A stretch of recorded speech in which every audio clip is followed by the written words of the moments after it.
After traveling through time, you became the only son of the richest family. But before you could be happy, your parents informed you that you were the fake young master who had been switched at birth, and the real young lady was brought back home today. After your identity was exposed, you were not angry at all. Instead, you doted on the real young lady who exposed your identity, simply because you learned from your memories that the Liu family favored boys over girls. Even knowing that the daughter was the biological child, your parents still showered all their affection on you. The original owner harbored resentment towards her sister's return, and every day she either had thugs harass her or beat her up herself, ultimately leading to the true young lady becoming completely dark, with the ending being that she cut off everyone's limbs and put them in jars. In order to continue singing, dancing, rapping, and playing basketball, you felt that you had to build a good relationship with her no matter what. 3 days ago, the original owner intended to use a scheme to drive Liu Ruoyan out of the Liu family, but unexpectedly, it backfired, and she ended up really falling to her death, just allowing you to take advantage of the situation. As you lay in bed and just opened your eyes, you immediately saw Liu Ruoyan standing at the door. Noticing your gaze,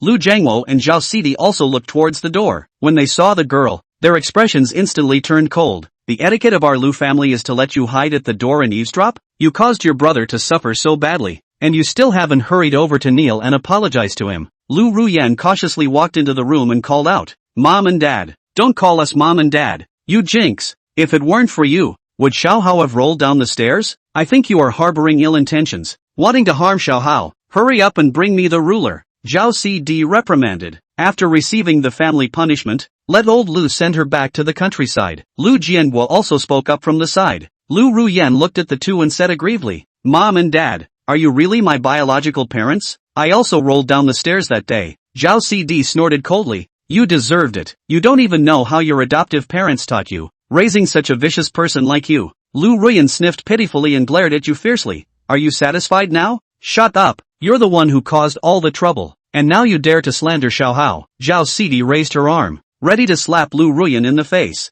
You lunged forward and positioned yourself between Liu Ruyan and Zhao Sidi, because you knew that if this slap landed on Liu Ruyan's face, it would directly sever her ties with the Liu family. Kicking Liu Ruyan out of the Liu family would mark the beginning of her dark transformation. Liu Ruyan's adoptive parents had already passed away, and the house they left behind was seized by her uncle. From then on, Liu Ruyan was trapped sleeping in a bridge tunnel and scavenging for food. Thus, she began to resent the Liu family and vowed to bring them to ruin. A crisp sound rang out, and Liu Ruyan tightly closed her eyes. However, the anticipated slap did not land on her face. She only felt herself being pulled into a warm embrace. "Xiao Hao, are you okay?" Zhao Sidi said in a panic, not expecting that you would actually use your body to protect Liu Ruyan. You winced in pain, but a look of heartache appeared on your face. "Mom and Dad, actually that day I saw the stairs were dirty, so I wanted to wash them myself, and Yan Yan was just helping me. Please don't be angry. It was not easy for my little sister to find her way home. How can we send her back to the countryside? Besides, if anyone should go back, it should be me." Zhao Sidi and Liu Jiangwo sighed. "Xiao Hao, you will always be our biological son. Since you said that, let's let her stay at home." Then they coldly said to Liu Ruyan, "Don't forget, you are only able to stay in our Liu family because of who? If Xiao Hao gets hurt because of you again, you will immediately go back to the countryside." After sending off your parents, you finally realized that you had been holding Liu Ruyan the whole time, and you let go of her, looking her up and down as this future female antagonist. 17-year-old Liu Ruyan was petite and clearly malnourished, looking like she was only 14 or 15. Her heavy bangs covered half of her face, making her look quite spirited, and she was wearing thin, tattered school uniform that seemed out of place in this luxurious villa. You instinctively brushed aside Liu Ruyan's bangs, and at first glance, she was a stunning beauty. Noticing your gaze, Liu Ruyan pushed your hands away, cautiously taking 2 steps back, with a face full of disgust. "Don't think that just because you helped me today, I will feel grateful to you. Don't forget, it was you who made me go clean the stairs that day, and you even bumped into me on purpose, causing me to roll down the stairs." You raised an eyebrow and said shamelessly, "I don't care. Anyway, I helped you today, and you must repay me, or I will tell my parents." It was the original owner who mistreated Liu Ruyan. What does that have to do with you? It's just right to take advantage of this favor to ease the relationship with this future female antagonist. Liu Ruyan clenched her fists tightly, but then weakly relaxed them. After coming to the Liu family, although she was still mistreated, at least she had a place to stay. "You are really a scoundrel." She gritted her teeth and said, "What do you want me to do? Then today you will be my little follower for a day. Just listen to my arrangements." Liu Ruyan frowned slightly. She didn't know what way you were going to use to humiliate her again. However, She had no room for negotiation and could only force herself to nod, suppressing the anger in her heart. You grabbed Lu Ruyan's wrist and said, "Let's go. I'll take you to buy 2 sets of clothes first." Arriving at the underground parking lot, rows of luxury cars were neatly parked here. You chose a Lamborghini and said, "Alright, get in the car." Lu Ruyan tensed her body, barely sitting on the edge of the seat. She remembered that when she first sat in your car, you had looked at her with disgust and said she had polluted that car. And after that, the car never appeared in the garage again. You frowned slightly, gently pushed Lu Ruyan onto the seat, and helped her fasten her seatbelt. Lu Ruyan wanted to struggle at first, but when she realized you weren't making any other moves, she immediately sat in her seat. She felt a bit confused inside, as if something had changed since you woke up. In the past, you would never have helped her block that slap, nor would you have let her ride in your car. However, thinking about your past actions, treating her like this now probably just meant you wanted to humiliate her even more severely later on. Lu Ruyan patted her face, reminding herself to stay alert. There was still a long day ahead, and she absolutely could not let your scheme succeed. You brought Lu Ruyan to a hair salon, and as you pushed the door open, a staff member came up to the two of you. "Hello, do you have an appointment?" You were taken aback for a moment, remembering that the original owner had never made an appointment. It was the manager who directly attended to them. So you said, "Please call your manager to attend to us." After saying that, you took Lu Ruyan and prepared to walk into the shop. The staff blocked the two of you and looked you up and down,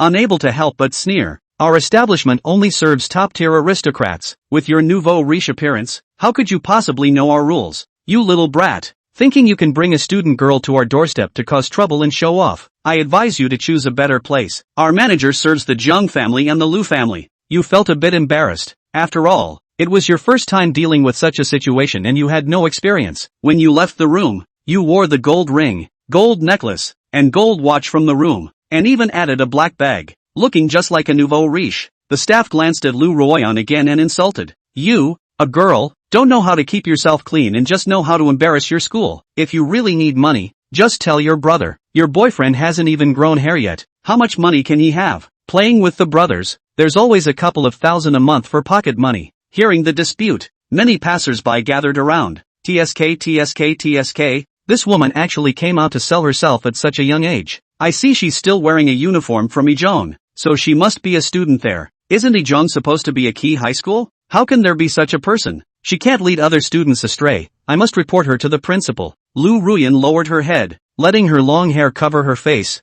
Her body hunched over, her eyes were red, filled with tears, and she glared at you fiercely. "No wonder you dressed differently today. No wonder you were so gentle with yourself. It was all for this moment, to be humiliated in front of everyone. Now that things have escalated and affected the school's reputation, I might even get expelled. Are you satisfied now? Please, let me go. I will never compete with you for mom and dad again. Can I just leave? After I get home, I will pack my luggage and just leave, okay? I will absolutely not take anything from your Lu family. You can just consider that you never found me back." Hearing Lu Ruyan's words, it felt like a nail had pierced your heart, and you angrily glared at the staff, kicking them in the stomach. "Watch your words. How can you slander a guest so casually?" The staff member held his head, arms protecting his face, continuously wailing, "Help! Help!" Lu Ruyan looked at the scene in shock. She didn't expect that not only were you not watching the show from the sidelines, but you also helped her vent her anger. Could it be that I really misunderstood him? She thought to herself. Hearing the commotion outside,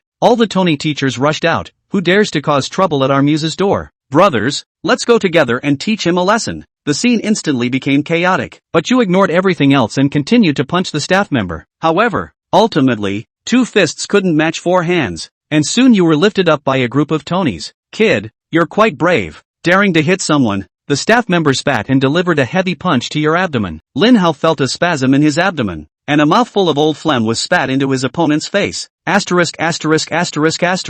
This kid still dares to resist. Take him to the restroom and break his mouth open. I'm going to give him a hot dip. Let's see if he dares to come and make trouble in the future. Before a few people could carry him into the front door of the store. However, the store manager rolled and ran to the front of the store. He slapped the lead waiter hard across the face. "Who the hell gave you the balls to touch him? Why don't you all hurry up and let go of the young master of the Lin family?" The head waiter covered his red, swollen face and wondered. "Brother-in-law, you're mistaken, aren't you? Looking at his outfit, he's clearly a thug. How can he be the young master of the Lin group?" Lin Hao laughed coldly. "Do I have to report what I'm wearing to one of your barbershops?" He painfully straightened his clothes, the rare time he wore new clothes that had just been pulled and distorted. "No, Of course not, young Master Lin. It's our sales clerk who didn't recognize the young master and accidentally bumped into you. It's all a misunderstanding. It's all a misunderstanding. The store manager fawned. Upon hearing the store manager's words, the expression on the faces of the group of Tonys was better than eating. Right.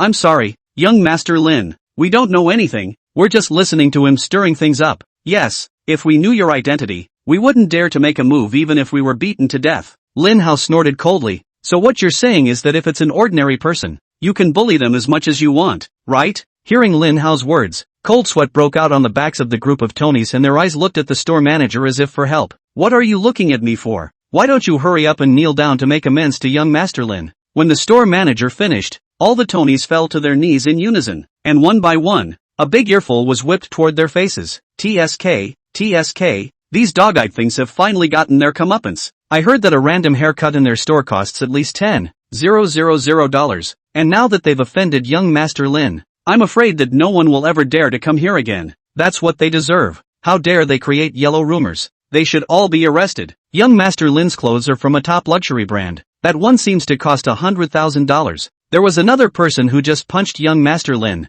I'm afraid he can't afford to pay for it even if he sells his store. Oh, Chapter 4, playing awkward, right? Hearing the gloating voices of the surrounding crowd, Lin Hao glanced at the muse's signboard in shock. $10,000 for a haircut? Is this hair not made of gold? In his previous life, in order to save money, he did not dare to go to those glamorous barber stores, and often walked the streets to find those stores that specialize in cutting hair for the elderly. These are the only stores that don't require a card, and they can usually be done for under $20. The store manager followed Lin Hao's gaze to the store and let out a long sigh. He had fought for more than 10 years in Jiangcheng, and it was not easy for him to get a place, but he was ruined by this group of idiots. Young Master Lin, here's $5 million.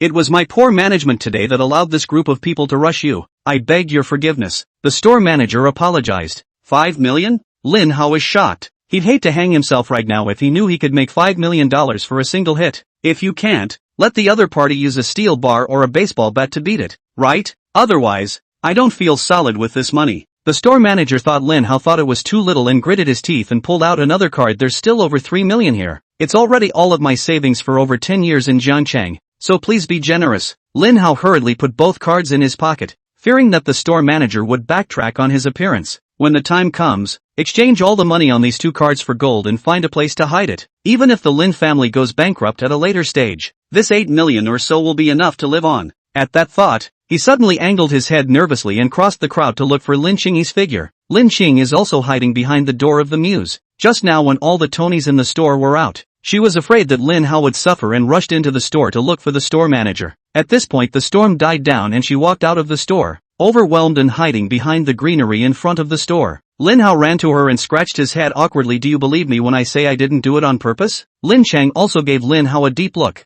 Although she believed that today's incident was just an accident, the video and rumors had already circulated. I'm a bit tired. Can you take me home? Lin Ching also inquired carefully. Lin Hao shook his head and decisively refused. Of course not. Today hasn't passed yet. Not to mention that it has caused you to suffer an undeserved disaster. So I must make it up to you. He turned around and glared at the store manager again. If it wasn't for these sons of ES, he would have already gotten on with Lin Qingyi. Without giving Lin Qingyi a chance to react, he dragged Lin Qingyi's arm towards another barber store. Upon entering, the receptionist, dressed in a white shirt, hip-hugging skirt, and black stockings, greeted her warmly. Hello, two handsome ladies, do you know a barber? Lin Qingyi glanced at Lin Hao and whispered, will it be expensive to get a haircut here? Beauty, here is our price list. You can take a look at it first. The little sister at the front desk smiled. Lin Ching also blushed and took the price list and read it. The cheapest director's haircut here costs $128, or $488 for a store manager's haircut.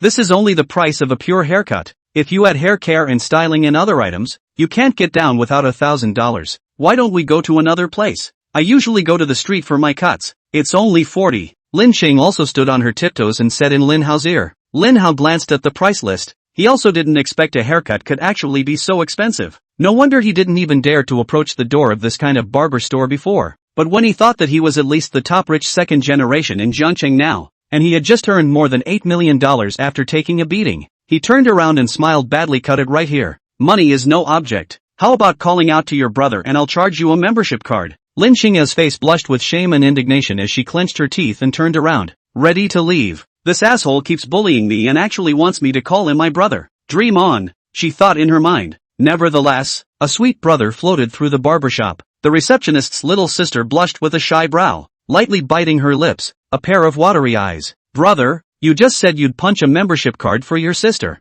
You can't go back on your word. Lin Hao froze for a moment, raised an eyebrow at the girl at the reception desk and said, arrange for her to have her hair cut by the store manager and styled, all to the highest standards. Without waiting for Lin Qingyi to refuse, a hairdresser had already brought her to the location and shoved a book of hairstyles into her hands. The barber ruffled Lin Qingyi's hair and inquired, this pretty girl, would you like to see which hairstyle you prefer? This kind of hairstyle, which is on the sweet side, should suit you well, and this more neutral one fits your temperament as well. Your hair is a little dry, so after you wash it later, we'll do another conditioning session. Your boyfriend is treating you really well. Lin Qingyi gritted her teeth viciously and said he's not my boyfriend. He's just an asshole. The barber looked at Lin Qingyi's expression, then gave Lin Hao a puzzled look, then revealed an expression of sudden realization. The two young lovers must have had a fight. He gave Lin Hao a thumbs up on his chest and nodded heavily again. With eye contact between men, Lin Hao instantly understood what the barber meant. He's saying, I've got it covered. Lin Hao leaned on the front desk and pointed at Lin Qingyi, asking how much does it cost to do this? A haircut plus styling. If you don't color your hair, just a simple perm, will probably cost about 1,500. We're having an event at the store right now, and there's a discount for recharging. Charge 2,000 and get 500 free. Charge 3,000 and get 1,000 free. The little sister at the front desk said. Lin Hao nodded. Charge me 10,000 first then. Thank you, brother, the receptionist girl said as she stood up and bowed. She'll get a $500 commission on this order just for the recharge. With the successful recharge of the amount, the originally soothing music in the barbershop instantly becomes exciting and generous. All the barbers stopped what they were doing and looked in the direction of the front desk and yelled out, thank you, boss, for recharging your membership. I wish the boss a prosperous business. Prosperity. Shun feng shun fortune. The corners of Lin Hao's mouth twitched as he awkwardly applauded himself. The receptionist girl couldn't help but laugh lightly. Brother, I see that your hair is also very messy right now. It's going to take a little while for your girlfriend to get a haircut, so I'll fix you up too. Lin Hao thought for a moment and nodded. After all, you've spent your own money on it, and it's just as well to experience what the difference is between a $1,000 haircut and a $20 haircut. As he lay on the washstand but could only see half the ceiling, he instantly understood. Chapter 5. What difference does it make? When Lin Hao came down from the shampoo table, his eyes were a bit averted. This front desk girl is way too unskilled in the business of washing hair. One hair wash and the receptionist's white shirt was half wet, and he was nearly suffocated by the cleanser until he couldn't breathe. Brother, go over there and blow off some steam, the front desk girl said, pointing to the seat on the side. She gently ruffled Lin Hao's hair and helped Lin Hao simply make a refreshing style. Lin Hao only felt a softness coming from the back of his head, changing from the original questioning to understanding. Expensive really does have its reasons. After blow-drying his hair, he got up and came to Lin Qingyi's side. Lin Chang also cut a head of clean short hair. Stunning beauty is no longer covered by heavy bangs. The whole person looks beautiful and valiant. He shoved the recharged membership card into Lin Qingyi's hand. Come here to get your haircut from now on. Whenever you want to come, you can talk to me and I'll drop you off. Lin Qing also froze for a moment, lowering her head and pursing her lips as she gazed at the black and gold membership card in her hand. Haircuts here don't vigorously tug on her hair with a tangled comb. The water is always lukewarm when you wash your hair and the barber's movements are gentle. The hair is also neat after the cut and doesn't look like it's been dog-eared. A feeling she had never felt before appeared in her heart and she felt a tickle inside. If he can stop bullying me in the future, then it's not impossible for me to call him my brother. Lin Chang also thought in her heart. Leaving the barbershop, Lin Hao tugged Lin Qingyi's wrist to the entrance of a clothing store. The clothing store is called Taylor's, and it's pretty well known among luxury goods. Lin Qingyi was now in her second year of high school, but the uniform she was wearing was still that of a junior high school. The school uniforms looked very clean, but after all, they had been worn for several years, and the colors were a little white. Looking at the huge logo on the signboard, Lin Qingyi sidled up to Lin Hao's ear and said, "Why don't we just go to another store and buy clothes? You can buy a dozen dresses outside of this one." It was rare to get rich in a storm, so naturally Lin Hao wanted to go shopping and see how these clothes were different from the $9 packages. "Come all the way here, are you?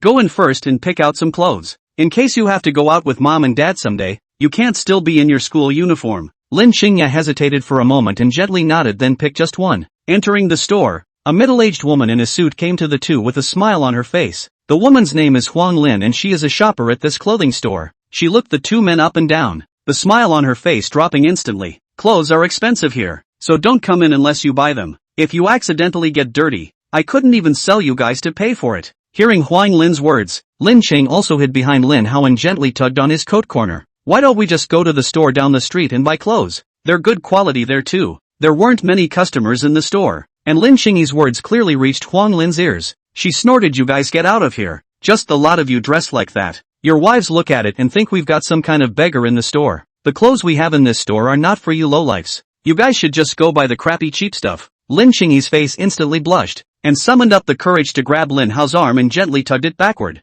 If it was before, Lin Hao would have chosen to put things to rest, but now he was the top rich second generation in Jiangcheng. He grabbed Lin Xingyi's wrist and glared viciously at Huang Lin. This is how you treat your customers, isn't it? Get your boss over here. Hearing the argument over here, another young woman came to the two. Hello, I'm the manager of this store. My name is Zhao Haiyan. Huang Lin, go ahead and entertain the other customers. She bowed gently to the two, a formulaic smile on her face. I apologize for the bad shopping experience. I'll replace the guide for both of you now. Li, come over here and receive it. After saying that, she turned around and was about to leave. Wait, is this how your store handles complaints and makes peace with it? Lin Hao questioned. Zhao Haiyan glanced at the two and scoffed disdainfully. Do I have to spell it out for you? Poor people like you are not our customers at all. You guys just came over to take a picture and satisfy your vanity. And it's good enough that you weren't kicked out. She came to the security guard and barked, keep an eye on them. Don't let them get their clothes dirty. Lin Xing also bit her lip and approached Lin Hao's ear to whisper. Let's just go to another store.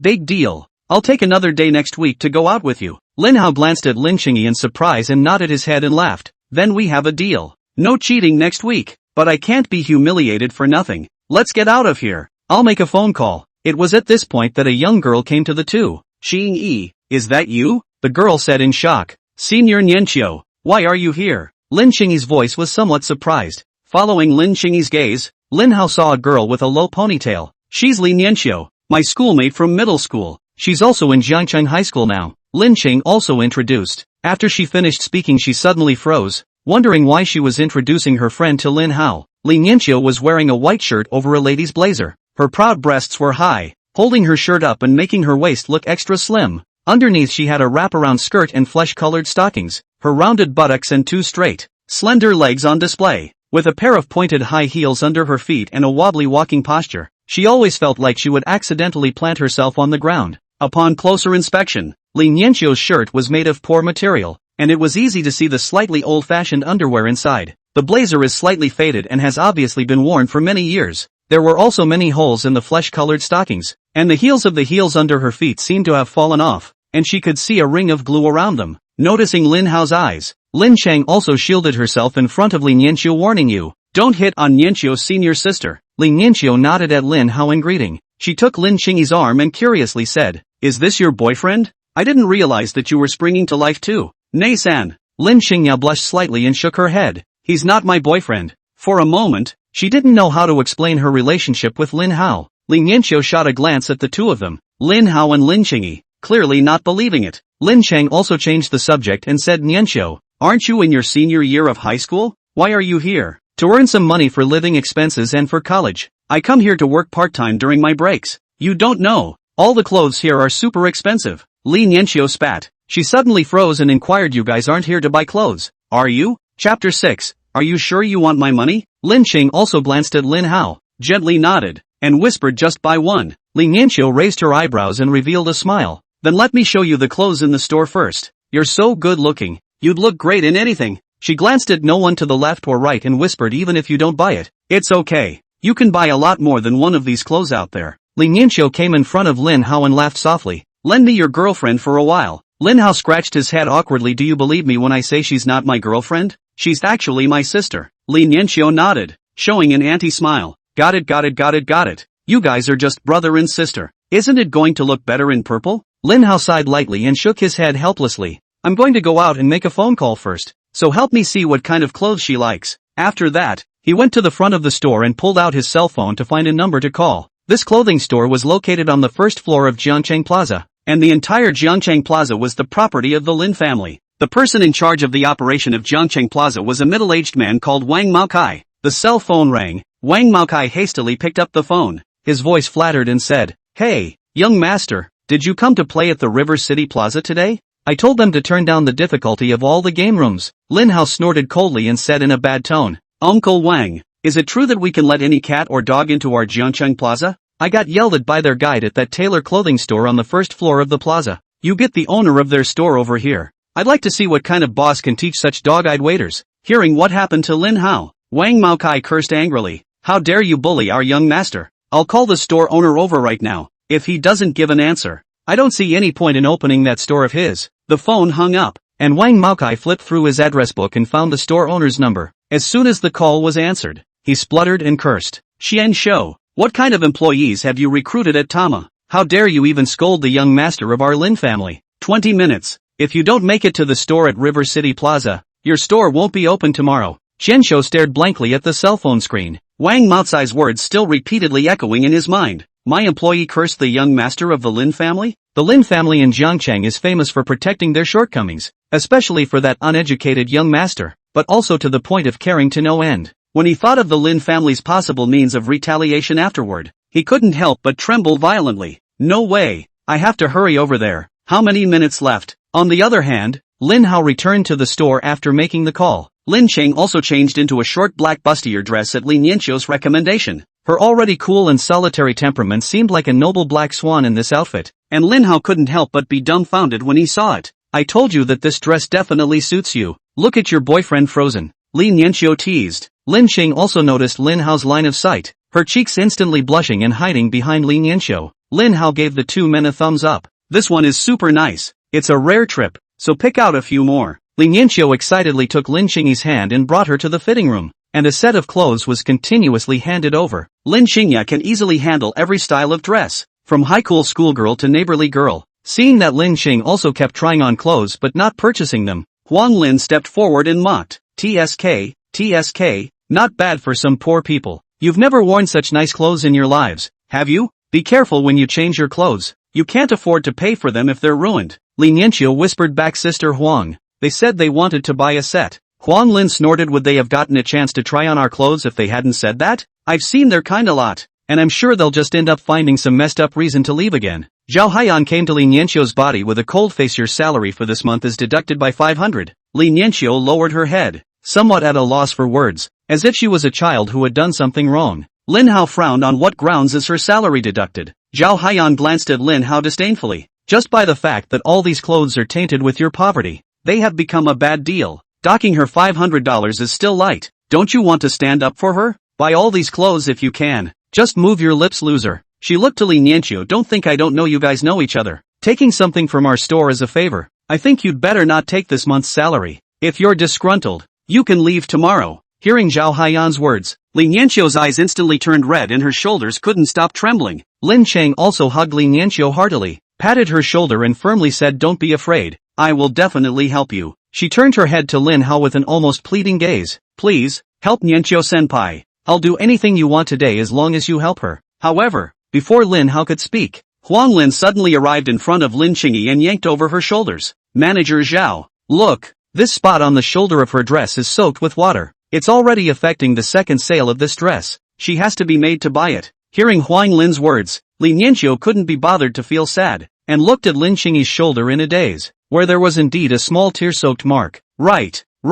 I'm sorry. She hurriedly apologized. Manager Zhao, it's all my fault. It's such a small mark. You won't be able to see it when it dries, so see if you can just let it go. Manager Zhao sneered. The material of our clothes can be special. It will be ruined if it gets wet. Since you want to help her, the suit, 39,800, is yours. Security, block the door and don't let them get away until they've scraped together enough money. Lin Hao snorted coldly, stepped forward and pinched Huang Lin's wrist, and threw a slap at her obese face. He gently pulled over Lin Xingyi's wrist and shielded it behind him. You go comfort your senior sister. Leave this place to me. How dare you hit me? You stinking rascal. If you don't pay me $500,000 today, you don't want to leave. Huang Lin covered her face and said angrily. Lin Hao flung his arm indifferently and sneered. Are you sure you want me to pay? What happened to making you pay for hitting someone and destroying the clothes in our store? It's not just that dress today. We don't want all the clothes you've worn. You have to buy them all. Okay. Lin Hao pulled out a bank card from his pocket and laughed. Swipe your card, and swipe this fat lady's medical bills along with it. But it's easy to swipe my card. It's going to be harder for you guys to give me my money back when the time comes. Thinking of the $500,000 that was about to arrive, Huang Lin snorted. We're crazy to return the money to you. Haiyan, hurry up and swipe your card. Don't have a penny in here by then. Chapter 7, Extorted for $1 million. When the message of a successful card swipe popped up, everyone except Lin Qingyi froze. This kid is actually really this rich? Huang Lin was shocked. Then an almost maniacal smile appeared on her face. Quickly, transfer my $500,000 to me. A slap in the face for $500,000. A business she could wake up smiling in her dreams. Zhao Haiyan looked at the bank card in her hand and recalled what Lin Hao had just said, and vaguely felt something bad in her heart. She took another careful look at Lin Hao. Big gold chains and big gold watches. Fleshly thuggish temperament. It is estimated that it should be Witch Demolition's second generation to take the demolition money out to splurge. At the thought of this, the uneasiness in her heart instantly dissipated, and there was even a little bit of small joy. The clothes Lin Hao had bought were worth $500,000, and her commission was as much as $50,000. This little cutie, still too naive to think she's out of breath, but she's still making me a huge profit, she thought in her mind. Lin Yanxia wiped the tears from the corners of her eyes and looked at Lin Qingyi dumbfounded. Surprised, is your boyfriend so rich? Lin Qing also bristled. Her father, Lin Jiangwo, had given Lin Hao all of his secondary cards, let alone $1 million. Even if it was 10 billion, he could just swipe it. Lin Hao came to the front of the two men, raised his eyebrows and said, Li Dame, I've bought so many clothes, aren't you going to pack them for me? Lin Yanxiu Fan responded, I'll wrap it for you now. Taking advantage of Lin Yanxiu's departure, Lin Hao inquired to Lin Qingyi, a good friend? Lin Sheng also froze for a moment and nodded his head. I basically didn't have enough to eat at my foster parents' house, and Yanxiu senpai would often bring me some good food, and she's a great student and teaches me how to study all the time. She paused and inquired, can we help her? Call brother, Lin Hao said with a raised eyebrow. Brother, Lin Sheng also shouted decisively. Listening to her death-defying tone, Lin Hao said with a look of disgust, you shouted brother so loudly that I thought I had gone to Liangshan. Since she has good grades, she'll come and tutor me from now on. Lin Sheng also shot Lin Hao 2 glances with a strange look and warned, if you dare to bully Yanxiu senpai, I won't let you go. Lin Hao reached out and flicked Lin Qingyi's head. This little ninny didn't know what to think about every day. Judging from Lin Qingyi's reaction, Lin Yanxiu was very important to her. In case she blacked out later on, maybe she had taken care of Lin Yanxiu and could make her remember her old feelings and leave herself a retirement of $8 or $10 million. How can you fall in love with this splashy, rich fragrance? Go ahead and talk to her about the situation. And don't take a shift here. As for the wages here, borrowing those people's 3 guts wouldn't dare default on her, Lin Hao said. Lin Qingyi nodded and hurriedly ran to Lin Yanxiu's side to tell her about this. Lin Hao pulled out his cell phone and called Wang Maokai again. Uncle Wang, this store actually extorted $1 million from me. Bandits this. Young master, wait for a moment. I'll be there in 2 minutes. Wang Maokai panted. Just after hanging up the phone, he rushed desperately towards here. That won't do. I still have 2 beautiful women waiting for me here, and it's almost time for lunch. Uncle Wang, I'm hanging up. Hanging up the phone, he came in front of Lin Qingyi and Lin Yanxiu. Hurry up or we're going to get stuck. Without giving the 2 a chance to react, he grabbed their wrists and rushed out of the clothing store. Just not 2 minutes after leaving, Wang Maokai hurriedly ran into the clothing store. Alright, I'll leave the rest to Uncle Wang. Lin Hao laughed. Lin Cheng also didn't know Wang Maokai, but seeing Lin Hao's confident appearance, he knew that he was bound to not put himself at a disadvantage. Inside the store, when she saw Wang Maokai enter, Zhao Haiyan rushed forward to greet him. Mr. Wang, why are you free to come to our store today? Have a seat. I'll make you a cup of tea. Wang Maokai did not have the good sense to say, where is your boss? I said I'd give him 20 minutes to come inside the store. Why isn't he here yet? Seeing Wang Maokai's attitude, Li Haiyan smiled awkwardly. Boss might be stuck in traffic. I'll call him right now and rush him. Before she could dial her boss's number, Chen Shou ran inside the store in a hurry. He grabbed Zhao Haiyan's shoulders and shook them hard. Where is the young master? Where is the young master of the Lin family? Looking at Chen Shou's maniacal appearance, Zhao Haiyan's voice trembled and said, Boss, what young master of the Lin family? We didn't see it, did we? Wang Maokai snorted coldly. Chen Shou, you've taught your staff well. First, he insulted our young master and then extorted $1 million from him. I'll give you half a day, and if you can't fix this, I'll send you somewhere else to repent. Chen Shou nodded his head and said, Mr. Wang, don't worry, I will apologize properly to the young master. Hearing 1 million, Zhao Haiyan's pupils dilated and her entire body instantly stiffened. Seeing Zhao Haiyan's reaction, Chen Shou knew that she had already recalled it. Say, what the hell is going on? He roared. Boss, we don't know. He didn't tell us that he's the young master of the Lin family, Zhao Haiyan said with a sobbing voice. Chen Shou's eyes instantly turned red, and a big ear scratch was thrown at Zhao Haiyan's face. Do you even have to be informed when the young master of the Lin family enters the store? Are you stupid? Zhao Haiyan covered her face, shook her head repeatedly, and choked out. It's Huang Lin who's been insulting the young master of the Lin family. Not only did he force young Master Lin to buy $500,000 worth of clothes, he also blackmailed young Master Lin for $500,000. Chen Shou stared angrily at Huang Lin,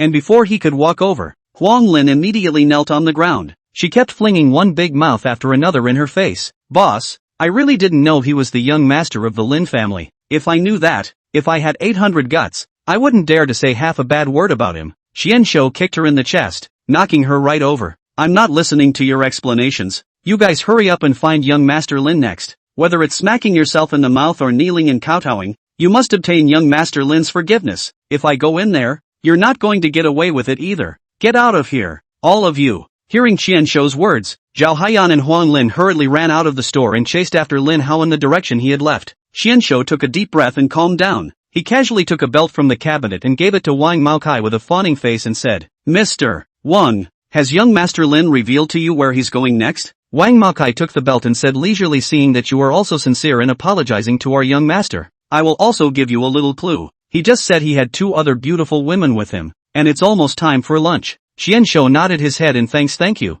Mr. Wang. I'll go to the young master to apologize. I'll make sure he sees my sincerity. Chapter 8. How much is the breakup fee? Lin Hao led Lin Qingyi and Lin Yanqiu into a Western restaurant. The restaurant is dimly lit, and there's a long-skirted, blonde, crooked woman playing the violin, and the sense of ambience pulls right through. Taking the menu handed over by the waiter, it was full of English. After glancing at it, Lin Hao felt a brain ache and closed it. What would you like to eat? He inquired. Lin Qingyi and Lin Yanqiu flipped through the menu, looking up at Lin Hao from time to time. Every dish on the menu cost at least $1,000, and they had never eaten such expensive cuisine before. Suddenly, they saw a picture of beef labeled 50 and said to the waiter, We'll have 2 of these steaks. Is there anything else you need? The waiter asked. The 2 men hesitated and looked at the menu again, pointing to a string of English ones labeled 100 and said, 1 more of these. The waiter nodded and looked at Lin Hao. Sir, have you decided what you want to eat? Lin Hao grinned. Me too. Yes, sir, we'll prepare it for you. The waiter bowed gently.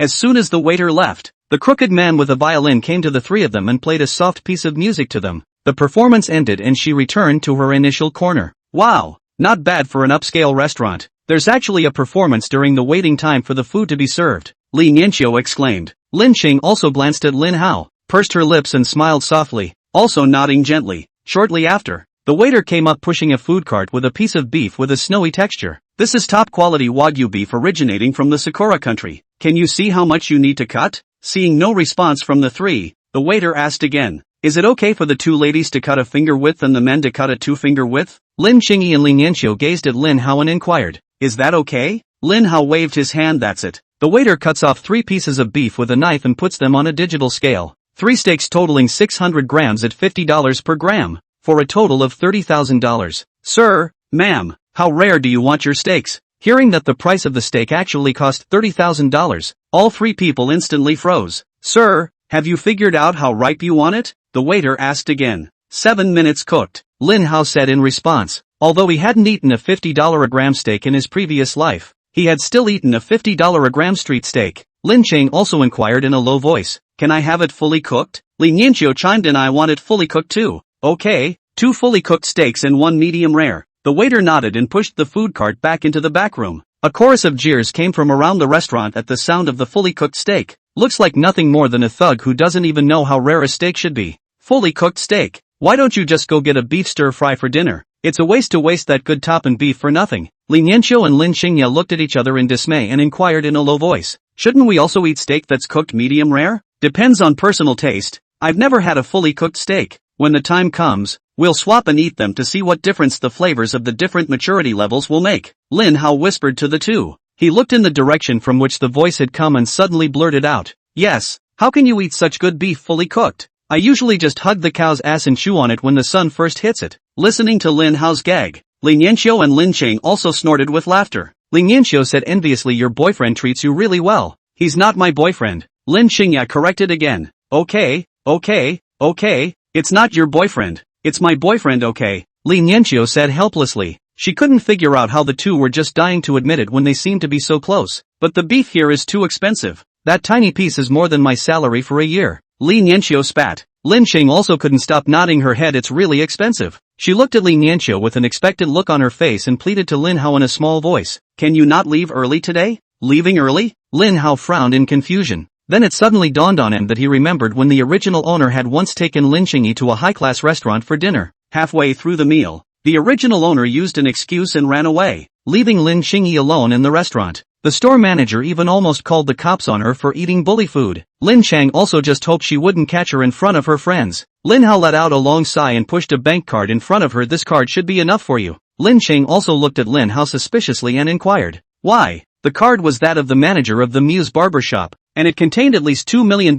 after the million for the clothes. See, you're too insecure, Lin Hao said. Lin Chang also pondered for a long time with a tangled face, but in the end, he pushed it back. I'm sorry. This is too much for me to take. Lin Hao rolled his eyes. You just said you'd listen to me on everything. Since you won't take it, keep it for me. In case of any special circumstances, you can also invoke it first. Li Nianxiu looked at the cards being pushed around in front of her and curiously said, how much is in here? It's just over 200 inside, Lin Hao said. Xing Yi, just take it. 200 won't even be enough for our meal today. Just be nice to him from now on. Your boyfriend shouldn't care about such a small amount of money. Big deal. This counts as your agency fee for introducing me to the job. I won't charge for tutoring him for the first time, Li Nianxiu generously said. Lin Xingyi looked at Lin Hao, who had a bad smile on his face, and helplessly tugged on Li Nianxiu's sleeve. It's not $200 in here. It's 2 million. Li Nianxiu swallowed her saliva and inquired. It couldn't be that his mom didn't agree with the two of you being together and gave you a breakup fee, right? Lin Xingyi's face instantly turned red, explaining, he's really not my boyfriend. He's my brother. Then brother? Why did you give her so much money? Li Nianxiu asked. He's my brother. Lin Xing also repeated again in dissatisfaction. Looking at the straightforward Li Nianxiu, Lin Hao sincerely said, I've done too many assholish things to Aoya in the past, and I want to make it up to her. You're her best friend. You'll help me, right? Looking at Lin Hao's eyes, Lin Xing also skimmed his lips and reminded him that, Nianxiu-senpai, don't let him fool you. He likes girls like you who are good looking and have a great body. I think he just wants to get to you while he can. You must be vigilant when you're tutoring him. Li Nianxiu pondered for a long time and inquired in a low voice. So how much does your brother usually pay his ex-girlfriend for breaking up with him? Chapter 9. Give me a pair of chopsticks. Hearing Li Nianxiu's words, Lin Hao suddenly remembered the plot about her. One of the keys to the rapid growth of the company set up by Lin Xingyi lies in the extremely perverse cost control. The person responsible for managing the production and operating costs of the enterprise is a person named Li Nianxiu. In the beginning, when he saw Li Nianxiu's wages being deducted but he didn't dare to resist, he didn't associate it in that direction. Now that he saw that Li Nianxiu was actually thinking about the breakup fee, it all came back to him in an instant. Lin Hao remembers that among the story's plot, during Li Nianxiu's senior year of high school, her mother was diagnosed with cancer. In order not to delay Li Nianxiu's college entrance exam, her mother has been hiding it from her. She didn't learn of her mother's condition until she saw her mother unconscious in her home after the high school exams were over. In order to raise money for her mother's medical bills, she sells the next 3 years of her life to a boss. However, when she went to the hospital with the money, her mother jumped right off the upper floor of the hospital so as not to slow her down, thinking that Li Nianxiu would become Lin Xingyi's right-hand man in the future. Lin Hao didn't hesitate for a second and decided to poach a corner first. He coughed lightly and inquired, are you short of money right now? Li Nianxiu skimmed her lips. Recently my mom's health is not very good. She didn't even go out to work. There used to be 1 meat and 1 vegetable in the family's meals, but now there's only 1 vegetarian dish every day, and there shouldn't be much money left in the family. Lin Hao nodded and teased. So you're just going to cheat on the feelings of an innocent teenager like me and make my mom shell out $5 million to force you to break up with me? Li Nianxiu also couldn't help but start fantasizing, jokingly saying, if Auntie really pulls out $5 million, I'll just say that I'm pregnant with your child, and the child will want $5 million too. Looking at the two jokingly, Lin Cheng also had alarm bells ringing in her heart. Knowing that Lin Hao could all easily pull out $5 million, she gently tugged on Li Nianxiu's arm, shielding her behind her back, and warned, if you dare to bully Nianxiu-senpai, I'll tell mom and dad. Lin Hao raised an eyebrow and laughed. How can something between two lovers be considered bullying? Li Nianxiu also joked, if you really give me $5 million, even if the mistress is pregnant, let me serve the month. Sir and ma'am, your steaks are ready. The waiter pushed the food cart in front of the trio, and a rich, creamy scent of beef mixed with butter hit their noses. The steak takes on a nice charred brown color on the outside as a result of the Marad reaction. Lin Hao picked up a knife and fork and gently cut the steak. A large amount of gravy gushed out, revealing a light pink color in the cross-section. With one bite, the beef melted in his mouth. and a large amount of gravy exploded in his mouth as if it were a bomb, and he felt like his entire body was going to melt. This is too delicious.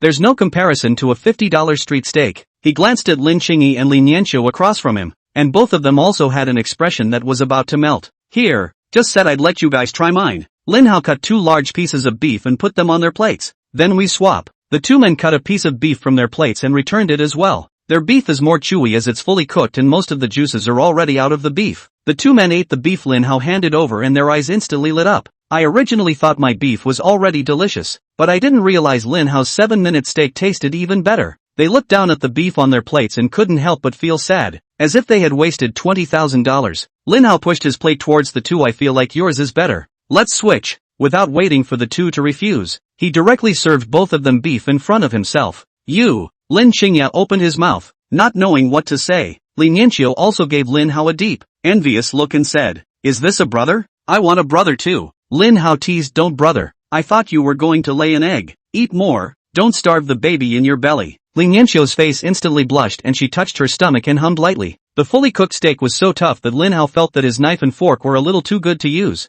He beckoned the waiter and said, "Please bring me a pair of chopsticks." Hearing his words, the people around him couldn't help but snort again. Where's the bumpkin from that eats steak with chopsticks? Eating Western food with a knife and fork. It's called elegance. Say it out loud, you bumpkin don't understand. The fact that such dirt dogs are coming to eat at this restaurant simply brings it down. Lin Hao raised his neck to look at the group of people who spoke and scoffed. Eating a steak gives you a sense of superiority? You guys are eating a steak and dressing like you're getting married. After half a day's eating, the steak suffers a flesh wound, and you have the nerve to rant about it? If you have time to mind my business, why don't you pull 2 more cuts on the steak? Without waiting for Lin Hao to continue his output, Zhao Haiyan and Huang Lin ran into the restaurant and knelt in front of him. "Young Master Lin, our boss has been looking for you like crazy. Please come back with us." The 2 men looked at each other and firmly kept shaking their mouths off. A crisp slap echoed over and over in the quiet restaurant. Lin Hao, who was originally glowing, was now awkwardly buckling his toes to the ground, wishing to find a crack to directly drill into. He covered his face, as if he were a defeated cockerel, and hurriedly sat back down. "Why are you still having trouble with this clothing store today? What's the difference between that and taking it in public?" Those who had originally been taunted by Lin Hao couldn't help but let out a burst of ridicule at the moment. "Looks like he stole his dad's money to get out and pick up girls. How dare you be arrogant just now? I guess you'll get your ass whipped when you get back." Lin Hao shrunk his neck. Dish not dare to squeak at all. Lin Qingyi couldn't help but cover her mouth and snicker as she looked at Lin Hao's deflated appearance. And Li Nianqiu was also holding Lin Qingyi's arm and laughing her ass off. "Laugh all you want. Who can laugh at you? If it wasn't for the sake of relieving you guys, would I have to make such a big fool of myself?" Lin Hao accused in a small voice. With a twinkle in his eye, he said to Zhao Haiyan, and the 2 of them apologized to them. "And let's talk about it after they forgive you." The 2 froze, reversed course, and yelled out, "Miss, it's all our fault. We really didn't recognize you guys. Otherwise, even if we were to lend us 100 guts, we wouldn't dare treat you like this." Lin Qingyi and Li Nianqiu hurriedly lowered their heads and extended their hands to cover their foreheads. Looking at the awkward 2, Lin Hao bared his large teeth and giggled furiously. "As long as everyone dies socially, then no one dies socially. They've been apologizing for so long. Are you guys going to forgive or not?" He gloated. The 2 of them glared viciously at Lin Hao, and if their eyes could be transformed into blades, Lin Hao would have already been killed by them. "Waiter, where are my chopsticks? Hurry up and bring them to me." The waiter handed the chopsticks to Lin Hao's hands with an eating expression, admiring the awkwardness of the 2 of them. Lin Qingyi, Lin Hao felt that all the steaks on his plate seemed to taste a little bit better. Chapter 10, Let me go. "Right, little Li, would you help me plead with young Master Lin? If we don't get his understanding, we'll be fired. I still have a mortgage and car loan to pay every month, and a child to support." Zhao Haiyan begged for mercy. "Yeah, we were the ones who recruited you in the first place. You surely wouldn't be so cruel, right?" Huang Lin concurred. Hearing the words of the 2 men, Li Nianqiu, who was still going to school, felt a softening in her heart and hesitantly looked at Lin Hao. "Stop." Lin Hao grabbed the first word. "Is it a job you're missing? It's the paycheck you're missing. Baby, what's the point of offering you a job with a hammer when they've finished garnishing your paycheck? How come you're not even in college yet and your eyes are as clear as a college student's?" Hearing Lin Hao's words, Li Nianqiu then reacted and commiserated. "Obviously I do all the work inside the store. I'm the one who takes inventory, moves models, cleans, and greets guests every day. What gives you the right to dock my paycheck?" She couldn't help but get red in the eyes when she thought back on the month or so of work. Zhao Haiyan's face showed a look of embarrassment. "I'll transfer it to you right now." Looking at the text message of $2,000, Lin Yanxiu wiped the corners of her eyes and excitedly clasped her fingers with Lin Qingyi. Thank you guys, or I wouldn't have gotten my paycheck. Lin Hao bristled and protested. Wasn't it me who asked for your paycheck? Why are you holding her hand? My hand is also idle. Hearing Lin Hao's words, Lin Qing also vigilantly tightened her grip on Lin Yanxiu's hands. Little Li, do you think you can help me persuade young Master Lin now? Zhao Haiyan inquired. Lin Yanxiu's gaze went back to Lin Hao. There was no way she could help him make a decision. Lin Hao grabbed her cell phone and glanced at the arrival text message and mocked. Look at your manager Joe. What a smart guy. Giving you back the paycheck you were supposed to be given and making you think you owe her a favor. He handed the phone back and inquired, you don't have any commission at all. You didn't sell a single dress, did you? Lin Yanxiu shook her head, not counting your clothes. I've sold $200,000 worth of clothes this month. Lin Hao stretched his back. I'm full. I'll go out to spend some time. He turned his head to look at Zhao Haiyan and the two of them. Let's talk about it when you guys sincerely repent. Lin Qing also remembered the experience of once being left behind and suddenly grabbed the hem of Lin Hao's coat. Don't go. Yes, young Master Lin, please stay a little longer. Our boss is already on his way here. Lin Hao raised his hand and gently rested it on Lin Qingyi's head. Then let's go pay the bill together first. He led Lin Qingyi to the counter to pay the bill and asked curiously, what's this $100 one? I don't feel like I've ever had anything but steak. Sir, this is the violin piece you ordered, heartache. The waiter explained. Hearing the waiter's words, Lin Hao and the three of them were silent. They did now realize the mood of the violin piece. You guys go to Clothing Street first and buy some more everyday clothes. I'll put these clothes in the car and then come back for you, Lin Hao said. He paused and looked at Lin Qingyi and said, pick out a few sets of clothes for your senior sister as work clothes, so that you don't get disliked by your parents when you tutor me. Lin Qing also froze for a moment. She knew that Lin Hao was looking for an excuse to send clothes to Lin Yanxiu. If it was given directly to Lin Yanxiu, she would definitely not accept it and even return the money used to purchase the clothes. If it was as work clothes, then she would have to accept it. She gave Lin Hao a puzzled look, always feeling as if Lin Hao was a different person after waking up. She looked at Lin Yanxiu again. With her high face value, good figure, and still excellent academic performance, she was known as the school flower of Jiangcheng High School. When he thought about Lin Hao's unusual behavior, his heart instantly had a guess. She warned in a low voice, senior sister, don't let him fool you. He's a complete asshole. Lin Yanxiu nodded. Don't worry. The person who can fool me hasn't been born yet. The paycheck just came in.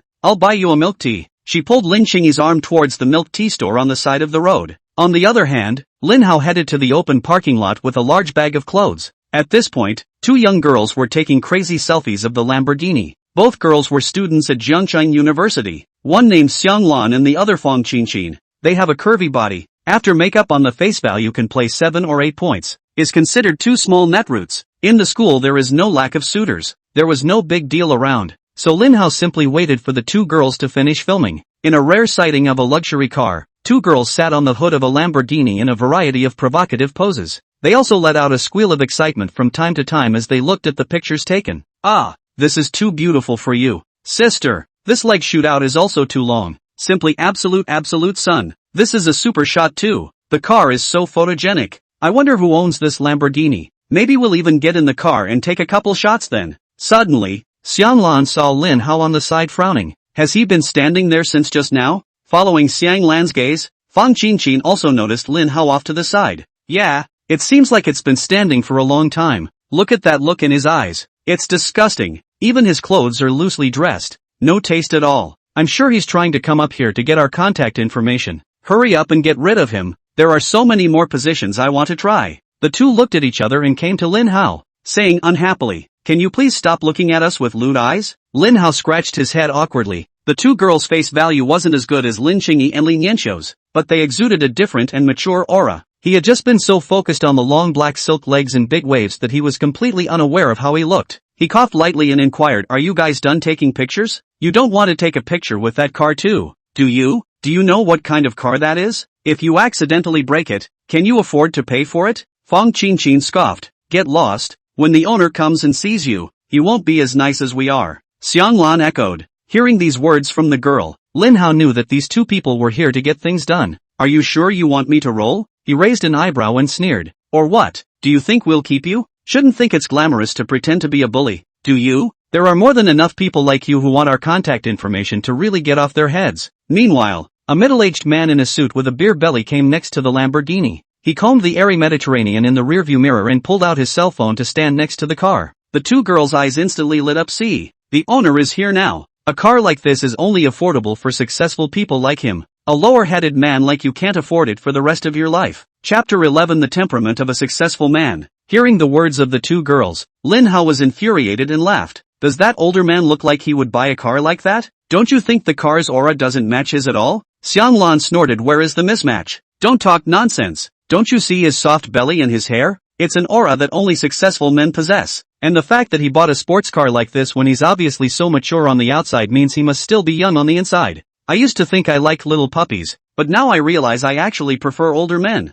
After saying that, the two girls hurriedly ran to the middle-aged uncle's body. Xianglan suddenly took hold of uncle's hand and pressed it against her full chest, pouting. Uncle, are you here to play today? Feeling the softness coming from the back of his hand, the uncle looked at the two beauties in front of him and then at the car behind him. Are the two beauties also out to play? The older man smoothly put his arm around the shoulders of the two girls. The girls symbolically broke free twice, and then their entire bodies were pressed into the older man's arms. Uncle, this car is so beautiful. Can you take my sister for a ride? Fang Qingqin pouted. The uncle confidently went to pull the car door, and after realizing that it didn't pull, he fumbled twice from his body, and said with an embarrassed face, the key of this car is probably left at the villa. He took the two girls and walked them towards another BMW. That one's mine too. You don't mind, do you? The BMW was less equipped, and when he purchased it used, it cost only $300,000 for the full acquisition. From a $20 million Lamborghini to a $300,000 BMW. Xianglan and Fang Qingqin could not hide the disappointment on their faces, but the thought that as long as he got along with this uncle, he might even be able to visit the villa and take a ride in a luxury car. They said in a gentle tone, Uncle, how can you miss us so much? It's not like we approached you for your money. The uncle's heart rejoiced. Then I'll take you guys for a ride. The night view of the nearest 5-star hotel is also very good. We can enjoy it together. The girls blushed, enjoying the night view in a 5-star hotel. They naturally understood the uncle's hints, but still nodded lightly. Just as the older man was walking towards the BMW with his arms around the two beauties, Lin Hao suddenly stepped in front of the trio. The uncle frowned. He was now afraid that the owner of this Lamborghini would come back and cause his duck in the hand to fly. Where are the beggars from? What are they doing blocking my way? Hurry up and give me a roll, he said in a bad tone. You bottom-headed man, just die. We said we wouldn't give you contact information. Why are you still pestering us? Xianglan reprimanded. It's not like we like your type. Stalking will only make you more ridiculous. Fang Qingqin chimed in. The argument here attracted the attention of many passers-by, who looked at Lin Hao and scoffed. Brother, this kind of woman is not for you to covet. Stop stalking like a licking dog. It's not your turn for them to go back to the village and find an honest man. Lin Hao ignored the words of a few people and looked at the middle-aged uncle and inquired. Is this car yours? The middle-aged uncle snorted coldly. If it's not mine, can it still be yours? Stay away from my car. If you leave a scratch, you can't afford to pay for it in your lifetime. Xianglan turned sideways and pressed herself against the middle-aged uncle's body, saying tenderly, Honey, he just wanted to take a couple pictures to show off to his friends. Take pity on him. After all, he may never see such a nice car in his life. Fine, then you are allowed to take 2 pictures. Don't get too close to my car. The middle-aged man sneered. He took the opportunity to grab a hand on Xianglan's chest. Look, I'm listening to you. Don't you want to show the same? Nasty. Xianglan pouted. Lin Hao felt goosebumps growing all over his body as he scratched from his body in front of the three. Ha! You're not supposed to have fleas on you, are you? That's too gross for you. Get the hell away from us. Don't infect us. Lin Hao didn't say anything and silently pulled out the Lamborghini's car keys from his pocket. The big bull's badge on the key lit up a few people in the sunlight. Asterisk asterisk asterisk asterisk. This kid actually does have a key. Ha! It can't be that he's the owner of the car, right? How is this possible? He can't afford to buy it even if he earns money from his mother's womb. Do you know how valuable this car is? It must be a lighter purchased online from somewhere, specifically to trick little girls who are not yet old enough to know better. The passers-by looked at Lin Hao with disdain, as if they were looking at a swindler. I didn't realize this kid was quite well prepared with his tools. There are so many scammers these days. I guess he's going to start talking about the project failing and needing investment after he tricks you guys into the hotel. Let's not waste our time on this scammer. There's a new Japanese restaurant over in the South City. I'll take you guys to test it, Uncle said. As soon as they heard about the Japanese food, the two girls looked 1 point more excited. A fake keychain. What's the point of pretending? You deadbeat liar. I didn't expect the real owner to poke holes in your lies today, did I? Lin Hao didn't say anything. He just gently pressed the button above the key, and the Lamborghini's lights instantly flashed twice. The originally noisy scene instantly became silent. Humming a little song, Lin Hao pulled open the car door and threw all the large bags and small things on his body into the car. Before closing the car door, he made a cheap please look gesture. Asterisk asterisk asterisk asterisk. This car is really his. He's got the car door open. Can it still not be his? What's the deal with that uncle? You can't even read this. It's obvious that you're bullying the little girl for not understanding. No wonder he kept trying to pull the girl away. He was afraid the owner would come back. Did you guys just see the bag he put in the car? That's a bag from that luxury clothing store in Jiangcheng Plaza. And all the clothes in it cost at least $20,000 to $30,000 a piece. I see he just lost a dozen bags. Wouldn't that buy years of my paycheck for a random outfit? TSK. You guys don't challenge the young master's pocket money with your paychecks, okay? The two girls stared blankly at Lin Hao's movements, suddenly feeling that the way he closed the Lamborghini door was so handsome that it hit their hearts. They fought their way out of the uncle's arms and looked at him viciously, questioning in a cold voice, I thought you said that car was yours. Xianglan even stepped forward and threw a slap on the uncle's face. You stinking rascal. After all, the uncle was at a disadvantage and just snorted coldly. What do you think you are? Just too money-minded es. Chapter 12. Who is the real owner of the car? After the middle-aged uncle left, the crowd of onlookers pointed at the two girls. They dress so revealingly, they don't look like decent people, and they want to seduce others with their bodies. They just treated little brother so badly, not realizing that little brother is the real hidden big brother. Dumbfounded, hearing the abuse from the people around them, the two girls ran to Lin Hao in tears. Oh, little brother. I've been tricked. So sad. Little brother. So you're the good guy. Just now we thought you were a liar, that's why we treated you like that. I hope you won't be angry. No wonder you just kept stopping that man. It was to protect us. Obviously we're the victims, and now we're still being talked to like that by them. My chest hurts. Can you rub it for us? Lin Hao shot a glance at the two of them, thinking of Lin Qingyi, who was still shopping, and shook his head with tears in his eyes. He had just awakened his top medical skills, and now he was looking at a patient in front of him, but he couldn't save him from death. Little brother, you really are a decent man. Do you have a girlfriend? Xianglan asked. Being pursued so actively by two beautiful girls was something Lin Hao had never experienced in his previous life. He thought for a moment and spoke up, I don't actually own this car either. Little brother, don't lie to us. You are not the owner of this car, how could you have the car keys? Xianglan said. We're not people who dislike the poor and love the rich, mainly because the way little brother just closed the Lamborghini door was so handsome. It instantly made my heart flutter. Fong Qinchin concurred. I'm the young master's driver. Just one parking. Lin Hao said, young master is out shopping. Let me bring things back and put them in the car first. Asterisk asterisk asterisk asterisk. I thought this chap was a big shot, but I didn't realize he was just a driver. These two girls are real goofballs. Pleasing one and two or pleasing the wrong people. I was just saying how handsome he looked closing the car door. It was love at first sight. Now he's instantly dead. Right? Wrong. The most important thing in that sentence is to close the Lamborghini's door. Other doors don't work well. The onlookers gloated. The two girls' faces clouded over in disbelief as they sized up Lin Hao's attire.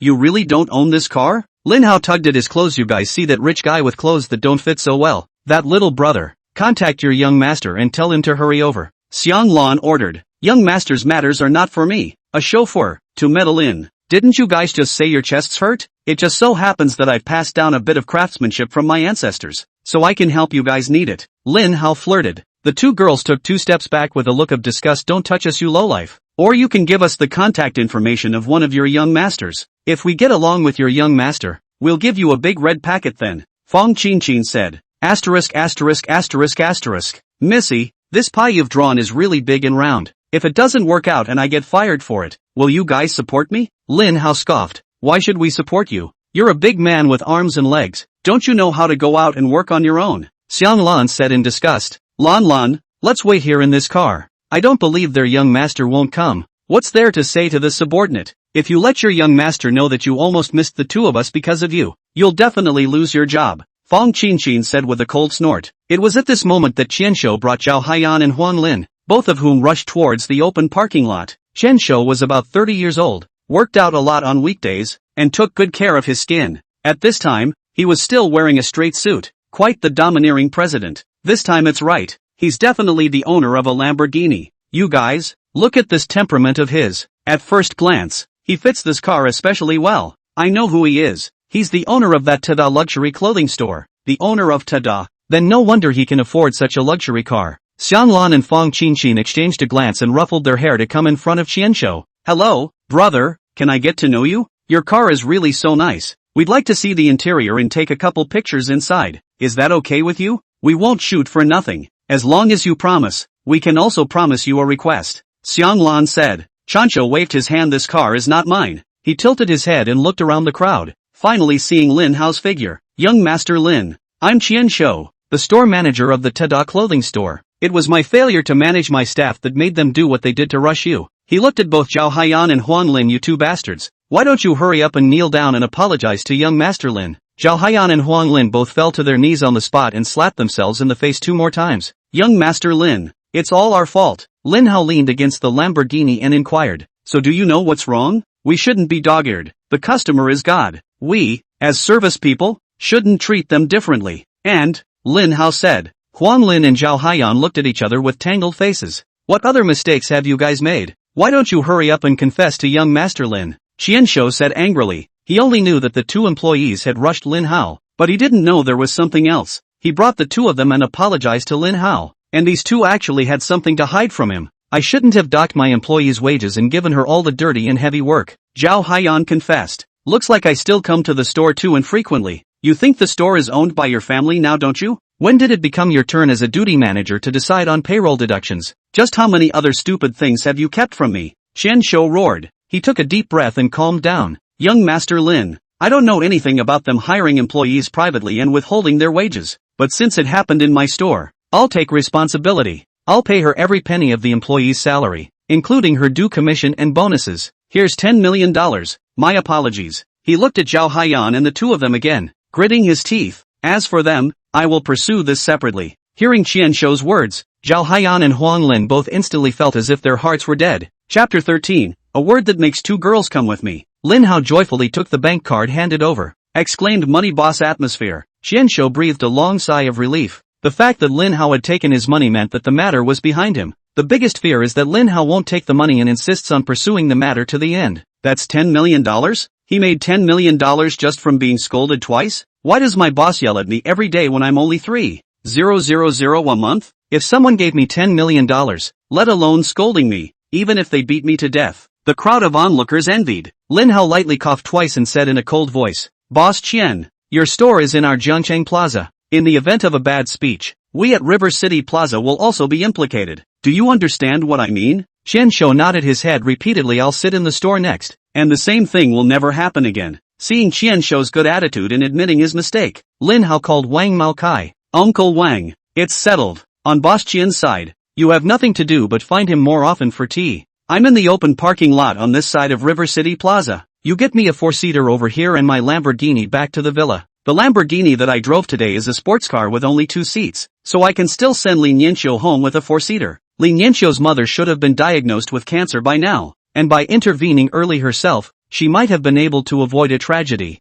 regardless of how Lin Yanqiu would develop in the future. At least in the short time he spent together, his impression of Lin Yanqiu was quite good. Receiving Lin Hao's call, Wang Maokai agreed repeatedly, knowing that this was Lin Hao being satisfied with his processing speed. Drive the Lamborghini back to the villa and mix it up in front of the chairman when you return the keys. In the future, if the company promotes and raises his salary, this experience alone will give him an advantage over other competitors. Qian Shou's face also showed a look of delight. Although there was a supervisory intent in having Wang Maokai find him for tea, it was extremely difficult for unusual people to see Wang Maokai. If the others knew that he had spent only $10 million to get on the Wang Maokai line, they would all die of envy. A little bit of random items flowing out from Wang Maocai's hands would be enough to earn back all of the $10 million.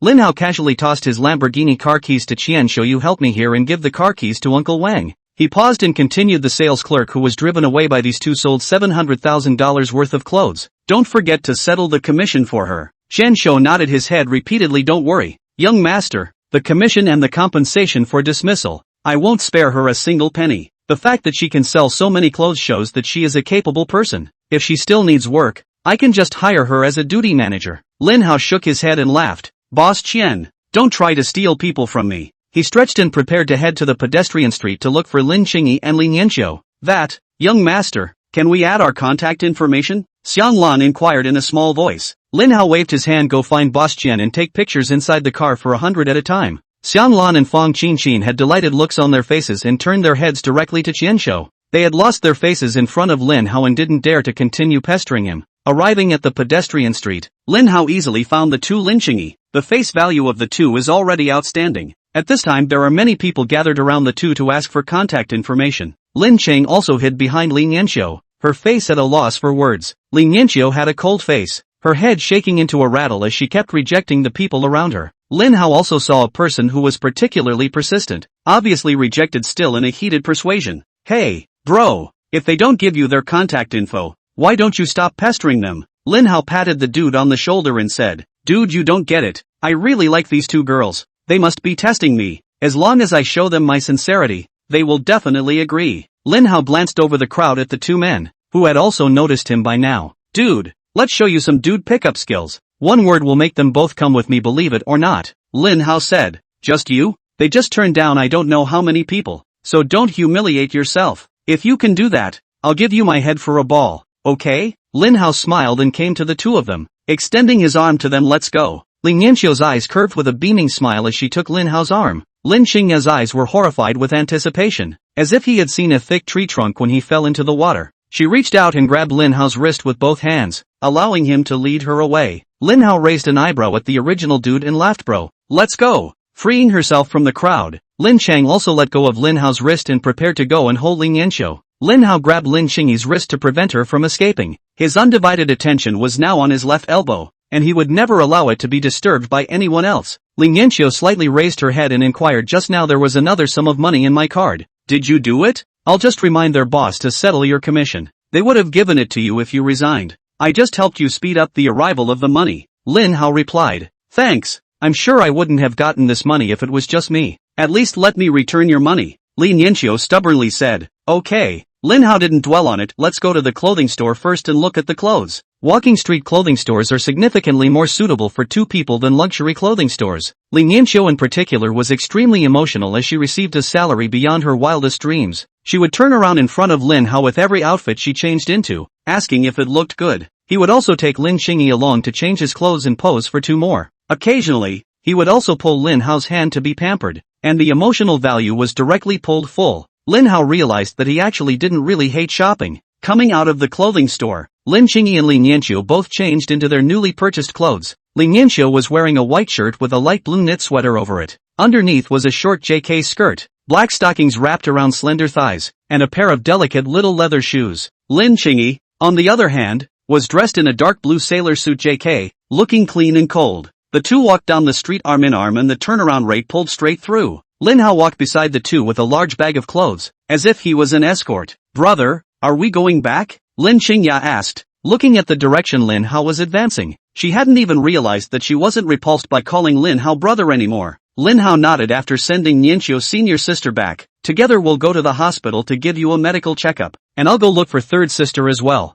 Lin Hao's third sister, Lin Xiaoxian, was a doctor at the Jiangcheng City Hospital of Traditional Chinese Medicine. Though young, her acupuncture skills were out of this world. Among the original story, a big shot will be coming to the emergency room at the Jiangcheng Hospital of Traditional Chinese Medicine today. Lin Xiaoxian had failed to notice the damage to the patient's internal organs during the execution of the needles, resulting in the patient's near death. In the nick of time, the male lead, Zhou Han, stepped in to help. The patient's life was saved, but he was left disabled. The Lin family had paid a huge price for this matter to quell that big shot's anger, and had even given Zhou Han a lot of money in order to thank him for his help. And his third sister, Lin Xiaoxian, ended up becoming one of Zhou Han's harem in order to study medicine with him. Chapter 14 Rush. Meeting the parents for the first time. Open parking lot. Lin Hao took the Bentley's car keys from Wang Maocai's hand. Uncle Wang, I'm troubling you today. Wang Maocai had a fawning smile on his face. Young master, your business is my business. Where's the trouble? I'm borrowing from you today. Driving both a Bentley and a Lamborghini.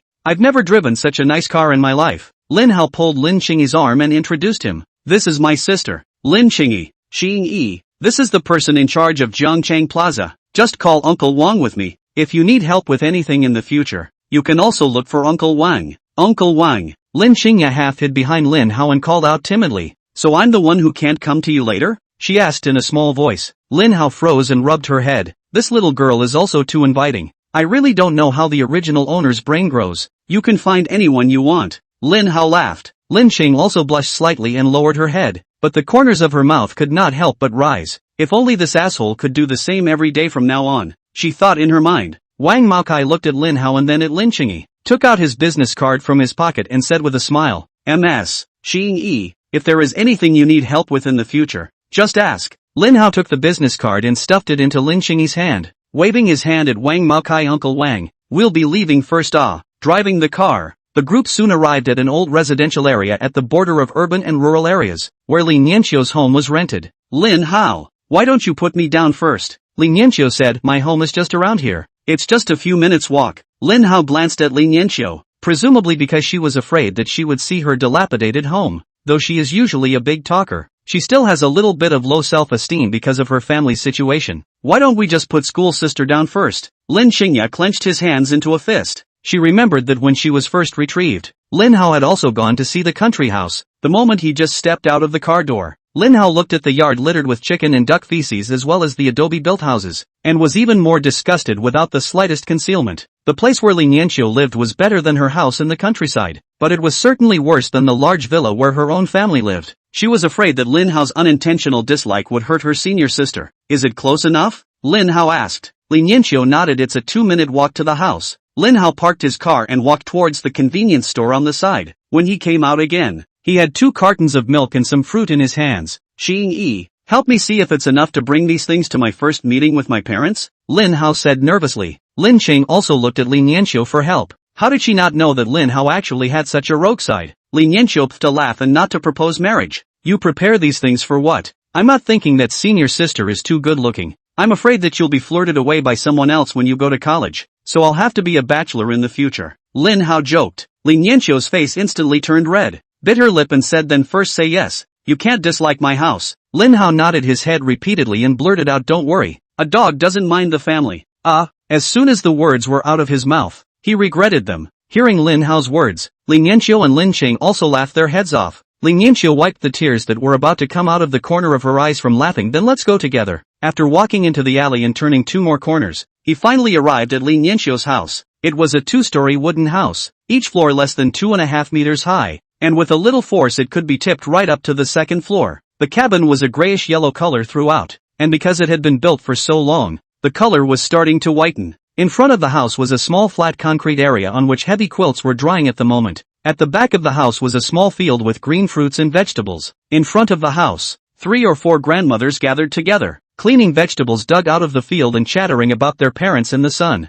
Li Nianqiu and Lin Xingyi were both looking nervously at Lin Hao at the moment, trying to see the emotions in his eyes. Looking at the house in front of him, a nostalgic look passed through Lin Hao's eyes. He remembers that when he was very young, his grandmother would sit in the open space in front of the door with him in her arms and gently fan him one by one with a bushel fan on a summer night. He wiped the tears that were about to flow out of the corners of his eyes and realized that the 2 of them, Lin Xingha and Li Nianqiu, had been watching him. What are you looking at me for? Did I grow flowers on my face? Seeing that Lin Hao didn't have a look of disgust on his face, Li Nianqiu didn't why her mood suddenly lightened up. Lin Xingya also pulled on his coat and told him, thank you, Lin Hao. However, rubbed Lin Xingyi's head and gently said, I'm sorry. The belated apology but still made Lin Qing also hot tears. She inhaled her nose and choked. Brother, don't change back, okay? Will you always be like today? It doesn't matter if mom and dad don't like me and my sister doesn't like me either. Brother, as long as you can be good to me. Lin Hao wiped her tears and said comfortingly, your mom and dad's own daughter and your sister's own sister.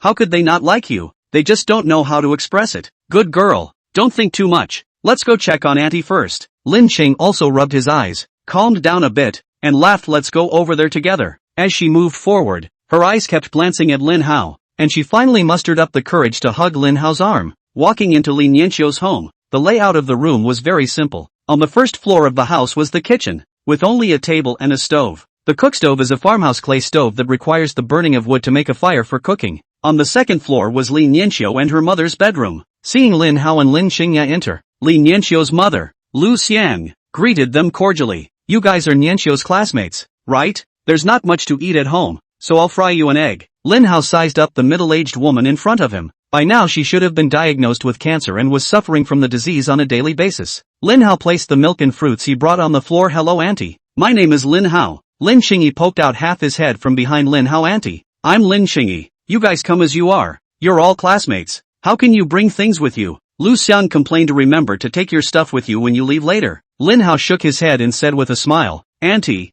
I'm not trying to ask you for something, so I brought a special gift. I hope you don't mind. Lu Xiang gave Li Nianqiu a puzzled look, then looked at Lin Hao and said warily, Tell me what you want to do with your life, and I'll see if I can help. Chapter 15, What's so good about it? Hearing Lin Hao's words, Li Nianqiu couldn't help but tense up. Isn't it just this thing of tutoring him in his studies? Why make it look so formal? Lin Hao pulled out Lin Qingyi, who was hiding behind him. Auntie, my sister is now in her second year of high school, but her academic performance is not very good. Sister Li Nianqiu's academic performance has always been in the top 3 in her grade, and I want to ask her to tutor my sister. Lin Qing also stared blankly at Lin Hao, amazed at how Lin Hao could say such outrageous things. Since entering high school, she has maintained the top grade, and Lin Hao, who turned in a blank paper for every exam, has also been stabilizing at the bottom of the list. Li Nianqiu tilted her head in confusion. Didn't she say she was tutoring Lin Hao? Then it dawned on her instantly. Evening tutoring will be late, and if it's for a boy, I'm afraid her mom will worry. Hearing that it was to make up for the lesson, Lu Xiang's brows relaxed, but she still refused to say. Our family Nianqiu is also now in the critical period of her senior year, and she will be taking the college entrance exam in this half year. I'm just afraid I won't be able to find the time to tutor her. In the original story, Xiang Lu didn't even tell Li Nianqiu about her illness so as not to delay her studies. Lin Hao had known that Lu Xiang would refuse when he made the request, but he still persuaded him. Auntie, this side is also far from the school and the environment is not good. I have a house across the street from River City High School and it's usually vacant. Thought I'd just let my sister in school live there and save the pastime for my sister's tutoring. Lin Qing also knew that Lin Hao wanted to give Nianqiu better study conditions, so she spoke up and agreed. Auntie, there will definitely be no delay for Nianqiu-senpai, and tutoring me will also allow Nianqiu-senpai to consolidate her freshman and sophomore knowledge at the same time. Lu Xiang was a bit impressed for a moment, but her gaze went back to Lin Hao. She's worried that Lin Hao is a bad guy trying to trick her daughter into living together. Lin Hao noticed Xiang Lu's expression and knew that the other party had hesitated, and opened his mouth to say, Auntie, actually the thing I want to trouble you with is that I want to ask you to move in with Nianqiu-senpai.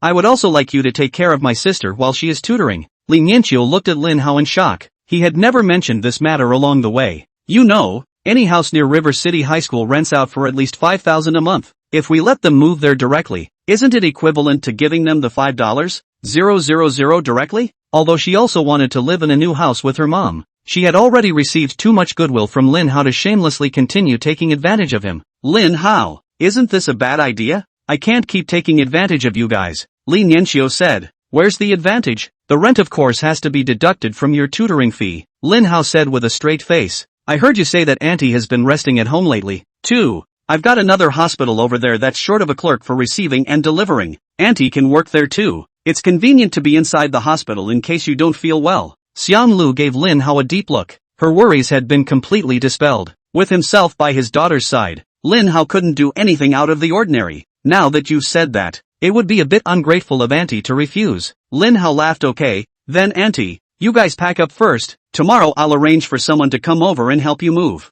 I have business on my side, so I'll leave you to it. Seeing Lin Hao go out, Li Nianqiu came back to her senses. I'll see you off. As the three of them walked through the alley, Li Nianqiu glanced at Lin Hao from time to time and complained. Why didn't you tell me about wanting us to move to River City High School? Lin Hao rolled his eyes. If I told you, would you let me come see Auntie? The journey was uneventful and soon reached the end of the alley, where the silhouette of the Bentley came into view. Li Nianqiu gathered enough courage to suddenly step forward and hugged Lin Hao hard. She buried her head into Lin Hao's chest and whispered thank you. Lin Hao backhanded Li Nianqiu and hugged her tightly, and a peach blossom-like refreshing aroma hit his face. Senior sister, my heart is hurting right now, Lin Hao said. What's wrong? Did I push too hard? Li Nianqiu was about to break away from Lin Hao's embrace immediately. I feel my heart ache when I think of buying so many nice clothes for you, only to have to cheapen Lin Qingyi. Li Nianqiu blushed and stood on her tiptoes to whisper in his ear, then when I'm free, I'll wear it to you alone. As he drove to the hospital, Lin Hao's mouth was harder to press than AK's once he remembered that earlier hug and the soft touch on his chest. Next, as long as he maintained his relationship with Li Nianqiu and cured her mother's illness, he would directly poach her to Lin's group after she graduated. He glanced at Lin Qingyi. This little ninny definitely didn't know that he had already unloaded one of her right and left arms. Jia. Noticing Lin Hao's line of sight, Lin Qing also blared back. For some reason, she was now a little angry when she saw Lin Hao's dumbfounded expression. Half an hour later, the two of them finally arrived at the entrance of Jiangcheng City Hospital of Traditional Chinese Medicine. Jiangcheng Hospital of Traditional Chinese Medicine consists of the head office and Huatua Pavilion. The department is open to the public and all people are able to come here for medical treatment. Although the Huatua Pavilion was also open to the public, The registration fee alone required at least $100,000, which ordinary people could not afford to spend. Most of the doctors in Hua Pavilion are composed of the best part of the retired veteran Chinese medicine practitioners from the headquarters of the Ministry of Selection of the best people to return to the composition. The reason why it wasn't all was because Lin Hao's third sister, Lin Shaoxian, had been recognized by all the old Chinese doctors in the pavilion for her amazing talent and solid basic skills. Hua Pavilion that was entered by special access after submitting an application to the board of directors. This is the only person who has succeeded in taking the special channel in the more than 30 years since the establishment of the Hua Pavilion. After getting off the bus, Lin Hao directly pulled Lin Qingyi's wrist to lead her to Hua Pavilion. His top-notch medical abilities already knew that Lin Qingyi had something wrong with him, and all he needed to do was to go to the medical center and grab some medicine to recuperate. He also went along to remind Lin Shaoxian to pay attention to check for any damage in terms of the patient's internal organs when he was sticking needles into them. Lin Shaoxuan's strength was unquestionable. It was just that this patient's situation was complicated, with the presence of a foreign substance in her body, which led to a deviation in the execution of her needles. Just as Lin Hao and Lin Qingyi were walking towards Hua Pavilion together, two medics around them ran over carrying a stretcher. On the stretcher was an elderly man in a gray mountain suit. Make way! Make way! The patient is in a life-threatening situation. The situation is urgent. Please step aside. Chapter 16, the male lead makes his appearance. Looking at the man on the stretcher who was in a coma, Lin Hao knew that this person was none other than the big shot from Haichang. The man's name was Xiezhen, one of the founding fathers of the Great Xia Kingdom, who had made great achievements for the establishment of the Great Xia Kingdom. Although he has now retired to the second line, his influence in the military is still very great. Lin Hao grabbed Lin Qingyi's hand and accelerated his speed to rush to Hua Pavilion. Hua Pavilion is decorated in a purely Chinese style, borrowing from the garden design of the Soviet style. Entering the front door, directly opposite was a huge medicine cabinet, which housed all sorts of medicinal herbs that Lin's group had collected from all over the world. The door is flanked by aisles leading to the various consultation rooms, and the passageway is lined with antique tables and chairs as well as old-fashioned instruments for handling Chinese herbs. The medics carried a stretcher into the Hua Pavilion, and a burly middle-aged man shouted into the pavilion, "Quick, get the best doctor you have here." The middle-aged man's name was Xia Hu, the son of Xiezhen, who was also currently serving in the military. In the aisles on both sides, one old Chinese doctor yawned and walked out of the consultation room. In the middle of several old Chinese doctors, a young, rimless glasses-wearing girl in a white lab coat was particularly obvious, and this person was none other than Lin Hao's third sister, Lin Shaoxian. "Who is the best doctor you have here? My father is in a coma. Hurry up and treat my father." Several old Chinese doctors glanced at each other. They guessed that the two of them, Xiezhen and Xia Hu, were not small just by looking at their attire. "Ah, Shaoxian, this patient, you come first to see if you can cure him," an old Chinese doctor said. Lin Shaoxian nodded. "Carry him to the bed over here." "Can such a young little girl read?" The old man has had many episodes of this problem, and we've seen many doctors who have been unable to do anything about it. Xia Hu frowned. Lin Shaoxian hated people who used gender and age to say things. She glared at Xia Hu and coldly said, "I'm taking a patient's pulse right now, so please be quiet." After taking her pulse, she coldly said to Xia Hu, "A few stitches in this disease and the old man will wake up, but it will take a few more visits to heal." The other old Chinese doctors also went up and took the patient's pulse. Nodding at Lin Shaoxian, the results they deduced were also the same as the results Lin Shaoxian had gotten. "Sorry, little girl, I underestimated you just now. Trouble you to administer the needle to the old man." Xia Hu apologized. Just as Lin Shaoxian was sterilizing the silver needles, a middle-aged woman came running over. "Brother, where's our father? How is he now?" The woman's name was Xie Yujing, the daughter of Xiezhen, and the premier jeweler in Jiangchang. "Dad has slipped into a coma and is in a very dangerous condition, and the doctor is now planning to give him an injection." Xia Hu pointed at Lin Shaoxian who was sterilizing the silver needles and said, seeing that the doctor was so young, Xie Yujing couldn't help but frown. "Is such a young little girl reliable?" She then moved halfway out of the way to make way for a young man behind her. "Big brother, I just came over from the First People's Hospital side of Jiangcheng City and ran into this young lad. I see that he just made 3 stitches and cured a patient that the hospital had been treating for years without any improvement. When I heard our dad was sick again, I rushed to get him here. Dad's side of the needle hasn't been worked yet anyway, so why don't we just leave it to this lad?" The young man had sword brows and starry eyes. His body was straight and had a masculine aura. He arched his hand at Shihu and said, "Hello, my name is Chohan. Just now, Sister Yujing is being overly complimentary. The patient's body has already recovered most of the way under the doctor's care. I am merely stimulating the medicinal properties deposited in the patient's body. Even without me, the patient will recover sooner or later." Xiaohu nodded, very satisfied with Johan's humble appearance. His gaze looked at Lin Xiaoxian with some hesitation again. However, before he could say anything, a group of old Chinese doctors stood up to condemn it. What's the meaning of this, you guys? Bringing a lad over to kick ass? We have said that it can be cured. If you still change doctors now, are you doubting our Chinese hospital? Where did you learn from, young man, and how many years have you been studying medicine? I don't think you're even Harry. What do you know about Chinese medicine? Lin Xiaoxian also had a cold face. Since you guys don't trust me, forget it. You may borrow this treatment room, but I will not strike again. Looking at Lin Xiaoxian,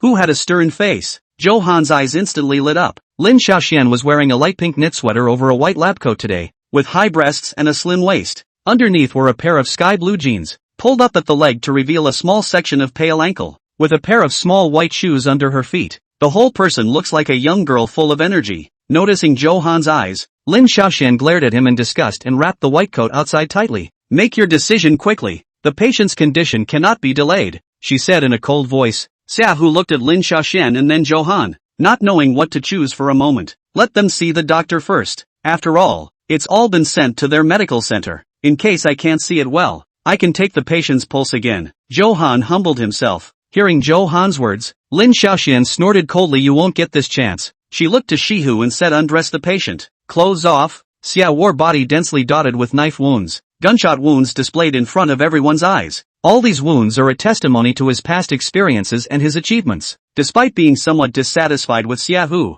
Lin Xiaoxian instantly rose a strong admiration for Xiaozhan. Just as she was concentrating and preparing to administer the needles, Lin Hao burst into the consulting room breathing heavily. Once again interrupted, Lin Xiaoxian instantly glared in the direction of the doorway. Seeing Lin Hao standing in the doorway, she frowned in displeasure. What are you doing over here? In the original book, Lin Xiaoxian didn't like the original owner who was uneducated and still caused trouble all day long, especially since her parents were patriarchal, and even though they knew that Lin Hao wasn't their real son, they still favored Lin Hao for no reason. She became more and more disgusted with this brother. Can't you see I'm treating a patient? You barge in here like that. Do you know how dangerous it could be if you cause me to stick the wrong acupuncture point? The patients who come to our Huatua pavilion for treatment are either rich or noble. It's not as if our Lin clan has to pay for you every time you cause trouble. Don't forget your own identity. Lin Xiaoxian reprimanded. Lin Hao skimmed his mouth and spat in his mind. The money the original owner has lost in the 10 years she's been growing up is not as much as what you've lost with this needle. A guilty look came over his face and he apologized.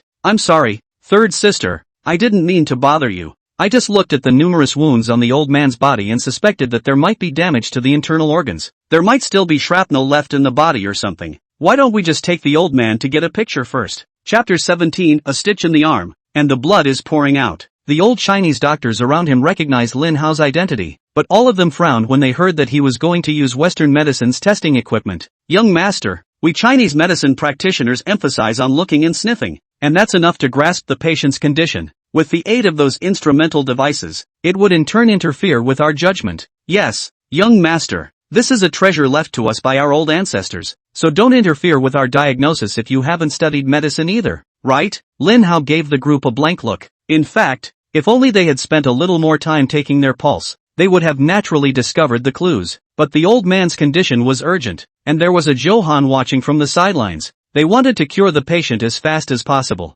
Okay, just shut up and stay close by and don't make any noise. The patient's condition can't be delayed. If anything goes wrong because of you, I'll tell mom and dad to kick you out, Lin Xiaoxian said in a cold voice. Lin Hao gave Lin Xiaoxian 2 thumbs up with both hands and walked out of the consultation room with a twist of his head. Even a man of clay has 3 temperaments, not to mention that he is not made of clay. Anyway, Lin Xiaoxian couldn't get through to one of these old codgers, so she had to give them some bitterness first before she could do so, which was called respecting the fate of others. Walking out the door of the consulting room, he gritted his teeth in indignation. If it wasn't for the fact that he almost zapped Xiaozhan to death this time, and ended up losing tens of billions of dollars in order to settle the matter, he would hate to leave the hospital and go straight home right now. Tens of billions of dollars in compensation were transferred from Lin's card, and Lin's secondary card is now in his possession. Under rounding, it was equivalent to him spending tens of billions of dollars to pay for Lin Xiaoxian. Lin Qing also noticed that Lin Hao didn't seem to be in a very good mood, and fearfully gently pinched the corner of Lin Hao's coat. She was worried that Lin Hao was just on a whim today, that's why he was so nice to her. Now that you're in a bad mood, everything will go back to the way it was. Lin Hao looked at Lin Qing's timid appearance and reached out to rub his hand on her head. It was so hard to get a short haircut, but at the moment it was like a chicken coop again. He then guiltily helped Lin Qingyi simply brush her hair. Brother, you could have taken it out on me if you were upset. I'm already happy that you're taking care of Nianqiu-senpai. She tilted her head and gave a cautious smile. Lin Hao scratched his head in embarrassment. I just rubbed your head because I couldn't help but see how cute you were. If you don't like it, then I won't do it again. Like. Lin Chang also lowered her head, and a scarlet blush surfaced on her cheeks. Lin Hao gently pinched her face when third sister finishes seeing the patients. I'll go ask her for a comb and recomb your hair. Lin Qingyi excitedly clenched her hands into small fists. She felt that the missing things in her heart were being filled little by little. Subsequently, Lin Hao brought Lin Qingyi and began to lie down on the doorway. Watching the process of Lin Xiaoxian applying needles in the treatment room, Xia Zhan's body was covered with various wounds, and the hardened skin at some of the sores required a great deal of force to get the needle in. Xiaoxian is getting better at applying needles now, and she's also much faster in terms of speed. The waves of the Yangtze River push forward the waves of the front. I'm only afraid that in 2 more years, she'll be able to surpass me if her experience is a little deeper. Miss Lin is indeed the most talented person I've ever seen. The onlookers of the Chinese medicine practitioners whispered in admiration, seeing Lin Xiaoxian applying the needles in such a professional manner. Xia Hu and Xia Yujing both breathed a sigh of relief as well. Zhou Han's eyes burned as he looked Lin Xiaoxian up and down without any concealment, especially when Lin Xiaoxian bent down slightly. Lin Hao could even see his feet tiptoeing slightly. Lin Hao curiously knocked his chin on Lin Qingyi's head and inquired, how do you feel about that guy? Lin Qingyi covered her head, beeping in dissatisfaction, and looked over in the direction Lin Hao was pointing. She shook her head in disgust. He's peeking at third sister and has been looking at third sister's breasts and ass. Should we warn third sister? In the original story, Lin Qing also attracted Zhou Han's attention with her unbelievable face value. Zhou Han both covets Lin Qingyi's beauty and dislikes Lin Qingyi's past, so he only maintains a physical relationship with Lin Qingyi. Lin Qingyi has never been loved, mistaking Zhou Han's occasional concern for the love she expects. Eventually the lie is revealed and Lin Cheng also goes crazy and launches his revenge on Zhou Han, which turns out to be the biggest villain in the whole story. Third sister is practicing acupuncture. We can't disturb her, Lin Hao said. Oh, Lin Cheng also nodded, then revealed a worried expression. Lin Hao noticed her expression and said helplessly, don't make a sound. He pulled Lin Qingyi's wrist and walked into the consultation room, right in the middle of Zhou Han and Lin Xiaoxian. Zhou Han frowned, a hint of sullenness surfacing on his face, but when he saw that Lin Qingyi's face seemed to be better, his gaze began to measure Lin Qingyi's back. Is this man a lustful man?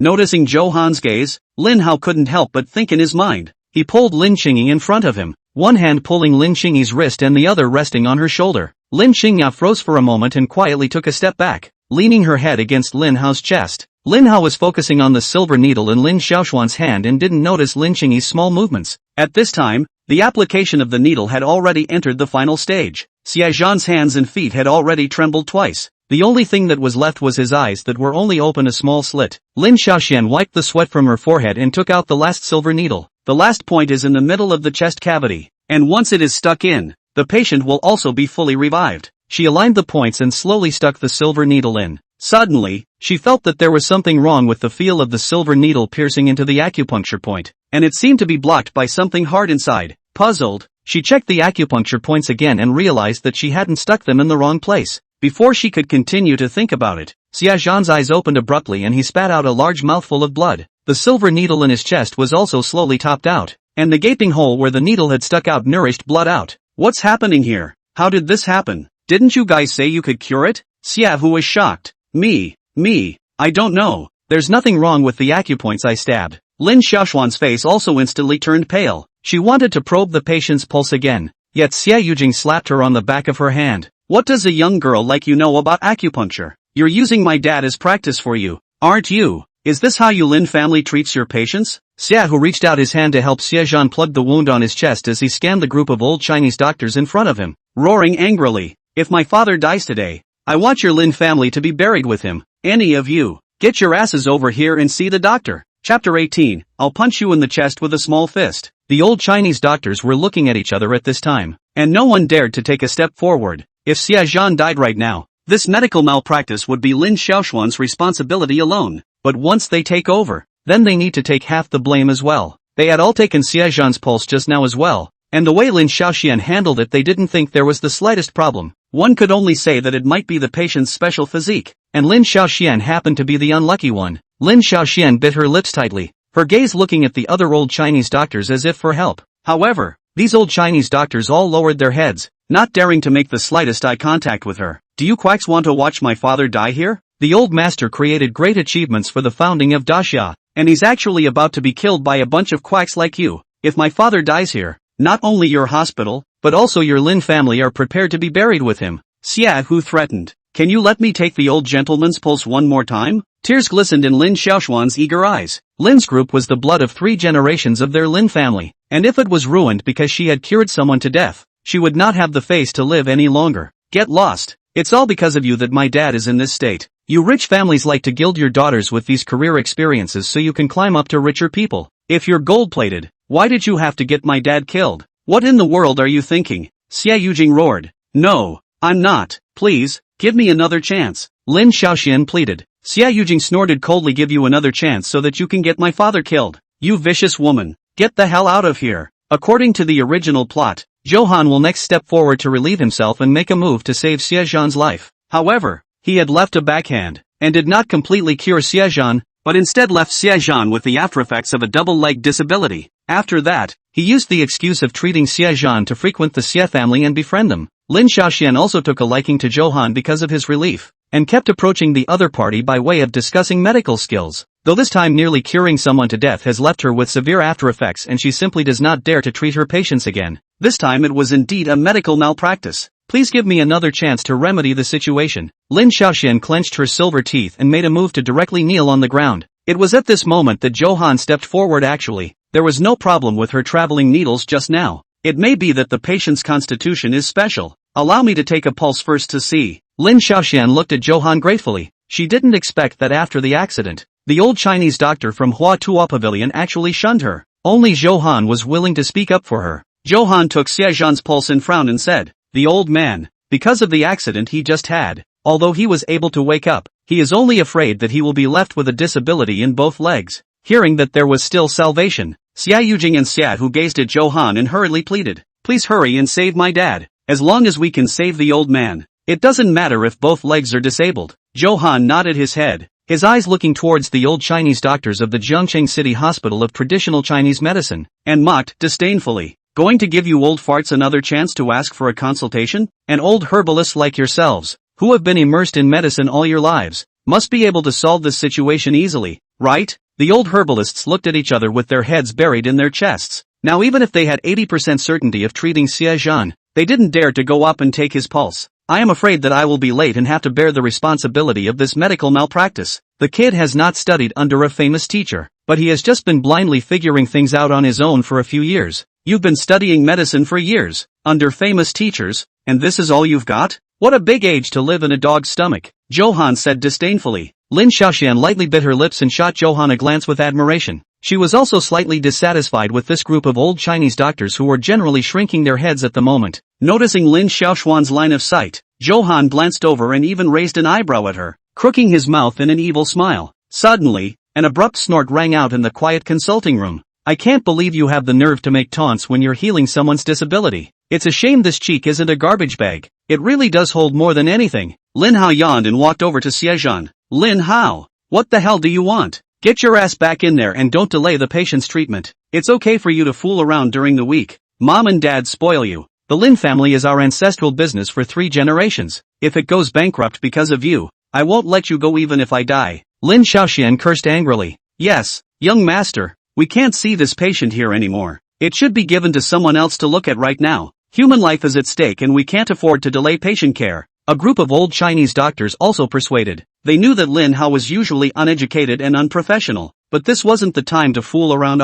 Handing over to Johan for treatment. As long as the old man is saved, when the time comes, the Lin family will compensate a little money, and this matter will be over. If the old man died here, then even the Lin family would not necessarily be able to withstand the wrath of these few people. Johan was even more disdainful when he looked at how young Lin Hao looked. Since you're not convinced, I'll leave it to you to heal. But let me remind you that the old man's pulse is already very weak and can't afford for you to keep stalling. Knowing that the old man is going to die, you just pushed your luck. Is it because you want to wait until the old man is dead? Then you'll backtrack and say we delayed your treatment? So you're still a reputation-selling liar. Ha! Lin Hao rolled his eyes and said. As he spoke, he reached out and grabbed the old man's wrist. As Johan said, the old man's pulse was already very weak due to the loss of blood, and he could die at any time if he didn't get timely treatment. You're the one who's a liar. I've seen him heal people with my own eyes. How can that be a lie? What can a brat like you know? You hurry up and get lost. Make room for divine Dr. Zhou, Xia Yujing ordered. Is this a black store? You can't treat yourself and you won't treat anyone else? Do you have to drag a good patient to death? Xia Hu said in a bad tone. Lin Xiaoxian stepped forward, ready to yank Lin Hao away directly. How can you possibly know how to treat a patient when you're an uneducated loser who's never studied medicine?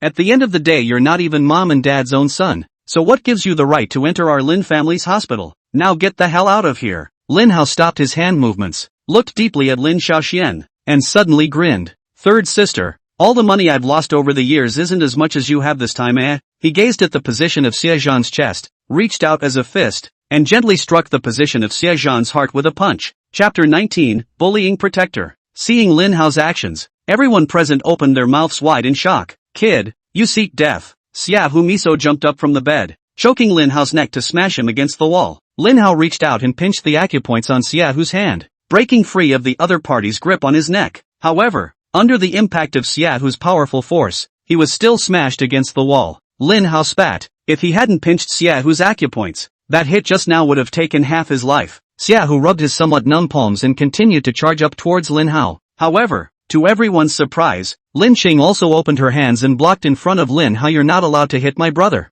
Her body was trembling a little from fear, but her voice was firm. Asterisk asterisk asterisk asterisk off. I don't hit women. My father is dying. And just now this asshole actually dared to hit him. Xia Hu said angrily. Seeing Lin Cheng also blocking in front of Lin Hao, Lin Xiaoxian also took a step forward. Xing Yi, this asshole should be made to bear the blame for his own mistakes. Have you forgotten all the bad things he used to do to you? Lin Cheng also shook her head. I don't care. He's changed now. Silly sister. He just wants our family's money. That's why he's deliberately trying to please you. Several sisters in our family already know his virtues. It's just that mom and dad still look out for him. Otherwise they would have kicked him out long ago. Do you know what that behavior he just did is called? That's called willful killing. The patient's body is so weak. It's very likely that the patient will die on the spot if he throws that punch. Johan arched his fire at the right time and said, I still want to imagine how a pretty girl like you could have such a malicious-minded brother. So it's a bastard adopted from the outside. It seems like he should know that he can't get any more money. That's why he wants to destroy your Lin family. Lin Xiaoxian looked at Lin Hao and said with a sigh, I originally thought you were just a bit stubborn and unruly, but I didn't realize that you were capable of such things as murder. I'll have mom and dad kick you out of the Lin family when I get back. Lin Cheng also shook her head and stubbornly said, Don't you call me sister. You never cared for me. If brother goes, then I'll go with him. Lin Xiaoxian laughed coldly. A bastard and a wild girl. It's good that you two have left the Lin family. Lin Hao rubbed the head of Lin Qingyi, who seemed like a little lion, and closed her open hands. This little ninny really didn't hurt for nothing. In that situation just now, the people around him weren't going to give him a chance to slowly heal Xiezhan. The only way to shut them up is to take the risky step of directly administering the medicine so that they can see the effects of the treatment. His gaze went cold as he glared at Lin Xiaoxian and mocked. Don't stop blathering here. Your little mouth is as hardened as poison. Attempt to cover up your mistakes with hysteria. And don't you dream of it. Even if I kill this old man with one punch, don't forget that you stuck the needle in him first. If Lin's group goes under, it's all because of you. He glanced at the murderous Shihu again. You're sure you don't need me to intervene to heal the old man, are you? Xia Hu snorted coldly. What the hell do you know about healing? If the old master dies, I want you to be buried with him today. Lin Hao spread his hands and said indifferently, then it seems like I don't have to do it. He gazed to the old herbalist aside. Get me a comb over here. The old Chinese doctors looked at each other, and their gazes couldn't help but glance at the grim-faced Lin Xiaoxian. Just now, Lin Xiaoxian had revealed during the argument that Lin Hao was not the Lin family's biological son. There was no way they could hold the risk of offending Lin Xiaoxian to get a comb for Lin Hao. Lin Hao sighed lightly. It's true that tigers are bullied by dogs, and a phoenix that has lost its feathers is inferior to a chicken. He pulled Lin Qingyi's wrist and nudged at her. Lin Chang also nodded in understanding and said to the old Chinese doctor, find me a comb. The old Chinese doctors glanced at each other. Both sides were Miss Lin family. Neither of them could be offended. Just as the atmosphere began to fall into a dreary state, Xia Yujing suddenly shouted loudly, Brother, look, is our father no longer bleeding? Just now, everyone's eyes were gathered on Lin Hao's body, and it was only at this moment that the party was surprised to find that not only had Xie Zhan no longer been nourishing blood, but even his face had flushed for a minute. The young master couldn't have been treating a patient just now, could he? Have any of you heard of the young master studying medicine? Didn't you say that the young master is an uneducated waste of space who causes trouble all day long? Then how is he able to treat a disease that even third miss can't cure? It's not possible that the patient this is a flashback, is it? A group of old Chinese doctors speculated. Lin Xiaoxian looked at Xie Zhan in surprise, wanting to take his pulse again, yet before he could step forward, Xie Yujing's gaze glared over. Little divine doctor, help see if the old man's condition has improved? Xie Yujing looked at Johan and inquired. Johan took his pulse and realized that Xie Zhan's pulse was indeed a bit stronger than just now. He looked at Lin Hao in surprise and hesitated, but still nodded gently. Lin Hao looked at Lin Xiaoxian and smiled. Can you find me a comb now? Lin Xiaoxuan's face was grim. Since you have a way to cure that patient, then hurry up and cure this patient now. Don't forget that everything you have was given to you by the Lin family. If the Lin family goes bankrupt, you won't be able to live well either. Lin Hao spread his hands. Isn't it what Dr. Lin said? The mistakes you make should be borne by yourself. Young master clearly just wanted to help third young miss, who can feel good in their heart right now after just being pointed at and berated. Didn't third miss also say that the young master wasn't a member of the Lin family and that she was going to kick him out of the Lin family? Alas, the young master is so pitiful. His good intentions are treated like a donkey's liver and lungs. A group of old Chinese doctors beeped in whispers. Lin Xiaoxuan's face clouded over as she glared viciously at the group of old Chinese doctors, instantly shutting them up. Hearing the old man's condition improve, Xia Hu came to Lin Hao and awkwardly scratched his head, apologizing. Sorry little brother, I was the one who was impulsive just now. If you wanted to treat the old man, you should have just told me in advance, and we wouldn't have made such a big misunderstanding, would we? Lin Hao couldn't help but sneer. I'm crazy. I want to treat him? Have you forgotten what you just did to me? He pointed to the surveillance in the corner. If you guys forget, this thing will still help you remember. Once again. Ah, you didn't misunderstand me? I just wanted to see if the old man's body was hard. The quacks you brought here could have treated the old man anyway. Big deal. Just stay in bed. It's not like you can't afford an escort. Hearing Lin Hao's words, Johan glared viciously at Lin Hao. He was also perfectly capable of curing Xie Zhan. It was just that he wanted to climb up the ladder with the Xie family in Hai Chang, which was why he was unwilling to cure him in one go. Upon hearing Lin Hao's sarcastic words, a look of surprise appeared on Xie Hu and Xie Yujing's faces. However, little brother, you mean that you can completely cure the old man, right? Lin Hao snorted coldly and didn't reply.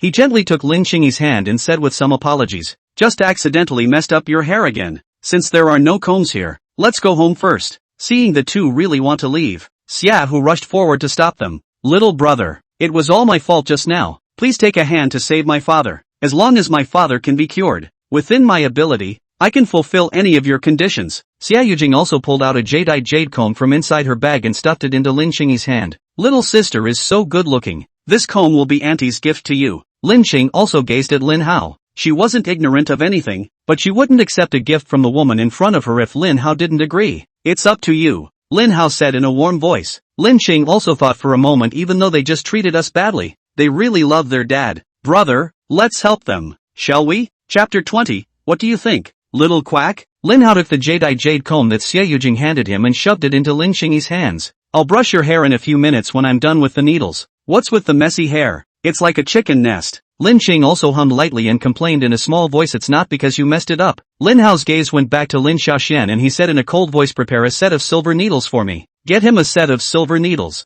Lin Xiaoxian gritted her teeth and ordered the old Chinese doctor beside her. She was under the impression that Lin Hao was an uneducated person who only knew how to cause trouble all day long. But only today did she realize that Lin Hao not only knew medical skills, but it looked like his attainments might be even higher than hers, which made it completely difficult for her to accept for a moment. A set of silver needles was quickly sterilized and handed to Lin Hao. Lin Hao briefly checked and began to prepare to administer the needles to Xie Zhan. As he picked up the silver needle, he hesitated and suddenly stopped his hand again. What's wrong? Is something wrong? Little brother, if you want any more requests, just mention them. As long as I can do it, I will definitely do my best to help you, Xia Hu said anxiously. Lin Hao shook his head and looked at Lin Xiaoxian and said, I'll let you die in peace. Come here and take the patient's pulse. Lin Xiaoxian had long wanted to take Xie Zhan's pulse to see where exactly she had problems traveling the needle. It's just that Xia Hu and Xie Yujing suspect that she caused the old man's condition to worsen, and have been on the defensive. Her gaze looked at the two of them, Xia Hu and Xie Yujing, with some hesitation.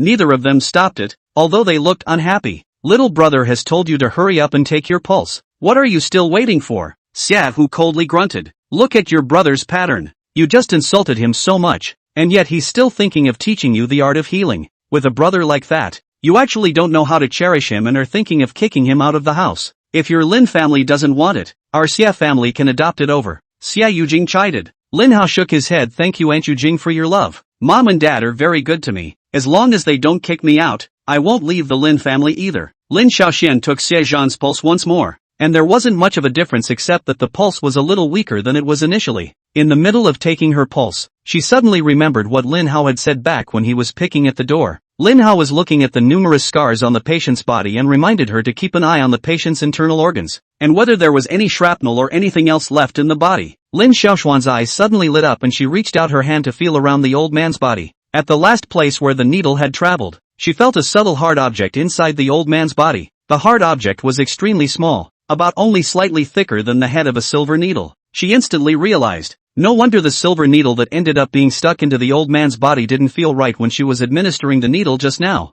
Recalling how she had just chided Lin Hao, her cheeks were red with shame at the moment. I'm sorry about just now, she whispered. Knowing the cause, she was now perfectly capable of treating the old man. Lin Hao ignored her apology and just took a silver needle on the old man's body and pointed to a few acupoints. Looking at Johan and inquiring, is it to tie up these positions? Do you have any better insights, little quack? Johan frowned, not knowing what Lin Hao meant by this. Xia Yujing thought that Lin Hao was discussing better medical treatment options with Johan, and her gaze anxiously looked at Johan. Is this what it looks like, little doctor? Do you have a better treatment plan? Johan shook his head. If it were me, I would have applied the needle like this as well. Xia Yujing's heart was relieved. Since they had all unified their opinions, it meant that this method of acupuncture was bound to be the best solution at the moment. Next, Lin Hao asked for Johan's opinion before each needle, giving everyone a feeling of something, but not much. The old man's eyes slowly opened until the last stitch was made. Xia Hu immediately knelt in front of Xie Zhan's body, his eyes also turning red from excitement. Dad, how are you feeling now?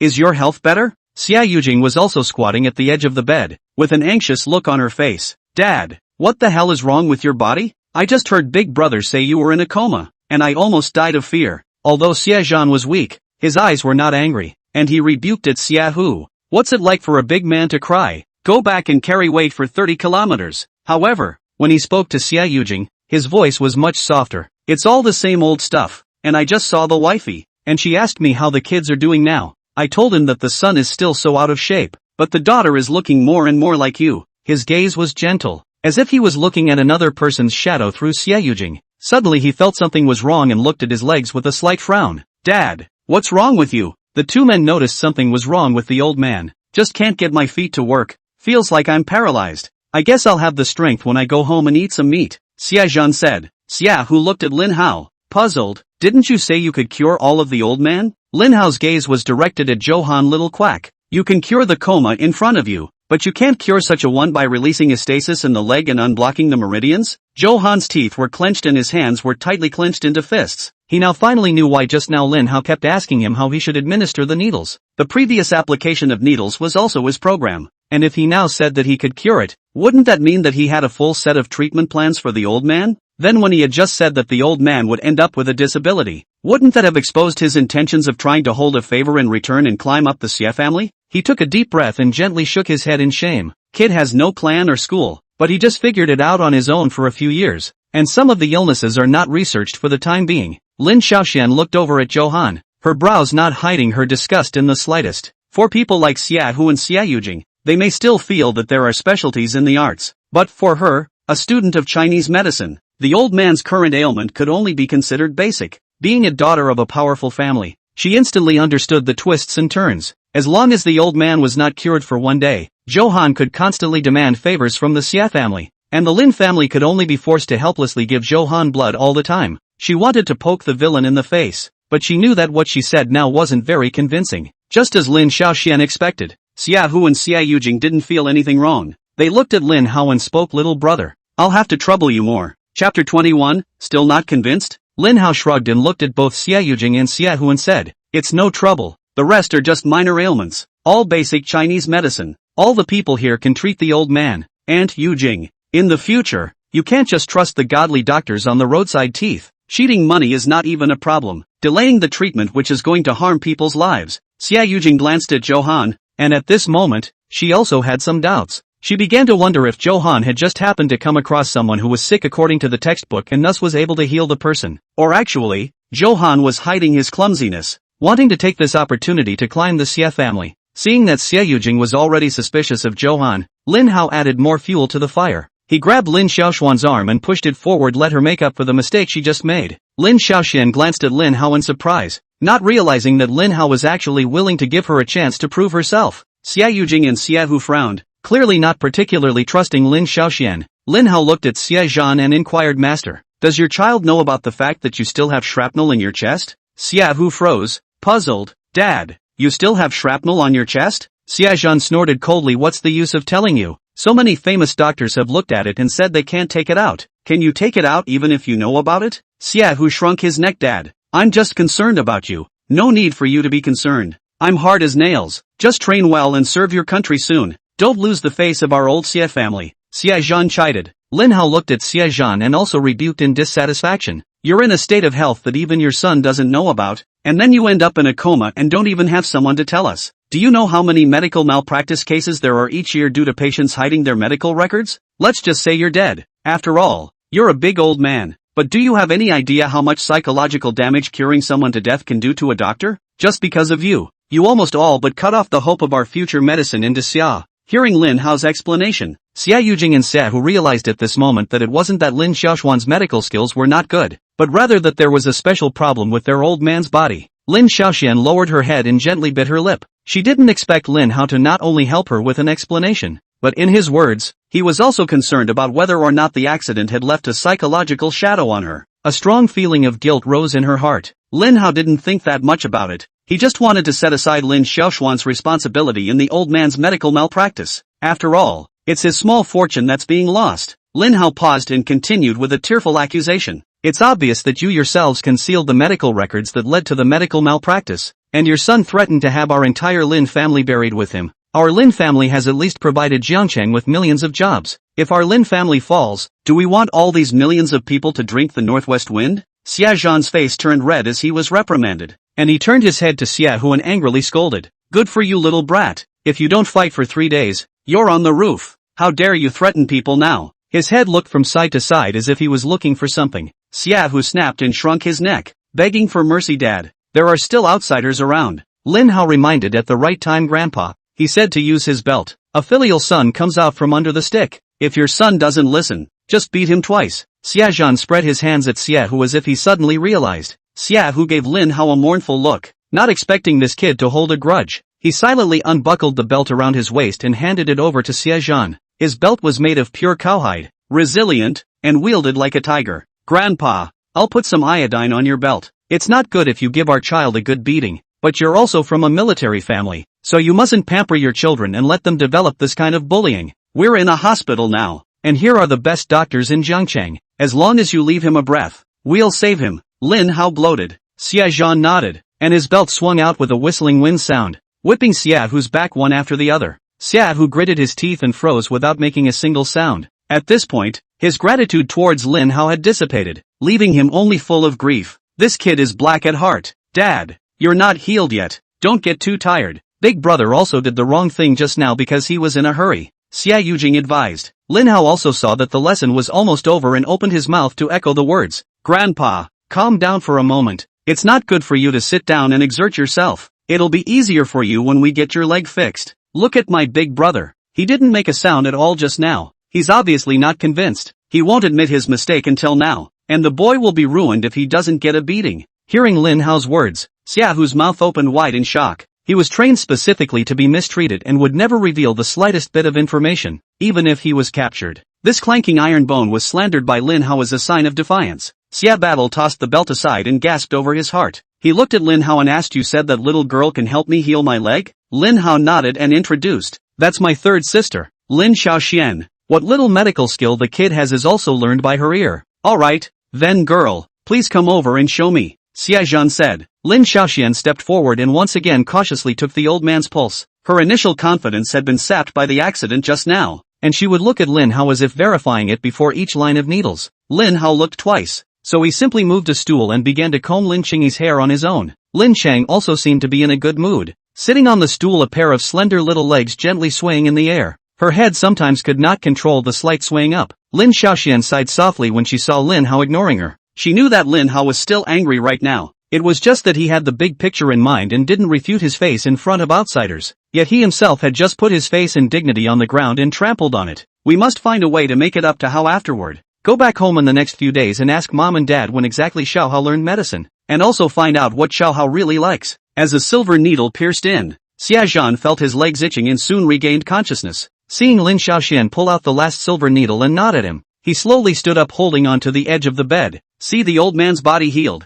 Xia Hu moved to tears, rushed forward to help. Xia Zhan tremblingly picked up the belt that had just been put aside and angrily said, "Good boy, the bigger he grows, the thicker his skin is. Teaching you a lesson actually dares to disobey." Chapter 22, A soldier is a wimp. A general is a wimp. After another long, loving education, Shihu had now learned his lesson. He let out a muffled grunt every time Xia Zhan slapped a belt down, like a voice that wanted to hold back, but just couldn't. Xia Zhan pumped it twice, and feeling some heartache again, he tossed the belt aside. "Sooner or later, I'm going to be pissed off at you, little brat," he snorted coldly. Xia Hu changed into a pleasing smile. "Dad, you're going to live a long life. Don't say such demoralizing things." Xia Yujing pulled out 2 checks from the bag she was carrying. She looked at Johan and thanked him. "Little divine doctor, it was hard for you to accompany me from the First People's Hospital to the Chinese hospital. A small token of appreciation. I hope you'll take it." Looking at the check with only $100,000 on it, Johan's brow frowned slightly, then immediately recovered. "Sister Yujing,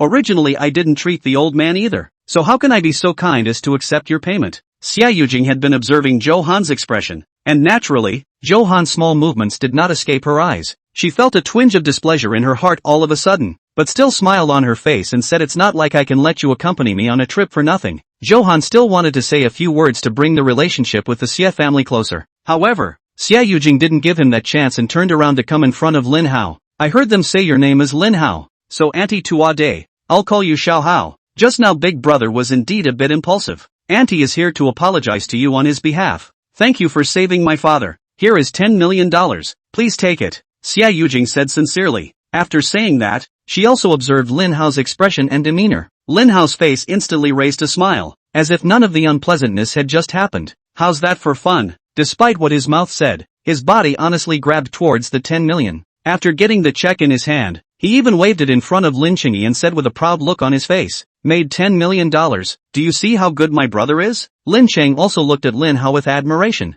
and a sweet smile appeared on her face. Lin Hao, as if remembering something, came to Xia Yujing and handed back the $10 million. "Aunt Yujing, help me change it to $5 million. Xia Yujing froze for a moment, but still took out her checkbook and wrote in 2 checks for $5 million. Lin Hao took the checks and picked one up and shoved it into Lin Qingyi's hand. He rubbed Lin Qingyi's little head. "That makes you a little rich too." Looking at Lin Hao's appearance, Xia Yujing couldn't help but laugh softly. A child still had to be a bit of a child to look good. Her gaze glanced at Johan, who was clearly about Lin Hao's age, but called herself sister. Comparing to Lin Hao's undemonstrative call of auntie, Johan seemed a bit too worldly and old-fashioned. Johan hated his teeth at this time. Originally the $10 million as well as the Xia family's relationship was his. "I didn't realize that halfway through, Lin Hao gave him all the cut-offs." Lin Hao ignored this, looked at the check in his hand, then looked at Xia Zhan, and hesitantly said, "Master, why don't I take out the shrapnel from your chest? Otherwise I won't feel comfortable with this money." When Xia Hu and Xia Yujing heard this, their expressions were shocked. "You can really help my dad get the shrapnel out of his chest?" the 2 men said in unison. They knew that with their old man's identity, if they said they couldn't take it out, it would be that all the major doctors in the country had come to see it and unanimously concluded that they couldn't take it out. Xia Zhan was shocked. "Little guy, this shrapnel removal requires an incision." The old Chinese doctors from the Hua Tuo Pavilion were also unanimous in their persuasion, and they even scowled at Lin Hao and said, "Young master, this incision is not the same as acupuncture. The slightest mistake can kill you. Chinese medicine, you say it's okay to be self-taught, but this opening requires a lot of hands-on experience." Lin Xiaoxian pulled over Lin Hao's shoulder, stood on her tiptoes, and whispered in his ear, "Being able to revive the old man from his coma has already made them acknowledge our Lin family's heavenly favor. In case the old man dies during the operation, not only will this favor be gone, but we may even have a grudge, and it's not worth it." Lin Hao only felt a burst of softness against his body, and a crunchy warm breeze blew around his ears. It had to be said that Lin Xiaoxian was excellent both in terms of her face and body, a few points better looking than the current Lin Qingyi. Lin Hao took 2 steps back, pulling away from Lin Xiaoxian, and looked at Xia Hu and said, "Take the old man to take a picture first and see. It's ultimately left to the old man to decide anyway. There's a first time for everything. Don't worry, I won't be nervous." A hesitant look appeared on Xia Hu's face as he inquired, "If we don't take it out, how long will my father probably live?" Lin Hao took Xia Zhan's pulse and said, "About 3 years or so, the body shouldn't be able to take it anymore." In the original story, it was after 3 years that Xie War died. "Then I'll bring my father back in 3 years to get the shrapnel," Xie Hu gruffly said. Lin Hao sighed lightly, his eyes looking towards Xie Zha. Xie Zhan's old face turned red and he snorted coldly, "Take me to the movie. It's rare that I come across one who has the guts to operate on me. All the other doctors just walked away when they saw my condition. I'll admit it even if I die. None of you are allowed to embarrass them." Hearing Xie Zhan's words, Lin Hao complimented Master is open-minded. He looked at the group of old Chinese doctors, then at Lin Xiaoxian, shook his head and said, "Soldiers wimp out one, generals wimp out a bunch. Let's step down as curator and bring up someone who dares to do something. I know you're trying to be smart, but the patient should be the one to make the decision on whether to treat or not to treat, and what to treat." After saying that, he went to the medicine cabinet and grabbed a few Chinese medicines, casually handing them to an old Chinese doctor. "Boil these medicines and put in more honey and cane sugar." Xie Zhan frowned. "Old man, I've been suffering for half my life. I don't need honey and cane sugar. This is for my sister to drink," Lin Hao explained with a smile. As if he suddenly remembered something, he instructed the herbalist who received the herbs, "Give the old man a few prescriptions to benefit qi and replenish blood as well. The old man is not afraid of suffering. Set aside more yellow dock for him to clear the heat and remove the fire." Xie Zhan gritted his teeth. "Although we are not afraid of suffering, but there is no need to deliberately suffer." With Lin Hao leading the way, Xie Zhan got his piece in half an hour. From the film he was able to see that he still had 3 pieces of shrapnel left in his body, all in his heart and lungs, and in an extremely sinister location. Such an injury, if it were on someone else, even one would be enough to be fatal. It's a miracle that the old man actually endured it 3 times and still survived. Seeing the movie, Lin Xiaoxian couldn't help but frown in admiration. The doctor from Huatua Pavilion also shook his head. These 3 locations are indeed not easy to deal with. The risk of surgery is extremely high. Actually, the patient should be able to live for 2 more years as long as he keeps a calm mind and doesn't exercise strenuously. Xia Hu inquired with an anxious face. "Then can you take it out or not? And what is the possibility of a cure?" The crowd didn't say a word, looked at each other and shook their heads in disbelief. It's not a matter of knowing what to do. It's a matter of their own medical skills not being up to snuff. Given the location of the shrapnel, it would be a miracle to remove even one, and such a miracle would need to happen 3 times in a row. Looking at the way everyone frowned, Xie Zhan also smiled bitterly and shook his head. "That's just it. The old man is resigned to his fate." Xia Yujing clenched her fists and looked at Lin Hao with undying determination. "Xiao Hao, can you take out the shrapnel?" Lin Hao's brows furrowed as he opened his mouth and inquired. "Master, it should hurt when you breathe and your heart beats right now, right?" Chapter 23, Finding a Father for Father. Hearing Lin Hao's words, all eyes gathered. Who cares if it hurts when lives are at stake? When Xie Zhan heard Lin Hao's words, he couldn't help but laugh out loud. When everyone first saw the shrapnel remaining in his body, their gazes were filled with sadness and sympathy, not realizing that this little guy was the only one who would care about himself. "I heard that you're not the Lin family's own son?" he inquired. Hearing Xie Zhan's words, Lin Qingyi and Lin Xiaoxian vigilantly came forward. Lin Qing also gently took Lin Hao's hand. At home, Lin Hao was the only one who was willing to be nice to her now. If Lin Hao left, then she would have to return to the bleak days she had in the beginning. Lin Hao raised his eyebrows and said with a smile, "Old man, don't try to sow discord. My parents are so good to me, and they believe I'm a good kid even though I skip school, go to clubs, and flirt with the ladies every day." He grabbed Lin Qingyi's wrist and lifted it up and shook it twice. "Look, all my family members can't let me go either." Hearing Lin Hao say that she was a family member, Lin Qing also blushed slightly and gently nodded as well. She felt a warmth rise in her heart. Is this what it feels like to have family? Xie Zhan skimmed his lips. If they had a bad relationship between their families, they would be able to intervene. But the relationship was amicable, and he couldn't do anything to break up someone's family. Lin Hao's eyes twinkled and he suddenly laughed. "Grandpa Xie, I do have an idea. My grandfather has passed away anyway, so why don't you take my dad as your godson? What do you think about taking 1 and giving 7 away? All as cute as I am?" The Xie family's house rules were strict, and it was impossible for him to enter the Xie family when he was able to make a trip across with great difficulty. If you live a regular daily routine, have a balanced nutritional structure, study hard and get better every day, what's the point of getting rich? Xie Zhan heard Lin Hao call him grandpa, and there was some small joy in his heart. But when he heard Lin Hao's words afterward, his face instantly drooped. There's no one else in this operation to help their dad find a dad. "Thanks, Grandpa. My grandfather was a soldier back in the day. My dad also admired the military the most in his life. Not to mention it's still a legend like you with a great battle record," Lin Hao added. "Xiao Hao, don't give the old man a hard time." "Thanks, Grandpa, but Hao is right. The thing my father admires most in his life is the military. If I have this honor, I hope to invite you to sit at home. Lin Xiaoxian interjected. Xiaozhan pondered for a moment, then I'll wait for the old man to get better and chime in. Lin Hao sighed softly and couldn't help but feel some pity. In the original book, one of the major reasons for the bankruptcy of Lin's group was the lack of a strong backer.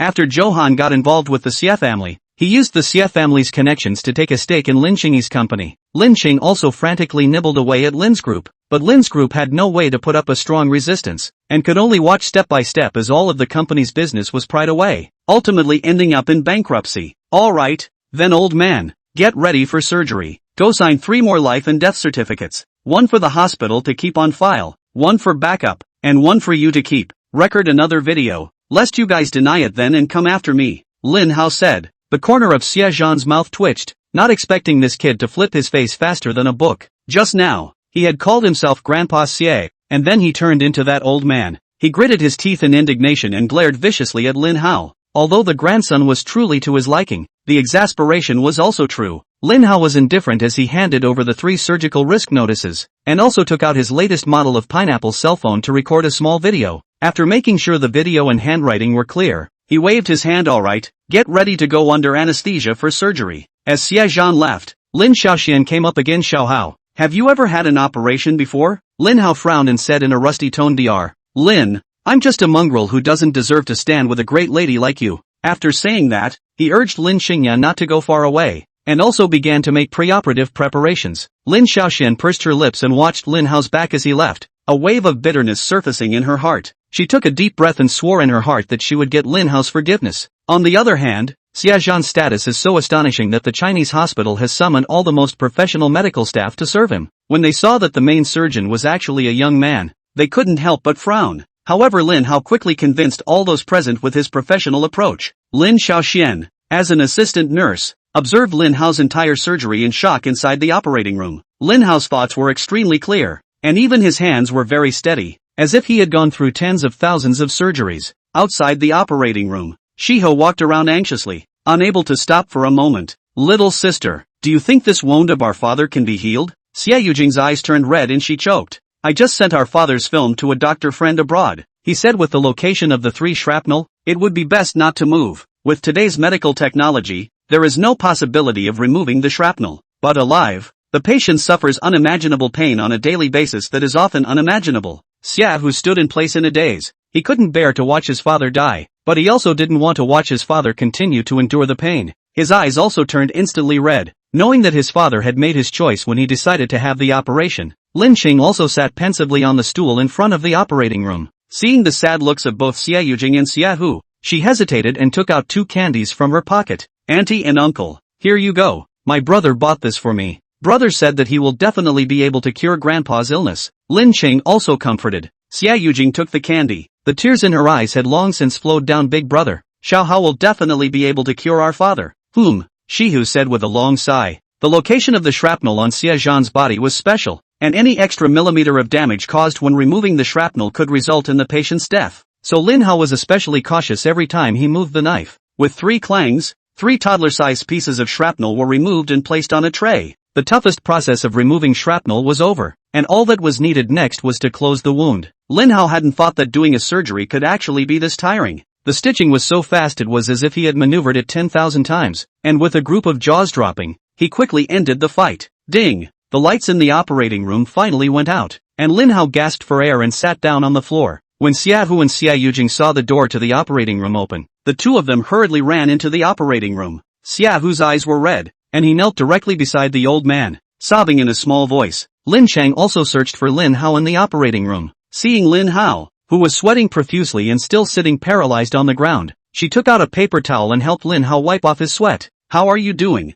brother? She said with some heartache. Lin Hao shook his head and said with a bad smile, help me up. I'm going to videotape this one image of a father being kind to his son. Chapter 24, A Song of Jiangqing for you. Xiehu slumped on Xie Battle's operating table, first stoically, then in a small voice, he began to sob. Lin Hao took his cell phone and recorded all of Xiehu's movements and demeanor from panorama, close-up, and close-up respectively. Xia Yujing was originally very sad as well, but when she saw Lin Hao's actions, she glanced suspiciously at the meter next to the operating table. A flash of excitement came to her face when she saw that the patient's heartbeat had not stopped. How? Was my dad's surgery a success? Lin Hao let out a shhh and nodded gently. Seeing Lin Hao's reaction, Xia Yujing's mouth opened wide in shock. The doctor friend she'd found was also internationally renowned and basically had no chance of surviving the death sentence he'd handed down. It was at this moment that Lin Xiaoxian brought over the tray containing the shrapnel. Xia Yujing stared blankly at the 3 thumb-sized shrapnel on the tray, and couldn't stop her tears. She shuddered to think what these shrapnel would have to endure every moment if they were in her body. Aunt Yujing,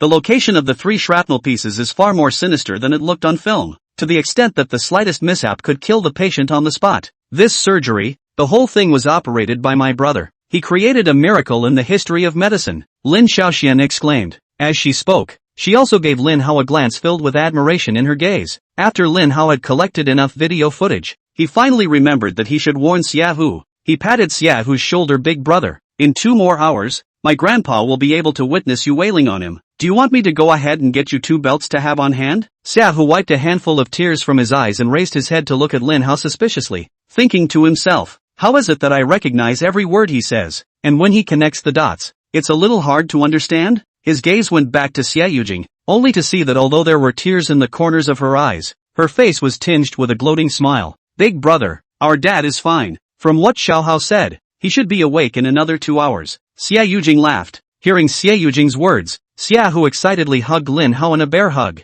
Thank you, thank you. The old man has suffered too much in his life, and it's not easy to see the day when the motherland is strong and prosperous. Lin Hao grimaced in pain. I just finished surgery. This old bone is going to be demolished for you. The son says that male to male is not a good thing. Don't you know that? Xiaohu let go of Lin Hao and scratched his head. I'm sorry, I was too excited just now. The old man still needs to be hospitalized for a few days for observation. I'll come back when I'm free in the next few days, Lin Hao said. He looked up at the sky. It's getting late. You guys should go eat early too. After saying that, he changed out of his surgical gown and came to Lin Xingyi to inquire, are you hungry? Lin Xingyi shook his head and took out a milk candy from his pocket and stuffed it into Lin Hao's hand. Lin Hao threw the milk candy into his mouth, and casually flicked Lin Xingyi's head, urging him to, from now on you can't eat too many snacks before you eat. You're not going to grow taller if you don't eat properly. Lin Xingyi is now somewhat malnourished, slightly thin, cool and delicate look is heartbreaking. Lin Chang also covered her forehead and nodded, laughing lightly. I'll listen to your brother. Let's go. Take you to dinner and then we'll go home,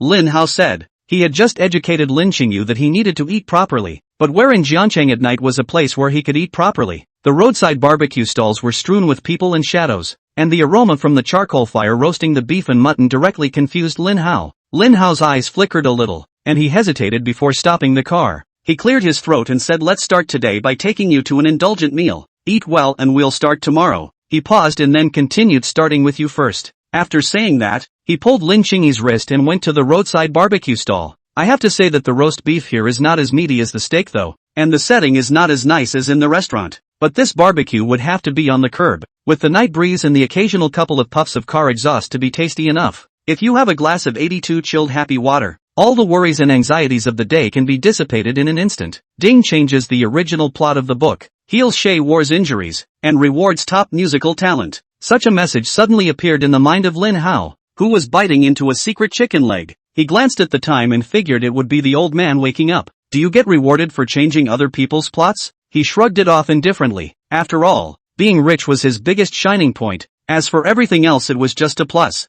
As the top rich second generation in Jiancheng, a notorious playboy, he didn't need to learn any skills to please others, and was never the only one to please him. After eating barbecue, the time has come to about 9 o'clock in the evening. This time is also the most lively time of this snack street. A young man with long hair carries a broken acoustic guitar through a barbecue stand. He also had a wooden sign on his chest that read, Song order, $10 a song. Lin Cheng also took small bites of the roasted bok choy, but his eyes looked at the young lad from time to time. Lin Hao frowned. In the original story, Johan also knew all kinds of musical instruments, and her attainments were not low. He didn't know what exactly was the opportunity for this little ninny to like the male lead. Like? Lin Hao inquired. Lin Cheng also blushed slightly and gently shook her head, but from time to time she stole a glance at Lin Hao and whispered, I just thought it would be cool if my brother could play the guitar. Lin Hao raised an eyebrow. It just so happened that he had just gotten top-notch musical skills, but it was just playing a guitar to make his sister happy. Not too shabby. He waved his hand and beckoned the youngster. Bro,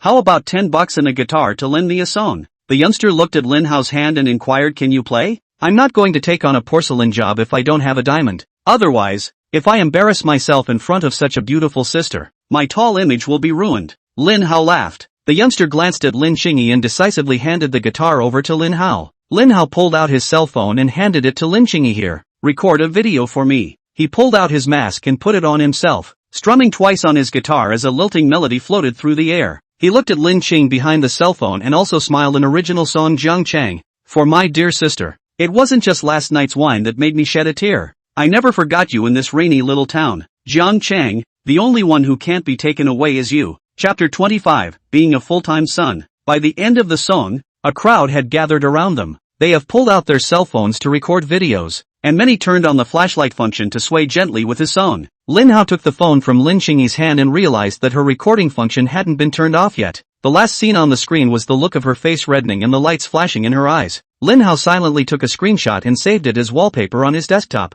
Some girls timidly came to Lin Hao's side and inquired, "Brother, can I add your contact info?" Lin Hao raised an eyebrow. He sort of knew why rich people love to get into these fancy things. Conquering someone with talent doesn't feel the same as convincing someone with money. However, he shook his head and reached out to gently rest his hand on the back of Lin Qingyi's hand. His circle of friends is full of luxury cars and mansions in the extravagant life. If they see, I'm afraid that like is going to become impure. The girls were rejected, but the mood was rather more excited. Wow, not only is the singing great, but it's extraordinarily deep. Love it, love it. Brother is really super handsome. Have you guys heard this song before? No, I think it says it's his original song. Lin Qingyi's face was so flushed at this moment that it was about to drip, her eyes burning as she looked at the hand that was covered by Lin Hao. Although she knew that Lin Hao was using her to reject someone else, she felt tickled inside for some reason. The neighboring uncle with grilled kebabs overbearingly placed them on Lin Hao's table for the two of them, and even the boss gave them a handful of kebabs and a large bottle of happy water. Lin Hao shook his head repeatedly and refused, saying that he really couldn't eat anymore.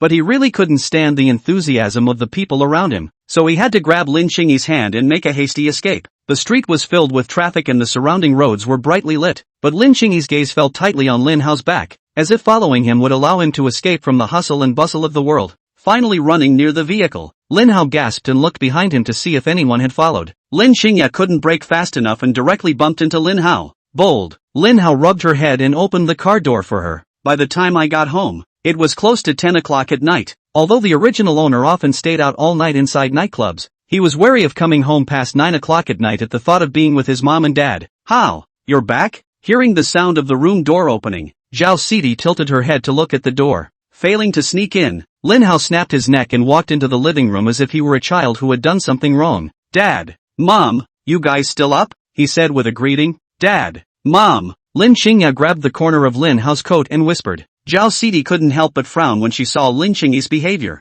Day in and day out. You don't know how to study. You just know how to play wildly outside all day long. Just like a wild girl. You can't even say hello when you get home. No manners at all. She then looked at Lin Hao and said in a warm voice, Little Hao, are you tired of playing outside today? I'll have Auntie Wang warm up a glass of milk for you, and drink it and sleep a little better tonight. Lin Zhangwo looked up at Lin Hao. Xiao Hao. I heard from Wang Maokai about what happened to you in Jiangqing Square today. River City Plaza is open to all people in the community, and employees who discriminate against customers should never be tolerated. You handled this matter very well, worthy of being my Lin Zhangwo's son. He took the Patek Philippe watch off his wrist. Didn't you say you liked this watch of Dad's last time? Seeing you grow up, Dad gave you this watch. Zhao Sidi also nodded her head repeatedly, then gave Lin Qingyi a disgusted look. Look at your brother, going out and having fun and knowing how to help the family deal with lapses in base management. And look at you. You know nothing but madness. Lin Hao took the watch, put it on his hand, and gently shook it at the two men. Isn't it pretty, Mom and Dad? I told you I fit this watch better than Dad. Zhao Sidi nodded her head repeatedly and ranted at Lin Zhangwo. Yes, yes, yes. I told you long ago that you should give this watch to Xiao Hao. You had to baby it like it was nothing. Collecting the watch, Lin Hao guiltily held Lin Qingyi's hand. Lin Qingyi was hanging his head at the moment, as if the good mood of the day had just dissipated. Go up and take a shower first. Sleep early at night. I'll take you to school tomorrow. Remember to call me if I'm not up. Hearing that Lin Hao was willing to send her to school, Lin Chang also nodded excitedly, revealing a bright smile. After returning to his room, Lin Hao washed the barbecue smell off of his body before coming back to the living room. How? Why aren't you sleeping? Zhao Sidi said suspiciously. I made a point of getting some massage techniques from an old herbalist while I was out today. I've been in a coma for the past few days, and it's been hard for my mom to take care of me, and it's been hard for my dad to work all the time. I just wanted to give you guys a relaxing massage. Lin Hao said. He glanced at the Patek Philippe on his hand, and even he, a person who didn't know the price of a watch, could tell at a glance that the watch was exorbitantly priced. In the original story, Lin Jiangwo and Zhao Sidi had always favored the original owner. Even when Lin's group went out of business, they were worried about how the original owner would live in the future. After all, he wasn't as heartless as the original owner,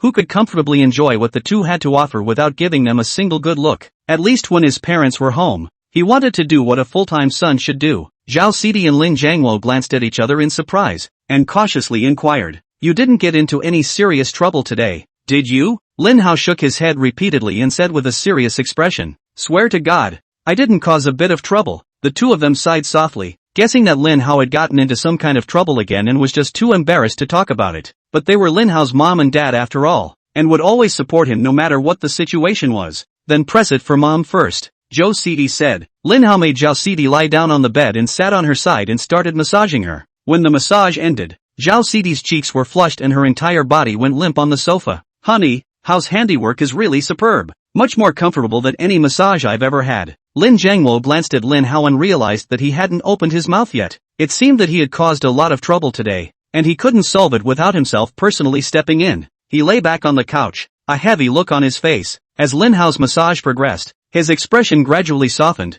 and a moan escaped his mouth from time to time. "Dad, your shoulders are hard. You should be tired from work lately, right?" Lin Hao spoke up. Lin sighed softly and said, "It's all getting used to the company. Ho, just tell me what you want Dad to do. Otherwise I can't let go of this heart that's been hanging in the air." Lin Hao shook his head and said, "It's really nothing. It's just, I guess, I feel like it's really nice to have a dad in charge of the family. Little Hao has finally grown up." Lin Jiangwo sniffled. His eyes felt a little sore. Lin Hao sighed softly and said, "It's a pity that Grandpa is gone, and Dad doesn't have a dad anymore. There's no way to experience what I'm feeling. The world is only as good as its father, and a child without a father is like grass. Grandpa, in heaven's spirit, will also be very pleased to see you understand things so well." Lin Jiangwo sighed lightly. By Lin Hao's words, he was starting to miss his father at the moment as well. Lin Hao nodded. "In order for Dad to experience his father's love and my feelings again, so I purposely found a godfather for him." Chapter 26. The video went viral. Hiss, ouch, ouch, ouch.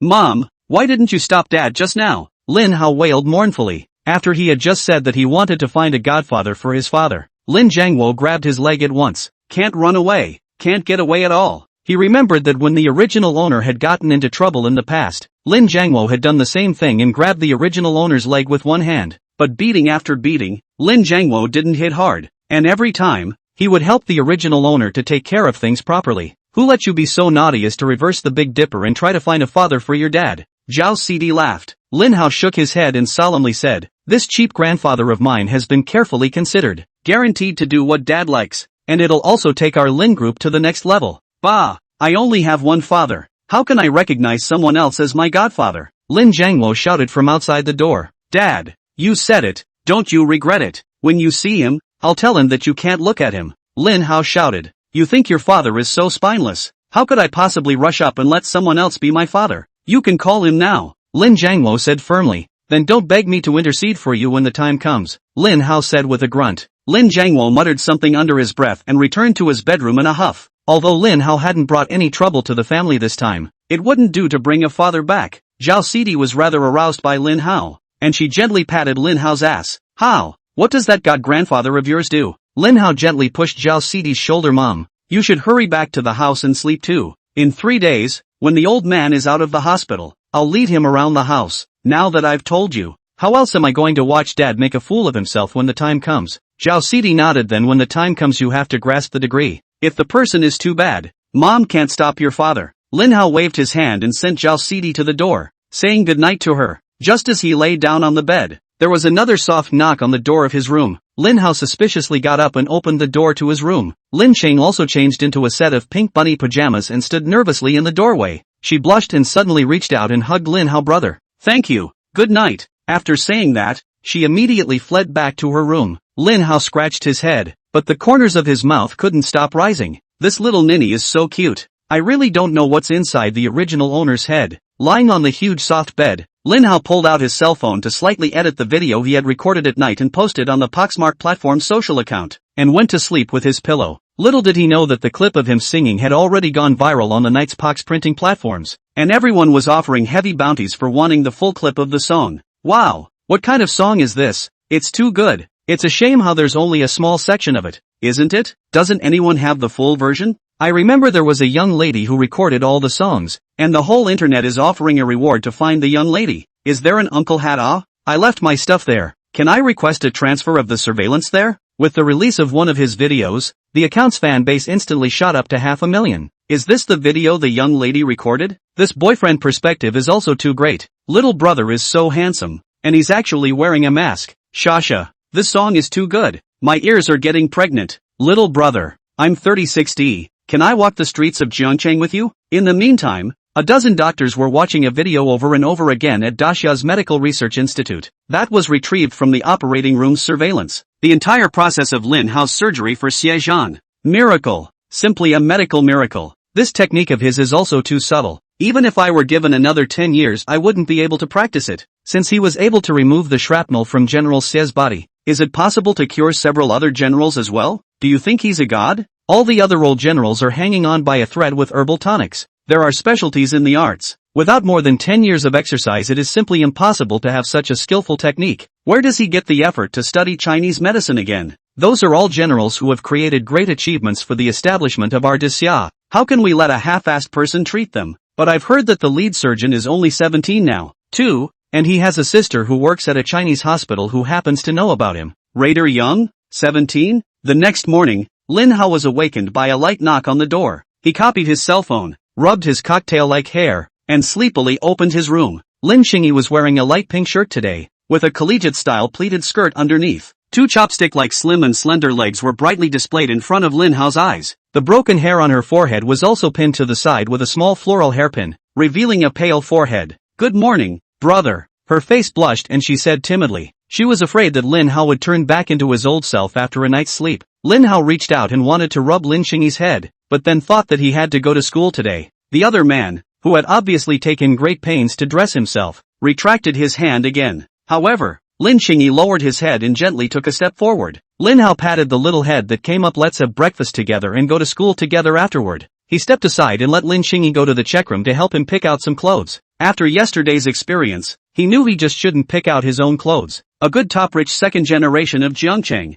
froze to be dressed in the appearance of a thug. Lin Xing also blushed as she walked into Lin Hao's check room and picked out a college-style white shirt with a tie and black pants. After Lin Hao changed his clothes, he stood beside Lin Xingyi, rather like a couple's outfit. Arriving at the dining room, the nanny hadn't expected Lin Xingyi to come for breakfast as well, and hadn't prepared Lin Xingyi's breakfast at all. Lin Hao scratched his head rather awkwardly. In the past, it was the original owner who said that she didn't want to eat at the table together with Lin Xingyi, which led to Lin Xingyi eating their leftovers when she returned to the Lin family. Occasionally, the original owner would also dump the leftovers, directly leaving Lin Xingyi to starve in his room. Lin Chang also lowered her head, gently pursed her lips, and stood aside with some urgency. Auntie Wang, in the future, make more of Qingyi's portion for breakfast. Heat up the herbs I brought back yesterday. I'm going to take them with me later. Lin Hao pulled Lin Xingyi's wrist and sat down at the table. He pulled the sumptuous breakfast between the two of them and gestured for Lin Xingyi to eat it together. However, Lin Xing also worried that he wouldn't be able to eat enough and never moved his chopsticks. Lin Hao frowned, so he simply broke over Lin Xingyi's head and fed her breakfast. A flash of panic surfaced on Lin Xingyi's face. Her cheeks flushed red as she said, I can eat it myself. Lin Hao looked at Lin Xingyi and said with a smile on his face, oh my stupid schoolteacher sister, you need to eat more and exercise hard to stay fit. Your uneducated brother will depend on you from now on. Chapter 27, A Bite and a Half of Sweet Lychee? After breakfast, Lin Hao changed into a brand new Ferrari and took Lin Xingyi to school. Yesterday, I just remembered to buy clothes for Lin Xingyi, and a small hole could be seen on both sides of the bottom of the school bag she was now carrying. Lin Xing also sheepishly hid her school bag to her side and sat pensively in the passenger seat, drinking Chinese medicine. Even though Lin Hao's Chinese medicine was put with a lot of cane sugar and honey, it still tasted strange. While waiting for the red light, Lin Hao took out a few lychees from his pocket and stuffed them into Lin Xingyi's hands. I had known that Chinese medicine was hard to drink, so I brought you this. Lin Hao laughed. Looking at the lychee in her hand, Lin Xingyi lightly bit her lips. Is this what it feels like to be cared for? She peeled herself a lychee and stuffed it into her mouth, the sweet juice bursting forth and the unique aroma of lychees instantly permeating throughout her mouth. It was the first time she had ever eaten lychee. She peeled another lychee and poked Lin Hao's arm while at the stoplight. Lin Hao took the lychee and stuffed it into his mouth, and his eyes instantly lit up. The most lychee he had ever eaten in his previous life was the concubine smile, and there was a huge difference in flavor, with some being sweet as hell and others being sour. But this lychee, sweet flavor with a fragrance of osmanthus, thick and crisp flesh, juicy, and the core is also extremely small. It was the best lychee he had ever eaten in his 2 lifetimes. Do you know what kind of lychee this is? When the time comes, ask mom to buy more and put them aside in my room, Lin Hao asked casually. Lin Qingyi pondered for a moment and said it seems to be called hanging green. I heard my mom mention it. Lin Hao's hand shook momentarily as he drove. Hanging green is known as the Rolls-Royce of the lychee world, and he remembers seeing a hanging green lychee being auctioned for $500,000 in his previous life. He gulped and said, I'm not going to eat half the sweet in one bite, am I? Lin Cheng also looked at the lychee in her hand with the same shock. She took out her cell phone to check the price and said with a sigh of relief, this one is about $1,000 a pound, and the quality that mom buys will be a little better, and the price should be a little higher. Lin Hao nodded and gritted his teeth. Wannabe capitalism. Give me another one. Let me see if a lychee that costs tens of dollars a piece can go to heaven or what. Lin Hao brought out a total of 6 lychees. He ate 2. Lin Cheng also ate 2. She also left 2 intended to bring to classmates. The Ferrari soon drove to the entrance of Jiancheng High School. Lin Hao greeted the security guard at the entrance and drove straight into the campus. The security boy looked at Lin Hao in shock. In the past, this young master had always come to the school near the lunch break. It was only 7:40 p.m. Lin Hao parked his car, yawned, and walked to his class with Lin Qingyi. Lin Qingyi's class was class 1, while his class was in class 10, and the 2 classes were just up and down the stairs. Lin Hao patted Lin Qingyi's head, said goodnight, turned around and entered the classroom.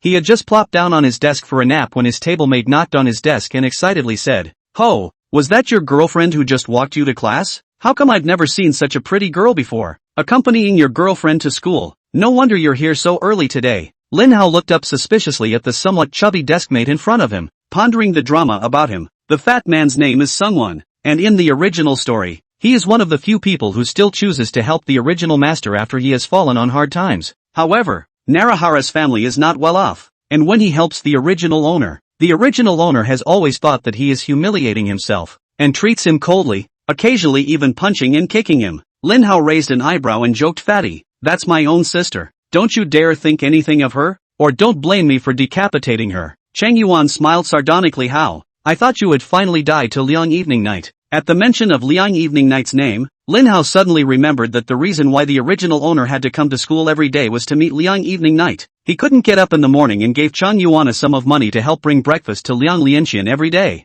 In the original story, Liang Lianxian had always despised the uneducated original owner. Every time the original owner tried to give her something, the original owner had to lose her smile for a long time before she would accept it. If it was just a clear refusal, Liang Evening Night would still give the original owner a little hope from time to time, encouraging the original owner not to give up. Over the past year or so, the things that the original owner had sent to Liang Evening Night, big and small, added up to more than $500,000. Fatty, how much money do I still have with you? Lin Hao asked. The original owner was a dog licker, but it's not like he had any major illnesses. Why should I have to spend the money I've worked so hard to earn as a son for someone to spend as a grandson? Narahara pulled a handful of money out of his pocket. Ho, this is all that's left. Lin Hao frowned and counted the money, leaving about 2,000 left. Didn't I give you 30,000 at the beginning of the semester? How is it that after only half a semester, you spend over 20,000 on a breakfast? She eats hanging green every morning. Ha?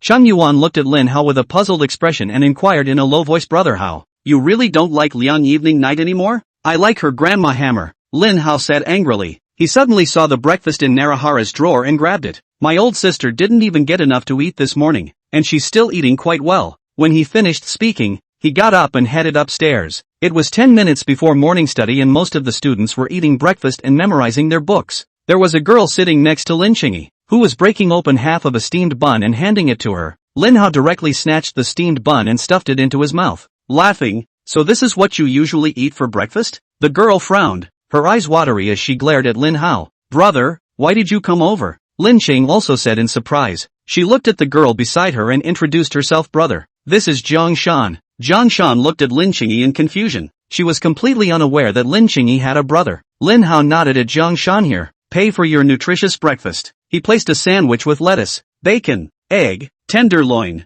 and meatloaf on the table. A strong aroma instantly filled the classroom, and all eyes gathered. Kong-san couldn't help but gulp as she looked at the sandwich. You guys finish eating early, don't affect others studying, Lin Hao admonished. Lin Changyi nodded and shoved half of the sandwich into Jiang Shan's hand. In the past, when she didn't have breakfast to eat, it was Jiang Shan who shared half of her breakfast with her. And today she could finally repay Jiang Shan. Lin Hao stuffed the $2,000 in change he got from the fat man into Lin Changyi's hand. Here's your allowance, and if you don't want to use the card you were given, use these first. I'm going to help Nianqiu-senpai move at noon, so I won't accompany you for lunch. He pinched Lin Changyi's face. Treat your friend to something nice for lunch today. Don't be afraid to spend money. Don't blame me for punishing you tonight if you're too cheap. Lin Changyi's face instantly turned red. She lowered her head and gently nodded no. No. After saying that, Lin Hao turned around and returned to his classroom again. Before he could reach the door, a loud noise instantly came over. Narahara, I thought I told you to bring breakfast.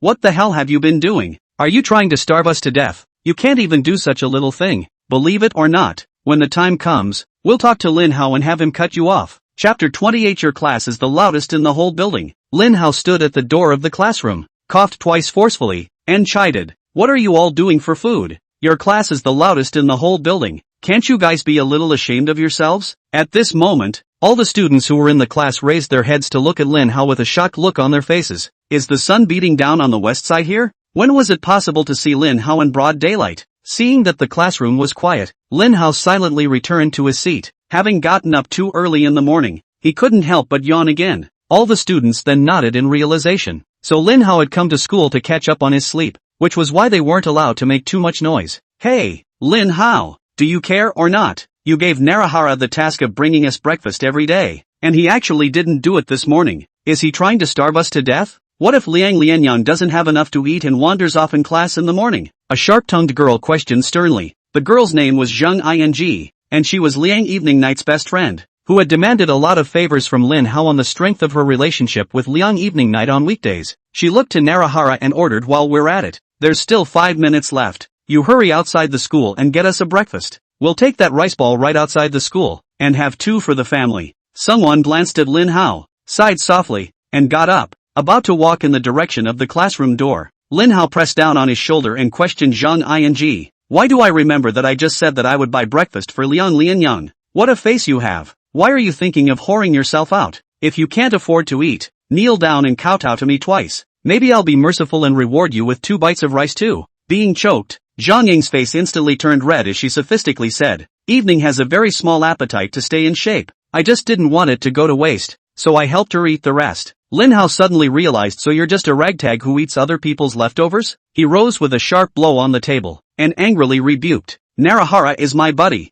What are you? What were you barking at just now? Do you really think that I, Lin Hao, don't have a temper? Being scolded by Lin Hao, Zhang Ying's originally red face seemed to be dripping water at the moment, and she viciously gritted her teeth and threatened to say, Lin Hao, don't you dare think that I'll help you deliver a message to Lian Lian in the future. Lin Hao snorted disdainfully. If it was the original owner he might have cared, but he just wanted to get back everything that belonged to him. After all, that's $500,000. If you were to follow your own salary in your previous life, you wouldn't necessarily be able to save for 10 years. Liang Evening Night, who had stayed out of it, frowned and said, Lin Hao, Zhang Ing is my best friend. How can I trust you to be nice to me in the future when you treat my best friend like this? I think it's better if we don't contact each other in the future. Thanks to me, I thought you were a nice guy, so we can try dating when we graduate and see what happens. Lin Hao looked up and down at Liang Evening Night. With her fair and translucent skin and delicate features, she was really good looking in appearance. However, the face value is not as good as Lin Yanxiu, compared with Lin Xingya is even worse. Moreover, Liang Lianin's figure was rather barren. Compared to Lin Yanxiu's concave and convex curves, she was a bit too much inferior.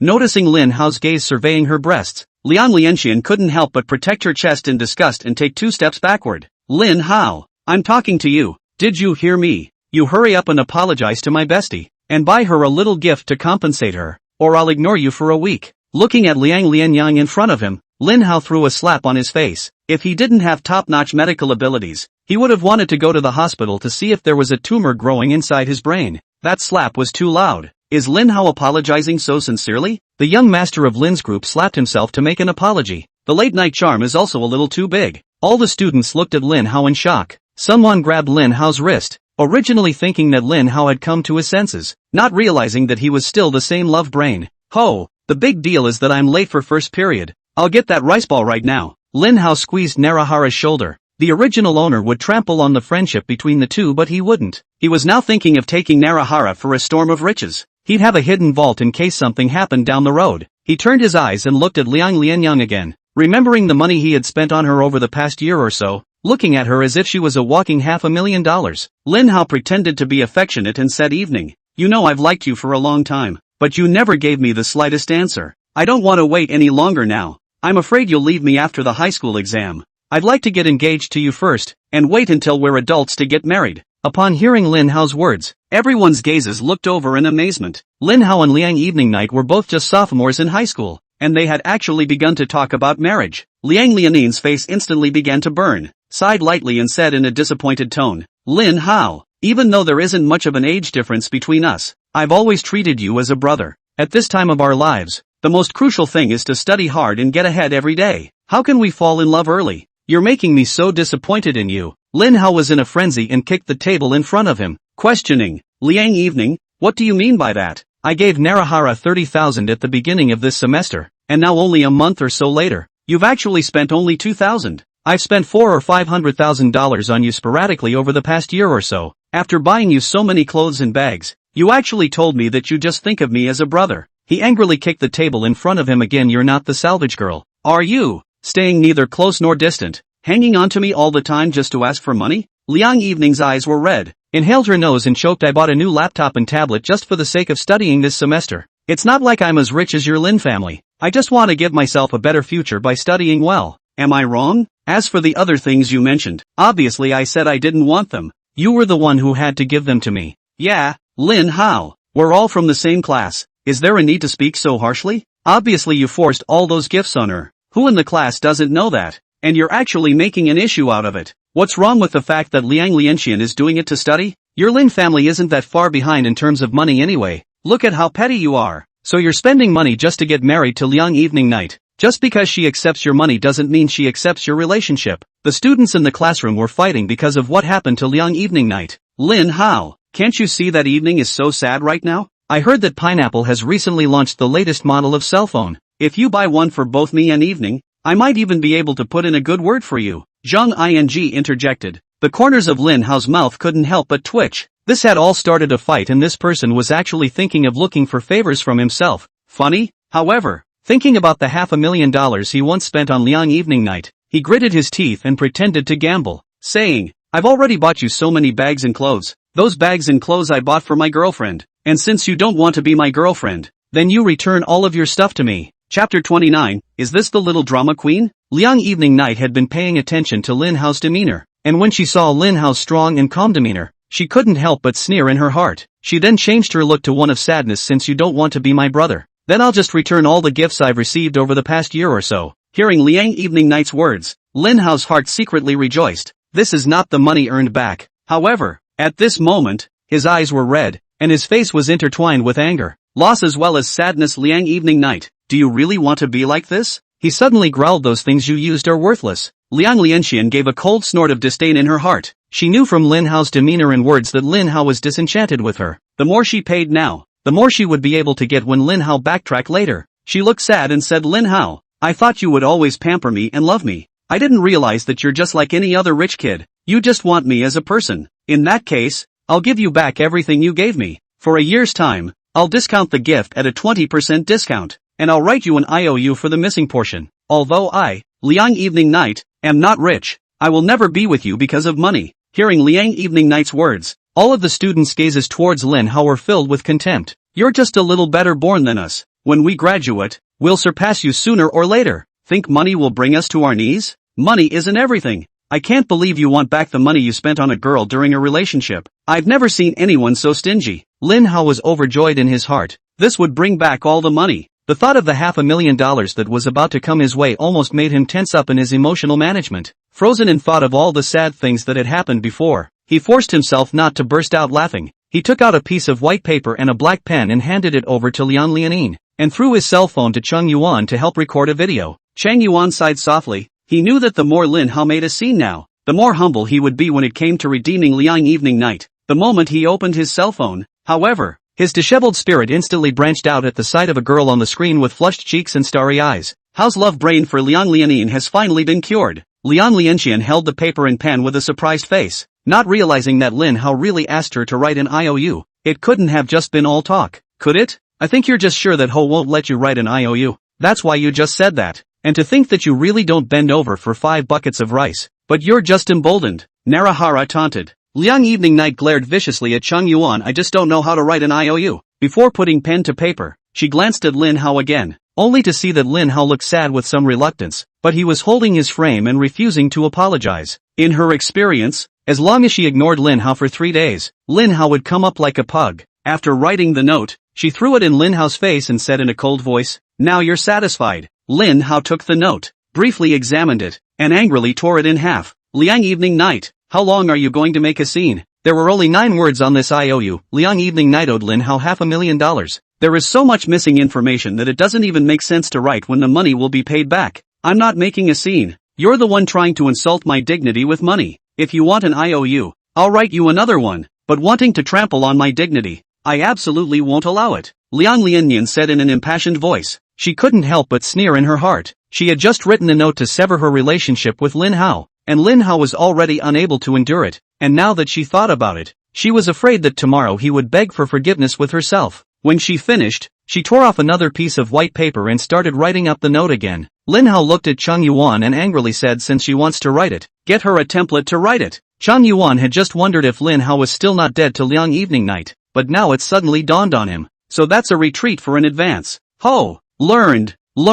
He took out his own cell phone and looked for a legally valid IOU template and handed it to Liang Evening Night. Liang Evening Night's face was as ugly as constipation at this time, and she vaguely felt that something was wrong. That IOU just now. She also knew that it didn't make any sense, and it didn't matter even if she gave it to Lin Hao to take. IOUs that can be written down according to this template are true and legally valid. Obviously, she had already given Lin Hao a step, and when Lin Hao conceded to her in a couple of days and bought some gifts to appease her, then she would half-heartedly go along with the step. But how does the plot feel a little off? Someone picked up the IOU that had just been torn in half by Lin Hao, and couldn't help but snort with laughter. Liang Evening Night, you should at least put the word IOU on it, right? Even if you don't have knowledge, you should at least have some common sense. I think you're just being so reckless because of Ho's fondness for you. Seeing that Liang Evening Night still didn't move her pen, Lin Hao pretended to be affectionate and said, Evening, I knew you wouldn't be able to let me go. You know, I don't even like school. It's all because of you. Zhang Ing came forward and also advised in a low voice. Evening,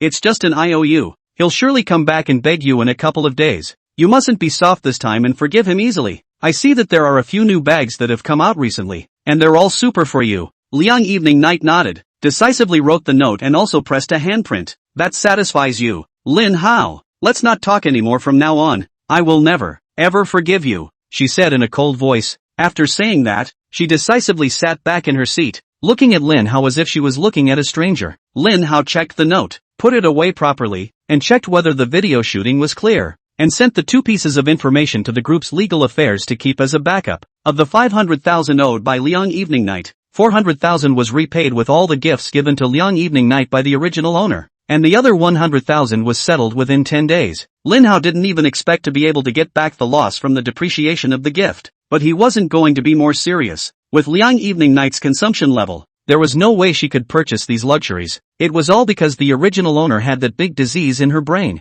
But since Liang Evening Night brought it up, it was just the right time to teach her a long lesson. He glanced at the time, about half an hour before class started. He remembered that Liang Lianin's home was near Jiangcheng High School, and it was not too late to go back and get the gift. He walked over to Liang Evening's desk and gently knocked on it. As expected of Lin Hao, this face skin is really not comparable to that of a human. I thought he could hold out for 2 days, but I didn't realize he couldn't help himself after only 5 minutes, licking a dog to the extent that he did. It's really great too. The students scoffed. Liang Evening Night snorted disdainfully, frowned and glared at Lin Hao and said, Classmate, we're strangers now, don't disturb my studies. With the note already in hand, Lin Hao didn't need to put on a show. He sneered and said, in case you haven't recognized who you are, I am now your debtor. Are you trying to force me into submission by being a debtor? You're disgusting, Liang Lianxian said in disgust. Lin Hao shook his head. I'm just going to take back all the gifts I once gave you as written in your IOU. I don't suppose you don't want to admit it, do you? Or was all that you just said just now just talk? Chapter 30. The original flavor is better. Hearing Lin Hao's words, Liang Evening Night's mouth opened wide in shock. She hadn't expected Lin Hao to actually ask for the gift he had once given her back. Lin Hao, if you keep this up, I'll really never, ever forgive you, Liang Evening Night threatened. Lin Hao couldn't help but frown. Combined with the fact that this little ninny thought he was joking with her, he thought for a moment, a panicked look on his face, but then gritted his teeth and threatened. Your IOUs say you'll pay me back everything I've ever given you, or you'll take them back. Lin Hao's threat was sheepish and feeble, and Liang Lianin couldn't help but sneer in her heart. She had thought Lin Hao was out of control, but now it seemed to be nothing more than a little boy having a fit. Lin Hao was just trying to make himself keep hitching a ride by causing trouble for himself. No way. I told you we'd be strangers from now on. Since you want your gift back now, let's go get it now, Liang Evening said. Lin Hao was delighted in his heart, but pretending to gamble, he turned around and left the classroom. Liang Lianin followed behind him and got into the passenger seat of the Ferrari. I'm warning you, don't talk to me in the car. I'm in the passenger seat of your car because it doesn't have a back seat, so don't have any more illusions, she said in a cold voice. Lin Hao pretended to be infatuated, and his voice softened. Liang Evening Night, how long do you want to make a scene? Hearing the deep love in Lin Hao's words, Liang Evening Night's tone became even colder. Do you think that just because you have money you can trample on my dignity with impunity? Student Lin Hao, we are equal in soul. Silence along the way. Lin Hao knew that Liang Lianxian's mind was made up, and was no longer in the mood to accompany this little girl in any bloodthirsty idol drama. Liang Evening Night's home was inside a newly built neighborhood near Jiangcheng High School. The neighborhood has a beautiful environment, complete supporting facilities, near the key high school. The price of the house basically need 30,000 to 40,000 per square meter. The residence Lin Hao had arranged for Lin Yanqiu was also in this neighborhood. Just wait downstairs, I'll bring the stuff down, Liang Evening said. After a long time, she came downstairs with 5 bags and threw them in front of Lin Hao. Take all your stuff and get out. Lin Hao looked at the bags. These were the cheapest ones in his gift to Liang Evening Night, and the combined price was no more than $200,000. He frowned and laughed coldly. Liang Lianin, I know you can't let go of me. Tell you what, if you give me and Narahara a sincere apology, maybe I can forgive your behavior today. Hearing Lin Hao's words, Liang Evening Night snorted disdainfully in her heart. Lin Hao's words had already revealed that he wanted to make peace with himself, but the other party was just refusing to apologize right now due to his pride. When you leave him alone for 2 days, he'll naturally come running his ass off again. Liang Evening Night gritted her teeth viciously. You're dreaming. The few remaining bags are so old that I'll just throw them away even if you take them over there. Lin Hao spread his hands and said indifferently, it's my business to throw it away, and if you really can't bear to part with it, you might as well give me a proper apology, otherwise I'll have the principal vacate the radio room for you. You wait. Liang Evening Night huffed and returned upstairs again. In order to avoid Liang Lianxian from dropping something again, Lin Hao simply followed her up the stairs this time. Why are you following me? Liang Lianxian said angrily. I'm afraid you've forgotten something again. It's almost class time now. It's not good to delay your study. After all, you still have dreams, pursuits, and a desire to learn that can change your destiny, and I have nothing but a 10-figure balance on my card. Rinho Versailles said. Liang Lianin's home was a small home inside the neighborhood, about 60 square meters, and housed a family of 4. Lin Hao curiously swept 2 glances towards the house. Although none of the rooms were as big as his check room, they were very cozily arranged. He also saw some children's books and truck toys on a couch in the room. You have a brother?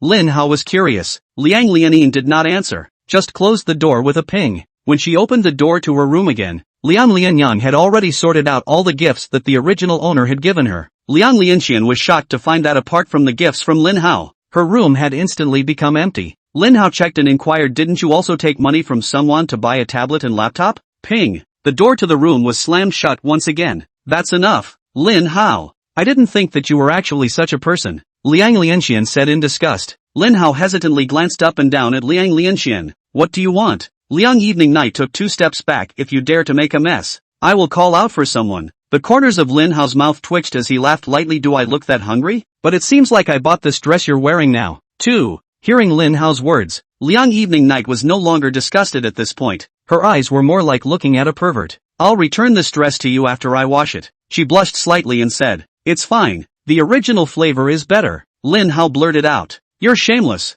Liang Lianxian's face instantly turned red. But she didn't want to get entangled with Lin Hao anymore at the moment. This time I'll ignore Lin Hao for a month, she thought in her heart. Ping. The door to the room was slammed shut once again. When she opened it again, Liang Evening Night slammed the clothes she had changed out of directly onto Lin Hao's face. I have to say, I just changed out of my clothes to warm them up and they smelled good. That, Have I ever bought you stockings or anything before? Lin Hao inquired. You pervert. Get lost. Liang Lianxian blushed so red that it was dripping. She didn't know when exactly Lin Hao had become so shameless. She unlocked the front door of the house, turned her head and got off the elevator alone. Looking at the gradually closing elevator door, Lin Hao also wanted to remind her that she had bought those shoes herself. Lin Hao scratched his head and thought, forget it. The shoes are better to give them to her. After all, it's only $1,000. His gaze went to the clothes Liang Evening Night had just changed out of, and now that he thought about it, it did seem like he was a bit perverted. But why did it always feel like it didn't smell as good as the other person's, when it was obvious that their clothes had been treated with a special perfume? On the other hand,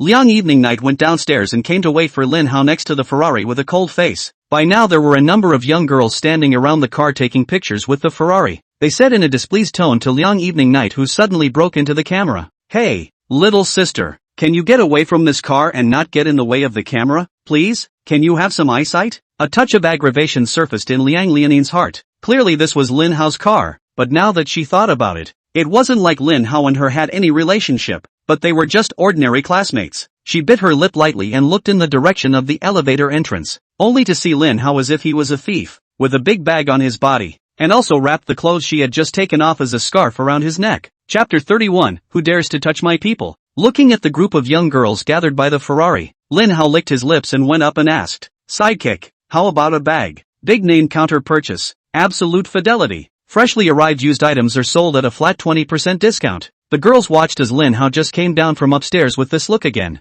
I don't really know if it's guaranteed or not, but the source of the channel looks like it's in trouble. Lin Hao scratched his head in confusion. Was 20% off still too high? He looked at the group of girls who were clearly impressed, but none of them were willing to buy. He spread the bags one by one on the front hood of the Ferrari and opened the Ferrari's door. Buy it now and get 3 pictures in the car. The onlooker girls glanced at each other. Tens of millions of dollars of Ferrari were Lin Hao's, so there must be nothing wrong with the source of these bags. 10 bags, purchased at a 20% discount. Even if they were sold outright they could make a profit. And everyone rushed forward to fight for these bags. Another girl stepped forward and took Lin Hao's hand, inquiring, little brother, I want to buy your contact information. How much does it cost? Seeing other girls approaching Lin Hao, Liang Evening Night came to the side of the two and said in a cold voice, Lin Hao, when are you going to send me back to school? Lin Hao's eyes had been attracted to the girl wearing a sports undershirt in front of him at this point. Full breasts, slim waist, and slender thighs. When the girl was talking, her chest was still swaying gently like a pudding, and it was very cute bouncy.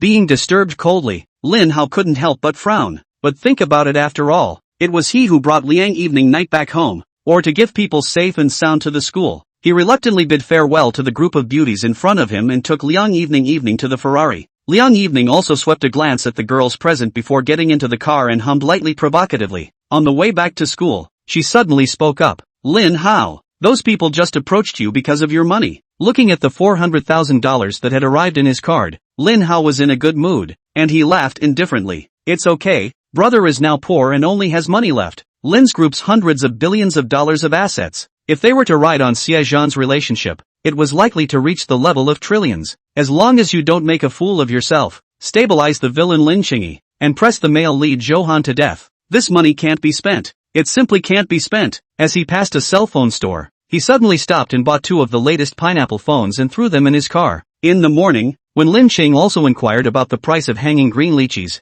she had taken out her cell phone. It was a push-button phone that had been obsolete for I don't know how many years. The paint was peeling off the edges of the phone, and the logo on the buttons had completely lost its color. Liang Lianin looked at the latest model of the 2 cell phones and felt a surge of joy in her heart. But when she thought of the bag that Lin Hao had sold in the morning, she still had a stern face. Don't think a mere cell phone will make me forgive you, she thought in her mind. From time to time, she looked at her cell phone and then at Lin Hao, reminding herself that she had to be calm and must wait until Lin Hao couldn't resist bringing up the matter first. Lin Hao didn't think much about it, stepped on the gas, and managed to bring Liang Lianyan back to the classroom before class started. Liang Evening Night's head was confused. In the past Lin Hao drove extremely slowly, but today it was just like a racing car, and he didn't say a word to her on the way afterward. She glared viciously at Lin Hao and angrily sat back in her seat. The first class in the morning was math, and Lin Hao listened for 2 minutes before slumping in his seat and falling asleep. I don't know how long he had been asleep, but Narahara tapped him on the shoulder and shouted, Ho!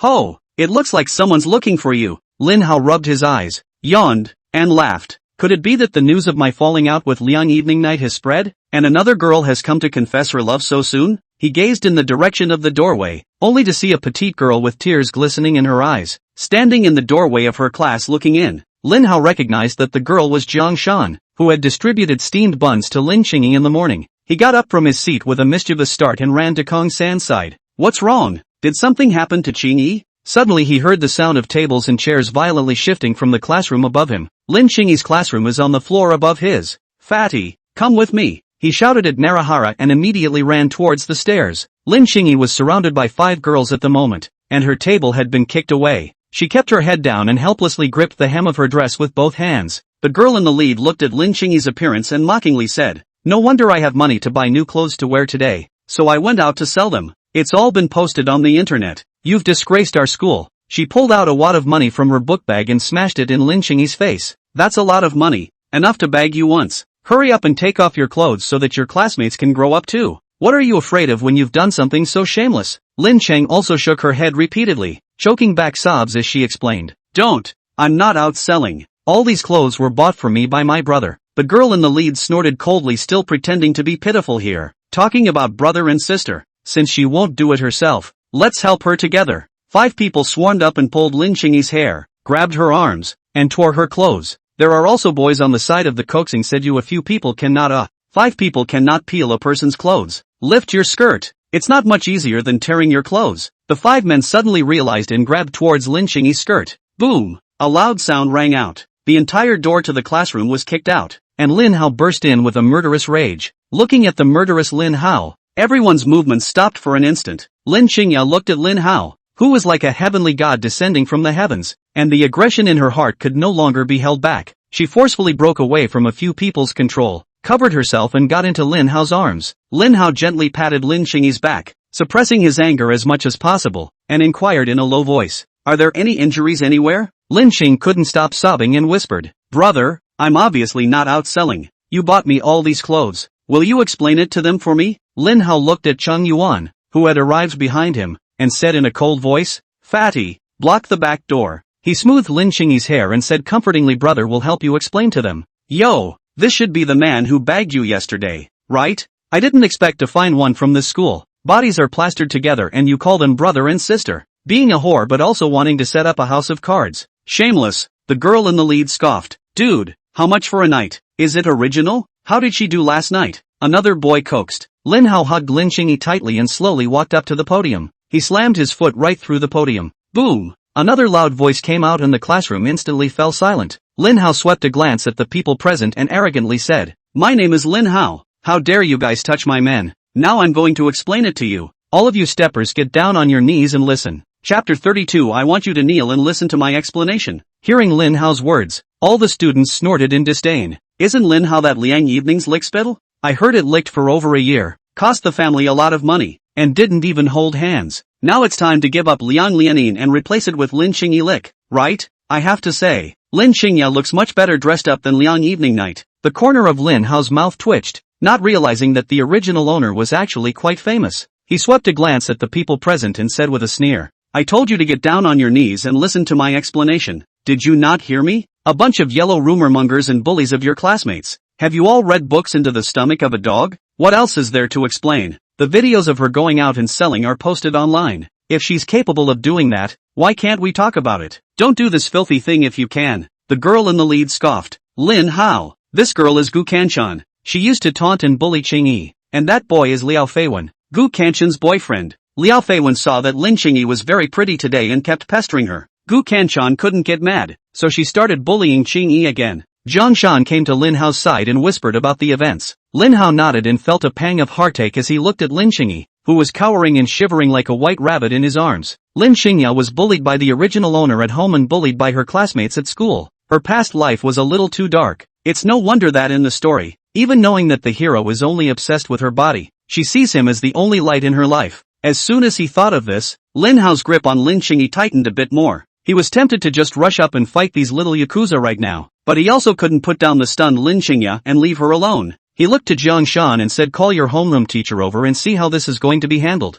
Jiang Shan looked at Lin Hao with a hesitant expression. "Do we really need to call her?" Lin Hao nodded. "Without the indulgence of your homeroom teacher, could you teach these little yakuza? Today, I'm going to get all the people who bullied Lin Qingyi killed." Jiang Shan glanced at Lin Hao again, In her impression, students couldn't fight against their teachers. But looking at Lin Hao's icy cold eyes, he still quickly walked out of the classroom. Lin Hao copied a stool and sat himself down, Lin Qingyi cowering in his arms, half of his shirt already soaked. Lin Hao took out his cell phone and looked for the principal's number. The principal of Jiangcheng High School was named Huang Diren, and it was he who personally arranged for the original owner to attend school here in the first place. As soon as the phone was connected, Huang Diren's fawning voice came over. Young Master Lin, are you coming to school today? If the classroom is uncomfortable for sprawling out on, I've also acquired a new couch in my office so you can come over and relax. Lin Hao sneered. I'll give you 10 minutes. Come to sophomore 1 class. Take a good look at what you're doing as a principal. He didn't care if Huang Diren heard him or not, and directly hung up the phone.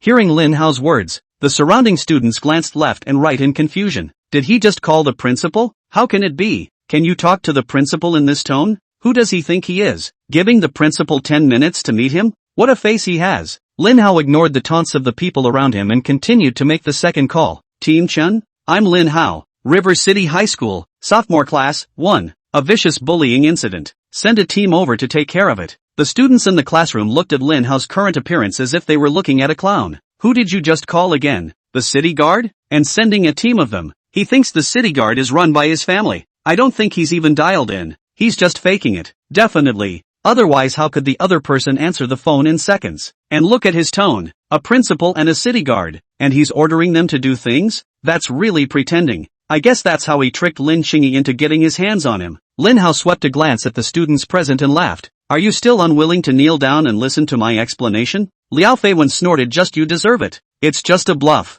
I thought you said the principal would be here in 10 minutes. Barricade the door for him. And if the principal doesn't show up in 10 minutes, let him see what happens when he provokes our class. Lin Hao dialed the last number again with a cold face. Dagger. Tell brother number 30 to come to Jiangcheng High School, sophomore 1 class. Hao gave the word. We brothers will be there in 20 minutes. The man known as Dagger, whose original name was Lu Dagger, was a famous gangster in this neighborhood. A pocket knife? I also have a small gun. Who did you call again? And you call 30 brothers. Do you want them to carry you out? The onlookers jeered. I thought we said 10 minutes, and now it's been 7. If the principal doesn't come again, we're going to do it. Liao Feiwen laughed wistfully. He looked towards Lin Qingyi, who was nestled delicately in Lin Hao's arms, and couldn't help but lick his lips. Brother, will it be alright? Lin Qingyi's eyes were red and she asked in a small voice. If there's really a problem, when the time comes, brother, you'll be the first to run, she said through clenched teeth. Lin Hao felt Lin Qingyi's body trembling slightly as he spoke.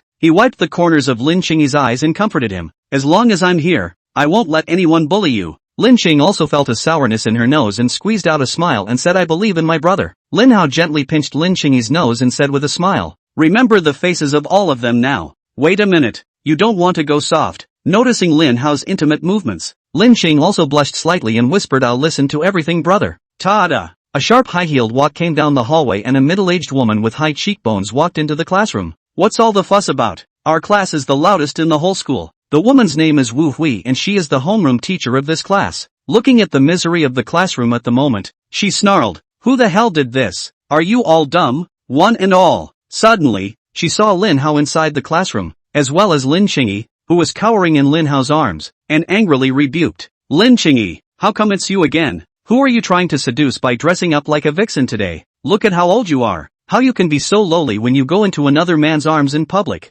How dare you bring your boyfriend to class to cause trouble? A stirrer like you should have quit school a long time ago. Hurry up and call all your parents over here. I want to see what kind of parents can teach a hurtful like you. Chapter 33. You just said a slap in the face. Hearing Wu Hui's shell-like scolding, Lin Hao sort of knew why the people in this class dared to bully Lin Qingyi with impunity. Obviously the little wretch hadn't said anything, his clothes were torn, and he clearly looked like a victim. But Wu Hui didn't do any investigation and directly decided that it was Lin Qingyi's fault. Lin Chang also shrunk in fear, and even burrowed towards Lin Hao's arms. Lin Hao's eyes rolled back, and he changed his aggressive appearance to a resigned one. Ms. Wu, I'm his brother. If you want to find a parent, just look for me. You see, my sister's clothes were torn and the person has developed a serious psychological shadow. Obviously my sister is the victim. Wu Hui looked at Lin Hao's wimpy appearance and sneered. A slap in the face. If your sister hadn't been whining all the time, could she have let someone else rip her clothes off? Why don't they come and rip my clothes off? You don't learn at a young age and you dress like a vixen.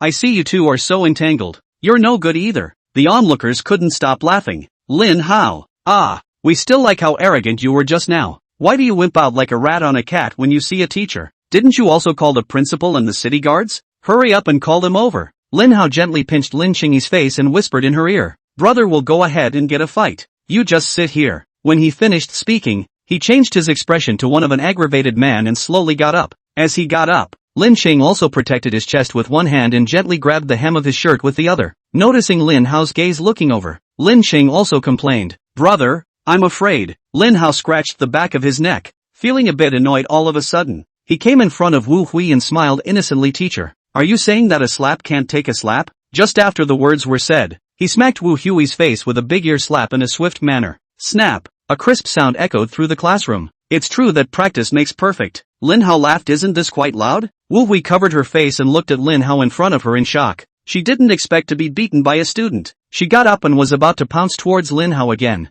when Lin Hao backhanded her and slapped her back with another ear slap. I'm asking you if a slap is loud or not. Lin Hao laughed. Wu Hui gritted her teeth viciously and made a move to pounce towards Lin Hao again. Lin Hao's eyes chilled and he laughed coldly. If you didn't have a pile of rotten flesh on you, I'd be afraid to grow pinpricks just looking at you, or I'll strip you naked and throw you on the playground. Anyway, according to you, even if I rip your clothes off, you're still the one who's a teacher who actually flirts with her students. You're a real. Looking at the cold light flashing in Lin Hao's eyes, Wu Hui didn't dare to step forward again. She looked to the class and said angrily, are you all a bunch of cowards? Teacher has been teaching you for so long, and you're just going to stand by and watch your teacher get bullied by outsiders. He must be an off-campus hooligan, sneaking inside the school to steal things. You guys hurry up and get him. Liao Feiwen has long been stupid. Get Wu Hui's order is directly toward Lin Cheng also pounced over. As soon as Lin Hao yanked over Little Tail, he raised a foot and stomped towards Liao Feiwen's chest. Boom! A violent sound rang out. Feiwen Liao was kicked off and hit the podium hard and rolled to the floor again. Seeing such a tragic situation, everyone's movements couldn't help but stop for an instant. You losers, what are you waiting for? This thug took hostages and injured his classmates. Why don't you hurry up and get together? Seeing that Lin Hao was in danger, someone's entire body was like a heavily armored tank quickly running from the back door of the classroom to Lin Hao's side. Ho, if we fight later, you take your sister and retreat first, Narahara said. Lin Hao looked at the time and shook his head. No need. If Huang Diren doesn't show up in 10 seconds, he won't even have to show up in Zhangchang in the future. Just you still want our principal Huang to disappear? Wu Hui couldn't help but give an exasperated laugh. It's good that the principal is here, just in time to expel both of you straight away. We at River City High School don't even need the existence of you two stirrers. Lin Hao raised an eyebrow and laughed. Yeah, I'm a stick and you guys are a disgusting pile of stinking, sharp-tongued. Is that how your parents taught you to honor your teachers? Wu Hui angrily rebuked. Just as she was leading the students to surround Lin Hao's trio, a sharp breathing sound suddenly came from the back of the classroom. Only a round-faced, amiable fat man leaning against the back doorframe, gasping for breath, cried out, "Stop, all of you, stop it all. Principal Huang, what brings you here?" Seeing Huang Diren, Wu Hui's face instantly raised a chrysanthemum-like smile. She glanced at Lin Hao and explained to Huang Diren, "These thugs broke into our school and injured students. We have him surrounded now." Huang Diren glanced angrily at the surrounding students and hurriedly ran to Lin Hao's body, rather like an old slave who was late. "Young master, are you hurt?" Seeing Huang Diren's reaction, everyone present opened their mouths wide in surprise. Although Huang Diren has a very amiable look, he is extremely serious on weekdays and is extremely strict in his management of students. In the 5 years or so that he had been principal, he had expelled at least 50 errant students each year. After eliminating these black sheep, Jiangcheng High School, both the rate of advancement and academic discipline have been significantly improved, and he also got the name of Iron Blood Principal. Is this the same serious principal we usually see? Look at that slavish look on his face. He couldn't have been possessed by a eunuch,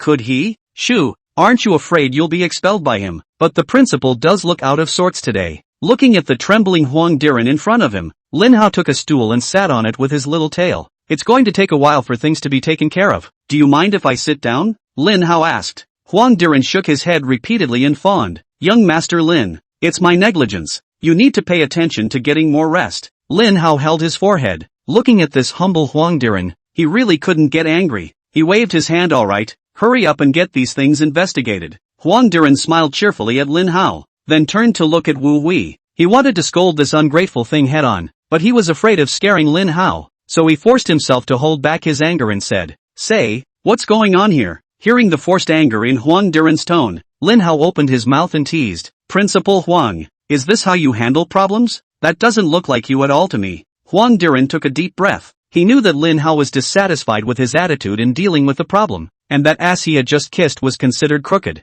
His voice rose steeply. Speak. What the hell is going on? Chapter 34, You think no one can control you, don't you? Hearing Huang Diren's stern questioning, Wu Hui's lips began to tremble. Yellow. Huang. Principal Huang. Me.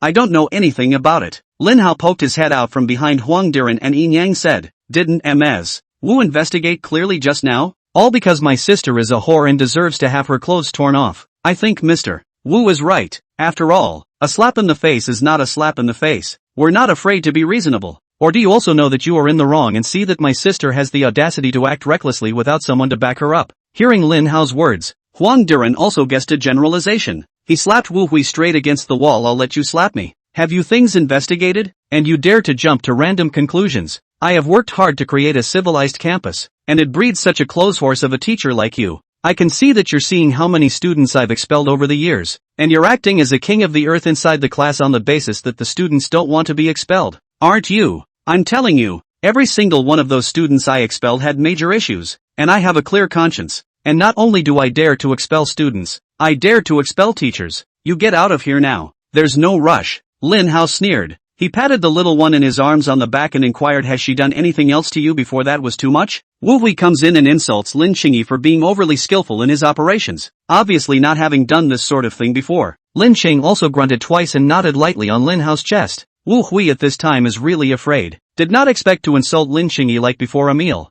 Not only received a few slaps, even the job is lost. She knelt on the ground and hugged Huang Diren's thighs, pleading, Headmaster, it's all my fault. I shouldn't stigmatize students without investigating. I will correct it in the future. I swear, I will. Huang Diren looked at Lin Hao with some hesitation. As far as the level of teaching was concerned, Wu Hui's ability was there for all to see. Wu Hui noticed the look in Huang Diren's eyes and crawled on her knees in front of Lin Hao. Young Master Lin, I will treat your sister well in the future. Xing Yi, teacher has also taught you for so long, right? You help teacher beg your brother, okay? Lin Cheng also didn't say anything, only her body arched towards Lin Hao's arms again. The safest place in the world she felt right now, besides the corner of her room bed, was in Lin Hao's arms. And Lin Hao's arms were still warm. Noticing that Lin Cheng also didn't want to get close to Wu Hui, Lin Hao said in a bad tone of voice, Mr. Wu, you haven't recognized your mistake until now. If my sister had been bullying someone else today, I would have taught her a good lesson. Doesn't this treating my sister well mean that in your eyes students are divided into 3,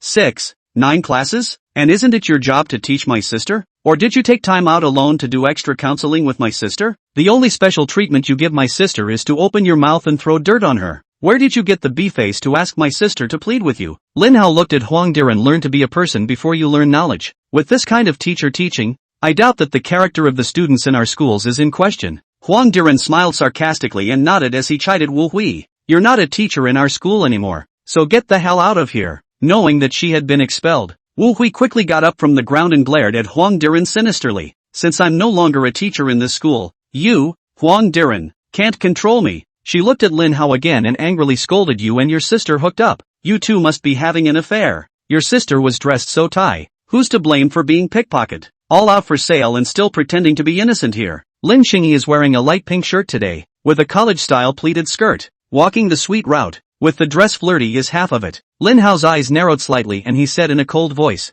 I don't think Mr. Wu knows, right? Malicious yellow rumor mongering is also a violation of the law, and you can be arrested and locked up for a couple of years. You don't think that if the school doesn't care about you that there's no place to care about you, do you? Wu Hui snorted coldly. My lover works in the city guards. If you have the ability to let him come and arrest me, I've just called him. This isn't over today. As soon as the words were spoken, a group of city guards arrived at the door. Wu Hui found her lover's figure at the back of the city guards and hurriedly jumped forward to cry out, Zhou Long, your wife has been bullied to death by this little. He just smacked me in the face several times. And look at the marks on my face now. Even I lost my job to this little. You get him and put him away for 10 or 8 years. Hearing that his wife was bullied, Zhou Long's anger miso rose. Following the direction Wu Hui was pointing, he saw his captain greeting Lin Hao warmly. His neck cringed in disbelief and he asked in a small voice, the person you said bullied you, it couldn't be young Master Lin, could it? Wu Hui nodded and said sternly, right, it's that little.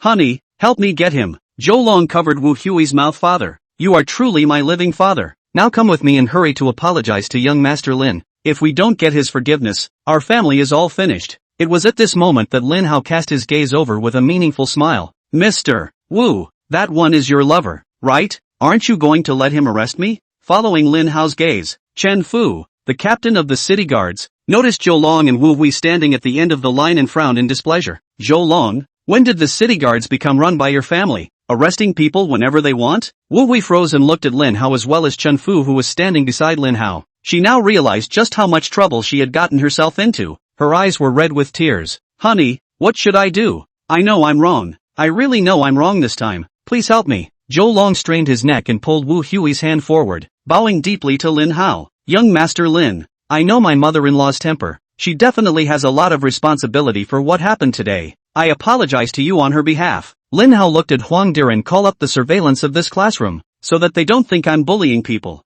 Huang Diren had called for surveillance long before he ran here, watching the video of Lin Qingyi being bullied for no reason. And Wu Hui is even more unknown reasons to blame Lin Qingyi and scrupulously ranting and raving. When he saw this scene again, Lin Hao's fists couldn't help but clench for another minute. He looked at Wu Hui and said, Yin Yang Ms. Wu, what about a slap in the face? You'll just have to see if this slap in the face is loud or not. After one video, Derek Wong took out another one. This is a video I just pulled up after I said I fired her. The footage shows Wu Hui becoming even more verbally abusive and starting to hurl insults at people indiscriminately because of her dismissal. Zhou Long's face turned red with shame and glared at Wu Hui beside him. Wu Hui buried her head into her chest and averted her eyes, not daring to look at Zhou Long at all. Chapter 35, Black and White. Zhou Long took a deep breath and stepped forward to apologize. Young Master Lin, all of this is my wife's fault. What do you think you should do about it? Lin Hao spread his hands. You're really making it difficult for me. I'd better ask the group's legal affairs to see what to do in this situation. Principal Huang,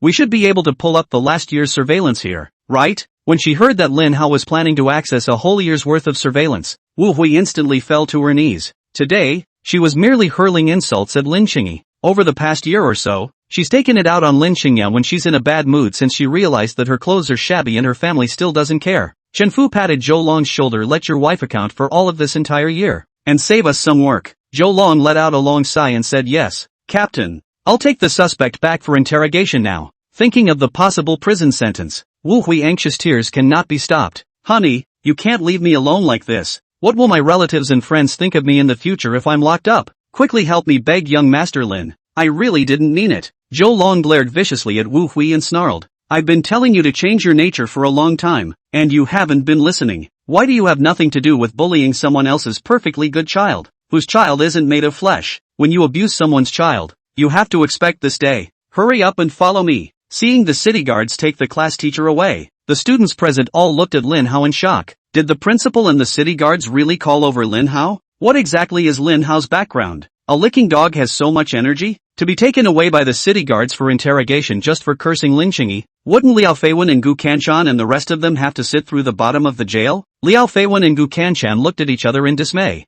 and their gazes toward Lin Hao were filled with fear. They thought that bullying Lin Qingyi was nothing more than playfulness among classmates, and it wasn't like they hadn't done it before, so the big deal was to apologize afterwards. I didn't expect Lin Hao to actually report the city guards directly, to arrest them and hold them accountable. If they get hung up on bullying and have a criminal record, their life will be over. Finally, a girl who followed Gu Kanchan couldn't bear the pressure and knelt down on the spot. Lin Hao, I was forced to do it all by Gu Kanchan. I don't want to bully Lin Qingyi either, but if I don't bully her, then the one being bullied will be me. After someone took the lead, the other three girls fell to their knees and echoed in succession. Yes, it's all because Gu Kanchan forced us to do it. Gu Kanchan looked at the four people kneeling on the ground in shock. It was clear that Lin Qingyi was bullied together, but now she was left alone to take the blame. She gritted her teeth viciously and kicked several people in the chest one by one. It was clearly you guys who told me that Lin Qingyi was selling outside. You guys were the ones who said she was hitting on my boyfriend. Now you say I forced you guys to do it? When did I ever force you guys? After being kicked in the face, the four of them looked at each other, got up and pounced towards Gu Kanchan. Gu Kanchan, I've put up with you for a long time. You're just relying on your family's money, acting all day like you're so great, looking down on this and that. Aren't you just jealous that Lin Qingyi is better looking than you and want to bully her? Let's strip her naked together and see what she'll be so high and mighty about from now on. Yeah, if she treats Lin Qingyi like that, we'll treat her the same way. Several people swarmed Gu Kanchan, twisting her arms, pulling her hair, and tearing her clothes. Gu Kanchan struggled desperately, but in the end, 2 fists could not defeat 4 hands. only a burst of sounds of fabric tearing came from the room, and Gu Kanchan's clothes were torn to shreds in the blink of an eye. Enough! Lin Hao suddenly snorted coldly. Hearing his words, the movements of several people immediately stopped. Gu Kanchan was now wearing only close-fitting clothes on her body, and her entire body was curled up, unable to stop her small sobs. While this was happening, a flirty whistle came from outside the classroom door, and a man with skinny cheeks leaned over the doorframe and raised an eyebrow. Ho! The brothers aren't late, are they? Seeing the man's face, a commotion arose among the onlookers. Asterisk. That little knife Lin Hao said just now. It couldn't be Brother Knife, could it? Calling out the city guards again, and calling out Brother Blade. Lin Hao is black and white. The most the city guards can do is arrest them and lock them up for a few months. And with Blade out of the way, they'll probably have to lie down for the next few months. Lu Dao walked into the classroom and mocked at Huang Diren. Principal Huang, the security guards at your school should have been replaced a long time ago. What's a bunch of old people going to do? He looked at Chen Fu, who was on the side again, and laughed. Captain Chen, you're also here to help my brother Hao get even today? Chen Fu looked serious. We received a report of vicious school bullying here. He looked at Lu Dagger and warned, don't make a scene or we'll bring you right back with us. Lu Dao spread his hands. Teen Chun, I'm a legal citizen. If you slander me, I'll sue you. Lin Hao separated the two as he smiled at Chen Fu and said, Teen Chen, the next scene may not be convenient for you to see. And please wait at the door first. Chen Fu glanced at Gu Kanchan, who was sobbing on the ground, and then at Lin Hao. The fact that Lin Hao didn't indulge a few people in stripping Gu Kanchan of her clothes showed that Lin Hao still had some measure of discretion. He nodded and let everyone out of the classroom for the time being. Lin Hao glanced his head at Lu Dao, who understood and had everyone surround the place. He slowly came in front of Gu Kanchan and slapped her across the face. Cry. What face do you have to play the pity here? If I hadn't just come, have you ever thought about what would have happened to my sister? Us. But it's just classmates fooling around. Gu Kanchan stiffened her mouth. Lin Hao sneered. Then I was the one who disturbed your pleasure just now, wasn't I? So let them keep you company for a while? No. I can give you money. Give you lots and lots of money. Please let me go. Gu Kanchan begged for mercy. Money? Lin Hao got up and came to Lin Qingyi's desk, taking her school bag out carefully. In the crevice of the book bag, he found the card he gave Lin Qingyi yesterday as well as a check for $5 million. See how much money is here? Lin Hao said disdainfully. The money in the bank card couldn't be visualized, but the check plainly said 5 million. Lin Hao slapped Gu Kanchan's face again. I'm not as good as you are? Gu Kanchan also did not expect that Lin Qingyi, who had always been looked down upon by her, actually had more money than her. No way. The check must be fake. Lin Hao generously shoved the check into Gu Kanchan's hand. Since it's fake, you can tear it up. Gu Kanchan didn't dare to take the check at all. Her hands just squeezed together tightly. Lin Hao spat. You can't feel pain until the knife cuts into you. If I hadn't arrived in time, my sister would have been stripped naked by you. Hell knows what else you'll do when you're naked. Playing around among classmates? How come you don't dare to play when it comes to you? Do you also know that what you did was actually quite excessive? Lin Hao lifted his foot and kicked her in the chest. I'm light even if I get you killed. You're ruining my sister for life. Chapter 36. I'm just going to take it out on you. So what? Listening to Lin Hao's violent heartbeat, Lin Qing was also able to feel how angry Lin Hao was at this moment. She tilted her head to look at Lin Hao, and patted Lin Hao's arms a few times like smooth fur.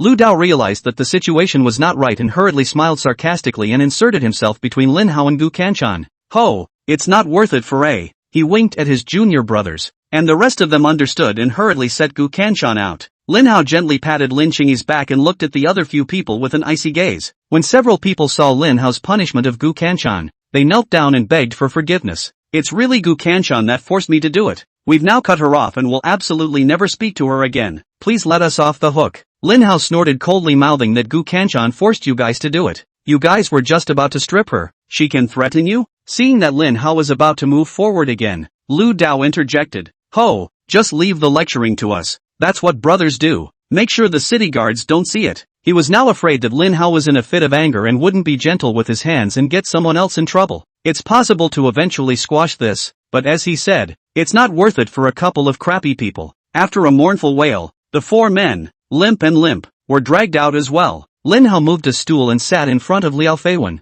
his expression icy cold as he said, "You're the one who tried to molest my sister and encouraged those guys to bully her, right?" Liao Feiwen shook his head repeatedly, an extremely flattering smile on his face. No, not me. I just saw how well your sister was dressed today and complimented her. Turns out they thought your sister was hitting on me. It really had nothing to do with me. Lin Hao sneered. Then you just let them strip their skirts? Hearing Lin Hao's words, embarrassment surfaced on Liao Feiwen's face and he hastily smacked himself twice. Young Master Lin, it's all because I'm a cheap talker. I was just talking casually. Lin Hao gripped Liao Feiwen's hair and pressed him to the ground, reaching out in the shape of a sword finger to poke him twice in the back of his waist. A cone of pain caused Liao Feiwen's face to instantly turn pale. The acupuncture point that Lin Hao poked was able to make Liao Feiwen feel as if he had kidney stones, and when he went to the toilet for the next few years, he would all be able to feel extreme pain. Lin Hao casually tossed Liao Feiwen to the side, pull down his pants and throw him out. And I'm just saying, he added. Lu Dao flashed his head at his little brothers,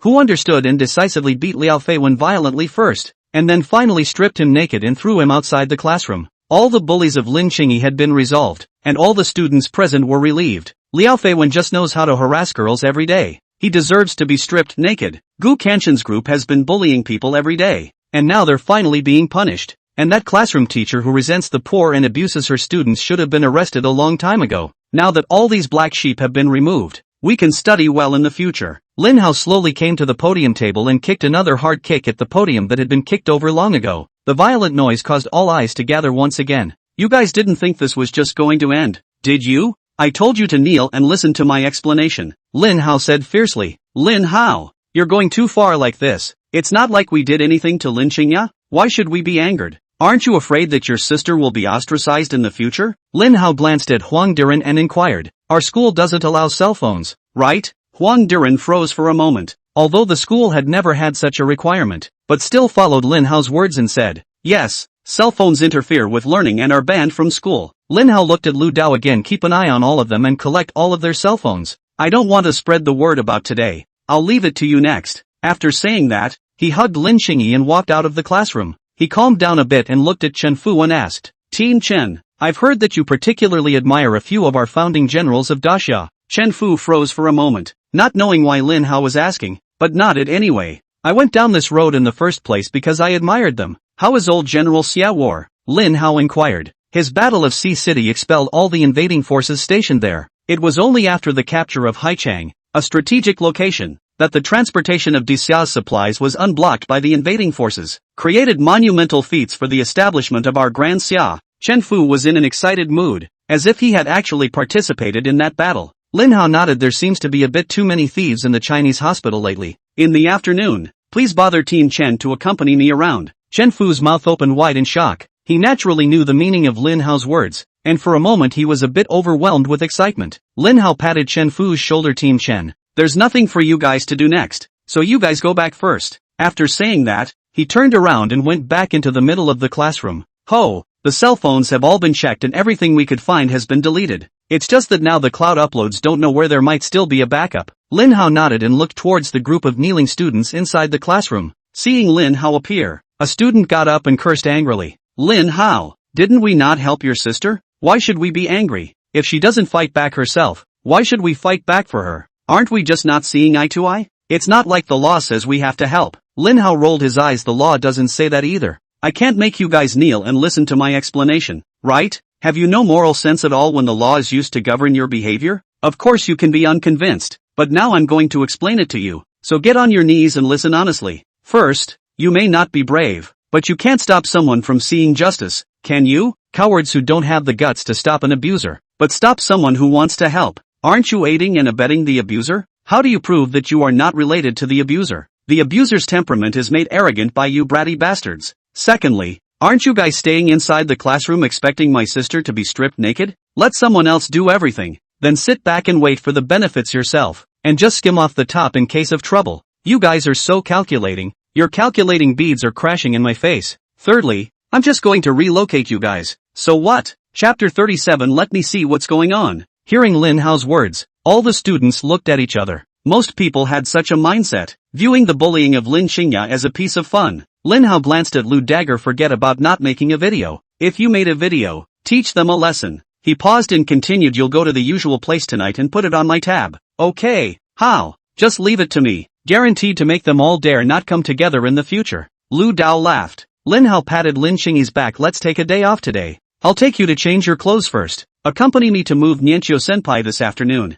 Lin Hao came to Huang Diren. Transfer both Qingyi and Jiang Shan to my class. His gaze went back to Jiang Shan and hesitantly said, can I ask you to accompany Qingyi today? With Lin Hao's sudden invitation, Jiang Shan was a bit overwhelmed for a moment but we still have classes today. Huang Diren interjected. It's okay, if you can't catch up with the lessons you're missing today, I'll arrange for a teacher to specialize in teaching you. Jiang Shan gave Lin Qingyi a somewhat hesitant look and gently nodded. Lin Hao picked up Lin Qingyi's book bag and led the two out of the classroom. Before he left, he gave Narahara a special advice. Fatty, just leave you alone to study hard at school. We've paid our tuition. You must learn all three of our shares together. Walking out of the classroom, Lin Hao patted Lin Qingyi's little head. Qingyi, I can't walk well with you hanging onto me like this. Lin Qingyi pursed her lips, hesitated, and hugged Lin Hao's arm tightly. Lin Hao looked at Jiang Shan with some embarrassment and apologized awkwardly. Qingyi was scared today. It's my fault too. I never paid attention to her before and let her suffer. Jiang Shan shook her head and looked at Lin Hao curiously. Student Lin Hao, is Qingyi really your sister? I never heard her say she had a brother. And how were you able to get so many people? Lin Hao glanced at Lin Qingyi and spoke. I'm the son of the chairman of the Lin Group. Qingyi is my half-sister. I didn't expect it, did I? That the once pathetic little girl was actually the youngest daughter of a top-class mansion. Hearing Lin Hao's words, Jiang Shan subconsciously nodded. As for why Aoya is like this, Lin Hao was just about to explain, when Lin Qingyi interjected and said, Brother, let's go quickly. Lin Hao paused, guessing that Lin Qingyi hadn't recognized the Lin family yet, so he didn't say any more. The group of three soon arrived at the parking lot. Looking at the Ferrari in front of him, which only had 2 seats, Lin Hao's face showed a hint of embarrassment. These supercars are good, but it seems as if they are afraid of their owner's moral turpitude. He suddenly remembered something and opened the car door to throw the pineapple cell phone he had just bought that morning to the two men. These 2 cell phones are for you. You guys stay here and familiarize yourselves with your phones while I go get another car. Jiang Shan looked at the latest pineapple cell phone in her hand. This top of the line is worth around $10,000. This is too expensive. I can't accept it. She hastily excused herself, just pushing back. Her eyes kept falling on the unopened cell phone. Take it. Without you today, my sister's life would have been ruined, Lin Hao said generously. Lin Chang also nodded at Jiang Shan and whispered, thanks, not just today. Only after hearing Lin Qingyi's words did Jiang Shan take away her cell phone. Lin Hao ruffled Lin Qingyi's hair, took the cell phone he had just given her, and recorded his phone number for her. Be a good girl and stay here, and when I get back then I'll brush your hair. Lin Qing also nodded her head repeatedly and said obediently. Then, brother, be careful on the road. Sitting in the car, Lin Hao opened his acne print platform. The videos of those people saying that Lin Qingyi had gone out to sell today were all uploaded to the internet, and he wanted to see what was going on. Looking at the platform interface that hadn't opened in half a day, Lin Hao couldn't help but frown. What's wrong? I remember this is the same cell phone I just bought last month. Is the quality of cell phones so bad in this world? 10 minutes or so later, he arrived at River City Plaza, parked his Ferrari, and found a 4-seater. Just as he was about to launch, the Poxmart platform finally opened up, only to see a message keep popping up as if it were an avalanche. Little brother, you sing such beautiful songs. Little brother, would you like to walk the streets of Zhongcheng with me? Matching picture, black silk photo. Hello, we are from Tianyi Entertainment, and we hope to cooperate with you. Bro, Vini 50, look at the strength. This guy must be a thief and ugly, but anyone who is more handsome wouldn't wear a mask. Lin Hao gritted his teeth in indignation as the black silk photo was flooded with other messages before it could be loaded. Damn it. Curious, he checked the account's followers, which amounted to a staggering 2.28 million. Just a video of him playing a song actually made him go straight up to more than 2 million followers. Originally, Lin Hao felt that he wasn't a vain person, but now that he saw so many fans, he always inadvertently showed his big teeth and quacked violently. With 2 million followers, you can't get tens of thousands of dollars for a random advertisement. It doesn't compare to the life I have now, but it's a good way back. He swiped through more than a dozen short videos, basically all of which featured his audio in drag or doing a cover, and found no videos about Lin Qingyi at all. He suddenly remembered that the Poxmart platform also had a local video recommendation. When I opened it, the first one in the hot search was his video, and the second one in line was about Lin Qingyi's video. The title of the video is, Female High School Students Choose to be Bagged in Order to Experience an Expensive Haircut Service. The content of the video was just a shot of Lin Hao's side face as well as his earthy look, and the rest of the video was all about Lin Qingyi with his head down and being abused. The video's narration recounts that the store is a high-end barbershop, and that the girls are choosing to be bagged by a second-generation splitter for a haircut. Lin Hao clicked on the comments, and they were all unpleasant news. Little girls nowadays are so vain, to actually sell their bodies for a haircut. Still a schoolgirl, that man has earned it. My brother wanted to ask how much for a night. Really, my brother wanted to ask. Last time I saw it, 500 a night, and that look was tender. What a disgrace to Zhongcheng. Can you get out of Jiangcheng alone? Lin Hao's face began to become more and more somber as he watched the video in one of the comments. Because of one of their catch-all videos, it indirectly led to Gu Kanchen's bullying of Lin Qingyi, which almost ruined Lin Qingyi's life.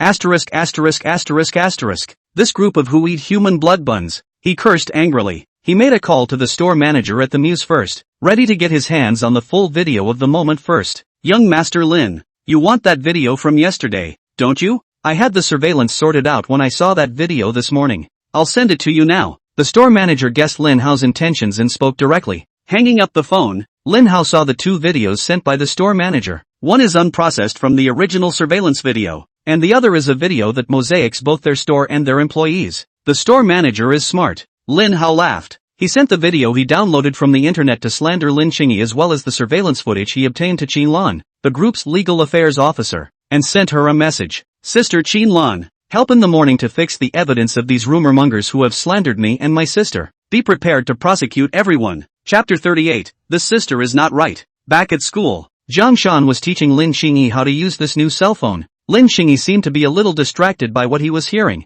his gaze glancing in the direction of the school entrance from time to time. When she saw a car pull up, she got up and ran to it. Lin Hao got out of the car and handed Lin Qingyi the clothes he had just purchased from one of the Jiangcheng squares. Get in the car and change first. I'll brush your hair later. Receiving the clothes, Lin Qingyi reached out and gently hugged Lin Hao and quickly got into the car. While waiting for Lin Qingyi to change, Lin Hao asked Zhang Shan if there was anywhere the two of them wanted to go. In his previous life, Lin Hao was a humble laborer and didn't have much experience dating girls. In his mind, a date is not just a dinner, a movie, a road trip, and finally going back to his own home. They just had breakfast, and this wasn't a good time to be watching a movie and pressing on, so they couldn't just skip to the last step, could they? Zhang Shan thought for a long time and hesitantly said, I've heard Qingyi say before that she wants to go to the zoo. Lin Hao estimated the time. It was now around 9 in the morning, and he had an appointment with the moving company in the afternoon, so he could probably shop around for 3 hours. Youth has no selling price, so let's go now. It was at this moment that Lin Chang also opened the car door and handed a jadeite jade comb into Lin Hao's hands. Lin Qingyi was wearing a loose white shirt on top, which also had a drawing of a white rabbit holding a carrot. Underneath was also a pair of loose-fitting athletic pants that covered both of her long legs in their entirety. Lin Hao noticed that the elastic band around her waist was tied particularly tightly,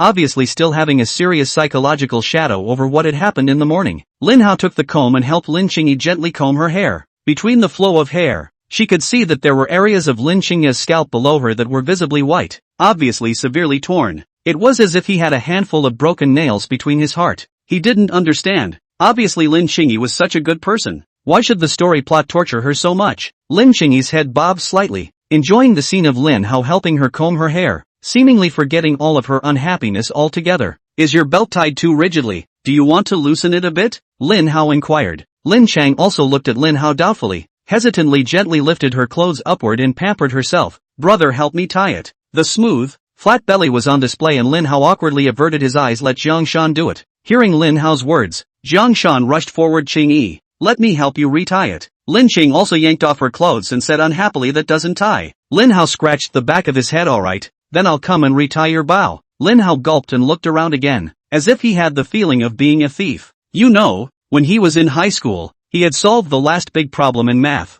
and he had never even solved a girl's belt. It's not until you get close that you realize how good this first villain of the book is in his skin. Just getting close enough for a refreshing aroma made him almost unable to withstand it. Lin Chang also seemed to be afraid that he wouldn't be able to tie the bow well, and silently lifted her blouse a little higher. In a flurry of blushing, Lin Hao finally tied the bow. He felt like his heart was beating a few times faster now than it had when he had just finished running 1,000 meters. After getting up, he patted Lin Qingyi's head. Next time do your own things. Come on, let's go out now. Lin Hao planned to take the two to the Wild Hope Zoo on the west side of Jiangcheng, covering 3,000 acres. The Wild Hope Zoo is the largest wildlife park within Daxia, with the richest animal population as well as parks of various themes. Lin Hao was going to take Lin Qingyi to one of the interactive parent-child venues, so that the cute little animals could soothe Lin Qingyi's wounded heart. The group of three soon arrived at the Wild Hope Zoo. Since it was a weekday, the Wild Hope Zoo wasn't particularly crowded, but Lin Hao still tightly grabbed Lin Qingyi's wrist. Without giving the two of them any time to loiter, Lin Hao directly led them to the parent-child venue. The sight of so many critter cubs instantly put the two in a budding mood. Qingyi, look, there's the cerebellar axe, and panda cubs, and here you can feed them food. Lin Chang also held Lin Hao's arm and couldn't stop shaking. pulling him to keep running east and west. Suddenly, Lin Hao's cell phone rang. He took out his cell phone and checked it. On it was a message sent by Qin Lan. Young master, the evidence has been fixed, ready for prosecution. Lin Hao glanced at it, and the corner of his mouth couldn't help but raise a cold smile. Tonight he was going to wage a war of public opinion against this group of bloggers who were chewing on human blood buns, so that they too could experience what it was like to be cyber-violated. It's fine if they voluntarily come down and make an apology, but if they persist, let them go right in and step on the sewing machine. Suddenly, he realized that Lin Xingyi's gaze seemed to be falling on him all the time, and he queried what's wrong. Lin Xingyi blushed slightly and whispered, brother, the screen of your cell phone. Lin Hao scratched his head and explained, last time I videotaped it, it looked good so I saved it. If you don't like it, I'll change it now. Like, Lin Xingyi said in a hurry. She took a deep breath and gathered her courage, brother. Let's take a picture together. Lin Hao nodded and took out his own cell phone in preparation for a group photo. Brother, use mine, I want to save it too. Lin Xing also said. Receiving Lin Xingyi's cell phone, Lin Hao turned on the selfie mode, and at this time, Lin Xingyi's hand was still holding a panda cub. 3, 2, 1. As the countdown ended, Lin Xingyi suddenly stood on her tiptoes and kissed Lin Hao on the side of his face. Lin Hao's eyes were innocent. His eyes couldn't stop blinking, and his gaze constantly darted amongst Lin Xingyi and the photos. Lin Xing also blushed slightly as she grabbed the phone and set it as her desktop. Looking at the picture of Lin Hao's face of panic as well as her own appearance of bravery for once in a rare while, the joy that filled her heart was even more restrained at the moment. She looked at Lin Hao, who was still in a daze now, and explained, brother, I'm sorry, I was just trying to get a little closer to you, but the panda was so heavy that I didn't stand still for a moment while I was walking. Lin Hao looked doubtfully at the panda cub in Lin Xingyi's hand. This furry little fellow didn't seem to feel particularly heavy either. Brother, here for you to hold. Lin Xing also handed the panda cub over as soon as he could. The moment he put his hand on it, a heavy feeling instantly hit him, estimating that it could be about 20 pounds. I didn't expect this little guy to actually still be solid. No wonder Lin Chang also didn't hold it steady just now. You don't like to spoil your daughter, do you? I favor. Please bookmark sad face. Don't even spoil your daughter, do you? I favor. Chapter 39 Auntie, you don't want schoolmates to know either, do you? Xing Yi, I found out that the chickens that feed the tigers here can be bought for $10. The same chicken outside costs at least $30 eh? During lunchtime, Zhang Shan said excitedly to Lin Xingyi, and I've read that all the chicken here is of exceptionally good quality. So much better than anything given to us. Lin Chang was also a bit distracted, always looking as if nothing had happened, constantly tapping his cell phone to look at it. Lin Hao interjected and laughed. You're not planning to secretly buy 2 chickens and bring them back, are you? The food fed to the animals here is restricted to maintain their health. If you buy 2 chickens on the sly, Tiger will have to reconcile with the janitor for the day at night. Kong San spat out her tongue. Looks like my plan failed. After lunch, a few more group photos were taken in front of the zoo and the short trip was over. Looking at the group photo, Lin Hao always felt something strange. Lin Xingyi's gaze didn't seem to be looking at the camera the whole time. Instead it all fell on him. He shrugged it off, guessing he should be overly self-conscious. In the afternoon, due to the need to move Lin Yanxiu, he asked Zhang Shan's opinion and sent her back to school first. Glancing at the time, it had almost come to 1:30 p.m. His appointment with the movers was at 2 p.m.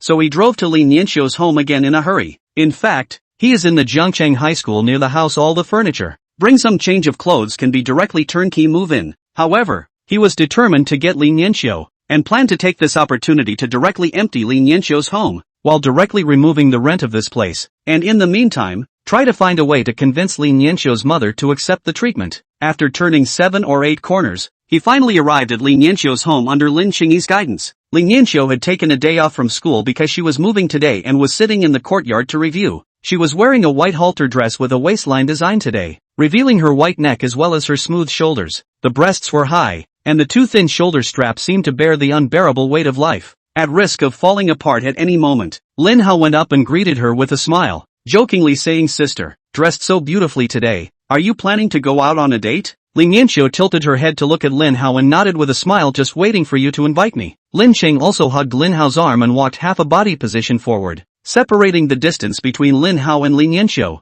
and also gave a simple greeting. Lin Yanxiu looked at Lin Xingyi's intimate movements with Lin Hao and said enviously, it's so nice to have a brother. I want a brother too. She jokingly took Lin Hao's other arm and pouted, brother Lin Hao. Lin Cheng also let go of Lin Hao's hand and directly hugged his waist, swearing sovereignty and said, Yanxiu senpai, he's my brother. You can't take my brother from me. Looking at Lin Xingyi's jealous appearance, Lin Hao gently patted Lin Xingyi's head. He looked at Li Nianxiu and inquired, "Are things all organized?" Li Nianxiu pulled his arm and walked into the room. Lin Hao is here. Hearing Li Nianxiu's voice, Lu Xiang hurriedly walked down from upstairs. In her hands were 2 packages made from sheets and filled with tons of household items. Looking at the sweat seeping out of Lu Xiang's forehead, Lin Hao knew that she was enduring intense pain at the moment. Lin Hao hurriedly stepped forward and took the cloth bag in Lu Xiang's hand, and also took the opportunity to take Lu Xiang's pulse. The pulse showed that besides suffering from cancer, Lu Xiang was also very weak. The long years of labor had left her with a number of medical conditions and severe malnutrition. Fortunately, however, all of these conditions are currently at a stage where they can be cured. If it really dragged on until the end of Li Nianxiu's college entrance exams, there would be no way back then. "Auntie, I've already found a moving company on my side. You just need to tell them which things are yours," Lin Hao said. Xiang Lu frowned. "How can we trouble them with this? We can just clean up after ourselves. It's just over 3 months now until the entrance exams, and we're just borrowing it for a little while. Auntie, the house is idle, and it will be more popular with you living there. I've heard the older generation say that a house isn't good for the house if it hasn't been occupied for a long time. As for these movers, well, they're actually all our family workers. They're idle anyway, so it's better to let them help out." Lin Hao laughed. While this was going on, a truck drove up to the clearing here. 6 men in blue coveralls and white gloves on their hands stepped out of the car. The burly man at the head saw Lin Hao and rushed forward. "Young master, is this the family?" Lin Hao nodded and said to Li Nianxiu, "Just tell them those things need to be moved. For intimate apparel you can ask the 2 women who work there. They'll help pack." The burly man pulled a thick stack of cardboard out of the car, taped it into a cardboard box, and began to organize and carry things. "Nianxiu, you can just go and keep your classmates company. Leave this to Mom," Xiang Lu said. "Auntie, this side of the house has to be empty for several months. Why don't we just return the rent with the landlord first? You guys can stay at my place until the senior high school exams. When she goes to college, you can also re-rent an apartment in her city, so you can still save a few months of rent," Lin Hao interjected. Christina Lu froze. She wasn't even sure her body would last until then. "But now that you've surrendered your lease, you'll have a few $100s more each month to make up for Li Nianxiu." "Okay, Auntie, listen to you. Let's go find the landlord to return the rent now," Xiang Lu said. "Auntie, I'll accompany you there," Lin Hao said. He glanced at Lin Qingyi. "Be good and stay here with senior sister. Wait for me to come back." Lin Qingyi beamed, not wanting to part with Lin Hao, but she finally let out an "oh." The landlord lived in an alleyway not far away, and Xiang Lu led Lin Hao alone. Walking down the road, Lin Hao walked beside Xiang Lu and inquired, "Aunt Willow, do you know your health now?" Lu Xiang's expression stiffened for a moment, then she smiled and said, "Auntie has been working all these years and her health is really not very good. Can't even do any heavy lifting anymore." Lin Hao shook his head. "Auntie, I know a little Chinese medicine. You're not in bad health now. You have cancer." Hearing Lin Hao's words, Lu Xiang fell into a short silence, and with a long sigh she said, "When I fainted at work earlier, the old herbalist in town said I might have cancer. I know myself that I won't be able to stay with Nianxiu much longer. Now that Nianxiu is about to take the college entrance exam, it's a turning point in her destiny, and I can't let her be distracted anymore." Auntie wasn't able to give her a complete home and didn't want to affect her life any further down the line. Hearing Lu Xiang's words, Lin Hao's eyes rolled back and he laughed. "Auntie, you don't want your schoolmates to know about your cancer either, do you?" Chapter 40, Actually, I've had a crush on her for a long time. Hearing Lin Hao's words, Lu Xiang immediately frowned and said in a displeased tone, "What do you want to do?" Lin Hao shook his head and explained, "Auntie Lu, in fact, this disease of yours is still only in its early stages. As long as it is treated properly it can be cured. I hope you can cooperate with me." Lu Xiang frowned and said helplessly, "No need. How? Auntie knows you're a good boy, but Auntie can't owe you too many favors. So much for Auntie's life." Lin Hao sighed lightly. He knew that Xiang Lu was afraid of owing him too big of a favor, and that it would all turn into a burden for Li Nianxiu in the future. He thought for a moment and opened his mouth to continue his persuasion. "Auntie Lu, I've actually had a crush on senior sister Li Nianxiu for a long time." He stole a glance at Xiang Lu, yet Xiang Lu was more than not surprised at all. There was a feeling that this was how it was supposed to be. "Little Hao, when Nianxiu gets into college, Auntie won't object to her falling in love, but right now you're still in high school, and college entrance exams are the single most important chance she has to change her life. I don't want anyone or anything to affect her." Lin Hao nodded with a serious face and said, "I definitely won't interfere with senior sister's studies, and this crush, I hope Auntie will keep it a secret for me too." Although Li Nianxiu's looks, figure and personality were all excellent, after all, the two had only just met. The so-called crush was nothing more than a pretext to enable Xiang Lu to be more willing to accept his kindness.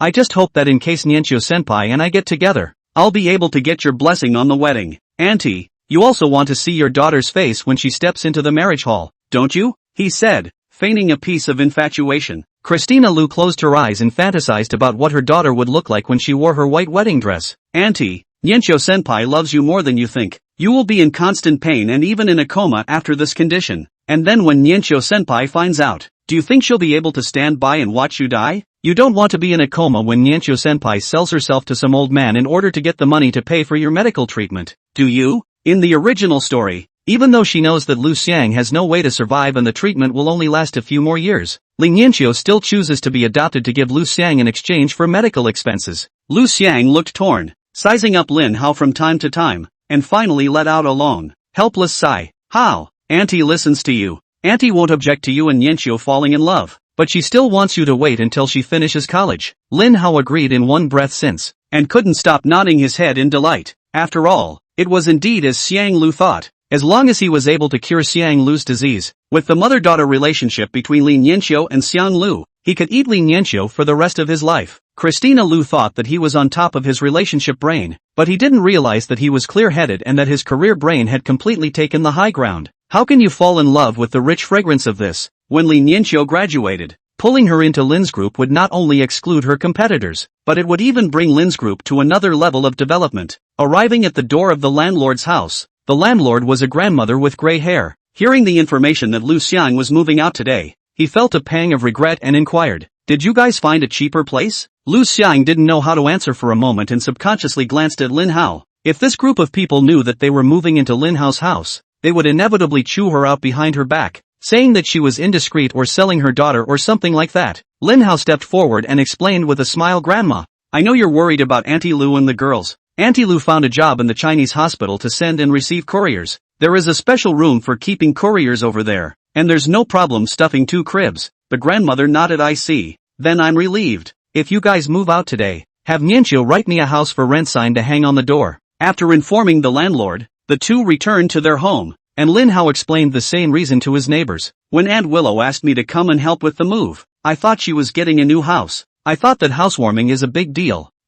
And deliberately found a moving company, but I did not expect it to be a misunderstanding." Lin Hao scratched his head in embarrassment and said, "Originally, when the neighbors saw that Lin Hao came to Lu Xiang's home yesterday and the moving company came today, they had already begun to circulate the story that Li Nianqiu had been adopted and that the gold master had come to her door. But they don't feel the least bit embarrassed, but also curious. This is good. The moving company is a lightweight. It must cost a lot of money, right?" Lin Hao nodded. "I lost a week's pay for this trip, and I even took a special vacation today, but after all, it's my distant aunt who has no family in this city." After a few more brief pleasantries, he said goodbye to the gossipy intelligence stations. Lin Chang also hugged Lin Hao's arm and said with a puzzled look on her face, "Why do you say that, brother?" Lin Hao glanced around and, realizing that no one was in close proximity, explained in a low voice, "These old grannies have nothing better to do than to make up stories about people and chew on them. Auntie Willow is another person who cares about saving face, and although she won't have any contact with this group after the move, she may be dead set on saving face and reject our good intentions.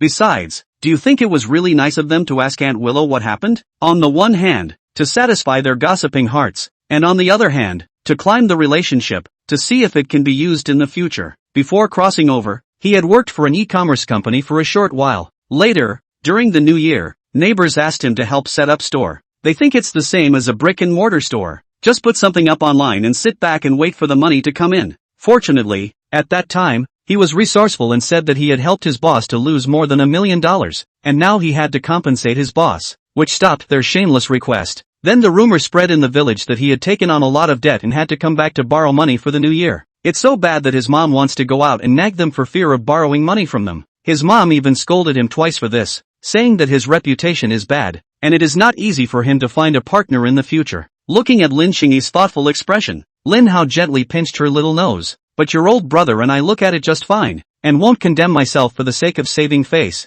In the future, if you get rich and say you want to support me, even if you make me lick the soles of my feet." When he finished, he couldn't help but lick his dry lips. Lin Xingyi lowered her head and looked at her feet that were covered by her shoes, her face instantly turning red. She shook her head gently and whispered, "No, dirty." Chapter 41. The decor of the ward is just fine. Hey. Lin Hao blinked in confusion. Shouldn't he be scolding him for being a pervert at this time? He couldn't help but glance at Lin Xingyi again, feeling that Lin Xingyi seemed to be really considering this matter. It's not possible that I brought this little girl down, is it? He thought in his mind. Back at Li Nianqiu's home, because of living for a long time, so many things cannot be thrown away. The moving company is helping to sort out the repacking. Seeing Lin Hao return, Li Nianqiu greeted him and smiled. Lin Hao, I don't even know how to thank you. It really is much easier with their help. Lin Hao secretly glanced at Xiang Lu and jokingly said, just now when I went with Auntie to return the rent, Auntie had already agreed to the two of us. The two of us? Li Nianqiu cocked her head in confusion.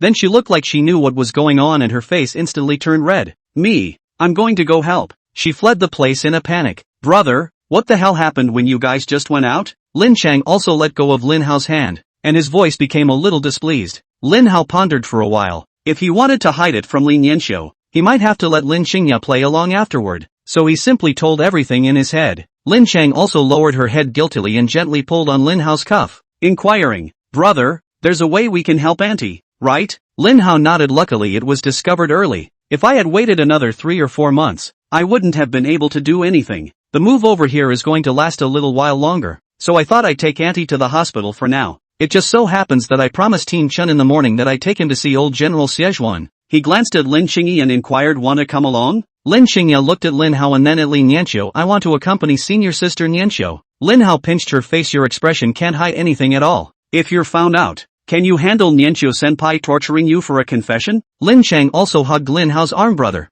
then I'll join you. Lin Hao arrived at Li Nianqiu's home, where Li Nianqiu blushed red and feigned composure as she helped organize things. Auntie Lu, that house over there hasn't been occupied for too long, and I forgot to ask housekeeping to clean it. Can I trouble you to clean it first? Lin Hao said. Lin Hao, it's better for me to clean. My mom can't do too heavy work. Li Nianqiu interjected. Lin Hao just wanted to find a random reason, but Lin Chang also stepped forward and said, Nianqiu-senpai, my brother and I will help too, and it's also a good way to familiarize Auntie with the neighborhood, or else it'll be dark by the time you guys are done moving, and Auntie won't even know where to go grocery shopping tomorrow. Looking at Lin Hao and Lin Xingya's concerned eyes, Li Nianqiu was still a bit worried and looked at Xiang Lu again. Nianqiu, it won't take much effort to clean up, not to mention their help. That way when you get over there, you can start learning straight away. The college entrance exam is the most important turning point in your life. You must do your best, Xiang Lu said. After that, the three of them got into the car together. After the vehicle started, Lin Hao told Xiang Lu the real purpose of the trip.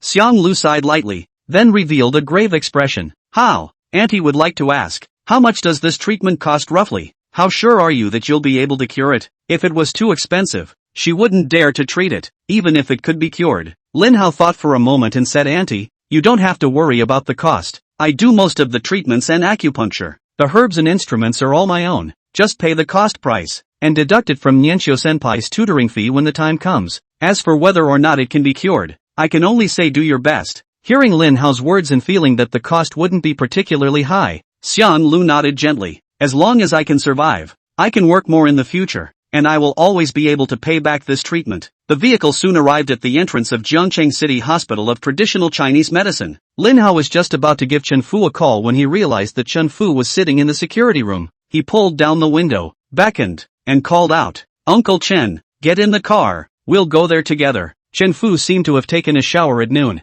and he changed into an army green uniform with a straight posture and a small row of medals on his chest. He stepped into the back seat of the vehicle with a large bouquet of flowers in his hand. Lin Hao raised his eyebrows and joked, Uncle, does my aunt know about you sending flowers to men? Chen Fu smiled sarcastically. Private money. It's all private money. You'll see when you get married later. On the way to the Hua Tuo Pavilion by car, Lin Hao inquired, Uncle Chen, did you interrogate those guys? They said they listened to the rumors on the internet and that's why they bullied your sister. Chen Fu said, Uncle Chen, I've got the surveillance from that day. I wish you would put out a notice tonight proving my sister's innocence. At the same time, my sister suffered from school bullying as a result of cyber violence, which led to severe depression, reminding them that the internet is not a place outside the law. Chen Fu nodded. After all, the events Lin Hao had described were by and large completely true. He immediately called his colleague who had stayed within the city guard to compose a statement. The vehicle stopped in front of the Hua Tuo Pavilion, and a group of 4 people walked through a long walkway to the inside of the pavilion. Lu Xiang followed behind a few people with trepidation. She never knew that there was actually such a place inside the Chinese hospital. Just by looking at the decor of the place, I can tell you that it must not be cheap to visit the doctor here. Lin Chang also noticed Xiang Lu's abnormality and let go of Lin Hao's hand and took Xiang Lu's hand. Auntie, brother is just here to see a patient, not for the doctors here to treat you. When Lu Xiang heard Lin Qingyi's words, she felt relieved in her heart. Entering the Hua Tua pavilion, Lin Hao asked the old Chinese doctor at the front desk to grab a few prescriptions to boil and prepare a set of silver needles for him. Auntie Lu, why don't you wait a little while in the consultation room over there now? It's not convenient to go in further. Lin Hao apologized. Brother, I'll accompany Auntie Lu, Lin Qing also said. Lin Hao nodded and led Chen Fu towards the wards inside the Hua Tua pavilion. The wards inside the Hua Tua pavilion are also extremely well decorated, as if they were mansions in the ancient times in the Deep Palace. The furniture inside is also specially customized so that it doesn't look out of place even within this antique scene. As soon as he entered the door, a light sandalwood aroma came to his nose, which quickly calmed his mood. The ones watching over Xie Zhan today were Xie Yujing as well as his third sister.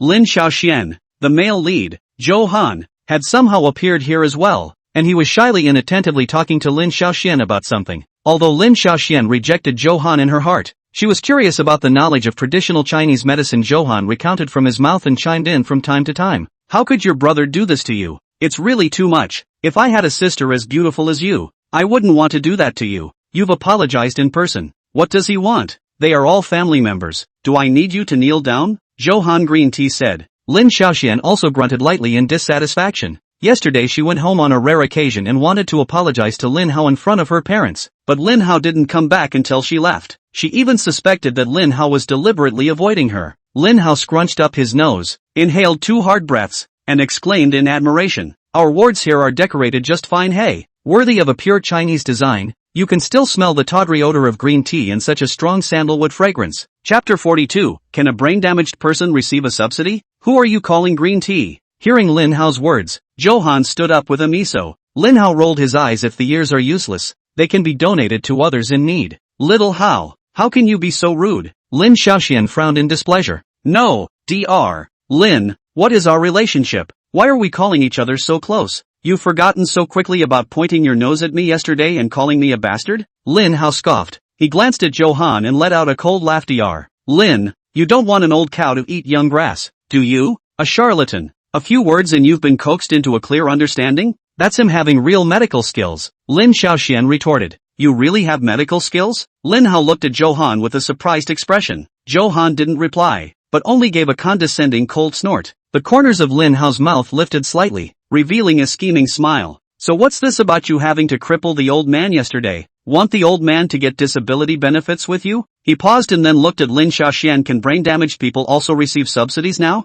Zhou Han's face was a shade of green and white. He was also capable of treating Xie Zhan, but he definitely couldn't admit it in front of everyone right now. Since young Master Lin doesn't welcome me, then I'll just leave, Zhou Han said angrily. Lin Hao looked around, puzzled. And no one is retaining you? Zhou Han gritted his teeth viciously and glared angrily at Lin Hao. Lin Hao's words just now made him seem like a self-directed clown. After seeing Zhou Han leave, Lin Hao pondered for a while and then looked at Lin Xiaoxian, reminding him that, if Zhou Han has the real thing, then he definitely has an impure heart, and you should stay away from this kind of person. If there's no truth in it, then he's a liar and all the more reason to stay away from him. Upon hearing Lin Hao's words, the eyes of Lin Xiaoxian, who had originally looked downcast, instantly lit up. How? Are you concerned about me? Sister knows it's wrong. It was all my fault yesterday. Since you don't like that guy, I'll have security kick him out later. How? Yesterday, actually my sister wanted to go home and apologize to you, but I waited for a long time and you didn't come back. Lin Hao shook his head indifferently. If Lin Xiaoxian and Zhou Han had hooked up, it would be much simpler for Zhou Han to get information about the Lin Group.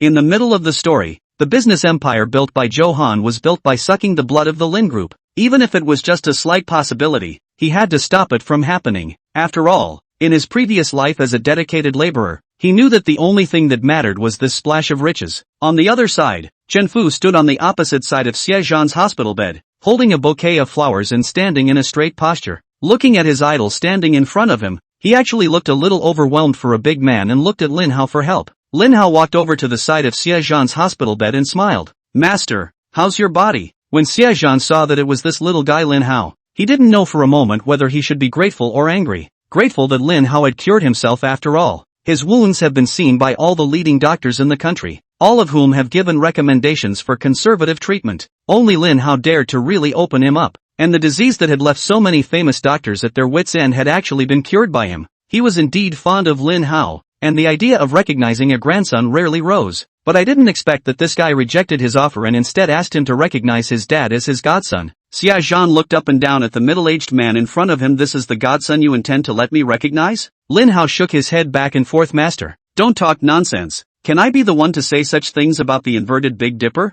I went home yesterday and told my dad, and he beat me up right away. It seems that your name is not good, old man. Xia Zhan snorted coldly. When I get out of the hospital and come to the door to bother me, I'd like to see if the old man's name is still good or not. Lin Hao was secretly happy in his heart. The old man had stepped in, so it looked like he would be able to get back that beating from yesterday. He then looked at Chen Fu across the table and introduced Xia Zhan to him. He's Chen Fu, the city guard in charge of managing security in this neighborhood. Uncle Chen, he told me so many things about when you were young. Old master, you're also too strong. Old master, to be able to lead your troops to take down Haichang, directly break through the enemy's blockade and establish a perfect logistics and material security channel for our great Xia. For that feat, I'm going to have to honor you with 2 shots high and low. As he spoke, he took out a silver needle and stabbed it against Xia Zhan's acupoints. Xia Zhan looked at Lin Hao suspiciously. He had seen the toasts to wine, he had seen the toasts to rice, he had never seen the toasts to silver needles. But hearing Lin Hao's words of praise for him put him in a great mood, especially after removing the shrapnel. He was now much smoother even when he breathed. He nodded kindly at Chen Fu. Seeing this, Chen Fu took 2 steps forward and placed the purchased flowers in a vase in the hospital room and saluted Xia Zhan again. The old man raised his right hand in salute even though he was lying in bed. As he watched the old general's slow movements, Chen Fu's eyes began to moisten a bit as well. General, see, it was watching the documentary about you back then that made me take the plunge. Lin Hao didn't understand the romance between soldiers, and after zapping Xia Zhan into a hedgehog, he looked at Chen Fu and inquired, Uncle Chen, do you want to take a picture of you and the old man together? Chen Fu looked excitedly at Lin Hao, and then at Xia Zhan. Looking at the expectant Chen Fu in front of him, Xia Zhan gently nodded. Lin Hao took the cell phone handed over by Chen Fu and took a picture of the 2 of them. In the photo, Xia Zhan is lying on the hospital bed. His back is a little bent because he is already older. As for Chen Fu, his stance was straight, and his gaze was resolute as he looked ahead. Lin Hao nodded in satisfaction as he looked at the captured photos. This photo shoot is simply brilliant.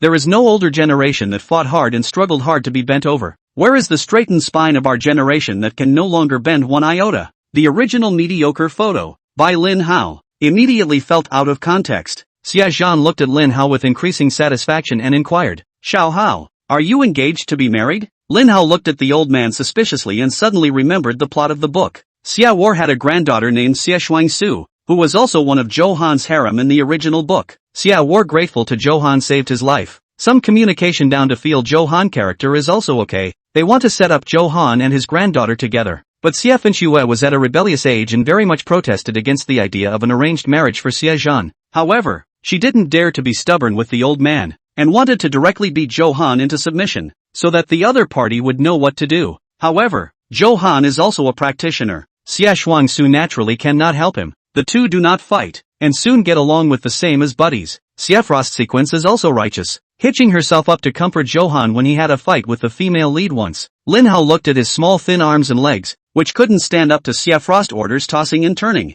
He quickly stopped it. Master, I'm still underage. What are you trying to do? Chapter 43, Lin Hao has a favorite. As if he had been dismantled, Xia looked at Lin Hao with obvious embarrassment. This kid was actually so resourceful? He smiled sarcastically. It would be good for the young people to have more contact. Perhaps you have something in common? And it's not that I'm boasting, old master. My granddaughter is a first-class beauty, and she's not even close to the girl you brought yesterday. Lin Hao nodded. The book's depiction of Xia Frost sequence repeatedly mentioned her long legs, although he was also curious about how long those legs could be. It's not like he was as resistant to beating as Zhou Han S. Without any hesitation, as long as Xia Finxue dared to make a move on him, he would be able to lie on the ground decisively. Can't fight, can't beat it at all. He looked as if for help. Oh no, there didn't seem to be anyone in this ward who could keep the old man in check. Xia Yujing smiled as she sized up Lin Hao. Lin Hao's looks weren't bad, and if he married his own daughter, the child he gave birth to would definitely look good as well. Not to mention that he had a handful of divine medical skills.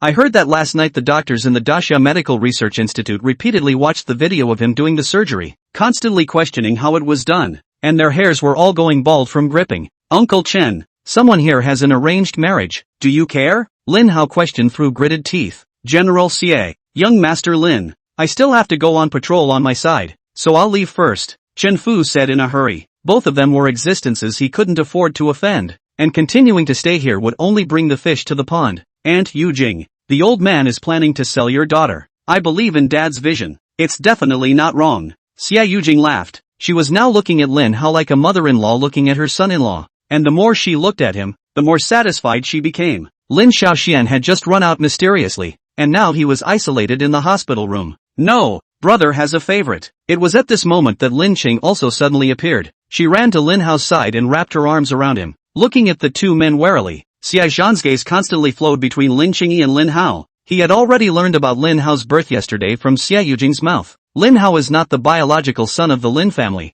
and both of his biological parents are dead. Joining the Lin family directly would have no impact on his life, and was perhaps the best choice for him. Lin Hao nodded repeatedly and gently patted Lin Qingyi's head. He guessed that Lin Qing was also talking about Lin Yanxiu. Not to be outdone, the biggest villain in the book just has a good brain, but this intimate behavior. In the eyes of the two Xia warriors, the two youngsters seemed to be in love. Lin Qingyi's cheeks blushed slightly and she stood on her tiptoes and whispered into Lin Hao's ear. Auntie's side has been waiting for a long time. Lin Hao nodded. Master, I have patients over there, so I'll leave first. After saying that, he hurriedly pulled Lin Qingyi's wrist and fled the place. Looking at the backs of the two men leaving, Xia Zhan did not die and said, call that Frost Order girl to Jiangchang. If she can't abduct Lin Hao as my grandson-in-law, throw away all the guns inside her room. Lock it up. On the other side, Lin Hao rushed to the consultation room, apologizing with an apologetic face. Auntie, sorry to keep you waiting. Let's start the treatment now. After a long time had passed, the application of needles ended, and Lin Hao let out a deep breath. Lin Qing also pulled out 2 paper towels to help him wipe the beads of sweat on his forehead.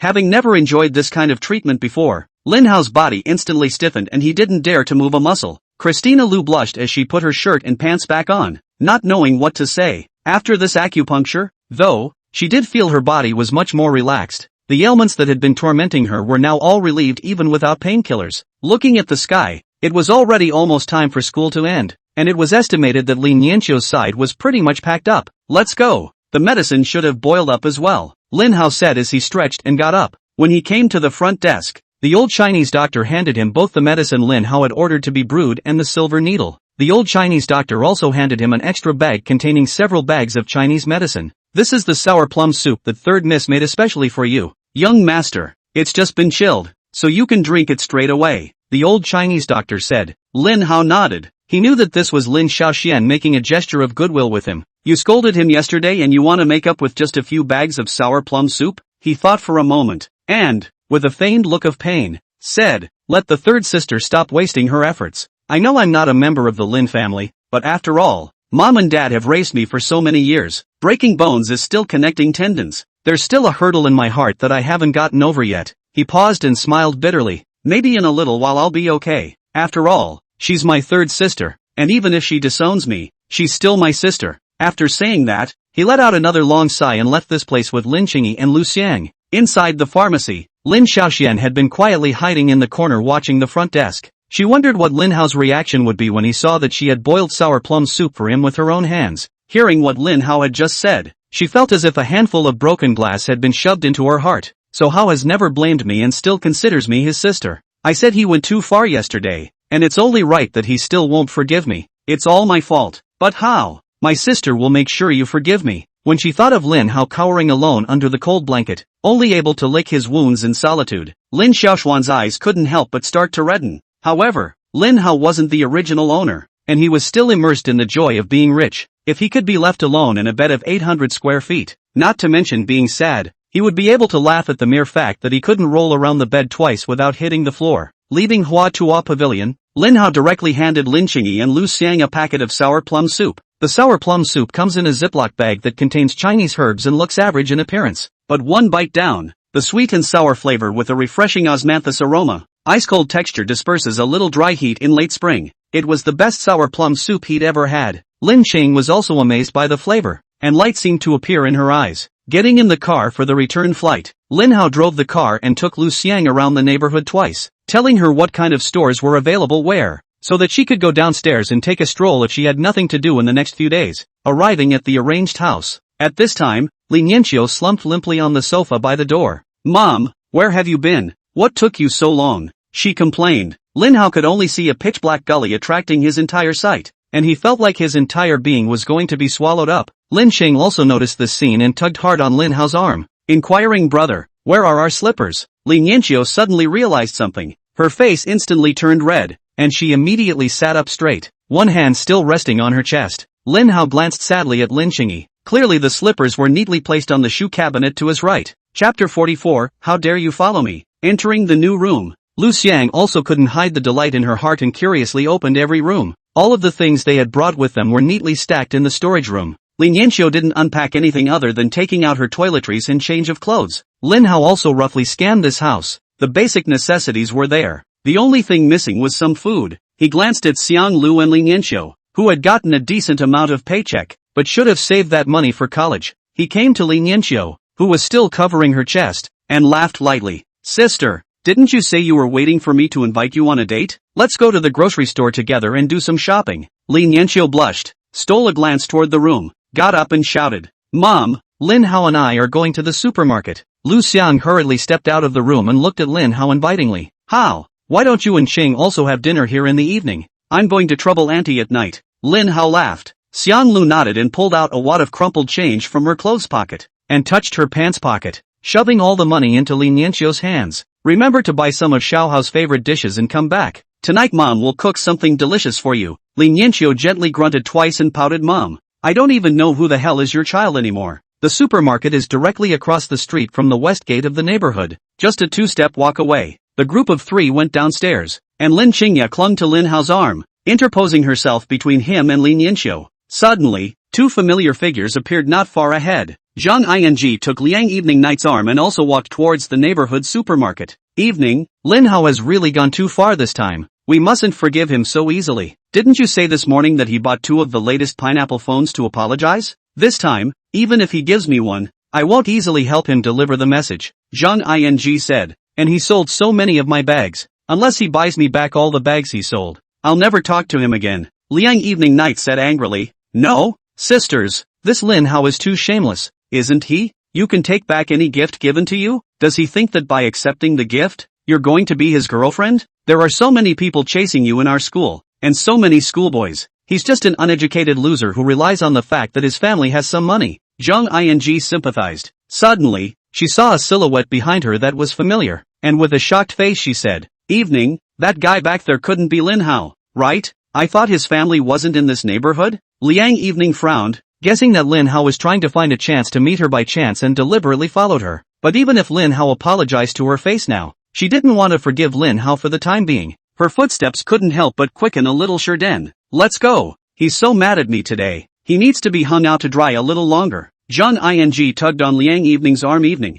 things don't seem to be the same. Lin Hao is surrounded by 2 girls right now." Hearing Zhang Ying's words, Liang Evening Night suddenly stopped and looked behind her. Lin Hao was being held by a girl at the moment, chatting with another girl, and the line of 3 seemed to be in harmony. And in terms of looks, the face she was so proud of just wasn't enough in front of the 2 girls, especially in front of Lin Yanqiu's proud figure. Her body looked too barren. Lin Hao had long since noticed Zhang Ing and Liang Evening Night in front of him, but having torn his face off with both of them in the morning, he no longer had any interactions with the 2, so he simply ignored them and went around. Liang Evening Night ran to Lin Hao in 2 steps, stopped the 3, and said in a cold voice, "Lin Hao, do you think you'll attract my attention by pretending you can't see me?" She swept Lin Qingyi and Lin Yanqiu a disdainful glance and said, "To actually spend money to find 2 female classmates to cooperate with you in acting, you really are too childish. If you apologize to me properly and sincerely, I can give you a chance to woo me." Lin Hao looked at Liang Evening Night with a puzzled expression, somewhat confused by the other party's brain circuits. It seems that the original owner's image as a dog licker is so deeply rooted in people's minds that the morning incident alone can't change other people's stereotypes. He reached out and hugged Lin Qingyi's shoulders, and then swept over Lin Yanqiu's waist, and said with a smile,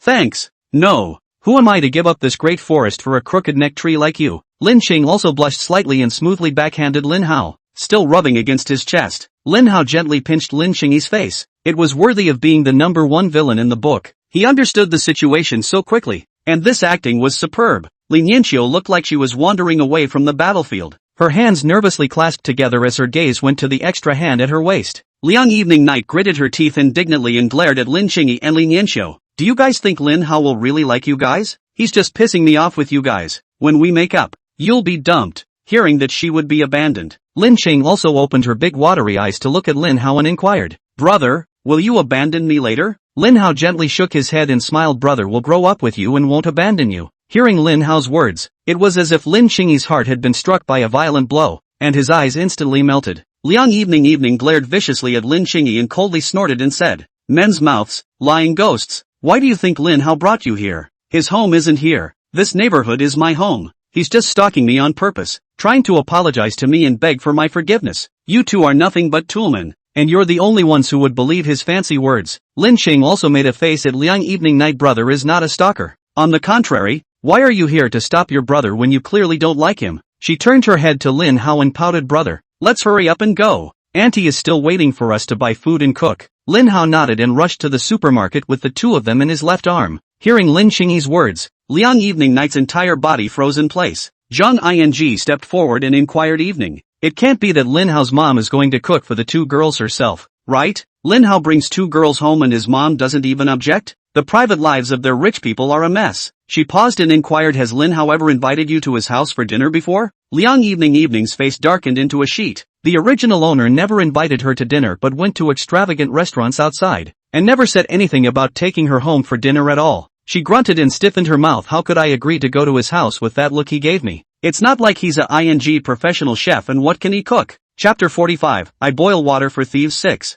Entering the supermarket, Lin Hao pushed two shopping carts by himself. "When I used to shop at the grocery store, I had to pull out my calculator to compare prices when buying snacks. If the flavors are similar, even different snacks will only take the same. However, now he completely let himself go and just looked at all the ones he liked and had a serving, not caring about the price at all. Two shopping carts, one for his debts to the past and the other for the snacks he had picked out for Lin Chengyi and Ling Yanqiu. After browsing the snack section, a few people walked towards the vegetable section. Ling Yanqiu carefully selected seasonal vegetables, and also cut 5 flour meat and a small piece of beef. In the evening, you can boil lard and fry a green vegetable, a plate of braised pork, and a small dish of beef with ginger. She glanced at Lin Hao, wondering if these dishes would be too shabby for Lin Hao. However, Lin Hao's eyes were completely attracted to the seafood that was alive and kicking in the fresh food section at the moment. "Have you picked it out yet? I'm going to buy some seafood to release." Lin Hao laughed. At the checkout, the supermarket manager even sent someone to help deliver them to their home because they had purchased so much. Walking down the road,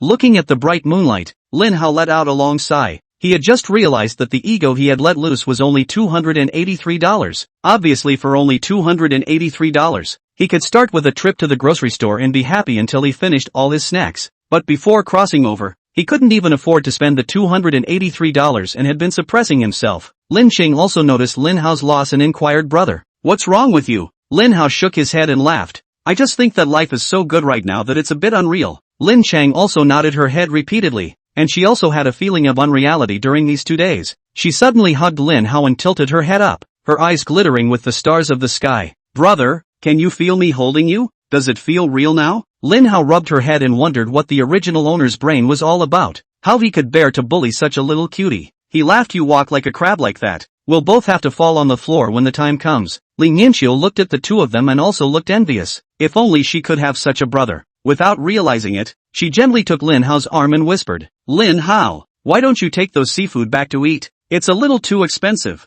and my mom won't be able to make it, so it'll be a waste by then." Lin Hao shook his head, looking condescending as he said, "High-end ingredients often require only the simplest of cooking methods. Such lively seafood, just steam it. If you don't know how to do it, leave it to me." Without bragging, I have decades of experience in making boiling water alone. A 5-star chef wouldn't dare to promise that his water boils better than mine. Upon hearing Lin Hao's gagging remark, a few people all chuckled. Back home, Christina Ryu was sitting on the couch working out what to watch on TV. Television nowadays wasn't like when she was younger, when she could just turn it on and see the program, and she drilled on it for a while without figuring it out. When she saw a few people return, she hurriedly got up and took the dishes that were handed to her. "Auntie will make you some good food now." "Auntie, I'll help too," Lin Hao said. Without waiting for Xiang Lu to excuse herself, he walked straight into the kitchen with the seafood. Lin Xingyao was also required to work every day in his adoptive parents' home, and followed closely behind Lin Hao. When Ling Yanqiu saw that everyone had dug into the kitchen,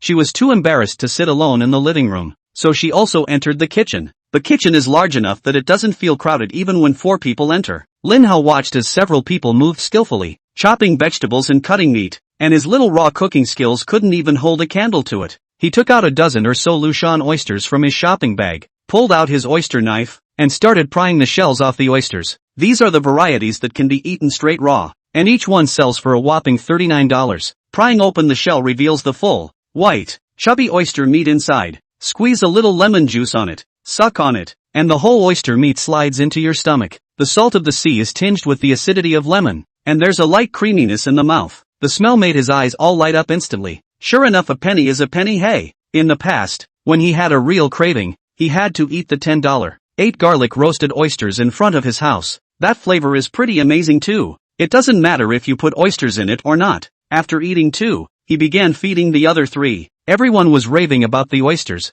except for Xiang Lu and Lin Yanqiu, who tasted one and then never ate it again. But it was hard to beat Lin Hao. To Xiang Lu, he whispered a couple threats. For Lin Yanqiu, wasn't this a rare opportunity to get close to a schoolmate with a riotous figure and super high value? He went straight up for some flirting, causing Lin Yanqiu's face to blush to the point of dripping, no longer daring to refuse Lin Hao's feeding. On the contrary, it was Lin Qingyi, who originally opened her mouth of her own accord when Lin Hao came forward. But after seeing Lin Yanqiu start eating oysters, she stopped eating them. Lin Hao guessed that she wanted Lin Yanqiu to eat more, and didn't force her, so he simply fed Lin Yanqiu a few more. After a sumptuous dinner, Lin Hao helped clean up the mess and then brought Lin Qingyi to prepare to leave. How? Aren't you going to tutor Changyi? Christina Lu was puzzled. There's still a few things I need to take care of tonight, so I'll start tomorrow, Lin Hao said. When he looked at his phone just now, he realized that Chen Fu had already sent him a bulletin with white letters on a blue background, stamped with the seal of the city guards. This was an incident that he had caused himself, but it had caused Lin Qing to suffer an undeserved disaster as well. Obviously Lin Qingyi had done nothing wrong.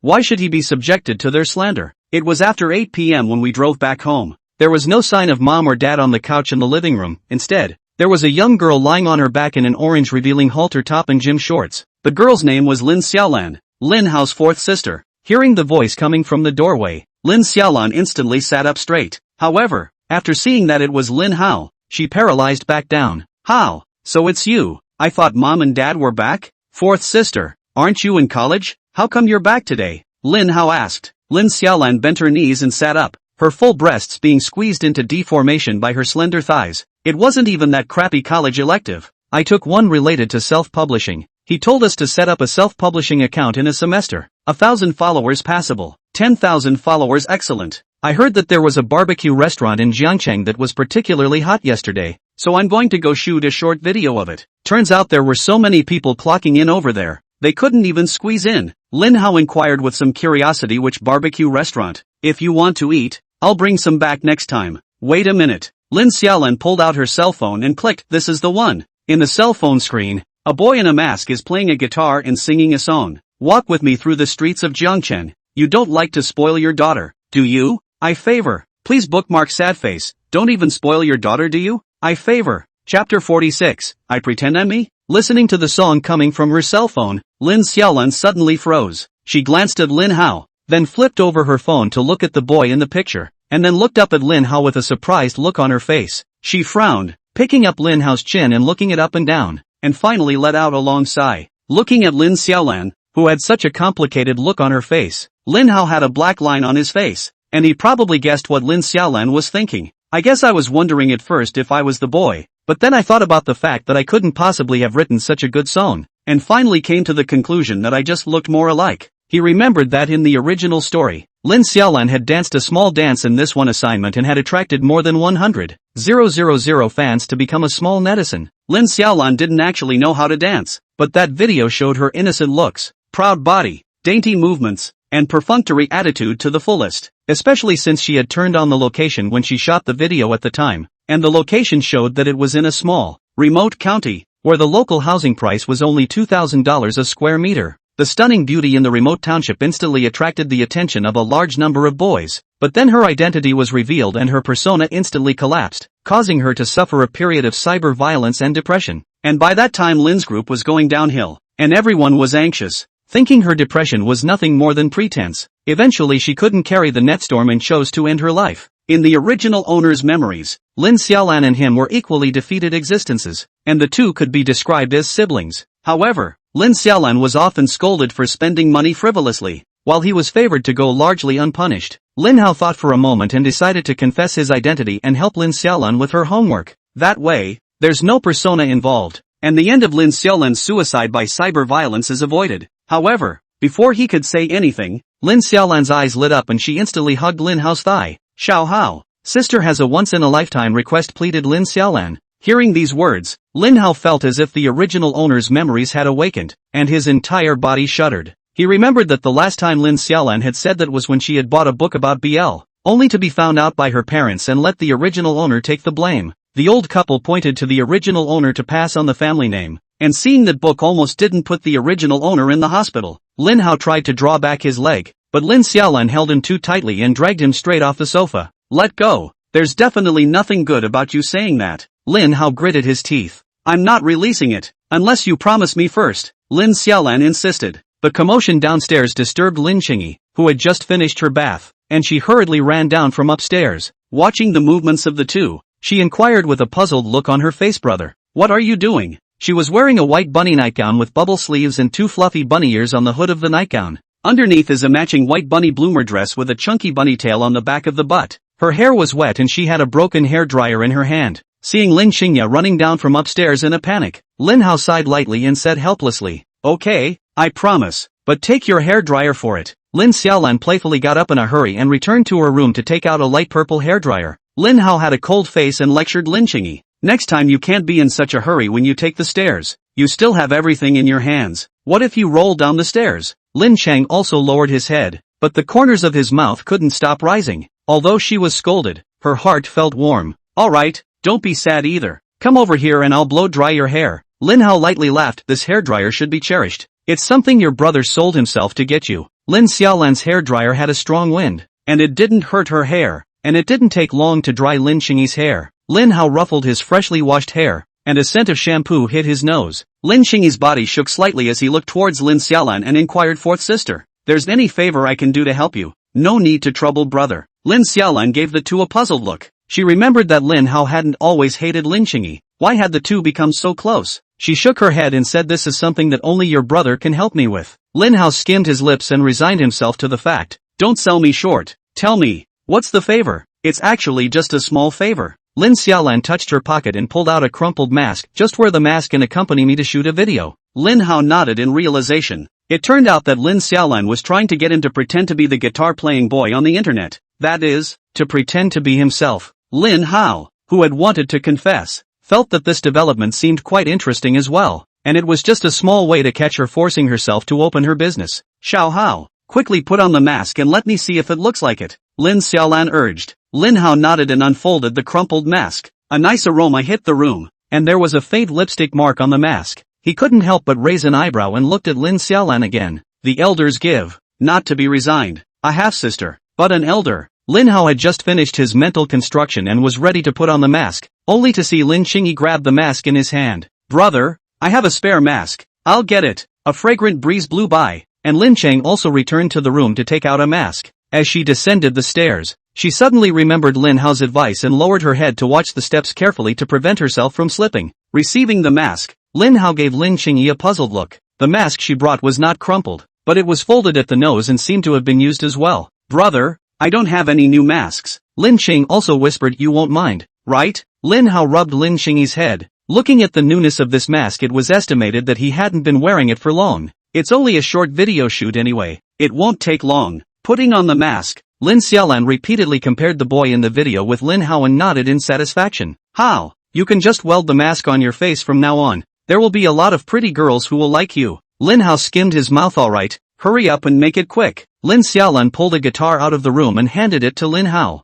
"You just do a couple poses and I'll redub the guitar in post. And for the video shoot, you just show your side face at a 45-degree angle on the right. Remember to keep your head down slightly or you'll still be a little short of him." Lin Hao let out a long sigh. It was fine to be asked to pretend to be himself, but he was actually criticized for not pretending? Lin Qingyi looked at Lin Hao's mournful expression and sat on the sofa to the side, hugging her knees and gently swaying her body. She'd also swiped to yesterday's video and had just been listening to that song in the shower. She guessed that the fourth sister wanted to rub it in, knowing that her brother hadn't told the fourth sister who he was. The true identity of the boy that the entire internet is now searching for is known only to her. This feeling of keeping her brother's little secret for him made her feel tickled inside. It was as if a seed had been planted, and the seed sprang up out of the soil and suddenly bloomed into a gorgeous little flower. Chapter 47. What will I do to keep you? The video was shot for a full half hour before Lin Xiaolan nodded with reluctant satisfaction. Lin Hao's face was lifeless. The 1-minute video had been shot over 30 times repeatedly,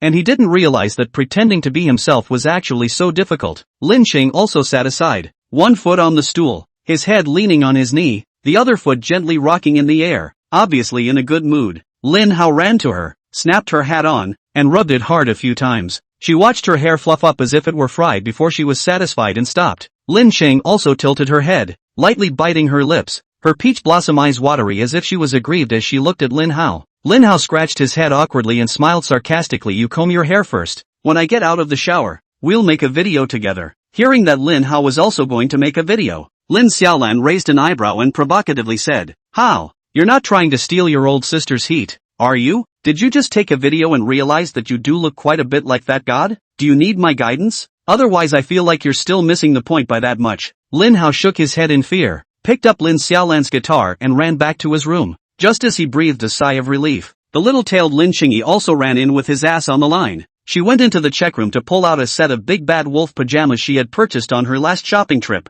Brother, wear this one, she said. Lin Hao nodded, took the pajamas and walked into the bathroom. I guess I asked Lin Xingyi to help pick out the clothes in the morning, and she made this her task. Lin Hao thought in his heart. 10 minutes later, Lin Hao finished his shower and was ready to start recording the video. Lin Cheng also leaned on the edge of the bed and sat on the floor, a small comb still in her hand. Lin Hao put on his mask and adjusted the angle of his cell phone to the two of them, brushing Lin Xingyi's hair while recounting all the events. To give the video more airplay, he also picked up a guitar and played a song about anti-bullying. After shooting the video and after a brief edit, he posted it directly on the Poxmark platform. When is the blogger from Oshiro Koho going to release a new song? It's been 24 hours since we've had a dynamic, and no pig on the production team would dare rest like that. After listening to this song by Jiang Chang, I always feel that all the songs in the entertainment industry are less interesting. Can't he release a new song a day? I've been on a single song loop all day. I told my boss that I want to walk the streets of Jiangxing tomorrow and he told me to get lost.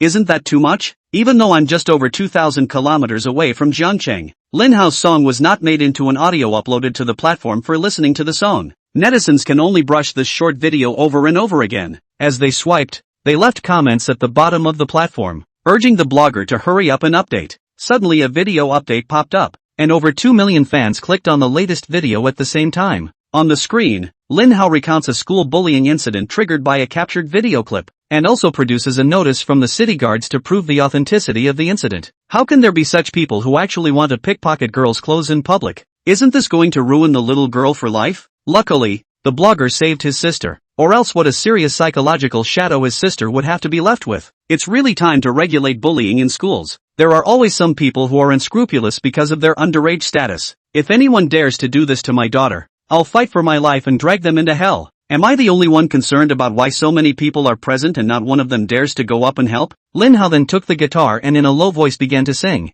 You forget the cold wind that cuts through the wound. You believe it, and it doesn't hurt to go through life. Why do you want to sing when you see snow falling? Why do tears fall in moments of letting go? The song was sung while videos and news of various bullied kids were rotated on the screen. The blogger is still playing consistently. It's just that the song is a little too depressing. I feel like I'm experiencing what it's like to be bullied. Those kids must be helpless too, but it's clear they've done nothing wrong. Lin Hao's voice on the screen continued. For enjoying its splendor, for enduring its decay, you say don't love, and then you cling to it. So life, oh life, it is bitter as a song. The messages on the video are also flying off the charts. Bad song, totally crappy song. Can't a blogger update some upbeat songs? Life is hard enough as it is and you're making me cry in the middle of the night. Ooh-hoo, I feel like I'm being musically bullied by bloggers. Life is too hard. The blogger is a bad person, but I can't bring myself to take it down. Brothers, the lights in the room are dim. The wind is cool at night. I'm on the balcony. Anyone to keep one company? Suddenly, the style of music in the video shifted and began to become agitated. Would you like to see a sea of flowers in bloom? Do you want to see the swallows return? If none of it comes back, then for whom shall I exist? The music is stirring but the lyrics still carry a sense of bewilderment. but it seems that the protagonist of the story has found his way. All the viewers watching the video seem to be holding back in their hearts, as if the seeds buried in their hearts were expecting a rainstorm and longing to break out of their dark prison. Gradually, the song comes to a close. Must see the flowers bloom. You must wait for the swallows to return, thinking they'll all come back. You swore to exist for these. Lin Ho's song awakens the beast in everyone's heart. They have suffered from workplace bullying and life bullying for so long that they have become accustomed to it. At this moment, it was as if they all let out a roar of anger in their hearts. Blogger great. I give you my knees. Really too good. Looking forward to Blogger's song tomorrow. Who just said it was a bad song? Blackie, get up here and talk to me. Life may be hard, but we are here for those good moments. Wanted to ask if bloggers like pink sacks? I'd been bullied before. I wish I had a brother as nice as the blogger so I wouldn't be afraid to step out of the house now. Lin Hao was currently lying on the bed with Lin Qingyi, eating a snack, when he saw this comment and clicked a reply for her. Be brave for once. Come to River City. I'll show you a good time. Seeing Lin Hao's reply, the internet exploded even more. Is this the blogger showing up? Actually, I just got fired by my boss. Can you take me with you? Sister, please take a picture of the blogger then. I'm so curious. I'll lend you my pink sack when the time comes. Tie up the blogger and we'll make him sing every day. The acne printed account of Oshiro Koho, with the release of the song, quickly soared from over 2 million followers to 4 million, with a hidden trend of over 5 million. Lin Qingyi was lying on her side on the bed, looking at Lin Hao's side face. Her eyes were watery inside and she couldn't stop her tears from falling. She sniffled and tried to burrow into Lin Hao's arms again. Seeing Lin Qingyi's slightly reddened eyes, Lin Hao took out a wet tissue on the bedside and sidled over to help her wipe it off. Knock knock. Suddenly the door to the room slammed twice. After a short pause, Lin Xiaolan barged right in. How? Sister has a once-in-a-lifetime request. Chapter 48, is that a slur? Seeing the two of them sitting upright in the room, Lin Qingyi's face still had a slight blush on it. Lin Xiaolan surveyed the two with a meaningful smile on her face. She sat down next to Lin Hao with a big grin. How? That blogger just posted a new video. She turned sideways, her head leaning directly on Lin Hao's shoulder, and raised her cell phone to the middle of the two. We'll make this video later, so I'll definitely have my credits. Lin Hao felt his elbow touch a very soft spot, and as for the video within the screen, he couldn't watch it at all. Lin Chang was also dissatisfied. Fourth sister, I want to see it too. Lin Xiaolan nodded and stretched her hand towards Lin Qingyi's direction, so that her entire body was attached to Lin Hao's. Lin Chang also got up and inserted herself between the two so that you don't have to be particularly tired of holding up your cell phone. Sister. Lin Xiaolan suddenly realized it's true that a high school student's head spins just as fast. Lin Hao sighed lightly and looked suspiciously at Lin Qingyi, who was obediently sitting in the center, always feeling that something seemed to be wrong. He shrugged it off, figuring that he should be overthinking it. After the video was played, Lin Xiaolan was in a heavy mood. I didn't realize that this kind of thing could actually happen in our Jiangchang. That girl is really so poor. Luckily the blogger went there in time. If only I could have a brother who pampered me like that. She let out a light breath, calmed down a bit, and looked at Lin Hao. How? There's been a change of plans. Let's shoot this video together. She suddenly froze, looking at Lin Hao's clothes and carefully comparing them to the blogger's clothes. It's quite a coincidence that this nightgown of yours is actually the same as that blogger's. She got up again and looked at the layout of Lin Hao's room, then at the layout of the video, and her face instantly turned red. With a lunge, she directly pressed Lin Hao underneath her, copied the pillow on the bed and huffed at Lin Hao's head. Good for you. How dare you lie to me? Have you always wanted to see me laugh? Lin Qing also wanted to step forward to stop him. However, he was also pushed onto the bed by Lin Xiaolan. You actually helped your brother snub me too. Damn it. Seeing this, Lin Hao shielded Lin Qingyi under his body and shouted, hit me if you want to. Lin Hao's pillow was extremely soft, and it would only have a soft feeling when it hit his body. Lin Qingyi's cheeks instantly turned red, and her hands, which were originally protecting her chest, suddenly bravely backhanded Lin Hao. After playing around for a long time, Lin Xiaolan finally rolled off Lin Hao's body. Lin Hao also felt that his position seemed a bit wrong. After all, the two of them were on the bed and he was pressed against Lin Qingyi's body. Lin Xiaolan yanked him away and took Lin Qingyi, who was lying on the bed with reddened cheeks, into her arms and fought back. TSK, being bullied by outsiders outside the house and by you at home. My little seventh sister. What a bitter life. Lin Hao scratched his head awkwardly. Lin Qingyi did turn out to be living such a life. Nope, there isn't. Brother didn't bully me. Lin Chang also retorted in a small voice. Lin Xiaolan helped her straighten her hair and looked at Lin Hao. What are you going to do? Even though mom and dad still don't recognize seventh sister, our Lin family can't be bullied like this. Lin Hao nodded and spoke. The people who bullied Qingyi today have already had the city guards arrest all of them. As for these people on the internet who are spreading rumors, I also mentioned in my video that they were given 3 days to come out and clarify and apologize. Sister Chin Lan has fixed the evidence. If the video is not produced by the due date, we will go legal. Lin Xiaolan nodded. Then her eyes instantly lit up. Then you should have your fans follow me then, so I can skip class all semester. Ha! The corners of Lin Hao's mouth twitched twice. Are you studying just for credits? Not for knowledge? Lin Xiaolan rolled her eyes. I at least got into college on my own. Your high school was bought by mom and dad. Lin Hao opened his mouth, but he didn't know how to retort. After all, the original owner was indeed too indisputable. Lin Qingyi sat in Lin Xiaolan's arms and couldn't help but giggle softly as she watched Lin Hao get defeated. Lin Hao's video spread extremely quickly, especially the extraordinarily novel subject matter of opposing bullying in schools, and instantly caused a wave of commotion online. Many millions of netizens have come down to take a stand, calling on schools, parents, and city guards to work together to focus on the situation of their children and not allow the tragedy of bullying to arise. There were also a number of bloggers who tearfully recounted their experiences of being bullied. Thankfully, though, they were able to stand in front of the video and talk about their experiences, while there are many other kids who didn't even get that chance. Some of the bloggers who took the news at face value followed the video's request for a sincere apology, and they should have scrutinized the source of the information and checked its veracity, regardless of whether it was true or false. At least on the surface they had helped Lin Qingyi make a clarification. However, there are many netizens who cannot understand Lin Hao's behavior. They were obviously also deceived by the big V and some bloggers, so why should they apologize when they are obviously also the victims?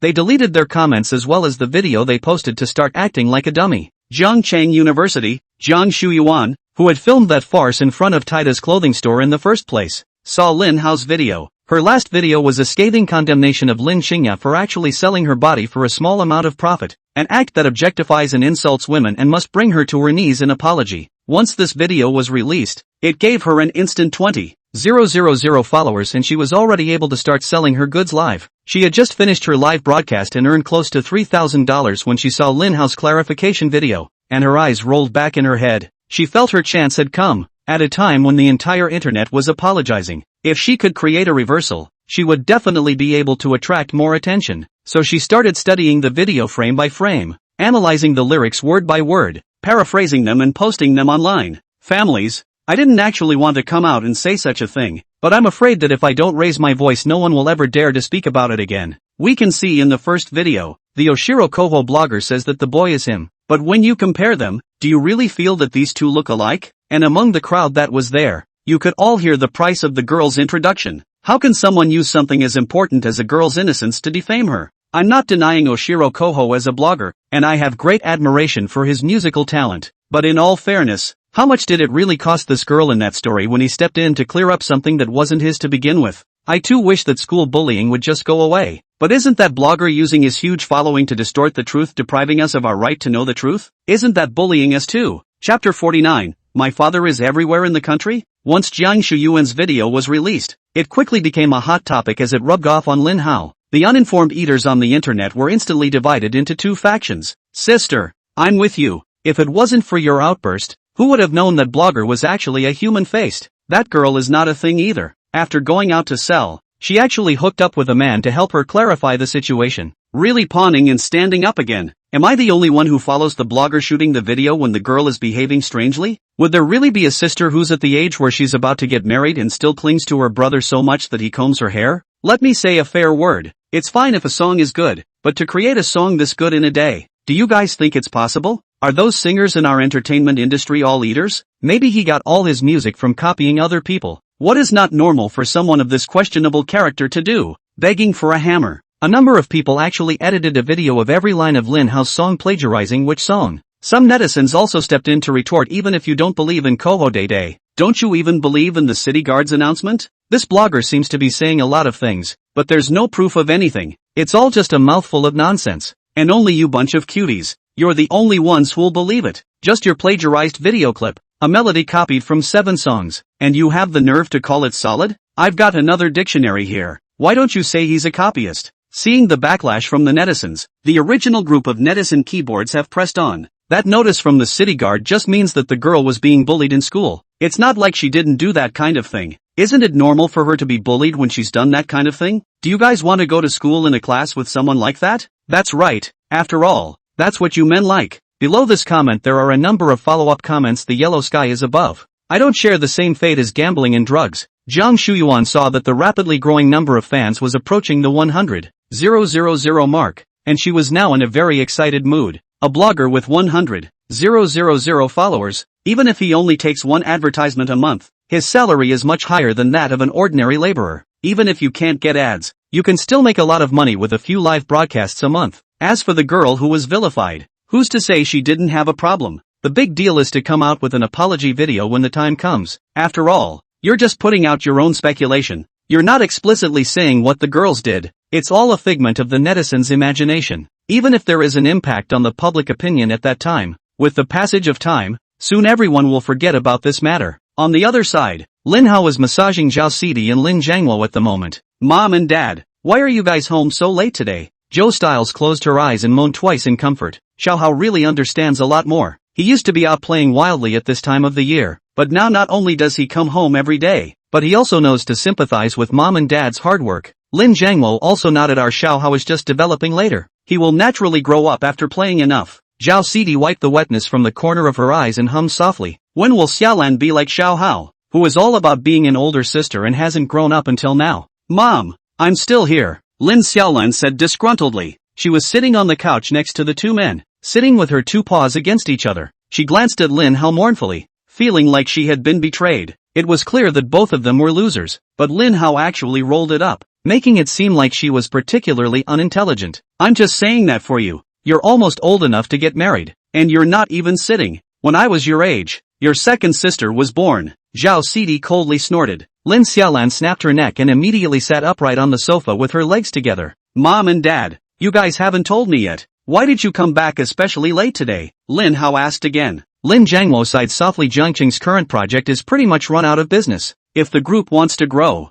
it will have to expand into other cities. There have been some problems with operations in those cities lately. Lin Hao nodded. The Lin group was huge, but its true influence was limited to Zhongchang and the surrounding areas. Expanding your business in another city is equivalent to stealing someone else's cake, and it's normal for local forces to resist and look for trouble. Mom and Dad, our family is so rich, can't we go to another city and give ourselves a hard time? Lin Xiaolan asked. The essence of capital lies in adding value, and if you can't add value, then you will eventually be abandoned by capital. For example, if the wages of workers in other cities are going up, and the wages in our Jiangcheng stay the same, then who will come to work in Jiangcheng in the future? Lin Hao interjected. Lin Zhangwo looked at Zhao Sidi in shock, and Zhao Sidi had the same shocked expression. Hearing Lin Hao's words, Lin Xiaolan hurriedly got up and ran back to her room. She knew that if she stayed any longer, she wouldn't just be unintelligent, but she'd look like a dork. Lin nodded in satisfaction. Indeed it is. He was suddenly curious about Lin Hao's opinion. What do you think we should do? He spelled out the trouble Lin's group was in right now. Lin's group is building a tourist resort in another city. Originally all signed contracts. The villagers have moved out. As a result, halfway through the construction, the price of the land rose, and they mobilized to demand that the difference be made up, or else they would obstruct the construction process. Despite reporting it to the local city guards, the city guards were only perfunctory. After all, the villagers are all so old that they can't be caught and can't be moved to lie on the ground. Lin Hao recalled the plot of this part of the story in his recollection. In the original story, Lin Zhangwo had a minor illness because of this incident, or Lin Xiaoxian personally performed the treatment for him. Without her own intervention, Lin Xiaoxian had already hooked up with Johan, and this matter was rightfully revealed to Johan. Johan solved the matter with the Xie family's connections, but asked for 30% of the shares of the tourist resort. 30% of the shares, that's close to $1 billion in chump change. Lin Hao's eyes rolled back in his mind. After all, if Johan could do that, he naturally could as well. Dad, it's a simple question. In 2 days, the father I recognized for you is coming to our house. You entertain, don't embarrass me, and try to climb the ladder. The rest of the problem will be solved. Hearing Lin Hao's words, Lin Zhangwo's face instantly turned pitch black, thanks to just now thinking that Lin Hao knew what he was doing. Roll, you rebellious son of the inverted Big Dipper. So your old man recognizes one dad for expanding a city's projects in the future? So it's going to expand to the whole country and be all over my dad? Chapter 50, Do you want to sleep in my room? After a loving education, Lin Hao returned to his room with his butt covered. How he remembered that the original owner had rarely been beaten before. He hadn't even heard a few heavy words. How come he's only been traveling for 2 days and he's gotten 2 beatings? Is love ever going to go away? Moreover, Comrade Lin Jianghuo's consciousness is extremely low, so he can't be like himself, and the main fight is a great man who can bend and bend. Returning to his room, Lin Xingya was rolling around on the bed with a pillow in his arms. When she heard the door open, her cheeks flushed and she sat up on her knees from the bed with a whoosh. "Brother, you're back?" She peeked out from behind the pillow and whispered with watery eyes. Lin Hao nodded. "It's getting late. Hurry back to your room and sleep." "Oh," Lin Xing also commiserated. She slowly climbed out of bed, hanging her head lost as she walked towards her room. She also stopped and gave Lin Hao a deep look before leaving. Her room was a nanny's room in the corner, and it was still full of clutter that she wouldn't be using for a while. Amidst the piles of clutter, she cleared a small space with all her belongings neatly organized. Whitish school uniforms, holes in school bags, slightly unglued shoes. There was also a chip bucket with all the money she had previously saved, totaling $132.50. Just 2 days ago, she had planned to live on her own after leaving the Lin family on this money. Her original stuff only needed the clearance of a table to fit, and now she had to re-clear a much larger space. Lin Hao had bought her tons and tons of stuff over the past 2 days, and he gave her half of the snacks he bought today. Just as she was about to push the cardboard box near the bed into the corner, the door to the room was suddenly snapped open. Lin Xing also opened the door to her room suspiciously. Since entering the Lin family, no one had ever entered her room except for the nanny to get her things. Lin Hao scratched his head and stood in the doorway somewhat awkwardly. "I saw you leave the room feeling a little off, worried that you might not have gotten over the emotions of the morning." He was under the impression that he had heard someone say that the person being bullied should be there for her as much as possible. Otherwise the other person may get into a bullseye and may even try to commit suicide. Realizing the concern in Lin Hao's words, Lin Xingyi's eyes instantly turned red, and the tears at the corners of her eyes couldn't be stopped from sliding down. Why am I crying? I shouldn't have cried. I should have laughed. I should be smiling now that I have a brother who cares about me, she thought in her mind. But the more she thought about it, the more she couldn't stop her tears and kept wiping them with her palms. Lin Hao grabbed Lin Xingyi's wrist and carried her into his arms. He didn't know how to comfort the girl. He just felt that Lin Xingyi should need a shoulder to lean on right now. He breathed a sigh of relief in his heart. Fortunately he had just realized that this little ninny was not in the right mood, or else he guessed that she was now huddled under the covers alone and wiping her tears. Lin Hao poked his head out and curiously looked towards Lin Xingyi's room, and couldn't help but frown again. Although the Lin family's nanny's room was also quite a bit better than the string room he had rented himself before crossing over, it was not a fraction of a second worse compared to his room. "Why don't you go sleep in my room?" Lin Hao hesitated for a long time, but still opened his mouth. "What about you, brother?" Lin Xing also sniffled and choked in a small voice. Suddenly, her cheeks began to burn. It occurred to her that Lin Hao's bed was large enough for the two of them to sleep on it together. Her hands clasped behind Lin Hao's back couldn't help but clench into fists nervously. Lin Hao raised an eyebrow and said excitedly, "There's a gaming room in my room. Didn't expect it. I looked at that configuration, and it's absolutely brilliant. Tonight we can watch a movie and have a snack together. When the time comes, you'll sleep on the bed and I'll sleep in the gaming room." He had already calculated in his mind that when he coaxed Lin Xingyi to fall asleep, he himself would stop by for an all-nighter. Anyway, the next day was just to send Lin Xingyi to school, and then he could still catch up on his sleep in the morning. Hearing Lin Hao's words, Lin Xingya's body instantly stiffened. "I don't know why I always feel a little lost when I'm not in the same bed, even though I sleep in the same room." But the thought of being able to watch a movie with her brother over snacks was now a little something she was looking forward to. "Oh." Lin Xingya buried her head on Lin Hao's chest, her voice muffled. Entering the gaming room, the room was dimly lit. Lin Hao touched the black and pressed a switch. Suddenly, a hexagram magic formation on the ground instantly lit up, and powder blue streams of light continued to converge upwards along the walls along the lines of the magic formation. The lighting throughout the room has quite a cyberpunk ambient feel to it. Lin Hao glanced at Lin Xingyi and scratched his head awkwardly, not realizing that he actually had moments when he was so middle-aged. On the left side of the room is a liftable computer desk with a huge curved screen. This curved screen gave Lin Hao the feeling that he could see other people's crystals even in his own home. On the right is a giant screen TV placed against the wall, capable of linking up with various devices for screencasting. The remaining sides held an entire wall of hand-me-downs on one side. Half of the other side held various gaming devices, and the other half was a snack and drink cabinet. Lin Hao looked at the giant screen TV, then the curved screen, and was so tempted to split up. Let Lin Xingyi go watch a movie by himself while he went to the Summoner's Canyon to kill a lot of people. He glanced at the hand-me-down cabinet, and the older teacher gave him an affirmative look. However, after taking another look at Lin Xingyi, this little wretch, in the end, affection prevailed. He connected his cell phone to the giant screen TV and was going to pick one of the Star's comedies to watch. Ding dong, a message pop-up sounded. Lin Qing also gazed tightly at Lin Hao's cell phone projected on the giant screen television. She recognized it immediately as a girl's avatar. Liang, evening, I want to eat the family meal of the handmade pancake at the entrance of the school tomorrow.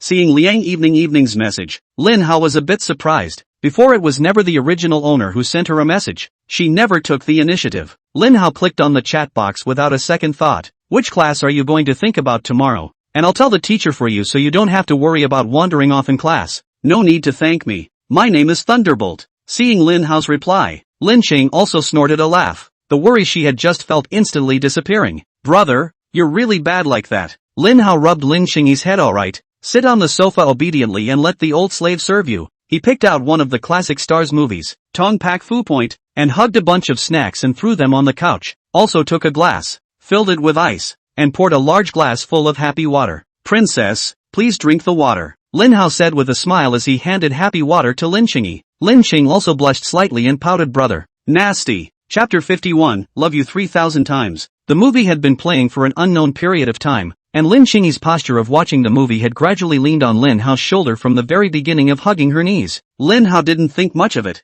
so he simply wrapped her into his arms. After all, she had just suffered bullying today, and it was only right that she should be a little scared. After 2 hours or so of watching the movie, the time was approaching 0. Good boy should go to bed. Oh, Lin Hao said. All he wanted to do now was to coax Lin Qing to sleep first, and experience the feeling of being able to spy on the crystal across the room right in his own home. Lin Qing also looked at Lin Hao in confusion. Brother, aren't you going to sleep now? Sleep? Of course I want to sleep. Lin Hao's eyes fluttered, obviously not saying what he meant. His greatsword had been hungry for a long time, and all he wanted to do tonight was hunt. I don't believe it. Then I'm not sleepy either, Lin Qing also said with a light hum. As she spoke, she let out a big yawn and rubbed her eyes again. The bunny pajamas have floppy ears and really look like a milky bunny. You're not even sleepy, nah. Those eyelids of yours are fighting. You still have to go to school tomorrow. If you don't study hard, how will you support me in the future? Alright, you be good and lie down on the bed and sleep. I'll be asleep in a while, Lin Hao said. As he spoke, he took Lin Qing's wrist and brought her to the bed, and also covered her up. Good night, brother. Love you, Lin Qing also whispered. When she finished, she pulled the covers over her head. Under the covers, she felt her cheeks rolling, her heart beating so fast and loud, as if a little train was roaring through her world. Lin Hao nodded and said perfunctorily, good night, love you 3,000 times. Hearing the door to the gaming room close, Lin Qingya lifted the covers as soon as he could and took a big gulp of fresh air. Recalling what Lin Hao had just said, she covered her rolling cheeks with both hands, and a pair of small feet couldn't restrain themselves from fluttering under the covers twice. Lin Hao clicked on Jerk, logged into the original owner's account, and clicked on the hero interface. And this account was really all heroes and all skins. Open the platoon and be sure to kill your way through Summoner's Canyon tonight. Half an hour later, looking at the punishment notice on the screen, Lin Hao fell into a long silence. Summoner head sending behavior detected. 2400 hour ban on account. Can't play a little at all. The whole game is either getting you killed or on your way to it. He let out a long sigh. Was it really too much of a stretch for an indomitable silver to try and blend in amongst the eternal diamonds? He pulled out his cell phone again and opened the Poxmark platform, wanting to see how the evening's events had festered. The moment he opened the platform, a flood of abusive messages instantly hit him. TSK, TSK, TSK, and talk about brother and sister. That makes it more exciting to play, doesn't it? Have you never seen a woman before? Blogger? What kind of crappy stuff do you want? I followed you because I've heard your songs. I didn't realize your character was so trashy, at the expense of me resonating with your song. Now I just feel sick. Why don't you become a tailor if you can sew so well? Lin Hao frowned in puzzlement. Are these people sick? Why are they scolding me for nothing? Curious, he swiped through the videos and happened to come to the one where Jiang Shuyuan had no evidence and was making things up. Looking at Jiang Shuyuan's self-proclaimed righteous appearance on the screen, Lin Hao immediately felt sick to his stomach. He clicked on the comments section, which was filled with praises for the blogger's bravery, defiance,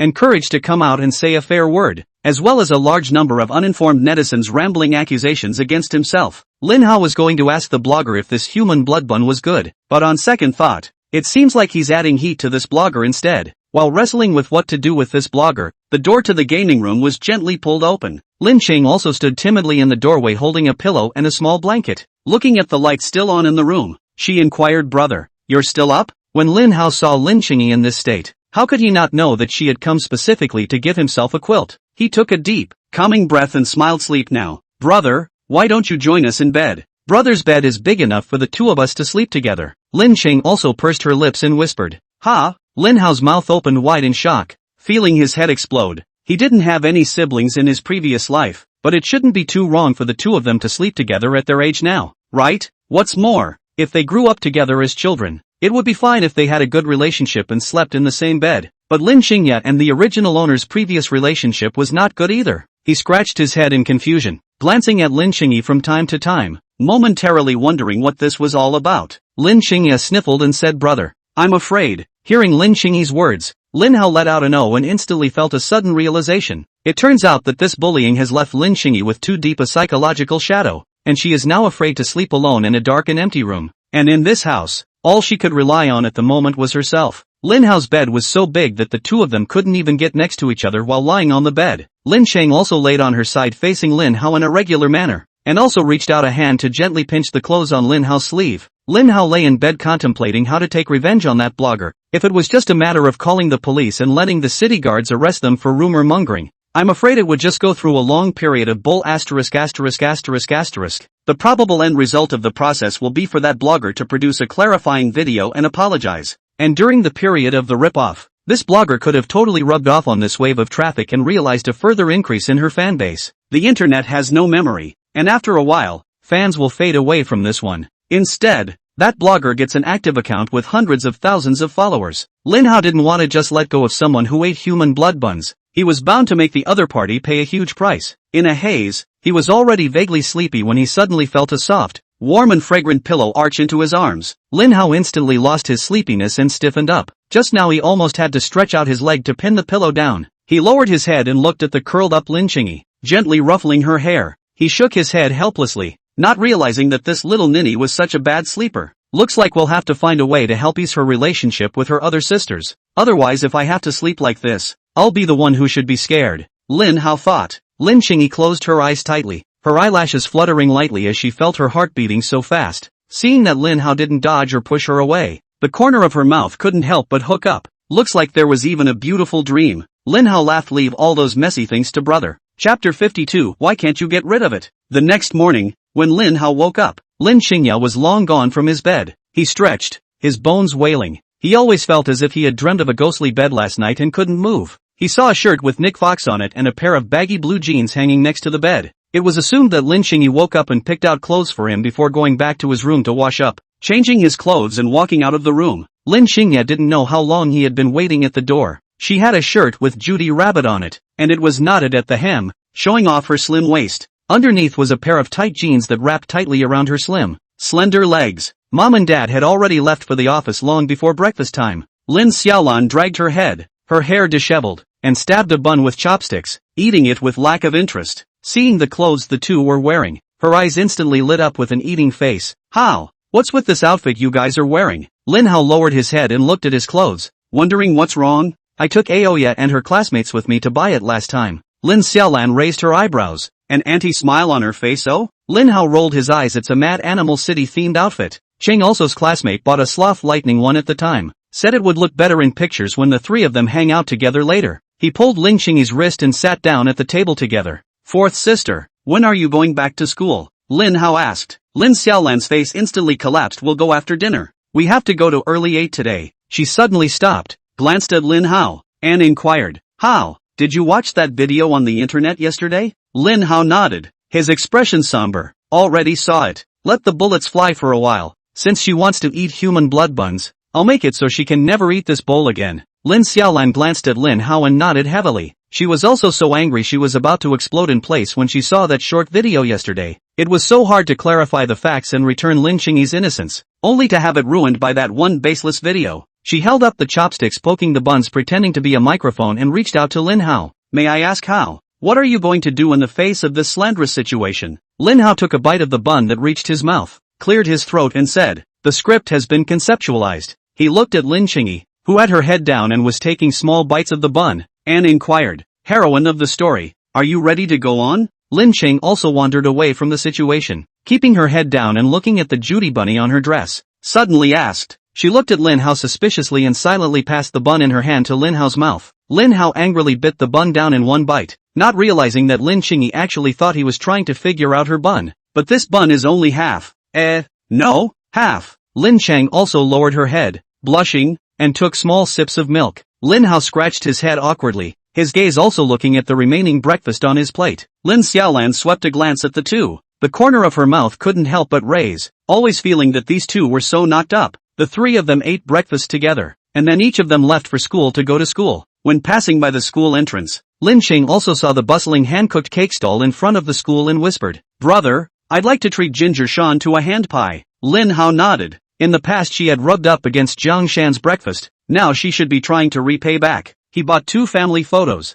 one for Lin Qingyi and Jiang Shan, and the other to treat fatty Cheng Yuan as well. After all, he was really on when he was called out for something as big as yesterday. When we arrived at the classroom, the tantalizing aroma of hand pies filled the room instantly. Jiang Shan waved her hand at Lin Qingyi. "Your place is here." Lin Hao looked at Lin Qingyi's seat, which happened to be on the right-hand side of his position. Lin Qing also excitedly took her seat and began to eat breakfast with Jiang Shan. Lin Hao swept a glance and realized that Fatty hadn't arrived in the classroom yet, so he placed the hand cake on the table. Lin Hao, he's really pissed off. Obviously I messaged him all yesterday that I wanted hand pies. He actually asked me which class I was going to think about, and he's going to tell the teacher. Liang Evening Night exasperatedly spat to her best friend Zhang Ing. Zhang Ing nodded her head repeatedly and concurred. "Sister, your temper is too good to be true. Yesterday he tailed you to the neighborhood and got 2 girls to piss you off. I would have ignored him for sure. You even talked to him first that night and gave him the benefit of the doubt, and he wouldn't even apologize to you? A girl like you with good looks,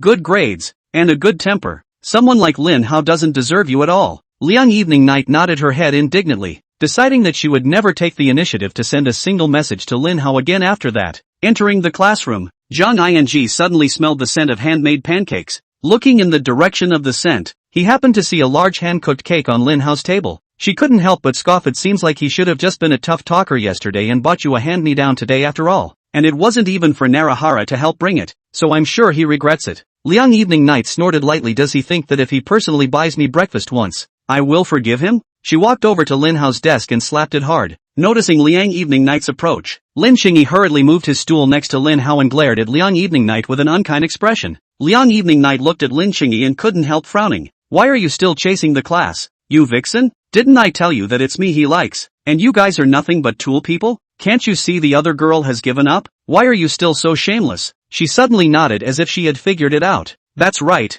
after all, Lin Hao doesn't have anything to show for it besides his status as a second-generation rich man. You people, as long as you have money, you won't let go of even a 60 or 70-year-old man. Lin Hao yawned and raised his head dissatisfiedly to look at Liang Lianxian. "What? You still can't shake it off like the cowhide?" Liang Evening Night snorted coldly. "Lin Hao, do you think what you said is humorous? Now I'm going to give you 3 more minutes to say whatever you have to say quickly." Lin Hao looked at Lin Qingyi suspiciously and inquired, "What should I say?" Lin Chang also shook her head and passed the leftover hand pie to Lin Hao's mouth. "Brother, I can't eat anymore. I can't waste it." Lin Hao bristled. "Next time I won't buy you such a big one." He took the handful of pancakes and stuffed them into his mouth. He suddenly looked at them in surprise. No wonder this place is doing so well. There's actually so much material at the end of the meal. Liang Lianxian's eyes began to redden. She was standing in front of Lin Hao at this time in a rage. Looking at the two people's intimate appearance, she felt like a clown. While this was happening, Narahara passed by the two. Lin Hao smoothly slapped the fat man's ass and handed over the hand cookies on the table.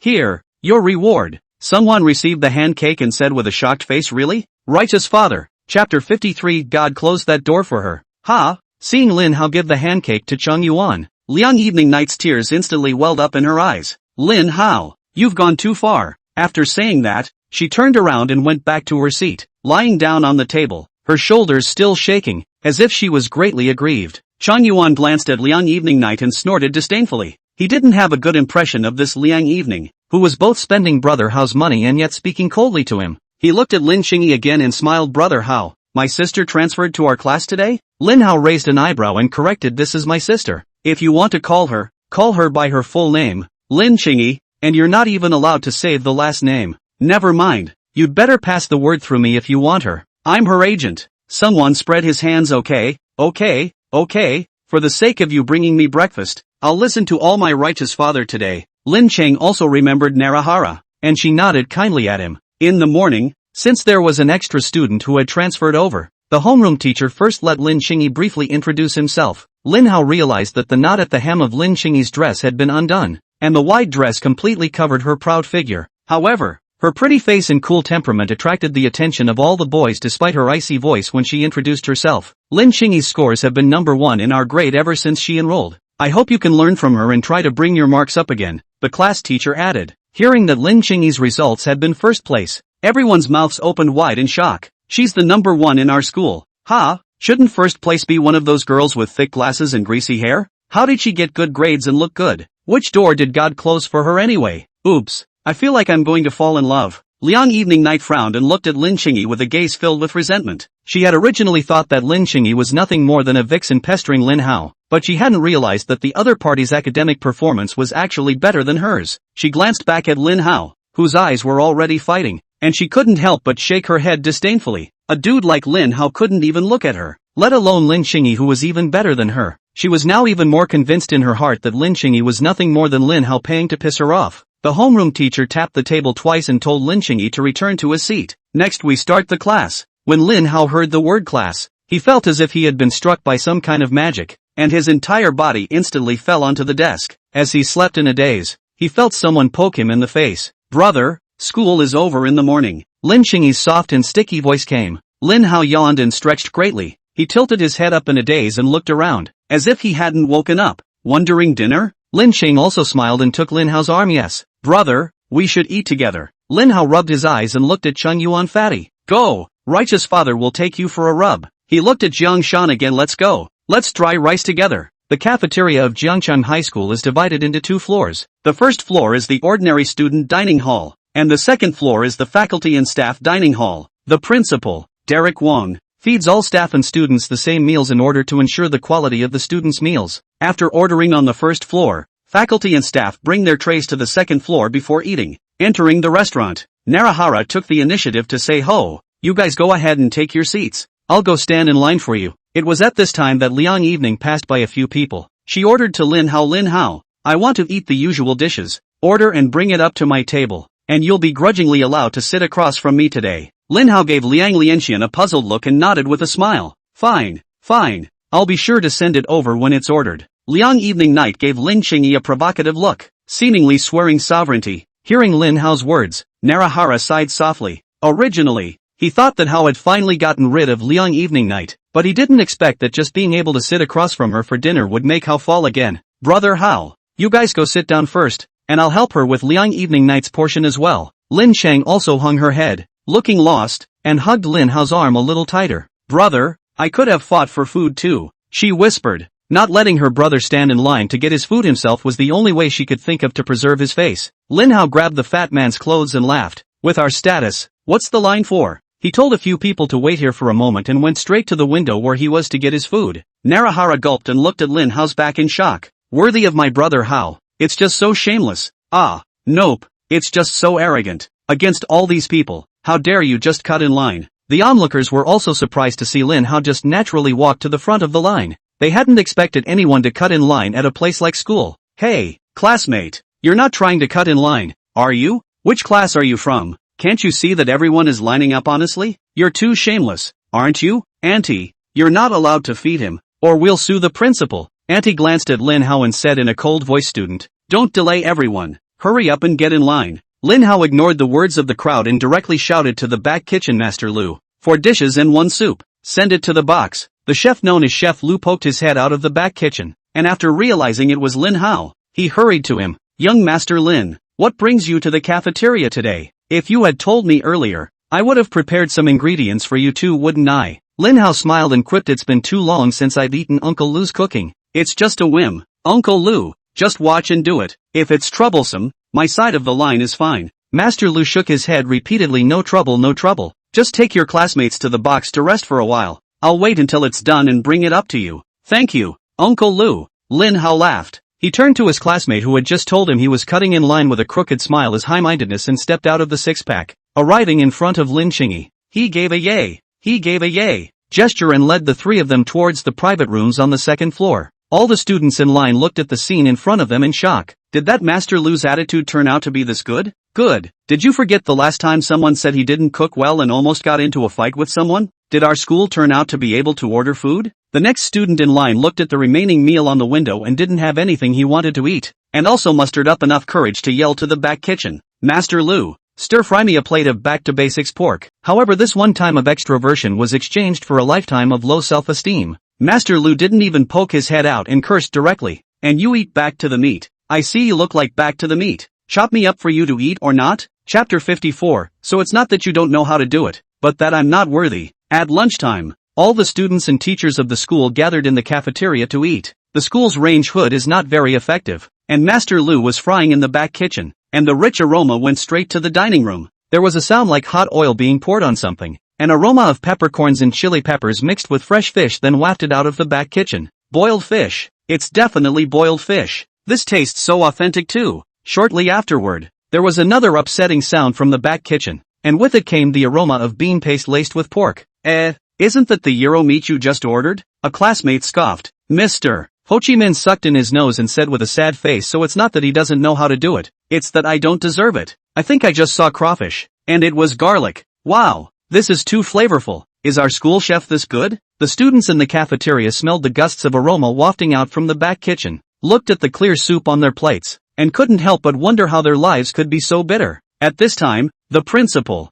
Huang Diren, finished handling things and happened to walk into the cafeteria as well. Smelling the rich aroma, he leaned out the window and shouted into the back kitchen, "Master Lu, what are you doing? It smells so good. Fix me up a little bit too." Master Lu poked his head out and said in embarrassment, "Headmaster, this is for young Master Lin. The amount is all calculated." The corners of Huang Diren's mouth twitched, and he silently lined up for his meal. "Ha ha ha, bro, you're not losing out. If you can't eat it, the principal can't eat it. And rounding it up, don't you equal the principal? Worthy of being Master Lu. Even the principal doesn't give face. Who the hell is that student just now? The principal doesn't even dare to eat the dishes fried for him." Hearing the words discussed by his classmates, Huang Diren shrunk his neck and couldn't help but skim. "Obviously I'm this. This is. Never mind. I'm just a wimp. That little young master. He dines Jiangqing dares to turn the table are not many." Not long after, Master Lu came out of the back kitchen with a large tray. There is only one exit from the back kitchen, which happens to be on the opposite side of the dining room stairs. Returning pork,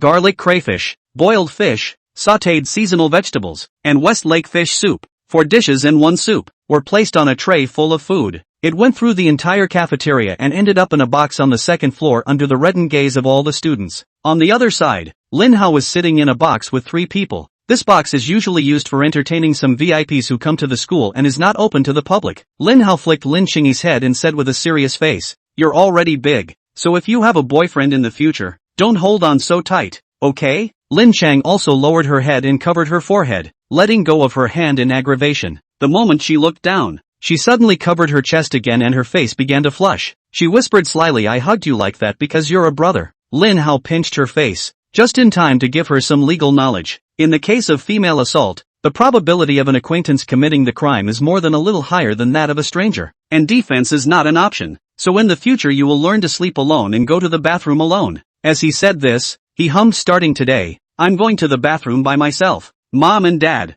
don't underestimate me." Lin Cheng also hummed softly twice. "Anyway, it's still early. Wait until the evening time. The big deal is to secretly knock on the door of his brother's room." Hearing Lin Hao say that he wanted Lin Xingyi to sleep alone, Jiang Shan couldn't help but frown. Lin Xingyi was so naive and innocent. She didn't want Lin Xingyi to be cheated by someone else, even if that someone was Lin Hao. But when she heard the song behind Lin Hao, she looked relieved and figured that Lin Hao was just joking. "Ho, what kind of crap songs are you singing?" Sungwon scoffed. He paused and inquired, but on Liang Evening Night side, "Is it really okay not to buy her lunch?" Lin Hao spread his hands helplessly. "Didn't I say I'd send her the dishes she wanted to eat if I hit them? But I didn't hit them again. Come on, leave it alone. She can't starve to death just because I didn't feed her, can she?" Lin Xing also couldn't help but snicker. "Brother, you're getting worse now." Lin Hao rubbed Lin Xingyi's head. "In the afternoon I'll go and give Auntie and that old man a doctor's appointment. You be good at school." He looked over to Chung Yuan. "Fatty, eat more for lunch and call me if someone comes looking for something.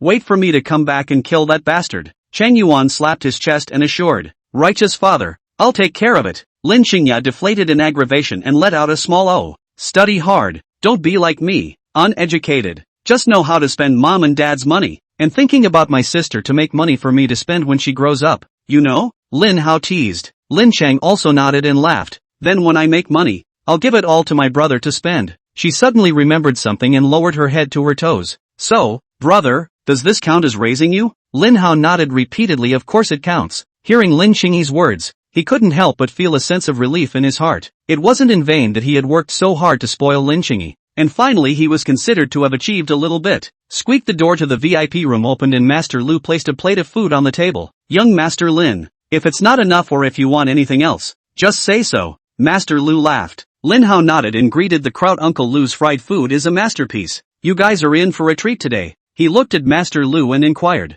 Uncle Lu, is your granddaughter Jia about to start elementary school? I remember not seeing her for a while. Master Lu sighed lightly and shook his head. Jia's account is not here. He has to go back to his hometown to go to school. I guess I'll go back home after another month of work, and I don't feel comfortable with my granddaughter being alone in the countryside. Lin Hao pondered for a moment and inquired, what do you think of the second elementary school in Jiangcheng? It's closer to our school and it's easier for you to take care of her. Hearing Lin Hao's words, Master Lu's eyes instantly moistened. He has made many trips for his granddaughter's schooling, and even the principal has begged, but the issue of household registration has never been dealt with. He looked around inside the box twice and found a beer in the corner. Young Master Lin, I won't say anything else. He started to open it with his teeth and poured the entire bottle of beer in one gulp. Uncle Lu, what are you doing? Lin Hao said helplessly. You'll have Jia prepare for a test at the second primary school when the time comes. If you can pass, you can stay, or you won't be able to keep up with the progress, and I'm doing her a disservice by forcing her to stay like this.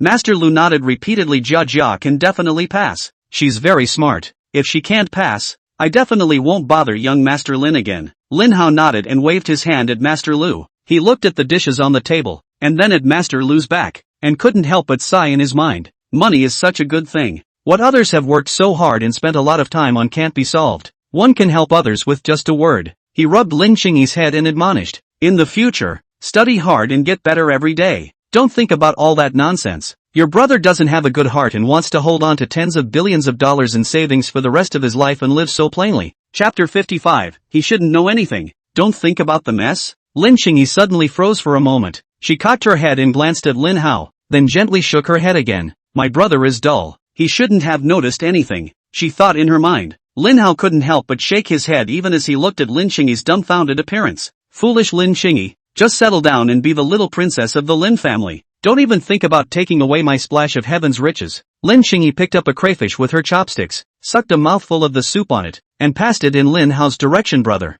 help me peel it. Lin Hao took the crayfish and skillfully shelled it, and also redipped the soup into Lin Xingyi's bowl. Thank you, brother. Lin Xing also smiled sweetly. It seems that my brother really doesn't know anything, she thought in her mind. After a long time, the 4 dishes and 1 soup on the table were all eaten by several people. Even the broth of the crayfish was given to Narahara by mixing it with the rice. Brother Ho, I didn't realize that our school's Master Lu's craftsmanship was so high. The flavor is amazing too, he exclaimed. Lin Hao nodded. Master Lu was originally a chef at a star hotel, only quit her job over there to be there for her granddaughter's schooling. Otherwise, if you look at our school's food, which other high school in Jiangcheng can compare? After a hearty lunch, the group went to the bathroom together to wash their hands. Ho, go pee? Narahara asked with a raised eyebrow. Go, Lin Hao laughed. Entering the bathroom, Narahara whispered, Ho, your sister is really something. You didn't know while you were sleeping that there were a dozen or so people who approached her for contact information alone, and there were even a couple from the next class. Lin Hao frowned. Did she give it? Narahara shook her head. No,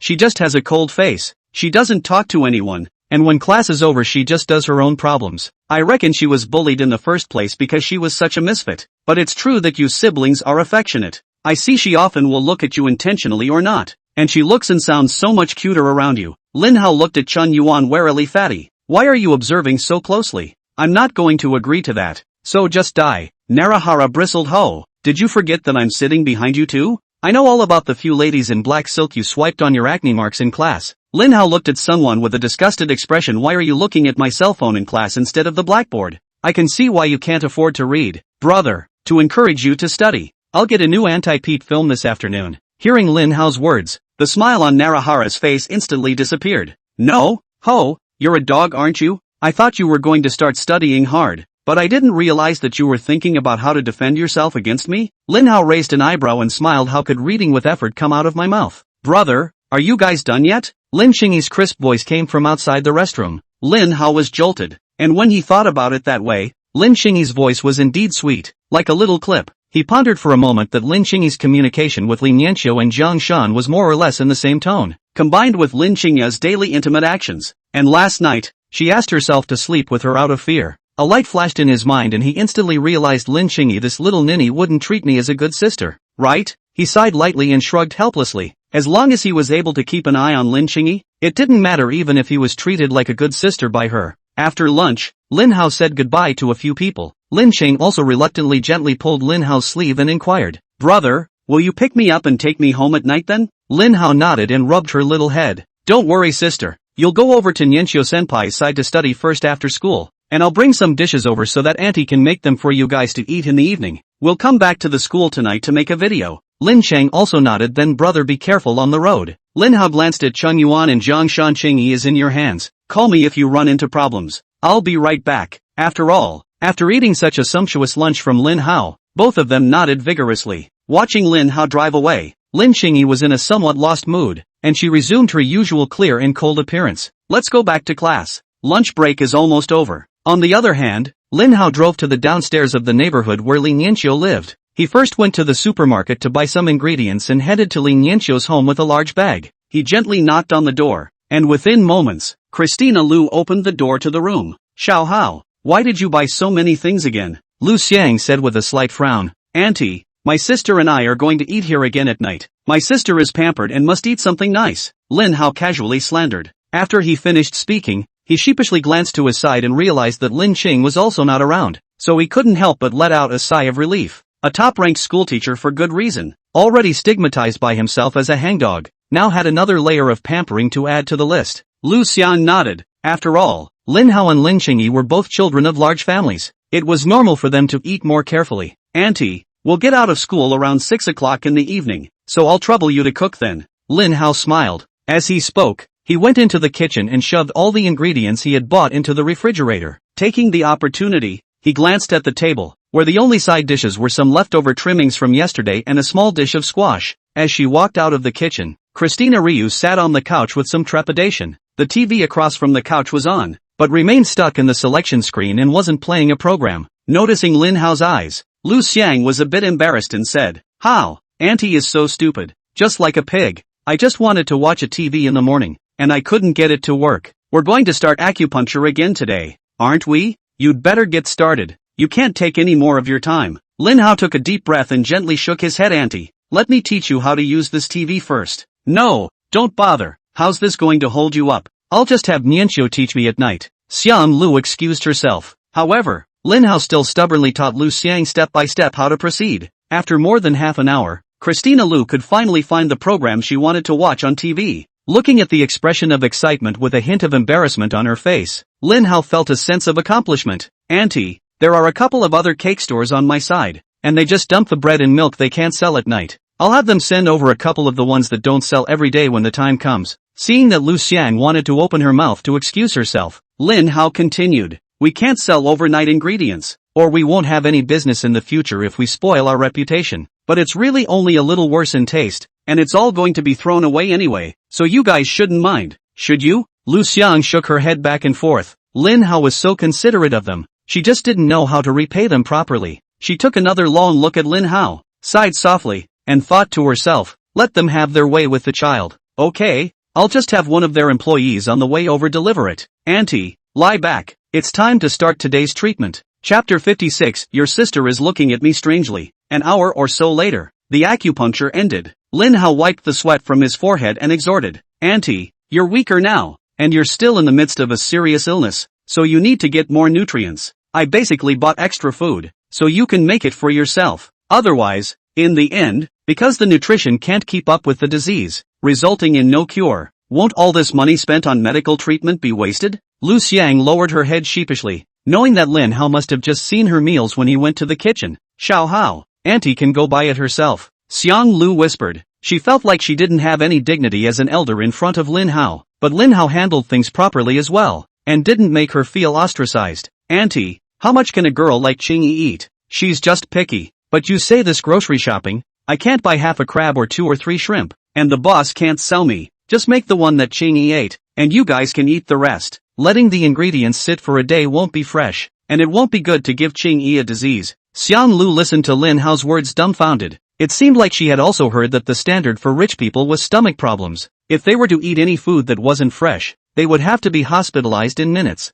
Thank you Hao. Auntie knows that you are trying to help Auntie, so Auntie won't excuse herself. Xian Lu was touched. Lin Hao waved his hand. When the time comes, just have senior sister Nianqiu teach Qingyi properly. She's almost a senior and her grades really should be bumped up. Auntie, I have something else to do, so I'll go first. I'll be here pretty much the same time from now on, so you can hang out the rest of the time. After saying that, he turned around and left the place. Sitting back in the car, he remembered the slur he had just made against Lin Qingyi, a girl with bottom grades, pampered, picky mouth and a bad stomach. The car sped down the road and soon arrived at the Jiangqing City Hospital of Traditional Chinese Medicine. Following the curving courtyard path, he arrived at Xie Battle's hospital room. Today's caretaker was Xie Hu, while Lin Xiaoxian sat on the side flipping through an ancient book. Old master, your precious eldest grandson has come to see you, Lin Hao called out. When Xie Zhan saw Lin Hao's arrival, a kind smile appeared on his face as well. How? I have to trouble you to come and see me again.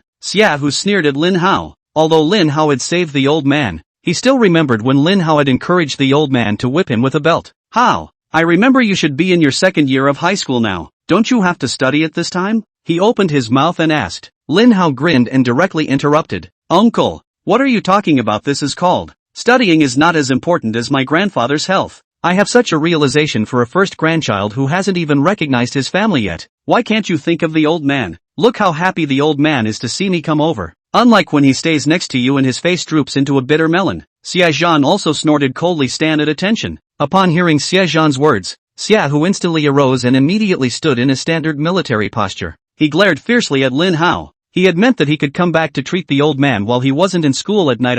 Lin Hao hurriedly stepped forward to pacify Grandpa. My uncle, he actually still cares about you. He pulled out his cell phone and looked for the footage of Shihu crying in mourning that had been recorded at the end of the original surgery. The picture shows Xie Hu kneeling beside the operating table with a sad expression, sniffling and sobbing from time to time, and crying in a small voice. This picture of a benevolent father and filial son directly caused Xie Zhan's old face to turn red with anger. Xie Hu shrunk his neck, not realizing that the video of that day this kid actually recorded it. You're looking forward to my death, aren't you? Xie Zhan snorted coldly. Tomorrow, carry 50 pounds of weight in cross-country for 20 kilometers. Xie Hu skimmed his lips and said disheveledly yes, Dad. Lin Hao opened his mouth and advised, Grandpa Xie, I know that your body is still not fit for strenuous exercise. I'm going to go ahead and take this beating from my old uncle for you. I've seen short videos lately of people swinging whips for rehab, so I'll bring one over for you then. The calfskin ones are absolutely tough. Xie Zhan looked at Lin Hao suspiciously. He hadn't thought about smacking Xie Hu again either,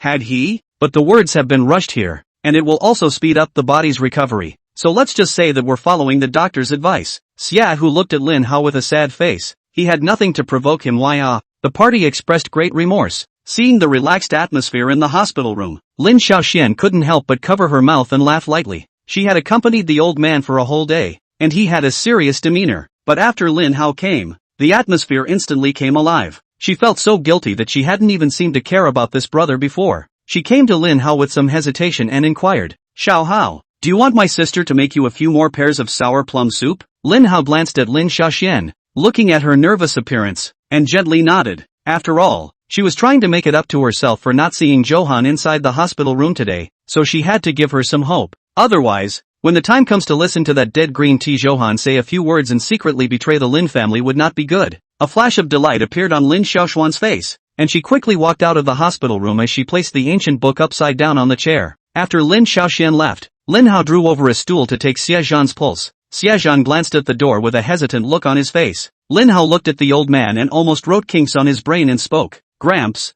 just say what you want to say. Don't hold it back for you again. You're so old you can't say a word. Xie Zhan skimmed his mouth. This kid really can't be spoiled. He opened his mouth and said, today I always feel that Dr. Lin is looking at me with strange eyes. Lin Hao looked at Xie Zhan with a surprised face and said in shock, you don't think you're old enough to be pretty, do you? Gramps, you're thinking pretty flowery, aren't you? A wonderful young woman likes a bad old man like you? He reached out and touched Xie Zhan's forehead. Also sister fever. How good reason to start talking nonsense. How about a transfer to psychiatry? Xie Zhan's old face reddened and he slapped away Lin Hao's outstretched hand and argued. I'm as old as her grandfather, so what's the point of being old and pretty? Old man, I'm someone who's been to war before. I just have a feeling that Dr. Lin is very out of sorts today. He seemed to remember something and inquired, do we have very few patients in this hospital? I don't see Dr. Lin going out to see other patients either. Lin Hao pondered the plot for a moment and roughly guessed what had happened to Lin Xiaoxian. In the original story, she was afraid to practice medicine for a long time afterward because Xiaozhan was almost stabbed to death by her. Even though he had changed the plot, Lin Xiaoxian still nearly zapped Xiaozhan to death. By now she should be extremely psychologized about acupuncture. In the middle of the story, Lin Xiaoxian is obsessed with the art of healing and has a deep attachment to Chinese medicine. So Zhou Han, who helped her out of her psychological shadow, became second only to the Chinese medicine practitioner in her mind. As for why he was looking at the old man, maybe he was just trying to get over his fear. Chapter 57, Aggrieved. When he thought of Lin Xiaoxian, Lin Hao was in a bit of a bind. In fact, he didn't feel much solidity about being scolded about it. I guess, after all, Lin Xiaoxian was scolding that uneducated original owner.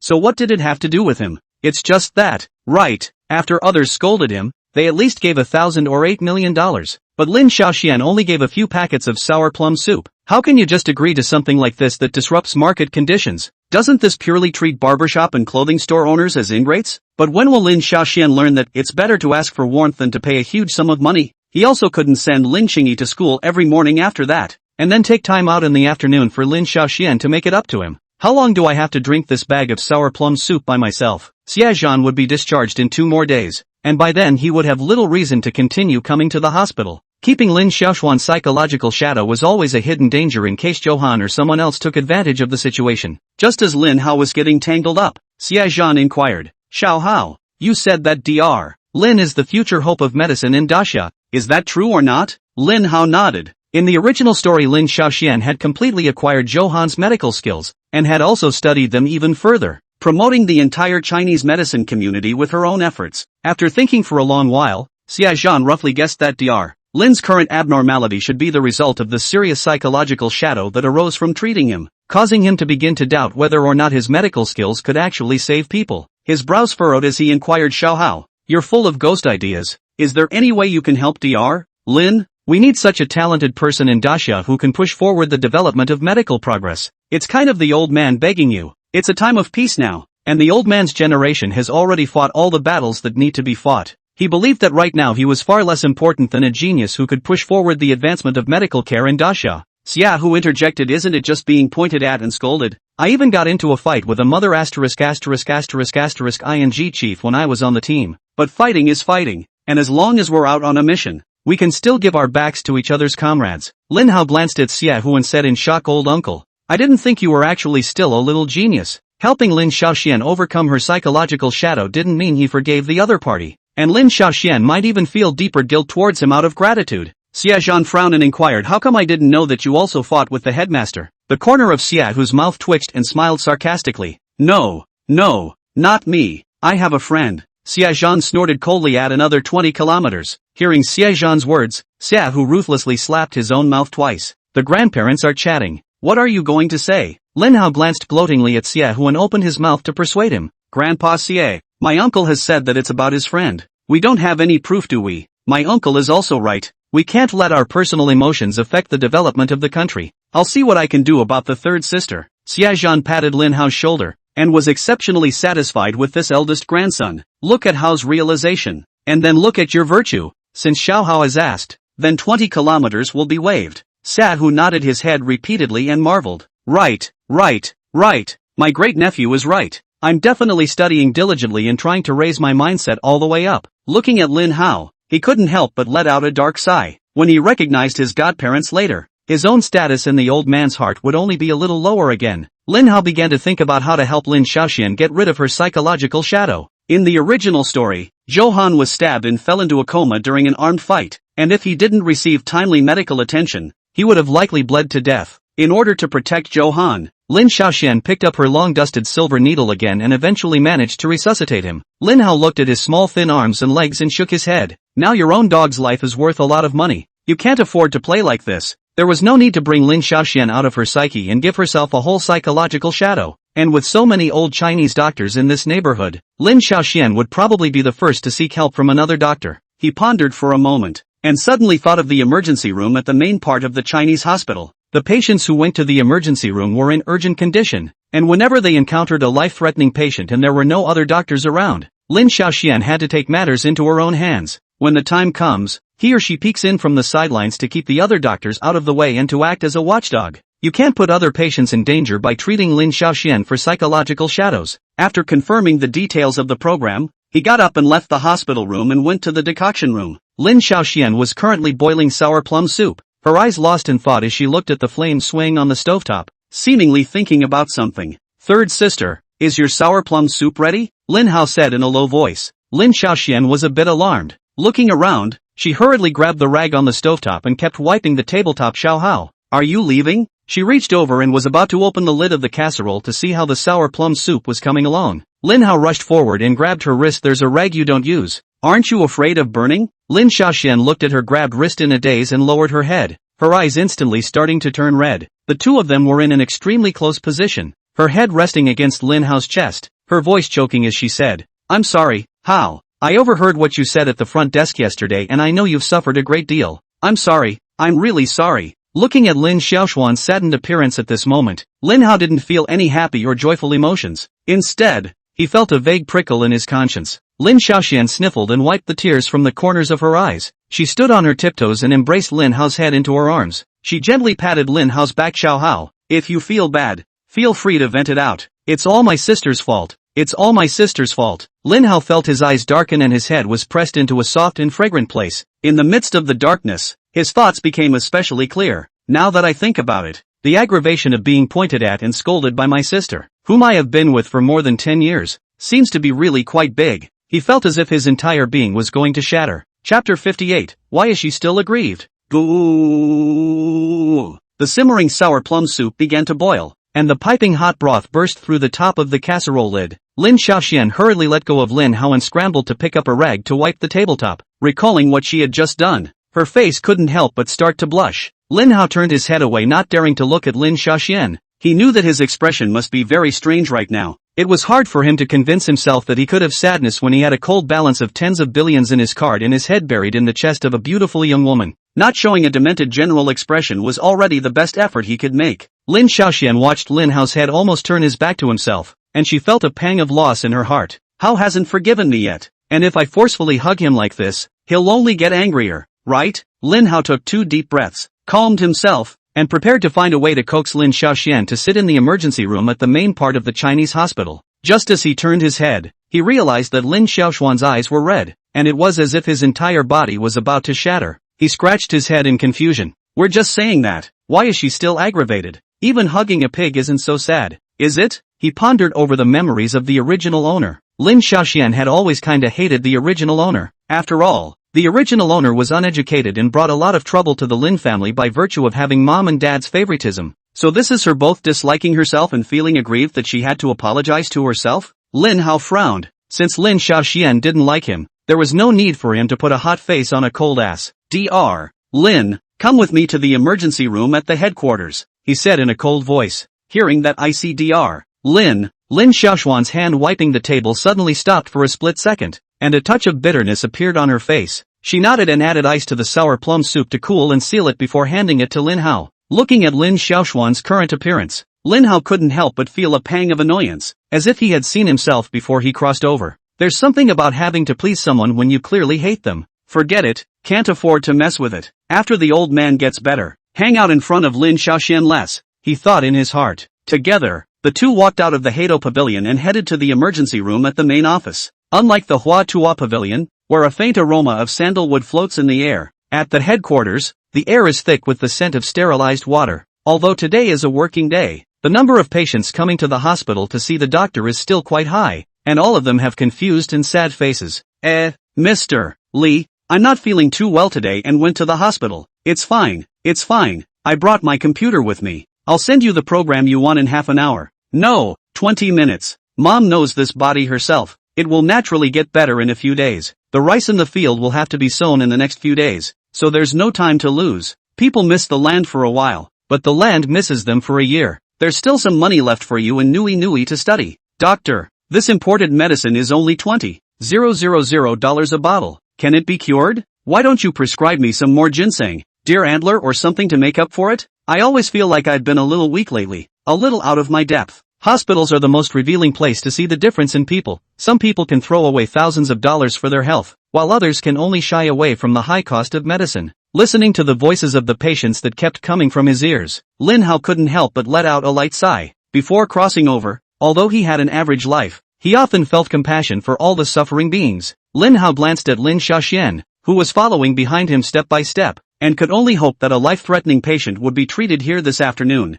If Lin Xiaoxian can get out of the shadows as soon as possible, she will be able to concentrate on her passion for Chinese medicine and ultimately promote the development and progress of the entire Chinese medicine sector. Compared to the Western medical examination and filming, which can easily cost thousands of dollars, the cost of Chinese medicine is much cheaper. Moreover, in treating diseases and saving lives, the treatment cost of Chinese medicine is even lower than that of Western medicine. Progress in Chinese medicine can lower the cost of medical consultation and treatment for the general public, which is a heavenly good thing for them. The two walked into the emergency room together, where an old herbalist was holding a candy bar for a child with a dislocated arm to reach. While the child's attention was attracted by all the candies, the old herbalist went up and pushed twice, and the child didn't even react, and the arm was completely healed. "Doctor, how much do you think this will cost?" the child's parents asked. The old herbalist shook his head, indicating that there was no charge, and motioned for the next patient to enter the emergency room. "Dr. Zhang, there's a patient who wants you to meet with me,"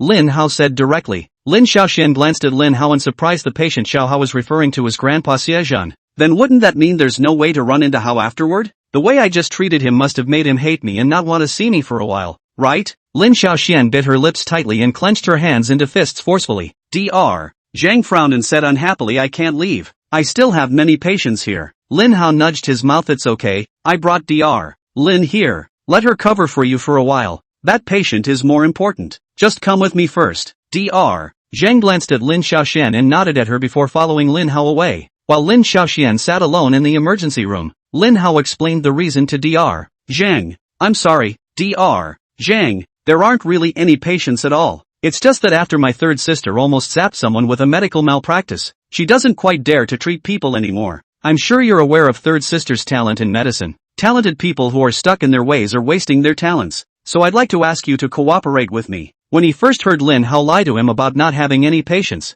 Dr. Zhang was already about to start getting angry. But knowing that this was to help Lin Xiaoxian get rid of her psychological shadow, he couldn't help but let out a light sigh. For most of his life, he had seen many gifted doctors fall into deep remorse and guilt after an accident involving a patient and ultimately choose to leave the profession they had once loved so much. "You siblings are so affectionate," Dr. Zhang exclaimed. "That's for sure. She's my real sister from a different father and different mother," Lin Hao said. With Dr. Zhang's help, the two of them worked together to move all the nearby doctors elsewhere. A cleaning lady was also arranged to wait until Lin Xiaoxian came out to look for a doctor and told her that all the doctors had gone to a meeting. Lin Hao wore a mask and hid in a small room on the side of the emergency room, carefully observing the patients who came into the emergency room. Dr. Zhang took off his white coat and disguised himself as an old man visiting a doctor, and also squatted at the door of the emergency room. Chapter 59, Is that all there is? Patients came and went in the emergency room, and Lin Hao stared at them for more than an hour. Most of them more urgent but not serious minor ailments. He pretended to pass by the entrance to the emergency room twice without thinking. Lin Xiaoxuan's entire aura was different when she was treating patients and saving people, but she does have a certain psychological hang-up about acupuncture. A lot of minor ailments stabbed with 2 needles can make the patient recover faster. She just gazed reminiscent of looking at the silver needle twice,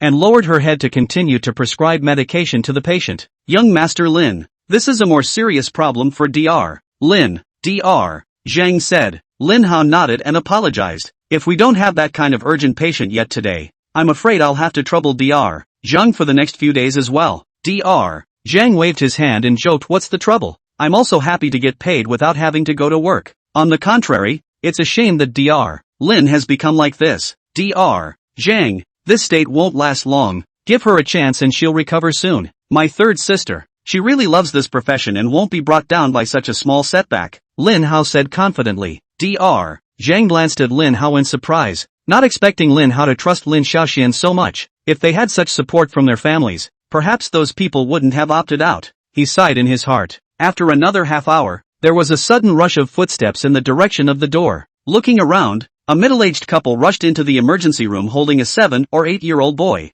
"Doctor, save my baby. My child fell down the stairs and is unconscious. Please save him quickly," the woman said urgently. The two of them, Lin Hao and Dr. Zhang took a hurried look at the child and both frowned. This child would most likely have died on the spot if he hadn't received prompt treatment. Lin Xiaoxian also noticed this and immediately got up and came to the child to take his pulse. The pulse showed that the child's internal organs were damaged to varying degrees. In particular, there was a stasis mass near the heart that was constantly pressing on the nerves and inhibiting the transportation of blood to the brain, which led to the child's unconsciousness. Lin Xiaoxian looked towards the silver needles on the tabletop. As long as the bruised blood clots could be unblocked, the child would soon wake up after the blood circulation was smooth. As for the damage to internal organs, for small children, they only need to be tempered with medication for a few months before they can fully recover. Doctor, how is my child? Where are the other more senior doctors in your hospital? The boy's father inquired. Lin Xiaoxian looked like she had grabbed a lifesaver, getting up and jogging in preparation to find outside help. Lin Hao and Dr. Zhang hurriedly lowered their heads and hurriedly walked into a vacant room.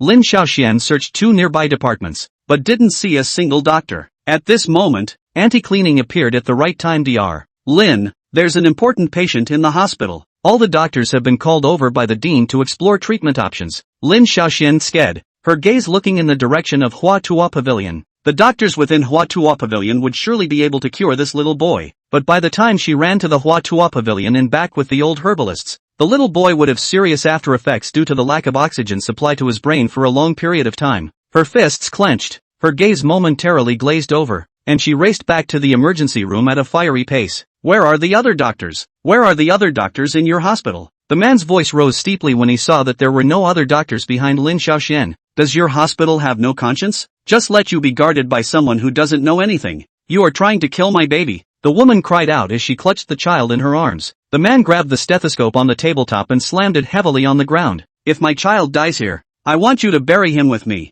The commotion here instantly attracted a large crowd of onlookers. No, this person can't do anything. So she just gave me a prescription? What a heartless thing. Even my old man's money. I remember if there wasn't an oldest doctor here, why is it changed to a little girl now? It can't be that this little girl has crowded out the oldest man, can it? Staying in the hospital without some medical skills. Is this trying to harm people's lives? Get the hell out of here and go home. Harming people's lives. People's little children are going to be killed for good reason. Outside the emergency room, Dr. Zhang frowned. Young Master Lin, we'd better go in. Otherwise it'll have a big impact on the hospital if it gets rowdy. Lin Hao glanced at the surrounding crowd and nodded lightly, knowing that he should have failed this time. Just as he was about to walk into the emergency room, Johan's voice rang out from out of nowhere. Dr. Lin, why are you here? He glanced at the child the middle-aged man and woman were holding in their arms. Are you going to treat him? I think the boy is going to die if you don't administer the needle. Lin Xiaoxian looked at the silver needles on the table and then glanced at Johan.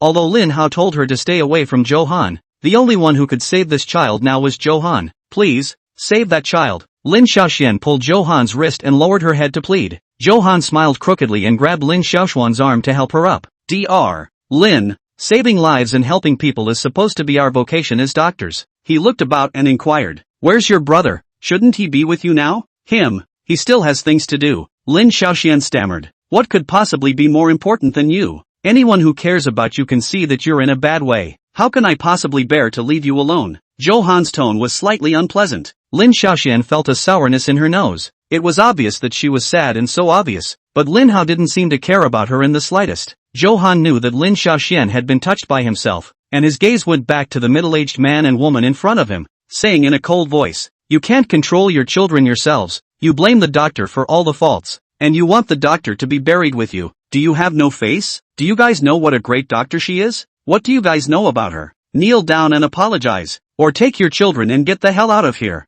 Let me remind you that in 5 more minutes, your children will be left with serious after effects even if they are cured. The couple looked at each other and fell to their knees on the spot. I'm sorry, doctor, please save our baby. The man even smacked himself. I was in too much of a hurry. Please be an adult and save my son. Johan glanced at Lin Xiaoxian and snorted coldly at the two of them. Lay the boy flat on the floor and cut all his clothes off. And it was at this moment that Lin Hao led Dr. Zhang to the middle of the crowd. He glanced at Lin Xiaoxian and said in disappointment, is this the extent of your love for Chinese medicine? It's better for you to stop embarrassing yourself and go back to being your Lin family's third miss in peace. He glared at Johan. You liar. Last time you had to cure someone's limp. How dare you show up in our hospital? Is the idea to cure this little kid of being as brain dead as you are so he can walk with you hand in hand? Chapter 60. So my brother loves deeply. When did I ever cripple anyone? Don't you spit blood? Johan retorted. Lin Hao snorted coldly and said to the middle-aged couple in front of him, "He's not a doctor in our hospital, so if you choose to have him treat you, please move to the common area,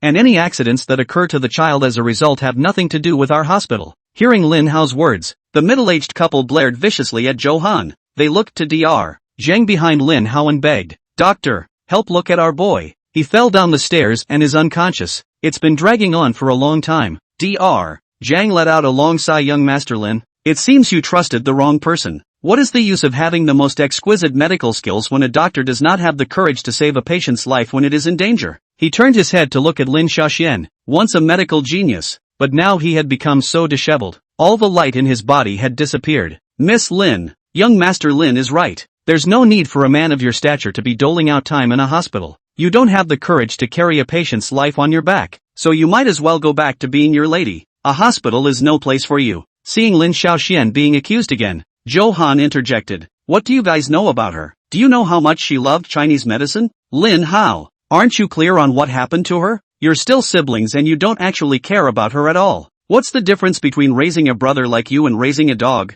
Dogs still know how to please their masters. She's just a little psycho right now. Why do you have to push her?" Johan looked at Lin Xiaoxian with a look of infatuation and said with deep affection, "Smile, Xian, just go at your own pace. You just need a little time to adjust. Even if everyone is against you, I'll always be there for you." Lin Hao squatted on the ground and kept his right hand on the child's pulse. He sneered and said to the crowd of onlookers, "You see, everyone, you have to watch your own daughters, so that in the future, they can never find a date like this, with no pussy in his pocket and only a mouth full of Thai talk. Don't you think this kind of person is just trying to cheat money and sex?" Lin Hao looked toward an old aunt who had just insulted Lin Xiaoxian and teased, "Auntie, move back a little. He's looking at you like you're drawing breath. He probably thinks you're still in style, so you should be careful about being late to the party." Hearing Lin Hao's words, Johan clenched his teeth in indignation, and his fists couldn't help but clench. Looking at Johan's exasperated appearance, Lin Hao grinned, "You dead green tea, don't get in our family business. You're a man with arms and legs, and you've been blending into the hospital for 3 days in a row, and you don't even know what you're trying to do.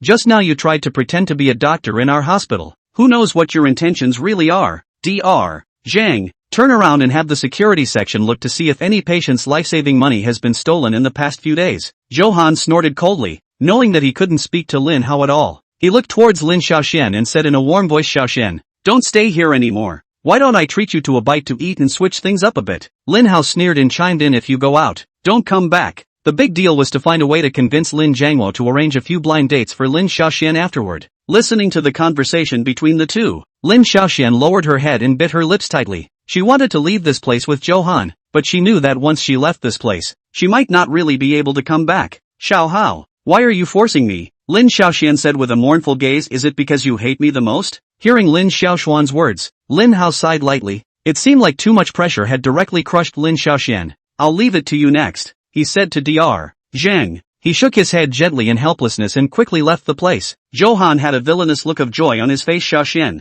I know that a new dessert store has opened in this neighborhood. Their strawberry lasagna is exceptionally well made. Let's go there together now." Lin Xiaoxian raised her head and took a deep breath to calm down. Being so provoked by Lin Hao, she knew what she wanted. Her passion has always been nothing more than Chinese medicine. She glanced at Johan. She really couldn't raise any interest in this person who had just talked herself out of it. "Please don't call me by my name directly, or you can call me Dr. Lin," she said with an icy voice. Looking in front of him, Dr. Zhang had just decontaminated the silver needle. Lin Xiaoxian stepped forward and said, "Dr. Zhang, leave it to me here. I have to prove myself. Age and gender do not define my medical skills." After saying that, she took the silver needle and began to apply it to the child to clear the bruises. She easily found the location of the bruise block, and with just 2 stitches, the child's face regained its rosy color. "The baby's awake. The baby's really awake. Thank you, thank you, thank you." The middle-aged couple immediately knelt in front of Lin Xiaoxian, their voices choking.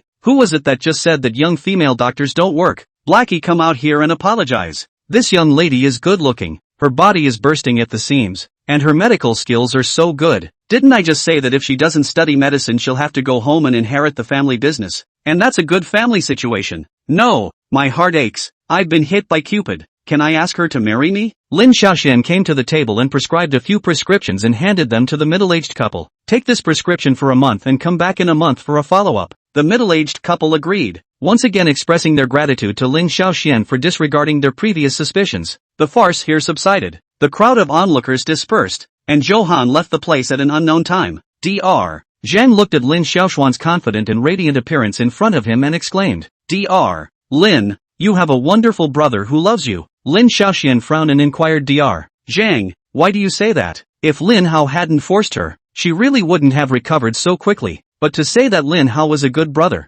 that definitely didn't count either. Dr. Zhang gushed out the conspiracy between the two this afternoon. Young master has been saying all afternoon that you're just in bad shape for the moment, and that you'll surely recover soon. He believed in you all along. You have no idea how nervous the youngest is when he sees a patient come into the emergency room. He's been walking in the doorway and I was worried you'd found him. He's also the one who transferred the doctors around, and he already knew you'd be sure to get another doctor to help. And I'm sure you didn't realize that even the cleaning ants were bought by the young master. As for the boy, do you remember the young master's posture when he was talking to you? Lin Xiaoxuan's eyes were red, and her tears had long since stopped flowing. She remembered that Lin Hao had been taking the child's pulse the entire time he was talking to her, always waiting for her to wake up. She now knew how disappointed Lin Hao was when he said to her, your love for Chinese medicine is only at this level, so go home and be the third young lady without fear. It was clear that Lin Hao was deeply in love with her, but she mistook it for an aversion, so much so that Lin Hao's heart was broken, and his heart ached so much that he couldn't breathe,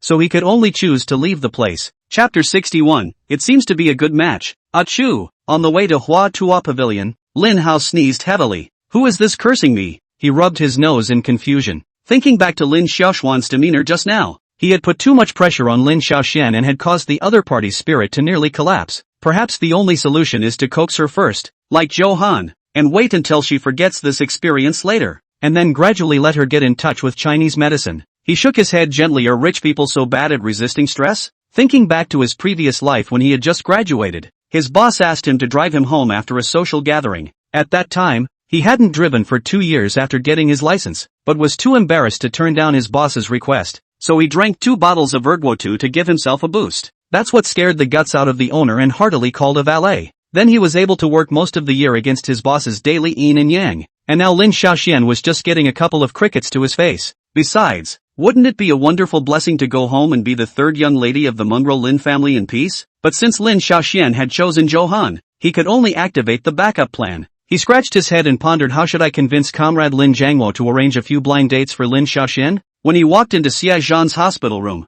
a faint sandalwood aroma came to his nose, and his mood eased a little. Seeing Lin Hao enter the room, Xia Zhan hurriedly sat up from the hospital bed. How is Dr. Lin recovering now? Lin Hao's eyes dodged a bit quickly. Almost done? Grandpa Xie, my third sister is a bit of a psycho, so she might need someone to take good care of her. Look at my third sister alone in this hospital, with a bunch of bad old men every day. She doesn't even have a chance to get in touch with young people. It's old enough that it's time to introduce her to someone. See if you have any big grandchildrens to introduce one to my third sister. I'm not asking for much, just anything that loves to give money to my brother-in-law. Xia Zhan's mouth slightly opened in surprise. Was he, an old man, unable to keep up with the brain circuits of young people? If you're not getting rid of Dr. Lin's psyche, why are you starting to bring up blind dates? The last time Lin Hao opened up to find a father for his dad, but it was only 2 days ago that he opened up to find a date for his sister. If you recognize him, you're not going to try to find him a companion, are you? He shrugged it off. He absolutely couldn't open this mouth, or his evening might really be over. Grandpa Xie, do you have someone in mind? Lin Hao inquired. It was his first time arranging a blind date for someone, and even if Lin Xiaoxian didn't like him, right, he couldn't harm someone for the rest of their life. Xia Zhan looked at Lin Hao with a smile on his face. What are you talking about? Eldest grandson? Isn't my oldest grandson you? Lin Hao froze for a moment, then cursed, good old dang. The idea has come to me. Ding! Detected the host altering the original plot of the book, rewarding the skill thick skin. Lin Hao looked at this reward in surprise. Is this a hint to me that this old man is right? He was silent for a long time. Personality aside, Lin Xiaoxian had a high face value, a good figure, and was a doctor. Now he's leathery and not afraid of domestic violence, and has top-notch medical skills and isn't afraid of poisoning. When you think about it that way, it seems like a really good match. Just why is this relationship all predicated on him taking a one-sided beating? The long sky, why is it so thin on me? Lin Hao looked up to the sky and sighed. Is it either put up with domestic violence or say goodbye to the splash of riches? He hasn't even been to a nightclub to get a taste of the paper. He hasn't had a bikini party on a yacht. And the bottom line is that he's still underage. Prickle. It was at this moment that the door to the ward opened. Lin Xiaoxian appeared at the door with red eyes, and her hair was a bit messy since she had run straight from the main part of the central hospital to Hua Tuo Pavilion. In Lin Hao's eyes, it looked as if Lin Xiaoxian was running out of hell to claim her life at that moment. Grandpa! Help! Lin Hao shouted. However, everyone didn't react as Lin Xiaoxian landed a standard hold, directly pouncing Lin Hao to the ground. She hugged Lin Hao's waist tightly, buried her head into Lin Hao's chest, and couldn't stop herself from choking out. Xiao Hao, it's all my sister's fault. It's all because sister misunderstood you. My sister didn't know that you've always believed in me so much, and that you've been quietly supporting me behind the scenes. My sister didn't even know you actually loved me that much. It's all my sister's fault, and she'll make it up to you. Please forgive your sister. Okay. Lin Hao was dropped in a but squat and just wanted to show his teeth, but it turned out that it actually didn't hurt at all. Feeling the softness of his chest pressed against him, a nice fragrance going straight to the inside of his nose, he hesitated for a moment and gently hugged Lin Xiaoxuan's shoulders. Through Lin Xiaoxuan's mere words just now, he probably knew what had happened after he left. He also knew for the first time that his love was actually so deep. With the warmth coming from her shoulders, Lin Xiaoxuan's entire body couldn't help but tremble. Xiao Hao, are you forgiving your sister? Lin Xiaoxian raised her head and choked. The plot reversal was so dramatic that Lin Hao hadn't reacted for a while, and his face still had a dumbfounded expression. I'm sorry, it's my sister who was too hasty. Lin Xiaoxian wiped the tears from the corners of her eyes. Can you give sister a chance to make it up to you? To deceive such an ignorant and naive young girl, Lin Hao felt his conscience ache. He hesitated for a long time and decided that it would be better to tell Lin Xiaoxian the truth. Actually, I never blamed you. Hearing Lin Hao's words, Lin Xiaoxuan's eyes instantly moistened again. Looking at Lin Xiaoxuan's reaction, Lin Hao instantly realized that this was how the misunderstanding had arisen step by step. Never mind. It turned out well anyway. What the hell? He thought in his mind. Lin Xiaoxian sniffled, her face slightly flushed. She looked at her somewhat disheveled hair and clasped her hands together nervously on her full breasts. How? Can you please brush my sister's hair? I see you combed it for Sister Qingyi last time. Lin Hao scratched his head. It was hard for him to say no to a beautiful girl with slightly reddened eyes, nose and cheeks. Taking the comb handed over by Lin Xiaoxian, he helped her brush her hair briefly. Little Hao, do you think sister's hair looks good loose or tied up? Lin Xiaoxian inquired. Tie it up, Lin Hao casually replied. Lin Xiaoxian bit into her black hairband and gathered her combed hair together before tying it in a high ponytail with a hairband. The light and airy ponytail emphasizes her liveliness and confidence, as white and slender as a swan's neck, following the well-defined collarbone. Lin Hao's sight instantly fell into an unfathomable abyss. He covered his nose. It does look pretty. Chapter 62, is it too much to ask? Looking at the scene of sibling love in front of him, Xiaozhan could not help but frown. Lin Hao wasn't the Lin family's biological son, and theoretically could have married Lin Xiaoxian. If their siblings were to get any closer, wouldn't their granddaughter have no chance of making an appearance? Although he intended to recognize Lin Hao as his eldest grandson, the relationship was dry after all. If he became his grandson-in-law, it would be a kiss and a little better relationship. He coughed lightly. Hao, I think you're right. It's true that Dr. Lin is also old enough to be in contact with young people of his age inside the hospital. I know a couple of old guys whose grandkids are all pretty good too, so the young guys can get in touch with each other. Hearing Xiaozhan's words, Lin Hao was jolted and denied it. Lao dang, don't believe what you're told and slander me as you go along. She is my third sister. Where is the turn for me to worry about her life's affairs? I would do such a treacherous thing? Previously, it was because Lin Xiaoxian might be abducted by Johan that she thought of arranging a few blind dates for her. With her status condition, there was no need to rush up to become Johan's licking dog. Now that the situation was in hand, how could she be set up with another blind date across the board? Xiaozhan skimmed his mouth and secretly spat out, have you done fewer treasonous things? Lin Hao paused and continued, not to mention what was that you just said? What do you mean my third sister is old? She's only in her early 20s. She's in her prime. If you can't talk, you can donate your mouth to someone in need. He looked at Lin Xiaoxian again and advised third sister, don't let this old man mess up your Dao. We are still young. No need to be in a hurry. It's okay to pick one for 7 or 8 years, but we must be careful about our lifelong endeavors. Lin Xiaoxian glanced at Xiaozhan, then at Lin Hao, and couldn't help but cover her mouth and laugh lightly. Judging from Lin Hao's reaction, she could be sure that Lin Hao must have just mentioned this matter to Xiaozhan. I guess they are afraid that she will be devastated since then, so they want to find someone to accompany and take care of her. She remembered the last words Lin Hao had just said, we're still young, and then we'll wait another 7 or 8 years or something. After 7 or 8 years, Lin Hao would be 24 or 25 years old, and just old enough to get married. She glanced at Lin Hao, who was at that moment emotionally reducing one of the candidates introduced by Xie Zhan to nothing, the veins on his neck clearly visible. She bit her lip gently, feeling her face instantly become so hot. She slapped her cheek, catching the eyes of everyone in the hospital room. Lin Hao glanced at Lin Xiaoxian. Old man, look at all the people you've introduced, all giving my sister a whole blush. Is it too much to ask that I want a brother-in-law who is 50 meters tall, weighs 100 tons, has wings on his back, can breathe fire from his mouth, and can rub a nuclear bomb in his hand? How are you going to give it to me when you can't fulfill just that little request? Ah,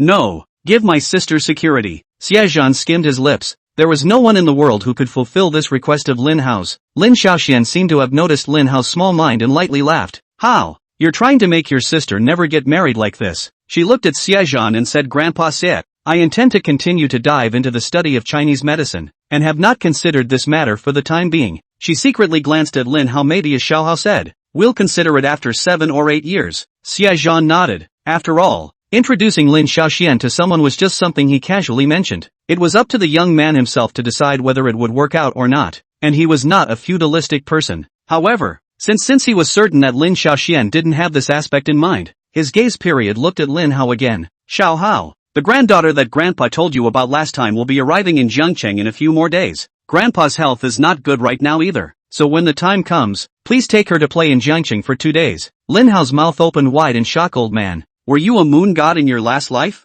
You're not going to introduce my sister to someone. You're going to introduce me to someone, aren't you? I'm underage. Grandpa. Xie Zhan laughed. Xiao Hao, you have to keep up with the trend. Isn't it popular nowadays to have some kind of marriage before love? You can get engaged to frost sequence first, and after that you can take your time with your relationship. I'm no pedant. Old man. Lin Hao skimmed his lips, not realizing that this little old man was actually quite fashionable. He kind of knew why the system rewarded him with a skinny skill. It turned out that he was afraid that Xie Frost order would just beat him to death when he arrived. Dad, it's better to let the young people do their own thing. Let's not interfere. Xie Hu interjected. Xie Frost sequence was a rare and good seedling, and he didn't want to see his niece being hobbled by Lin Hao. Yeah, thanks Grandpa. Xiao Hao should still focus on reading and studying now. If he was given a fiancé, I'm only afraid he wouldn't have the heart to study. Lin Xiaoxian concurred. Lin Hao nodded his head repeatedly. Yes. Lao Deng, I've taken several days off from work to treat you. Last night,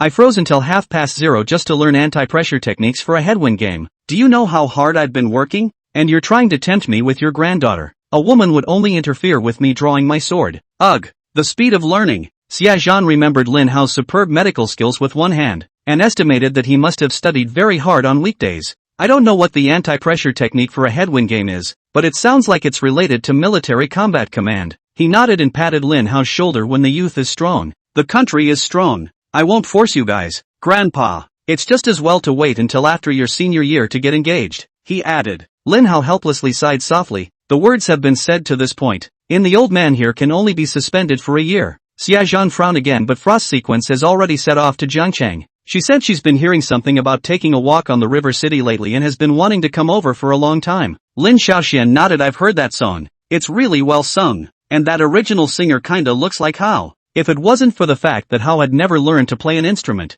I would have thought it was him. She suddenly froze for a moment as she remembered that she had also thought that Lin Hao hadn't studied medicine in the first place. She then shook her head again. Even if she was gifted, it would take a lot of time to drill the medical arts to such a level. How is it possible that there is still time to learn music and create something that has such a high level of popularity? Lin Xiaoxian took out her cell phone, found the favorite video, and played it inside the ward. The song is indeed different from what we usually hear. Shihu nodded approvingly. This lilting tune is really good. What do you think about it, Xiao Hao? Xie Zhan asked. Xiao Hao, look at this if it looks like you. Lin Xiaoxian shook her cell phone. Lin Hao smiled awkwardly and said perfunctorily, yes, yes, yes, yes. Like. Good to hear. Chapter 63, Shares Aside. After the perfunctory trifecta, Lin Hao remembered that he hadn't performed acupuncture on Xie Zhan today. Old master, let my third sister administer the needles to you today, Lin Hao suggested. Xie Zhan glanced at Lin Xiaoxian, only to see a look of determination in the other party's gaze. He recalled that he was the one who had caused Lin Xiaoxian to develop a psychological shadow in the first place, and presumably Lin Hao wanted Lin Xiaoxian to regain her confidence in him, for the sake of the future emergence of a talent that would push forward the development of medical progress in Disxia. Xia Zhan gritted his teeth and said, Dr. Lin, it's all yours. You just stab it as much as you want, even if it kills you. Old man, I'll admit it. The corner of Lin Hao's mouth twitched, feeling that this old man's mental shadow area wasn't any smaller than Lin Xiaoxuan's. He flirted, old man, the last time I stabbed you with zippy blood, my third sister developed a psychological shadow. If she just zaps you to death this time, then she'll lose it all at your hands just as she's regained some confidence. If you really don't want to live, let's change the time. Don't catch my third sister oohing and awing. Let's do as we're told. And if we really can't talk, let's donate our mouths. Xia Zhan froze for a moment and looked at Lin Xiaoxian with some embarrassment. Dr. Lin, that's not what I meant. Lin Xiaoxian glared at Lin Hao angrily and shook her head. Grandpa Xie, Xiao Hao was just trying to scare you. Last time, the situation was urgent, and I did not take my pulse carefully. That's why I didn't notice the foreign substance remaining in your body. This time it's just regular physical therapy. There won't be any problems. Despite her words, she still put her hand on Xie Zhan's wrist and took her pulse for a long time. Holding a silver needle in her hand, she took a deep breath and carefully aligned the acupuncture points on Xie Zhan's body. Xie Zhan frowned, looking at Lin Xiaoxuan's appearance. It felt like she was close to holding a map of human acupoints in her hand. Xie Zhan's mood was apprehensive, as if he was sitting on a roller coaster, which was still climbing upwards all the time. Lin Xiaoxian frowned and looked at Lin Hao suspiciously, inquiring, does Grandpa Sass still have a little high blood pressure?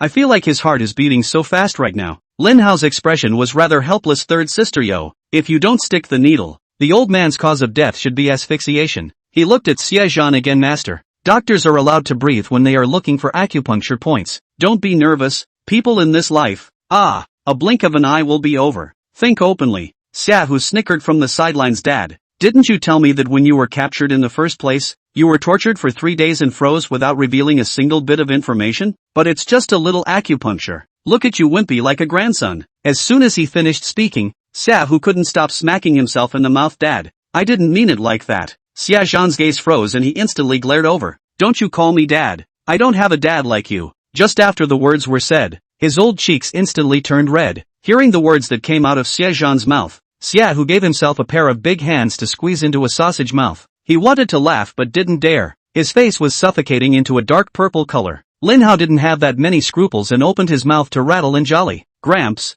this son of yours must be pro-life. With a lineage of mouths like yours, I don't think anyone would even dare to donate them. Xie Zhan covered his face with one hand, a look of embarrassment on his face. His tall image was all ruined by Xia Hu, the rebellious son. How? Where's the whip made of cowhide you mentioned last time? When I'm discharged from the hospital, prepare 2 more for me. I'm going to whip this rebellious son to death. Lin Xiaoxian hit her mouth and laughed lightly, her eyes pouting as she glanced at Lin Hao. I hadn't even noticed before that the air seemed to be filled with joy wherever Hao was. After the drama just now, her mood was no longer tense, and she quickly finished Xie Zhan's treatment for the day. Xie Zhan only felt a tingling sensation on his body, and when he opened his eyes again, he was already told that he was healed. Lin Hao looked at the sky. It was almost time for school to end. I'm also planning to take Lin Qingya to shoot a little video tonight, so I should almost leave. He swept a glance at the people present and said goodbye. Thank you, Grandpa, old uncle, third sister. I'll leave first. The moment before he left the hospital room, Lin Xiaoxian jumped forward from behind and hugged him.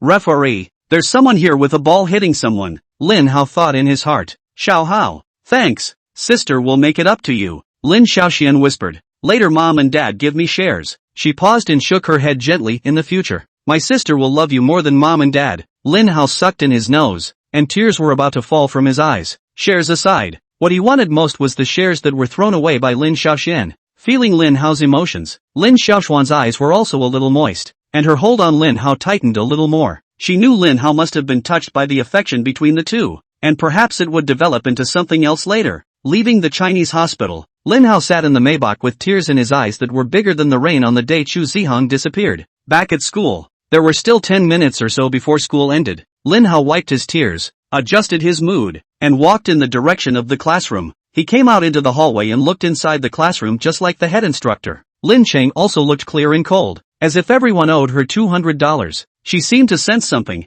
and her head suddenly lifted upward, swaying from side to side twice, turning his head and propping his hand on the side of his face. A warm smile spread across his face. Lin Hao felt stormed by this little ninny's blooming beauty, and his heart missed a beat. Worthy of being the #1 girl in the book in terms of face value, not yet fully grown or so good looking. He could not even dare to imagine what it will be like when Lin Qingyi goes to college. He looked at Fatty and Zhang Shan again. The fat man's eyes were already small, and it was impossible to tell if he was listening or sleeping. Jiang Shan looked at Lin Qingyi, and then followed Lin Qingyi's gaze towards the corridor. She waved her fists viciously and showed her teeth at Lin Hao, signaling him not to disturb Lin Qingyi's studies. Lin Hao shrunk his neck, raised his hands above his head, and took 2 steps back in a gesture of surrender. Frosted glass. He took 2 steps back and he was out of sight. Lin Cheng also turned her head towards the blackboard with a lack of interest, resuming her usual cool demeanor. Shortly afterward, with a pleasant bell ringing, school was finally over. Chapter 64. You smell like her perfume. When she heard the bell ring for the end of class, Lin Qingyi had already started packing her book bag at a rapid pace. It wasn't until the teacher said class was over that she galloped out like a runaway wild horse, leaving the classroom even a minute faster than the teacher of the class. Lin Cheng also stood in front of Lin Hao and curiously said, "Brother, did you miss me this afternoon? I've been sneezing a lot this afternoon." Lin Hao's eyes were a bit evasive.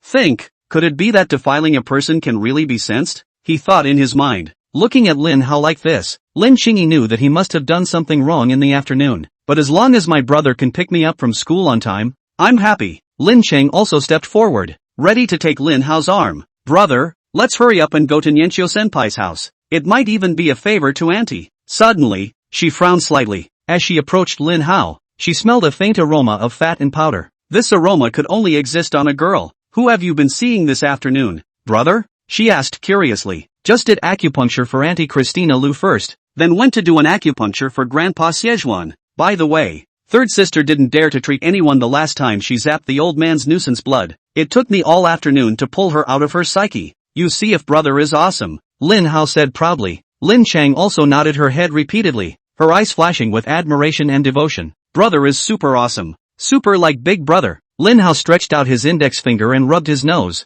He was still a bit oddly embarrassed to be praised so directly. Lin Cheng also laughed softly and hugged Lin Hao's waist, burrowing into his arms and saying with a little aggression in her voice, "Brother, the class is friendly, but I'm still afraid if they will hurt me like my former classmates." Lin Hao sighed lightly. After all, it had only been such a day. It was normal for him to not come out of his psychological shadow. He gently hugged Lin Qingyi's shoulders and patted her on the shoulder. Close to Lin Hao's arms, Lin Qingyi opened and closed her nose twice. "This aroma has a hint of hospital disinfectant amongst it. It must have come from third sister. But third sister already has so many things. Why would she want to steal my brother from me? Brother can only be mine." Lin Cheng also bit her lip and thought darkly in her heart. Up close in Lin Hao's arms, she suddenly noticed that Nick Fox's mouth had a touch of bright red on the corners, which seemed to be traces left by lipstick. Did the third sister get into her brother's arms this afternoon, too? Lin Cheng also tilted her head, her eyes watery as she looked at Lin Hao and said unhappily, "Brother, you smell so strongly of Chinese medicine. What exactly happened between you and third sister this afternoon?" Lin Hao didn't care, so he simply told Lin Qingyi all about what happened in the afternoon.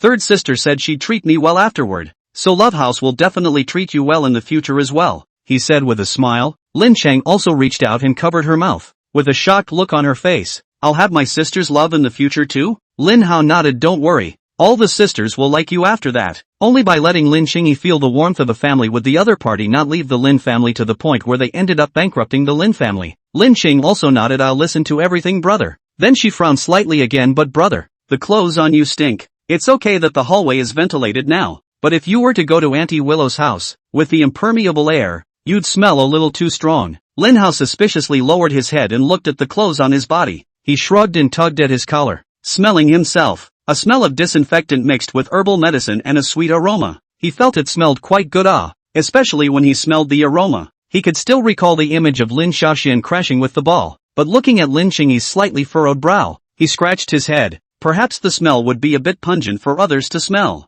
if they really stayed inside the confined room. I'm afraid that Lu Xiang and Li Nianqiu would only suffer in silence and wouldn't bring it up at all. He rubbed Lin Qingyi's head, ruffled her hair, and laughed. Or you're more attentive. Then we'll go out and buy a random outfit first. Aunt Willow should be waiting for us to pass before she starts eating. Let's not waste too much time. Just as the two were about to leave, Zhang Ing ran up to them in a huff. She chided at Lin Hao. Bastard. Didn't you promise Liang Lianxian at noon that you'd fetch her food? She waited so long for you at noon, but you didn't show up. Do you know how upset she was? Do you know she didn't even eat next lunch and almost passed out from hunger? She glanced at Lin Qingyi and continued. Is she the reason you're like this? I'm telling you, she's faking it all. She's a dead green tea. She wasn't even like this inside the class this afternoon. She doesn't hit on a single person, and only pretends to be in front of you. Like a boing boing monster. Lin Hao gave Lin Qingyi an interested look and teased. I didn't realize you actually had two faces. Lin Qing was also a little weak, lowered her head and tangled her hands together nervously. Will my brother just hate me? Will my brother think I'm just pretending too? She couldn't stop her eyes from starting to redden at the thought of possibly being hated by her brother. Lin Hao cupped Lin Qingyi's face and laughed. Doesn't this just prove that you favor me? Ouch me. Seeing Lin Qingyi's reddened eyes, Lin Hao was a bit flustered. Why was this little girl so unamused? He looked around, trying to find where there was paper in the neighborhood. Lin Qingyi directly jumped into Lin Hao's arms, her head rubbing directly on her clothes. Let's do it. Use my clothes as a napkin. Lin Hao somewhat helpless. Lin Qing also tilted her head and spread a smile. Who made you my most favored brother? It was at this moment that Liang Lianin held onto the doorframe and slowly walked over to the trio. She glanced mournfully at Lin Hao and gently tugged on Zhang Ying's sleeve, looking as if she had been wronged by the heavens. Sistine, don't say another word. I'm hungry. Let's go home first. At noon, she waited for a long time without seeing Lin Hao call for food, and had wanted to starve herself so that Lin Hao would feel guilty. She didn't believe that Lin Hao no longer had feelings for her. Maybe it was just that she had gone too far a while ago. When she waited until the afternoon to capitalize on Lin Hao's guilt, she'd sell it a little.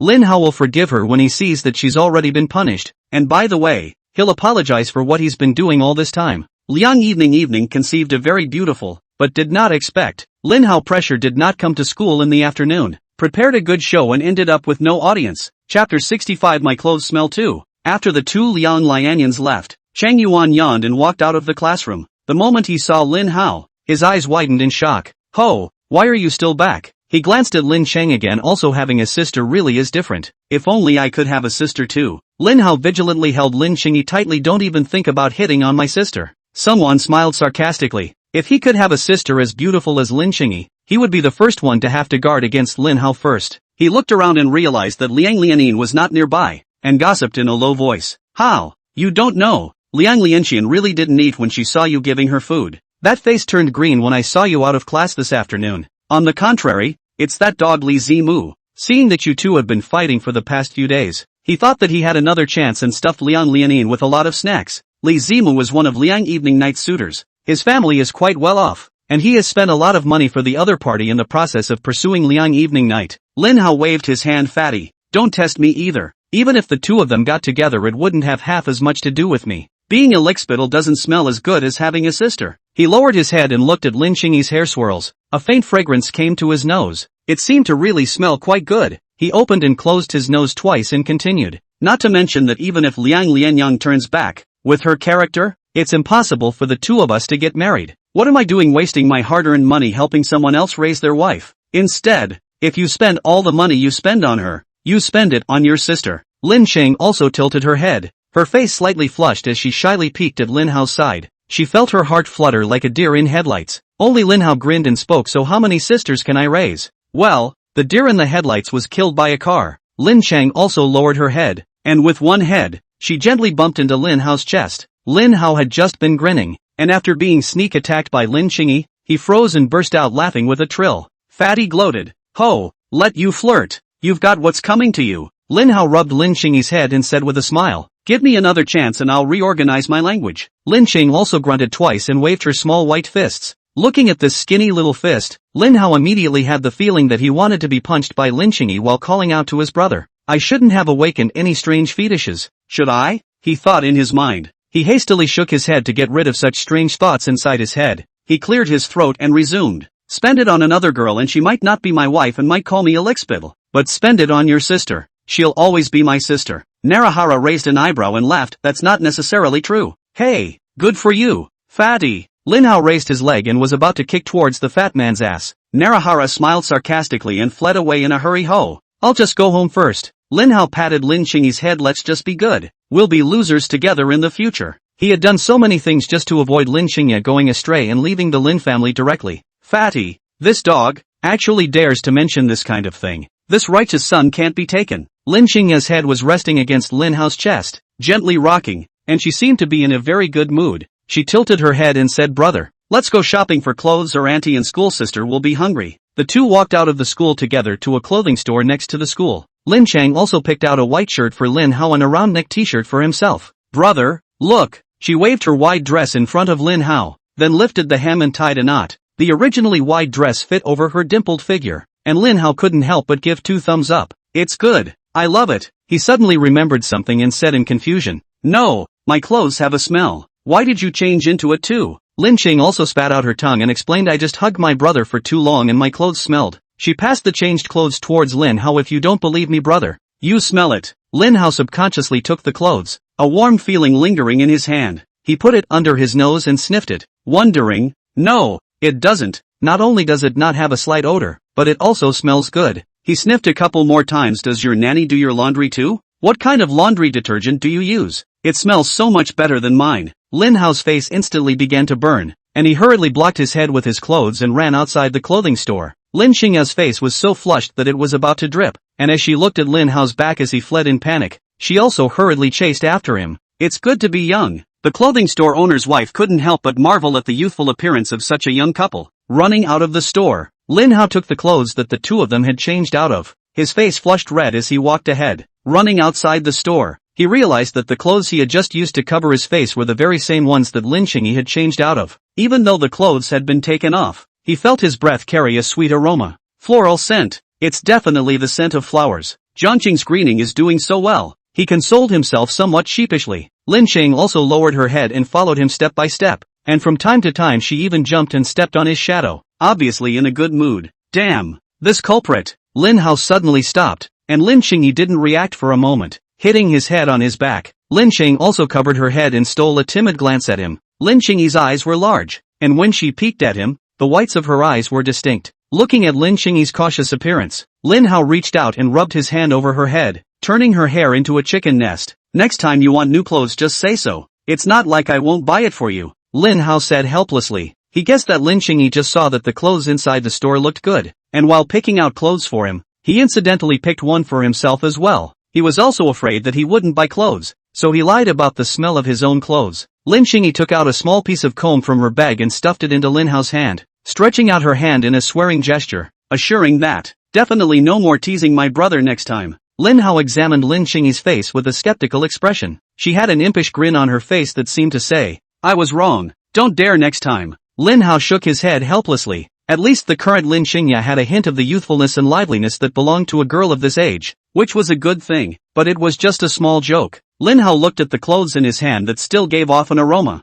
even if it was twice more. So what? Is green also short of stockings? He suddenly thought in his mind. Chapter 66 Minority Rule. Since Lin Hao still planned to make a trip to school at night, he simply didn't pick up his car first and walked directly to the neighborhood where Lin Yanqiu lived. As he came to the door, he could faintly hear the sound of frying coming from the room. Lin Hao gently knocked on the door of the room, and not long afterward there was a rustling sound from inside. "Mom, I'll open the door. Just mind your own stir-fry," Lin Yanqiu shouted. Squeak! The door to the room opened. "Good evening, senior sister." Lin Hao smiled and greeted. "Senior Yanqiu, I've come to study." Lin Chang also poked her head out from behind Lin Hao. Lin Yanqiu hurriedly sidestepped and let the two in. She wore a loose black t-shirt at night with a pair of hot denim shorts underneath. The jean shorts seemed to be on the small side, and she was able to see the edges of her pant legs, the strangled flesh on her full thighs. She wore a pair of black framed glasses, and the bangs on her head were lifted up and fixed with bobby pins, revealing her bare forehead, and she looked rather like a beautiful schoolteacher. "You two are finally here. My mom saw that you guys hadn't come over in so long,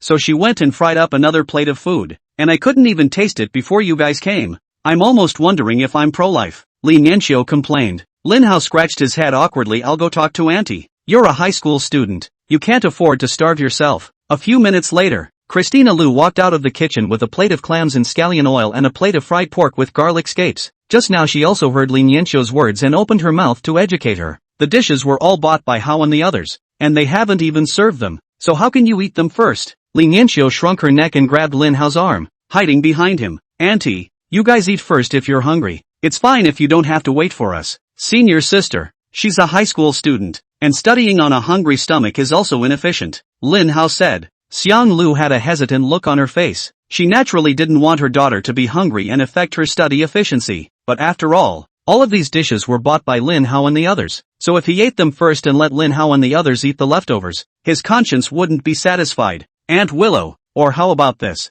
School lets out at 6, so if we're not here by 6:30, you'll eat on your own first. Xinyi and I don't come to dinner every day, and yesterday Mom and Dad said they hadn't seen us in a long time. Besides, It's true that studying on a hungry stomach isn't efficient, and it wouldn't be good if it affects sister's college entrance exams when the time comes. Auntie, you don't want your senior sister to fail the university entrance exams and be tricked by me into going home to have 8 by then, do you? Lin Hao joked. Hearing Lin Hao's words, Li Nianqiu's cheeks instantly turned red. She grunted softly and tugged on Lin Hao's arm in dissatisfaction. Lin Qingyi looked at Lin Hao's sideways face, and although she knew that it was just a joke, she still puffed out her mouth in anger. Xiang Lu shook her head helplessly and laughed. Okay, then auntie won't be polite to you from now on. Then she sighed softly. If our Nianqiu could find a husband as good as you, then even if I die, I would be at ease. Mom, what are you talking about? Li Nianqiu pouted. She looked to Lin Hao and explained in a small voice. Lin Hao, my mom, she's just joking, don't take it seriously. However, looking at Lin Hao with a rakish smile on his face, her voice grew smaller and smaller as she explained, while her cheeks grew redder and redder. Finally, she folded her 2 hands together and blocked the front of Lin Hao's gaze toward her. Looking at Li Nianqiu's shy expression, Lin Hao rolled his eyes and teased. Look, schoolteacher, I agree, auntie agrees, and you're the only one who doesn't. Let's go with the majority, so you'll obey me. Come home with me and have 8. Li Nianqiu's face was hot, and at the moment, it seemed to have turned into a steamy G, with white gas coming out of her head. She waved her hands and stammered. No, no, no, not like that. Lin Hao nodded thoughtfully. Sister extended her 2 hands, meaning she wants to have 10 ah. Li Nianqiu hurriedly put her hands behind her back. Her brain buzzed and went down, losing any ability to think, and could only whisper, I'll never crave or steal food again. Lin Xing also glared at Lin Hao in dissatisfaction as she came to Li Nianqiu's side and took the other woman's arm. Brother, I don't agree either. It's 2-2 now. Hearing Lin Xingyi's words, Li Nianqiu let out a long sigh of relief. Shrinking down and hiding behind Lin Xingyi, she also timidly raised her head and glanced at Lin Hao, worried if Lin Hao would be angry. However, he only saw Lin Hao looking at himself with the surly smile of a successful tease on his face. She leaned close next to Lin Xingyi's ear and whispered a complaint. Xingyi, your brother is too bad too. Lin Cheng also gave Lin Hao a disgruntled look and nodded rather approvingly. After some flirting just now, Li Nianqiu didn't quite dare to look at Lin Hao. He kept his head down as he ate, daring to take only small bites of the plate in front of him. Lin Hao looked at the girl in front of him with surprise, who had nibbled on 3 pig's feet in a bowl of white rice. Thinking back to Li Nianqiu's thighs that had just been strangled by her jean shorts, he kind of knew why. Lin Cheng also curious about the plate of pig's feet. Is it really so delicious? She picked up a small piece, sucked the grease from it with her white rice, and bit the lean meat from it. Looking at the half piece of fat left on her chopsticks, she stuffed it into Lin Hao's bowl. Here, brother, for you to eat. Lin Hao reached out and popped her on the head. Next time don't be picky. After dinner, the 3 of them came into the middle of the study. Li Nianqiu blew the evening breeze blowing on the window of the study, and her mood calmed down a lot. Out of nowhere, she pulled out a clear ruler to use as a whip, and with a push of her glasses with her left hand, she tapped the table with the ruler with her right hand. Lin Hao, let's let you just bully me. Next we're going to start formal tutoring counseling. Lin Hao raised an eyebrow and raised his hand inquiringly. Teacher, aren't you wearing a suit with a little skirt and black silk? Are you a professional or not? You don't like to spoil your daughter, do you? I favor. Please bookmark sad face. Don't even spoil your daughter, do you? I favor. Chapter 67. Didn't realize I was still a school bully, did you? After 10 minutes or so had passed, the door to the study was opened again. Li Nianqiu changed into a black suit, a wrap-around skirt, and black stockings on her fleshy legs. What Lin Hao had done for her and her mom was largely clear to her, and she was filled with gratitude for Lin Hao. She was also quite shocked to see her mom actually sitting on the couch watching TV when she got out of school today. Even she hadn't noticed how bored her mom would be staying at home in a new and unfamiliar environment. Lin Hao did treat them with all his heart, so as long as it wasn't raw 8, a small request like changing a set of clothes, then she could also fulfill Lin Hao. She patted her slightly reddened cheeks, pushed up her dark glasses, and nervously gripped the ruler in her hand. Obviously, she used to wear this when she sneaked out to work, but why did she feel so shy in front of Lin Hao? She cleared her throat. Student Lin Hao, can we start teaching now? Lin Hao circled around Li Nianqiu and nodded in satisfaction. If all the teachers were like this in the beginning, even if it was Tsinghua, he felt that he could challenge them. Teacher, my thirst for knowledge has exceeded its limits. Just whip me to your heart's content, Lin Hao said excitedly. Li Nianqiu nodded. Then let's get today's homework out first. You can just ask me when you have questions. Lin Hao looked at Lin Qingyi in confusion. Do we still have homework? How come no one told me? Looking at the 2 people who were right next to each other, Lin Cheng also moved a stool and squeezed in between them. Brother, you're not doing your homework again. To keep your desk tidy, the teacher won't even give you a paper. Lin Hao raised his eyebrows. Hey, Even if I don't write it, he can't not send it to me. I paid for it all. You can give it to Fatty if you can't, or I'll send a set of papers to anyone who bullies you in the future. Deduct as many points as you want, and give him a few big smacks to show him what knowledge is power. Lin Xingya was moved to hug Lin Hao's waist again, arching towards his arms, although he knew it was just a joke. It also reflected Lin Hao's intention to pamper her. She tilted her head and suggested, "Brother, I have one paper left to finish, why don't I give it to you?" Lin Hao's face darkened and he raised his hand for a headbutt. "Write your own homework yourself.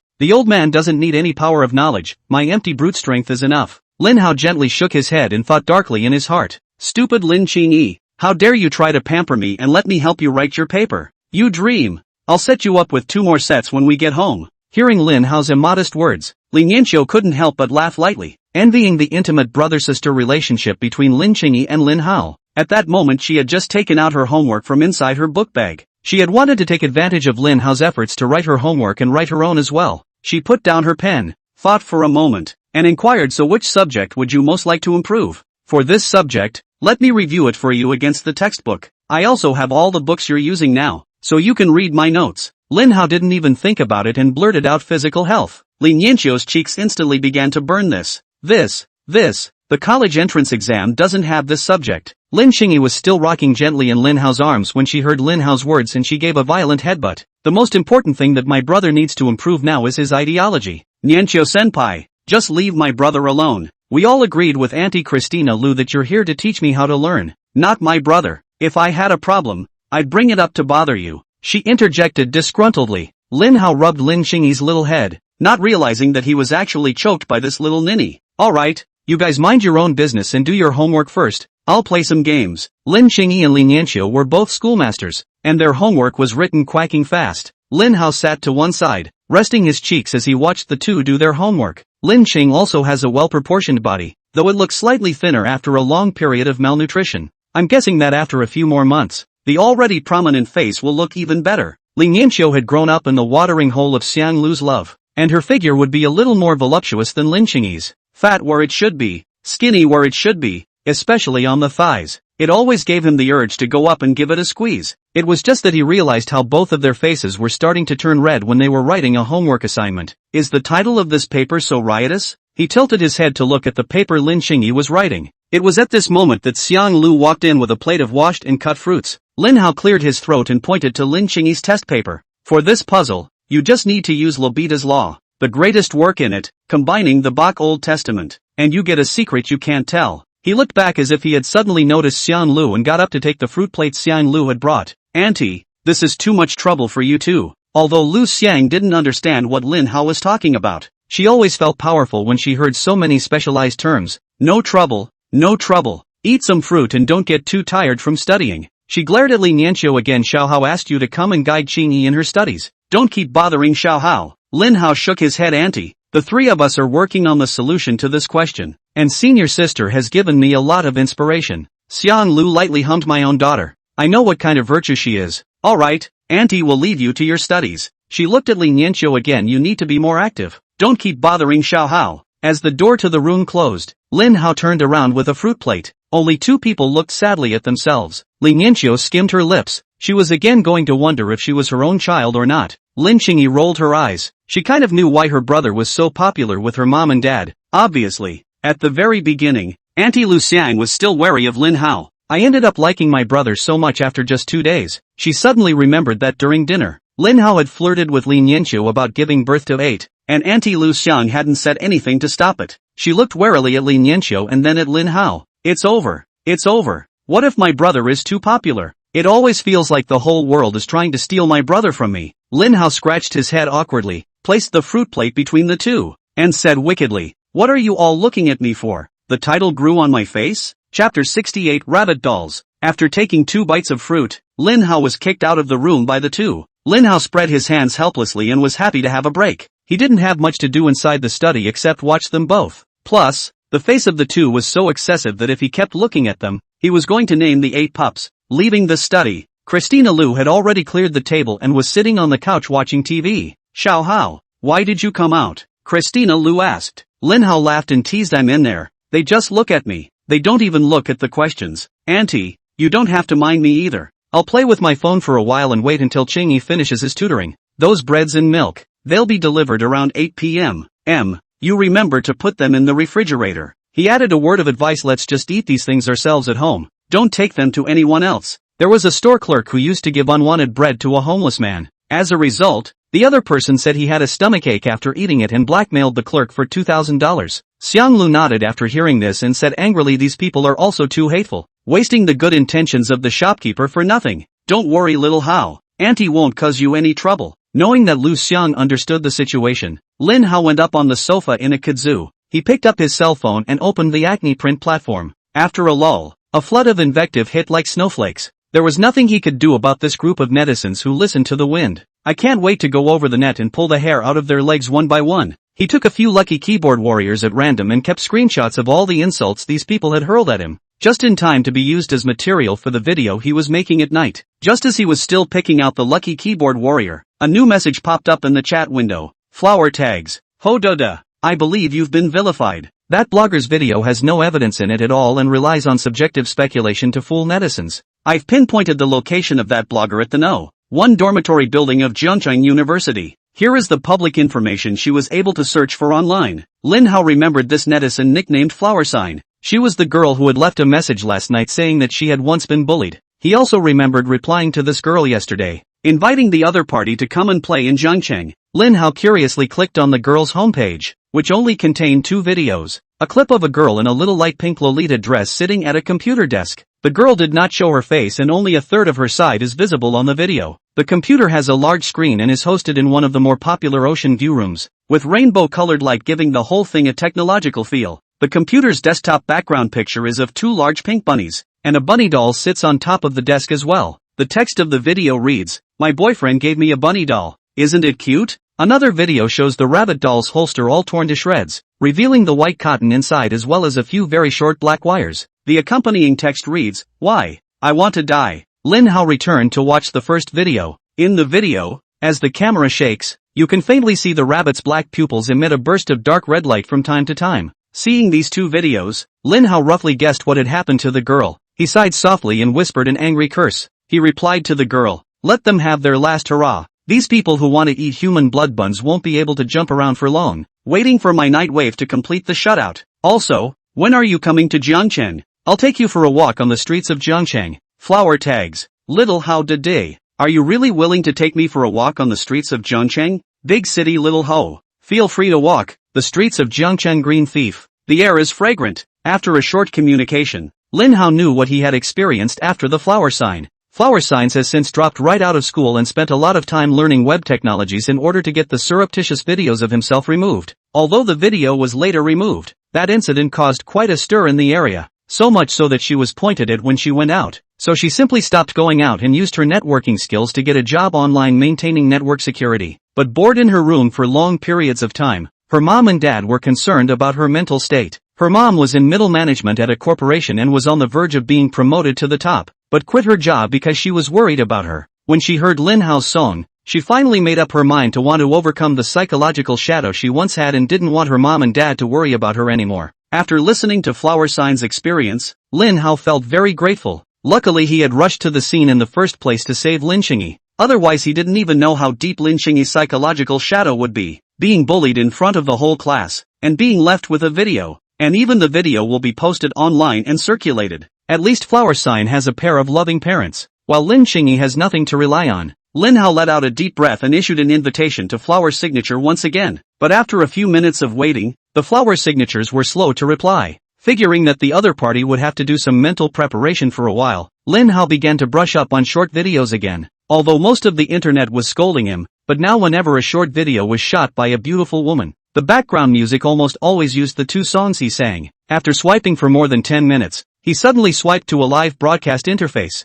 In the live broadcast room, Jiang Shuyuan, who had spread the rumor-mongering video, was sitting behind a table filled with rows of various big-name cosmetics. "Welcome, babies, to the anchor's booth. I'm Hope, the #1 anti-bullying anchor. New babies can follow with a click in the upper left corner." Lin Hao frowned and clicked on Jiang Shuyuan's homepage. Topping the homepage was the video that questioned the slur against him. The video already had 80,000 likes at this point, and Jiang Shuyuan had 150,000 followers by virtue of being the first person to fight bullying. Lin Hao exited the homepage and clicked into the live streaming room, where Jiang Shuyuan was holding an eyebrow pencil, saying in the live streaming room, "Where is it expensive? Don't talk nonsense, will you?" Anchors have a hard time negotiating with those suppliers. It's all about the bottom dollar bringing in perks for the families. Sister, you have to realize that how can someone who won't even give you 79 an eyebrow pencil be genuinely fond of you? You need to get your lickspittle to reflect on whether or not you've worked hard and well over the years, and whether or not your paycheck has gone up. After the anchor's output, Lin Hao watched as the shopping cart's inventory quickly went from 1,000 to out of stock.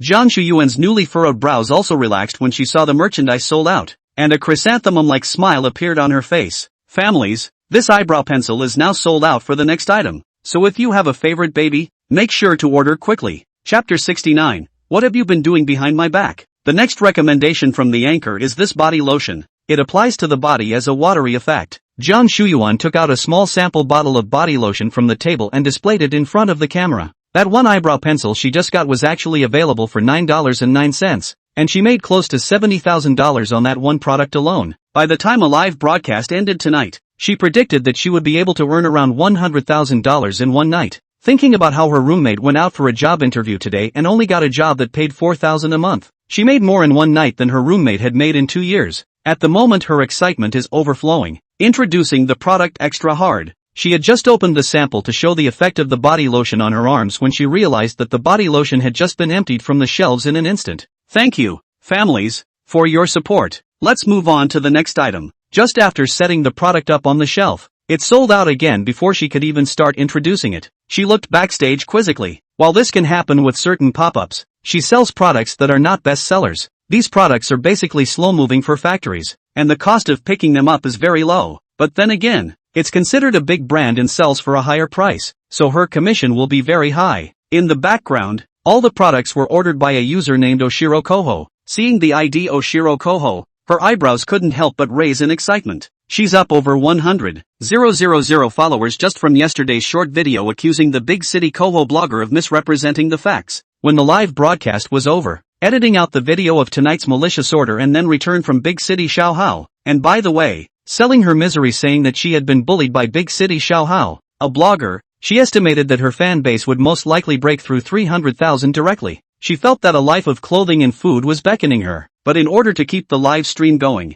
she blacklisted Oshiro Koho. Okay babies, sorry, just had a little unexpected situation. This next air cushion introduced by the anchor, then an extra sample for the babies. Lin Hao's cell phone suddenly popped up. You have been blacklisted by the anchor. The window popped up on Lin Hao's phone, and he automatically jumped to the next live broadcast. He clicked on the back-end interface of the order, and on the spot, he clicked on the return process for all the items he had ordered. A quick glance at the time showed that it was already about 8 o'clock in the evening. He walked to the balcony and looked at the sky. The night breeze was slightly cool. Large stray clouds covered the half-wheeled moon, and the whole city seemed to be shrouded in darkness. Dark moon and windy night of killing, Lin Hao exclaimed. The color of the sky tonight also seems to suggest it's time to go kill those who eat human blood. There was a sudden sound of joking and playfulness in his ears. Looking in the direction the voice came from, it was exactly where the study was located. I assume they've done all their homework? It's getting late, so I'll finish the video early and go home, Lin Hao thought. He got up and went to the door of the study and knocked gently. He suddenly heard a panicked noise in the room. When the voices quieted, he pushed open the door to the study. Lin Sheng also lowered her head and turned her back to herself in a peaceful manner. Ling Yanqiu pursed her lips tightly, her eyes a bit averted. What did you two do behind my back? Lin Hao inquired. Nope, no. Lin Sheng also said sheepishly. Lin Hao suspiciously swept the study and spotted a half-screwed lipstick on the room's desk. Lin Sheng also seems to have noticed this. The slender little hand whooshed a moment to pinch the lipstick in the hand. Lin Hao shook his head helplessly, guessing that the two girls should have finished their homework and started trying to put makeup on themselves with lipstick. Lin Sheng basically leaned towards her side whenever she saw herself in the past 2 days, so she must have failed miserably with this makeup. He took out his cell phone and turned on the camera function. The ugly picture of the girl with the highest face value among all the books. This historic picture had to be recorded. Xing Yi, your brother took out his cell phone, Li Nianqiu reminded. Her tightly pursed lips parted as she spoke. Creamy strawberry-colored lips reflect the light with a glassy texture that makes you want to take a bite. Just as Lin Hao's gaze was attracted by Li Nianqiu,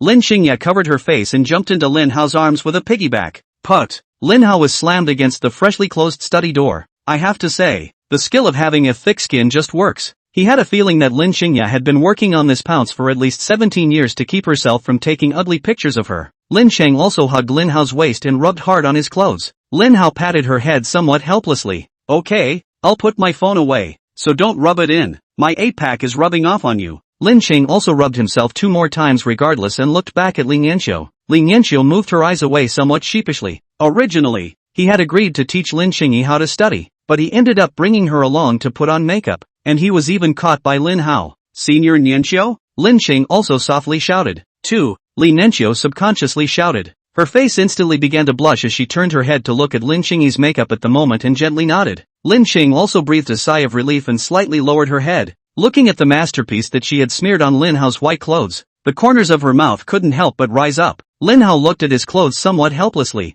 The new clothes he had just bought were rubbed white and red by Lin Xingyi. How dare you use my clothes as a rag? He reached out and flicked Lin Xingyi's head. You'll wash this shirt for me when the time comes. Lin Xingyi covered her forehead and said with a slightly expectant tone, really wash me? Brother? Did I hear her wrong? Why do I get the feeling that there's still a bit of anticipation inside her voice? No way, no way. How can anyone like to do someone else's laundry? Lin Hao shook his head, guessing that he had heard the aggravation in her voice as anticipation. He said with a serious look on his face, yes, you must be shown how hard it is to do laundry. Oh, Lin Cheng also lowered her head, not knowing what she was thinking. Looking at Lin Xingyi's reaction, Lin Hao nodded. It's true that I thought wrong. Looking at her like this now, she should have realized her mistake. But I'm a good brother. I can't just pamper my sister or it becomes spoiling. We must raise Lin Xingyi to be a good sister who develops morally, intellectually, physically, socially and aesthetically. He hummed softly, even if you know you're wrong now, you must be punished. Chapter 70. The director tells you about the play. Help your brother with the laundry.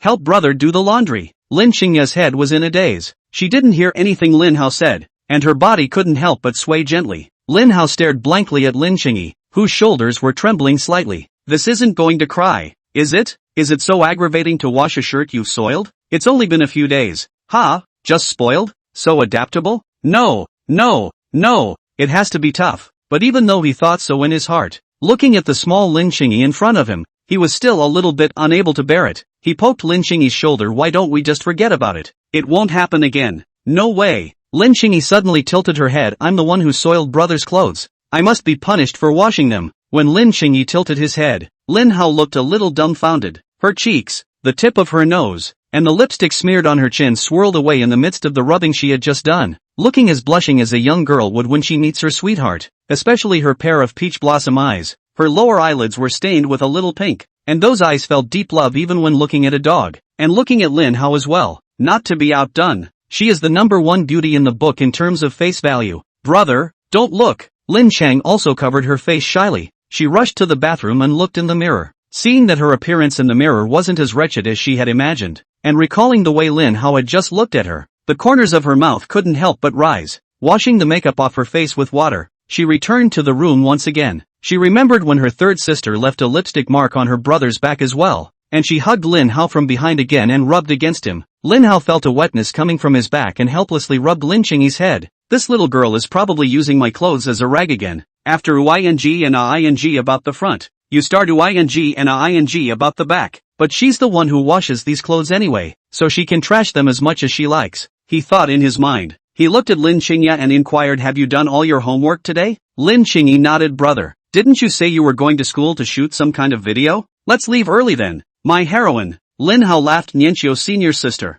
We'll leave first. Li Nianqiu got up, ready to escort the two to the door. When I left the study, there was milk and bread just delivered on the table. Li Nianqiu and Lin Xingyi's gazes were instantly drawn to the bread. How? The bread and milk delivered today have arrived. Why don't you and Xingyi bring some for the road? Xiang Lu said with some embarrassment. Looking back at Lin Xingyi's expectant gaze, Lin Hao said, go ahead and get it if you want it, but only one. Leave the rest for Nianqiu senpai for breakfast tomorrow. Lin Xing also nodded repeatedly, holding Li Nianqiu's arm as they walked to the dining table together. Looking at the 7 or 8 different kinds of bread on the table, Lin Xingya wanted to try a bite of each one. Hesitantly, she picked a French croissant. Not so much because it was good, but just because the French croissant had 2 of them inside the bread that was delivered. This will allow Nianqiu senpai to taste all the flavors of the bread. Looking at Lin Xingyi's choice, Lin Hao was moved to cover his nose. He actually just would have suspected that Lin Xingyi was spoiled. Such a sister who thought of others. Even if she was spoiled anymore, it would not be too much. Leaving Li Nianqiu's home,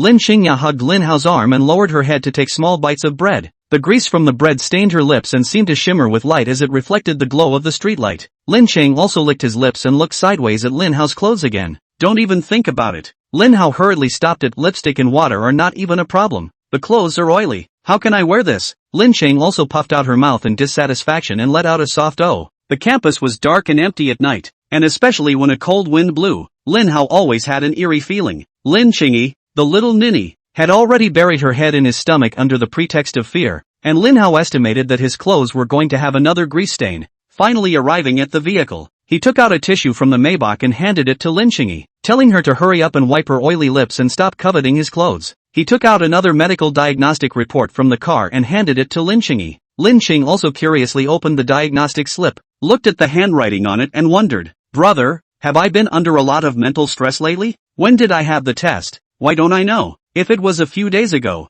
Seeing this diagnosis, Lin Xingya did believe that she was under a lot of mental stress, but she had felt cheerful every day for the past few days, and had even begun to look forward to tomorrow. Lin Hao shook his head and explained, "This is of course a random proof for you. Props, it's all props." "No what?" He opened the back seat of the Maybach and excitedly said, "Don't hesitate anymore. Actress, hurry up and get in the car. The director will give you a private talk about the scene." The two of them sat in the back seat together, and Lin Hao told Lin Chingy about the script he had conceived. "What else don't you understand? Do you want the director to tell you more about the play?" Lin Ching also thought for a moment, going over the plot inside his head, and gently shook his head. However, she was a bit hesitant and opened her mouth to inquire, "Brother, would it not be too good if we do this? They're going to get cyberstormed afterward, aren't they?" Lin Hao pinched Lin Chingy's face. "My silly sister, yo. It's just your brother. I have a big heart. But if the card balance were any smaller, I'd want to jump off a building." He pulled up the chat screen on the Poxmark platform, which was densely filled with a sea of reprimanding and abusive words. After seeing these insulting words, Lin Qingyao's complexion also instantly lowered. "It's okay for them to slander me casually. Why should my brother be so cyber-violated?"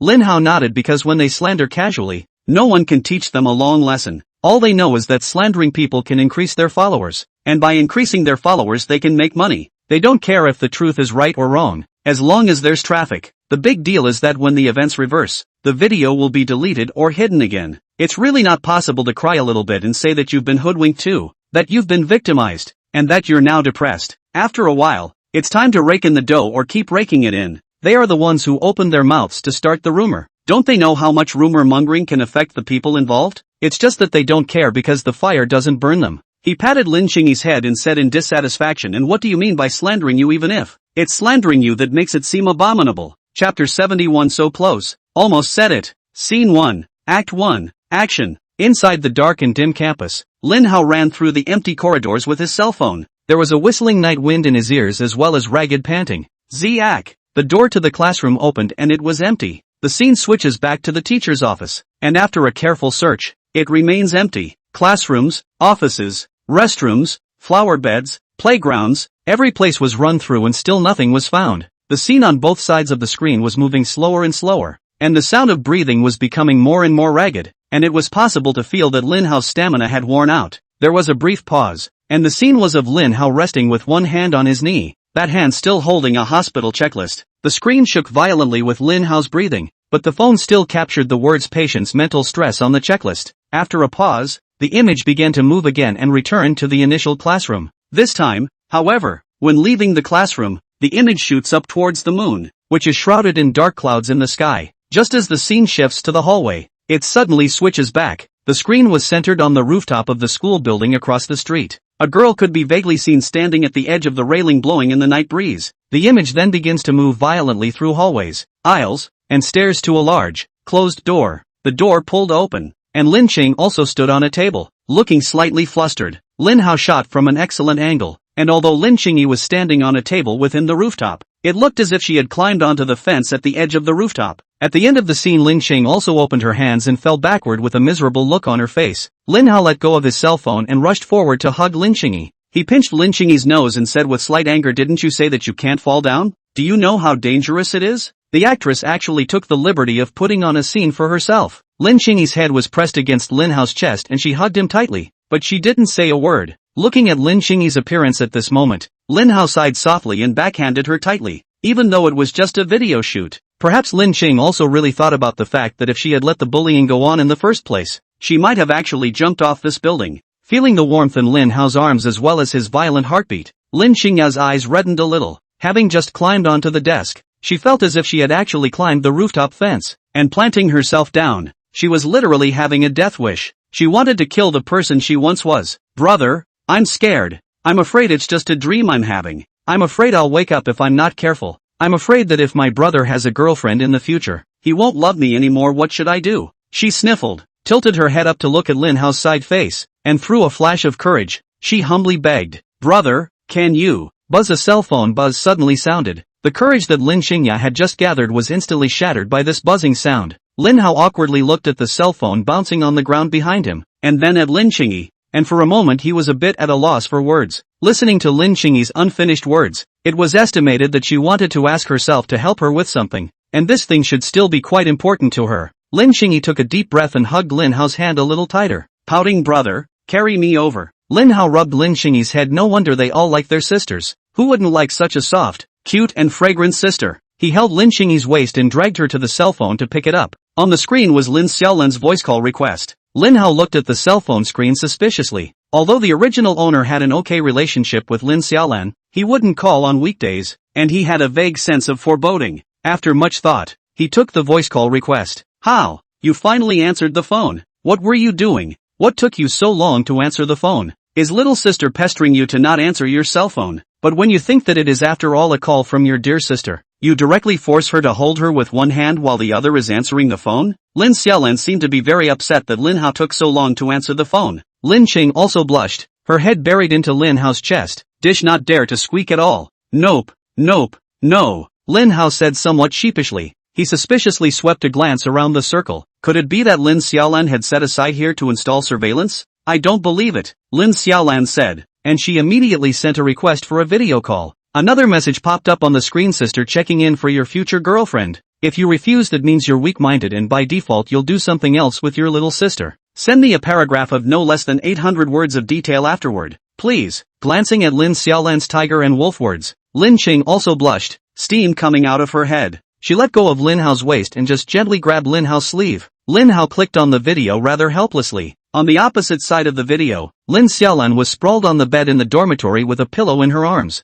her slender little legs gently swaying in the air. She looked up and down the screen in confusion. "Why is it so dark on your side? Are you a thief? And where's little sister? Not with you?" Lin Hao somewhat helplessly handed his cell phone to Lin Qingyi, who whispered a greeting to the screen. "Good evening, fourth sister." Lin Xiaolan looked at Lin Qingya and reminded, "Little sister, where are you now? Why is the surroundings so dark? If Hao takes you to the grove, you mustn't go with him, okay? Call me when you get there and I'll call the police for you." Lin Qing also couldn't help but laugh lightly, sneaking a look at Lin Hao, who had a black face, shaking his head and saying, "Sister, we're still at school. My brother said he was going to take me on video." Lin Xiaolan nodded. "Then you have to be careful of your brother taking the name of the director and saying that he wants to give you a private lecture on the movie and take you to a small room or a car." "No, no, no." Lin Qingya's eyes were a bit evasive. She remembered that her brother had just said he was going to give her a private lecture on the play and bring her to the car. Lin Hao snatched the cell phone, and he heard Lin Xiaolan's words clearly. If Lin Xiaolan were to say something about tigers and wolves again, I'm afraid that the glorious image that I had built up with great difficulty would be ruined by her. Watching the screen change to Lin Hao's face, Lin Xiaolan's words turned around. "How? I asked you to make a video with me yesterday, and you pushed and pushed." Turned his head and took his little sister out into the dark to shoot a video. "If you want to be the director, can't I be the lead actress? My sister hasn't landed her 10,000 powder assignment yet. Or do I have to make a trip to your room first thing in the evening and cuddle you before I can sleep?" Lin Xiaolan pretended to be aggrieved in order to be able to get credits. It's okay for sister to sacrifice a little. Chapter 72, Popping Some Gold Coins. Hearing Lin Xiaolan's seductive words, Lin Qing also leaned towards Lin Hao warily. Lin Hao scratched his head a bit awkwardly. How come he knew about the heroine hugging the director to sleep last night? Did Lin Xiaolan plant a surveillance camera on me? He cleared his throat and changed his expression to one of seriousness and solemnity. "Fourth sister, if you keep being so skinny, I'm going to hang up the video. You must not have any good intentions if you're calling me, so just tell me what you want to do." Lin Xiaolan stammered. "Xiao Hao, did you see that anchor turn on the Carry Live broadcast at night?" Looked at it for a while and then she blacked out. Lin Hao said, "I also swiped on her live band video tonight and bought quite a few things. She just finished her live stream and I returned everything I bought. The money is frozen now, and it says it will take 1 to 3 business days to arrive, Lin Xiaolan said. Lin Hao nodded, not expecting Lin Xiaolan to think of the same thing as him. Lin Xiaolan reverently lay down on the bed, lowered her head, and stretched her hands spread out in front of the screen. Sister's once-in-a-lifetime request. How? Pop some gold coins. Sister, this is to take it out on you. You can't leave me alone. Lin Hao raised an eyebrow. Fourth sister. Then your life is really short. You've made 3 requests in the last 2 days, and mayflies outlive you. Lin Xiaolan smiled sarcastically. This time is different. If there is no money, sister will literally starve to death. This will really turn out to be the last request of a lifetime. Lin Hao shook his head helplessly and directly popped 10,000 gold coins for her. Hearing the sound of gold coins arriving on the screen, Lin Xiaolan picked up her phone and threw a flying kiss. Love you. How? She hesitated and inquired, are you two making a video tonight to condemn that blogger? What's the use of denouncing it? I've released the evidence before, but it's still a rumor by her. Since they're making rumors, I'll make a music video to help them up. Tonight when my video is released, I'll see if they can still hang around. Lin Hao said. Then my sister won't sleep tonight, waiting for your video. After saying that, Lin Xiaolan immediately hung up the video. Lin Qingya gently pulled Lin Hao's arm. Brother, does fourth sister often call you on video? Lin Hao shook his head. Didn't you see how she couldn't wait to hang up when I finished popping gold coins? The previous are just pleasantries and padding. Letting me pop gold coins is the key. He paused and inquired, by the way, what did you just want me to do? Lin Qing also glanced at Lin Hao, now having completely lost his courage. With a twinkle in her eye, she asked, brother, could you accompany me to my middle school for a visit? Lin Hao rubbed her head. What a big deal. Let's go there together when the weekend comes. He suddenly remembered that school was closed on weekends and rejoined. It's better to wait for Friday afternoon. For a couple days. Elder Xiejian and Auntie Lucian can't stay away for a few days. And Dad won't take it seriously until he meets the old man. At most, take the time to come over and meet me and see if you want to beat me up or not. This is a critical time to determine whether Dad will feel fatherly love again. He suddenly smiled wickedly. Comrade Lin Zhengwo, for beating me up these past few days, I, Lin Hao, will definitely get my revenge back. It was getting late, so Lin Hao brought Lin Qingya back home quickly. Lin Hao took a brief shower in the bathroom and prepared to head to the gaming room to edit the video. Lin Cheng also hugged her little nightgown and sat on the bed with her cheeks red and frozen. Aren't you going to take a shower? Lin Hao asked. Want to wash in brother's room? Lin Cheng also whispered. And help my brother with the laundry, she explained. Without waiting for Lin Hao to react, Lin Qingya had already gotten into the bathroom. But, me, Lin Hao sat dumbfounded on the bed, listening to the sound of water rattling in the bathroom. When he thought of the bitter tea seeds and socks and stuff that he had changed out of were in there, he couldn't wait to smack himself twice. What's the point of punishing Lin Qingyi? The person concerned now expresses great regret. After a long time, Lin Qingya's cheeks turned red as she grabbed the clothes she had changed out of and fled back to her room. Lin Hao walked into the bathroom and looked around. The white shirt had already been washed and hung on a hanger to the side. He opened his mouth but didn't know what to say and let out a long sigh. Giving himself 2 mouthfuls and calming down a bit, he headed to the gaming room to start editing the video. Never in his life did the gaming room think that it could actually be used for learning one day. Lin Hao simply spliced together the filmed video, the barbershop's surveillance, the city guard's clarification announcement, and his own message that he had been subjected to cyberstorms before posting it on the Poxmart platform with a soundtrack. At the same time, Zhang Shuyuan cut the events of this evening into a video and posted it on the Poxmart platform. Family, I'm being bullied by a million fan blogger. In the middle of the screen, Zhang Shuyuan covered her reddened eyes and began to cry. Because I exposed some million-follower blogger for what he really is and he went on a rampage against me. Not only did he instigate his fans to hurl abuses at me in my live room during the live broadcast this evening, he also personally went down and placed malicious orders for items I had on my shelves and then requested refunds for all of them. He's an internet celebrity with millions of followers, while I'm just an ordinary person. My fans are also a bunch of nice people who simply don't have what it takes to resist the cyberstorm of tons of keyboard warriors. She took a deep breath and a look of determination passed through her eyes. When I stood up for the bullied, I knew that sooner or later I would be bullied too. Everyone who is afraid to come out and speak up, I'm sure they're good people too. They're just equally in fear of being bullied. But even if I'm bullied, I won't change my resolve. I won't give up my position just because I'm afraid. Never give in to bullies. I believe in justice. Justice may be late, but it will never be absent. I'm the #1 anti-bullying person on the internet. Hope. Once the video was released, the story of the first anti-bullying man being bullied by a blogger with millions of followers quickly shot to the top of the charts. Don't be afraid, sister. You're not fighting alone. Blogger, make sure you hang in there. We're all behind you. Returned items can be put on the next live stream. We'll be sure to support you. Blast that blogger's comment section and let him know what it's like to be bullied too. Where is that it's lawless? Brothers march with me. Keys come. Chapter 73, I want to love the world so much. A large number of keyboard warriors followed the link in blue font right above the comments section and jumped to Big City Koho's Acne printed account. At this time, Lin Hao happened to have uploaded his latest video successfully as well. The video begins with a blackout. In the center of the black screen, reflected in gilt lettering, were 10 large words that read, I would have caught her already. Guys, is this it? If you're sure, then I'll start targeted blasting.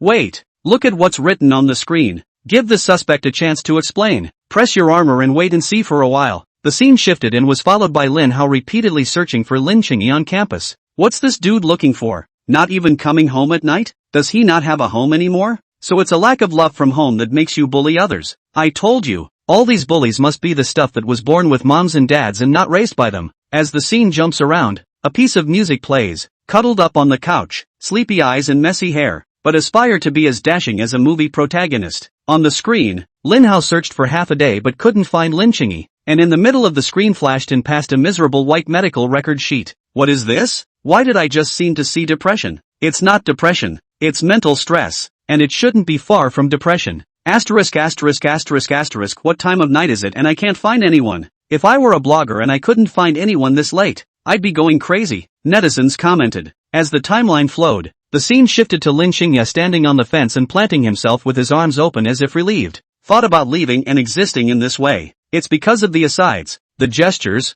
the injuries. Seeing the scene in the picture, paired with the song, the keyboard warriors were confused. Asterisk asterisk asterisk asterisk. She's not going to just jump, is she? It's so high up, it must hurt to fall. The bullies of brothers squad back to the army. That son of a actually dared to use us as a gun. I'm sorry blogger, it turns out you're the real deal. Aha, why did you guys kill her? She was so young. How can those people bully a little girl with impunity? She obviously has such a wonderful life ahead of her, and the blogger loves her brother so much. Brother, you're right about everything. After I watch the blogger's video, I'm going to curse those dogs who eat human blood buns to death. The screen then began to play the evidence that Lin Hao had already shown in the middle of the previous video. It's repetitive, but this is, after all, officially endorsed information that represents the true state of affairs as they happened. And at this point the song reaches its climax. Don't want to leave. Maybe after trying to be loved, we'll start looking up to the future. Scars, just throw it to the memories. Put down, that's what makes it better. Don't be afraid, don't be afraid. Top-notch musical talent underneath. The high notes seem to run through the minds of everyone who swiped on this video. Their already suppressed moods erupted as if a volcano had erupted with this melody. Who else dares to bar with this clear proof material? Do you guys have to have someone else's little girl jump off a building to wake up? I'm defending this blogger today. Which black man dares to come up and speak? Blackie, speak up. I want to curse. May I dare to fight? Nah. 10,000 keys to the clan. Keys to the clan. As the scene came to an end, tons of abusive remarks about Lin Hao flashed across the screen. Lin Hao's voice was mournful, half reading, half singing. Thought about leaving when the sunshine lost to the gloom. I didn't think you'd try desperately to pivot for me. The video spins back to the initial black screen image. I would have gotten her already. After watching this video, the emotions that had been cathartic with the climax of the song were instantly suppressed again. They couldn't imagine how upset the blogger should be. He'd obviously grabbed his sister's hand, but in the end, the little girl was pushed off the rooftop thanks to bloggers who wanted to eat human blood. Asterisk asterisk asterisk asterisk. This blogger is inappropriate. No, I have to kill a few bloggers who eat human blood buns to help with the fun today. Brothers, will anyone dare to march with me? That blogger, what's her name, Hope, had the nerve to call her the #1 anti-bullying person, when it's obvious she's the one leading the bullying. Not that I'm saying, you guys, look at her face. Does she look like someone who snitched on the teacher every day in elementary school? This blogger clearly didn't say anything, so why do I just want to cry so badly? Ho-oh-da-da. Can you put out a pure music version of this? Please. The account, Big City Little How, used this video to instantly skyrocket the number of followers from 5 million to 8 million, and the number of followers continues to rise. Lin Hao then posted another video, the interface of which was just plain black, though the end of the music added another paragraph. Cuddled up on the couch, sleepy eyes and messy hair. Sunset, pick up the phone, it's you. As the song finished, gilt lettering flashed across the black screen. This song is dedicated to those who still remain in the darkness. Looking at this passage on the screen, netizens are even more touched than words at this moment. Wow, this treasure blogger, how could I have listened to the slander in the first place? He also thoughtfully changed the end of the song, which sounds really healing. Cure my ass. The blogger can't get a call from his sister anymore. Do you know how upset he is? Cry me a river. Blogger thanks. I was just diagnosed with depression at noon and I don't know what to do. Hearing this song of yours makes me feel like I'm going to be able to get out of my depression. On the other side, Lin Hao opened the game interface after posting the video. He had thought about playing Yasuo to prove himself, but there was still an hour left until the game was unblocked. Lin Qingyi escaped back to his room, blow-dried his hair, and sneaked back into the gaming room, her eyes filled with tears, and as soon as she came in, she sat down on the sofa and hugged Lin Hao tightly. On the new cell phone she had been given, the song Lin Hao had just been singing was playing on a constant loop. Lin Hao glanced at the countdown to unblocking on the screen, still able to comfort Lin Qingyi for 50 minutes, and absent-mindedly smoothed Lin Qingyi's fur. He had already constructed a rapidly changing canyon battlefield plot in his mind, an EQ flash blowing away 5, connecting with a big move to directly 5 kills. Brother, why do I feel so sad when I listen to the songs you sing? Lin Qingyi puffed up her mouth in dissatisfaction. Lin Hao used the simplest editing technique in the video, but it is this most clumsy maneuver that precisely reflects the nervousness, panic, as well as desperation of the person concerned. All of the netizens were brought into the scenario of if their daughter was bullied and they repeated the search over and over again within the school but couldn't find it. It was hard to discover the trail of his daughter, and when he found her, she jumped straight down the stairs. But anyone in their right mind would surely feel a deep sense of despair. Lin Hao patted Lin Qingyi's head and looked at the large family of the troop on the wall of the hand-me-downs, comforting him. The only place you can cry is in the restroom and in your brother's arms, so cry it out in peace. Chapter 74, Trash Game, Ruining My Youth. Lin Qingyi raised his head and revealed a disgusted expression. How brother? What you said is so disgusting. Lin Hao awkwardly averted his head,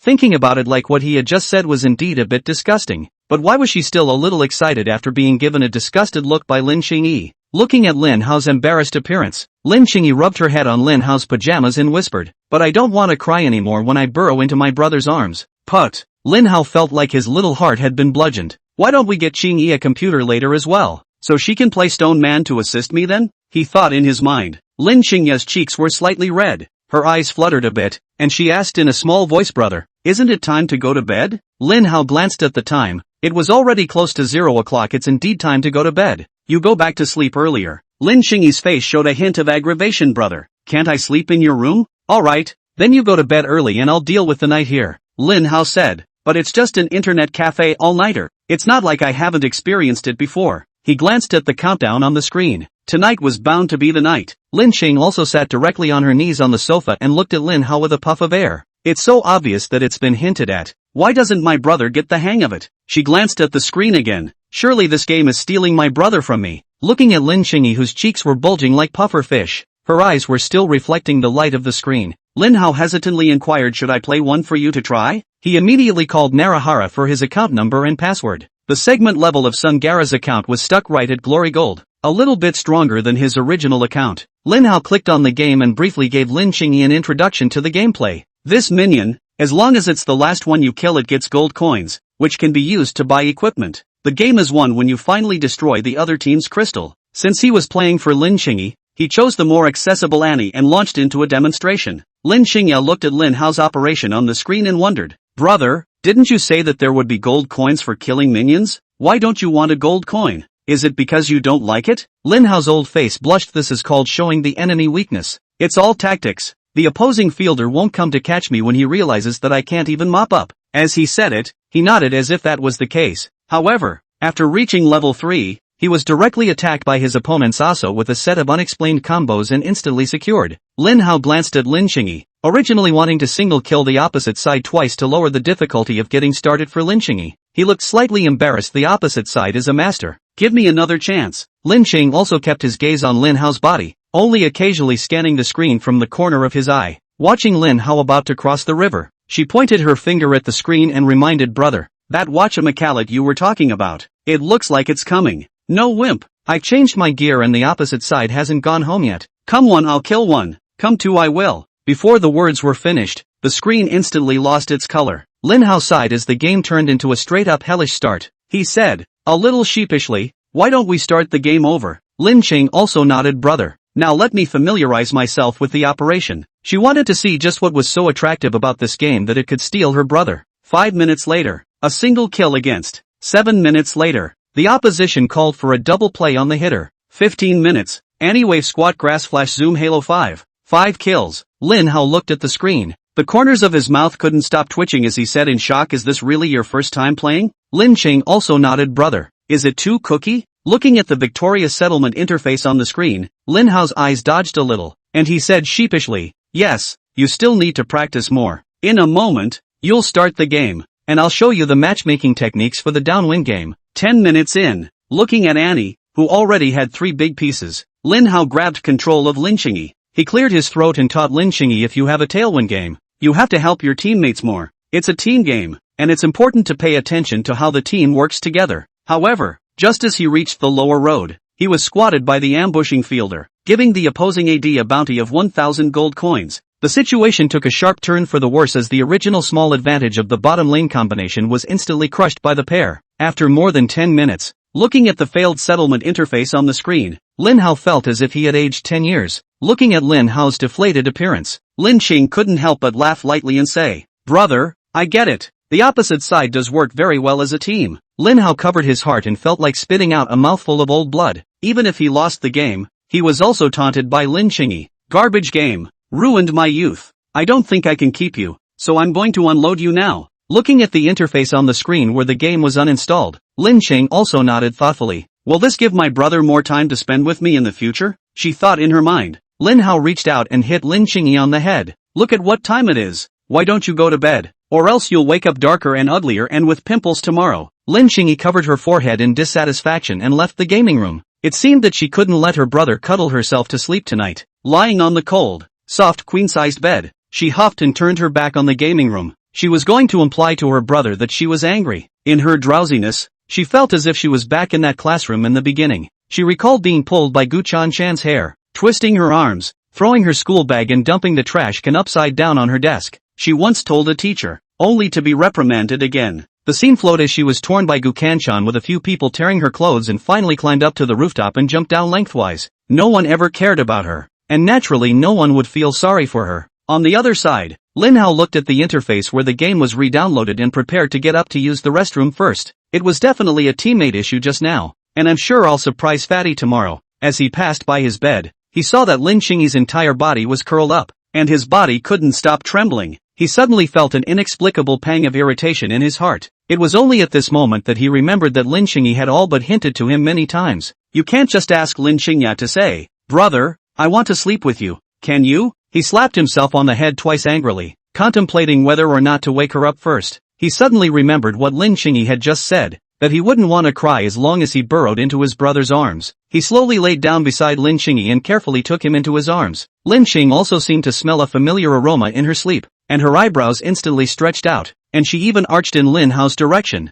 As he slept, the scene began to rapidly reverse. As Gu Kanchan tore at her clothes, a light descended like a heavenly god and carried her away from the entire dirty and gray world. Chapter 75. Good morning, my stupid one touch more. The next morning, Lin Ching also opened his eyes in a daze. I slept super soundly all last night except for a short nightmare at the very beginning. Looking at Lin Hao's near face, she couldn't stop blinking, her cheeks instantly turning red. This, what's going on here? How did my brother suddenly appear here? Didn't my brother say he was going to sleep in the gaming room last night? Feeling the movement on the side of the bed, Lin Hao also let out a big yawn. He gently rubbed Lin Chingy's head. Good morning, my stupid one touch more. Lin Chingya lowered his head, a little steam rising from his head, and whispered, "Brother, good morning." She felt as if a million groundhogs were screaming inside her. If only it could be like this every day from now on. Lin Hao sat up from the bed, stretched, and exhorted, "Remember to tell me if you're afraid to sleep alone in the future, okay?" Lin Ching also nodded her head repeatedly and obediently said, I know, brother, I'll get up first." She lifted the covers and hurriedly escaped from Lin Hao's room. Running back into her room, she buried her head under the covers and rolled around twice, with what seemed like a little kittenish wail in her throat, and couldn't stop her slender little legs from slapping the bed twice in delight. She guessed that Lin Hao should have realized in the middle of the night that she was having a nightmare and secretly took her into his arms. "Niani I he my brother." Lin Hao woke up and swiped his cell phone while washing up in the bathroom. Tap on the Acne print platform and an avalanche of messages hits you like an avalanche. Looking at the heartfelt and various apologetic remarks, while the messages above were various curses against him, Lin Hao just felt a burst of laughter. The video he shot is fake, but the reality is that a number of people have chosen to end their lives because of the cyber violence of this group. He thought about it for a moment and posted another video on Poxmark, which was a small paragraph of text. You don't have to apologize to me. You're just doing it to make yourselves feel good. Why should anyone else have to trade their lives for a false apology on your lips? I will not choose to forgive. Go repent with the sin that drove you to death. It's still early in the day, but Lin Hao has a huge fan base and the heat of this event is extremely high. Millions of people had viewed this small piece of text the moment it was posted, not the least of which were those who had cyberstormed Lin Hao and Lin Qingyi in the first place before apologizing. A lot of keyboard warriors originally thought it was a two-way race between them and the bloggers. They apologize to the blogger forgives them, and then they help the blogger condemn those who eat human blood. I didn't realize that Lin Hao just didn't give any face at all. Trying to figure out a peace of mind with him. Dream on. Meanwhile, the dormitory building of Jiangcheng University. Jiang Shuyuan slept a full beauty sleep before slowly waking up. Looking at the empty dormitory, everyone had already gone out for their internships, and she was the only one who was able to sleep until she woke up naturally. A hint of pride surfaced in her heart. She yawned, rolled over, and silently clicked on the Acne print platform. I wonder how many more fans I gained last night. Hopefully, the Oshiro Koho blogger will be able to come up with a little more action. Maybe this time we can rub off on his traffic and leap to become a blogger with millions of followers. She'd been idly clicking on her Acne printed platform for the past 2 days to see if her fan base had gone up. How come it won't open? The quality of domestic cell phones is crap. Never mind. I made over $100,000 last night, just in time to pick out a better cell phone. She's sked. Getting up and washing up. She opened her shopping platform to look at the latest models of bags and cell phones while heading to the cafeteria to get ready for breakfast. Walking on the way to the cafeteria, Jiang Shuyuan noticed that the people around her looked puzzled when they saw her. There was a sense of seeming to recognize her, but not believing it was her. Did that video of me last night blow up? So many people can recognize me walking inside the school? The thought of it made her emotions run high. She tapped on her phone again and tapped on the Acne print platform, and the phone still didn't respond. Asterisk. What a load of crap. She whimpered angrily. She puffed out her chest and briefly straightened her clothes. A faint, gentle smile still raised on her face. A lot of bloggers just love to shoot those big bloggers' passerby views to get their followers up. Although she wasn't a face blogger, if she was photographed in an ugly picture she was only afraid that she wouldn't be able to carry those cosmetics well in the future. And those cosmetics had the highest mentions within almost all categories. Come to the dining window. It wasn't peak dining time and there weren't too many people in the restaurant. Auntie, I want a bun and a bowl of soy milk, she shouted to the rice-beating aunt. Auntie had just filled a bowl with buns and soy milk and casually handed it out the window. However, the smile on her face instantly tightened when she saw Jiang Shuyuan. She knocked something on the pickup counter and a lot of soy milk spilled out. Swipe your meal card over there, she said in a cold voice. Looking at the soybean milk with only a small half bowl left, Jiang Shuyuan glared viciously at her aunt, but thinking that he was already a big blogger after all, and had to be careful about being careful with his words, he gently said thank you to his aunt. As she turned around, she grunted and whispered angrily, "What the hell? Forever and ever you'll be stuck with the jobs that dowagers do, like serving food to other people." Sitting down at the table to help herself to breakfast, she was again surprised to find that none of the tables in the circle around her had been seated. Are fans so aware now that they know that anchors have to keep their distance from their fans? Knowing that I only want their money, not their love? She set her phone on the table and tapped the Acne print platform a few more times. Today's visions suggest that she was bound to catch fire with that video yesterday. She was now desperate to find out just how much powder she had gained and if she could just achieve wealth freedom. Just as she was eating her bun with her head down, suddenly 3 girls teamed up and came in front of her. The trio frowned and kept comparing the people eating in front of them to the anti-bullying number 1 on the screen. The beauty was just too much and they didn't recognize it for a while. They just thought there was some resemblance. Although Jiang Shuyuan felt very uncomfortable with the way they were sizing herself up, she thought about the fact that these people should be her fans. Fans may be incredibly excited to see their idol for the first time. She tilted her head and smiled at the trio. I'm Hope, the number 1 anti-bullying person on the entire internet. Are you guys coming to take a picture with me? Chapter 76, I'm done pretending. I'm showing my cards. Upon hearing Jiang Shuyuan's words, the cafeteria, which was still slightly noisy, instantly quieted down, and the surrounding people who had heard what she had just said immediately gathered over. Jiang Shuyuan swept around. The fans were too enthusiastic now and had surrounded her in 3 layers. Looks like I'm a big netizen too. I'll have to wear sunglasses and a mask when I go out after that. Ugh, it's just trouble when you're famous, nah. She calmly pulled out a paper towel and wiped the marks left by the bun she had just eaten, a confident smile spreading across her face. Since you guys recognized me, I won't pretend anymore. I'll show my cards. I'm Hope, the number 1 anti-bullying person on the internet. If you want to take a picture, please get in line. She pulled out her cell phone and glanced at the time, pretending to be busy. I've got to go cut the video later and just take a picture with the first 30 fans. The college students gathered around them glanced at each other with puzzled expressions. Who wants to take a picture with this credulous blogger who slanders people at will? For the sake of his own selfish desire, he had forced the other little girl to die to prove his innocence. Someone just told me that blogger, what's his name, Hope, goes to our university, and I thought he was scolding me. How does she do it? Bully people and be so confident. Ha! No wonder you can eat the bowl of self-publishing. There's no one else with that kind of cheek. And a fan photo? Can I trouble her to put her head on the ground so I can put my foot on her head for a picture? Jiang Shuyuan couldn't help but frown as she listened to the sounds of discussion around her, vaguely feeling that something seemed wrong. Bullying? Stepping on my head to take a picture? These guys aren't supposed to be my black fans, are they? It's bad luck that people are red. It's really bad luck. When that video of hers first came out, a number of people came out in support of her, and just as many questioned the fact that she was slandering the big city Koho blogger. Worthy of a group of college students, I updated the video yesterday. The evidence of the other party's bullying of me is laid out. Obviously I am the victim, but still surround me? It's just a crappy singer. Why embrace it like a brainwashed fan? Sick in the head.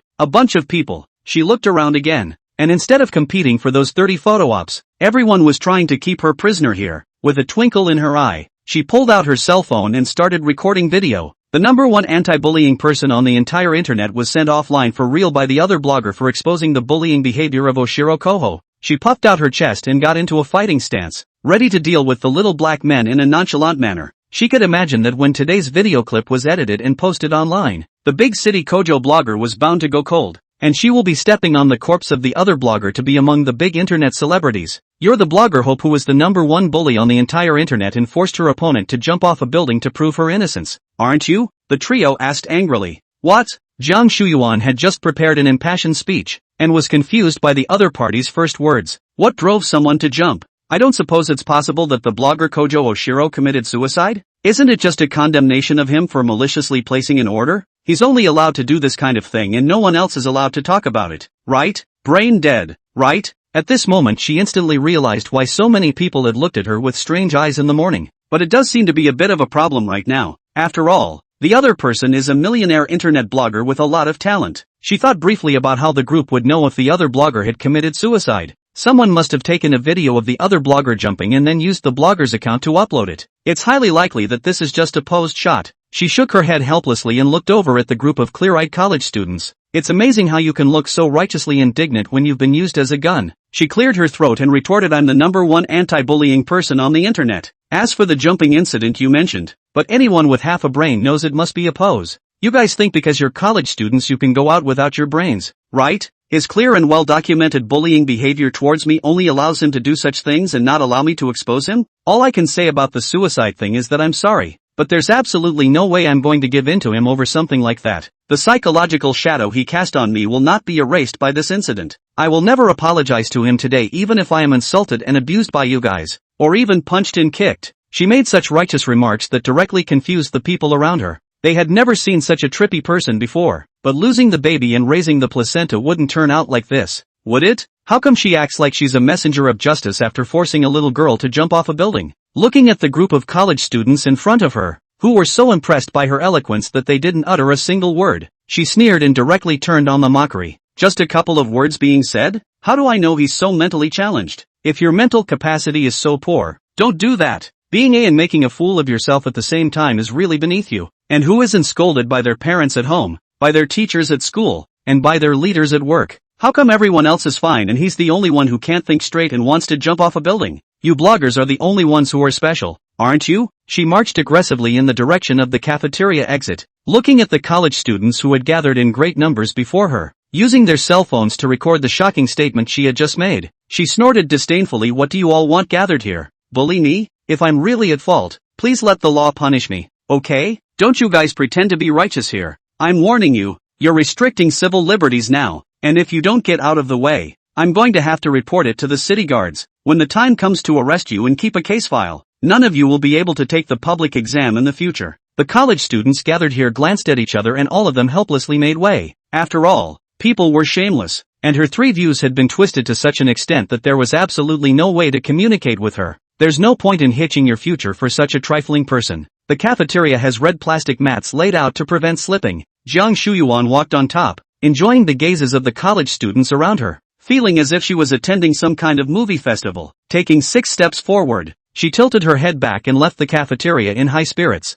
unable to stop her mind from shouting a wild yes. Chapter 77, Fan Base Skyrockets. On the way back to the dormitory, Jiang Shuyuan could sense that many people were following her. She didn't care in the slightest though. In another 2 months or so she would be able to graduate after she waited to defend her thesis. If the dormitory fee hadn't been included in her tuition and her roommate was basically never back in the dorm now, she might have moved out a long time ago. After all, the space in her dorm room was small, and there was little room to stack her various equipment and samples of her products, especially in the past 2 days. Many merchants have sent her samples and lined up wanting to work with her. After that, to go down the path of being a full-time self-publishing anchor, you'll have to rent a more spacious house and rebuild your live venue. Approaching graduation season, looking at the dormitory where she has lived for 4 years, she can't help but feel a little sad. This small dormitory has witnessed her turn from an obscure little anchor into a big netizen now known by everyone. By the time this video was edited and released again today, she was sure that her traffic would already be able to ensure that she would be able to live the rest of her life without food or clothing. The only thing that killed the mood was that from time to time, the door to the dormitory would be slammed and banged as she reminisced about the heartbreaking history of her past. Jealousy. She snorted disdainfully. She pulled out her cell phone and imported the video she had just taken into her computer, ready to record a spoken word video to continue selling her misery. In the oral video, she looks panicked and accuses the Yoshiro Koho blogger of sending a van load of bakers disguised as college students to surround her in the cafeteria. Even now that she was hiding in her dormitory, she continued to be harassed, but she gritted her teeth and would never give in to bullying. After recording and editing the lip-sync video, she glanced at her phone as the Acne Print platform finally opened. The top of the cell phone screen was constantly flooded with messages from fans, and due to the sheer number of them, only one fan ID was displayed. Seeing so many messages, she couldn't wait to see just how much her fan base had increased. 800,000. I can't believe it's 800,000. She couldn't help but exclaim that despite her encounter with the black powder in the morning, she now felt like her entire mammary glands were clearing up. It took less than a week to skyrocket from the initial 20,000 followers all the way to the current 800,000 followers. She hastily released the edited video,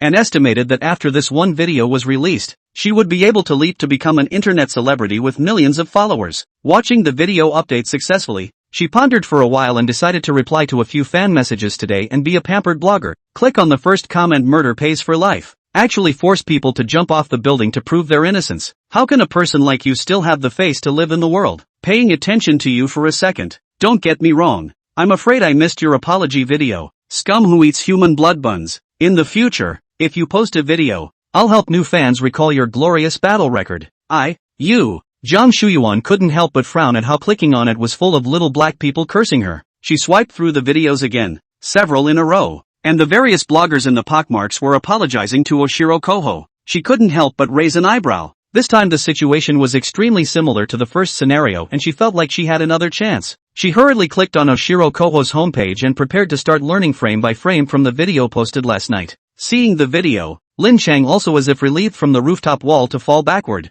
The phone fell to the ground. Screen sky rotating scene, her head buzzed on the explosion of a moment. No way. It must be a posed shot. It must be a pose. How could that girl have jumped? She angrily smashed various cosmetics on the table on the floor. She's brain dead, isn't she? What did I say about her? She just jumped off a building? How could she jump off a building? She's brain dead, isn't she? Asterisk asterisk asterisk asterisk asterisk asterisk asterisk asterisk asterisk asterisk asterisk asterisk asterisk asterisk asterisk asterisk. Jiang Shuyuan knows that she is finished. 4 years of hard work to run the account. With Lin Chingyi's jump went up in flames. The dreams of luxury cars, luxury homes and outrageous wealth have also fizzled out in a matter of moments. After experiencing earning over $100,000 a night, it was also hard for her to accept those jobs where she earned $3,800 a month and was miserable every day. She's brain dead. If you want to die, you don't know how to die far away. If you don't jump sooner, you don't jump later, and you have to have someone else come to her before you jump.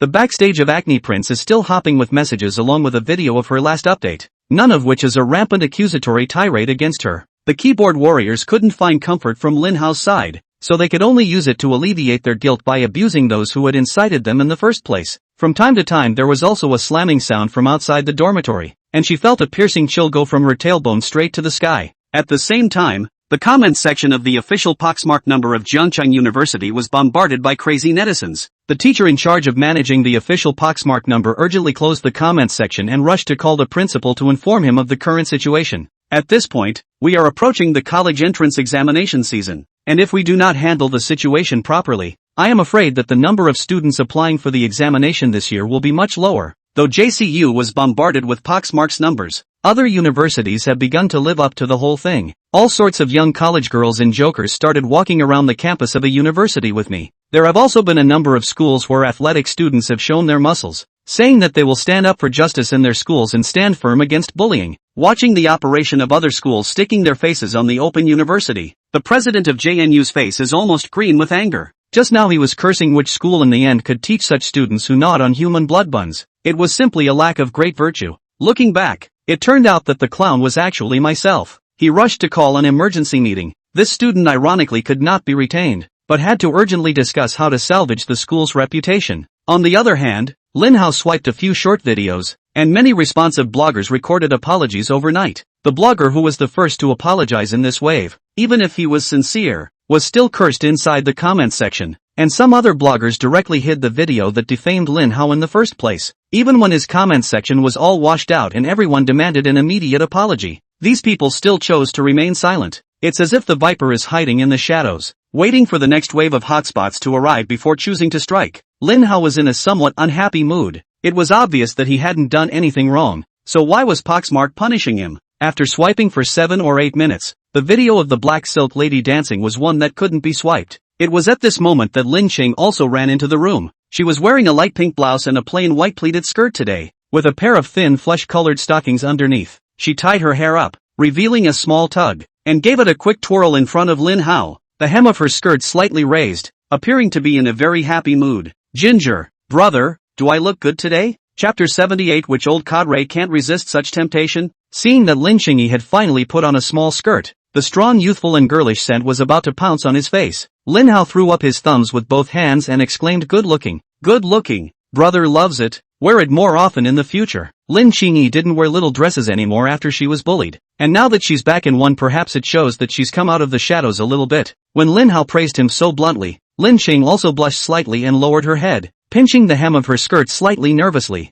The slightly raised hem of the skirt revealed the edge of a small section of pants inside. Lin Hao rolled his eyes. The most basic trust between people was gone. Well, don't love it. Lin Qingyi eyed that Lin Hao's mood seemed to have gone all the way down, and cocked his head in puzzlement. She followed Lin Hao's gaze to her two stocking-clad legs and thought to herself, could it be that brother doesn't like meat silk? But last time, when my brother watched Nianqiu senpai in her meat silk, his eyes were plastered to the ground. She pinched the flesh of her leg gently and thought for a moment, maybe I'm too skinny. I must eat well in the future and become the way my brother likes. Lin Hao covered his nose and gently coughed twice. When Lin Qingyi put his head down, he sensed something was wrong. Was the change in his own demeanor so obvious? After a brief breakfast, the two headed to school together. As usual, Lin Qingyi bought a hand pie in front of the school in preparation for eating it with Zhang Shan. Lin Chang also brought one for her best friend, and Lin Hao, not being a bad person, decided to buy one for his righteous son. Boss, a hand pie with a pie rolled inside. Please, Lin Hao said. Fatty actually said something obscure like Lin Qingya might not always be his sister yesterday. He's worked hard to avoid that until now. After working hard during the day to travel around for the development of the Lin family, and sleeping with them at night, this one doesn't count. He doesn't even have time to play the game. Is it easy for him to hold on to this sky-high wealth? Since the boss had been in the business for more than 10 years, the first time he had ever heard of another cake being rolled inside a hand pie, he looked up at Lin Hao in surprise. Class, you're not making a short video, are you? He inquired. Lin Hao shook his head. Uncle, I'm just poor at home and crave such a mouthful. I want to eat more. The owner nodded. Okay, then uncle will give you another sausage. Study hard and when you go to college later and get a job, you'll be fine. Lin Hao repeatedly excused himself and didn't even want to add eggs, but the boss thought he wanted to save money, so he not only gave him 2 eggs and a sausage, but also put in some meat floss and added more lettuce. Looking at the handful of pancakes, Lin Hao sighed lightly. Cheap fatty. He then got into his McLaren with a pie plus pie in front of his boss. As he watched the McLaren slowly pull into the campus, the owner's mouth dropped open in shock and he cursed angrily. Whose lackadaisical child is this? Who even cheats on a hand cake? Entering the classroom. I did come a little late today. The fat man had arrived at school. Here, a reward for you. Lin Hao threw the pie scratchers onto the fat man's table. A golden light erupted from the fat man's tiny eyes, and he pounded his left shoulder twice with his right hand and spoke. I've been wandering around for half my life, but I don't want to meet a good master, so if you don't give up, I'd like to pay my respects. Ho, why is there a pie inside this hand pie of yours? Lin Hao laughed softly and said, look at the revenge you got for provoking my relationship with Qing Yi yesterday. There's no meat in the hand pies, and that's just the beginning. From now on, you can't even buy instant noodles without a seasoning packet. Sungwon skimmed his lips and snorted coldly. Ho, then I curse you to buy instant noodles from now on with only seasoning packets. Lin Hao rolled his eyes and scoffed. Why would I buy instant noodles? Narahara opened his mouth and was instantly stumped by the question. He sighed softly. Never mind. Make do with the food. Lin Cheng also watched the two fight and couldn't help but laugh lightly. Looking at the nearly finished hand pie, she dragged her stool to Lin Hao's side. Brother, you eat. I can't. It was at this moment that Liang Evening Night also walked to Lin Hao's front and placed 2 steamed buns on his table. Lin Hao looked suspiciously at the steamed buns on the tabletop, thinking, what the hell is this Liang Evening Night doing? Liang Evening Night, your 2 big white buns have landed here with me. Hearing Lin Hao's words, everyone looked over with meaningful smiles. Liang Lianxian's face instantly turned red, grabbed the steamed buns on Lin Hao's desk, and fled back to her position. Lin Hao shook his head and took the hand cake that Lin Qingyi handed over to him and ate it. Watching Lin Hao eat the rest of her hand-cooked pancakes, her whole body couldn't help but sway gently again as she gripped the stool. Lin Hao drew a tissue and handed it to Lin Qingyi. Here, wipe your mouth. Your mouth is oily. Then, with a look of disgust, he said, how do you eat this hand cake? The sesame seeds are on the top of your head. He smoothly helped Lin Qingyi remove the sesame seeds from her cheeks. Lin Qing also lowered her head and obediently sat back down, her face miso red. How? Liang Lianya is probably planning to start redeeming you, so you have to hold on, Chang Yuan reminded. After Chang Yuan's reminder, Lin Hao suddenly remembered that the original owner had begged Liang Lianxian for a long time to let the other party bring him breakfast once. It was only after the original owner bought Liang Evening Night a bag of more than $50,000 that Liang Evening Night loosened up and said that she would just bring it once. The next day, Liang Evening Night brought 2 steamed buns to the original owner, saying that she had to wait in line to buy anything else. The original owner was on top of his love brain and lied that his favorite food was steamed buns. Lin Hao shook his head. She wants to bribe me with 2 big white buns? Which old cadre can't stand up to such temptation? He paused and whispered, but if she bribes me with 2 big white buns, that old cadre may not be able to withstand it.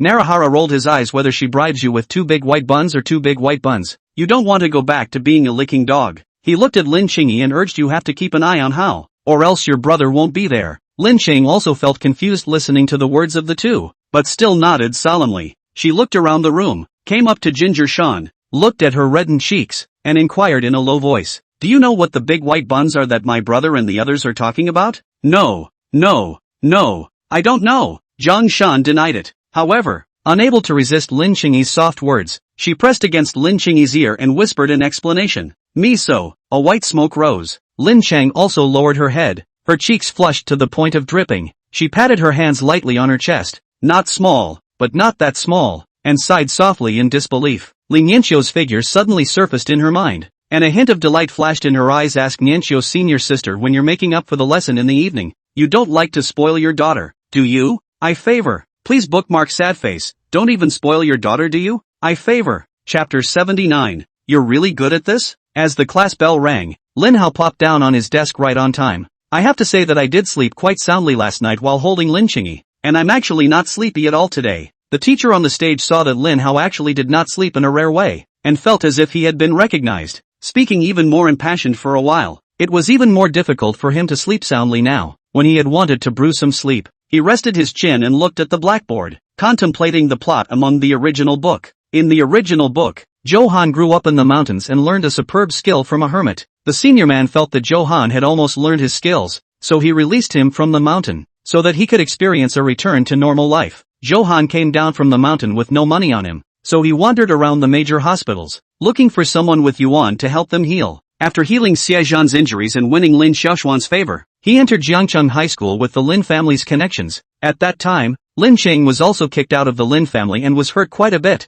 Nevertheless, Lin Qingyi did not give up her studies, knowing that only studying was her only hope for revenge. When Johan saw Lin Qingyi's pitiful appearance, he began to care for her in every possible way. Having never experienced the feeling of being cared for before, Lin Qingya began with the initial rejection and finally fell into Johan's gentle trap. The reason why it was a tender trap was because while he was caring for Lin Qingyi, he was also caring for Lin Xiaoxian. helping her ease the psychological shadow of almost curing Sejong, and afterwards, he was also fighting with Frost sequence in the heat of the moment. Lin Hao had to sigh a sigh of relief. Worthy of being the protagonist, he was a master of time management. However, now that Sejong's condition has been cured by him, Lin Xiaoxuan's goodwill has also been transferred to him, and Lin Qing has avoided the drama of being harmed. And every day he calls brother with a sweetness that can't be denied. Now remembering Lin Qingyi's original line about being forced to go to Liangshan's version of Li Kuei's brother, it's a pity that he didn't record this image at that time, or else it must be especially interesting to show it to her now. He tilted his head to look in the direction where Lin Qingyi was. Lin Qingyi's flesh silk-clad legs came together and her knees leaned against the table leg. Then she exerted a slight force on her toes and moved the table a few millimeters. She then moved her stool again in the direction the table had moved. Happily, Lin Hao glanced towards her front and back tables. Lin Qingyi's table was already crooked out by a large margin, and she thought she was doing a good job of hiding it. In the old days, there was Yugo Nishan. Now there is Lin Qing also moved the table. Looking at the slender legs busy underneath the table, Lin Qingya's face still pretended to be in a state of calmness. Lin Hao only felt that this sister was also too cute. He decisively pulled over Lin Qingyi's table with one hand and stuck directly to his table. At the end of the story of Yugo Nishan, the Heavenly Emperor sent two immortals to move two high mountains out of the way. At the end of the story of Lin Qingyi moving her desk, Lin Hao directly stepped in and pulled her desk over. The sound of shifting tables wasn't too loud, but everyone was quietly thinking about a math finale at this point. Everyone's eyes couldn't help but gaze over at the sudden noise. Lin Qing also froze for a moment. She was puzzled as to how her brother had found out even though she had done it so stealthily. Noticing the stares of the class, her cheeks instantly began to turn red, but she quickly moved her stool over and sat down obediently right next to Lin Hao. The teacher in the class glanced over and realized that Lin Hao had done it, so it was fine. He coughed lightly twice to maintain discipline in the classroom, allowing his classmates to continue thinking about that math problem. He had just given a way to answer this math problem, but it was so complicated that hardly any of the students could understand it. Lin Qing also looked at the distance between her and her brother. She only needed to turn slightly sideways now, and with a tilt of her head, she could burrow into Lin Hao's arms. It's a shame it's still class time, or else I could stick it to my brother, she thought in her mind. She took a piece of sketch paper and looked at the graph on the board, writing and drawing on it, pondering if there was an easier way. Lin Hao yawned and looked at the solution process on the blackboard. The teacher wrote most of the blackboard to figure out the correct answer, and now can't come up with a new solution, and is drilling down on what to say to make it comprehensible to the class. Lin Hao glanced at Lin Qingyi's solution to the problem, who was now also limited in his thinking by the method proposed by the teacher. Having just delayed everyone after all, he waddled up to the podium. The teacher thought Lin Hao was going to the restroom and silently made way for him. Lin Hao took the blackboard eraser and chalk and began to talk to the teacher about his solution. He erased all the auxiliary lines drawn by the teacher and redrew an auxiliary line in another place. This way the pre-verification process will be slightly harder and the later computational aspects extremely easy. All the students in the classroom looked at the scene in front of them in shock. Shouldn't he be going to the bathroom? Why is he still stuck somewhere? Is there a bug in the world? He wouldn't have been out of school so long that he didn't know where the restrooms were and asked the teacher to draw him a map. Would he? Do you guys look at him like he's discussing the solution to the problem with the teacher? Impossible. Absolutely impossible. Have any of you seen him study? If he knows this question, I'll eat 10 pounds of on the spot. I'll prove it. No, man, you're trying to cheat on food and drink again? The math teacher was also staring blankly at Lin Hao. After all, having worked for a few years now, he knew that with Lin Hao's family background, he didn't even have to worry about anything with Kakuto. As long as Lin Hao didn't bring down the students in the class and affect the classroom discipline, it was fine with him. But I didn't realize that this person, who either didn't come to school or slept whenever he came, was actually lecturing himself on the subject, which was too magical, wasn't it? Lin Hao briefly explained the solution on the blackboard and looked back at the teacher. Noticing at a glance that he wasn't listening carefully, he coughed softly and educated the teacher by saying, "Not paying attention in class and wandering off. Is that what I taught you? 1 minute delay for you alone is 30 minutes for the whole class of 30 or so. Why are you looking at me? Is the question on my face? Look at the blackboard." Hearing Lin Hao's words, the math teacher's pressure instantly came, and as if he were like a student who had deserted class, his old face flushed and he immediately looked at the blackboard. Lin Hao drew 2 auxiliary lines, then looked at the math teacher still staring at the blackboard. Furious, "Why are you looking at the blackboard? The board can still teach you the steps to solve the problems directly, right? Look at me." When the subject was finished, he dropped the chalk, wiped his fingers on a wet towel, and let out a long sigh.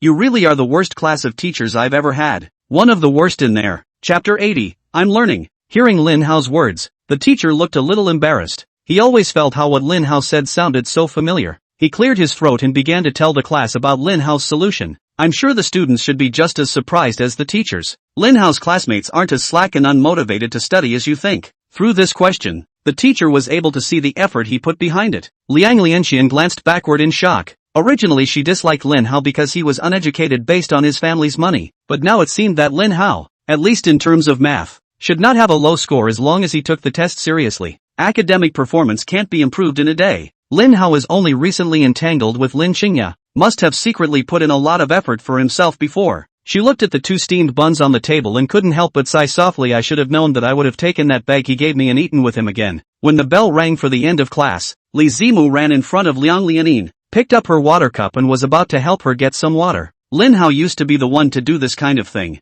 Looking at the Li Zimu in front of him, he did not look like Lin Hao, and his studies were just mediocre, especially after hinting at him for the past 2 days that his own bag had been taken by Lin Hao, but he didn't show any sign of it at all. Liang Lianin couldn't help but shake her head. Li Zimu, from now on, I'd better fetch my own water. She got up and grabbed her own water cup. Before fetching the water, she even ran around to Lin Hao's front, wanting to help him fetch a glass of water in the process and ease the relationship between the two of them. However, Lin Hao didn't even bring a book to school, not to mention a water cup. As if Lin Qingyi was a kitten that had eaten catnip, she hugged Lin Hao's waist in one class and gently rubbed against him. "Ho, I didn't expect that. I thought you were going to the bathroom. When exactly did you study behind my back?" Narahara marveled. "My brother is super awesome." Lin Qing also interjected. Lin Hao fiddled with Lin Qingyi's small grips. Presumably this little girl is afraid of being snatched away by Liang evening night, so she clung to herself and did not let go. Both of them had slept lying down and cuddling together yesterday, and sitting and cuddling together didn't feel so abrupt to Lin Hao. Before crossing over, he would have been an elementary school bully, and worked at a tutoring agency for a while during college. They were all planning to take up jobs in tutoring organizations straight after graduation, but to my surprise, the whole industry was gone before I graduated from college. Lin Hao patted Lin Qingyi's little head and laughed. "See, what's the meaning of near Zhu is red? What do you think we're doing? Knowledge flows from a high concentration to a low concentration. I'm learning." The fat man let out a tisk and shook his head. "Don't even want to break you down. You girly man." Lin Qingyi was number 1 in the whole year, and he reckoned that it should be Lin Qingyi who had given Ho a little kick in the pants. If he had such a cute sister to teach him how to study, he felt like he could do it. Lin Qingyi hugged him for a while before he too spread his hands and started writing the math paper that had just been handed out. "There's another big thing that I need to properly consult with Nianqiu senpai tonight, so I can't let these homework assignments delay my studies." During the morning hours, Lin Hao was half asleep, half awake, and had a rare chance to relive his high school life. Lin Qingyi saw that Lin Hao didn't have any books with him and put the 2 stools together, both of them almost sticking to the class. Although the teacher's lesson was good, Lin Hao had been absent-mindedly pondering another question. Yesterday, Lin Qingyi took a bath inside his bathroom. The two of them used the same toiletries. Why is this fragrance on Lin Qingyi's body so persistent? Can't figure it out at all. Finally the bell rang for the end of school, and Lin Hao yawned widely and prepared to dry his meal to go. "I just walked down the school building and found Master Lu from the cafeteria standing at the entrance of the building with a little girl. The girl, with her crocheted hair, large eyes and fleshy face, looked as if she were a delicate porcelain doll. All the students walking down the stairs couldn't help but look at the little girl. Lin Hao looked at Master Lu and leaned down to gently pinch the little girl's face. The pudding-like softness of the touch made him fall a little in love with it. "Jia Jia, long time no see," smiled Lin Hao. "Brother, thanks." Jia Jia opened her arms and hugged Lin Hao's neck, giving him a kiss on the cheek. Lin Qingya's face instantly changed, and she puffed out her mouth in exasperation. But when he thought about the fact that this little girl was only 6 or 7 years old, it should be impossible for her to steal her brother from him, he was discouraged again. Lin Hao directly picked Jia Jia up, looked at Master Lu, and smiled at the few people around him and said, "We're in for a treat today. Uncle Lu must have come prepared." Master Lu smiled sardonically. He was still hesitating on how to open his mouth to invite Lin Hao to eat at the cafeteria. Yesterday afternoon, he took Lin Hao's words and went to Jiangcheng 2 primary school to find the teacher of the enrollment office. The teacher asked the principal to take Jia Jia for an entrance test in the afternoon, for such a chance to take an exam. He had been busy for months without being able to do anything about it, and in the end, he relied on Lin Hao's words to solve the problem. He didn't have any other skills, just a little bit of craftsmanship, so he thought to entertain Lin Hao. Jiang Shan had no resistance at all to the little girl, and came over to Lin Hao's body and begged, give me a hug, will you?" Jia Jia was a bit scared of life and hugged Lin Hao's neck, directly turning her back. Undaunted by the small defeat, Kang-san pulls out a small snack to try and tempt Jia Jia. Lin Qingyi watched as both of Lin Hao's hands were occupied and began to sulk silently again. Lin Hao hugged her for a short while before placing Jia Jia on the ground and holding her hand. Lin Qingyi was quick on her feet and instantly took Lin Hao's other arm. Zhang Shan seduced with snacks and also managed to take Jia Jia's other hand. Someone looked at the harmonious family of four in front of him and sighed, "I'm not envious of the lovebirds. I'm envious of hoes every day." Lin Chang also hugged Lin Hao's arm and looked away from Jia Jia, feeling that little girl was also really born cute. She looked curiously at Lin Hao and inquired, "Brother, how many children do you want in the future?" As she spoke, she also covered her stomach with one hand. Lin Hao glanced at Jia Jia, frowned and said, "I want a few, but people can't give them to me, right?" Lin Qingyi rolled her eyes. She felt as if her brother wasn't very resourceful. "I mean, how many children do you want to have with your bride in the future?" Lin Hao was so scared that he shook his head. "I'm still a child. What else do I want to have a child?" Speaking of the bride, Jia Jia suddenly tilted her head and laughed at Lin Hao. "Brother, in the future, when I grow up, I want to be your bride. You don't like to spoil your daughter, do you? I favor. Please bookmark sad face. Don't even spoil your daughter, do you? I favor." Chapter 81, How Understands Me. Hearing Jia Jia's brittle words, Lin Hao patted her little head. "Good girl, don't grow up. The grown-up world isn't as fun as you think it is." Jia Jia couldn't understand Lin Hao's meaning and looked at Lin Hao with a pair of watery eyes. Lin Hao looked around and realized that Fatty happened to be carrying his book bag. "Fatty, take out your morning homework." A look of fear instantly appeared on Jia Jia's face as she looked at the thick stack of test papers. She didn't know what Lin Hao meant by that, but she knew about such a thick pile of homework. Looking at Lin Hao's tawdry maneuver, Lin Cheng also couldn't help but laugh lightly. "Brother, you should stop scaring her." She leaned over to Jia and said, "That's just half a day's homework. There's more for the afternoon. I thought that was all there was, but I didn't realize there was actually more." Jia Jia's lips deflated, and the original joy of being able to stay in Zhangchang was instantly washed away. Lin Hao raised an eyebrow, and for a moment he couldn't tell whether Lin Qingyi was naively expounding on the facts, or if he was being diabolical and trying to scare Jia Jia. Several people came to the box. "Lu Master, in the morning has long been the dishes to prepare. Just 20 minutes. 8 dishes have been served up."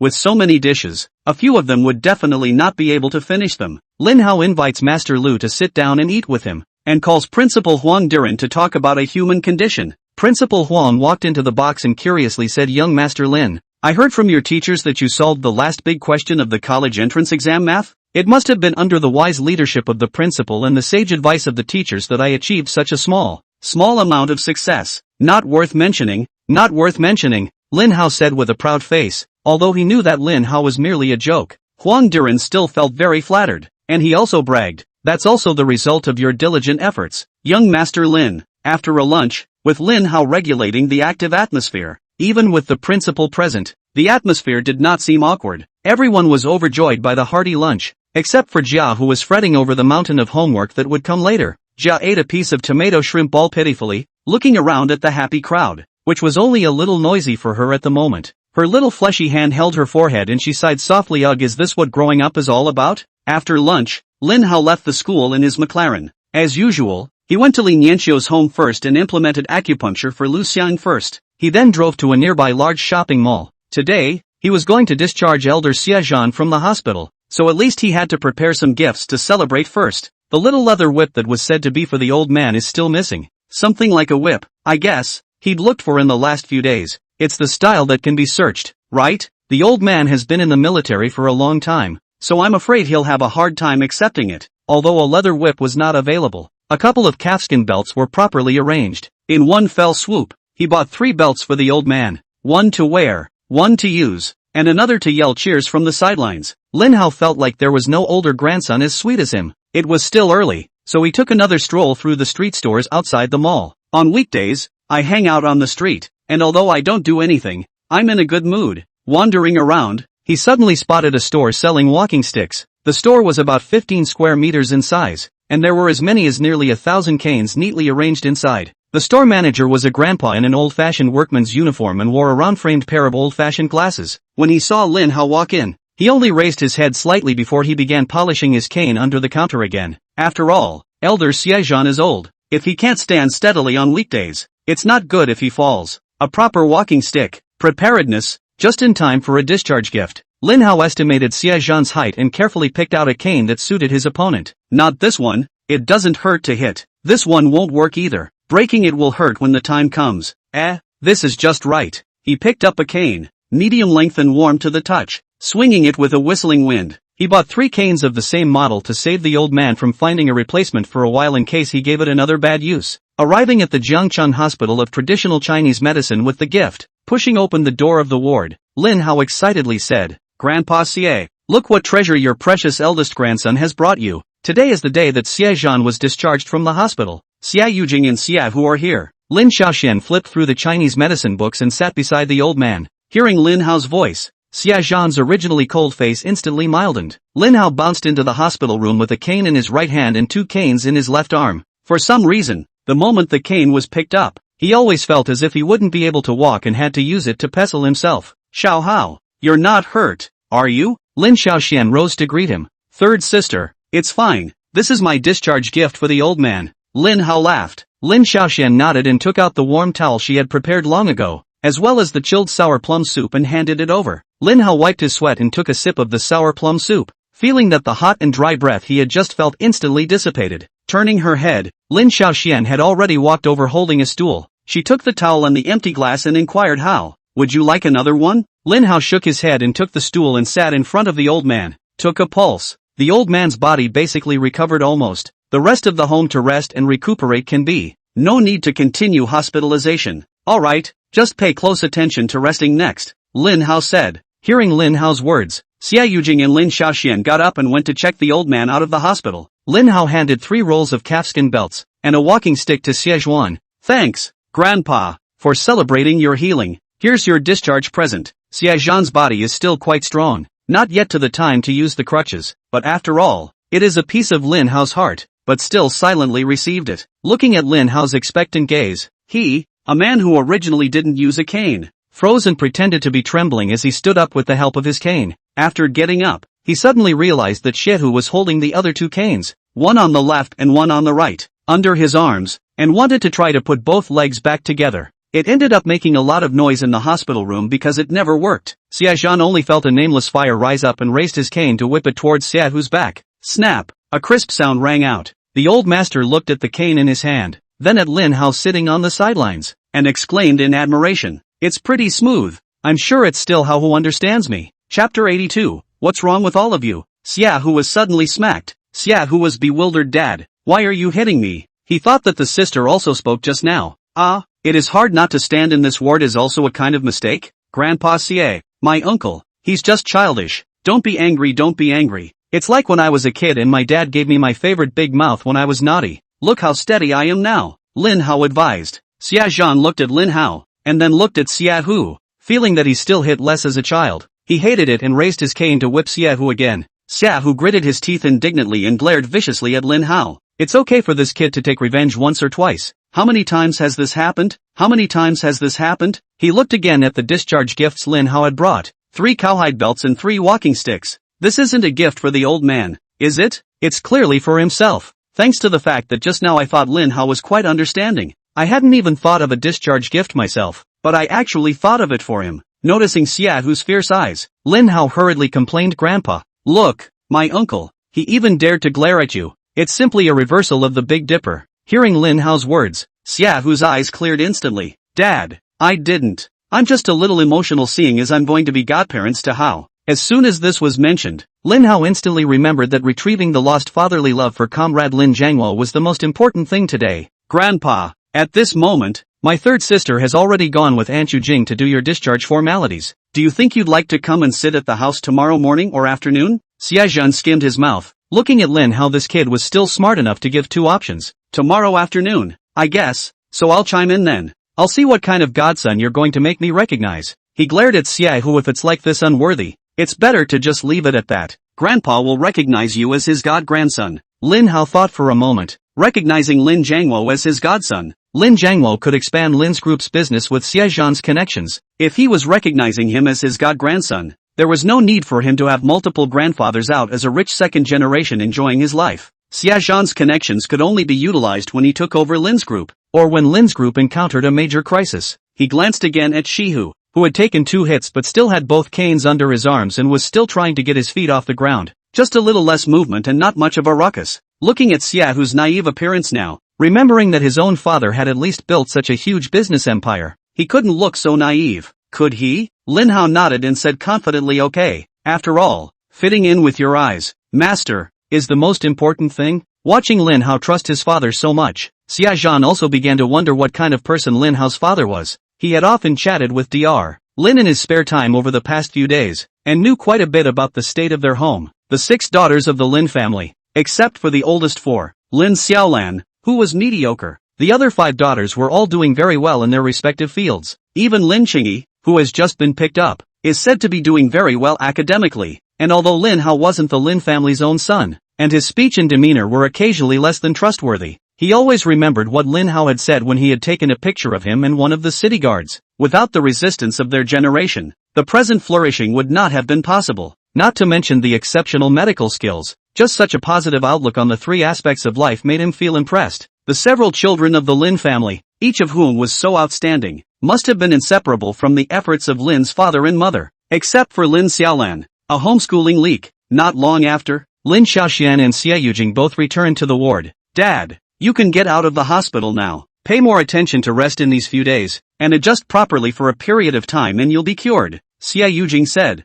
She looked at Lin Hao, her gaze filled with gratitude. Xiao Hao, Auntie doesn't have much to say. I really have to thank you this time. In 2 days, Frost Sequence will also be coming to Jiangcheng, so you young people should get close. Auntie, Xiao Hao is still young now. It's a crucial time for learning. Lin Xiaoxian interjected. Xia Zhan also nodded. Yujing, don't rush the matter of the child. When Xiao Hao goes to college, then we'll let the 2 kids get engaged first. Lin Xiaoxian glanced at Lin Hao. She was a little unsure of how best to speak. Lin Hao nodded his head repeatedly and laughed. Master, just don't worry. I even paid for high school by my parents. I'll never get into college. The corner of Xia Zhan's mouth twitched, originally thinking that Lin Hao's mouth had finally loosened. I didn't expect that this asshole kid would simply give up the college entrance exam in order not to get engaged to Xia Frost Sequence. You child. Xia Yujing shook her head helplessly and found a picture of Xia Frost Sequence from her cell phone. Among the photos, Xia Shuangxu was wearing a sports tank top, sports shorts, and a boxing glove on his hand. The image was captured well, right at the moment when a punch attacked the sandbag and it deformed the most. Xia Frost Sequence's face can be seen in the middle of the picture, with a very high face value, looking quite heroic. It's just that Xia Frost Sequence's most impressive long legs weren't exactly photographed. Lin Hao looked at the sandbags and then at his small physique. If this happens, will she not beat herself like a sandbag? So he began to stare closely at Xia Shuangxu's face, wanting to memorize her appearance. At least the next time you see one, you'll be able to lie down and beg for mercy first thing. Xia Yujing looked at Lin Hao's reaction with great satisfaction. She was very confident in her daughter's face value. Xia Zhan looked at Lin Hao's mesmerized expression and couldn't help but let out a light laugh in his heart. He just refused to get engaged to Frost Sequence, and now his eyes are straight when he sees her picture. It's true that my granddaughter is still attractive. This marriage looks like it's going to take some serious preparation. Lin Xiaoxian couldn't help but sigh lightly as she watched Lin Hao looking so mesmerized. She looked over at Xia Zhan and pulled out a few scented sachets from inside the pockets of her white coat. Grandpa Xie, this is a fragrance sachet I made for you. It has the effect of relieving fatigue and calming the mind to help you sleep. She gave both Xiaohu and Xia Yujing one each as well, pinching the last of the scented packets as she stood beside Lin Hao. Lin Hao retracted his gaze from his cell phone and gave Lin Xiaoxian a puzzled look. There's nothing for me? Yes. Lin Xiaoxian nodded and smiled lightly, handing over the last of the fragrant packets to Lin Hao. Xia Yujing also remembered something and took out a navy blue tang suit from the shopping bag she brought. Dad, put on some new clothes. It's time for us to leave the hospital. Xia Zhan nodded. Since he could be discharged from the hospital, there was no need to wear a hospital gown anymore. Changing into the new clothes brought by her daughter, she wore a fragrance sachet made by Dr. Lin around her waist, and in her hand she held the walking stick given by Lin Hao. He gazed over to his foolish son, who was sniffing the scented bag with an intoxicated look on his face, and let out a long sigh. Chapter 83, Growing Up Bare-assed. Looking at elder Xia Zhan's expression of hatred, Lin Hao pulled Lin Xiaoxuan's wrist and walked out of the hospital room. He also thoughtfully closed the door to the hospital room before leaving.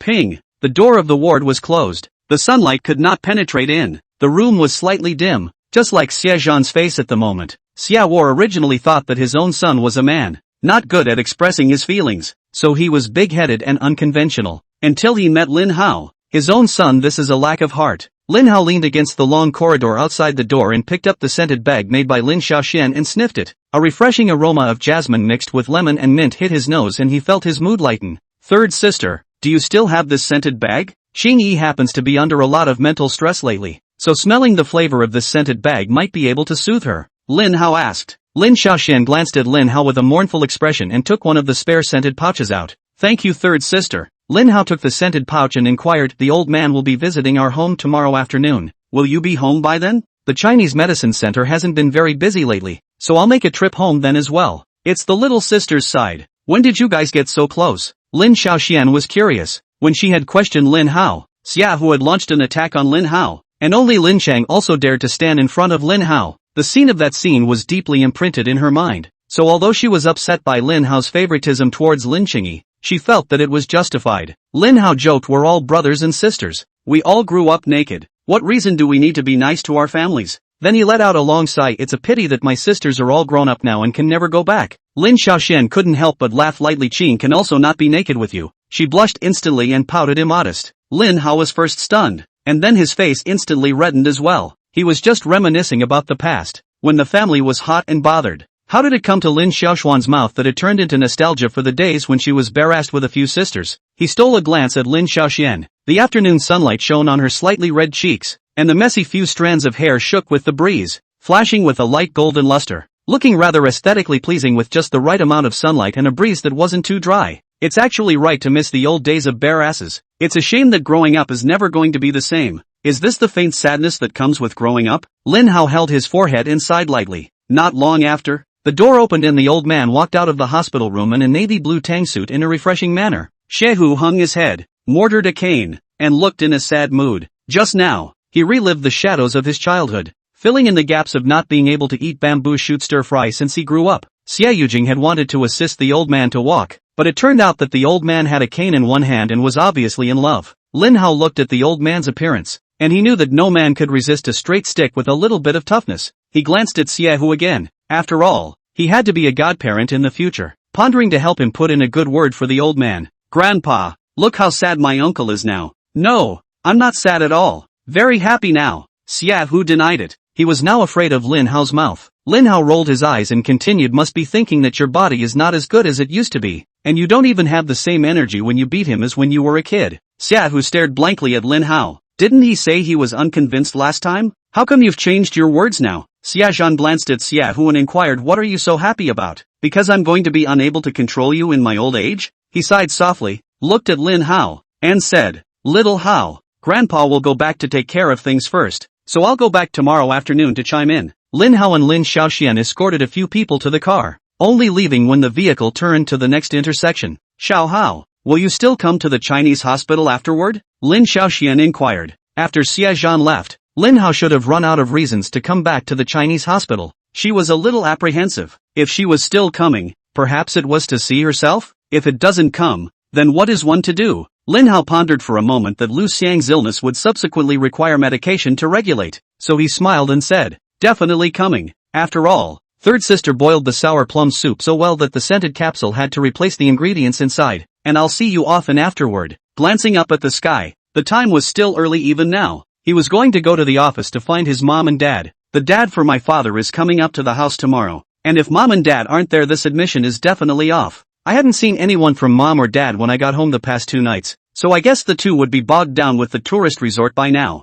The Lin Group has already invested $3 billion in the first phase of the construction of the tourist resort alone. The construction site is now pestered by a group of local rogue villagers, which has greatly slowed down the progress of the project, and the villagers were all very old, and the local city guards didn't do much. There are about 2,000 workers resident on the construction site of the tourist resort every day, so let's say the average wage is $300. Slowing down the progress of the project by 1 day would cost an extra $600,000. Third sister, do you have any more scented pouches? I'd like to bring another one for mom and dad and big sister as well. Lin Hao asked. Lin Xiaoxian was worried that Lin Hao wouldn't like the style of the scented sachets, and having made many different styles at the time, she took 3 more and gave them to him. After receiving Lin Xiaoxuan's scented pouch and bidding a brief farewell, Lin Hao drove and prepared to head to the Lin Group's headquarters. Lin's Group's headquarters was in a 32-story office building in the center of Jiangcheng. Lin Hao parked his car and then walked into the building, which was 100 meters tall. At the entrance of the office building are 16 gates that allow access to the interior of the building only after face recognition. After entering,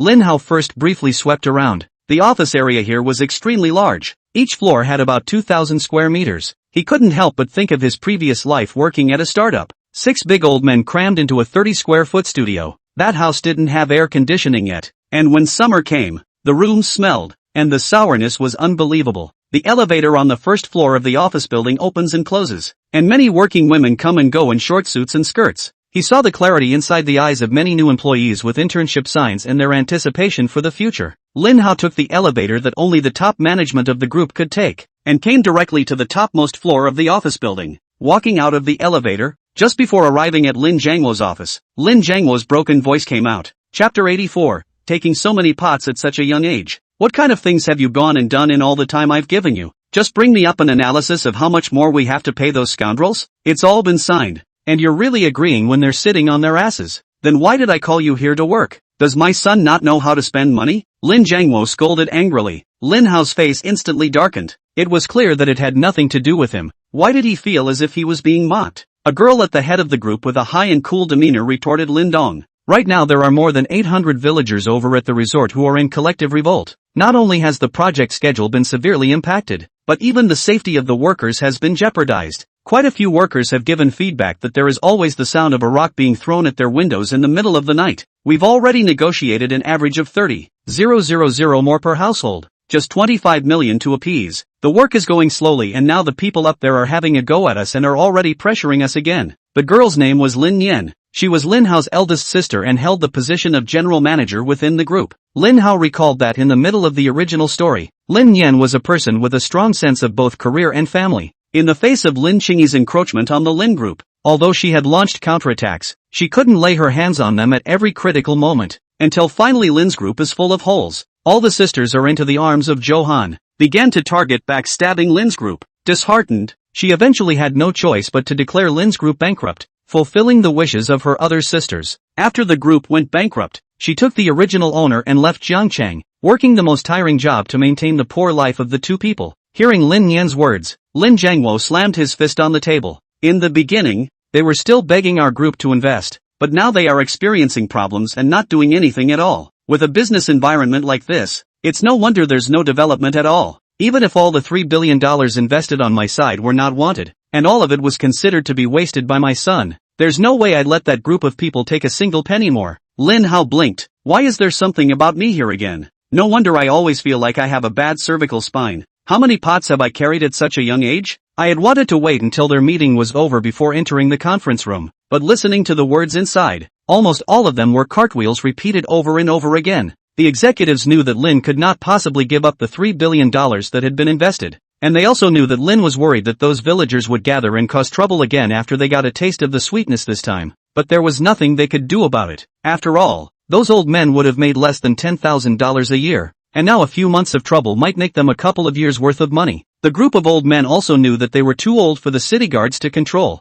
and that a large company like Lin's group couldn't afford to spend time with them. So in the end, they were only able to compromise. Lin Hao pushed open the door to the conference room with a black line on his face and looked at Lin Jiangwo and asked, "Dad, I heard I spent billions?" Lin Jiangwo, who was originally furious, instantly turned a little weak, and his gaze looked at Lin Yan as if seeking help. Lin Yan swept a glance at the rest of the group. "Let's end the meeting here today. All of you go back first." Seeing that the people had all gone empty, Lin Yan came to Lin Hao and frowned unhappily. "Shouldn't today be a school day? What brings you to the office? And we were just in a meeting. Do you think it's right for you to just barge in and interrupt us like that?" Lin Hao smiled sardonically. "It's not that it's been too long since I've seen Big Sister. Mom and Dad have been coming home late lately, too, just to see what's going on at the office." Lin Yan looked at the playful Lin Hao and rubbed his right hand over his brow. "Okay, go ahead and get me a cup of coffee." Lin Hao nodded his head obediently, and before he left the conference room, he even glanced at Lin Jiangwo. "Dad, it's okay,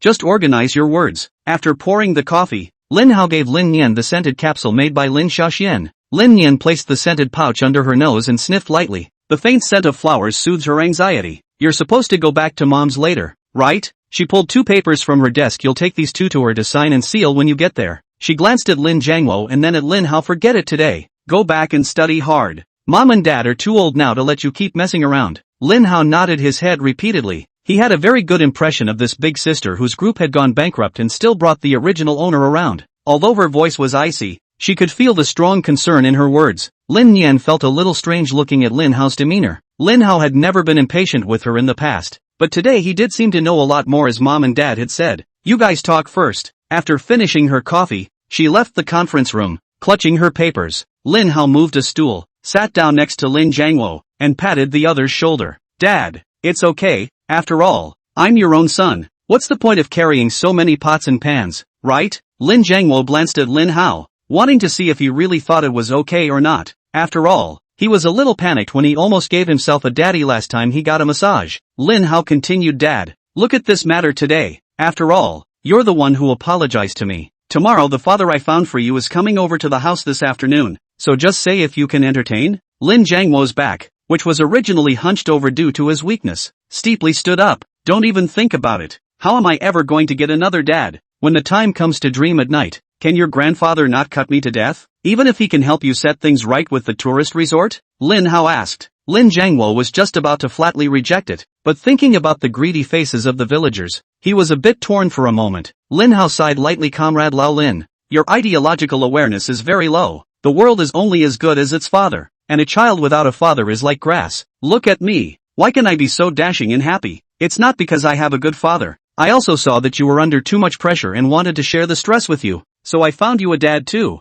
I'm doing this for your own good. Why are you so ungrateful? Your son can still harm you? Looking at the tangled look on Lin Jiangwo's face, Lin Hao continued, and you think it's rare for someone to take you as their godson? It's still for my sake that others are willing to give you a chance. Do you know how hard I've worked to find you a proper father? For you to be so old and still be able to fight someone for a handful of dads. I sacrificed myself to be that old man's grandson and almost married his granddaughter. The corner of Lin Jiangwo's mouth twitched, being able to look at Lin Hao's face. He was probably not a big shot, not to mention the fact that they were still rushing up to marry their granddaughter off, probably because they wanted to climb into the power of the Lin family. It's just that after all, people are invited over, so it's good to see them. That way that night it was good to decide whether to give Lin Hao a beating with a stick or a whip. He sighed softly and shook his head helplessly. Alright then, I'll come home then. Chapter 85, is there something on your mind? After convincing Lin Jiangwo, Lin Hao hugged the documents and went in search of Zhao Sidi. Sidi Zhao's office was on the 20th floor in the finance room.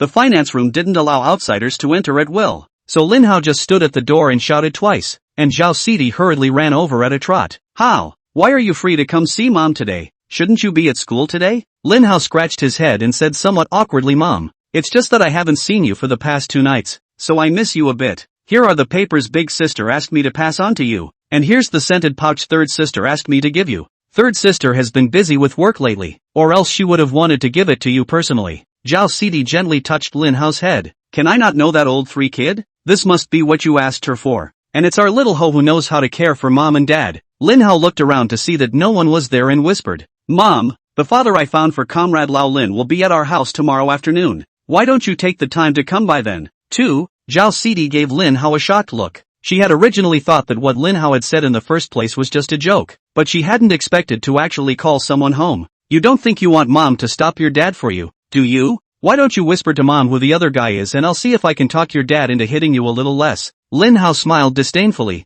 not to mention Xie Zhan's status and position. Just because of the skill he had just gotten with his thick skin, he just wasn't a wimp at all. There's no surprise in telling. I'm also seeing that you're too tired to work, so I'll get you some of my dad's fun to watch tomorrow. Zhao Sidi nodded. Okay, then Mom will go back with your dad when the time comes. She paused and suddenly thought, Xiao Hao, I see that you've been spending a lot less in the past 2 days. Is there something on your mind? Lin Hao thought about his recent spending. Excluding the part he paid with Boss Muse's card, he had bought 2 cell phones, a seafood dinner, a trip to the zoo, and popped 10,000 gold coins for Lin Xiaolan, which sporadically added up to close to 30,000 already. Is spending $30,000 in less than a week a small amount of money? Is there a KPI for rich kids spending money now? Not to say anything was bothering him, he didn't realize how cheerful he was now, but since Zhao Sidi said less, so be it. With a twinkle in his eye, he sighed softly and said, I just think Mom and Dad worked too hard, especially the last 2 days.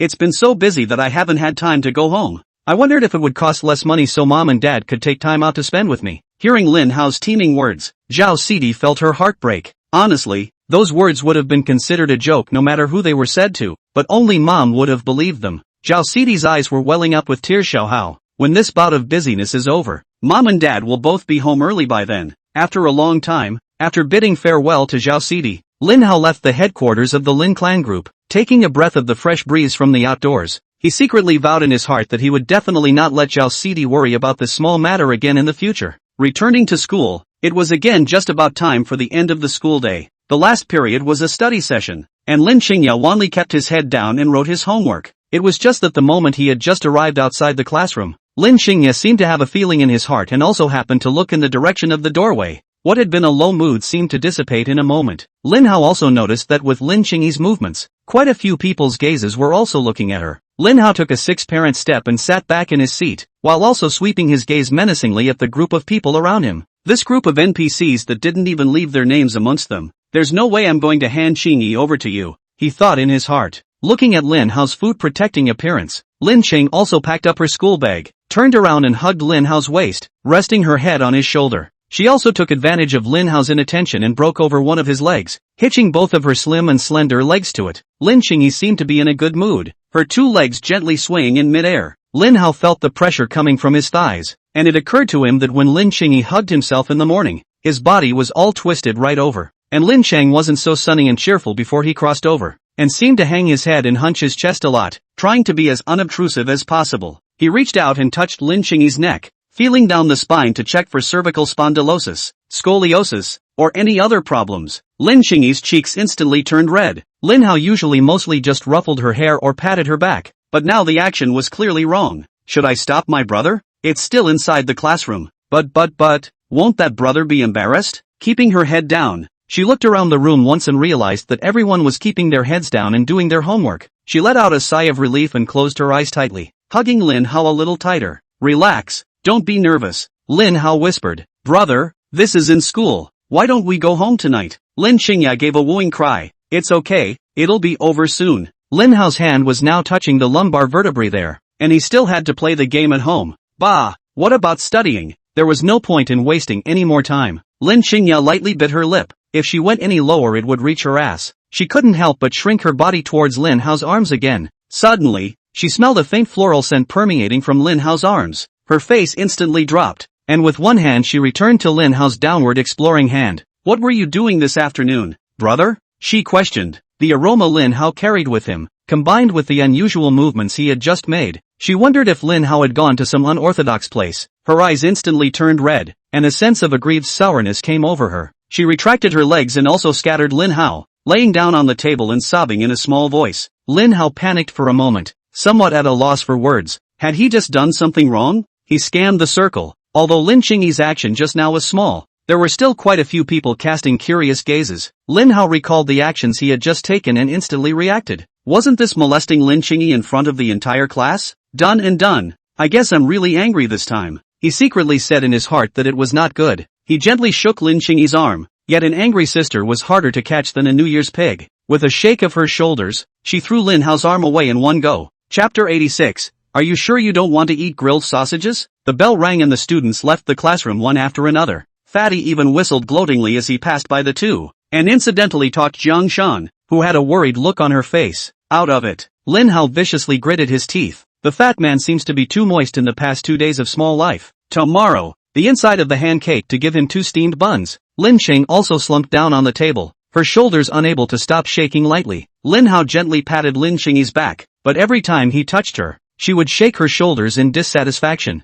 Seeing Lin Qingya so sad, Li Zimu and Bai Nancheng walked over. Bai Nancheng was the class bully, and before Lin Qingyi came, he had always been number 1 in his class, and was firmly in the top 5 of his year group. In these few days, taking advantage of Lin Hao's absence, Bai Nancheng often came to hang around in front of Lin Qingyi intentionally or unintentionally, under the pretext of asking Lin Qingyi questions. He thinks that only a good-looking girl with good grades like Lin Qingyi is worthy of him. This afternoon, he had wanted to sit in Lin Hao's seat to discuss a math problem with Lin Qingyi, but he was given a vicious glare by Lin Qingyi, and even blocked the position with a book. Li Zimu, on the other hand, thought that Liang evening nights that behavior in the morning had clearly rejected him. There was also a Lin Qingyi in the class who had a higher face value and better grades, so there was no need to hang around in front of Liang evening night like a fly anymore. Lin Hao, you're an asshole for stepping on a horse. Bai Nancheng cursed angrily. No scolding my brother, Lin Qingyi retorted even though he was lying on the table. Hearing Lin Qingyi's words, Bai Nancheng's anger intensified. What on earth have you done to make such a good girl like Qingyi cry?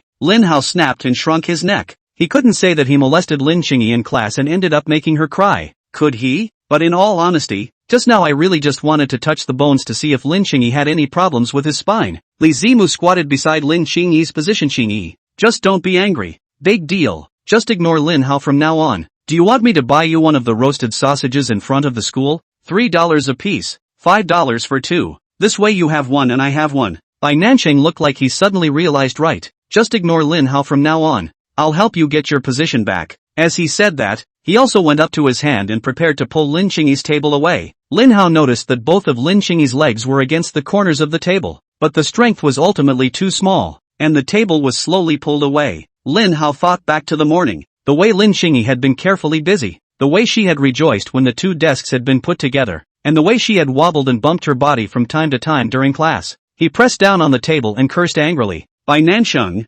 stop it. What's between me and Qingyi? What are you doing with your dog? He took a deep breath and tried to hold Lin Qingyi again. Although Lin Qingyi put up a small resistance, she still buried her head into Lin Hao's embrace, only discontentedly keeping her small head against Lin Hao's chest. Looking at Lin Qingyi in this current state, Bai Nancheng felt his chest tighten a little. Qingyi, if Lin Hao bullies you again in the future, I'll help you beat him up. He dropped a cold comment, turned and left. Li Zimu also got up, but still not dead. Really do not go to eat barbecue sausage? The one in front of the school is really delicious. QQ bouncy texture with a distinctive smoky flavor and a bite of rich gravy that bursts right in your mouth. He gulped. If you give me a grilled sausage, even if you shoot Lin Hao over there, I won't feel any pain. Hearing Li Zimu's description, Lin Hao couldn't even help but lick his lips, until the last sentence was spoken. His face instantly darkened, especially when he felt that, when Li Zimu said the last sentence, Lin Chang also let out a laugh. Get lost. I'm not your father. Why do I need you to feel sorry for me? Lin Hao was all confused by Li Zimu, and didn't even know if he wanted to come and tease Lin Qingyi, or if he was simply just hungry. Laziki sighed softly, but asked again before leaving, you sure you don't want to eat the grilled sausage? After the two left, Lin Qingyi gently shoved Lin Hao twice more, trying to lie back on the table. Lin Hao pressed Lin Qingyi's waist with one hand and her back with the other, directly controlling her. Lin Qing also felt her entire body pressed against Lin Hao's. Her cheeks instantly reddened, and she couldn't help but exclaim. The classroom was flooded with a warm yellow glow as he watched the dusky sunset spill through the windows. The evening breeze sent a refreshing breeze, and the curtains swayed slightly with the breeze. In the distance was the hustle and bustle of students leaving school and the occasional sound of a vehicle traveling across the street. Feeling the appearance of the years at this time, Lin Chang also once again summoned up the courage, came to Lin Hao's ear, and asked in a small voice, "Brother, can't I just do it?" As soon as the words were out of her mouth, her cheeks began to burn again, and the deer in her heart couldn't contain its panic. There was a warm breeze in his ears, but Lin Hao's mind was a little confused. What? No? You're too good. Like a little calf. I couldn't even pull you just now. Hearing Lin Hao's words, Lin Chang also gritted his teeth viciously, and the panicked fawn died violently of a sudden heart attack. Just as she was about to shake Lin Hao off, Lin Hao apologized. I shouldn't have just touched your spine in class without your consent, but you have a slight hunchback and no one could guard you before. So in the future you can puff out your chest and you won't have to keep your head down all the time. I'll give you an orthopedic treatment and a massage tonight, so don't get mad, okay? Lin Qingyi's little brain was instantly confused. So brother wasn't lustful just now? He was just helping me to see what's wrong with my body? Lin Qingyi, what were you thinking just now? She took a deep breath. A faint scent of flowers came to her. She puffed out her mouth and inquired in a small voice again. Brother, what have you been doing this afternoon? It's just the same as always, treating Auntie Lu and discharging Elder Xie. I also went to the office today and met Mom and Dad and my big sister. By the way, today, third sister has made several special scented pouches. I guess it's going to be close to Dragon Boat Festival in a while. He fumbled in his pocket and pulled out a scented pouch.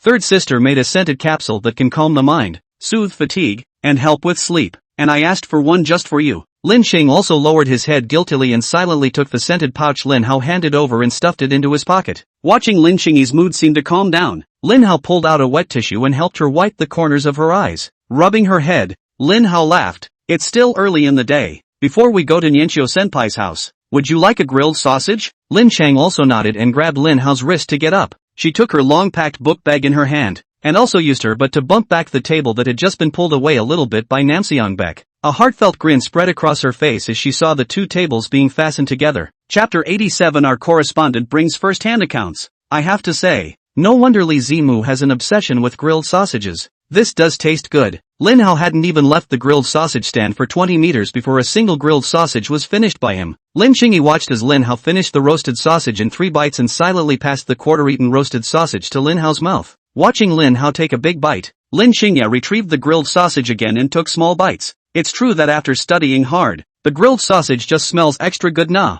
she thought in her mind. Noticing Lin Qingyi's slightly flushed cheeks, Lin Hao vaguely felt that something didn't seem quite right. Do girls eat what's left over from boys? When he came to Li Nianqiu's home, Lin Qingyi didn't see any trash cans along the way, so he stuffed the bamboo stick into Lin Hao's hand and sat down at the dining table sheepishly. Auntie Lu Xiang had already prepared the meal and was waiting for the two to arrive. Lin Qingyi looked strange today, so Lin Hao paid a little more attention. He noticed that Lin Qingyi would look at Li Nianqiu from time to time while he was eating, and when pinching the food, it was also almost like whatever Li Nianqiu ate, she followed suit. Sometimes they don't chew fast enough, and they'll put the food in the bowl for a while before eating it. Lin Qingyi seemed to notice that Lin Hao's gaze had been falling on her, and she spat out her tongue and made a face. The world is a strange place, and the youth can be cute and loving. Looking at Lin Qingyi's ghostly face, Lin Hao couldn't help but think in his heart. After dinner, Lin Qingyi and Li Nianqiu went into the study room to study, while Lin Hao lay on the bed and played with his cell phone to himself. When I opened Poxmark, Flower Mark's message popped up directly. Xiao Hao Didi. How is your sister doing? Is she still being saved? Looking at the tone of concern coming through amongst the text, Lin Hao had wanted to tell Flower Sign directly the truth, but on second thought, if this news was leaked out, then he would be the one to be cyberstormed next. There's no point in taking such a big risk on whether the other person is kind or not. No harm done. No need to worry, Lin Hao replied. On the other end of the screen, Flower Sign breathed a sigh of relief. Koho Day Day. That song of yours was really good. I got a lot of courage from your song. I want to change the way things are now, and I don't want my mom and dad to worry about me anymore. I want to go to Jiangqing next week. Are you free next week? Can I see you? Lin Hao had nothing to do and replied directly, just let me know 2 days in advance. You're always welcome. After finishing the conversation with Flower Sign, Lin Xiaolan's video call request popped up. Lin Hao frowned, always feeling that there was nothing good. The video call was connected, and Lin Xiaolan straightened her windblown hair at the screen. To be honest, Lin Xiaolan's face value was also very high, and it also had a languid air. Lin Hao raised an eyebrow. Fourth sister, are you using me as a mirror? Lin Xiaolan clenched her right hand into a fist to make a microphone shape, coughed gently twice, and said in a serious manner, Xiaolan Evening News. Today, due to a short video, it led to the tragic expulsion from the school of a certain senior soon-to-be graduated sister of Jiangqing University. Next, this reporter brings you a first-hand account. The camera flips and shines on the interior of the girls' dormitory, where more than 20 people are now gathered inside the cramped girls' dormitory. The 3 school leaders together handed the notice of expulsion to Zhang Shuyuan, who was cowering inside the corner. A dozen students around were recording this one image with their cell phones. Seeing that the group had finished recording, the school leader exited the dormitory again, starting with an angry entrance and reshooting the whole thing with a different group of students. Lin Xiaolan happened to be on this batch's turn. She had Lin Hao's avatar window and turned on the recording mode for Lin Hao to witness the scene together. Coming closer, Lin Hao saw Zhang Shuyuan's face pale as if she had lost her soul, and she had been operating her cell phone, paying no attention to the people in front of her. After everyone had finished their filming tasks, the principal emphasized to everyone again, this incident has had a big impact on the school and I hope everyone can edit the video by the end of the week. After the video is edited, please submit it to our school for review first. If there is anything else you can do to salvage the school's reputation that requires the school's cooperation, we will certainly cooperate fully as well. In the end, it was determined and confirmed that your account had a positive effect on saving the school's reputation. We can offer things including, but not limited to, cash prizes, exemptions from this elective, guaranteed spots at our university, etc. If there is anything else you would like to see rewarded, you can bring that up with our school as well. Hearing the principal's speech, Lin Hao instantly knew exactly what Lin Xiaolan wanted to do. The thing is that they started it themselves, and posting a video of themselves promoting JNU would be more effective than whatever punishment video they shoot. I didn't realize that salted fish Lin Xiaolan actually had a dream of going to graduate school. The camera switched back to Lin Xiaolan with a fawning smile. How? Do you see me as your sister? Lin Hao laughed softly. Then we'll see exactly what you want to say next, and I'll decide if I want to expel you from sisterhood. Lin Xiaolan sniffled and complained. Xiao Hao, sister really only has one request in her life. You said the same thing yesterday. Lin Hao rolled his eyes. How? You've changed. We're siblings who grew up naked together. If my sister had bailed out of graduate school, she would have been able to find you a better brother-in-law in the future. Don't you want your sister to be happy? Lin Hao frowned and looked back behind him, Sometimes he really wondered if Lin Xiaolan had installed surveillance behind him. He sighed softly and agreed helplessly, okay, I'll think of something for you when the time comes. Hearing Lin Hao's words, Lin Xiaolan breathed a sigh of relief and gave a kiss to the cell phone screen. Love you, Hao. She suddenly shifted from side to side across the screen and inquired, why haven't I seen my little sister? Isn't she with you? I found her at tutor, and she's studying inside the study right now. Lin Hao said. I don't believe it. There's no way anyone can study seriously without supervision in a closed study. Lin Xiaolan questioned. You think Qingyi is like the two of us? Lin Hao said disdainfully. Both Lin Qingyi and Lin Yanqiu were academics, unlike their salty sibling duo who were mucking around. Looking at Lin Xiaolan's still skeptical expression, Lin Hao said helplessly, alright, then I'll prove it to you, right? He got up and reached for his cell phone, peeking out and opening the door to the study. The moment the door opened, only to hear a loud ping, the door to the study was quickly closed, and even the video call interface was cut off. Chapter 88, I'm sorry, I didn't know you guys were in this kind of relationship. Asterisk. What did I just see? The moment Lin Hao opened the door to his room, he realized that Lin Qingyi was touching Lin Yanqiu's leg with one hand, and the other hand was holding Lin Yanqiu's dare. Although Lin Yanqiu's cheeks were slightly red, her movements were nevertheless the same as Lin Cheng's. Lin Hao returned to the living room in a daze and sat down on the sofa. I didn't expect it. No wonder it feels weird for Lin Qingya. I've just been watching Nianqiu-senpai all the way through dinner too. I remembered to protect myself against men, but I didn't realize I had to protect myself against girls. Lin Hao again cannot help but frown. The original inside Lin Qingya again, how to say at least like is a male ah? Is it because I crossed over and caused the plot to change? Or was Lin Qingyi originally a bisexual? Lu Xiang noticed something wrong with Lin Hao's demeanor and inquired curiously. How? What just happened inside the study? Could it be that Nianqiu didn't teach Qingyi to study properly? I'll go talk to her now. Don't! Lin Hao hurriedly got up to block it. Auntie Lu, I just haven't seen Qingyi work that hard in a long time. I was going to sneak out, but I got a little emotional for a moment and closed the door a little louder. Xiang Lu nodded and said in relief, Qingyi is a good boy. His grades will definitely improve soon. After advising Xiang Lu, Lin Hao looked at his cell phone screen, and Lin Xiaolan's messages kept popping up. How? Why did the video just now suddenly cut off? I told you no one can study unsupervised. How? What exactly did you just see? You didn't run inside the bathroom to look for your little sister, did you? Tell me quickly, what did you just see? Otherwise my sister won't be able to sleep tonight because of her curiosity. Please, my sister's last request in this life, please tell me what I saw. Lin Xiaolan's message was still popping up, and Lin Hao replied helplessly. Do you know that the turtle that Master Wang, the janitor of our school, keeps in his house died? I don't know. What does it have to do with me? Lin Xiaolan replied. Yeah, what does this have to do with you? Lin Hao finished his reply and directly threw his cell phone to the side. He felt that he must have just misread it. How could Lin Qingyi like girls? Well, at least Lin Qingya has been constantly posting with herself these days. But on second thought, he thought, it couldn't be because he didn't like boys. That's why he didn't have any rejection of sticking it to boys, right? Or did this little girl treat herself as a sister before sticking it to her? The more Lin Hao thought about it, the more panic he felt in his heart. It was a mistake. It must have been a mistake. Ha ha ha, how could it be such a coincidence that something so outrageous just happened to come up? As he spoke, he walked towards the location of the study again. On the other side, Lin Qingyi and Lin Yanqiu's cheeks were both crimson after Lin Hao's heavy slamming of the door. Senior Yanqiu, it's all your fault. Just teach me earlier. Lin Qingya beamed in dissatisfaction. Lin Yanqiu, she is also very aggrieved. She is just listening to what others say from childhood to play. So told Lin Chang also. The results did not expect her actually consulting up the maneuver. Although she hadn't experienced it before, she still stiffly taught the operation to Lin Qingyi according to her brainchild. But who would have thought that while the two were in the middle of practicing, Lin Hao actually suddenly barged in. Lin Yanqiu gently bit her lip and said in aggravation, obviously you're the one who wanted the secret. She gently pinched Lin Qingyi's face. Say, which man did you actually study for? Shouldn't it be? Her cheeks began to burn again.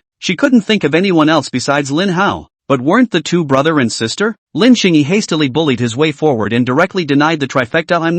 I'm not. Your bull asterisk ting me. She stepped forward and gently pinched Lin Yanqiu's thin waist, scratching at the other party's itchy flesh in an attempt to divert the other party's attention. Yeah, how dare you tickle me? Let's see if I don't cackle you. Lin Yanqiu pulled over Lin Qingyi's wrists, took her into his arms, and began to cluck at the soft flesh around her waist. It was at this moment, however, that the door to the study was once again opened. Lin Qingya was sitting on Lin Yanqiu's lap, and the two of them, facing each other, were wrapping their arms around each other's slender waists. confirming his eyes. Lin Hao was now certain that he hadn't been mistaken. Sorry to interrupt. I didn't realize you guys were actually in this relationship. But this time he was much steadier and closed the door much more softly. Faced with Lin Qingya's special fetish, he was a bit at a loss for a moment. Could this be the power of plot? The reason why Lin Yanqiu was recruited by Lin Qingyi, besides the friendship in junior high school, Lin Qingyi also used the beauty trick? No. What about the original book that author was able to omit such a crucial plot point? Why don't we try the beauty trick? Let's see if we can straighten Lin Qingyi out. Lin Qingyi and Lin Yanqiu,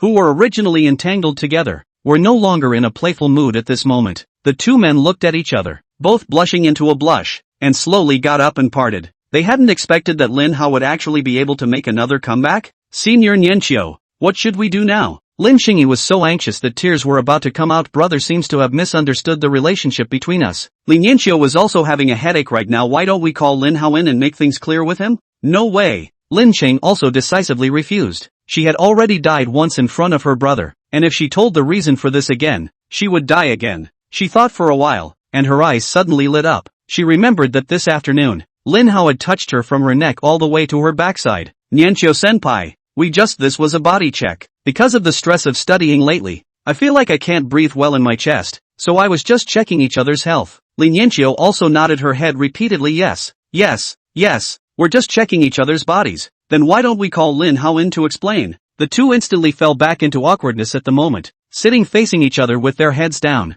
They didn't want to see Lin Hao just yet. On the other side, Lin Hao had finally gotten his mental faculties in order. He had at least traveled across the world, and he had encountered something as outrageous as traveling across the world. So what else couldn't he accept? Times are different now. Boys and girls are the same. Once after accepting this setting, Lin Hao instantly felt enlightened and also listed 3 benefits of Lin Qingyi and Lin Yanqiu being together. First, at least Lin Yanqiu stayed with Lin Qingyi until the end in the original story, and Lin Qingyi would not be emotionally hurt again, as opposed to being toyed with and abandoned by men in the end. Secondly, you don't have to worry about your cute sister in the foster department getting piggybacked, and you don't have to see her pouting and sticking it to other boys later. Chapter 89, Not understood, but respected. Squeak. The door to the study slowly opened, and Lin Hao moved a stool to sit in front of the two. Obviously he had just prepared his language, but now he looked at the two of them also felt full of embarrassment, and for a moment he didn't really know how to open his mouth. Looking at the two men with their heads bowed like errant children, he coughed softly twice.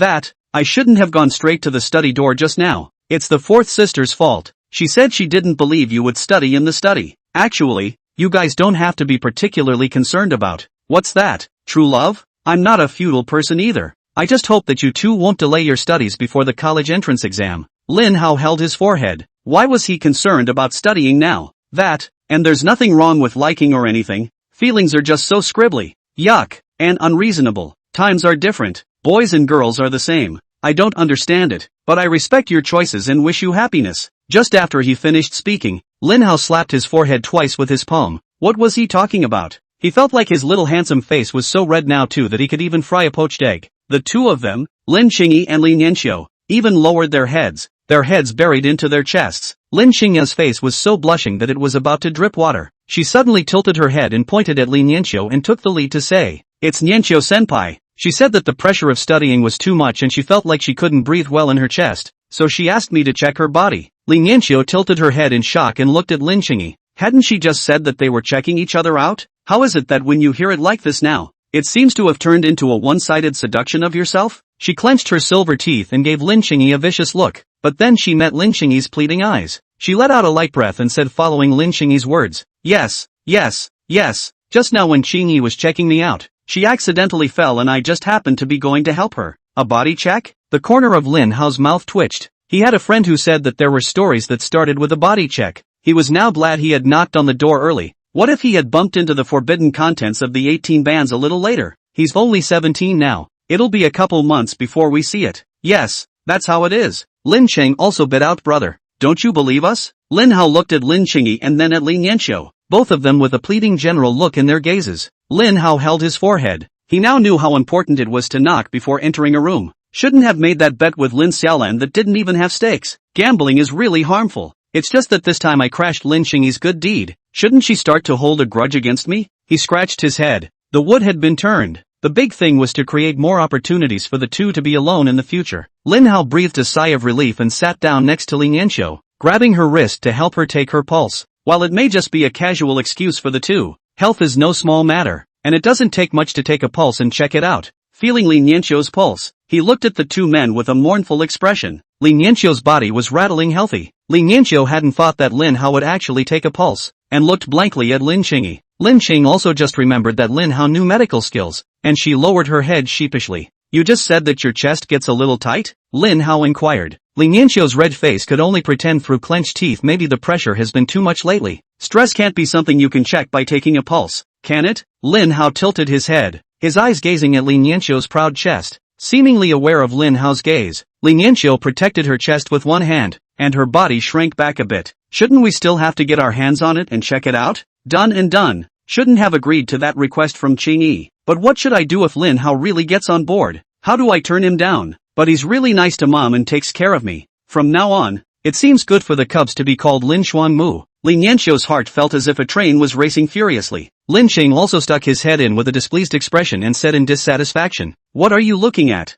brother? Big pervert. Don't you dare bully Nianqiu-senpai." She sighed in her heart. It seems that her brother really does like the big ones. In the future, if she learns from Nianqiu-senpai, she will have to lock the door first. Lin Hao withdrew his gaze and looked away from the desk and said, "There's nothing wrong with Nianqiu-senpai's body. It's probably just that the clothes on her body don't fit properly and are strangling." Hearing Lin Hao's words, Li Nianqiu lowered her head and looked at her clothes. She was wearing a loose t-shirt today that had no chance of strangling her body. Suddenly, something occurred to her. The raging train was stopped and a great deal of steam rose from the top of her skull. Lin Hao glanced at the time. The stores aren't closed yet. Let's take you guys shopping. The words have been said to this point, in order to clear the suspicion. Li Nianqiu nodded with a red face. The group of three drove to a nearby lingerie store. Lin Hao stayed in front of the store, kicking stones in boredom, waiting for the two to call out for their check. When he left the store, Lin Hao was shocked to find that Lin Qingyi's originally loose clothes had also become tight. This padding is a little too obvious,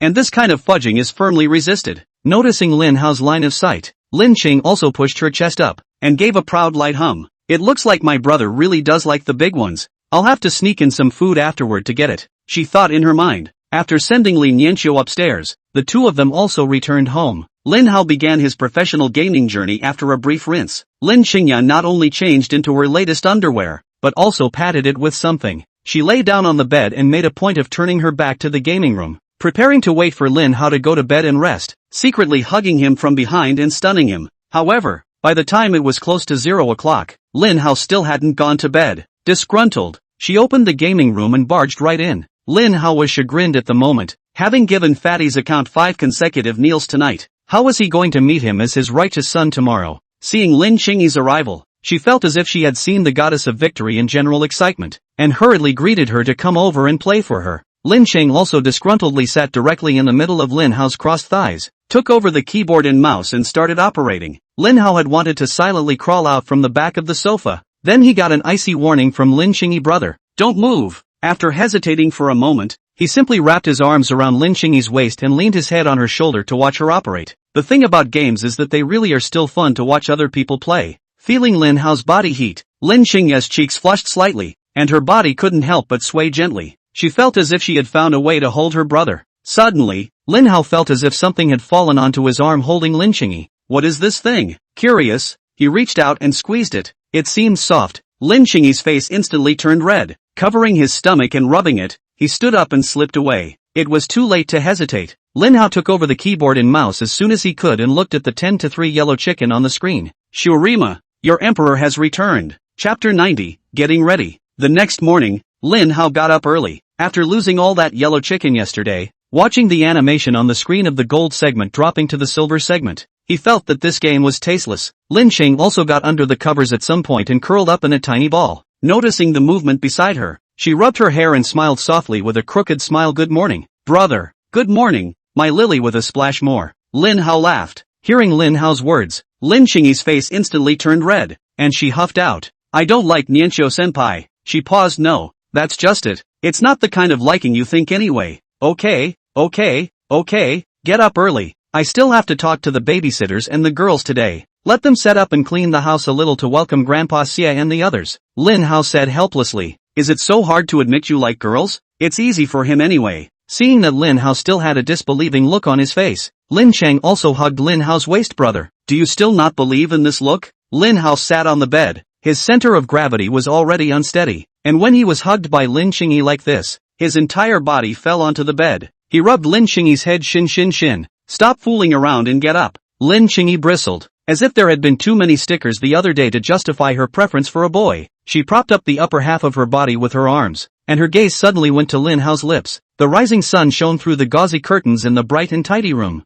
There was a faint scent of grass in the air, and from time to time a bird's lilting cry came to his ears. She bit her lip as her heart began to race. If I give my brother a kiss now, he'll definitely know what I'm thinking. But what if my brother rejects it and hates it? No.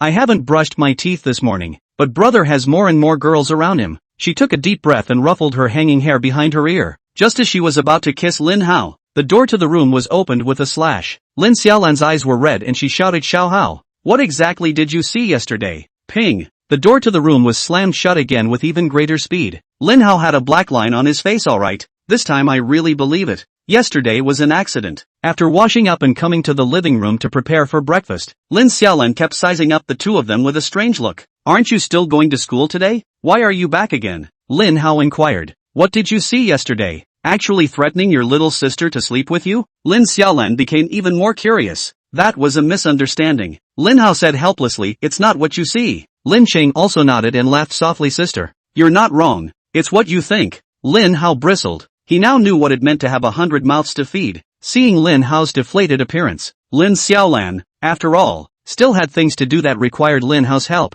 and forcibly suppressed her curiosity and opened her mouth to beg. It's the video promoting JCU that I told you about yesterday. Assignments are due at the end of the week, and my sister's guaranteed spot in graduate school is all on you. Looking at Lin Xiaolan's hands clasped together in piety, Lin Hao sighed lightly. Back just in time. The dad I got for dad is coming to our house this afternoon, so let's get ready together. Lin Xiaolan looked at Lin Hao suspiciously. How come he knew all the words he said and couldn't understand them even in one piece? What are you talking about? Finding a dad for our dad? Who is that guy? Will our dad approve? You don't think you want me to share the fire when you get your ass kicked, do you? Lin Hao snorted coldly and ran inside the study to take out a coin collection book that Lin Jiangwo treasured. Flipped an old $50 coin with 4 generals who were highly decorated at the time of the founding of the country. He pointed to one of the middle-aged men with a cold face. Look, this is the dad I found for our dad. Lin Xiaolan's mouth opened wide in shock. Is the person in this picture actually still alive? She suddenly frowned and thought, I seem to remember Grandpa being a soldier under this old general back in the day.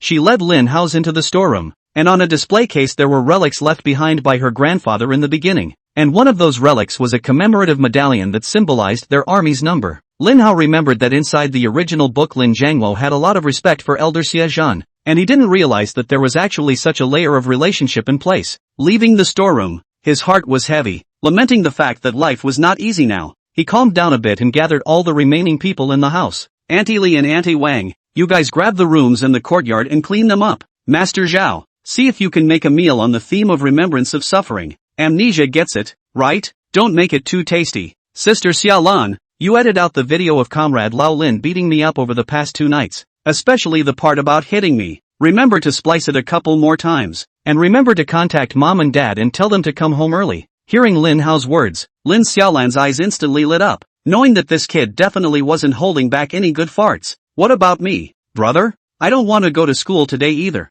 I want to welcome Grandpa Xie too. Lin Cheng also said, you go find some old army songs from that time and play them on a loop inside the room, and old black and white movies from those days, cast on the TV in the living room. Lin Cheng also nodded solemnly. It's on me. Watching everyone get organized and start working, Lin Hao drove to the wedding store under the Lin family's name and asked them to pull some balloons and send them to his villa. With the added power of money, 3 hours of work, the front of the villa was loaded with welcome banners as well as balloons. All matters had been prepared and the time had come to 12 noon. At this moment, Lin Xiaoxin called Lin Hao and said that she would return home with Grandpa Xie, arriving around 1 p.m. I just called mom and dad, and they seem to be arriving around that time. Lin Xiaolan said as she came to Lin Hao's side. Why did Comrade Old Lin drop the ball for me at a crucial time? Lin Hao frowned. He took out his cell phone and called Lin Jiangwo, ready to urge him to come home early. The moment the call was answered, Lin Hao felt as if the other party wasn't driving, but instead was inside a shopping mall. Dad, where are you stranded?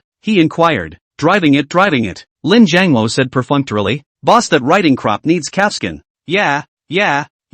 Something else to cough up with. Hiking poles. Ah, do you have any in rosewood or wanwali? Wolfsbane. Ha, it's too dangerous, isn't it? Never mind, have one. Do you have any iodophor here? It's pretty full of stuff, Lin Jiangmo said into the phone as if he had remembered something. Hang on, Dad will be back soon. Chapter 91, Can I get you an autograph? After receiving Lin Jiangmo's call, Lin Hao's face instantly darkened. Comrade old Lin, since you are unkind, don't blame me for being unrighteous, he thought in his heart. Lin Xiaolan skimmed her lips. Dad bought so many murderous weapons. Why don't my sister go buy you some Yunnan Baiyao first? Lin Xingya hugged Lin Hao's arm and gently shook it. Brother, is it really alright? She had no voice in the family and no way to dissuade her mom and dad. Lin Hao rubbed Lin Xingyi's head. Don't worry, we're just saying, who can refuse someone who was printed on money as a relative? He looked at Lin Xiaolan and inquired, is the video of Dad hitting me edited yet? Lin Xiaolan suddenly stood at attention. Report, sir. All have taken their positions. Lin Hao glanced at the time.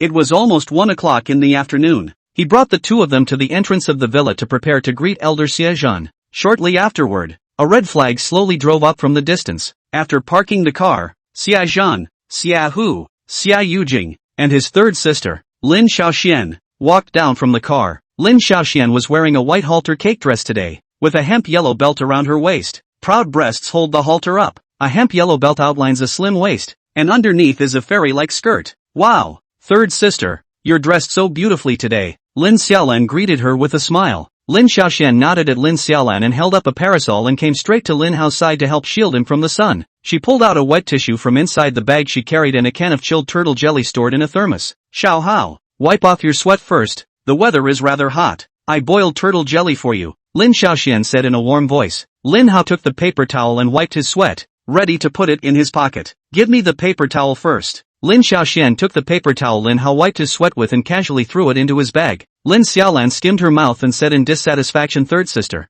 you're biased. Where are my tissues? Where's my turtle cream? Lin Xiaoxian looked at Lin Xiaolan and inquired, why do I remember that the university should have classes today, right? Lin Xiaolan snapped and shrunk her neck, her gaze going to the thermos cup in Lin Hao's hand. How? I stayed up all night last night with insomnia, and I'm on fire. It's fine, there's yellow dock at home. I'll just boil some for you, Lin Xiaoxian said. After standing in the sun for more than 20 minutes, Lin Hao was indeed a little thirsty, and opened his thermos and tilted his head back to take a big gulp. Turtle jelly is slightly bitter in the mouth with a sweet aftertaste, a cool minty aroma as well as a hint of osmanthus. There are really no words for third sister's craftsmanship. Explosive praise, he exclaimed. If you like it, I'll boil some more to send home in the future. Lin Xiaoxian smiled gently, looking at Lin Hao feasting. Lin Xiaolan licked her lips. Xiao Hao, sis for the rest of her life. Without waiting to finish, Lin Hao handed over the turtle jelly he drank a small amount of, directly interrupting the other party's spell casting. You're a mayfly, aren't you? Here, remember to leave some for Qingyi. Lin Xiaolan took the thermos, nodded her head obediently, and also drank a small half of it, handing the rest to Lin Qingyi. Lin Xingya frowned as she looked at the faint lipstick marks left on the thermos. She remembered that her brother drank into it at that time as well. After drinking the turtle jelly, Lin Hao came to the car to open the door for the old man. Xiaozhan wore a military green uniform today, and his chest was full of medals. The moment he opened the car door, Lin Hao was a little confused. Master, you are too handsome today, he praised. It's true that the uniform is the best medical beauty for men. Xiaozhan walked out of the carriage, still carrying the walking stick Lin Hao had given him yesterday. Hearing Lin Hao's praise, a self-satisfied smile even rose on his face. Xiao Hao, you don't know that the old master, in order to support you, has taken out clothes that are only worn on important occasions, Xia Yujing said with a smile. Xiaozhan's cane gently knocked on the ground as he looked at Lin Hao and inquired, where's your father? Last time, didn't you say that I was going to take him as a righteous son, and he'd beat you up? I'd like to see if the old man's face is good or not. Lin Hao's eyes rolled and he laughed softly. My dad has now profoundly realized his mistake. He wants to emulate the historical deed of Lian Po's brambles, and is buying himself torture devices all over the streets. When Lin Xiaolan heard Lin Hao's words, she suddenly laughed, and in her heart, she mourned for her father. She came in front of Xiaozhan and said nicely, Grandpa, I'm your precious eldest granddaughter Lin Xiaolan. This is the first time I've seen a textbook character still alive. Can I give you an autograph? Her face instantly began to burn as soon as the words were out of her mouth. The corners of Xiaozhan's mouth also twitched as he listened to Lin Xiaolan's words. In the course of the journey, Lin Xiaoxian once again introduced him to the members of the family. He knew instantly that the girl in front of him had to be the one who had slipped through the homeschooling cracks. He nodded amiably at Lin Xiaolan and smiled. Grandpa, don't stay at the door either. It's hot outside. Come in with me first. Lin Hao opened his mouth and said, Lin Xingya also poked his little head out from behind Lin Hao. Grandpa Xie, Auntie Yujing, Uncle Xiaohu,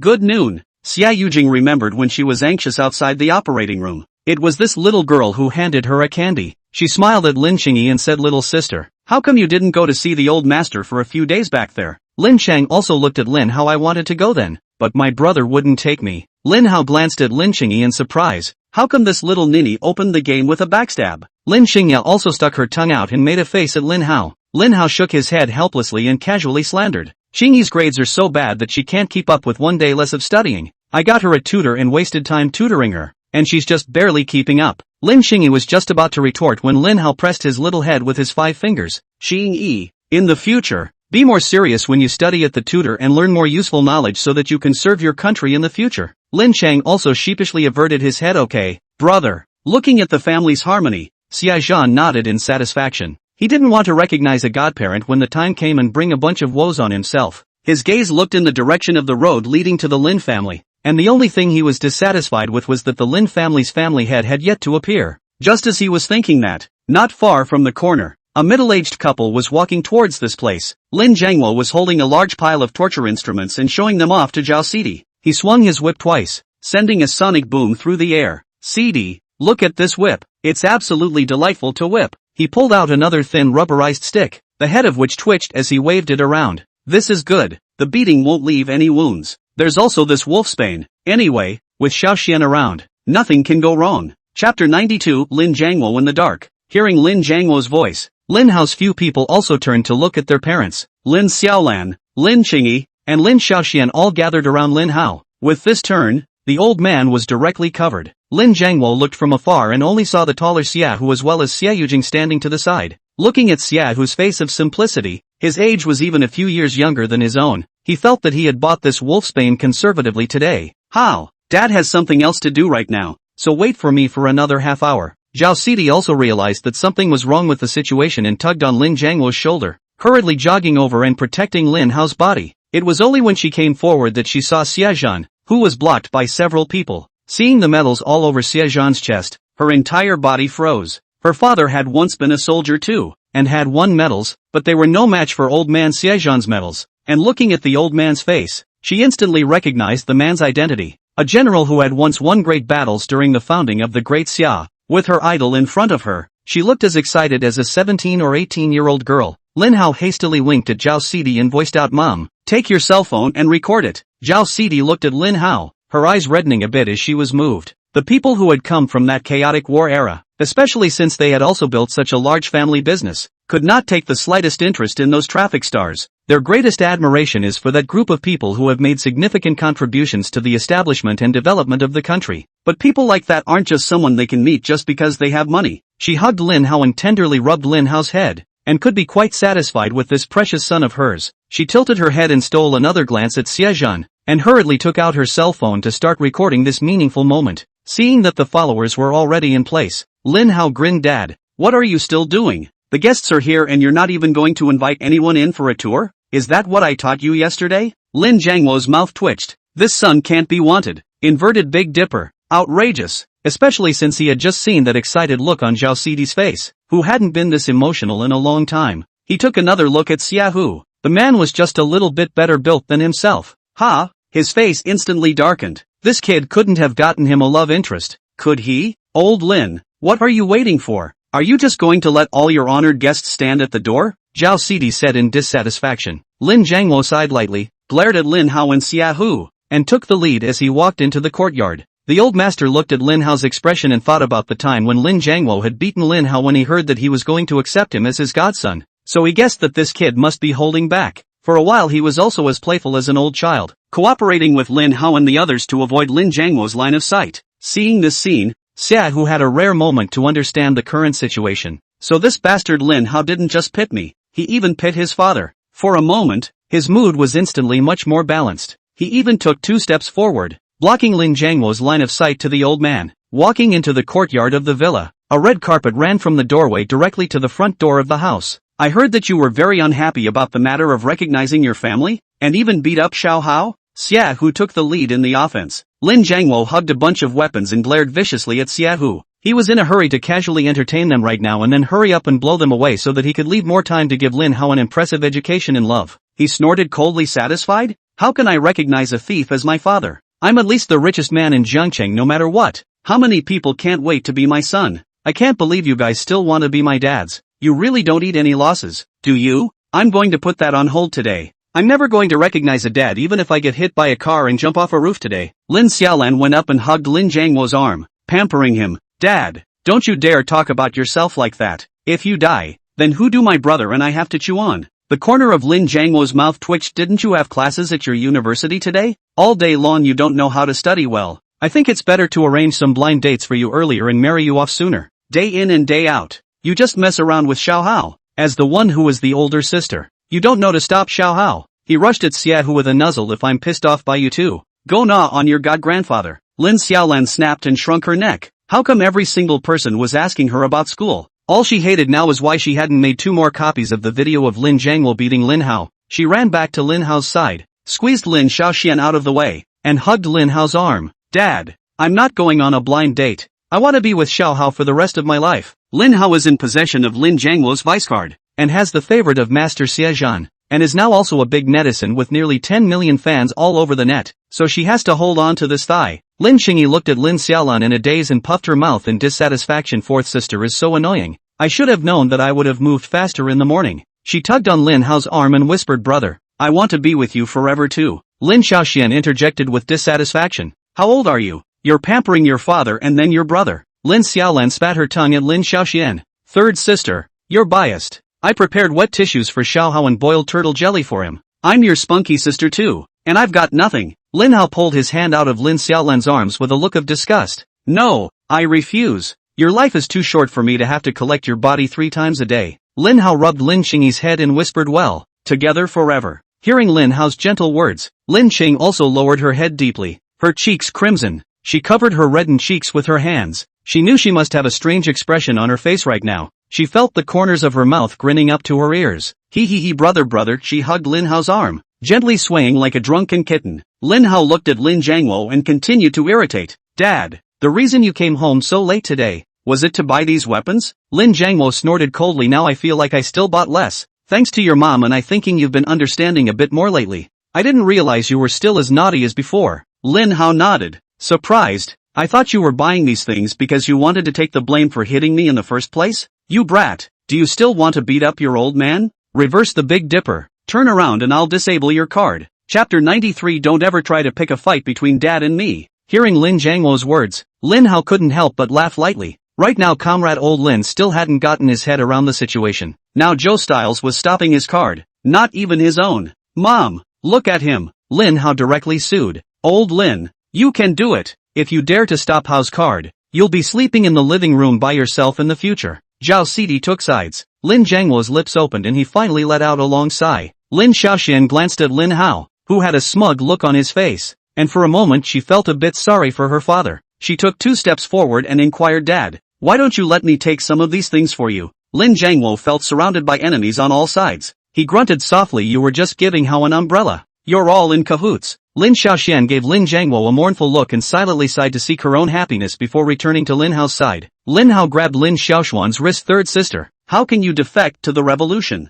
Lin Xiaoxian backhanded Lin Hao's arm and laughed softly. That way you won't mutiny. Through the well-kept courtyard, there was a big red balloon in front of the arch with the words, Welcome Grandpa Xiaozhan to our humble abode written on it. 2 strings of army green balloons were tied at an angle all the way from the roof of the large villa to the lower end of the arched balloon. The room was red with old songs coming through the windows and doors of the villa. Xiaozhan looked at the welcoming balloons, the old songs in the room, knowing that this was what Lin Hao had prepared for him, and gently nodded his head. The more he looked at this precious eldest grandson, the more satisfied he was. Lin glanced at the words on the banner and was a little confused for a moment. He knew the name of the old General Xiaowar. After all, his dad used to be a soldier under old General Xiaowar, and when he was a kid, he used to listen to his dad's stories about his time as a soldier, especially when it came to General Xiaozhan. His dad was all full of reverence, and along with that, he also worshipped Xiaozhan to the core. Earlier in the year, he had even traveled to the upper capital specifically on the National Day in order to meet his idol. He took another close look at Xiaohu and said with a questioning face, How old are you? You're already a grandfather? Xiaohu shook his head helplessly. This Lin Jiangwo is too naive. Actually suspecting me of being my father? No wonder he was victimized by Xiao Hao. But when exactly is Hao going to straighten out the old man? It's making me look forward to it. Lin Hao sighed lightly. He didn't even know what kind of IQ he had in Lin Jiangwo's eyes. Xia, who was only close to 40 years old, no matter how outrageous he was, he wouldn't call him grandpa, would he? Dad, don't stand there, just get in the door, he said. Lin Jiangwo suddenly realized the general right, hurry up and enter the house first. Pushing open the door, he took the lead and stood to greet the crowd. Everyone surrounded Elder Xie, and when he entered the door, Lin Jiangwo didn't realize that there was an extra person. He was now preoccupied with the idea of unlocking the door to the room first, lest Lin Hao escape at that time, surrounded by the crowd. Upon entering, Lin Hao greeted several people to the dining table. There was only a small plate of rice on the table, a few wild vegetables with a little barley flour boiled into a paste and half a frozen potato. The rice cooked out a little yellow and smelled like old, stale rice. The paste also boiled very thin, not much different from water. Not to mention the issue of appearance and flavor. This portion is not enough for even one person. And there are 9 people in the living room right now. Zhao Sidi looked at the meals on the table and her brows couldn't help but frown as she shouted to the back kitchen. Master Zhao, didn't Xiao Hao not tell you today that we're going to have a banquet for our honored guests? How are we going to eat with just this little bit? Why don't you go redo the table? Lin Jiangwo, who had locked the door, saw that the people were not seated and did not smell the aroma of the meal, so he looked at the table suspiciously. Looking at the meal on the table, he couldn't help but raise an eyebrow with a look of excitement and said, no need to redo it. No need to redo it. Our life is better now, but we can't forget the hard times. Come, you two hurry up and sit down to eat. It's all rewarded. He raised his head and was about to greet Xia Hu as he sat down to eat when he finally saw Xia Zhen standing at the front of the crowd. Xia Zhen held the table with both hands and looked at the meal on the table. His body couldn't help but tremble slightly. His eyes were moist and he said, I wonder how many more comrades would have persevered if they could have eaten these meals back then. Looking at the man in front of him wearing an army green uniform with a chest full of medals, Lin Jiangwo's mouth opened wide in shock. There was a clanging sound, and all the weapons he was carrying fell to the living room floor. He gazed at Lin Hao, shocked with extreme excitement and said, this is the father you found for me? Lin Hao frowned and said with a long sigh, Dad, I know you don't like it. You just said you can't recognize a thief even in death. I'm counting on you to provide for my old age. So let's forget about this family recognition. You fart. I didn't. You're lying. Lin Jiangwo denied it flatly. You rebellious son. Don't try to sow discord between Dad and me. With a trot, he rushed to Xie Zhan's body, squeezed Lin Hao out of the way, and with his hands still wiping twice in front of him, he assisted the old man to sit on the main seat. Master Zhao, quickly, hurry and go and re-prepare a table for dinner. What did I teach you on a regular basis? No matter what kind of person or his status, as long as he has come to our home, he must be well entertained. And bring up the thatch that I've kept inside my room for 30 years. He got up and came behind Xie Zhan, gently squeezed his shoulders and inquired, Dad, do you smoke? Seeing Xie Zhan shook his head, he added, don't smoke? Then you can learn. He was suddenly silent for a moment and changed the subject. Dad, how do you know my son? Xie Zhan frowned and thought, this word, right, how to listen to how strange. After talking this guy to death 3 times in 3 sentences, Lin Jiangwo looked at Lin Hao for help. Lin Hao was currently holding Zhao Sidi's cell phone, projecting the video of Lin Jiangwo's entrance just now on the giant screen TV across the dining table. He also cut it briefly, with Lin's line playing over and over on the screen. I get hit by a car today and jump off the roof of a building and never recognize a dad. Chapter 94, Those who know when to do the right thing are wise men. Looking at the repeated videos on the screen, Lin Jiangwo couldn't help but twitch the corners of his mouth. He glared indignantly at Lin Hao. Is this still his own son? Why is he still poking people's lungs in the face? Dad, do you see this guy on the screen as you booing? I still like you back when you were untamed. Lin Hao laughed. Lin Jiangwo laughed awkwardly. This is one thing, and this is another. How? Today Dad will teach you this important truth. There's an old saying in Daxia, those who know what's good for them are good at what they do. Under General Xia War's great achievements, what we have achieved is insignificant. How can I still be unruly in front of the old general? I'll always be just a humble schoolboy. Lin Hao nodded as if he understood. He looked at Xie Zhuan and inquired, Grandpa said, didn't you tell me that you were once captured by the enemy back then? Upon mentioning that past, a hint of remembrance appeared in Xie Zhan's eyes. Yes, the enemy used all sorts of cruel punishments at that time, but I just gritted my teeth in death. They tortured me for 3 days and didn't give me any information. Lin Hao raised an eyebrow. Did they talk to you about some ancient words commonly used in Daxia to persuade you or something? At the mention of this, Xie Zhan slapped his thigh. Right. Their favorite saying is that there's an old saying in Daxia that those who know what they're doing are good at what they're doing. Xie Zhan's words were spoken more and more quietly. And just after the words were finished, the scene instantly fell into awkwardness. Lin Hao pulled out his ears and looked at Lin Jiangwo. Dad, what did you just say you were going to teach me? I don't think I heard much. Hearing Lin Hao's words, everyone present was holding back their laughter, their faces reddening. Xia, who kept patting his chest, almost not laughing out loud.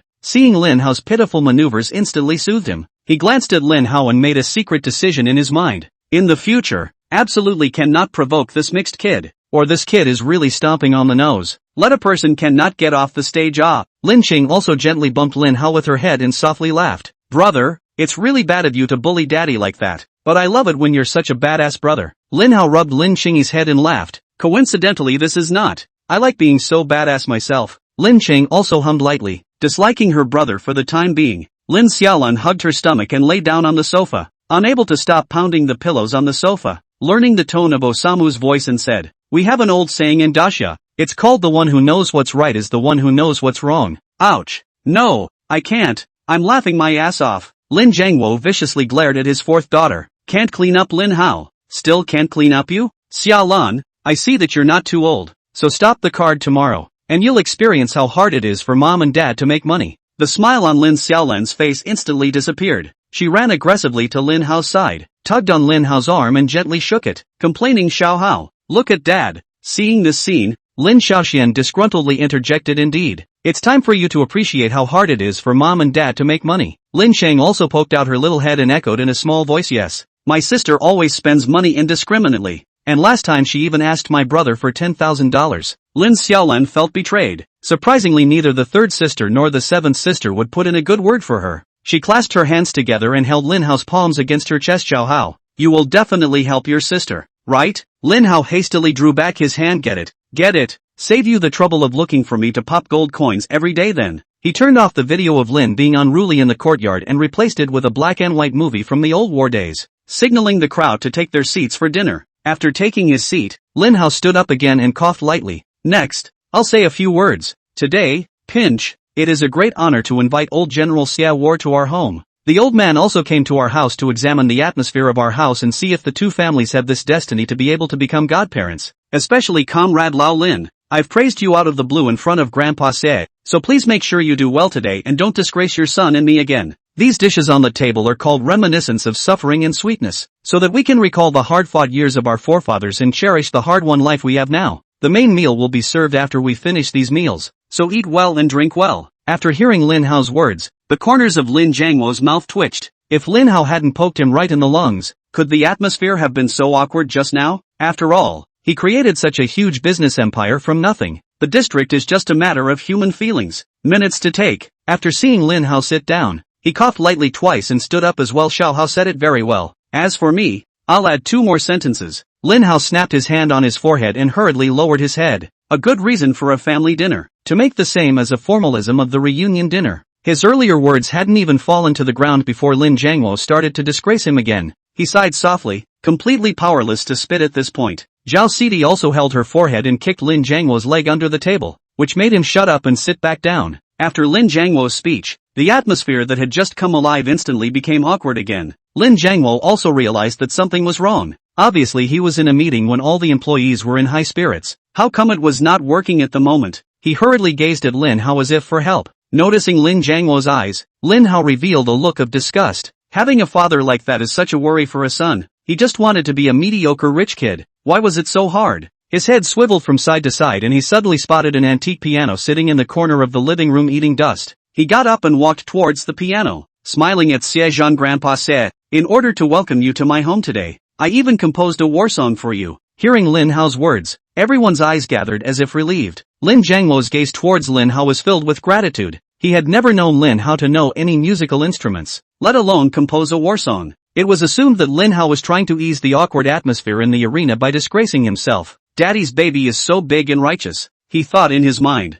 Zhao Sidi and Lin Xiaoxian looked at each other with puzzled looks on their faces. They didn't know when Lin Hao had learned a musical instrument. Lin Xiaolan reacted the fastest and hurriedly turned on the video function of her cell phone and moved a stool to sit beside Lin Hao. Lin Qing also moved a beat slower and didn't grab the best viewing position, huffing and puffing her mouth out, looking for another shooting angle. Lin Hao coughed lightly twice, her slender fingertips resting on the black and white keys. Next, I'll bring you a Guanghan Palace breaking song. I hope you'll like it. Chapter 95, Who Taught You to Cut Like That? Adapted from the song Above the Moon. The Canton Palace Breaker is played primarily through an orchestral format and sounds atmospheric and grand. Despite his skill, Lin Hao's performance was slightly thin with just the sound of the piano, but everyone in the room could hear the majestic power contained within the song. Mom, when did Xiao Hao learn the piano? Lin Xiaoxian looked at Zhao Sidi in confusion. Zhao Sidi was also a bit puzzled. She frowned and pondered. It seems that after Xiao Hao rolled down the stairs that day, he became different. He couldn't have hit an evil spell, right? Although the Lin Hao in front of her was much stronger than the original unproductive Lin Hao, she still wanted the son she had worked so hard to raise. Lin Xiaoxian pondered for a moment and explained,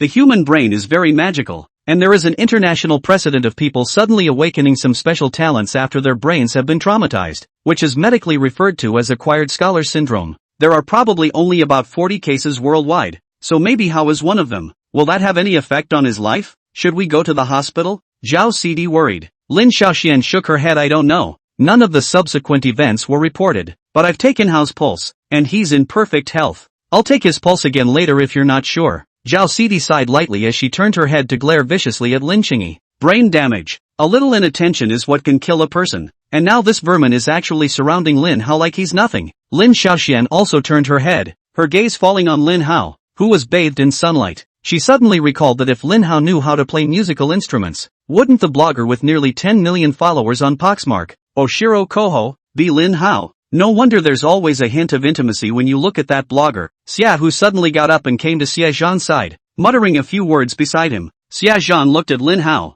then at Lin Jiangwo, and gently nodded. It was at this moment that the song entered its climactic part, and the movie video on the screen suddenly jumped and shifted to the image of Lin Hao getting beaten up. With the imposing music, it looked like Lin Jiangwo was beating Lin Hao with extra ferocity. Elder Xia's eyebrows shot up, and for a moment, he couldn't tell whether this was intentional or careless on Lin Hao's part. He could kind of see why this precious oldest grandson was tossing his dad around so much when he walked in the door. The scene then continued to jump around to Lin Xiaolan's edited and spliced footage of Lin Hao getting his ass kicked. Watching the flickering animation on the screen, all of them lowered their heads in unison and ate the meal on the table in silence. Lin Jiangwo's face was bashfully red. Originally there was just some embarrassment, but now he was directly ashamed to the point of being groundless. He wanted to gouge a 3-room apartment in the floor with his toes and burrow in and bury himself in the dust. After the song was played, Lin Hao looked at the awkward atmosphere at the table and scratched his head in confusion. Grandpa Xie, did I play badly? The corner of Xie Zhan's mouth twitched. Don't go over the head, is not only good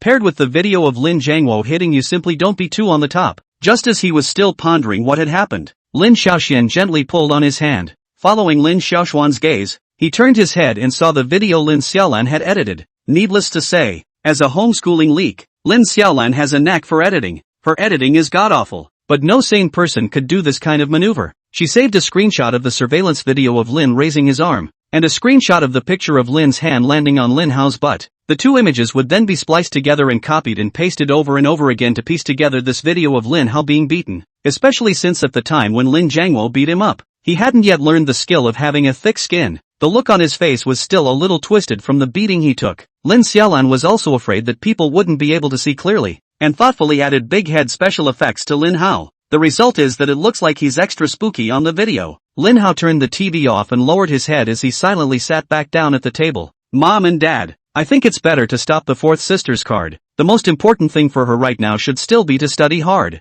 Lin Hao said powerlessly. He asked Lin Xiaolan to edit the video of himself getting beaten up in order to embarrass Lin Jiangwo, but he didn't expect to get himself involved. And god big head special effects. It feels like he's even more awkward than Lin Jiangwo. Lin Jiangwo let out a long sigh. Sidi, you can enroll her in some more tutorial classes then. When he saw this video, he knew it must have been edited by Lin Xiaolan. Lin Hao, at least, just squeezed a couple of sentences with his words, which was awkward but also enlivened the atmosphere of the scene. This video edited by Lin Xiaolan is just pure embarrassment. Lin Xiaolan sheepishly lowered her head and looked at Lin Hao with a guilty face. She also didn't expect the editing to actually have such an effect. Xia Zhan raised his head and swept a glance at the people present. In the end, he actually had to rely on himself to save the day. He looked at Lin Hao and inquired, that battle song you just wrote, could you consider turning it into the state? Earlier when Xia Hu heard this song, he ran to Xia Zhan's side just to talk to him about this matter. Most of the war songs that exist today come from that past era of war. Restricted by the background of the era, the army at that time did not have advanced weapons. The war song more eulogized in the power of man. With the development of the country and the modernization and technologization of national defense science and technology, there is an urgent need for a war song that fits the context of this era. Lin Hao took a deep breath, calmed himself, and laughed. The song itself was written for a modernized army and is more suited to a symphonic format. Xia Zhan looked at this good great-grandson and nodded with great satisfaction. Although he didn't know how to compose songs, he knew that trying to write such an imposing melody was bound to take a lot of work. I'm only afraid that in these few days, after Xiao Hao had finished treating himself, he would have to go home at night to review the schoolwork he had fallen behind and learn about medicine, and he would also have to find the time to write out this song. He looked into Lin Hao's eyes and realized that a layer of dark circles had also vaguely developed around Lin Hao's eyes. For the state's portion of the reward, Grandpa will help you apply for it then. But Grandpa here privately rewards you with $1 million, Xia Zhan said. Lin Hao shook his head. Grandpa, I donated this song to the country for free. Our Lin family doesn't lack that money from the rewards either, so we won't take advantage of the country.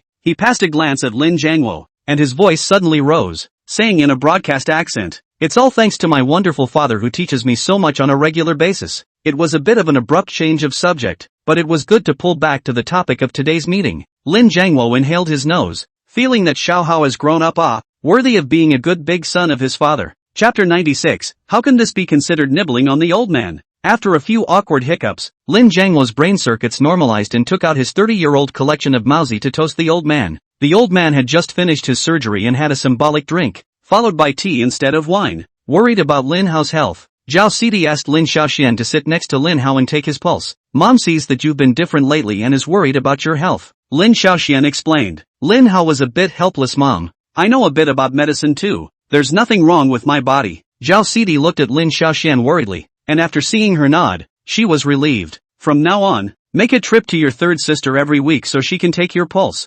okay? She looked at Lin Xiaoxian again and admonished Xiaoxian, if anything really goes wrong with Xiao Hao's body, you shouldn't hide it from Mom. Hearing the strong concern in Zhao Sidi's tone, Lin Hao's eyes couldn't help but moisten a little. His voice was slightly choked. Mom, what are you talking about now? I still have to chew on you in Dad's old age. How can I have health problems? Listening to Lin Hao's words, Zhao Sidi was a bit confused for a moment. Shouldn't it be for the two of us to retire? She helplessly shook her head gently. Isn't the money Mom and Dad earn for you to spend? How can it be considered nibbling? Lin Hao took a bite of the fish belly meat of the Eastern Star spot and put it in Zhao Sidi's bowl, smiling and saying, love you, Mom, you child. Zhao Sidi's eyes couldn't help but redden as she ate the fish. After Lin Xiaoxian took her pulse, she recalled that Lin Xiaolan had held Lin Hao's hand earlier. She blushed slightly and said, Xiao Hao, I recently learned some hand massage methods from an ancient book. Come and try to see if it's comfortable. Without waiting for Lin Hao to say anything, she gently grabbed Lin Hao's hand and rubbed and kneaded the large and small fissures on his hand. After a moment passed, she looked up at Lin Hao, who seemed to still be obsessed with the dry rice. She secretly slipped her fingers into the crevices of Lin Hao's fingers and clasped her fingers with Lin Hao. It had to be said that Lin Hao's heart beat much faster when the scallion white-like fingers rubbed over his palm. I don't know if it's comfortable or not, but the usually delicious meals are instantly tasteless. Lin Qingya gently pulled Lin Hao's close brother. I just watched Third Sister Massage. I've already learned. Alright, after all, we are all brothers and sisters. We can't favor one over the other. Lin Hao placed his chopsticks on the table and extended his right hand towards Lin Qingyi. Lin Chang also cupped Lin Hao's hand and placed it on her own joined thighs, kneading it raw. However, after rubbing it for a while, it was just like Lin Xiaoxian, who clasped her fingers together and never moved again. Lin Hao suddenly realized that something is not right. We do not know anything.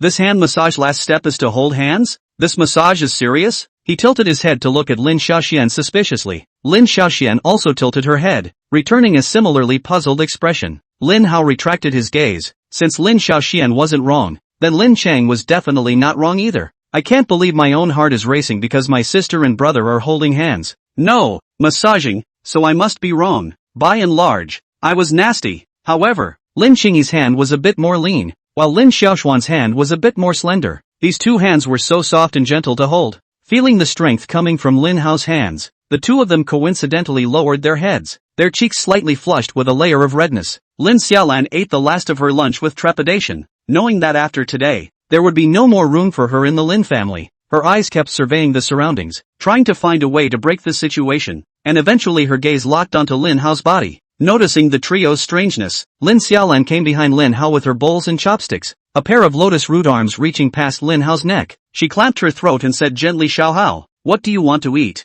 Sister will feed you. The sensation of brain pad waves hit Lin Hao and he felt his head go down as he hastily drew back his hand.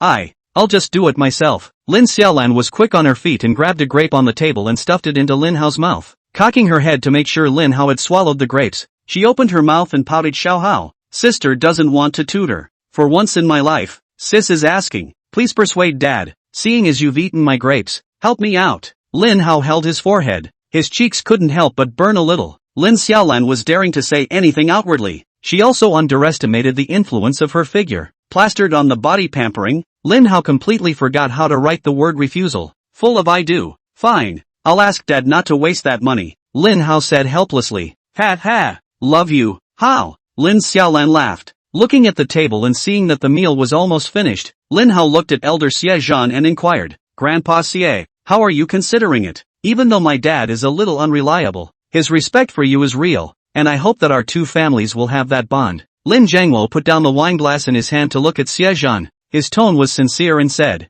General Xie, my father, Lin Qiangjuan, used to be a junior soldier in the logistics cooking class under your command. When we crossed the snowy mountain, my father almost died inside that snowy mountain, and it was you who saved my father's life with half a chili pepper. He took a deep breath, knelt down in front of Xie Zhan and choked out. If it had been the other three generals today, I would never have thought about recognizing my family. I have the same respect for them, but for you there is a hint of affection in addition to respect. Seeing how you treated my family today, I know that my father didn't follow the wrong people when he was young. He rubbed his reddened eyes, and couldn't stop them from tearing up. Zhao Sidi rushed forward and knelt beside Lin Jiangwo, taking out a tissue to wipe his tears. When Xie Zhan heard Lin Jiangwo's words, his eyes instantly moistened as well. Your Xiaobu Bao's child? Lin Qiangjuan often carried a cloth bag sewn from rags, which contained all his belongings, and earned him such a nickname in the team. He hurriedly helped Lin Jiangwo up and carefully measured him. Good boy, you've grown so big already. When they first crossed the snowy mountains, it was also one of the toughest times for their army. The six-night hasty march required crossing 5 snow-capped mountains with an average elevation of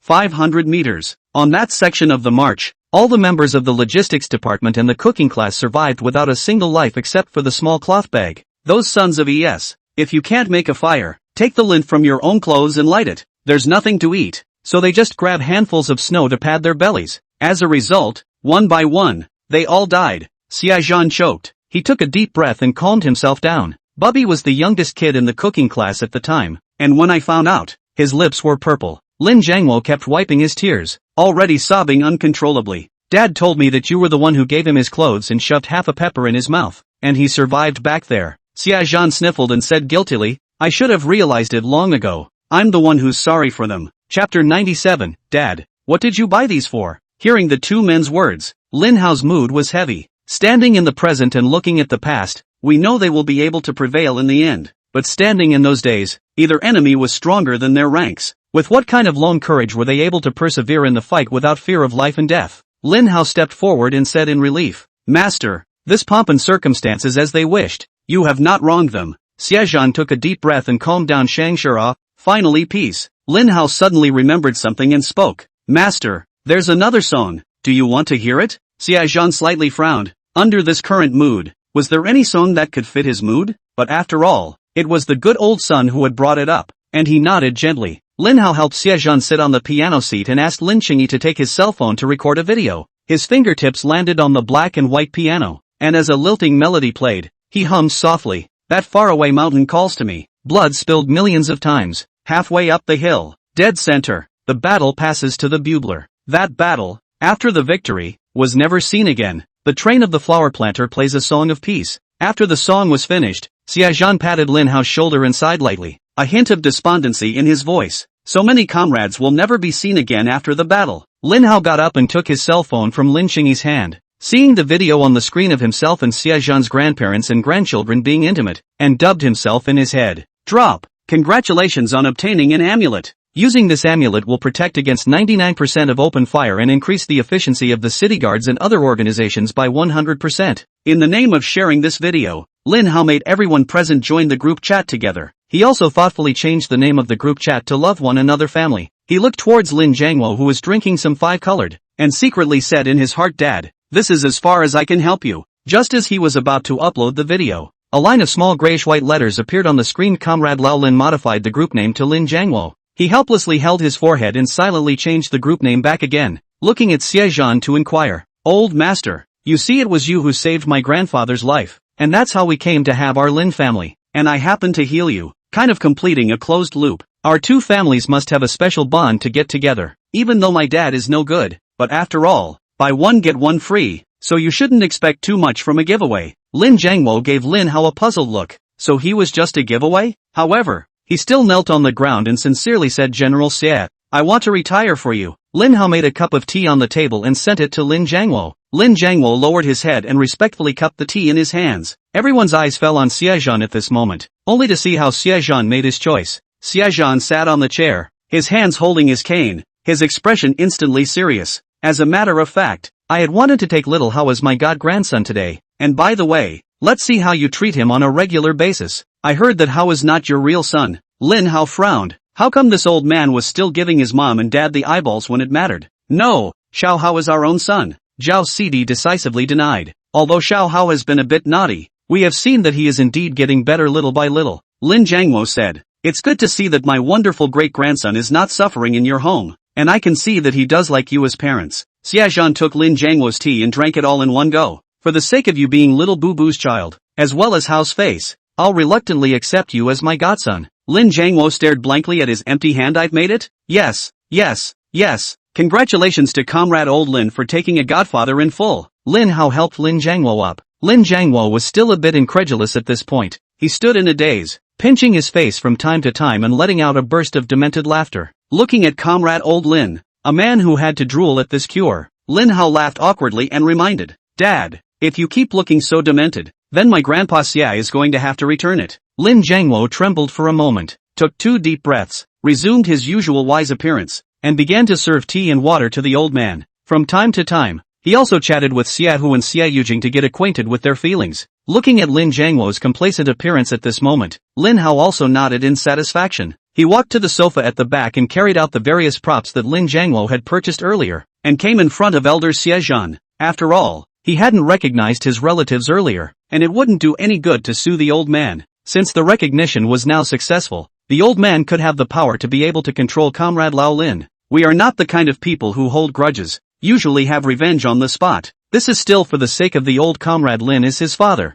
This is to give him a delay on a few days. Lin Hao swung his calfskin leather whip and made a sonic boom. Thanks Grandpa, you see it still has to be my dad. The whip that I couldn't find for so long when I was looking for it. He's got it ready for you right here. In the beginning, the whip? Xiaohu, who was chatting enthusiastically with Lin Jiangwo, just shivered. He remembered that what Lin Hao had said back then was to keep a calfskin whip for the old man's recovery. Although Lin probably didn't do it on purpose, he still felt instantly stabbed in the back. It's over. This father and son can't both be coming for me, can they? He thought in his mind. Look, here's another baseball bat, a rubberized bat, and a cane. This cane is actually still of yellow pear. I'll be damned. I can't believe I even have a wolfsbane. Comrade Old Lin, you're really ruthless, aren't you? Lin Hao teased. The only thing that counts as the only fatherly love in this pile is iodophore. Xia looked at these weapons. The corners of his mouth couldn't help but twitch. Other things are even if. This wolf toothstick is really a bit excessive. He was beginning to wonder what kind of a watery grave his precious good old grandson was living in this house. Lin Hao looked at Lin Jiangwo with a naive face and inquired, Dad, you know that Grandpa Xia came to our house to recognize his family. Why did you buy all these things over here? Lin Jiangwo's eyes fluttered.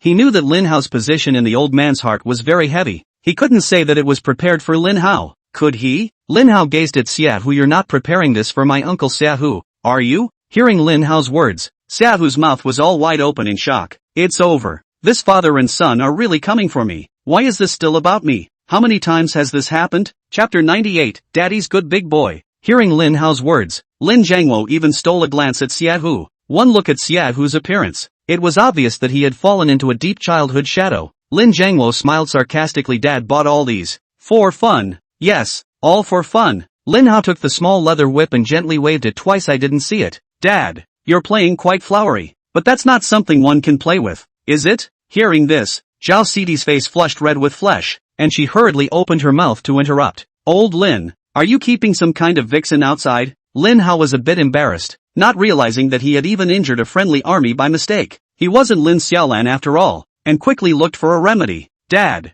I told Grandpa Xia when I walked in the door today that you're a good man who learns from his mistakes. I see that you've been feeling guilty for a few days because of what happened when you hit me earlier. Your face has become much more haggard. Even the dark circles under your eyes are born. The corner of Lin Jiangwo's mouth twitched. This is clearly for the Zay City's tourism resort project pining. But he still borrowed the slope down and said, yes, Dad has taught you since you were young to learn from your mistakes and to be a man of honor and integrity. In the past few days because of the beating you, Dad did feel deeply guilty, often losing sleep, and naturally looking much worse. Xia, whose gaze sympathetically glanced at Lin Jiangwo, it was clear that Lin Hao, this kid, was saying that Lin Jiangwo was planning to follow the story of General Xiang Shanhe and wanted to take the blame. But he didn't dare to interfere in Lin Hao's affairs now. After all, this bastard kid was really holding a grudge. But from a spectator's point of view, this bastard kid baiting the enemy and then blocking people's retreat is really a joy. No wonder Pops likes him so much. Lin Hao pounded his right hand on his left chest. Dad, don't say anything, I understand you.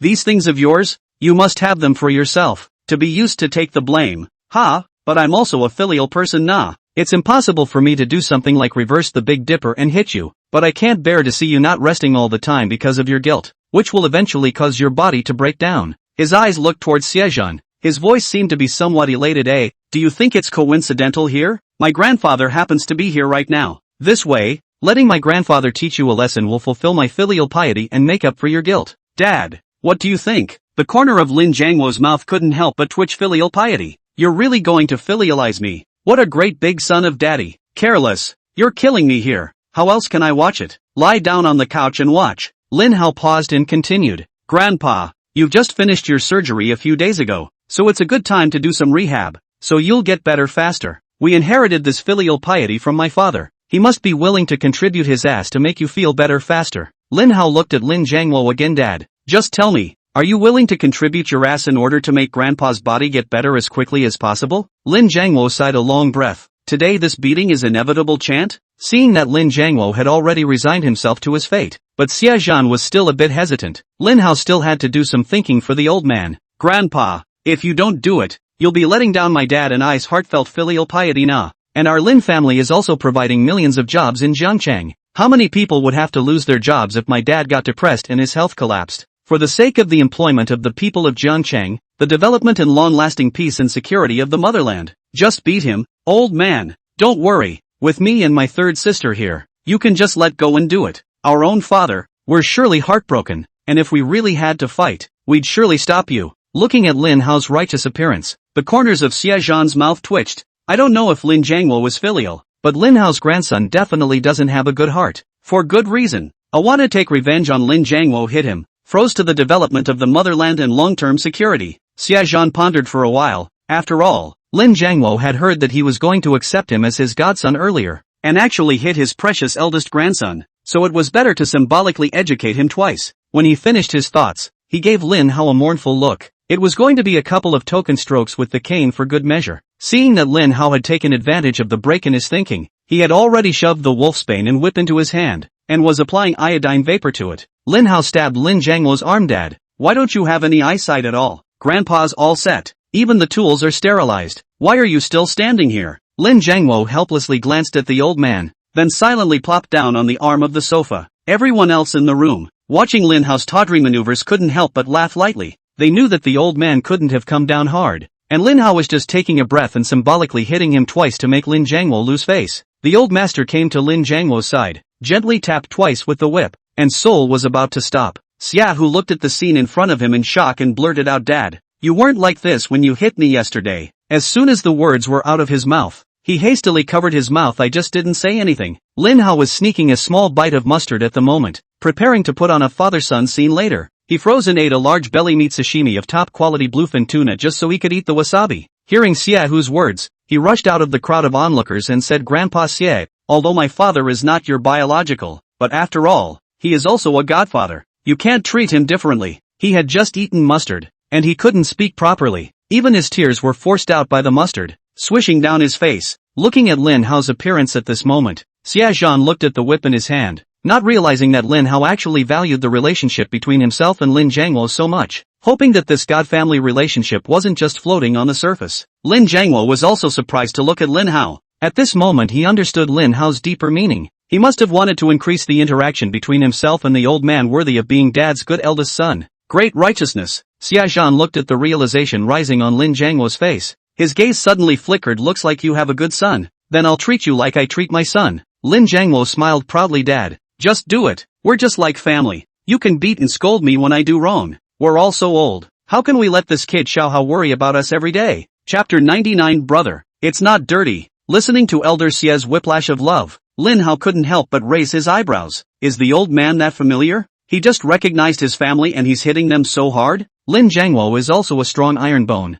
In front of his wife and children. Froze in front of his wife and children. Dead teeth and did not say a word. Lin Hao hurriedly stepped forward to stop him. Grandpa Xie, stop fighting. It's almost over. My dad is not Uncle Xie who that brown man. If you do not have fun let him lie down here for you to practice again. Xia Hu looked at Lin Jiangluo's beaten appearance, thinking that in the future, someone would share the old man's firepower together, and was baring his big teeth in giggling joy. As soon as he heard Lin Hao's words, the smile on his face instantly disappeared. Xia War wiped the sweat on his forehead. I have to say, the new S pumping up is different. There is a different taste of it. Except for the first few strokes which were meant to teach Lin a lesson, the whips after that were just to sharpen the hand. He looked back at Xia Hu just in time to see the momentary shift in his face. What are you laughing at? This is your big brother from now on. Is it so funny to see your big brother punished? You come over here and get down on the ground for me too. Xia Hu glanced sadly at Lin Hao for the umpteenth time. I'm asking you how many times this has been. Lin Hao is a little weak, just really not want to pit Xia Hu to come, but also just casually mentioned. After a loving education,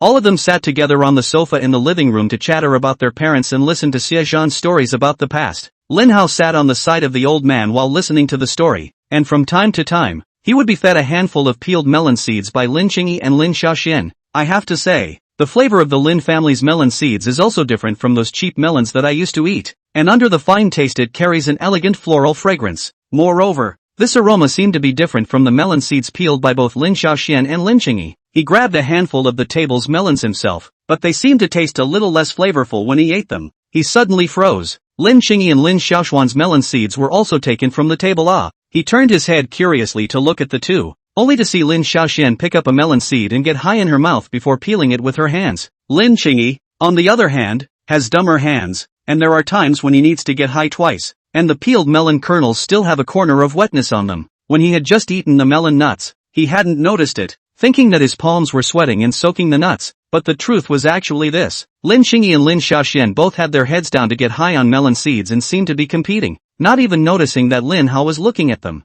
Just as they finished their melon seeds, Lin Hao stretched out his hand with the intention of picking them up, only to see that both of them coincidentally ate 2 mouthfuls of the melon seeds in their hands. Looking at Lin Hao's outstretched hand, both of them couldn't help but begin to blush. That, I ate this one myself, Lin Xiaoxian said with a red face. She lifted her hand and shoved a handful of melon nuts in her hand all the way into her mouth. Lin Qingyi's eyes fluttered a little, looking at the melon nuts in his hand and sneaking a look at Lin Hao. She shoved the melon nuts into Lin Hao's hand. Here, brother, for you to eat. Lin Hao was a little bit embarrassed, although they did not really spit on that but only blew 2 breaths on it. But there is always a kind of feeling of elimination. Seeing that Lin Hao didn't eat the melon, Lin Qing also held Lin Hao's finger and gently blew 2 breaths on the melon. Brother, blow it clean. It's not dirty. Here you go. Lin Hao reached out and popped her in the head, swallowing all the melon nuts. Don't be so naughty next time. When Lin Xiaoxian saw Lin Hao's actions at this moment, she couldn't help but let out a soft sigh. Had she known that she should have held out just now as well.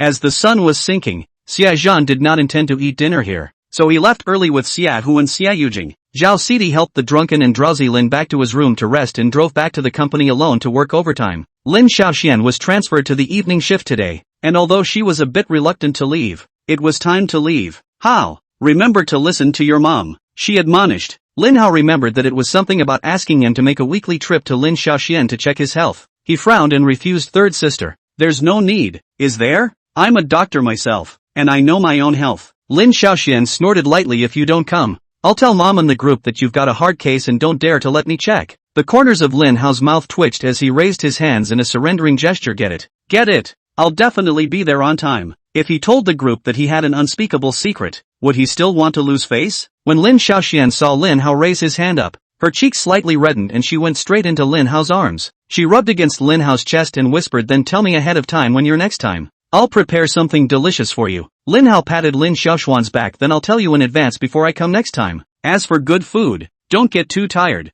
Third sister. Lin Xiaoxian took a deep breath and let go of Lin Hao, a faint smile raising on her face. How? Then my sister will go to work first. Boom! The door of the villa slammed shut again, sending Lin Xiaoxian away. The originally lively room instantly cooled down, and Lin Hao's mood always felt a little lost. Just as he turned around, Lin Xingyi suddenly swooped over, his entire body hanging onto his body like a wombat. Lin Xingyi's slender legs hooked around his thighs, and her head kept arching in his arms. Lin Hao backhanded Lin Xingyi tightly and wobbly moved to the sofa, originally just wanting to rub off Lin Xiaoxuan's mark. Lin Xing also felt that Lin Hao's mood seemed a bit off. Are you sad now, brother? She asked in a small voice. Lin Hao shook his head. It's just that from the atmosphere that was so lively just now suddenly becoming so cold, the mood more or less fell. Lin Xing also glanced at the empty living room. For her, almost everyone had treated her badly in the past. A solitary environment would instead make her feel more at ease. She raised her head to look at Lin Hao's side face and wondered like, I can't see my brother?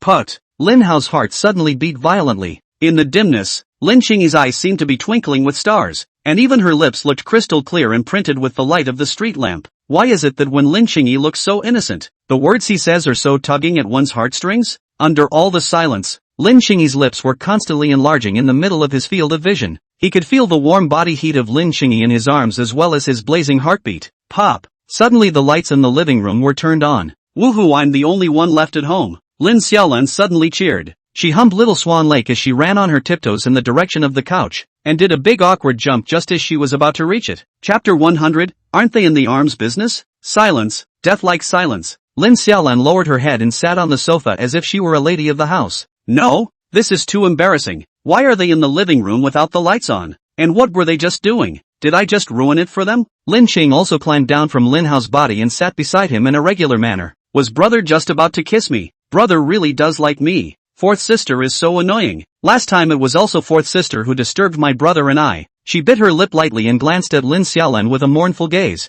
Lin Hao was in shock. Damn it. What was I thinking just now? Right. Must have dozed off with my head after not napping at noon. Although Cheng Yi is good looking and well behaved, she's my half sister after all. Half brother? With that in mind, he took out his cell phone and opened the browser to search. Is it normal for a brother to want to kiss his sister? Looking at the answers that came up in the search, there were over 30 comments, none of which said it was normal, and only one comment that said just don't stick your tongue out. He patted his chest. Thankfully the truth was in the hands of the few. Lin Hao gently coughed twice. That. Xing Yi, aren't we talking about going to your alma mater tomorrow? Why don't we go shopping first? Lin Xiaolan looked at Lin Hao with pleading eyes. Xiao Hao, I want to go shopping too. No, you don't want to. You just want to dance Little Swan Lake at home. Lin Hao refused outright. Lin Xiaolan skimmed her mouth. Alright, then I won't bother you guys on your date. Remember to bring me back some snacks. Lin Hao just wanted to retort, but Lin Xingyi had already memorized her satchel and silently took his hand with her head down. Looking at the traces that the satchel strangled out in front of Lin Xingyi's body, Lin Hao silently turned his head away. Is she that fit? Padded. Definitely padded. Lin Xingyi took a step towards the side and tilted her head to look at Lin Hao. Brother,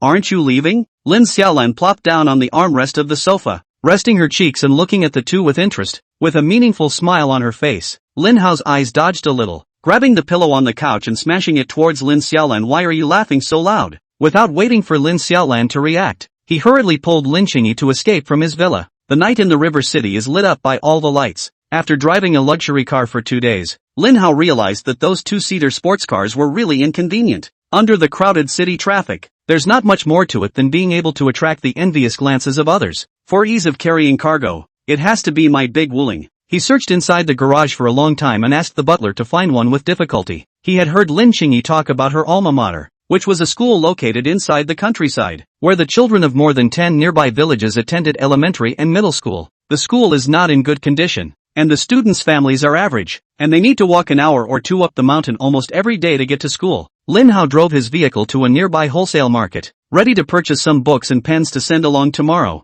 Seeing the rows of Wulings parked around, it felt, well, right, here we are. Get off. Lin Hao laughed. Although there were 2 stalls in the middle of the process, the handling feel of the Wuling was really good, giving him the feeling of dueling on MT. Akira. Lin Xingyi's face drooped together, originally thinking that she had come out to make a date with her brother like Lin Xiaolan had said, but driving a dirty Wuling to a date in a dimly lit, generic wholesale market has no atmosphere at all. When Lin Hao saw that Lin Xingyi didn't get out of the car for half a day, he thought that Lin Xingyi didn't know how to open the door. so he returned to the car again. This door lock is in this position above the window, and you need to pull this up a little bit to open the door. He propped one hand on Lin Qingyi's seat and poked his body over to help Lin Qingyi unlock the car door. Feeling the warm nostrils coming from in front of her, Lin Qing also covered her face with both hands and whispered no. No. After getting out of the car, Lin Qingyi's mood instantly brightened up. Looking at the big Wuling also felt much more lovely. The two held hands as they entered the wholesale market together, and Lin Qingyi was instantly drawn to the pencils with the rat's drawings. Brother, do you think this pen looks good? Let's buy this one. Lin Hao shook his head. Aren't they in the arms business? Let's switch to another kind. Not sure what making arms and pencils had to do with each other, but her brother was right, and she began to look at other drawings of pencils. While Lin Qingyi was picking out stationery, Lin Hao moved boxes and boxes of black pens and general-purpose exercise books to the car. Lin Qingyi's school had close to 300 elementary and middle school students. A box of black pens was 100, and books were 100, so at least 30 boxes of each had to be prepared. After moving the stuff, Lin Hao rubbed his sore shoulders and sighed softly. If only college students were better. One box is more than enough. Lin Sheng also at this time has already picked out the rest of the things: pencils, erasers, watercolors, practice exercises. All kinds of stationery will be Wuling's trunk loaded to the brim. Even though the wagon was full, she always felt like something was still missing and couldn't help but frown. Lin Hao ghostly pinched Lin Qingyi's face. It's not like you're cut off from your alma mater. We'll just make 2 more trips in the future. Lin Qing also noticed Lin Hao's intimate movements and blushed a little. She stepped forward and hugged Lin Hao, whispering, "Thank you, brother.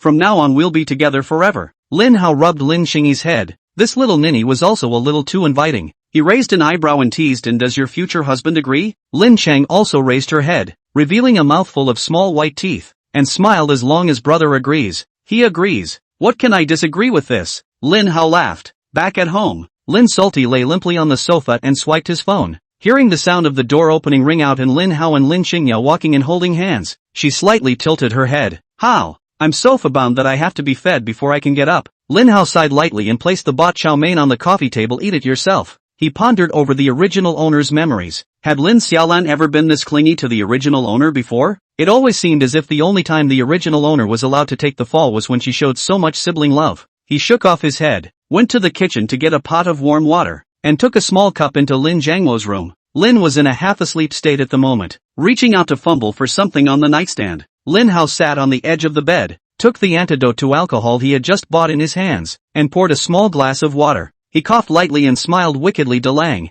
it's time to drink your medicine." Chapter 101, Won't you compliment me? After feeding Comrade Lao Lin the medicine, Lin Hao left the room. When she returned to the living room, Lin Xiaolan's head was resting on Lin Qingyi's slender leg. Taking small bites of the fried noodles Lin Qingyi fed her, Lin Hao looked at Lin Qingyi. Could it be that this little ninny had given up on Lin Yanxiu and was ready to take on Lin Xiaolan? Lin Xiaolan arched her head towards Lin Qingyi's stomach and generously patted Lin Qingyi's thighs. "How? Come on, come on. The knee pillow is really super comfortable. And little sister smells so good." As she spoke, she wiped the corners of her mouth. Lin Hao looked at Lin Qingyi. "If you're threatened, just blink." Lin Xiaolan snorted. "She is my own sister. Would I threaten her? I told you I'd let you carry me up and feed me later. Then my little sister offered to let me rest on her knee and feed me. Envious, envious." Lin Hao rolled his eyes. "It's not like you're paralyzed and you need someone else to feed you. I'll chew it up and give it to you, okay?" Lin Xiaolan sat up, licked her oily lips, and provoked, "Do you dare?" Lin Hao hummed lightly. "What's there to be afraid of?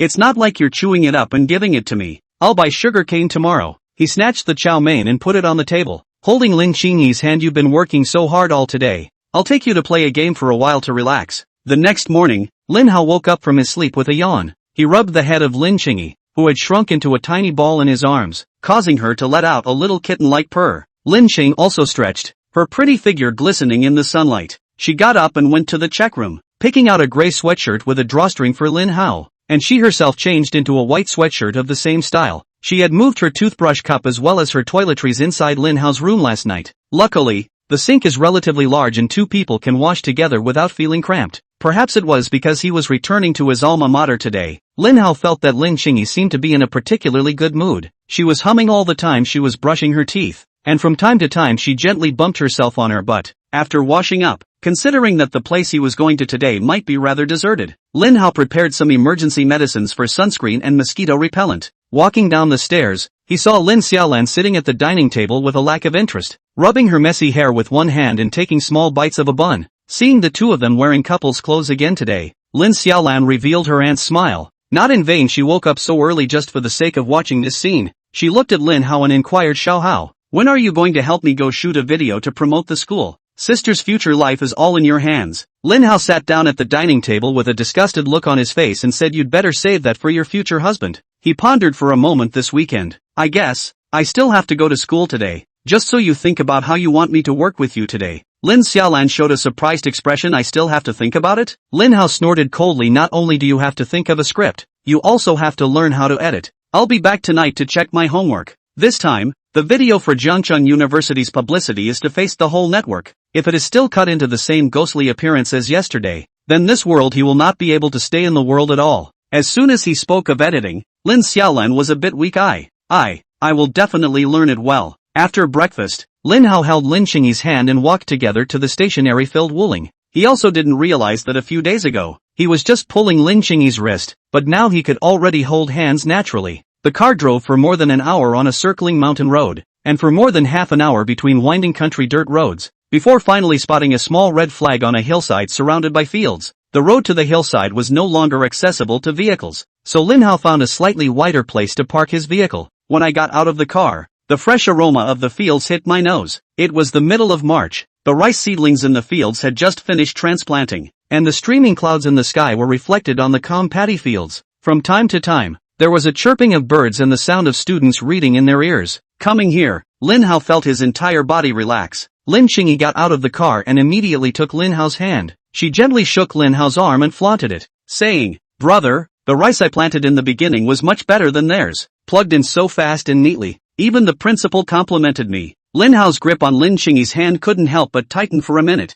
and for a moment, he didn't know what to say. Noticing that Lin Hao seemed a bit guilty, Lin Qingyi grabbed Lin Hao's hand and placed it on his head. Brother, won't you praise me? Lin Hao froze for a moment, then rubbed Lin Qingyi's head and laughed. You're a real rice-planting king and laborer. Lin Qing also tilted his head to reveal a row of small white teeth and said happily, Mom and Dad never blamed me for planting rice seedlings too slowly in the first place, calling me a lazy bone. Later I realized that they were playing cards and chatting with people in the village while I was transplanting rice. I obviously do all the work around the house, and they call me lazy. She buried her head into Lin Hao's chest and rubbed it gently. Now my favorite brother compliments me. He. Lin Hao took a deep breath. Living in that kind of environment, no wonder when he initially met Lin Qingyi, he felt that her eyes were a bit shady. The two held hands as they walked together toward the school on the hillside. It says it's a school, but there's not even a fence, so everyone can just walk right into the middle of the campus. Lin Hao also saw quite a few parents carrying hose at the door glancing at their children, and those children put down their books and ran out.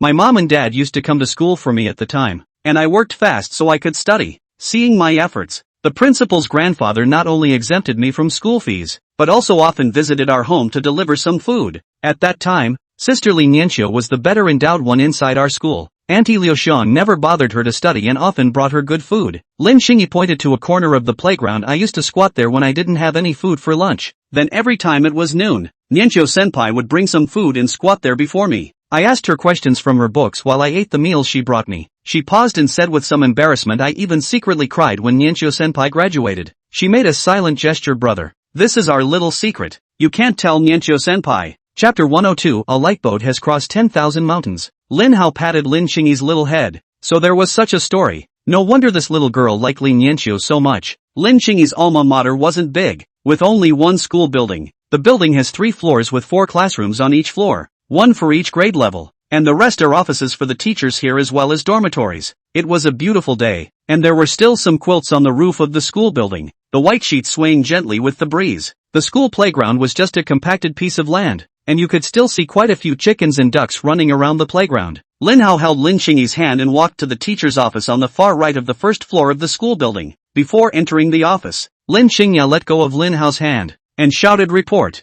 And you are? Xing, a middle-aged female teacher with a kind face hurriedly got up and walked over. I didn't think you'd become so good-looking after only 1 year of graduation that your teacher wouldn't recognize you. Lin Qing also had a good-natured smile on her face. Hello, Miss Lu. I brought my brother along to school today. Lin Hao nodded at Mr. Lu. Hello, teacher. I'm Qingyi's brother. Thank you very much for taking care of Qingyi all these years. Teacher Lu smiled at Lin Hao as she grabbed Lin Qingyi's shoulders and looked up and down carefully. Her eyes couldn't help but redden a little. It's good to see that you're doing well in life now. At first, Your teacher was worried that you would not be treated harshly by your biological parents. Lin Cheng also gently took Lin Hao's arm. Mr. Lu, my brother treats me very, very well. Ta. Is Grandpa principal at school today? We bought a lot of things we want to give to the school. Mr. Lu nodded. That's good. That's good. Principal Wu is in the middle of class, and there's still 10 minutes to go before class ends. When she finished speaking, she spun around and looked Lin Cheng up and down again, nodding her head uncontrollably.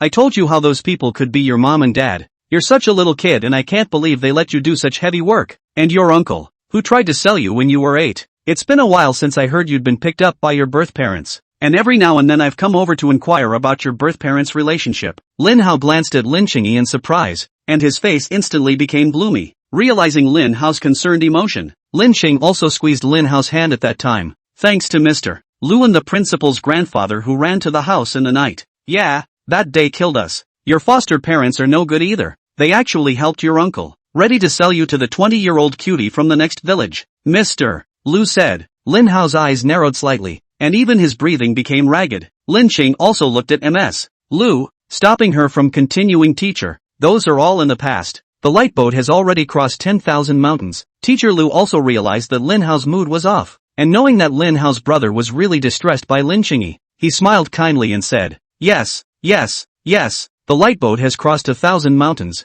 You've suffered too much already. It's time to sweeten the next days. Lin Cheng also held Lin Hao's hand tightly, clasping his fingers. She stood on her tiptoes and came up to Lin Hao's ear, whispering, Brother, the past is the past. I don't have to do farm work anymore. I wasn't sold, and I have a brother who loves me very much. She raised her clasped hands and gently waved them in front of Lin Hao. While this was going on, the bell rang for the end of class and the teachers came into the office one after another. Lin Cheng also let go of Lin Hao's hand, his hands restrained in fists in front of his body. A short while later, an old man with gray hair slowly walked into the office. The old man looked like he was about 70 years old, with a country face that carried a serious air. Grandpa Principal. Lin Cheng also hurriedly ran forward. Principal Wu was first stunned when he saw Lin Cheng. Then he frowned. Isn't today Friday? It's not supposed to be school time. What are you doing here? Being questioned by the principal, Lin Cheng also lowered her head, her hands nervously entangled together, and her gaze also sneaked towards Lin Hao at the back as if asking for help. Looking at the way Lin Cheng was obediently being reprimanded, Lin Hao couldn't help but feel a pang of amusement as he stepped forward and prepared to make an explanation for Lin Cheng. Principal Wu followed Lin Cheng's gaze, and even more so, he looked Lin Hao up and down, and couldn't help but shake his head with a little bit of anger. He looked at Lin Cheng with disappointment. We teachers worked hard to teach you, just to get you out of the mountains. Look what you've done. Go out and have a boyfriend if you don't study hard. You should be a sophomore this year. Next year's college entrance exam is the most important opportunity in your life. How can you hold yourself back like that? Give me your hand. Lin Cheng also shook her head and explained, Grandpa Principal, he's not my boyfriend, he's my brother. Despite what she said on her lips, she still extended her hand, even expecting Principal Wu to hit her palm. Headmaster, this boy is Cheng-Yi's brother. From what Cheng-Yi said, they came over to donate things to our school today. Teacher Lu interjected. Lin Hao stepped forward. Hello Principal. I'm Cheng-Yi's brother. My name is Lin Hao. Although it was just a misunderstanding just now, I can see from it that you have a rigorous approach to your studies. Trying to get out of the mountains is very difficult for all these children, and the only way to do it is to study hard. The outside world is too complicated, and there are too many temptations for these children, and it's easy to lose your heart, especially a good-looking, simple-minded girl like Aoya. They are also at an age when they are studying and learning, and they should realize the value of their lives by studying hard, not by attaching themselves to other people. Otherwise they are only physically out of the mountains, and their minds remain imprisoned. Principal Wu gave Lin Hao a shocked look, not realizing that even though he was young, he could actually think to this extent. He gently nodded and looked at Lin Cheng and urged, Your brother is very good. Learn more from him in the future. A sweet smile appeared on Lin Cheng's face as she hurriedly ran back to Lin Hao's side. Brother, the principal said that he wants me to study with you from now on. She moved to Lin Hao's ear and whispered, I've never seen the principal so amiable. He used to hit me on the heart of my hand because I didn't finish my homework, and I was scared. Lin Hao patted Lin Cheng's small head and whispered, Luckily I met such a responsible principal. He looked at Principal Wu and said, Principal, Cheng-Yi and I bought some stationery to give to our school. The car can't drive up the mountain road, so you may need to arrange for your classmates to help move it. Lin Hao led the principal and Mr. Lu out of the office and pointed to where he had parked the Wuling. Yet all that could be seen was a man in a suit furtively lying in front of the window of the Wuling, looking towards the inside of the window. Chapter 103, Fishing. I'm a professional. The moment she saw this man's back, Lin Cheng also took a step backward and hid behind Lin Hao's body. He's the one who tried to sell me off, Lin Cheng also whispered. Lin Hao patted Lin Cheng's head and said with a sneer, I was thinking about how to take the heat for you, and it just happened. Wait here for a moment, I'll go tease him. When he finished, he stole down the hill, feigning a curious look, and came to the man's side as well. Hey, old brother, what are you looking at here? Lin Hao inquired. The man was startled by Lin Hao and immediately stood up straight and shook his head. Nope, didn't look at anything. Lin Hao looked the man up and down. The man in front of him was the original owner's uncle, Wang Yukai. He remembered that Wang Yukai was quite a scoundrel in the original book, but he didn't realize that he looked quite like a civilized scum in a suit. It's just a little too big for my belly, and my pants won't button, showing a small red bitter tea seed in the middle. Lin Hao frowned and scolded. What are you doing here without seeing anything? It's like stealing something. Get the hell out of here. Just after the words were out of his mouth, he too leaned over the window of the Wuling and looked in. Wuling's windows are plastered with anti-peeping car film. Lying on the window to see is not particularly clear. Can only vaguely see a paper box. Last time I heard someone talking about donating some computers to the school. I can't believe they were delivered so quickly. He whispered silently. He began to search the field for small pieces of rock. When he turned back, he realized that Wang Yukai was gazing at him not far away. After all, Lin Hao's looks looked too small to match the calm temperament of Wuling. Lin Hao frowned. Didn't I tell you to get lost? What are you still doing here? Wang Yukai seems to see through everything. This car is not you put here to pretend Nima. A flash of panic passed through Lin Hao's eyes. Who said it wasn't mine? This car is mine. I even know there are several computers in it. Just as he finished speaking, he suddenly paused, his emotions instantly becoming furious. Get the hell out of here. I'll break your legs if you spoil my good deed. Wang Yukai snorted. Little old brother. Being a human being is not what you do. There's so much stuff in the car. You can't move it alone. How about we get rich together? Lin Hao seemed a bit hesitant, and then leaned on the car window to look inside. Okay, but I have to pick first. Okay, then you come and smash the car window. I'll let the wind out for you, Wang Yukai said. Lin Hao nodded. Then you have to keep an eye on it. Don't betray me when it's discovered. He picked up a small rock and used the pad of his hand to bang the window glass. Looking at Lin Hao in this rusty appearance, Wang Yukai couldn't help but frown. At the rate you're smashing it, you'll bring in the owner of this car by then. He hated it and said, you go and let the wind out. I'll break the glass. Lin Hao nodded and handed the small stone in his hand to Wang Yukai. Looking at this small stone, Wang Yukai knew that Lin Hao was nothing more than a novice. He picked up a head-sized rock in the middle of the field and raised his hand to smash it toward the glass. Lin Hao silently took out his cell phone and started recording the video of Wang Yukai smashing the glass. Hey, old brother, what are you doing? Lin Hao chided. Knowingly. Can't you see I'm smashing the glass? Wang Yukai said angrily. Is this your car? You just smashed the glass. Lin Hao asked again. If this was my car, I'd still have to smash the glass? Just open the door directly and take out the stuff inside and sell it. Wang Yukai coldly snorted. Lin Hao nodded. There really wasn't anything wrong with what he said. He stepped forward, and when Wang Yukai raised the stone again, ready to smash the glass, he reached out and pressed the stone. The stone dislodged and smashed heavily on the top of Wang Yutsai's skull, hurting him with a grimace. Before he could curse, Lin Hao lifted his leg and kicked him in the back, shouting,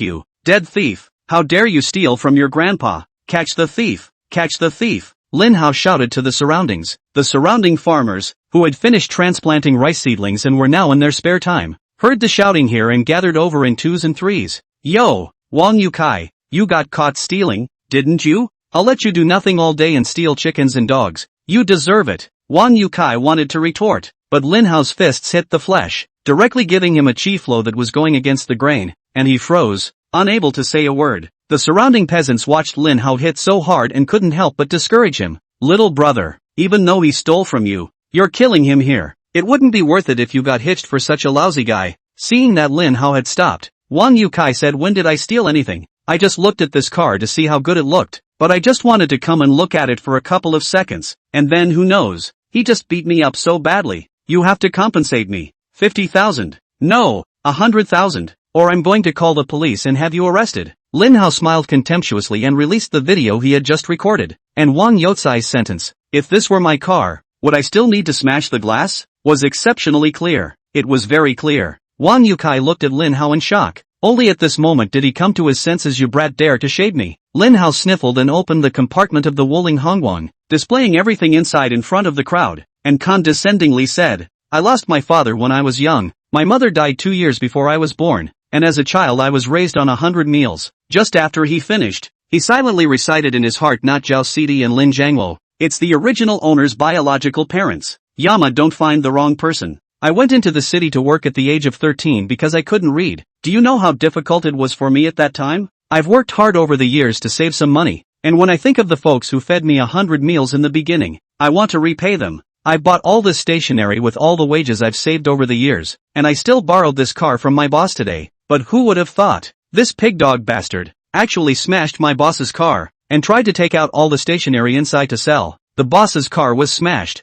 Big deal. I'll just work 20 hours a day next month to pay him back. But he is trying to steal our children's books and stationery, preventing our children from studying properly, and is trying to cut off our village children's hopes of going to university. As soon as they heard that their hopes of going to college were cut off, the faces of the people who had gathered around them became gloomy. In their view, their children's admission to university was a major event that could be recorded in the genealogy of the family, and was the only hope for their family to get rid of farming. Uncles and uncles, aunts and uncles, I'm just saying that this stationery can be worth a few dollars, and he's going to cut off our children's hope of getting out of the mountains. If I were his father, I should have nourished his wall in the first place. Chapter 104, Hiring a Drop Hitter. Wang Yukai, you've really lost your conscience. Why do you steal everything? Why don't you go to the fields and steal dung? If my kids don't get into college, it's on you. All day long you know how to steal chickens and dogs. I think we should let the city guards arrest you. As soon as the city guards were mentioned, the villagers were again a little offended. Wang Yukai steals a chicken and some fruits and vegetables from time to time in the village, and they have reported to the city guards before, but the amounts are all too small to be persuaded, and it's all about the neighborhood and not being able to do anything about it. In the end, the village chief let Wang Yukai go to that house to work to cover the money of those who stole, but Wang Yukai didn't know where he got a half-grown little girl to work for him.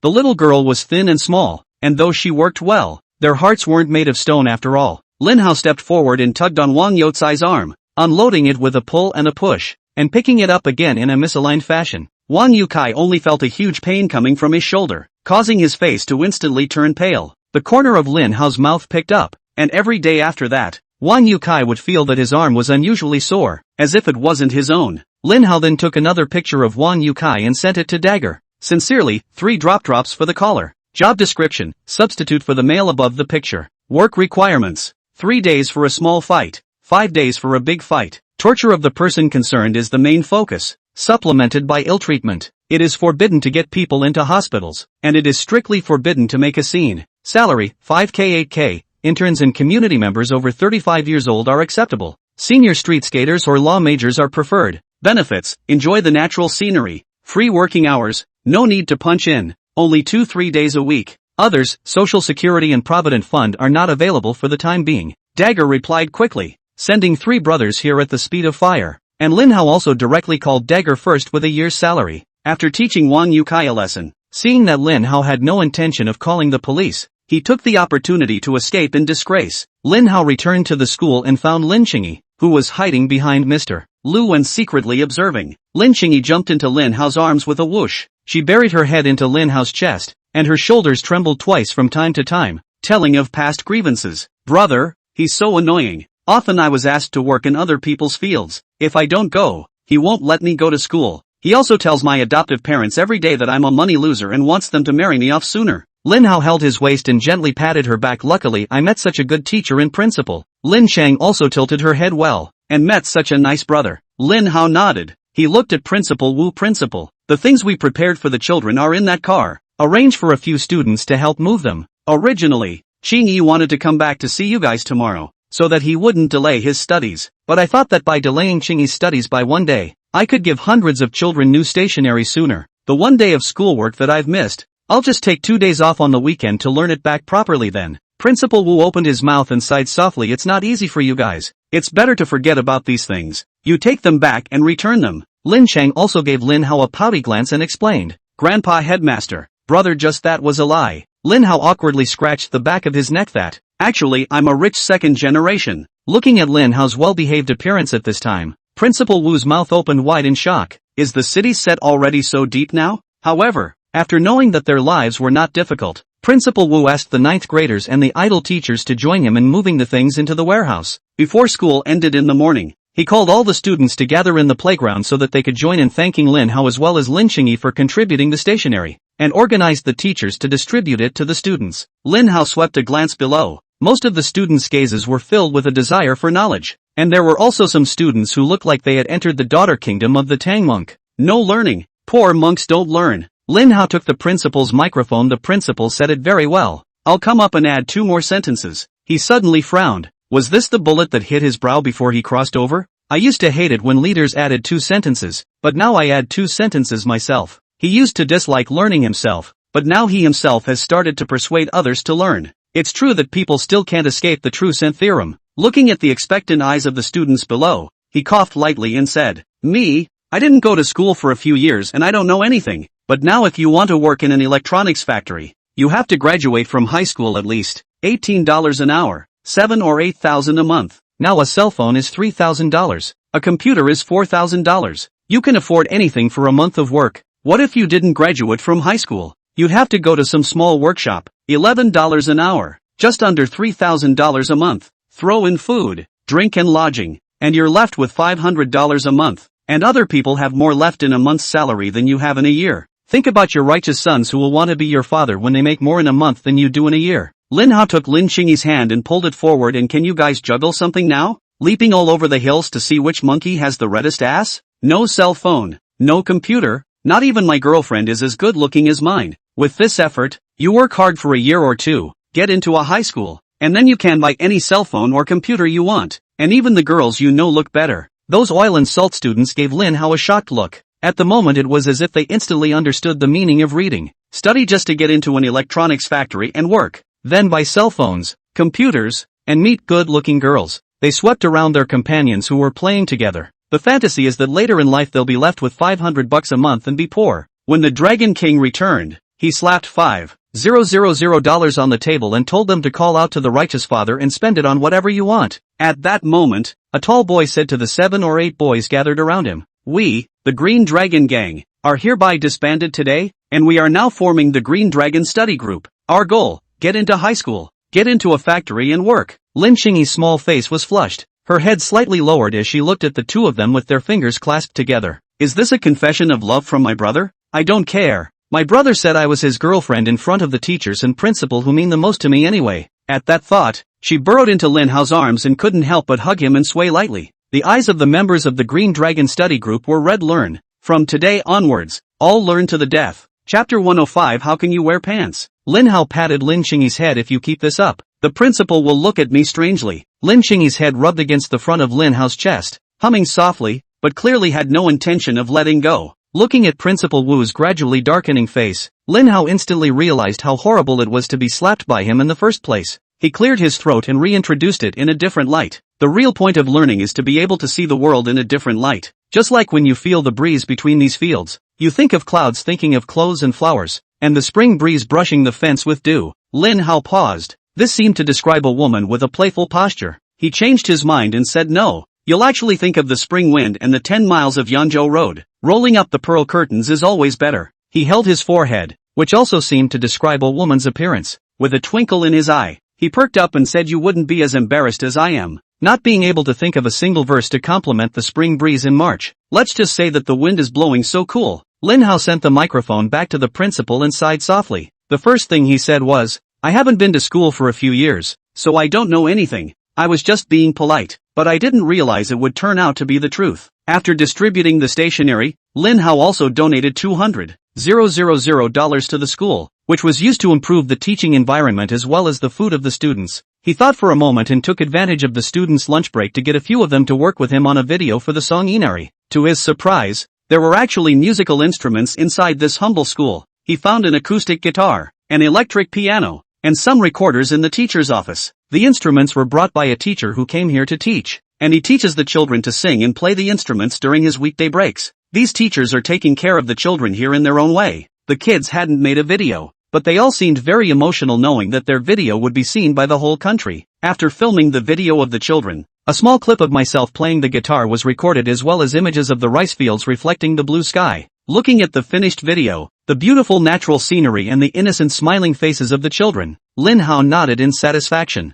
When the video is edited out in the evening, It can be said that JCU has co-created this video in conjunction with itself. At that time, he himself would write a small essay to boast about Jiangcheng University's positive attitude in dealing with the incident as well as its rigorous atmosphere of governance, and he should be able to salvage Jiangcheng University's lost reputation. In this way, the $200,000 that had just been transferred out could be paid for by Jiangcheng University, and the country's rural elementary schools could receive more attention from the community's caring people, and it might even be possible to get Lin Xiaolan, the little salty fish, a qualification for graduate school. 4 birds with one stone. Lin Hao was beginning to admire his own intelligence. Go home at night and taunt Lin Xiaolan to see what the hell this homeschooled leaky salted fish has come up with. In March, the sunlight already has a layer of warmth on the body. With the warm breeze and the soft chirping of birds from time to time, Lin Hao couldn't help but yawn. At this moment, the two of them, he and Lin Qingyi, were sitting next to each other, on a grassy area at the back of the school building. Lin Qingyi tilted his head and moved to the side when he saw Lin Hao dozing off. She swept her pants and cleaned up any grass seeds that had gotten on them.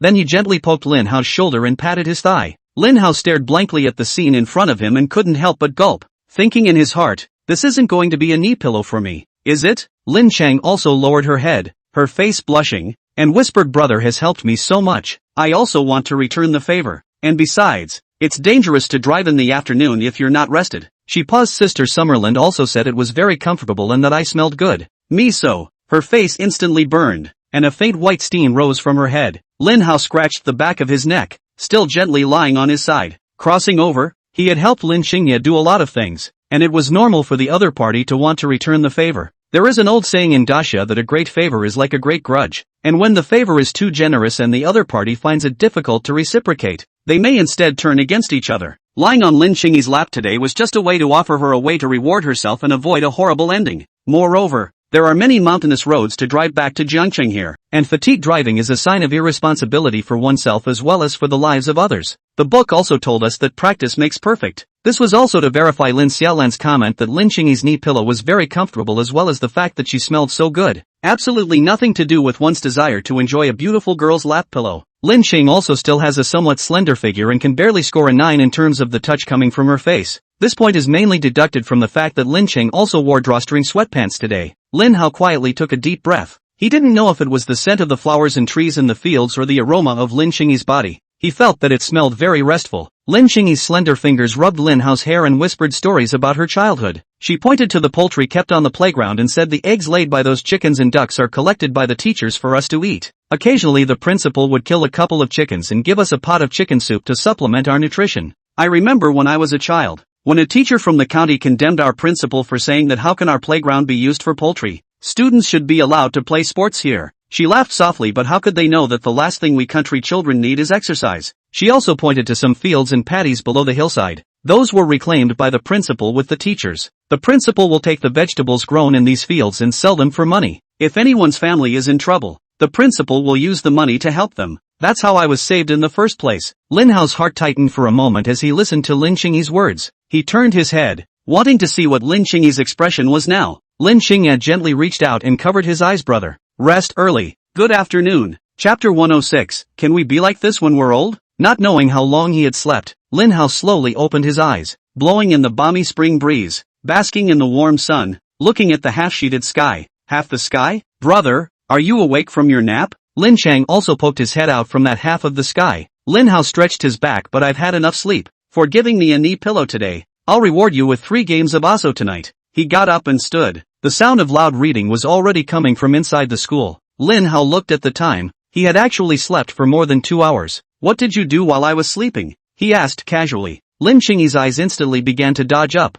Stammered. No, did not do anything. How could she tell Lin Hao that she secretly poked Lin Hao's face and stomach, and took so many pictures of Lin Hao sleeping? Lin Hao frowned. Taking one look at this expression on Lin Qingyi's face was suspicious. He leaned down and crouched in front of Lin Qingyi's body. You're being suspicious like this? Oh? Our principle is, confess and be lenient, and sit in jail. Are you challenging my ability to extract a confession under torture? Lin Qing also raised her eyebrows and lightly hummed. Brother has changed now. He won't bully me. The words had been said. Lin Hao scratched his head. Alright, let's get ready to go home then. He naturally extended his hand towards Lin Qingye, wanting to help her up. Being knee-pillowed for a long time, Lin Qingyi's feet were a bit numb, and when he stood up his legs went soft and nearly fell to the ground. Looking at Lin Qingyi's trembling walking posture, Lin Hao couldn't help but laugh softly just like a grandmother. It's all my brother's fault. Lin Cheng also puffed up her mouth, disgruntled. Come on, I'll make it up to you alright, Lin Hao said. Lin Cheng's eyes instantly lit up. Brother wouldn't be trying to carry me to the car, right? Could it be a princess hug? Have I gained weight lately? Will brother feel heavy? She bit her lip gently as her heartbeat couldn't help but start to race. Wrapped in bandages, Fawn trembled and cautiously poked her head out, holding onto her crutch. I only saw Lin Hao's waist in Horse United, slightly squatting, back over his hand, back bent, like a boss, trembling 2 steps. He coughed lightly and said in a fake old voice, now that I'm an old grandpa too, let's go together. The fawn grimaced and, as expected, silently retracted its head. Lin Qingyi rolled her eyes. How come her brother was usually so witty, but when it came to times like this, he was just stupid? Suddenly, her eyes instantly lit up. Don't old grandpa and grandma happen to be a pair? Brother really does like me. She suddenly stopped in her tracks and fell half a step behind, then jumped onto Lin Hao's back in one fell swoop. A look of panic appeared on Lin Hao's face. If it wasn't for the fact that his thick skin had also increased his strength a little bit, he would almost have to kneel down for Lin Qingyi. Gu, Xing-yi, next time when you sneak attack, can you tell me first? Lin Hao said. I'm afraid that you'll pounce on me and we'll both be embarrassed. Lin Qingyi was silent for a long time, and what had been a good atmosphere for an idol drama was instantly ruined by Lin Hao's words. After hesitating for a while, she still gathered the courage to ask, brother, can we do what we just did when we are old? She fantasized that when the two were old, they would still be able to hold hands together and support each other as they trembled down the road. Lin Hao gave Lin Qingyi a puzzled look. I think it's hanging by a thread. I'm afraid you'll break my lumbar vertebrae with one. But at that time, arriving in front of the car, Lin Hao smiled and said, here it is. Here it is, princess, please dismount. Remember to give your favorite pony a 5-star review. Thanks. After leaving Lin Qingyi's alma mater, Lin Hao drove the Wuling towards Li Nianqiu's home. Still have to get Auntie Christina Lu's acupuncture done before school is out. It is now mid to late March, and the college entrance exam in early June can't allow Li Nianqiu to have any distraction. Arrived downstairs in the neighborhood, he and Lin Cheng also first went to the supermarket to buy some ingredients together with the past. Once inside,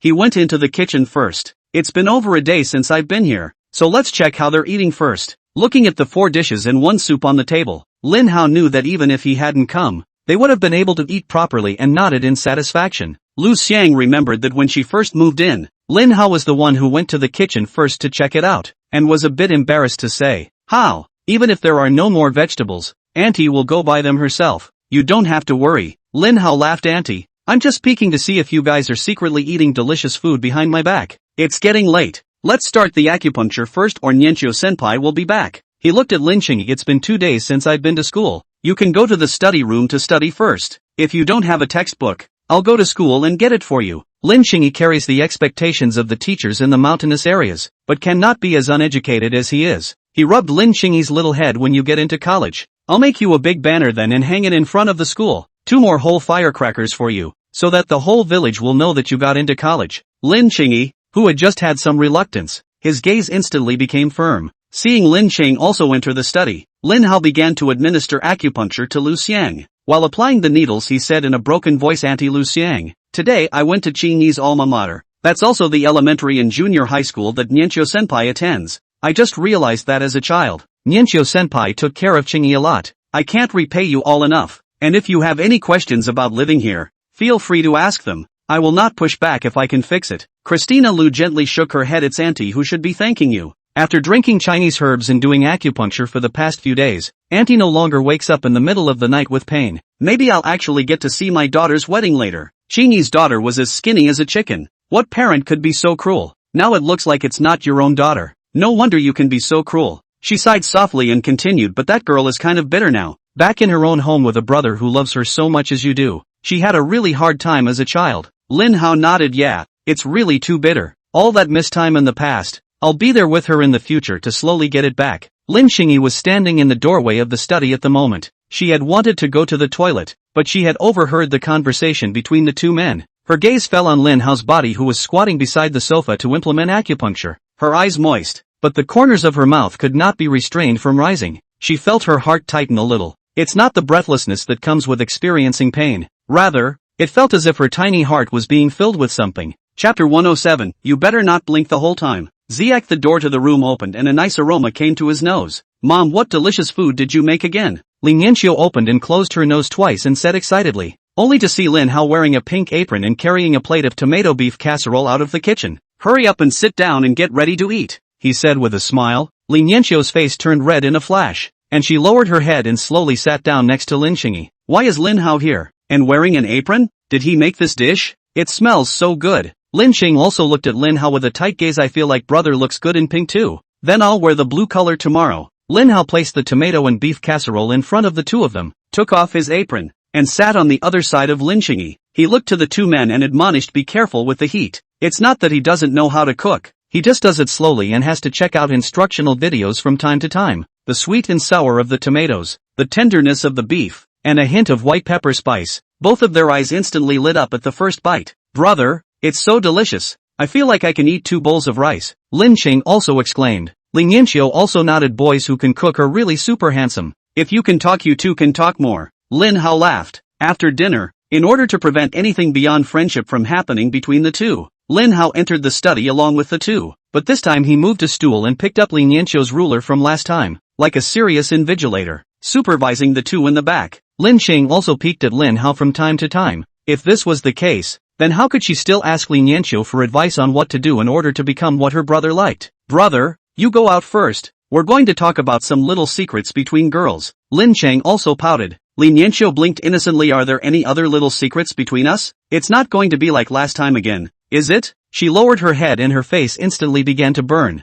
Lin Hao looked at Lin Yanqiu and then Lin Xingyi and sighed softly. "The sister is not big enough to stay." Lin Xingyi's face instantly reddened. "Brother, last time was all a misunderstanding. It's not what you think. That's just it. A girl's little secret. Not telling you." As she spoke, she took Lin Hao's hand and pushed him out of the study, and made a point of putting a lock on the study's door. Lin Hao helplessly sat down on the sofa and silently pulled out his cell phone. "I realized that when I used to go to work, I wanted to play with my phone when I had something to do, but once you have money, it feels like the lure of a cell phone is instantly much lower. Open the microchat and there are 99 plus chats inside of the matchmaking family group." He flipped to the top and briefly skimmed through it, and at the top, aside from the video he had posted, the first item below was the message posted by Lin Jiangwo. "Comrade Lao Lin, good morning, Dad. A good day starts with saying good morning to Dad, /Rose. It was accompanied by a motion picture of a rose in full bloom with glowing effects, which also read good morning. Just this greeting alone made goosebumps grow all over Lin Hao's body. The following chats are filled with trivial pleasantries and long periods of time between each conversation, until about 4 o'clock in the afternoon. Sad, who released the video of the National Symphony Orchestra's version of the Guanghan Palace breaking formation, and the group instantly boiled over. "Mr. Xia, it sounds atmospheric and vigorous, able to carry forward the great power of my great summer." This was followed by a flurry of bragging from the rest of the group. "Master Xia, Xiuhao will be an adult in a few months, and it just so happens that all of your parents are in the group, so we might as well discuss it. I have a granddaughter here with a great look and personality, and she's coming to River City this weekend, so maybe we can put the two kids in touch." Xia Battle posted a few pictures of Xia Frost Sequence's life inside the group, and there were some dislike face selfies in addition to the one where he violently beat up the sandbags. I have to say, Xia Frost Sequence's face value can really beat. All kinds of angles to shoot up are quite good looking. Is the key to the long legs is not leaked out at all. "Comrade Lao Lin, Dad is right. Xiao Hao should really consider it. I think the two kids are really perfect for each other, /Rose. Scrolling down through the chat logs, Lin Hao's face was getting darker and darker. Comrade Lao Lin says everything is right with Dad, and a rose at the end, with no position of his own at all. Luckily,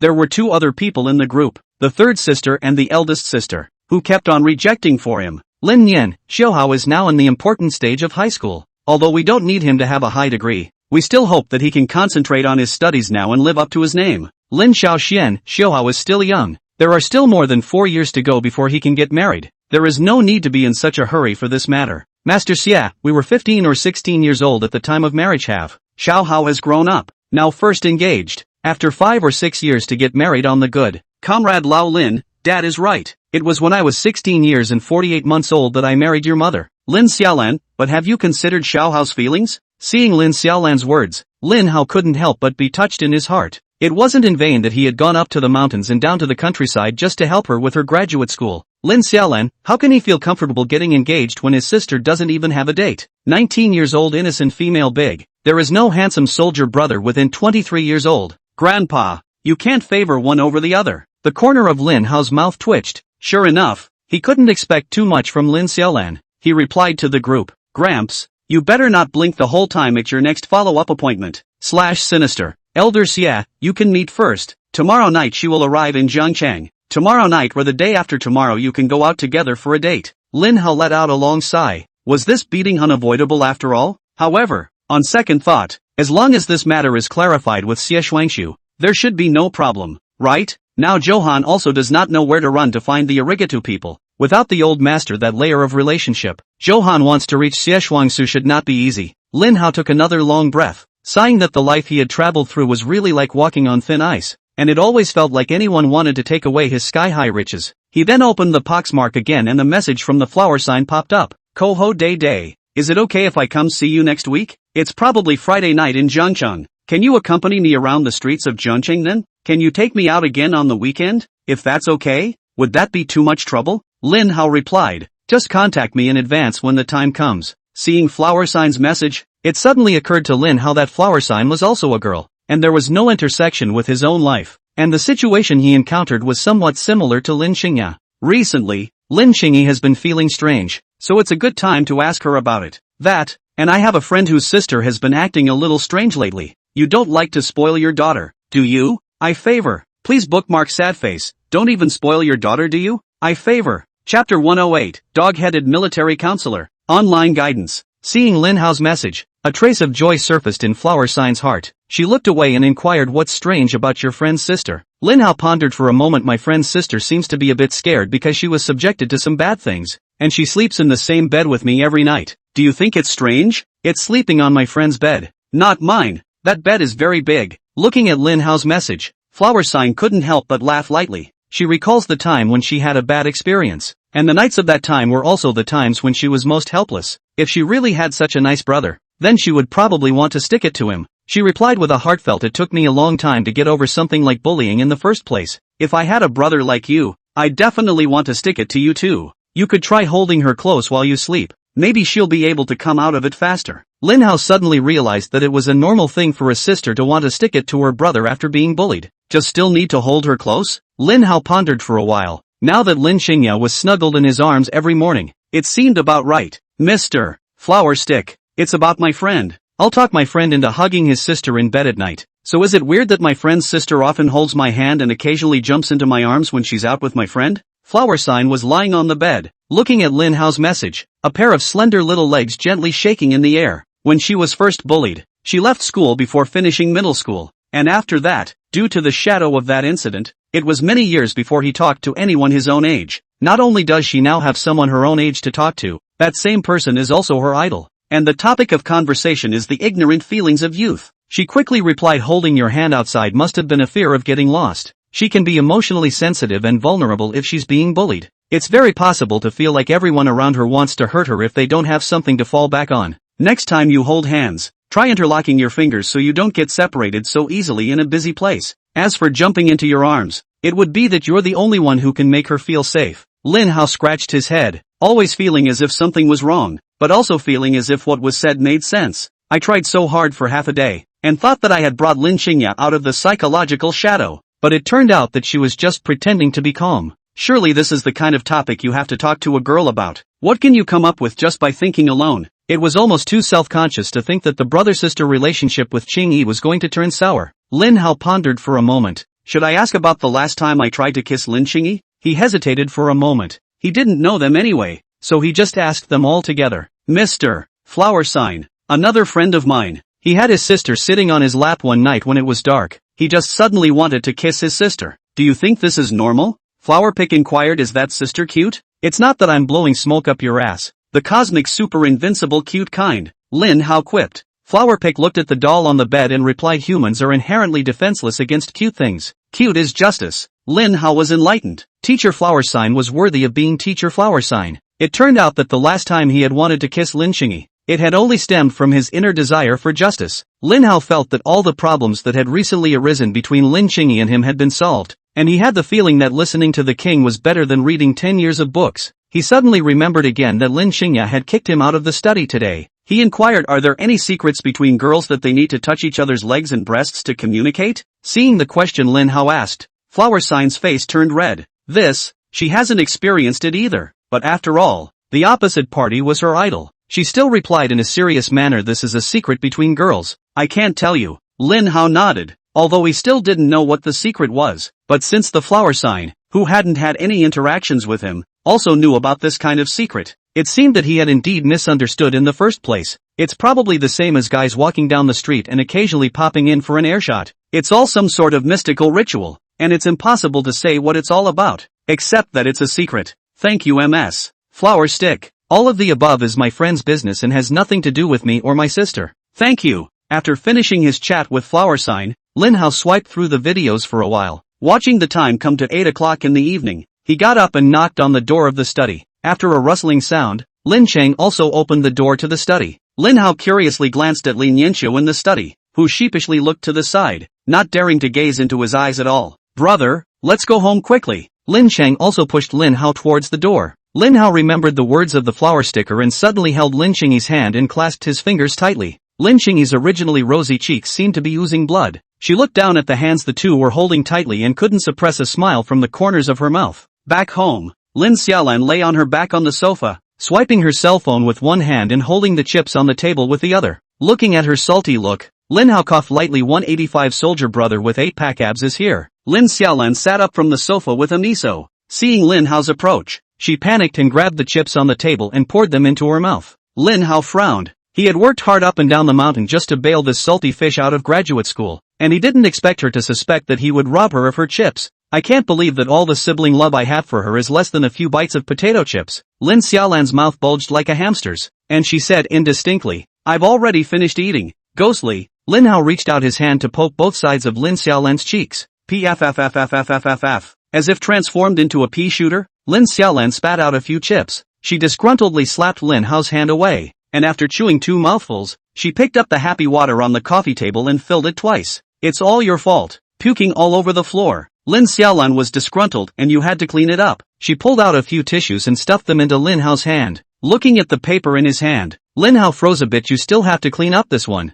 The subject is not you? You don't like to spoil your daughter, do you? I favor. Please bookmark sad face. Don't even spoil your daughter, do you? I favor." Chapter 109. They all said I was so handsome. Hearing Lin Hao's words, Lin Xiaolan's face revealed a look of surprise. "Whose face do you think you just touched?" "That's the face of the invincible #1 beauty queen in the universe." She raised an eyebrow and continued, "Just making you clean up your hygiene is cheap enough. If my suitors found out, there would be more than hygiene to clean up." It must be said that Lin Xiaolan is excellent in both body and appearance, and her personality is also very good. She can be petulant and cute calling. It's just that her life is a little bit shorter. However, looking at Lin Xiaolan's proud appearance at this moment, Lin Hao very much didn't want to admit that Lin Xiaolan would have many suitors. He slapped his palm and made a Ip Man squat. "It's not certain who will clean up who. Do you think I'm called Ip Man of Jiangcheng for nothing?" Lin Xiaolan's white foot reached over and gently stomped on Lin Hao's shoulder, directly causing Lin Hao to fall into a butt squat. She laughed lightly with disdain and reached out to point to the floor. Okay. Zhang Changyi when first cleaned the floor. After ordering Lin Hao, she looked at Lin Cheng. "Little sister, come to your sister." Lin Cheng also hesitantly glanced at Lin Hao, who was still wiping the floor with a paper towel, and coyly sat down next to Lin Xiaolan. Lin Xiaolan stretched out a pair of long, slender legs and clamped onto Lin Chengyi's waist, pinning it into her arms like a hugging pillow. She rubbed her face against Lin Chengyi's chingy. "What on earth did you use? Your body smells so good." Smelling the scent of Lin Chengyi's body, she couldn't help but yawn. "It's a shame you're wearing a tracksuit today. It would have been better in a JK skirt and black stockings." She glanced out the window. "It's a shame it's dark now too. It's obviously so nice during the day. If only I could lie on your thighs in black silk in a sunny mountain field. A nice nap with a warm spring breeze and I'm going to love you." Hearing Lin Xiaolan's words, a scarlet red appeared on Lin Chengyi's cheeks. She entangled her hands together and inquired in a small voice, "Sister, is this true?" Lin Hao's movements as he cleaned the floor momentarily stalled, and he looked up at Lin Xiaolan in confusion. "Is this guy a prophet? Or has he planted surveillance on me?" He paused, suddenly feeling that something was wrong. "Let's not talk about what exactly caused the chips on the floor, right?" After he finished filming the video today that would decide whether Lin Xiaolan could go to graduate school or not. Not to say that he turned over the surf and sang, how could he not end up cleaning the floor, right? Is this the oppressive power of a sister? He got up and sat on the couch and coughed lightly. "Fourth sister, I was so focused on cleaning up the floor, I forgot to clean up after you. Have you figured out how you want me to cooperate with you on the video?" Lin Xiaolan sheepishly averted her eyes and hid her head behind Lin Chengyi's back, flipping out a video from her cell phone and handing it over. In the video, A boy standing in front of a stone tablet engraved with the school's name wriggles like a kelpfish, shakes his flowery hands, and shouts in an accented voice. They all say I'm so handsome, they want to break their heads in order to chase me. They all say I'm so handsome, my photos are always being resold. Finally the boy made a silky turn, pointed his finger at the stone monument and shouted 10 years of cold windows.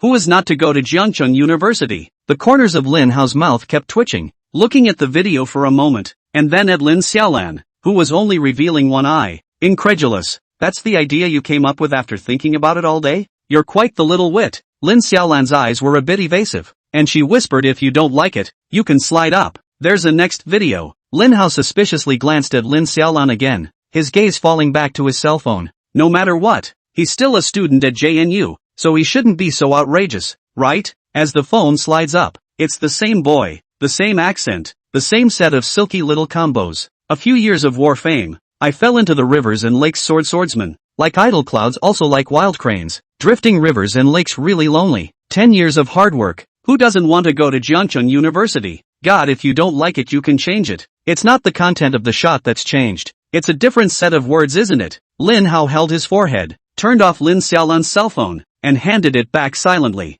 Fourth sister, did we cheat on the college entrance exam? Why don't we just turn ourselves in? The city guards have surrounded this place and it's full of Jackie Chan out there. Lin Xiaolan hugged Lin Qingyi tightly and whispered, but I want to be a good person. By trying to be a good person, you're making your brother less of a person, aren't you? Lin Hao snorted coldly. Lin Xiaolan retracted her head and hid behind Lin Qingyi, pondering for a while, as if she were a nymphomaniac. She quipped, I just think my oldest brother is hype handsome. Dancing the dance must be even more handsome. Tell the truth. Lin Hao sneered. He didn't even bring half a punctuation mark to believe Lin Xiaolan's words now. By you doing that dance, people will both know that you have no problem with JCU and be so busy laughing at you that they'll overlook that earlier incident. Lin Xiaolan retracted her head, sneaking 2 glances at Lin Hao from time to time. Suddenly she said in a mournful voice, Xiao Hao, the only thing I've ever asked for in my life is for you to shoot a clip. She shook Lin Qingyi's body. My little sister just snuck up on me. She's super eager to see it too. Lin Cheng also gave Lin Xiaolan a surprised look. When had she ever said such a thing?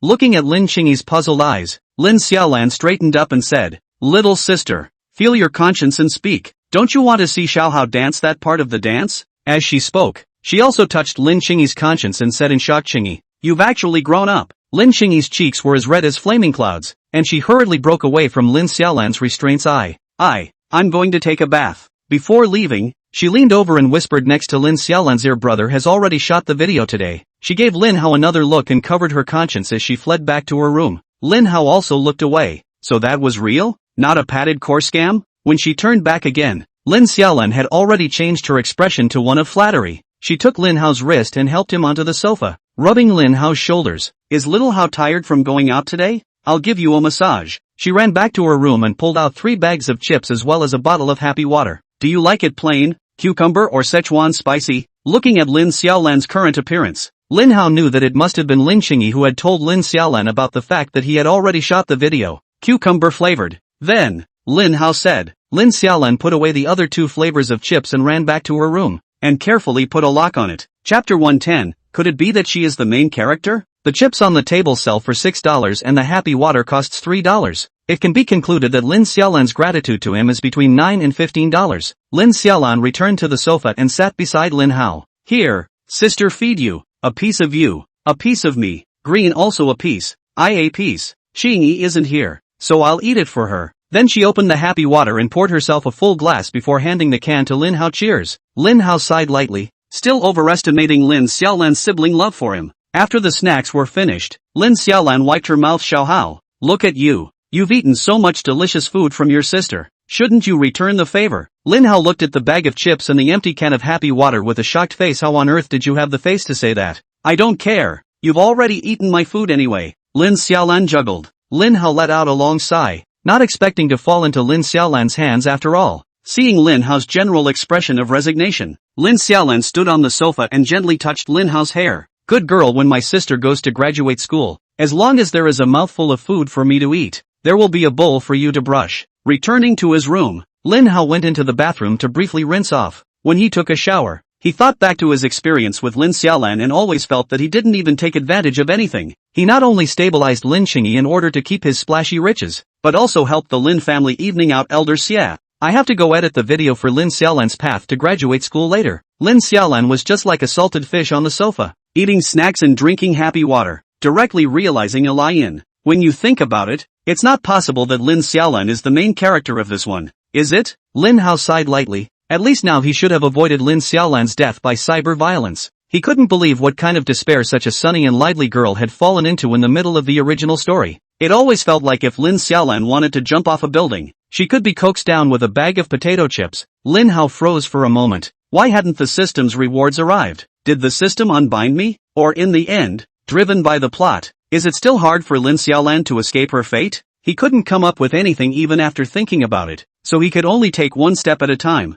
Walking out of the bathroom, Lin Xingya was wearing a small white nightgown and was sitting on his bed. A nightgown is a style similar to JK clothing. The back of the nightgown has a sailor collar with blue trim, and the chest is also adorned with a bow tied with sky blue ribbon. The hemline of the nightgown comes to the knee and takes on a double-layered design, with one layer of white with another layer of light blue underneath the hemline. Lin Xingyi was wearing a pair of white mid-calf socks on her feet, her 2 feet showing an inner H shape, her toes lightly pointing on the ground. Lin Hao always felt that even the air smelled so much better when Lin Xingyi stayed inside the room. He swallowed his saliva. Looking at Lin Xingyi's fragrant and soft appearance at this moment, there was always a feeling that his body was delicate and weak and easy to push down. Is Aoya still going to sleep with me tonight too? Do I really have to hold her? Which of these old cadres can stand it? Lin Xingyi cocked her head and got up to hug Lin Hao's arm. Brother, didn't you say you were going to reward me for playing games tonight? Let's go play together now. I'd like to go to bed early. Lin Hao covered his nose. Go.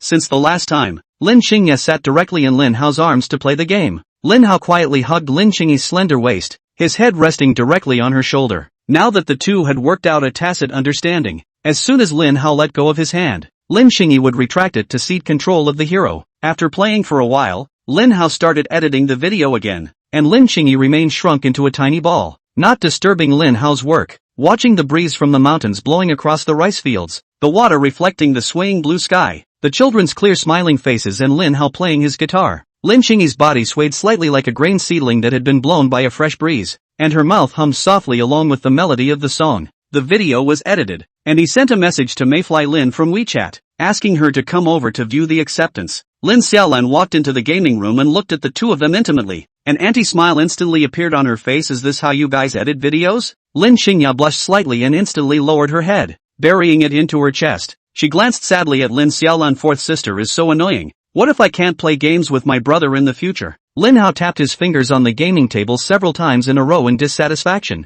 and directly rebuked. Invert the Big Dipper. You, think about the surveillance video I asked you to edit. What the hell have you edited it into? Can it be edited a little more ghostly than you? You actually dare to question my editing skills. Sit there for me. Watch and learn. Hearing Lin Hao's words, Lin Xingyi couldn't help but laugh lightly in her heart occasionally. It's nice to see your brother being slow. Lin Xiaolan sheepishly averted her gaze and slowly squeezed onto the sofa. As the intro to the music started, she was instantly mesmerized by its brisk tempo and her eyes went to the screen. Wow, that's a great song too. How? You actually traveled so far to record a video for your sister. She sniffled. Sister is so touched. She's about to fall in love with you. Lin Xingya's alarm bells were ringing loudly in her heart after the third sister. The fourth sister is also going to steal my brother from me? Lin Hao snorted coldly. Don't act out. I'm a murderer with no feelings. This video, when I shot it, I donated $200,000 in cash to the school as well as about $10,000 in supplies.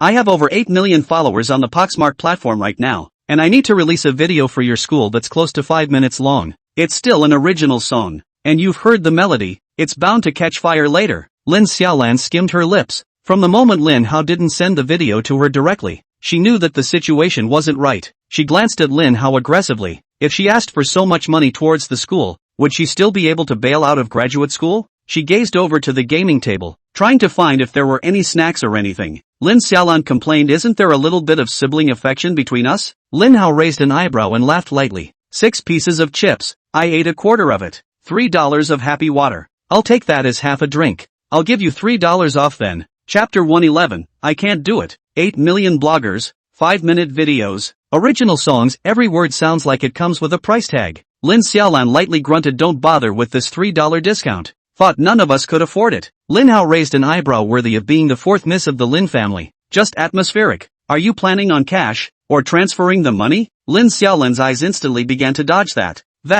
I'll have to record a small sample and send it to the school so that the principal and the others can decide. Lin Hao stepped aside to give Lin Xiaolan half a body position to record the first 30 seconds of the video, and then turned the screen off. Lin Xiaolan looked at the 30-second video on her cell phone and was filled with grief. She had just made a point of focusing on the screen without even shaking her hand. Those 30 seconds should be enough for your principal to make a judgment. Lin Hao laughed. Then in front of Lin Xiaolan, he set up the computer's boot password as well as the lock screen password, and also encrypted the files. Lin Xiaolan slapped Lin Hao's back in dissatisfaction. Why did you set so many passwords? Is the most basic trust between you and your sister gone? She had originally pondered the big deal of waiting for Lin Hao to go out in the next couple of days, and then sneakily sending the video to her cell phone. It doesn't look like that route is going to work now. Lin Hao raised an eyebrow. It's not like you don't have a computer. Why do you care if I set a password? Is it hard to believe you're going to sneak in here in the middle of the night? Being poked in the heart, Lin Xiaolan stammered. You're talking nonsense. You're slandering me. Lin Hao ignored Lin Xiaolan and tilted his head to look at Lin Xingyi, who didn't say a word. Isn't it sleepy? Don't play the game so long next time. Lin Xingyi rubbed his eyes and yawned. Brother, let's go to sleep. Let's go. Go to bed. Lin Hao shut down the computer with a smooth hand. He glanced at Lin Xiaolan and inquired, are you going to try to break the code here at night? Lin Xiaolan lightly grunted and huffed as she walked out of the gaming room. Sitting directly in the center of Lin Hao's bed, Lin Hao held Lin Xingyi's hand and left this place along with Lin Xiaolan as well, and he also carefully locked the door to the gaming room. Lin Xiaolan hummed heavily again when she saw Lin Hao's thief-proof behavior. Lin Xingyi looked at the exasperated Lin Xiaolan and silently sat in a small corner of the bed. She seemed a little hesitant and inquired, sister, aren't you going to bed yet? I'm going to stage a sit-in demonstration and launch a silent protest against Lin Hao, Lin Xiaolan said with vigor. She looked at Lin Xingyi, who was sitting in the corner, and said, little sister, you quickly go back to sleep. You don't need to accompany your sister. Tonight I'm going to duel with Xiao Hao until dawn. Lin Xing also lightly bit her lips and inquired, sister Xiaolan, did the principal give you an answer? Will he just veto his brother's proposal tomorrow? Didn't you guys have so many other students who edited the video? She paused and said against her, well, maybe there are other students who think like you and get accepted into the school instead? After all, my brother's program costs lots and lots of money, but the other students' programs don't cost anything. Lin Xiaolan's eyes instantly lit up, proudly crossed her arms and laughed. How? Did you hear that? Xingyi, all think my proposal is a bit better. Just wait until your proposal is vetoed by the principal and then see my idea adopted. She suddenly hugged Lin Xingyi and rubbed her face against Lin Xingyi's face. As expected of a high school student, your head is just fine. Do you want to sleep with your sister tonight? Lin Chang also sheepishly averted her head. No need. I'm going back to bed. She broke away from Lin Xiaolan's restraints and escaped from Lin Hao's room with a whoosh. Lin Xiaolan looked at Lin Hao, gave another condescending hum, and with a six-parent pace, she also left Lin Hao's room. After the two left, Lin Hao burrowed into the bed and extinguished the lights in the room. For the past 2 days, he had Lin Xingyi sleeping next to him, and he was still a little uncomfortable sleeping alone in the empty king-sized bed in the cold. I wonder if Aoya will feel scared sleeping alone. Just as he was thinking that, the door to the room was quietly opened a small crack. Lin Xing also tiptoed to the bedside. Are you asleep, brother? She asked in a whisper. Lin Hao did not say anything, gently patted his bed, and Lin Xing also lifted a corner of the quilt and got in. Lin Xingya had her hands protecting her chest, her head against Lin Hao's chest, and her feet curled up together. As Lin Xingyi approached, Lin Hao only felt a nice aroma going straight into his nose. Thinking about the words of Mr. Flower Sign, he was suddenly a bit torn at the moment. Should he seek Lin Xingyi's advice or should he just go ahead and do it? Hesitating again and again, he surreptitiously stretched out his sinful right hand and probed towards Lin Xingyi's slender waist. I'm focusing on my sister's health just to save her from the bullying incident, he thought to himself. With the movement under the quilt, Lin Xingya couldn't help but panic inside. What is brother doing? Should I say no or not? My brother is a boy too, but he's so shy. Boing! She closed her eyes tightly, pretending to have fallen asleep. Lin Hao put his hand on Lin Xingyi's slender waist and never moved again. Feeling the heat coming from her waist, Lin Xingyi's cheeks couldn't help but burn. However, seeing that Lin Hao didn't continue to move, her hanging heart gradually settled down. Lin Hao's heart was beating so fast that it felt more exciting than running 1,000 meters.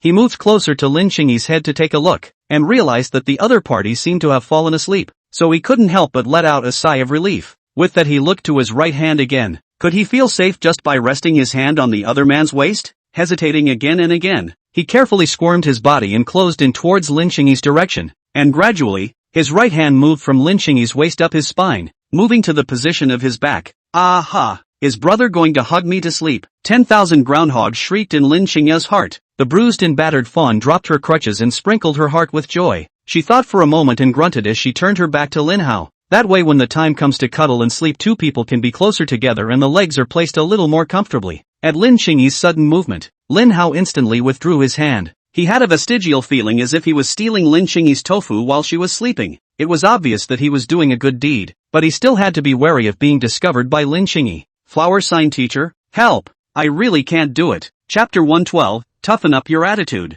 After Lin Xingyi rolled over, Lin Hao looked like he had been caught doing something bad, and did not dare to make a move for a long time. Lin Xingyi waited for a while, and the anticipation in his heart gradually wore off. Regretting that he shouldn't have been too greedy, Lin Hao pondered for a long time and asked in a low voice, Xingyi, are you asleep? Seeing that Lin Xingyi didn't say anything, he breathed a sigh of relief and reached out his sinful right hand to touch Lin Xingyi's stomach again. He moved his body carefully towards the front and wrapped Lin Xingyi into his arms. In the darkness, Lin Xing also couldn't stop blinking, her cheeks turning scarlet. Her heart was beating tremendously fast, and the leaping fawns were scattering flowers as she. I don't know how long it took, but the sound of even breathing came to my ears. She pretended not to notice and poked Lin Hao's hand on her stomach. Seeing no response, she also whispered, are you asleep, brother? Seeing that Lin Hao still didn't respond, she reached out and shoved her hand into Lin Hao's. Hey, brother, good night. The next morning, when Lin Hao woke up, Lin Xingyi had already gotten up and washed up. Good morning. Lin Hao walked into the bathroom and greeted. Lin Chang also had a clear gaze and looked at Lin Hao, smiling gently. Good morning, brother. Looking at Lin Xingyi,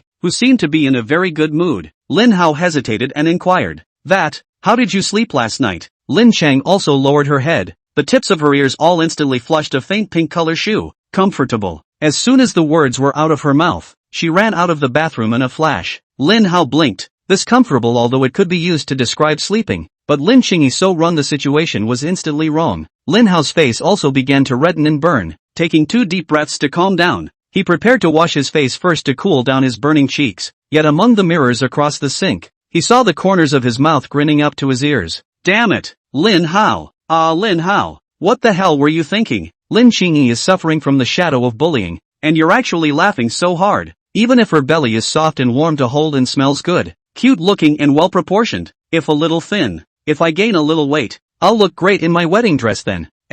No, what was I just thinking? You take advantage of people, greedy for someone else's body. You're cheap. Lin Hao shook off his head and actually just started fantasizing about something strange from condemning himself. He sprinkled some toner on his hands and then one big mouthful went hard into his face. As Lin Xingya's only reliance at home and the person who knew her best in the family, he felt bad for taking advantage of the situation. He hurriedly opened the Acne print platform, found Flower Sign's chat box, and asked her about his doubts. Mr. Flower Sign, it's just that my friend hugged his sister and slept with her last night. My friend didn't ask his sister's opinion either, and sneaked her into his arms while she was asleep. And then I woke up with a very guilty feeling. Is this normal? Guilt? Hanabi couldn't help but frown when he saw the message. She couldn't quite understand why a brother would feel guilty about cuddling his sister in bed. She read the message Lin Hao sent over again, pondered for a while, and finally came to a conclusion. It should be Lin Hao because he didn't tell his sister and sneakily took the other into his arms. From there is a sense of doing something bad, and from that comes guilt. She remembered how her mom and dad had offered her help when she was in the early stages of bullying, but she felt at that time that she had become a burden to the whole family and didn't want to worry her mom and dad anymore, so she refused them. Pushing herself, she replied, you'll feel guilty because you're thinking of the other person. Now that you've realized it, you can just correct it afterwards, but even if you tell her, odds are she'll refuse for fear of troubling you. At that point, you'll have no excuse to help her, so just be brave and do it. Even if you are rejected by the other party, your attitude should be strong. People who are being bullied, they can be very emotional at times and it takes a lot more patience on your part. Lin Hao nodded. So that's how it was. Mr. Flower Sign was worthy of being Mr. Flower Sign, because you care, you feel guilty, and since you feel guilty, you can just correct it afterward. After all, he was the only person Lin Xingyi could rely on at home. If he cowardly retreated because of guilt, wouldn't that leave Lin Xingyi in the darkness of isolation? I'll thank you for my friend. I'll pass it on to him. Lin Hao covered his ears, pushing the door open. Lin Xing also leaned against the doorframe. When she saw Lin Hao walk out of the room, she bounced a bit and jumped directly in front of Lin Hao. She was wearing a white shirt with a sailor collar on the top half of her body today, and a short blue and black skirt underneath, which came down to mid-thigh. The two straight and slender legs were wearing a 10D black silk. You could see both the texture of the stockings and feel the slender thighs inside. "Brother, let's go on a field trip today." Lin Cheng also naturally took Lin Hao's hand and gently shook it. Looking at Lin Chengi, who had obviously dressed up carefully today, Lin Hao didn't think that he would actually be able to turn down a request for a date with a black silk JK beauty girl Onady. He sighed softly and shook his head and said, "Mom and Dad's project for a tourist resort over in Jersey City has been stalled for a long time. They've all been working overtime for days on end for this, and they haven't been home properly for a while. I'm going to make a trip to Jersey City in a few minutes to check out the situation at the scene." Lin Cheng also let go of Lin Hao's hand with some loss. For some time, she had been glued to Lin Hao's side, and she was a bit overwhelmed by the sudden availability of her own time. "Then I'll study inside my room today." Although she didn't want to be separated from her brother, she knew he had business to attend to and she couldn't disturb him. Looking at Lin Chengi's lost appearance at this time, Lin Hao pondered for a moment and said, "If you don't mind having to stay in the car some of the time, you can come along too." Lin Cheng also looked into Lin Hao's eyes. For a moment there was some hesitation. "Brother, then would this be too much trouble for you?" Lin Hao's pupils were slightly dilated. Teacher flower sign was worthy of being teacher flower sign. As expected, Qing Yi would refuse for fear of troubling him. According to Mr. Hanabi, even if you are rejected by the other party, you should have a strong attitude. Lin Hao directly held Lin Chengi's hand. "But I want you to accompany me." Chapter 113, It's a Lot Like Us. Black holes capture all the light that enters them with their immense gravitational pull, just as black silk, with its great attraction, captured Lin Hao's sight. Lin Hao's eyes were very busy right now, having to look at the front of the road again, and constantly looking in the rearview mirror. He never knew that he liked looking in the rearview mirror so much,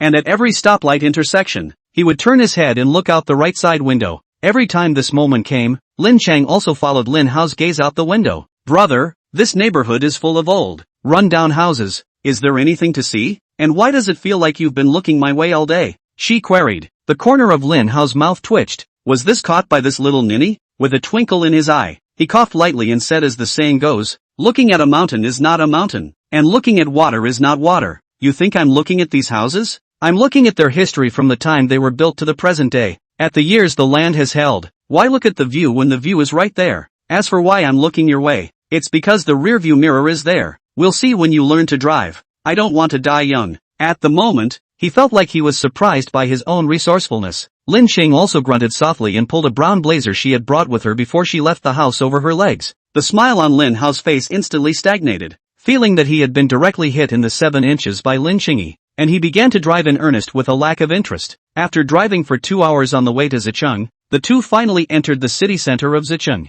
Lin Hao found an open-air parking lot and parked his car, ready to take Lin Chengi around the streets and alleys first. After all, it was a rare trip to Zephyr City, and he needed to see the sun, hold his beloved sister, and walk down the street together. The place where he parked his car was near one of the old streets of Zicheng, which was considered to be one of the must-hit spots when traveling to Zicheng. A gurgling sound of running water came to my ears as I walked into the huge stone gatehouse of the street. In the middle of the street of the old street is a 1-meter-wide stream, and all the buildings in the old street are built along the stream. Underfoot is an uneven green stone road, and on both sides of the road are some ancient Chinese-style buildings. The greenish-gray stone walls, tan wooden gates and carved windows, and the arch designs adorning the front doors of many stores exude an aura of history. Lin Chengi was leaving Jiangqing for the first time in 17 years, and his spirits seemed particularly excited. She was holding Lin Hao's hand, her little head constantly looking around, and she was also holding her cell phone to record the views from various places along the street. Perhaps due to the fact that it was in the morning,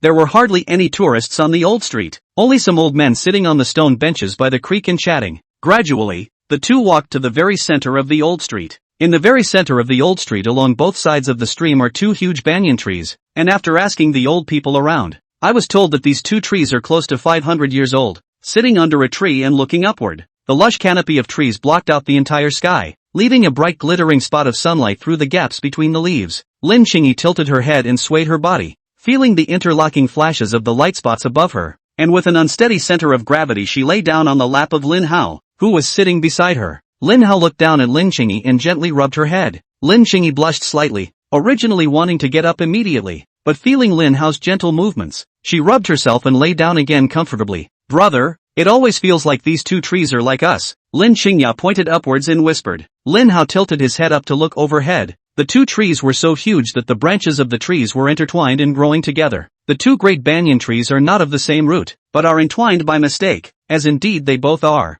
After strolling around for a while longer and eating some specialty snacks, Lin Hao took Lin Qingyi and set off for the tourist resort that the Lin family had developed here. The person in charge of the resort development project was named Tang Feiyang, and Lin Hao had already greeted him before he arrived. Seeing the vehicle pull in, Tang Feiyang handed over 2 white helmets and smiled sarcastically. "Young master, construction site rules, please wear them." Lin Hao took the helmet and put it on. Looking at Lin Qingyi, who was still fastening the straps, he gently knocked on Lin Qingyi's helmet and inquired, "Does this melon keep ripe?" Lin Qingyi tilted her head and looked at Lin Hao with watery eyes, laughing lightly. Still a few months away, Tang Feiyang couldn't help but shake his head as he watched the two of them being intimate. He hadn't come into contact with Lin Hao. He had only heard about his reputation from other people's mouths, and generally sounded like an uneducated dude. Today, Lin Hao even brought a pretty girl of the same age here, reinforcing his opinion. He estimated that Lin Hao should be here for the construction of the first phase of the tourist resort. The first phase of the tourist resort is built on a raised peninsula with various recreational buildings such as a highway around the sea, a sandy beach, an amusement park, and an oceanarium.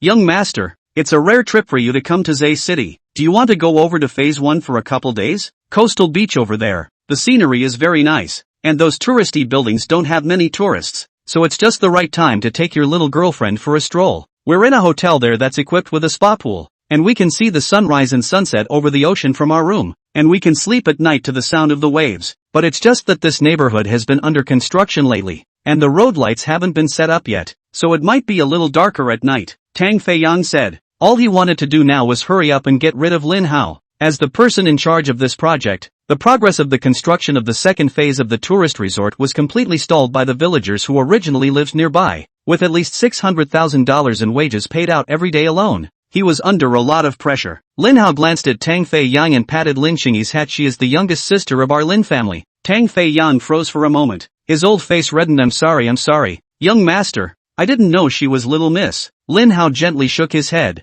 What Tang Feiyang had just said seemed like he was giving him advice, but in reality, it was meant for girls. If I had taken another girl, I might have half-heartedly listened to the sound of waves in the hotel at night with the two of them. I know from Mom and Dad that the progress of the Phase 2 project at our site is being seriously slowed down. I came here today specifically to help you with that. Chapter 114. If unemployed. Hearing that Lin Hao was here to solve the problem, Tang Feiyang was filled with doubt. Does the chairman have any plans? Planning to subsidize those villagers a little more? Lin Hao frowned. It's all my money. Why should I make it up to them? The contract is signed and they still want money? Want farts to eat? Old Don. You can't. Tang Feiyang let out a long sigh and gently shook his head. If those seniors had been able to do what they were contracted to do, their program wouldn't have been held up for so long. I guess Lin Hao was still too naive and hadn't gone through the social beatings to understand how scoundrels those people really were. Lin Hao remembered that among the original story, Johan was directly telling old man Xiejian what he had encountered in Zay City. The old man made a phone call and mentioned it to the mayor of Jersey City. When the mayor became aware of this, he urged those below him to enforce the law strictly and not to connive at these old people leaning on the elderly.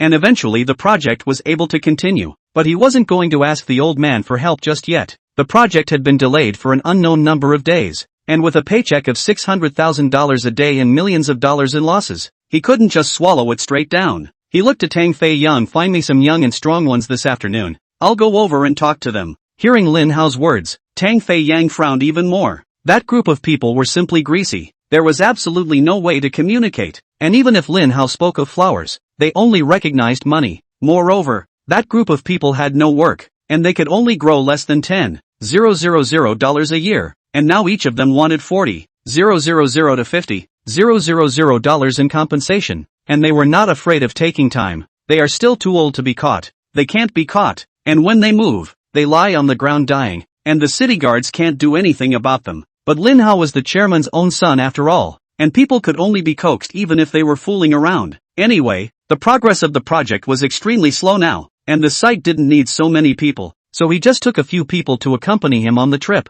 Lin Hao looked at Lin Qingyi and inquired, "Do you want to go over to the Seaview Villa first? Brother, are you going over there?" Lin Qing also asked rhetorically. "I'm going to do something big this afternoon." Lin Hao said, "I'm afraid it might be a bit dangerous to bring you along. Is it okay if I just sit obediently in the car and wait for you?" Lin Qing also asked. Lin Hao pondered for a while. He didn't feel comfortable leaving Lin Qingya alone at the beach. After all, Lin Qingya is still in the shadow of the bullying, and seeing the sea is quite dangerous, whether he thinks about it or not. It was now exactly the time for the workers to have lunch at this point, so Lin Hao held Lin Xingyi's hand towards the place where they were taking their meals to see what was going on. He didn't know anything about engineering, but he was at least able to see how the workers were being fed. He had called Tang Fei Yang today on an impromptu basis, and Tang Fei Yang didn't have time to deal with his sudden visit. Lin Hao looked at the meals provided today: 1 stewed chicken leg, 1 boiled cabbage, and 1 lettuce stir-fry. Workers lined up with bowls bigger than their faces full of rice to get their food here. The rice they eat is not that elaborate.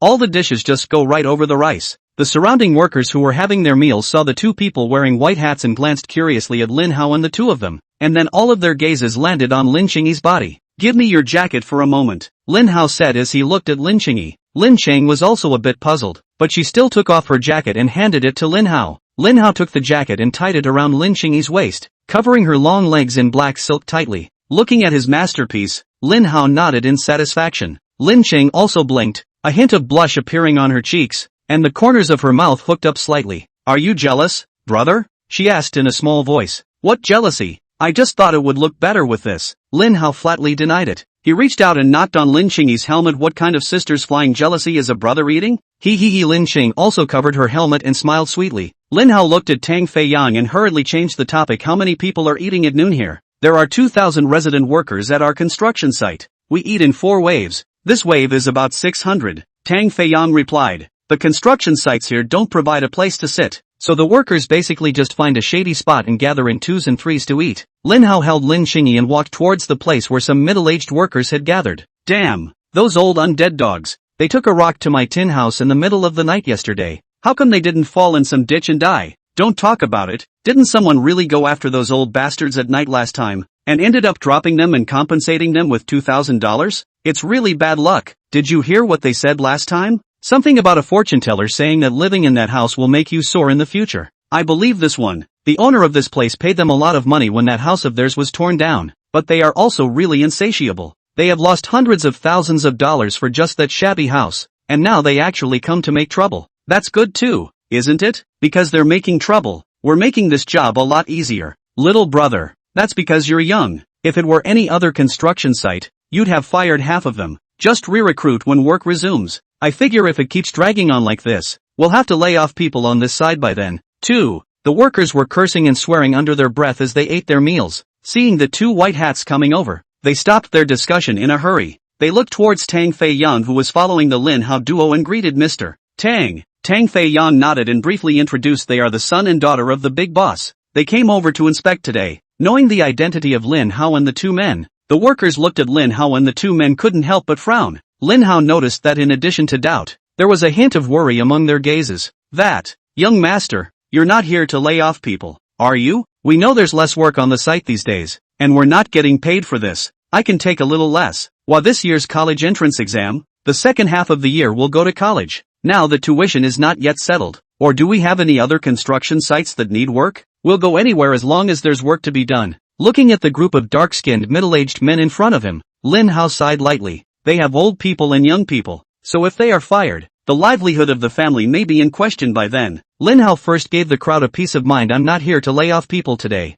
I'm here to solve our construction site problems. I don't suppose any of you have any money on you right now, do you?" "Yes, the family is counting on the money from our work," the workers replied. "So if you don't have a job for the next few days, you won't have money for food and lodging. Then you'll have to wind up on the streets of the main city of Zay City, in front of the city guard station and the city administration bureau, right?" Lin Hao said. The workers looked at each other quizzically. "Huh? Yeah." Chapter 115, There are still wild animals in this place? Tang Fei Yang froze for a moment. This young master was trying to use the employment problems of these thousands of people to blackmail the city administration of Zay City into helping them solve their problems. But this will only make bad relations with the above. Even if the problem can really be solved this time, and then come over every now and then to check, the impact on the project will only be greater. "Young master, that's not quite the right way to go about it. Society isn't as pure and simple as you were inside school," he advised. Lin Hao nodded. "Uncle Tang, I know what you're worried about. The greatest evil of human nature is to make things as difficult as possible for others within their power. I know it in my heart." Hearing Lin Hao's words, Tang Fei Yang couldn't help but look at Lin Hao in a highlight. This sentence summed it up too eloquently. Since Lin Hao knew what was at stake, he shouldn't act recklessly. The workers are still wondering at this point, although they don't have any money. Right, but it's not like they're sleeping in the wind. Someone reacted a bit faster and figured out Lin Hao's words, and hurriedly nodded in agreement. Right. We'll be penniless by then and have no way to leave Zay City, so we'll have to wander the streets. Lin Hao smiled lightly. We will definitely solve the problems we encounter as quickly as possible to ensure that our engineering work can be carried out in an orderly manner. He looked to Tang Fei young Uncle Tang. When their lunch break is over, arrange for a few young men to follow me then. After saying that, he returned to his car with Lin Qingya. He looked at Lin Qingyi and inquired, are you going to stay here tonight? Can it? Lin Cheng was also a bit excited. Although Jiangcheng was a coastal city, she had never seen the sea. If you come back late in the afternoon and miss the sunset, you can still watch the sunrise with your brother the next morning. Doesn't that mean you'll have to stay in a hotel with both of your brothers? She stole a glance at Lin Hao. She remembered that Tang Fei Yang had said that the hotel here came with a hot spring pool inside. Will we still get to soak in the hot tub pool with my brother then? Her cheeks couldn't help but burn a little at the thought. Come all the way. Lin Hao nodded and smiled. Before crossing over, he'd seen the ocean from afar, not played on the beach, let alone watched sunrises and sunsets from a hotel with a hot spring pool. Hot spring pool? He stole a glance at Lin Qingyi. It's not possible that they can still take a dip together then, right? After getting into the car, Lin Hao wanted to take a nap after driving most of the day, but when his eyes closed, either Lin Qingyi looked like she was wearing black silk, or Lin Qingyi looked like she was wearing a swimsuit. It was hard to fall asleep for a while in a daze, so he just dreamed directly about Lin Qingyi in black silk with a bathing suit. It looks weird and cute. Knock. Tang Fei Yang gently knocked on the window next to the driver's seat, and Lin Hao woke up from his sleep. He glanced at Lin Qingyi and vaguely saw that Lin Qingyi was browsing through various styles of swimsuits on her cell phone. Is this my dream come true? He hadn't seen a girl in a swimsuit except in short videos. Lin Qing also noticed Lin Hao's line of sight. A hint of redness surfaced on her cheeks, and she hurriedly snapped her cell phone's resting screen on her lap. She glared at Lin Hao petulantly, as if she was complaining about the other party peeking at her little secret. Young master, the people have all been picked. We can go now. Tang Fei Yang shouted out of the car window. Lin Hao glanced at Tang Fei Yang and sighed lightly. Alright, let's go then. I'll follow you guys. He now felt that it would be good to call Elder Xia directly, in order to save some money for the Lin family. He was worried about it. The two vehicles traveled up the circling mountain road one after the other, and in a short time came to the bottom of a hill. Seeing Tang Fei Yan's car stop, Lin Hao stopped his car as well. He looked at Lin Qingyi and urged, just stay in the car and be good and wait for me to come back. Lin Qing also looked at the hillside and reminded brother, you have to be careful. Don't believe anything about the villagers being simple. The simple ones won't mobilize and look forward to going to the sea with you. Lin Hao said with a light hum. Lin Qing also smiled brightly and whispered, I'm looking forward to it too. When he got out of the car, several people from Tang Fei Yan were already standing by the vehicle waiting for him. Lin Hao raised his head to look at the hillside in front of him, on which all kinds of low houses were built on the mountain. From a distance, most of the houses are surrounded by a patch of greenery that looks like it blends into the harmonious beauty of nature. The hillside faces a wide sea, only the interface with the sea for the cliffs. There is no beach, cannot be for tourists to play. Is this place going to be developed into an ocean view house? Lin Hao wondered. The area above here is going to be made into ocean view villas, bed and breakfasts, and some hotels. There will be some ferry docks built below here to park some yachts, so when the time comes, you can just go out to sea and fish. Tang Fei Yang introduced. Angler's Rapture Room? Wake up and go fishing. Lin Hao's eyes flashed with a hint of excitement, although he had never fished before. But with the house here, he could learn. He looked toward the young guy following behind Tang Fei Yang and opened his mouth to say, y'all take out your cell phones and sneak around a little bit. We'll record the whole thing. After we start the camera, everyone step on the horse and be civilized. Got it? The few who followed nodded in unison, and with the cover of their bodies, they hid their cell phones to turn on the camera function. Young master, let's go up and talk to the village chief. This place is called Leaning Village, and inside the village are almost all from the same clan. Most of the villagers are surnamed Gua. Their village chief's name is Guofei. He's the one who negotiated the contract with us earlier, and he's also the one who's leading the villagers in a collective revolt now. Tang Fei Yang said, alright, let's go talk to the village chief. Lin Hao started walking towards the Leaning Village. Before entering the hillside, there is also a metal warning sign beside the road that reads, no wildlife capture. Violators will be held legally responsible. Lin Hao raised an eyebrow and looked at Tang Fei Yang. There's actually wildlife here? There should be some wild rabbits and pheasants here, but wild boars and those large wild animals should be absent. Tang Fei Yang said. Led by Tang Fei Yang, the group arrived at a house tightly wrapped in barren grass halfway up the hill. Noticing a visitor, an old man with a goatee walked out of the room. Seeing Tang Fei Yang, he nodded and smiled lightly. Mr. Tang, you're here again today. Did your leaders agree to that offer you made last time? The proposal to add at least $30,000 per household? Tang Feiyang glanced at Lin Hao and said helplessly, Village Chief Gua, you've signed a contract here before. How can you go back on your word? Haven't we all agreed on the compensation rate? Guo Fei stroked his mustache. That's different. Now we have this house lot up. Like my house. I've asked around and the price has gone up at least $100,000. We're not asking for $30,000 at all. Chapter 116 Schrodinger's Contract. Hearing Guo Fei's words, Lin Hao felt a bit baffled. Master, are you alright? You're not burning up, are you? Why are you talking nonsense? Don't you have any idea why the price of this nook and cranny has gone up? Besides, the contract has been signed. The land is already ours. What's it got to do with you? I've never seen anyone with such chutzpah. A milquetoast child dared to interrupt. Guo Fei snorted coldly. Mr. Tang, is this your child? How come there's no upbringing at all? Adults are talking and children are actually interrupting at random. Tang Feiyang shook his head. Village Chief Gua, that's our boss's son. He's also the one who wants to come see you today. Guo Fei looked Lin Hao up and down. Listening to you. You don't want to talk to us properly? Lin Hao looked at Tang Feiyang and asked, how's the demolition payment over here? For the 500 houses over here, $50 million has been paid as a deposit, and the remaining $150 million has yet to be paid. Tang Feiyang replied. Asterisk.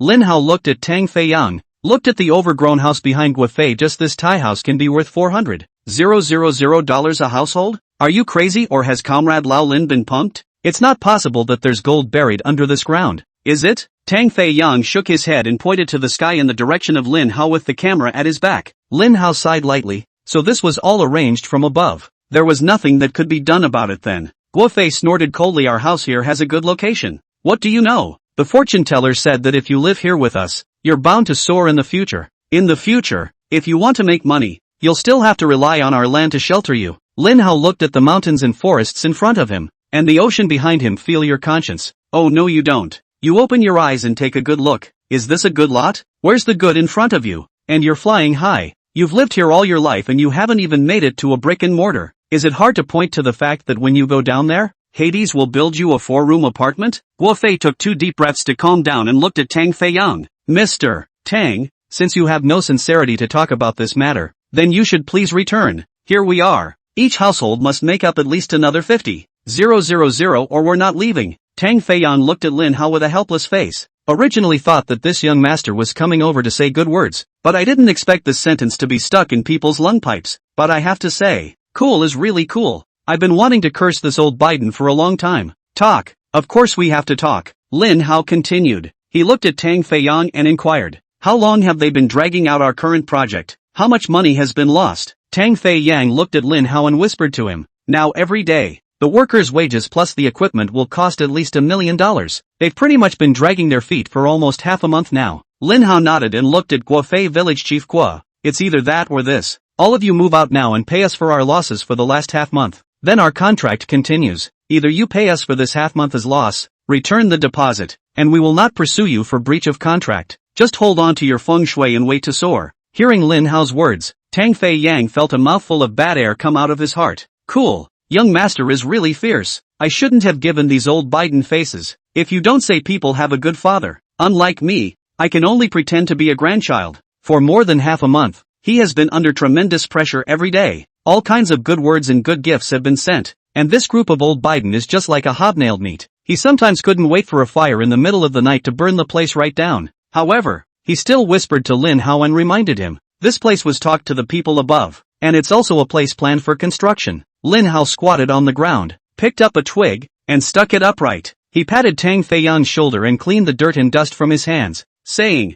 it's wearing me out. A year's worth of work. Tang Feiyang froze for a moment, and instantly realized that he had only said that he was going to develop it in the first place, and hadn't said how fast it would be developed. Back then, there was a shameless tycoon who bought land in Shangjing and originally said that he would develop it, but in the end, after decades of development, he didn't even build a wall. It wasn't until later that the property prices in the upper capital city skyrocketed, and that tycoon directly sold that piece of land, making a wild profit of tens of billions of dollars. For him, the chairman of the board gave the order to build and develop all of this land. But I heard that the chairman especially likes this young master. So if the young master can make the chairman give up this piece of land, then that would be a solution to the problem. At that time, even if the people above asked down, directly pushed to this group of villagers who die not to go will also be on the line. He glanced at Lin Hao. Could it be that the young master was really a genius? Guo Fei sneered. The contract is signed in black and white. It's your problem if you don't develop it. That's a breach of contract on your part. Why should we get a refund on the deposit? Hearing Guo Fei's words, Lin Hao opened his mouth wide in shock. You old Biden actually knows there's a contract.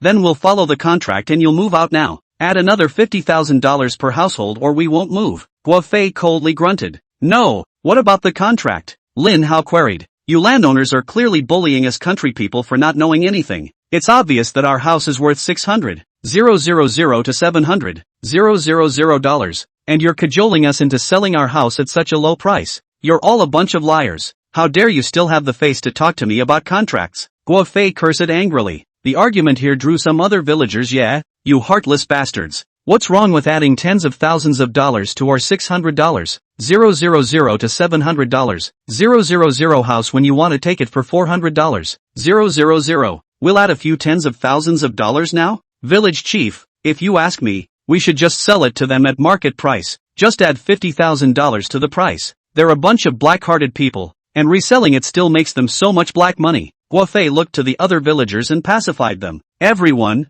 don't be impulsive. This contract was signed by all of us in the village, and our village is founded on honesty. Although we were cajoled by these crooks before, we have to recognize the contract in black and white. Otherwise we won't be able to face our ancestors. The villagers on the sidelines sighed softly and chimed in. Village chief, you're just too honest. You're too honest with a liar. Chapter 117, is there a law in this place? Hearing these shameless words, Lin Hao held his forehead rather breathlessly. He was ashamed for this group of people. As far as the village people are concerned, this Schrodinger's contract, what is in their favor will be enforced according to the contract, and what is not in their favor will be said that their group is a liar. If they still have the face to say that integrity is the foundation of the village, will their ancestors not smack them with a big ear when they know it? Lin Hao looked at Tang Fei Yang. This group of people can't make sense, so find someone who can. Go report it to the city guard and see what they do with it. Tang Fei Yang had a constipated look on his face. Young master, this isn't necessary, is it? Where's all this nonsense? Hurry up and report to the city guards. I have important things to do.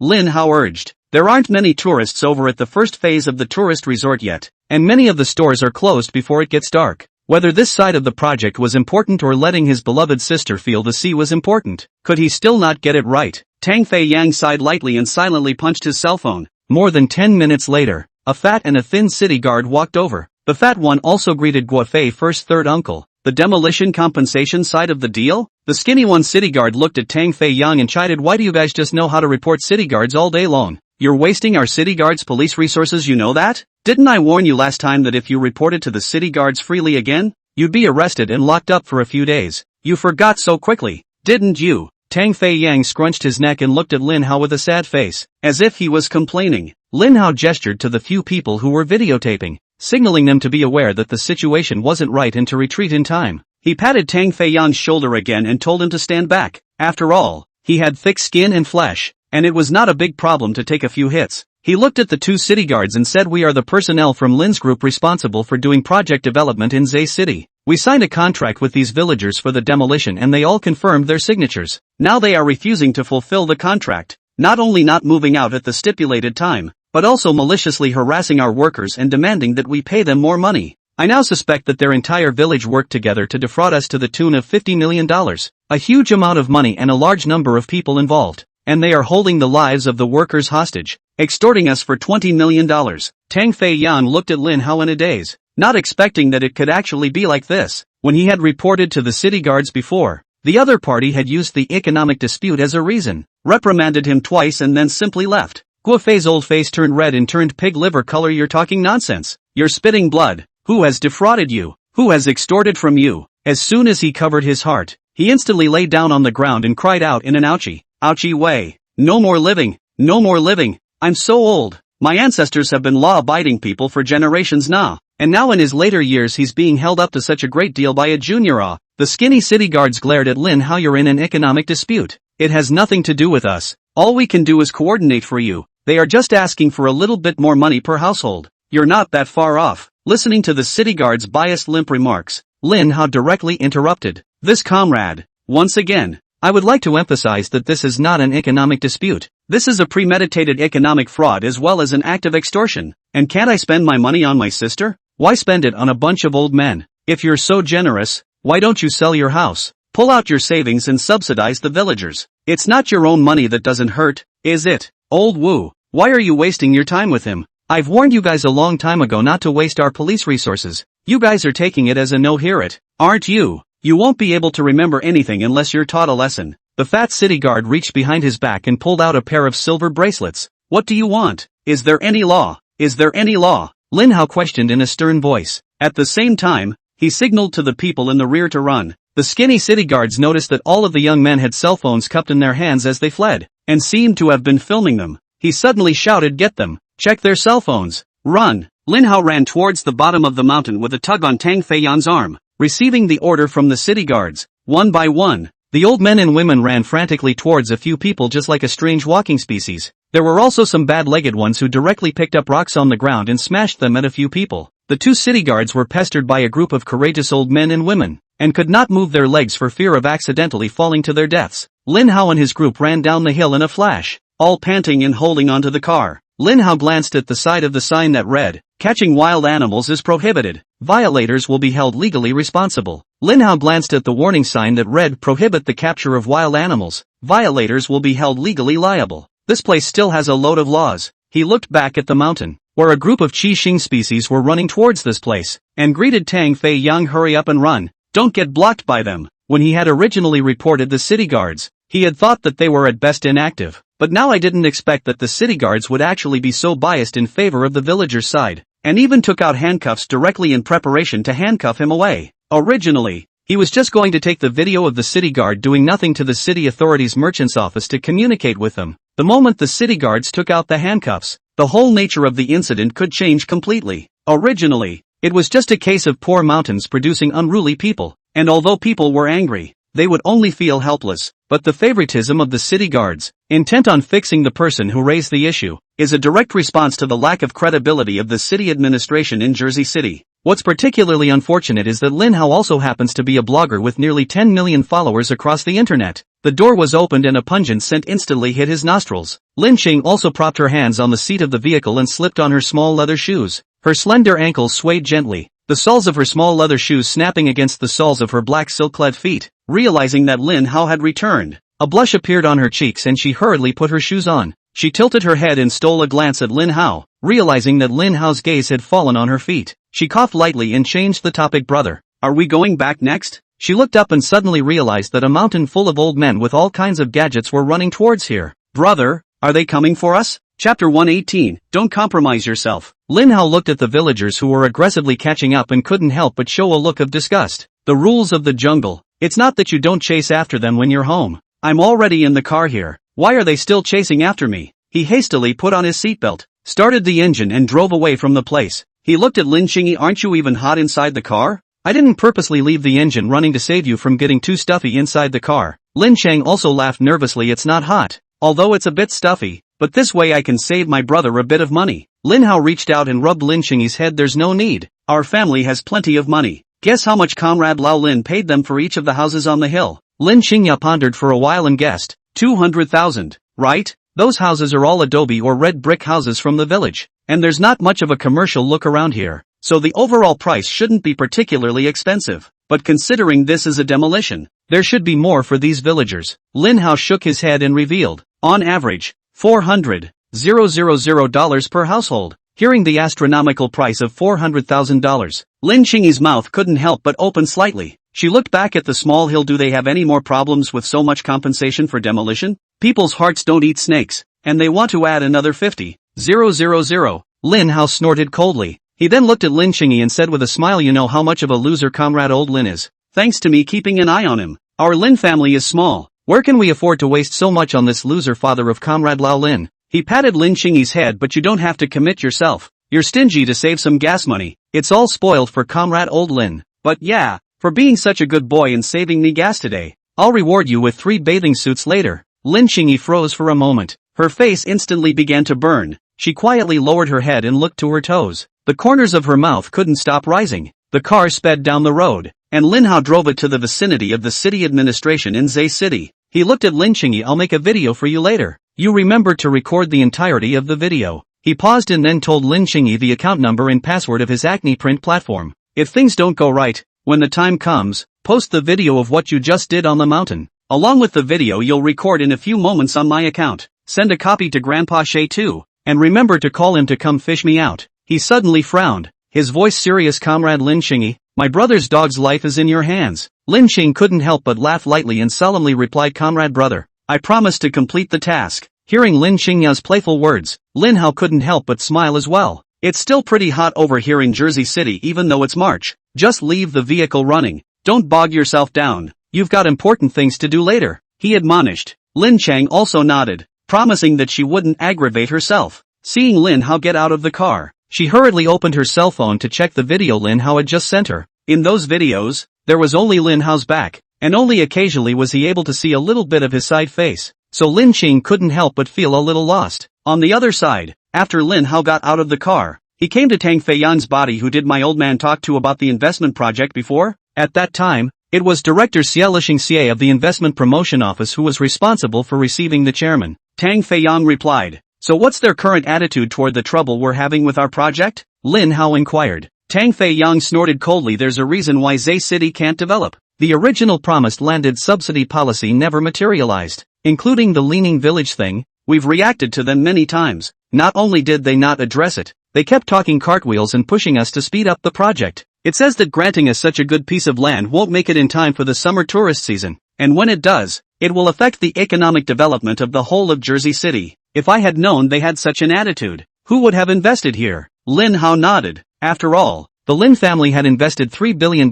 in this tourist resort, just in the first phase of the project. Billions of dollars of investment can get you an oasis even in the desert. With the exception of some megacities, any city would have to offer them up as ancestors. As a result of investing in Zicheng, not to mention supplying up, like a grandson to suffer a bellyful of harboring anger. Let's go. Curse away. Lin Hao patted Tang Feiyang's shoulder. Following Lin Hao's scolding of the old Biden of Leaning Sea Village, Tang Feiyan was in a great mood at the moment. Especially the experience of just being hunted down and then escaping had made him all emotional for a long time. Curse those assholes. He opened his mouth to agree. The grievances he had received in this city, he was going to take advantage of Lin Hao's to vent them out today. Lin Hao nodded. Okay, call that Director Xie and say we want to see him now. The investment promotion office is inside the city administration, and as an important state institution, the post at the entrance is also equipped with military personnel and armed police clothing standing guard on duty. The smile on Tang Feiyang's face instantly froze as he glanced sadly at Lin Hao and silently pulled out his cell phone. Hey, Director Xie.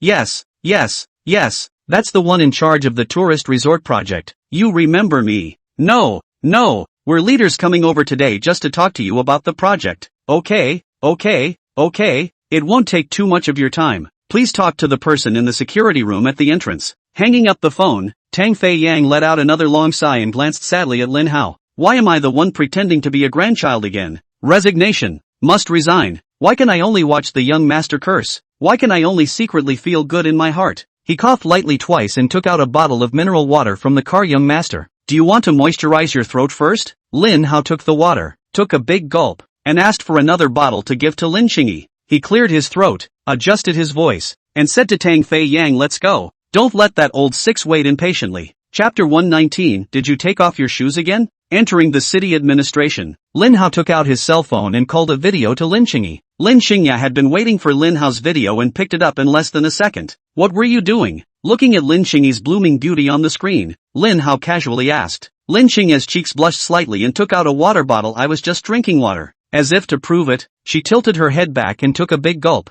Looking at Lin Qingyi in such a cute manner, Lin Hao couldn't help but laugh lightly. Did you turn the car off? He asked again. No, it's still in the car with the air conditioning. Lin Qing also pointed the camera at the center console of the vehicle so that Lin Hao could see it clearly. So did you take your shoes off again in the car? Lin Hao continued to inquire. The little leather shoes are still obediently worn on the feet. Lin Qingyi grunted softly, disgruntled. As she spoke, she was about to turn the camera to her feet. However, when the camera had just moved to her stomach, as if she had suddenly realized something, she quickly moved back again, and sure enough, she saw Lin Hao's expectant expression in the middle of the screen. Lin Hao looked as if he had been dismantled, and a trace of embarrassment appeared on his face. When did Lin Qingyi become so smart? Just now he was all set to take a screenshot. Damn it! Are you vain? Lin Hao made the first move. You must have taken your shoes off in the car. By then the whole car will smell like your feet. It won't. Fourth sister all said that I smell good. Lin Cheng also hummed lightly again. Brother, didn't you also say that I smell good? Don't you like it? Lin Hao opened his mouth and was a bit speechless for a moment.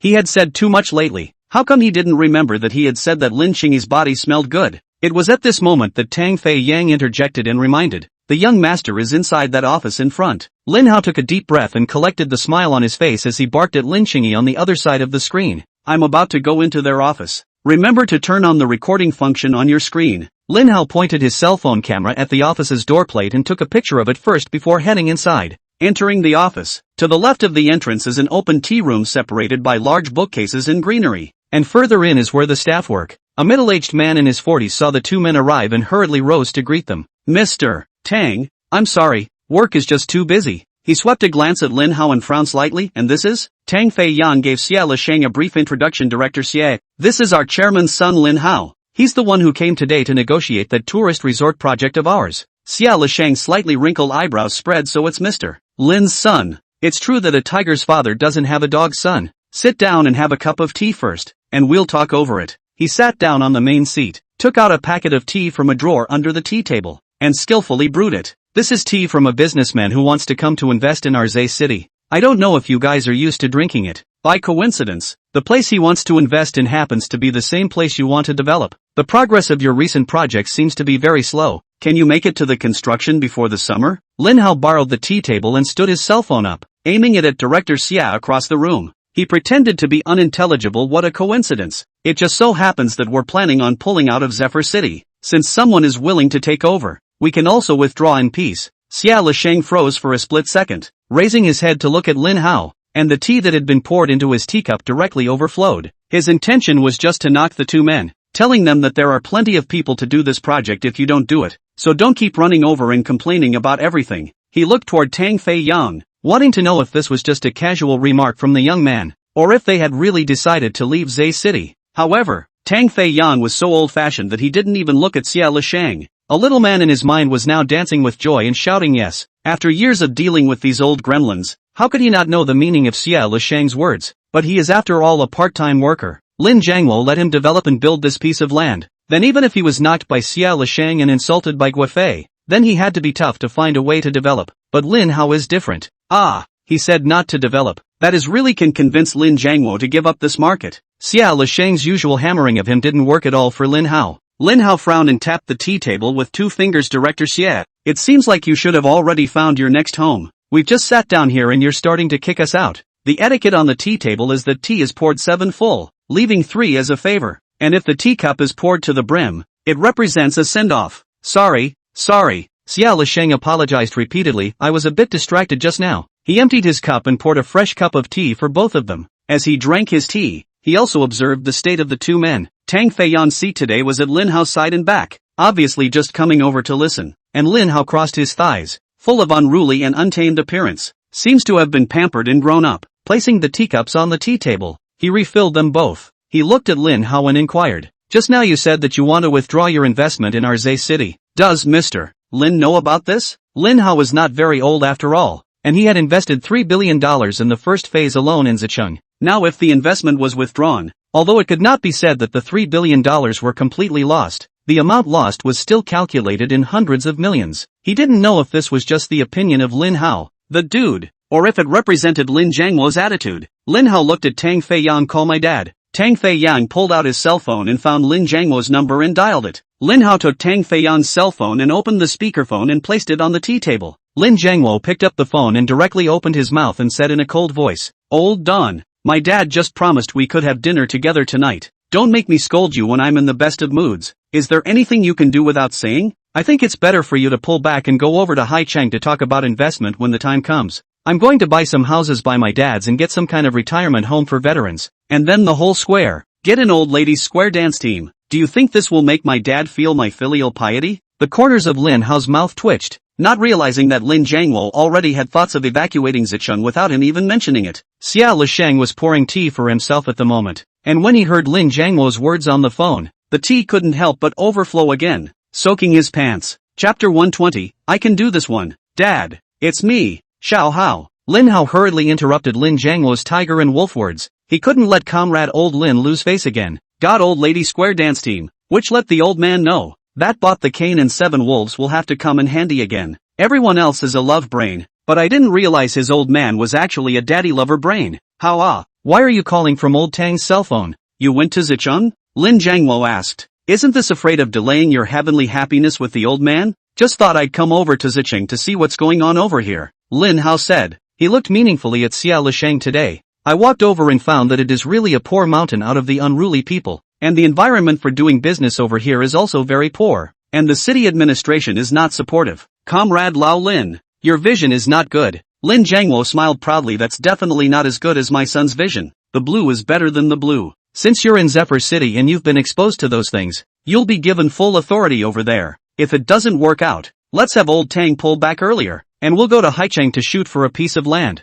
so that we can spend time with your grandfather every day in the future. By the way, your grandfather was just talking about you. He's arranged your marriage, and I hear the girl has arrived. Pa! Lin Hao directly hung up his cell phone. I didn't realize that now that I'm only 17 years old I actually have to endure the pressure to get married. He coughed softly. So, where were we? Having clearly heard the phone call just now, Xia Lisheng had by now understood the Lin family's attitude towards Sicheng. He changed into a fawning smile. Young Master Lin, we have already invested so much on our side. If we withdraw our investment all of a sudden now, it would be a huge loss for your group. Seeing Xia Lisheng's humble attitude at this moment, the villain in Tang Fei Yang's heart waved the clothes in his hands and shouted wildly with pleasure. In the past, this Xia Lisheng hadn't made things difficult for such a humble laborer as him, and he now fantasized about bringing in Lin Hao's perspective to scold this old denizen to death. Lin Hao snorted coldly and directly rebuked. Director Xie, then do you know how much money we're losing every day now that we're being held up by the villagers of Leaning Sea Village dragging out the progress of the project?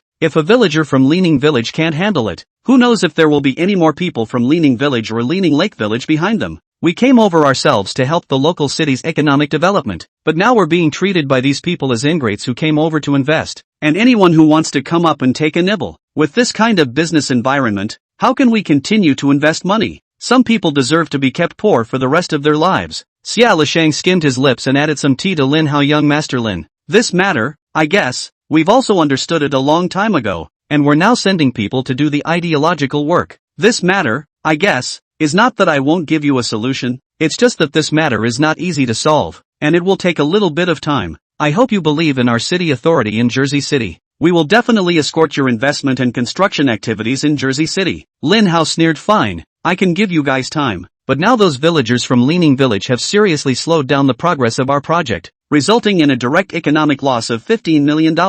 This is due to your laziness and negligence, and we can't be held responsible for it by our businesses. Can we? After that, how long do you need to convince those villagers that the capital cost of $1 million a day? Please also call our company's account first. Hearing Lin Hao's words, Xia Lisheng's face instantly became gloomy. You may be too young to know that we have a contract with Mr. Lin for urban development and construction and renovation. Lin Hao looked as if he had come to a realization. So, you should have implemented the subsidies to our businesses a long time ago? Old Tang, have they paid the subsidy they said they would give inside the contract in the first place? The corner of Tang Feiyang's mouth twisted, glanced at Xia Lisheng, disdainfully coldly hummed. Not to mention the subsidies. It's been half a year, haven't even seen a hair. Xia Lisheng's expression was ice cold. The matter of the subsidy is still in the process of applying for approval. What should be given to you, we will definitely issue. But you have a contract with us for the city's renovation, and you have to safeguard the work. Lin Hao snorted coldly, stepping on another double-standard dog. He was just about to speak when Tang Fei Yang moved his body forward and handed Lin Hao a resolute look. Lin Hao read 5 big words from among his eyes. This question I will. He tired a few small refreshments on the tea table and said with a proud look on his face, that's all we do in a year. Looking at Tang Fei Yan's villainous expression, Xia Lisheng knocked his teacup heavily on the table and said calmly, everything in a construction project is still about legal compliance, and we happen to be in the middle of a joint remediation campaign in Jersey City these days. Perhaps there will be a joint effort by several departments to investigate the safety, fire, and environmental conditions of the construction site. Hearing Xia Lisheng's words, Lin Hao's face revealed a look of panic. So is it true that once the problem is detected, the construction site will be sealed and there's no way for the construction to continue? Xia Lisheng coldly grunted. Rectification and fines are all conventional punishment results. If the circumstances are serious, the person in charge of the construction site might even be sentenced to a few years. Lin Hao nodded. Okay, Director Xie, I'm reporting a problem at our construction site. Do you have a seal here? I'll bring 2 rolls back with me when the time comes, and save you a trip. I'll go back and seal off the site with a seal, and when we've rectified the problem no more, we'll start construction again. Xia Lisheng looked at the oily Lin Hao and finally realized how Tang Fei Yang felt back then. None of his methods could do anything to Lin Hao, and the key thing was that Lin Hao's methods were still all legal and compliant, and there was no way for him to pick out a single fault. Just as Xia Lisheng was still pondering what to do, Lin Hao grinned. Director Xie, you know such a situation of our site now, with no way for construction to take place, then there is no way for the more than 2,000 migrant workers who are resident on our site to be employed any longer. I even asked before I came here what they would do if they lost their jobs. They say they have no money and no job now, so they'll have to wind up on our streets. I heard them even discussing that if they didn't have anything to eat, they would lie down in front of the city guard or the city administration, saying that you are the people's servants and surely you wouldn't watch them just straight up starve to death. Director Xie's mouth twitched. If he let the migrant workers starve to death in front of their authority, the entire authority from top to bottom might have to be jerked around. When the time comes to find out why the migrant workers are starving to death, he doesn't know if the leadership should change blood, but he is sure that he is no more.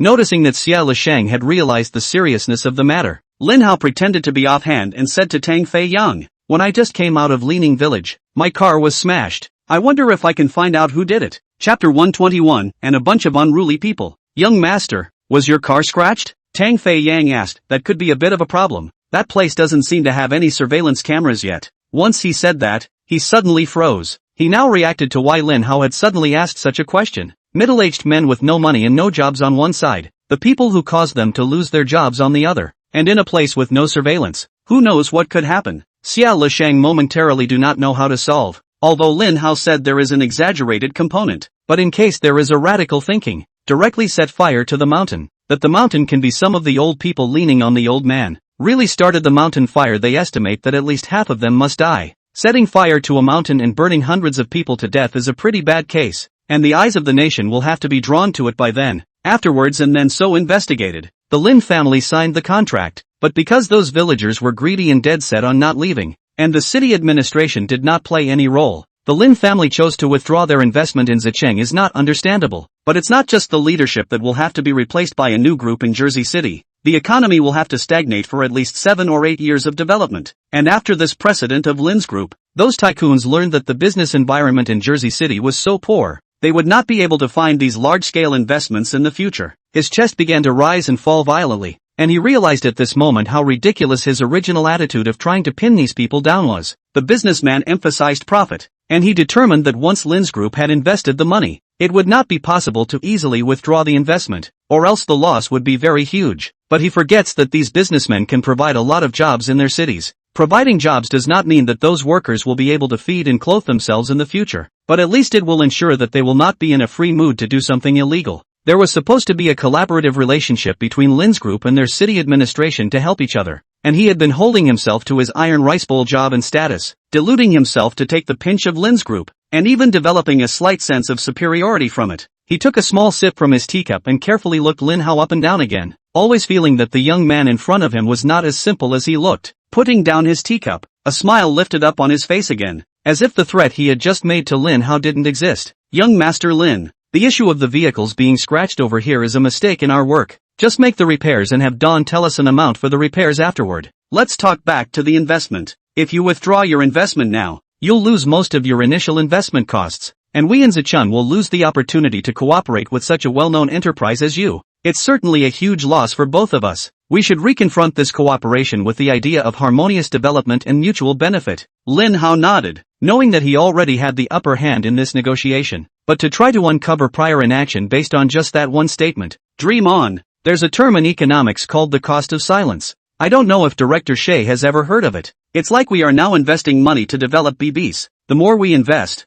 the more we lose. There's an old saying in Daxia that when you make a break, you get a break. The corner of Xia Lisheng's mouth couldn't help but twitch. Right now Lin Hao's attitude was treating Zicheng as a giant pit. The more time and energy they invested in this city would only cause them to lose more and more money. He pondered for a long time and spoke. We have a rich historical heritage in Zicheng, and many famous people from ancient and modern times were born here. But you have a bunch of unruly people who are obstructing construction. We have an extraordinarily long coastline with some of the largest natural sandy beaches in the country as well as a rich fishing industry. But you have a bunch of unruly people who are obstructing construction. We have excellent transportation facilities, with easy and convenient access to Jersey City by all modes of transportation, including air, high-speed rail and highway. But you have a bunch of unruly people who are obstructing construction. Xia Lisheng sighed softly and picked up his teacup to drink another cup of tea, which was no longer flavorful. He reopened another packet of tea and refreshed both of them. Tang Feiyang leisurely picked up the teacup, first smelling the tea aroma, then observing the tea color, and then tasting the tea flavor,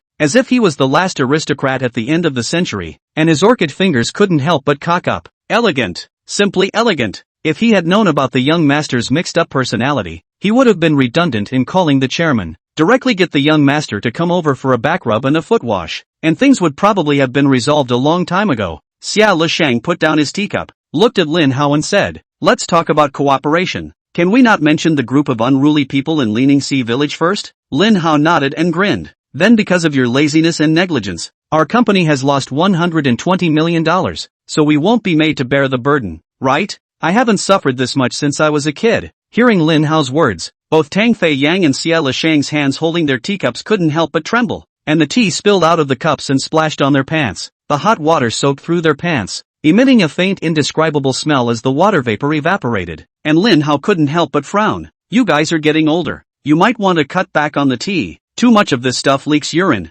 Not feeling it, he suddenly began to miss Lin Xingyi. Indeed, his body smelled so good. Xia Lisheng looked at Lin Hao with a surprised face. Just now he said that the villagers of Leaning Sea Village had delayed the progress of their project, causing them to lose $15 million. Now how could there be more than $100 million of loss out of nowhere? He drew out a tissue from the table and wiped his soaked pants, saying in a cold voice, "Young Master Lin, if you're so leonizing, then we don't need to talk anymore. Alright, Lao Tang, let's withdraw." Lin Hao finished the tea in his cup. "I was so busy coming over today, I didn't even have time to take my sister out for some good food. I bet she misses me now." "Wait," Xia Lisheng hurriedly interrupted. He'd just forgotten again that the group in front of him couldn't wait to get out of this part of Jersey City. Now is the time when they have to make certain compensatory concessions to allow the Lin Group to continue to invest here. "Young Master Lin, if it is indeed due to our work that your company has incurred losses, we can make certain concessions to you in terms of policy, but this is such a huge amount that I'll have to send a request to the mayor. So can you briefly describe exactly where you've lost money?" Chapter 122, Why are there so many aids on me? Xia Lisheng expected that Lin Hao was just making a lion's share of the money, and that the next step was merely to negotiate compensation. After all, Lin's group had invested billions of dollars here, and with just the compensation given in place and help to solve the problems they were experiencing at this stage, they shouldn't be able to give up such a large market as Zicheng and swallow hundreds of millions of dollars in losses for nothing. Lin Hao looked at Tang Feiyang and inquired, "Didn't you say something about us affecting the development of Zhe City?" Tang Feiyang nodded and looked at Xia Lisheng. "Director Xia, didn't you tell me at first that if we didn't build the project over there, it would affect the entire economy of Zicheng when we missed the popular summer tourist season?" Lin Hao picked up the conversation. "Now the schedule is 15 days late, meaning we'll be opening 10 days late. Our city of Zhe is richly steeped in history, with an extraordinarily long coastline, the largest natural beach in the country, abundant fishing resources, and unparalleled access to transportation. In half a month's time, I'm looking for a project of this magnitude. How can I make $100 million? Or did you just set me aside to blow off some steam because you see that I'm still small?" Lin Hao curiously said. The corners of Xia Lisheng's mouth twitched, words once uttered now returning sentence by sentence to poke him in his own lung tubes. He smiled sarcastically. "There are still more than 2 months left before the summer vacation. Let the workers catch up next, and they will soon be able to make up for the delayed progress of the project. So the actual loss on our side should only be $15 million for that half month, including the loss due to the delay in the progress of the project. Let's count it as $5 million for now. I'll report to the leadership, apply for a special subsidy for you, and now also arrange for specialized personnel to accompany you to solve the problem. Do you think it's okay?" Lin Hao tapped the tabletop with his finger, signaling Xia Lisheng to pour him some more tea. "Then I emphasize one more point. This is due to your lazy and negligent administration to our business losses. This is not called a subsidy. This should be called compensation more aptly. Since Jersey City's city authorities' inaction caused damage to the business, there was no way he was going to let the authority use it as a way to stick it in his face. Moreover, the subsidies that you promised to give us earlier are now half a year old, and the payments still haven't even materialized. I am now very skeptical of the credibility of your city council." He looked to Tang Feiyang. "Old Tang, take out the video we just recorded in Leaning Sea Village for Director Xia to enjoy." Tang Feiyang raised his eyebrows and excitedly took his cell phone out. tapping the video he had just recorded for Xia Lisheng to watch. Lin Hao picked up the teapot to add tea to himself and Tang Fei Yang. Xia Lisheng watched the video, and his face instantly changed when he saw a city guard indiscriminately pull out the handcuffs. And at the end of the video, his face was even more gloomy when another city guard said that he grabbed them. And then a group of moncler jackets in the guise of a Qixing species chased towards Lin Hao and the others. The previous quarrel can be described as the villagers' insatiable personal behavior, which can be attributed to the fact that poor mountains produce unruly people. However, the city guards symbolize the administrators of Zephyr City and are able to reflect Zephyr City's attitude towards the handling of such issues. Instead of protecting the legitimate rights and interests of the businessmen who came here to invest, as the administrators of Sawa City, they intend to arrest them and make them succumb to the villagers' unlawful pleas. The fact that the law yields to lawlessness and that law enforcers give aid to lawlessness is a great step backward for modern civilized society. If this video was released online, Xia Lisheng could imagine the waves that would be created,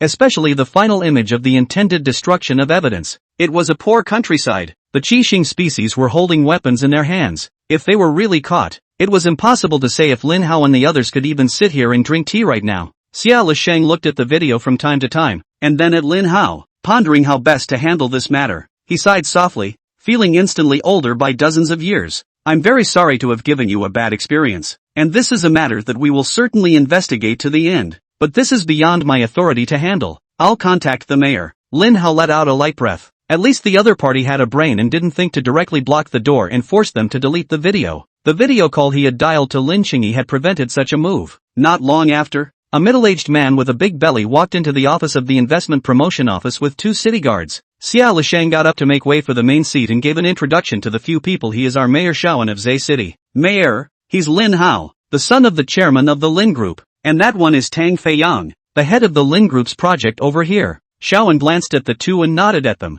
Lisheng, where's the video of what you just said about being able to influence our economic development in Zhe City? He inquired to Xia Lisheng. Tang Fei Yang hurriedly pulled out his cell phone and handed it to Shaoan. Shaoan calmly watched the video, looked at Lin Hao, and said in a cold voice, your malicious and surreptitious behavior like this is a huge smear on the image of our Zicheng. Once the video is circulated, the efforts of millions of people in our city of Zhe will all be lost. Delete the video. I'll help you with the problems you're having. As he said that, he also passed a glance to the two city guards behind him. Lin Hao raised an eyebrow. It was the right flavor. It's not just deleting the video. He smiled and very cooperatively spread his phone out for the other man to see. Shaoan glanced at the cell phone screen, which was videoing someone, and he hastily retracted his head. I'm sorry, I'm a cautious person. I've arranged for someone to record and videotape the entire communication today. If I had gone back a little later, all the videos would have been streamed online. Lin Hao laughed. Tang Fei Yang gave Lin Hao a shocked look, and just now wondered if their siblings were too affectionate with each other to video chat just to be away for such a little time. But he didn't realize that he was completely fixing the evidence. If it were him, he would probably have been controlled and the video deleted. Xia Lisheng pondered over what he had said to Lin Hao today, and although there was a slight threat in the middle, he was thankful that he hadn't directly singled it out like Mayor Shaoan did. Lin Hao clicked on his Acne print platform again and placed it on the tea table for a few people to check out Mayor Shao. Do you think it's coincidental that I have quite a large number of fans on this account? Looking at the amount of more than 10 million followers, Lin Hao frowned in confusion. He obviously didn't post any videos either. So how did he suddenly have more than 2 million followers? He suddenly realized that there were several more messages on the Poxmark platform that had aided him. And when he clicked on them, one after the other, all of them were neatly lined up. All of them were official accounts that started with Daxia. Chapter 123, Comrade Xiao Xiao. This is where I have to criticize you. Clicked on the first Daxa military Ike video. In the video, under the magnificent Guanghan Palace breaking formation song, a door of missiles from the armored vehicles launched, hit the target accurately. The text below reads, thank you to blogger at Big City Smallho for freely donating a new age war song to the nation. Clicked on a second video of the Daxia Air Force Network aid. In the middle of the video, under the same background music, is the figure of the new era of warplanes flying through the sky. The text is similarly thankful to Oshiro Koho for his unpaid donation to the nation's new age war song. Among the messages below are Daxia Navy, Daxia Rocket, and Daxia Mission Builder Express. Shaoan swallowed his saliva. Now in the age of self-media, the social influence of a 10 million fan netizen was already great, especially since this netizen was also cloaked in a patriotic persona. Over here, the various military networks were thanking Lin Hao for giving them a gratuitous donation of a new age battle song. And then they turned their heads to find that Lin Hao had almost been detained by the city guards on trumped-up grounds, and was being hunted down by a group of strange walking species. The mayor, not to mention whether he can be in office or not, is afraid that he will receive the delivery of the mission in the evening. Lin Hao raised an eyebrow. It was only yesterday that he had learned amongst the family who loved each other that the Guanghan Palace Breaking Formation song had been played, and he didn't expect that today on all of the military-related accounts in Daxia a video had been produced at the same time utilizing this war song. He straightened his back and took a sip of the tea on the table, poo-pooing the frothy tea twice. He looked at Xia Lisheng and said in dissatisfaction, "Little Xia, today's tea is tasteless. Give me the 82-year-old poor." He also looked at Xiaowen, whose face was cloudy, and coughed lightly, and Comrade Xiao Xiao, "This attitude of yours coming over today, I'll have to criticize you twice." Xiaowen smiled sardonically and pulled cigarettes out of his pocket, taking out 4 of them to spread smoke to the crowd. Xia Lisheng and Tang Fei Yang took the cigarettes and held them in their mouths. Lin Hao swept a glance at the 3 of them and laughed lightly. "Are you sure you want to smoke in front of me?" They had lit their fires, and hastily put out their cigarettes again and pinned them to their ears. Lin Hao looked at Xiaowen. "Can our group's project in Zicheng continue or not?" Xiaowen froze for a moment and nodded heavily. "The law cannot bow to lawlessness. The villagers of Lining Sea Village, I will personally supervise their removal from there." Since Lin Hao still had the will to continue his project in Jersey City, it meant that he wouldn't bring these things today to light. When the matter came to light, it would lead to a decline in the reputation of Jersey City, a sharp drop in the number of people visiting the city, and ultimately affect the revenue of their project. As long as Lin Hao didn't expose the video, as a businessman who had been recruited through investment, their reasonable and legitimate claims, the city administration of Zay City should have provided some support. Then what about the economic losses caused by our delay of so many days? Lin Hao asked. "We can provide you with some investment facilities by formulating special policies," Xiaowen replied. Lin Hao nodded. "I looked over at the Lining Sea Village, a house over 100,000 to 200,000 would be able to buy it. We compensated them $400,000 and they are actually not satisfied. I think making purchases at market price should be enough, right? If you can save $200,000 on one set, you can save $100 million on 500 or so houses." Xiaowen's gaze was also fixed. If it wasn't for that group of people, his current situation wouldn't be so passive. "I think it should also be oriented towards a market economy and not just take care of the local residents at the expense of the companies that come here to invest." He glanced at Xia Lisheng. "Director Xia, you're still not doing your job right." Xia Lisheng nodded and added some tea to a few people. "I will continue to study the spirit of the organization in depth and implement it into my work." "What about the 2 city guards?" Lin Hao asked again. "As a city guard, you don't know how to protect the interests of the people, but actually act as an umbrella for the dark forces instead. We will investigate to the end," Xiaowen coldly said. Lin Hao looked at Tang Fei Yang. "Is there anything else I haven't mentioned?" "The subsidies we attracted over in the first place. The materials have been submitted for half a year, and now there's still no sign of it," Tang Fei Yang reminded. Xiaowen picked up his cell phone and made a call, hung up the phone and said to the 2, "Now the subsidy has reached the stage of financial allocation. Within 5 working days will be hit to your company's public account." Lin Hao nodded in satisfaction worthy of being Mayor Xiao. "Things are just thunderous. I believe that the economy of Zicheng will definitely flourish under your leadership in the future." "Old Don, I don't think you have enough memory on your cell phone." Tang Fei Yang instantly comprehended Lin Hao's meaning and directly spread his cell phone on the tea table, deleting the video. Lin Hao did the same, deleting the video in front of the 2 of them, and sending a message to Lin Qingyi, telling her to delete the video as well. When Xiaowen and Xia Lisheng both saw this, their mood instantly relaxed and smiles appeared on their faces. "Lin Hao, I think it's your first day in Zay City today, right? Why don't I be the host tonight and take you to experience the authentic cuisine of Zay City?" Xiaowen greeted. Lin Hao pondered for a moment and gently shook his head. "I have an appointment with my grandfather tonight, and there are things I need to go do." He opened the video and pulled up the one where he was sitting next to Elder Xie Zhan playing the piano. Looking at the image of Xie Zhan looking at Lin Hao with a loving expression, Xiaowen couldn't help but stiffen his body for a moment.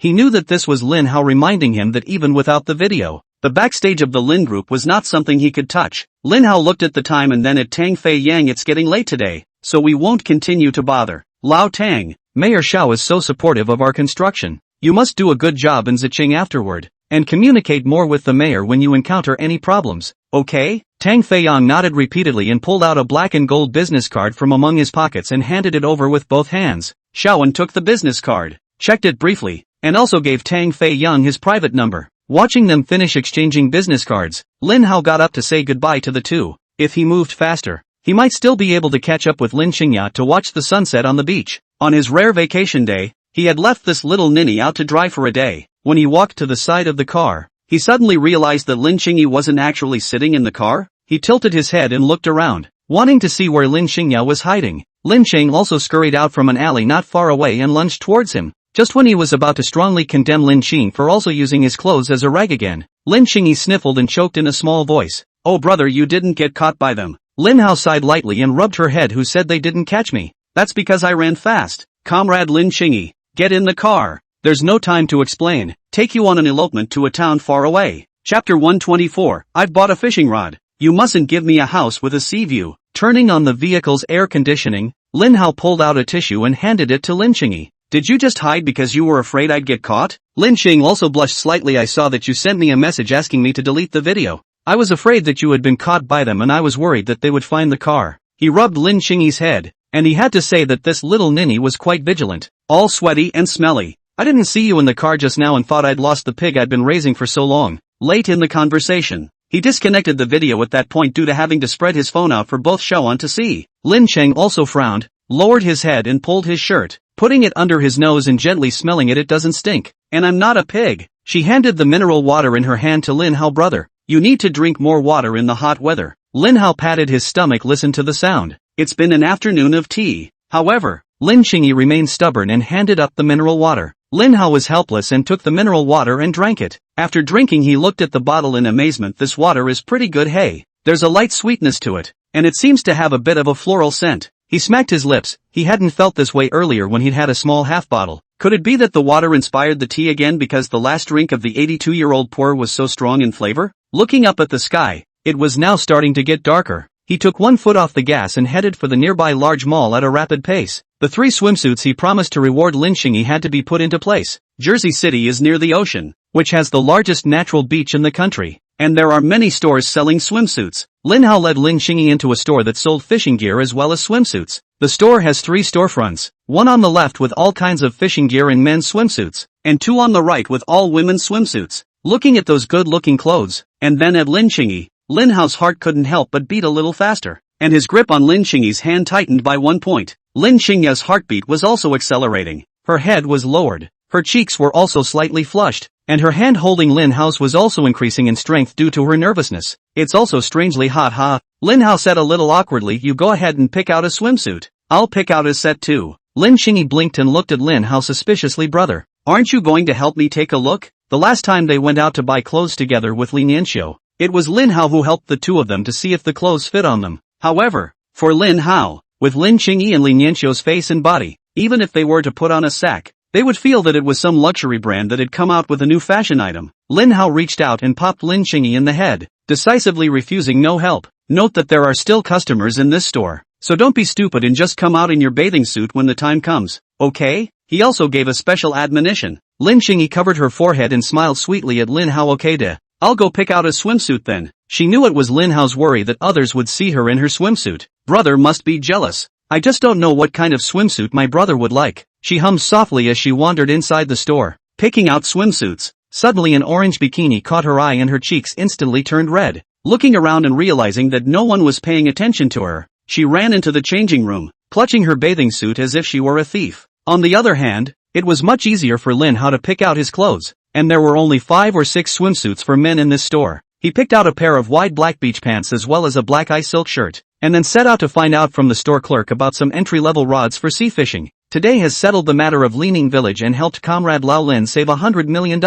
He's bought a fishing rod here. Comrade Lao Lin wouldn't be so unintelligent that he doesn't know that he has to give him a sea view house, right? At night to go to the tourist resort phase 1 over there with hot springs pool hotel to live on a night. Tomorrow accompanied Lin Qing also see a sunrise, but also in the seaside fishing, play sand on the beach. This is the rich second generation should be the life of it. He bought a set of 2m1 Roadrunner rods, and considering Lin Qing also, he bought a set of 1m5 hand rods, which still had pink bottoms. After buying the fishing rods, Lin Chang also stood at the entrance of the store. She was holding a paper bag with the picked swimsuits. "What style did you buy?" Lin Hao was a bit curious and slightly inclined his head to look inside the bag. Lin Chang also hugged the bag into her arms and blocked Lin Hao's eyes with her other hand. Snorting softly, "No peeking." Lin Hao sighed lightly and held Lin Qingyi's hand, pretending to be sad. "My sister has grown up and has her own little secrets." Lin Chang also tilted his head, revealing a mouthful of small white teeth and smiled. "This is a surprise for brother." Lin Hao suddenly frowned and said with a surprised face, "A surprise for me?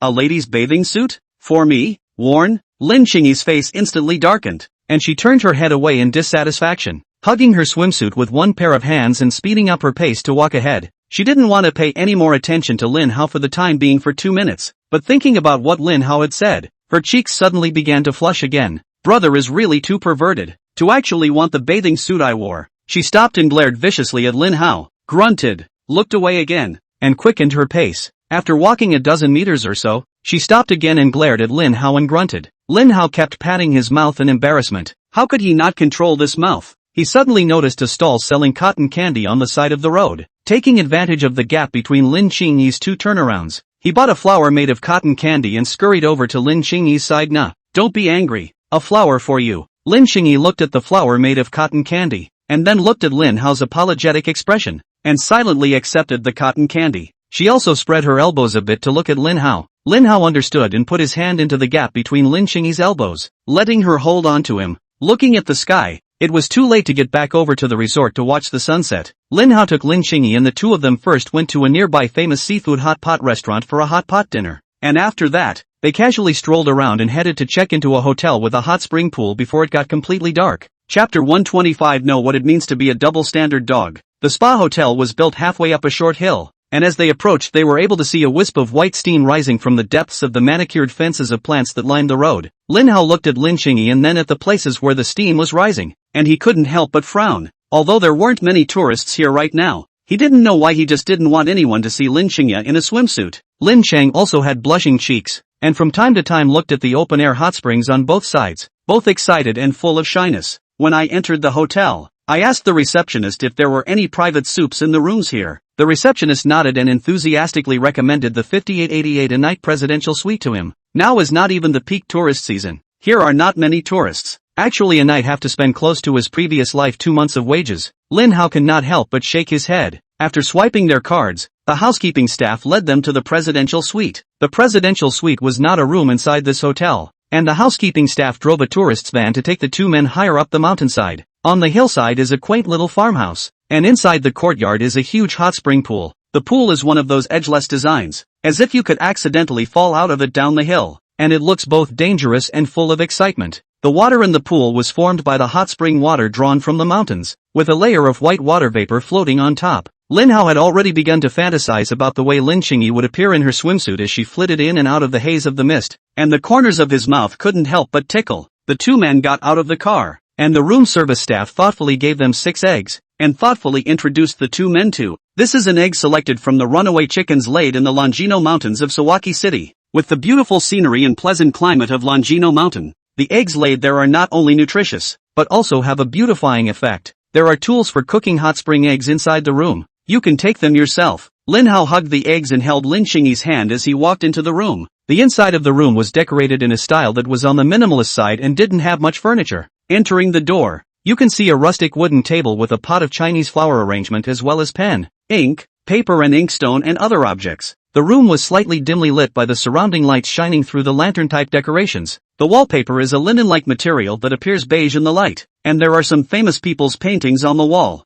The whole decoration gives a feeling of entering a mountain hermitage, quite a zen feeling, especially when sitting at the desk, flanked by a white moon slowly rising over the mountains through the quaint Chinese windows, and the melodious sound of insects chirping in the ears. Lin Hao felt like his entire spirit had been washed, as if his entire being had been sublimated. I can't believe I took advantage of you. I can't believe you want to see your sister in a swimsuit. You're craving someone else's body. You're cheap, he thought in his mind. Lin Cheng also pressed one hand on the tabletop, leaning his upper body forward to come forward, and with his other hand, he lifted his broken hair behind his ear. A slight blush rose on her cheeks, and her eyes were somewhat averted as she whispered, "Brother, do you bathe first or do I?" Though little Lin Cheng also, "How dare you mess with my Dao?" Lin Hao licked his lips, and his eyes began to avert. Me, I'll go wash first," he stammered. With a whoosh, he ran to the bathroom, clutching his bathing suit. They say it's a bathroom, but there's no shortage of space in there. Inside, there was also a huge bathtub made of obsidian,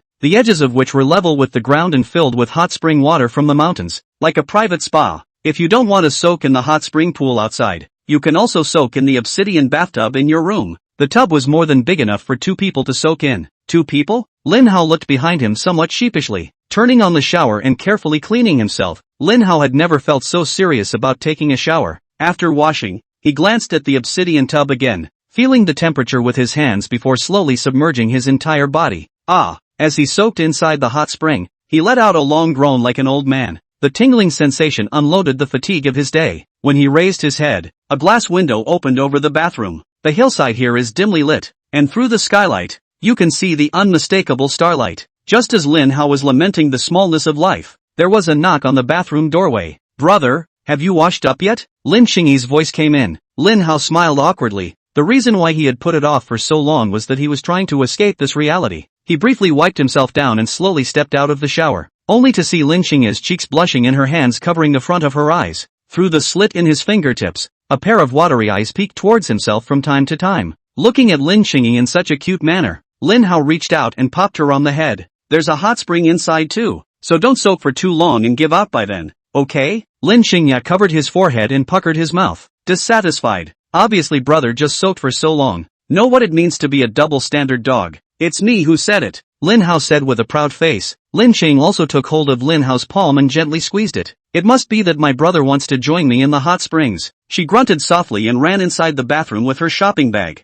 The bathroom door closed and she patted her chest to calm her restless heart. She took 2 deep breaths and her eyes went to the swimsuit inside the shopping bag. "I wonder if my brother would like it?" Outside the bathroom, Lin Hao scratched his head. "Did I act that obvious?" Shaking his head to get rid of the jumbled thoughts inside his head, he walked out of the room clutching the eggs as well as a tool for boiling hot spring eggs. The tool used to boil the spot eggs is a wooden tray with a metal funnel added by hollowing out the center. Lin Hao put 6 eggs worth 58.88 into the middle of the leaky net and casually threw them by the hot spring pool. The spa pool has a 3-tiered step design, with the first tier allowing people to sit on the edge and soak in the spa, while the second and third tiers correspond to different water depths in which people can swim. Lin Hao sat on the edge of the hot springs, his hands raked on a circle of marble at the edge of the pool, looking up at the vast river of stars, and looking down at the lights of 10,000 homes. The scenery here is breathtakingly beautiful, and it's true that it's still expensive for a reason. Feeling the tingling sensation from the hot spring water, he squinted his eyes slightly. This is what life should be like. Suddenly, a sparse sound of footsteps came to his ears, and Lin Xingyi's timid voice came over. "Brother,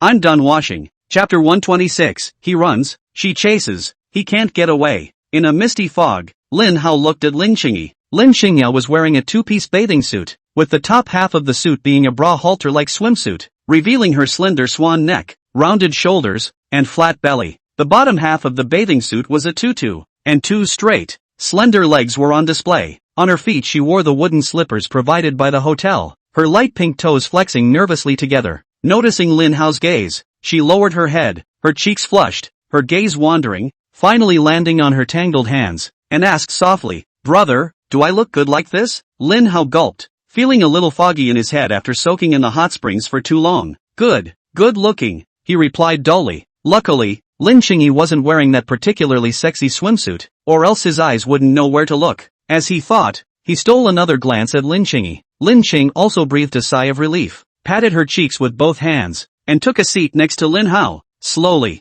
Lin Xingyi's body hadn't soaked up the warmth yet, and Lin Hao couldn't help but tremble as his icy arms touched him. Which old cadre can resist this temptation?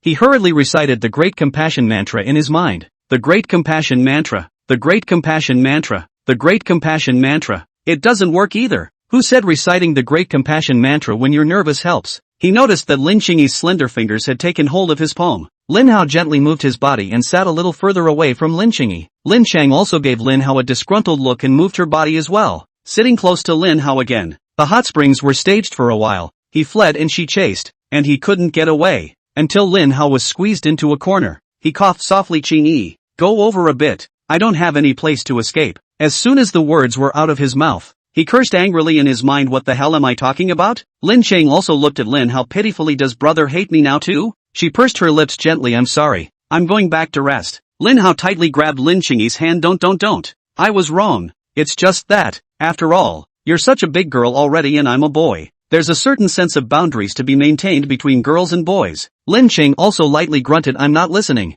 You are my older brother, not like other boys. Brother, you know, I haven't cared for my family since I was a kid. Now it's so hard to have a brother who likes me. Brother, you can tell me if you don't like it, but don't dislike me, okay?" Lin Hao sighed lightly and shook his head back and forth. "There's no disliking you. Sit down and soak together for a while longer." Lin Xingyi clearly thinks of himself as a brother. The only person in the family who can take care of her is herself, and she's still in the midst of bullying. What the hell is going on inside this brain of mine? Because of my own dirty thoughts, I actually made Qingyi sad again. He reached out and prepared to grab the hot spring eggs, peeling 2 eggs for Lin Qingyi to make up for his mistake. Lin Qing also still puffed up her mouth in dissatisfaction, and sat directly in Lin Hao's arms, and even took both of his hands, resting them on her stomach. That? Qingyi? Lin Hao couldn't stop blinking. Lin Qing also snorted lightly and directly turned her head away, ignoring Lin Hao. Even if you treat me like a brother, can you at least treat me like a guy? Brother, we're really not sisters. Lin Hao spat in his heart. So, how about I peel you a hot spring egg for dinner? He laughed sardonically.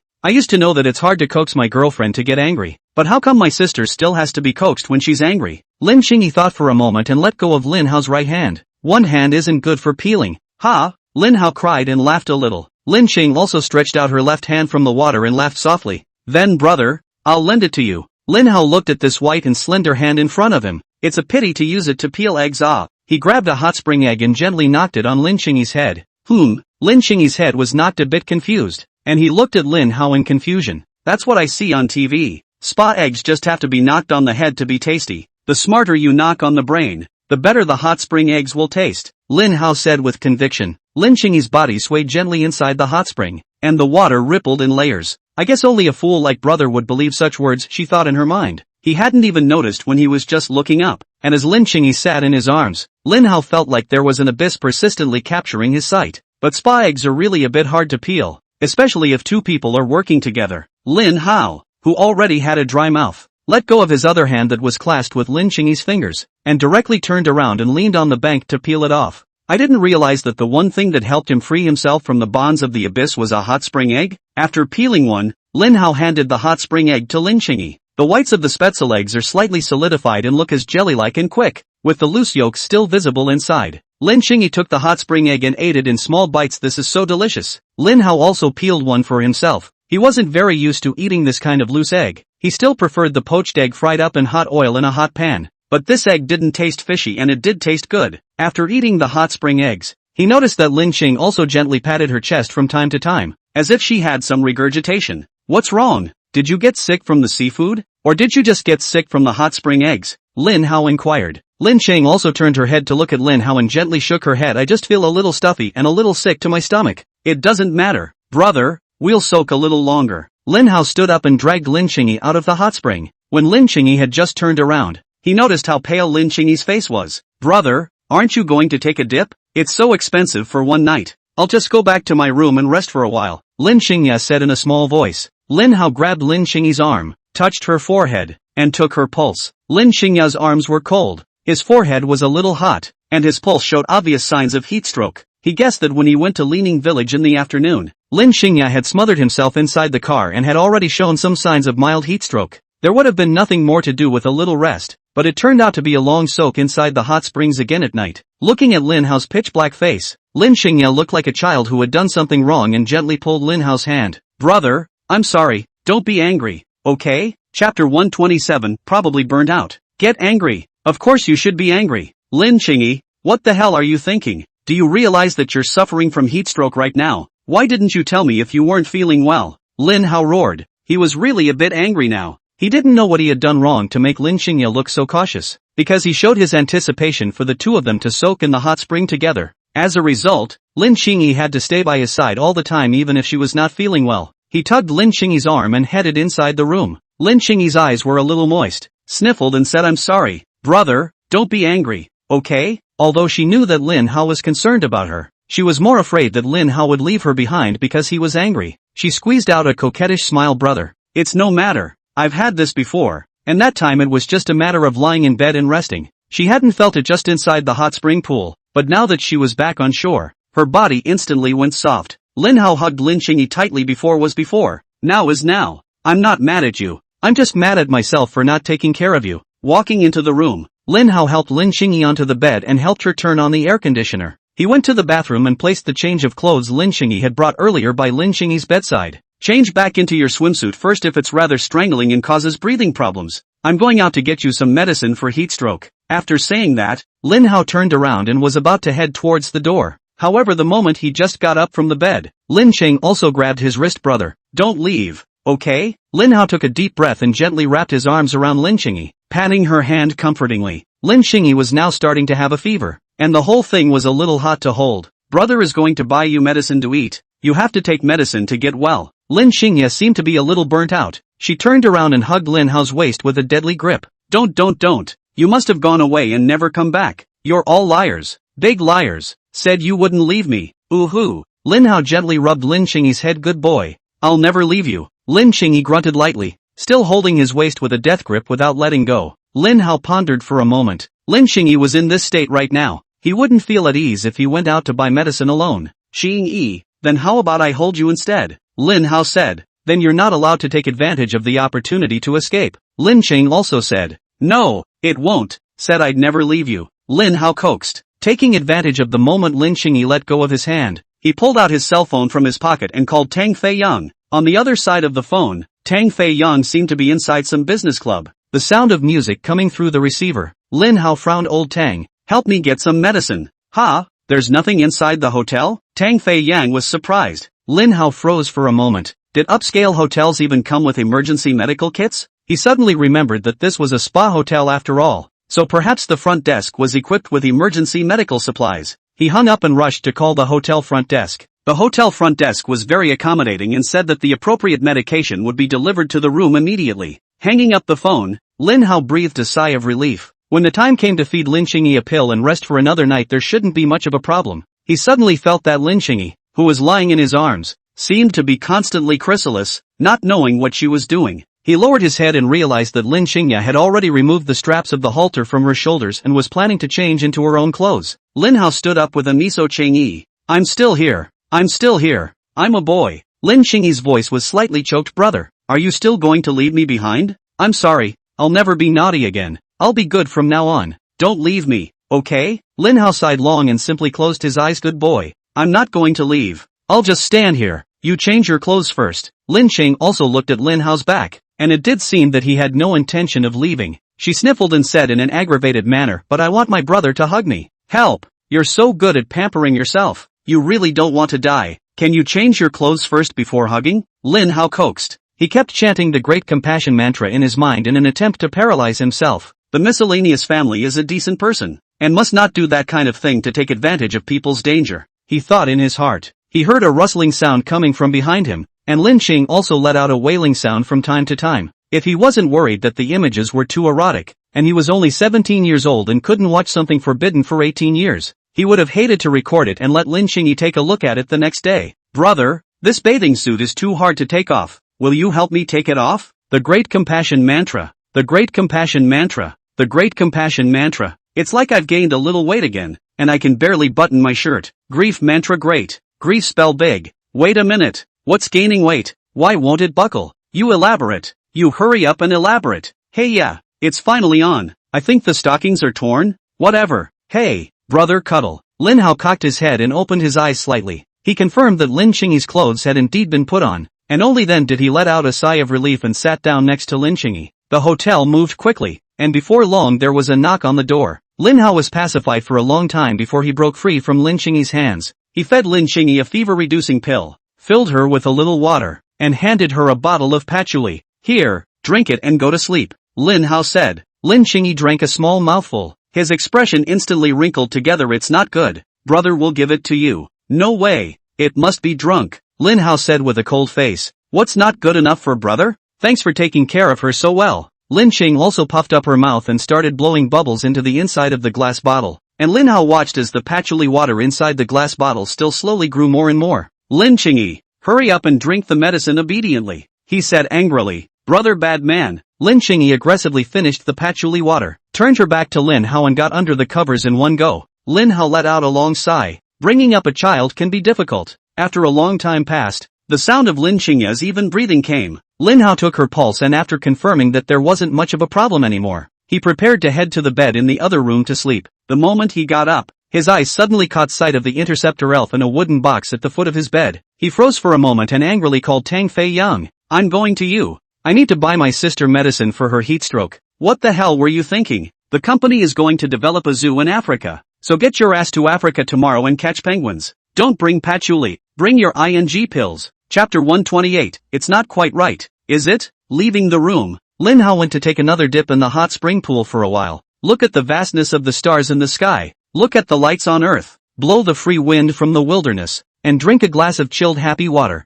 The cold sensation going down his throat made him shiver right in the hot springs. Returning to his room, he once again checked Lin Qingyi's physical condition, confirming that Lin Qingyi's fever had subsided before he headed to his side bedroom. Although the two of them had slept together for the past few days, it was inside his room after all. He always felt a little weird about letting him take the initiative to climb into Lin Qingyi's bed. After all, it is his own different father and different mother's own sister. This climbed into the sister's bed more or less some affection deterioration flavor. Lying on his bed, he tossed and turned for a long time. I'm always worried that Lin Qingyi will suddenly have a high fever in the middle of the night and be burned directly into a little cutie. Or if Lin Qingyi woke up in the middle of the night wanting to drink water and couldn't find any and died of thirst. Or if there would be aliens sneaking into the room. While thinking this, he heard a click and the door to his room was opened. A petite, cute figure peeked over the edge of the bed and burrowed under his covers. The cutie broke his hand. Then half her body pressed against his. Feeling the warmth coming from his chest and the aroma coming from the tip of his nose, Lin Hao's originally restless heart instantly calmed down.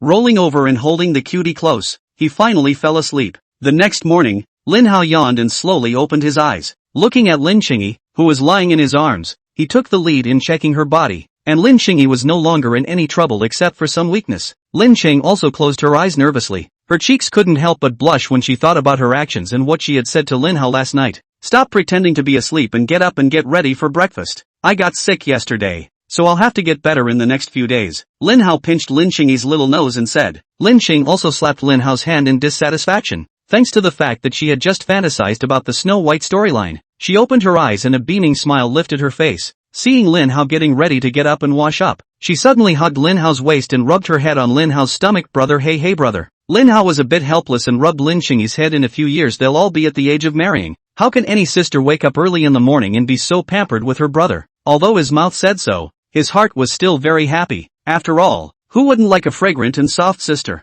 Lin Qingyi's head arched over Lin Hao's stomach again, humming softly, I don't want to marry someone else. She paused and tilted her head to look at Lin Hao, who didn't seem to have heard her. She slowly sat up and buried her head into Lin Hao's chest, tilting her head slightly to look at the side of Lin Hao's face and earnestly inquired, didn't my brother say last night that he wanted to be with me forever? She felt like she only needed to use a little bit of strength to pounce on Lin Hao on the bed. She felt a train speeding by inside her heart, and the only thing the quiet world seemed to be able to hear was her huge heartbeat. A fawn in a white wedding dress, holding a sign of completion and scattering of flowers inside her heart. Hearing Lin Qingyi's words, Lin Hao pondered for a moment and couldn't help but frown, saying with considerable difficulty, though we have the common maid in ancient times, it's not appropriate for you to bring me along with you in your marriage, is it? We are a pure man after all. This commode, that one, I really can't do it. Boom! A violent sound rang out. The fawn was killed by the train because she didn't follow the rules of the road, and was run over by the carriages behind her. One by one, Lin Qingyi rolled her eyes and her head slammed into Lin Hao's chest. She grunted and got right up to go wash up. Lin Hao rubbed his chest and looked at Lin Qingyi's back as he left in a huff. What's wrong with this little ninny? How can she flip her face faster than a book? Any more clingy than that,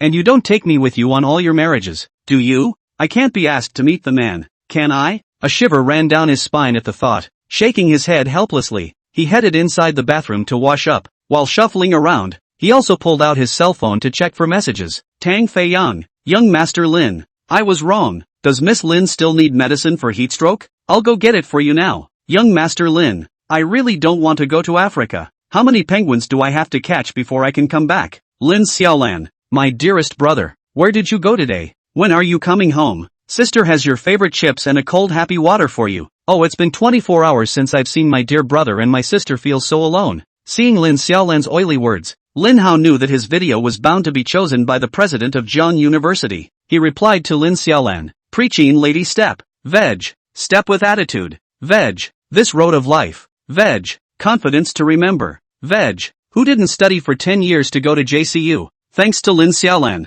he was confident the day before that his idea would be chosen by the principal and his idea would be shot down by the principal. Lin Hao could imagine just how happy Lin Xiaolan would be when she saw the message he had replied to. There was also a message sent by Elder Xie. Thank you, Elder. I've already talked to your father this evening and arranged for Frost Sequence to attend your school. Though you are still young, don't care about the world. True love is invincible. If you want to get a license, you can make some connections on Grandpa's side. Seeing this message, Lin Hao was silent for a long time. It couldn't be that what Lin Jiangwo said yesterday, that it was so hard to get a dinner date with the old man. Was a dinner date with the old man under the pretext of talking about his own marriage, right? He replied after a moment's thought. Grandpa, my dad said yesterday that he's going to build a plaza near your house and set up another Big Mama's Square dance team. To get a license, you don't have to go through any connections, you just have to show up. Closing his cell phone, Lin Hao sighed lightly. There are always unruly people who want to harm me. This is a day in and day out, and none of it can be saved. Shaking his head and brushing his teeth, he couldn't help but mournfully glance in Lin Qingyi's direction. He suddenly froze for a moment, remembering the old man's message to him, don't care about the world's eyes. True love is invincible. It felt familiar, as if he had said it before. Combined with all of Lin Qingyi's recent confusing behavior, his brows couldn't help but wrinkle. Is it possible that Qingyi is still interested in Yanxiu? But fearing that the world's eyes would discriminate against the love between them, they wanted to bring me along to help them cover their tracks? What Qingyi said last night, that you're all big liars and said you wouldn't leave her, couldn't you be referring to Lin Yanxiu's promotion? He nodded, always feeling like he'd found the truth. All those years of watching Mori Kagaro hadn't been for nothing. You don't like to spoil your daughter, do you? I favor. Please bookmark sad face. Don't even spoil your daughter, do you? I favor. Chapter 129 Surprise. Surprise or not, make bold assumptions and be careful with the evidence. Lin Hao pondered over it and decided to test Lin Qingyi's attitude. Walking out of the bathroom, Lin Qingyi had already freshened up a long time ago. Her blouse shirt wasn't tucked into her skirt and her jacket was tied around her waist, covering her entire body. When she saw Lin Hao appear, she let out a soft grunt and turned her head away. Looking at Lin Qingyi's exasperated appearance, Lin Hao snapped and shrunk his neck. The courage that had been so hard to muster had instantly dissipated in a matter of moments. Actually, there are things you don't need to know too well. Who doesn't have a little secret? In case the two really like each other, should one support them or break them up? He shook off his head, looked at Lin Qingyi, and said softly, let's go. Pack up, we're going home. Lin Qing also froze for a moment, looking at the two fishing rods and a series of fishing equipment in the corner. Inquiring, brother, aren't you going to play at the beach today? Lin Hao shook his head, it's too sunny. Your body is already weak and you had a heat stroke yesterday. It's better to wait until the next time you come. He looked up and looked out the window. The sun was already gradually rising. Last night, taking care of Lin Qingyi had forgotten to watch the sunrise. Following Lin Hao's gaze, Lin Qing also saw the rising sun. When I think about last night, my brother was not able to enjoy the hot spring and didn't get to see the sunrise because he was taking care of his sick self. Today again, her plans for sea fishing were abandoned outright because of her health condition. While she sulked at her brother, Lin Qing also lowered her head guiltily and whispered, brother, I'm sorry. Lin Hao stepped forward and rubbed Lin Qingyi's head. Forgive you. Who made my sister so cute? He hesitated and attempted to take Lin Qingyi's hand. Brother, wait. You turn around for a moment, Lin Qing also said. Although he didn't know what Lin Qingyi was going to do, Lin Hao decisively turned his body. Lin Qing also rearranged her clothes neatly and put her jacket back on. She hugged Lin Hao from behind and rubbed against his back. Brother, love you. I love you too. I love you too. Lin Hao wrapped his arms around Lin Qingyi's shoulders. Alright, go home early. Someone at home is probably going crazy waiting for us. After a hearty breakfast at the hotel, the two set off for home. When he got home, he instructed the house sitter to make the lunch meal a little lighter, and he was ready to go upstairs and rest for a while. Along the way, Lin Qing also seemed to know how to appreciate the beauty of the scenery along the way, and her gaze stayed outside the car window. A pair of long, slender, black silk legs, intermittently folded together and stretched out. Lin Hao felt that it was clear that the journey was unimpeded, yet it seemed so hectic, giving himself a whole lot of fatigue. Entering the room, Lin Qingyi walked into the bathroom with a set of change of clothes. She was going to simply rinse off and change out of the clothes she had sweated in yesterday. Lin Hao yawned and lay down on the bed. Suddenly, a faint voice came from the direction of the gaming room. Damn Xiao Hao, stinky Xiao Hao, what the hell is this password? It's not mom and dad's birthday, it's not his birthday, and it's not my birthday. Could it be my little sister's birthday? No, no, no, my little sister was born on the same day as him. Lin Xiaolan, cheer up, you can do it. It's just a matter of the last password. Mom and dad are also too biased. Why should Xiao Hao have a gaming room inside his room and so many delicious food? Lin Hao Miso sat up from the bed. Originally thought Lin Xiaolan lying in her room as a salted fish. Did not expect to have touched the gaming room, and it looks like the password has been deciphered by her a lot. Lin Hao tiptoed to the door of the gaming room and pulled it open as soon as he could. A bright light came from behind, and a look of panic appeared on Lin Xiaolan's face. The moment she saw Lin Hao, a fawning smile instantly appeared on her face. Little Hao, how come you're back so soon? Why did you come home without knowing to inform your sister first so I could meet you at the door? Lin Hao noticed that although Lin Xiaolan's face was facing him, her eyes kept glancing at the computer's screen, and one of her hands was still tapping away on the keyboard. He uses a mechanical keyboard that makes a popping sound when his fingers hit it, and the password for the file is wrong, and the computer keeps making a thumping sound. Lin Hao raised an eyebrow. Didn't I see the message you sent me yesterday saying you were too lonely? We're siblings, and we drove back in a hurry as soon as we woke up. Surprise! Surprise! A trace of embarrassment appeared on Lin Xiaolan's face, especially in the quiet gaming room, where the sound of her tapping on the keyboard as well as the computer's beep seemed especially obvious. Actually, I don't really miss you. You can go out and practice your preaching lady steps for a while. Lin Hao nodded. I specifically came back just to tell you the password. In that case, I'll go out and practice for a while. Lin Xiaolan made a flying leap, directly grabbing Lin Hao's wrist from behind and yanking him onto the gaming couch. Xiao Hao, what do you want to eat? Sister will get it for you. Want some water? You must be tired after driving for so long. Sister will give you a back rub. Do you know how upset my sister was when she found out you weren't home? I couldn't stop thinking about it. Been thinking about when you'd be able to come back. While this was going on, a babysitter walked in the gaming room. Young master, fourth young miss really misses you super much. She kept asking when you were coming back yesterday, and told us to come over and tell her as soon as we knew you were back. She did eat very little at her meal yesterday as well. Not even half of what she normally eats. Lin Hao raised an eyebrow and glanced at Lin Xiaolan, not realizing that she had even prepared a release. Lin Xiaolan lowered her head in embarrassment and looked at her entangled hands, her cheeks red with shame. Auntie Wang, stop it. I now know that Xiao Hao is back. You can go back to your busy schedule. Auntie Wang nodded and looked around the gaming room, making a rare stop by to see if it needed cleaning. She looked to the trash cans in the room and couldn't help but frown as she admonished. Young master, for the sake of your health, you should try to eat less junk food outside in the future. Lin Hao froze for a moment. He had been taking care of Lin Qingyi for the past few days and had been eating quite regularly. He looked at the trash can suspiciously. Nice guy. It had fried chicken boxes, pizza boxes, barbecue boxes, and various snack bags and empty bottles of drinks. The corners of Lin Hao's mouth twitched as he looked over at Lin Xiaolan. Is this what you call teabagging? Chapter 130, Holding the Son of Heaven to Command His Lords. Lin Hao pondered for a moment. Yesterday he had traveled to Zicheng with Lin Qingyi in the morning. Lin Xiaolan, this fried chicken, pizza and barbecue, not only for lunch and dinner, but also for night snacks, not to mention the snacks and drinks. It's true that tea is not a good idea, except for drinking tea and eating. Other things are bam bam fierce show off. Lin Xiaolan was pushing her nanny, Auntie Wang, out of the gaming room at the moment, and she coughed gently to hide her embarrassment. How? You know how tired I am of thinking about you now. You've been running around in my head all day, and I'm doing it to replenish you, she reasoned. Hearing Lin Xiaolan's earthy words of love, Lin Hao was disgusted. Then do you want me to share the takeout money with you again? Lin Xiaolan stepped forward and pinched Lin Hao's shoulders, smiling, worthy of being a good brother to your sister. You know how to feel sorry for your sister.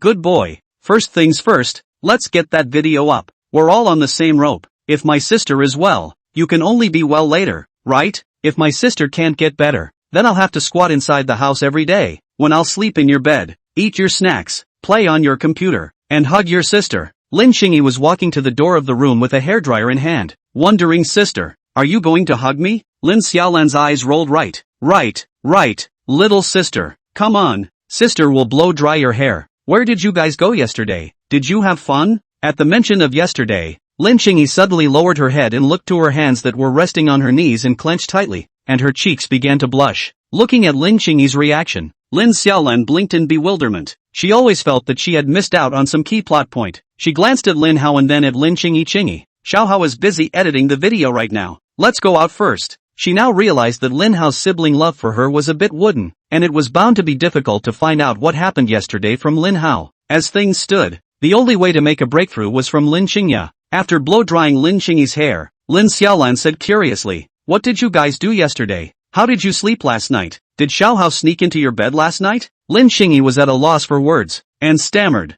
Yesterday, my brother and I went to Zicheng, and my brother helped mom and dad solve the problem of the project not being able to move forward there. Lin Xiaolan opened her mouth wide in shock and looked mournfully at Lin Hao's back inside the gaming room. It's clear that we agreed to be salted fish together, but how come we betrayed the revolution and rolled up again? She could imagine how much pressure she would face from Lin Jiangwo and Zhao Sidi in the future. Seeing Lin Xiaolan's shocked expression, a trace of pride also surfaced in Lin Qingyi's heart as she continued. We went to sleep at a hotel with a hot spring pool last night. My brother and I started out sleeping separately, and my brother didn't sneak into my bed. When she finished, she gave a satisfied nod. Although she ended up sleeping in the same bed, it was her sneaking into her brother's bed in the middle of the night, and she wasn't lying. Lin Charlotte Holmes Lang frowned and looked Lin Qingyi up and down, always feeling that the situation was not so simple. You said you went to sleep together at a hotel with a spa pool, so didn't you see each other in bathing suits? She had a momentary flash of light in front of her eyes and gestured around her body for a 3-point bathing suit. Did you wear a bathing suit like this yesterday? Is Hao looking straight in the eyes. Did you bring back your bathing suit? Quickly let my sister take a look. As she spoke, she licked her lips. Lin Qingyi was wearing a bunny pajamas at this time, and seeing Lin Xiaolan's appearance was as if she had seen the big bad wolf. It was at this moment that a sinful five-fingered mountain pressed down on Lin Xiaolan's head, and Lin Xiaolan's eyes cleared instantly. She turned her head to look at Lin Hao and smiled sarcastically. Little Hao, elder sister has already helped you dry your little sister's hair, and I don't know anything about you guys just going to the hot tub pool and looking at each other in bikinis. Ha! Lin Hao opened his mouth wide in surprise and looked at Lin Qingyi in confusion. Lin Qingyi's cheeks were red as if they were about to drip water, and she shook her head repeatedly at Lin Hao. Lin Hao nodded, released Lin Xiaolan's head, and turned his head to run towards the inside of the gaming room. Slander, pure slander. The video of Inari would rather be deleted than letting Lin Xiaolan get his hands on it. However, Lin Xiaolan made a flying leap and violently hugged Lin Hao's waist. Xiao Hao, sister knows she's wrong. Sis has a once-in-a-lifetime request. Just give me the video. My sister just wants to go to graduate school,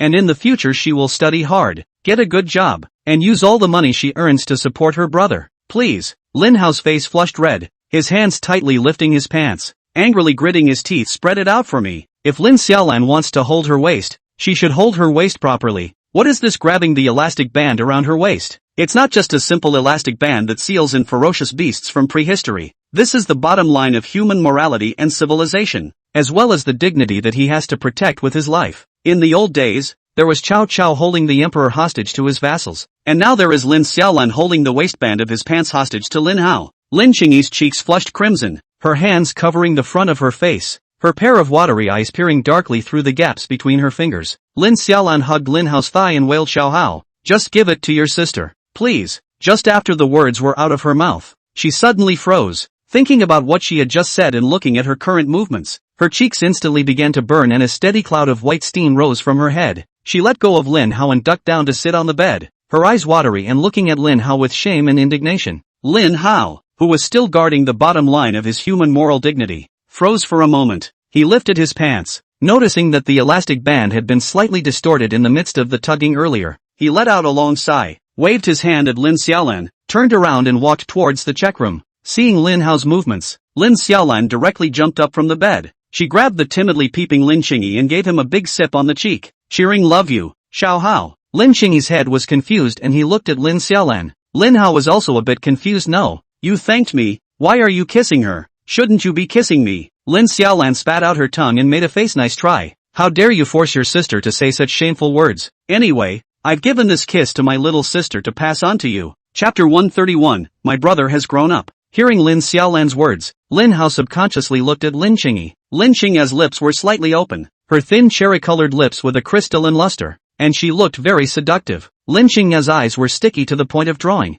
and he also looked over in Lin Hao's direction. Caught off guard, their gazes intertwined and collided, and both of them blushed and lowered their heads sheepishly. The corners of Lin Xiaolan's mouth lifted slightly as she looked at the two men's appearance, and she instantly felt so high. Lin Hao carried his pants and walked into the check room, not planning to go out for a while anyway, ready to also simply rinse off and change into his pajamas. Lin Cheng also tailed Lin Hao into the check room and brought him a big gray wolf's pajamas. Looking at the big bad wolf pajamas in his hands, and Lin Qingyi in the little white rabbit pajamas, Lin Hao ghostly pinched Lin Qingyi's face. It was soft with amazing elasticity, and as he kneaded it, Lin Qingyi's expression would also change slightly, which made him feel like he couldn't let go of his hand. Feeling Lin Hao's intimate movements, Lin Qingyi's cheeks began to burn as she tilted her head up to look at Lin Hao's cheeks. After all, it's a kiss from Sister Charan to brother, so it has to be handed over to brother's face, she thought in her mind. With the burning sensation coming from his fingertips, Lin Hao instantly woke up and hastily retracted his hand. Lin Qingyi still stubbornly said she was fine even though she was suffering from heatstroke in order to accompany herself to the hot springs. Lin Hao knew that for the current Lin Qingyi, he was Lin Qingyi's only reliance in this family and her most important relative. Some of his moves, as long as they didn't touch on matters of principle, Lin Qingyi wouldn't reject them even if she would feel uncomfortable, so he'd have to be more careful about his behavior.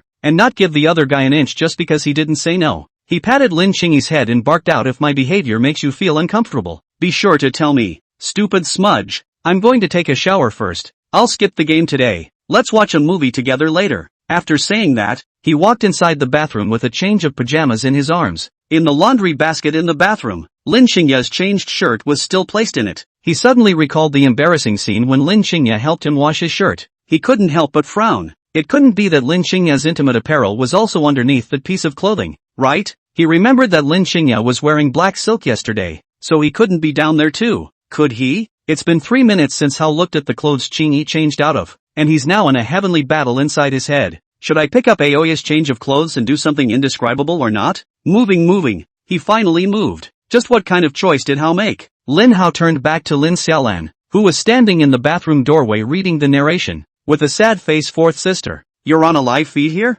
I'm not afraid you'll do something strange on impulse. Is it bothering you? I can close the door for you and wait 3 minutes. After all, Xiao Hao is also a boy and is grown up now, laughed Lin Xiaolan. God, 3 minutes. Lin Hao grabbed the clothes in the laundry basket and smashed them at Lin Xiaolan. Say, what else is going on? Humph, that's how you treat your sister. Thanks to me wanting to share a heavenly good news to you, Lin Xiaolan said with a proud face. But before that she took the dress and put it under her nose and sniffed it. Little sister's dress smells so good. Looking at Lin Xiaolan's demented expression, Lin Hao looked around. Only his pants and bitter tea seeds were left. Damn it. Envious. Envy it. This is the privilege of a sister. Lin Xiaolan laughed. Looking at Lin Hao's impatient expression, she lightly coughed twice. It's the blogger who falsely accused my little sister in the first place. That Jiang Shuyuan from our school. She was back on the bandwagon live during the day yesterday. You don't know how much she cried yesterday. Lin Xiaolan cleared her throat and began to mimic it. Families. I also have good intentions and want to learn the truth. The Oshiro Koho blogger obviously had evidence but didn't release it in the first place. Isn't he just trying to hype up the heat to get his fans up?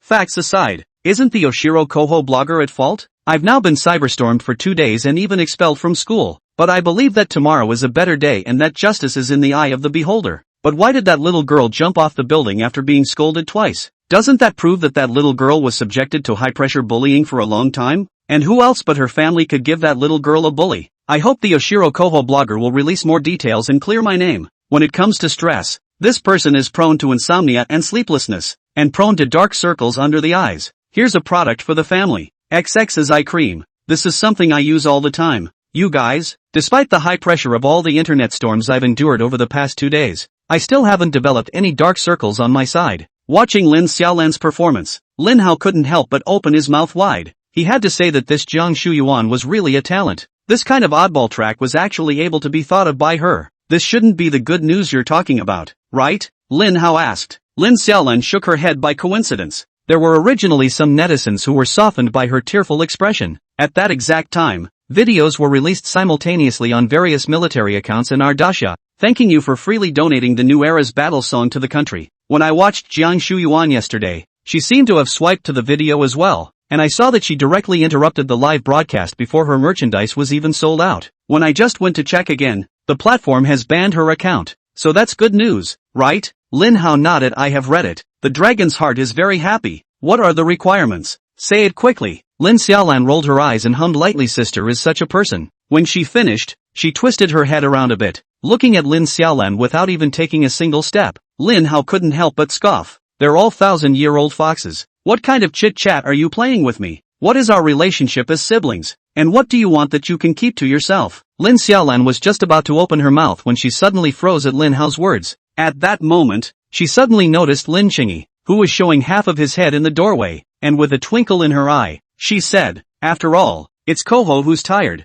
isn't it? It's my sister who has no way to satisfy you anymore. That's just it. It's the clothes that Qingyi left behind, so I'll leave them for you to do bad things. Don't worry, sister will definitely not tell Qingyi about the indescribable things you did to Qingyi's clothes. Chapter 132. You don't want someone to steal your brother from you, right? Lin Hao looked at Lin Xiaolan's teetering performance with a puzzled expression and casually concurred. Yeah, you bored me a long time ago. Hurry up and get out. Don't disturb my bath. Lin Xiaolan threw her clothes at Lin Hao's head and huffed before running out of the bathroom. I have to say, Lin Qingyi, this shirt can be really fragrant. Directly hard control Lin Hao for 2 seconds. As Lin Hao ripped the clothes off his head, he suddenly heard Lin Xiaolan's fake, can't be fake surprised voice. Qingyi, why are you here? How just took your clothes and smelled them for 2 minutes? Definitely haven't started doing something indescribable. Don't misunderstand. Lin Qingyi's small face was pitch black, yet a little red from shyness. She walked up to Lin Hao and grabbed her clothes, and coldly shouted, "Brother." Lin Hao snapped and shrunk his neck. "Do you believe me when I say this is fourth sister slandering me?" Lin Xiaolan was currently spitting her tongue and making a face at Lin Hao. When she saw Lin Qingyi turn around,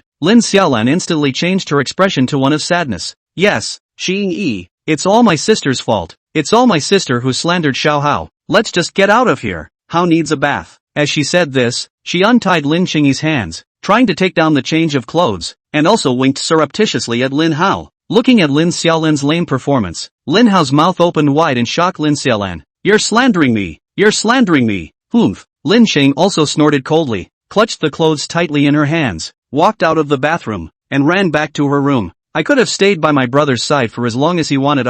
Why did you take my clothes? Darn it! Darn it! Darn it! Stinky brother! Bad brother!" She suddenly recalls that when she told Lin Hao yesterday that she was giving him a surprise, Lin Hao also thought that she was going to give him the bathing suit she had worn. Lin Qingyi looked at the clothes she had changed out of. Are the clothes she changed out of really that good? She looked cautiously from side to side. No one had arrived at all in the room stuffed with clutter, and she surreptitiously held the dress under her nose to sniff it. "It seems to smell like fourth sister and a little bit of brother. If it's Niani's clothes, then when Niani goes out later." Her cheeks turned red instantly, her head buried in her clothes, and she rolled around on the bed. She let out a deep breath and slapped her hands on her cheeks to calm herself down. "My brother said he was going to carry me to the movies this afternoon, but how do I have to get there?" On the other side, Lin Hao gritted his teeth viciously, not realizing that he had been wise for a lifetime, but he had once again fallen into Lin Xiaolan's hands. He wanted to rush out and fight Lin Xiaolan to the death, but Lin Xiaolan had a death grip on the bathroom door. He sighed softly and prepared to take a shower first and settle the score with Lin Xiaolan afterward. Lin Xiaolan touched the back of her neck in embarrassment. It was obvious that she wanted to ask Xiao Hao for help. How did she accidentally provoke him again? Obviously, he didn't used to be like this, right? It seems that his attitude towards him has changed since he defected to the revolution. Listening to the sound of water running inside the bathroom, she sighed softly. According to the current situation, it was much harder to get Lin Hao to agree to his demands. She pondered for a moment, guessing that she still had to curve her way through Lin Qingyi. She left Lin Hao's room and walked towards Lin Qingyi's room. Squeaked. The door to the room opened and she immediately wailed, "Qingyi, help! I'm only going to ask for help once in my life." Lin Qingyi sat up from the bed with a miso, as if she had been discovered a little secret. Her cheeks flushed red as she stuffed the clothes in her hand under the quilt. Lin Xiaolan looked at Lin Qingyi's face, which was still a little red at this point, and thought that Lin Qingyi was still angry that Lin Hao was planning to do something indescribable with her clothes. She sat down next to Lin Qingyi and gently wrapped her arm around Lin Qingyi's shoulders, comforting him. "Qingyi, actually it wasn't what you thought just now. Xiao Hao didn't do anything bad with your clothes. It was all because I slandered him." Lin Chang also nodded. If she wanted to do something bad, Lin Hao could have done something bad last night when her head was in a daze after her fever. She believed that Lin Hao was a decent person, just too straight sometimes, which was irritating. "Sister Axelon, I know my brother isn't like that," she said. She looked at Lin Xiaolan. Although she had always been a little transparent in the family, but after all, she had also been transparent for more than a year, and she had some knowledge of how everyone got along with each other. She inquired, "Sister, I feel as if your relationship with your brother has changed recently." Lin Xiaolan looked around and whispered to Lin Qingyi, "Actually, it hasn't changed much. It's just gone back to the way it was at the very beginning. Hao was so funny when he was little. Push him into a butt squat and he could cry for a long time. But ever since he grew up, don't look like he's one of mom and dad's favorites. But he's actually pretty boring, that one. Every day is just about eating and drinking and going to clubs and not thinking about anything at all. Especially after he realized he wasn't mom and dad's real son. It felt like he looked at us weird for the past year or so." As she spoke, her face lifted into a beaming smile. "But lately it feels like he's gotten interesting. It still looks hungover, but at least the eyes are much clearer. And he's so handsome on the guitar and piano. And now I can help mom and dad and my big sister with the company stuff." She looked at Lin Qingyi sadly. It's true that it's still the younger sister who has to be well trained. "Why don't you come and prod your older sister?" She paused, and with another cautious glance at the door, inquired in a low voice. That's right. How did you temper Hao? Teach your sister. Sister, this life only once request. Sister also want to take a graduate school, but also need Xiao Hao to help 100 million. Point a little help. You're my sister's most beloved sister. You're sure to help my sister, right? Hearing Lin Xiaolan's words, Lin Qing also pondered for a long time. She didn't know what she had done to Lin Hao. Lin Xiaolan pinched Lin Qingyi's face, threateningly saying, "We're all on the same rope. If my sister is well, You can only be well later, right? If my sister can't get better, then she'll have to squat inside her home every day. When she sleeps in Xiaohao's bed, eats Xiaohao's snacks, plays with Xiaohao's computer, and hugs Xiaohao's thighs. She froze for a moment, always feeling as if there was some déjà vu in that statement. She shook her head and continued to threaten Lin Qingyi. You don't want someone to steal your brother from you either, do you? Chapter 133. It's all for my sister. Being threatened by Lin Xiaolan, Lin Qingyi re-entered inside Lin Hao's room. Lin Hao was rummaging through some old movies from the past on his computer at the moment. After all, Lin Qingyi had just gotten sick yesterday and might not be in the best of shape, so it wouldn't be good if it affected his scoring. Seeing Lin Qingyi walk into the room with reddened cheeks, he looked at Lin Xiaolan with a puzzled expression. Lin Xiaolan had a beaming smile on her face and gently pushed Lin Qingyi out. Decided it's you. Go, Lin Qingyi. Lin Chang also gave Lin Xiaolan a pouty glance and silently sat down next to Lin Hao and hugged his waist. Lin Hao rubbed her head and asked, not angry anymore? Wouldn't have been mad at my brother. That was Sister Xiaolan's plot. The resourceful me saw through it at a glance. Lin Chang also proudly said. The corner of Lin Hao's mouth twitched. That mortified expression when he left earlier didn't look like an act. Lin Xiaolan sat next to the two men and pulled out a black-framed, anti-blue light glasses from somewhere and put them on, and also turned on the memo function of her cell phone. Not knowing what she was recording, Lin Hao glanced at Lin Xiaolan, always feeling that she was godly, and gently shook his head. He picked a classic movie about falling in love. The Little Matter of First Love. The movie is about an average-looking girl who eventually becomes the schoolgirl through her own hard work and then realizes that she likes the school bully as much as she likes herself. The movie was brilliantly filmed, showing the fluttering of youth and the yearning for love to the fullest, and the two of them, Lin Qingyi and Lin Xiaolan, were instantly attracted by the plot of the movie. As the episode progressed, Lin Qingyi had sneaked into Lin Hao's arms and was holding Lin Hao's hand over his stomach with both hands. When she wanted a snack, she would let go of Lin Hao's right hand, and when she wanted a drink, she would let go of Lin Hao's left hand. In the beginning, Lin Hao still didn't understand Lin Qingyi's meaning, but after being blanked twice by Lin Qingyi, he had completely understood. It's just that some of the snacks were too small, and from time to time, they would touch Lin Qingyi's soft lips, and occasionally, they would get some wetness on them. He looked around and found Lin Xiaolan's face looking intently at the screen, and sneakily rubbed himself on Lin Xiaolan's clothes. When the movie ended, Lin Xiaolan excitedly tried to discuss the plot with her siblings, only to find that the little white rabbit was sitting in the arms of the big bad wolf. Lin Hao skillfully encircled Lin Qingyi's stomach with his left hand, while his right hand operated the mouse to start looking for another movie. Noticing Lin Xiaolan's gaze, Lin Chang also lowered her head and grabbed the two plush balls of pajamas dangling in front of her chest. As if remembering something,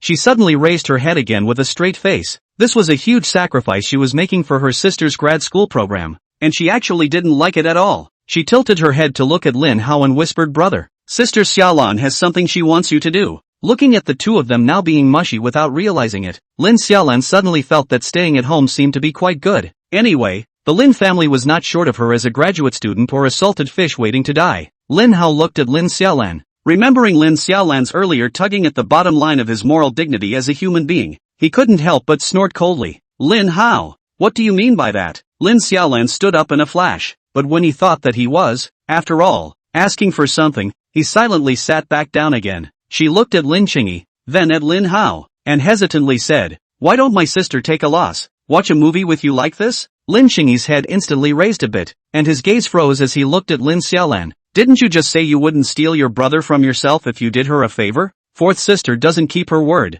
Fourth sister is a bad person. Lin Hao also froze for a moment, and his gaze went to Lin Xiaolan. Lin Xiaolan's figure was much fuller than Lin Qingyi's, and she was also a few centimeters taller. She was wearing a plain round neck white shirt with a pair of gym shorts today. The shirt was stretched taut at the bust by her proud figure, and two bouncy legs sat cross-legged on the couch. Lin Hao raised an eyebrow and silently searched his computer for which was the longest movie in history. Looking at the search results, 87 hours of movies, Lin Xiaolan smiled sarcastically. Sister was just joking with you. If we hold each other like this, our pure sibling love will deteriorate. If she was really held by Lin Hao for more than 3 days in a row, she would still be able to marry someone in the future, especially when he was just in the bathroom. Lin Hao also quietly looked at the clothes Lin Qingyi had changed out of for a long time. Lin Chang also breathed a sigh of relief and wrapped her hands around Lin Hao's neck, rubbing her cheek again. Brother, just help your sister. Lin Hao's body was just a jolt. In the past, Lin Qingyi had at most rubbed against his chest, but now it had all started to stick on his face.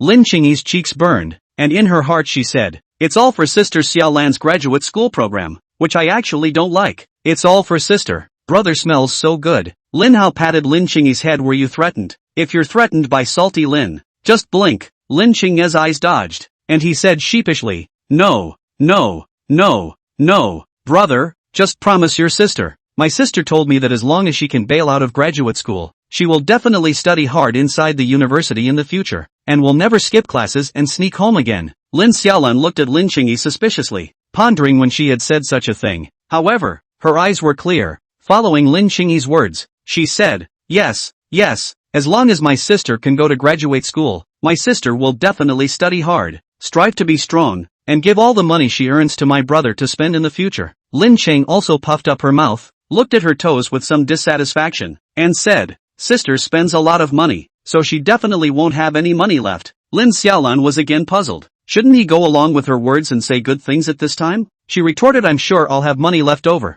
Sister even got her brother to pop 10,000 gold coins last time. Lin Qing also hummed lightly. Lin Xiaolan shrunk her neck and secretly glanced at Lin Hao. Her refund had come down, but after all, it was the money that came from pitting her brother with her own skills, so why should she pay it back? Lin Hao patted Lin Qingyi's head, looked at Lin Xiaolan, and inquired, say, what exactly are the things you want me to help you with? Lin Xiaolan rubbed his hands and laughed. It's not really a big deal. It's just that the old man who is the principal wants to ask you to go and sit over at Jiangda University to discuss the matters of jointly releasing the video as well as setting up a special help for the rural school bursary. Chapter 134, the reviews of this game are too true. Looking at the two men's expectant gazes, Lin Hao shook his head helplessly. Now these old men are troublesome. Obviously video calls can be resolved at once, things have to be people to the heel to say. However, after crossing over, he hadn't seen this highest academic institution in the middle of Zhangchang, so it just happened to be a trip. After making an appointment, Lin Xiaolan left the gaming room with a satisfied heart. Before leaving, she made a perfect curtain call. I'll leave you two to your shamelessness for the rest of the day. Lin Hao copied a bag of chips and slammed it towards the door.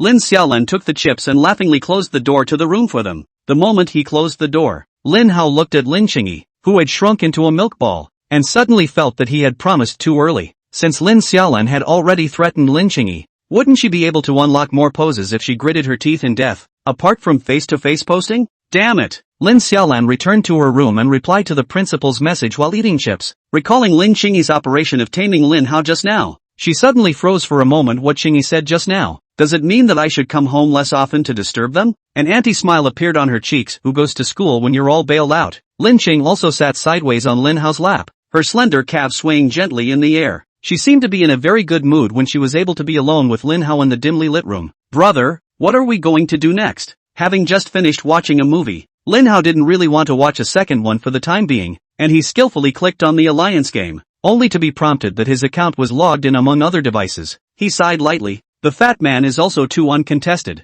Do not know how to study properly at home on weekends, actually only know how to play games. Brother, aren't you playing games today? Lin Qing also wondered. Thinking about his own account, he couldn't even get to gold right now, and playing with a diamond number was too much of an inexperience. On second thought, he could just go buy some two-player games to play. A rare weekend is just the right time to deepen the pure brother-sister bond with Lin Qingyi. Lin Xiaolan actually taunted him before he left the house that he would have no shame with Qingyi. His relationship with Lin Qingyi was clean, so how could he possibly engage in behavior that would deteriorate his affection? He lowered his head and looked at Lin Qingyi, who was sitting in his arms. Her eyes were flashing with points of light from the screen. Her lips were full and also had some crystals. She looked as if she would be good to kiss. Very kissable? Lin Hao was jolted. What thought had just flashed through his mind? Lin Qing also looked at Lin Hao suspiciously, wondering why he suddenly just shivered. Lin Hao found two handles from the drawer under the table and attached them to the computer. He downloaded a hot little two-player tie-in game called Two into a Row.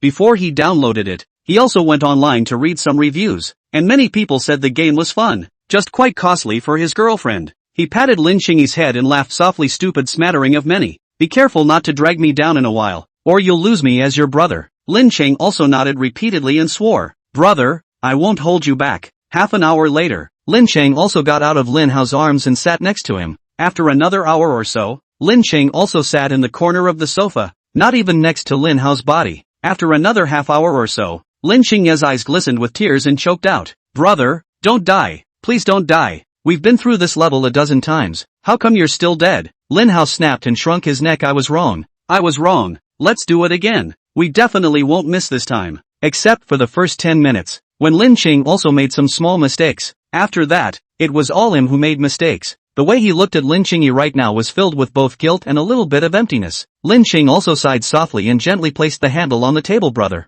I had a heat stroke yesterday. My body is very weak and I can't play anymore. Lin Hao froze for a moment. This was the first time in recent memory that Lin Qingyi had rejected him. He glanced at the screen. Were the reviews of this game so real? It's only been 2 hours and he's lost a dear sister. Watching Lin Qingyi walk out of the gaming room, Lin Hao simply shut down his computer as well. Taking care of Lin Qingyi last night was quite tiring, and after driving for so long in the morning, he planned to lie down on the bed and rest for a while first. Lin Qingyi seemed to be thinking the same thing, and her entire body was already lying on the bed. Lin Hao climbed onto the bed, thought for a moment, and gently poked Lin Qingyi's back. Lin Qingyi was angry at the moment, and the mayfly nymphs pulled away twice. It's over. This time it's really angry. Lin Hao said in his heart that it wasn't good. He began to slowly move towards Lin Qingyi, and soon drove Lin Qingyi to the edge of the bed. Lin Chang also turned around and gently placed her hand against Lin Hao's chest. Brother, which side are you sleeping on? She huffed. Lin Hao opened his mouth, but didn't know what to say, and finally sighed softly, disheveledly moving away.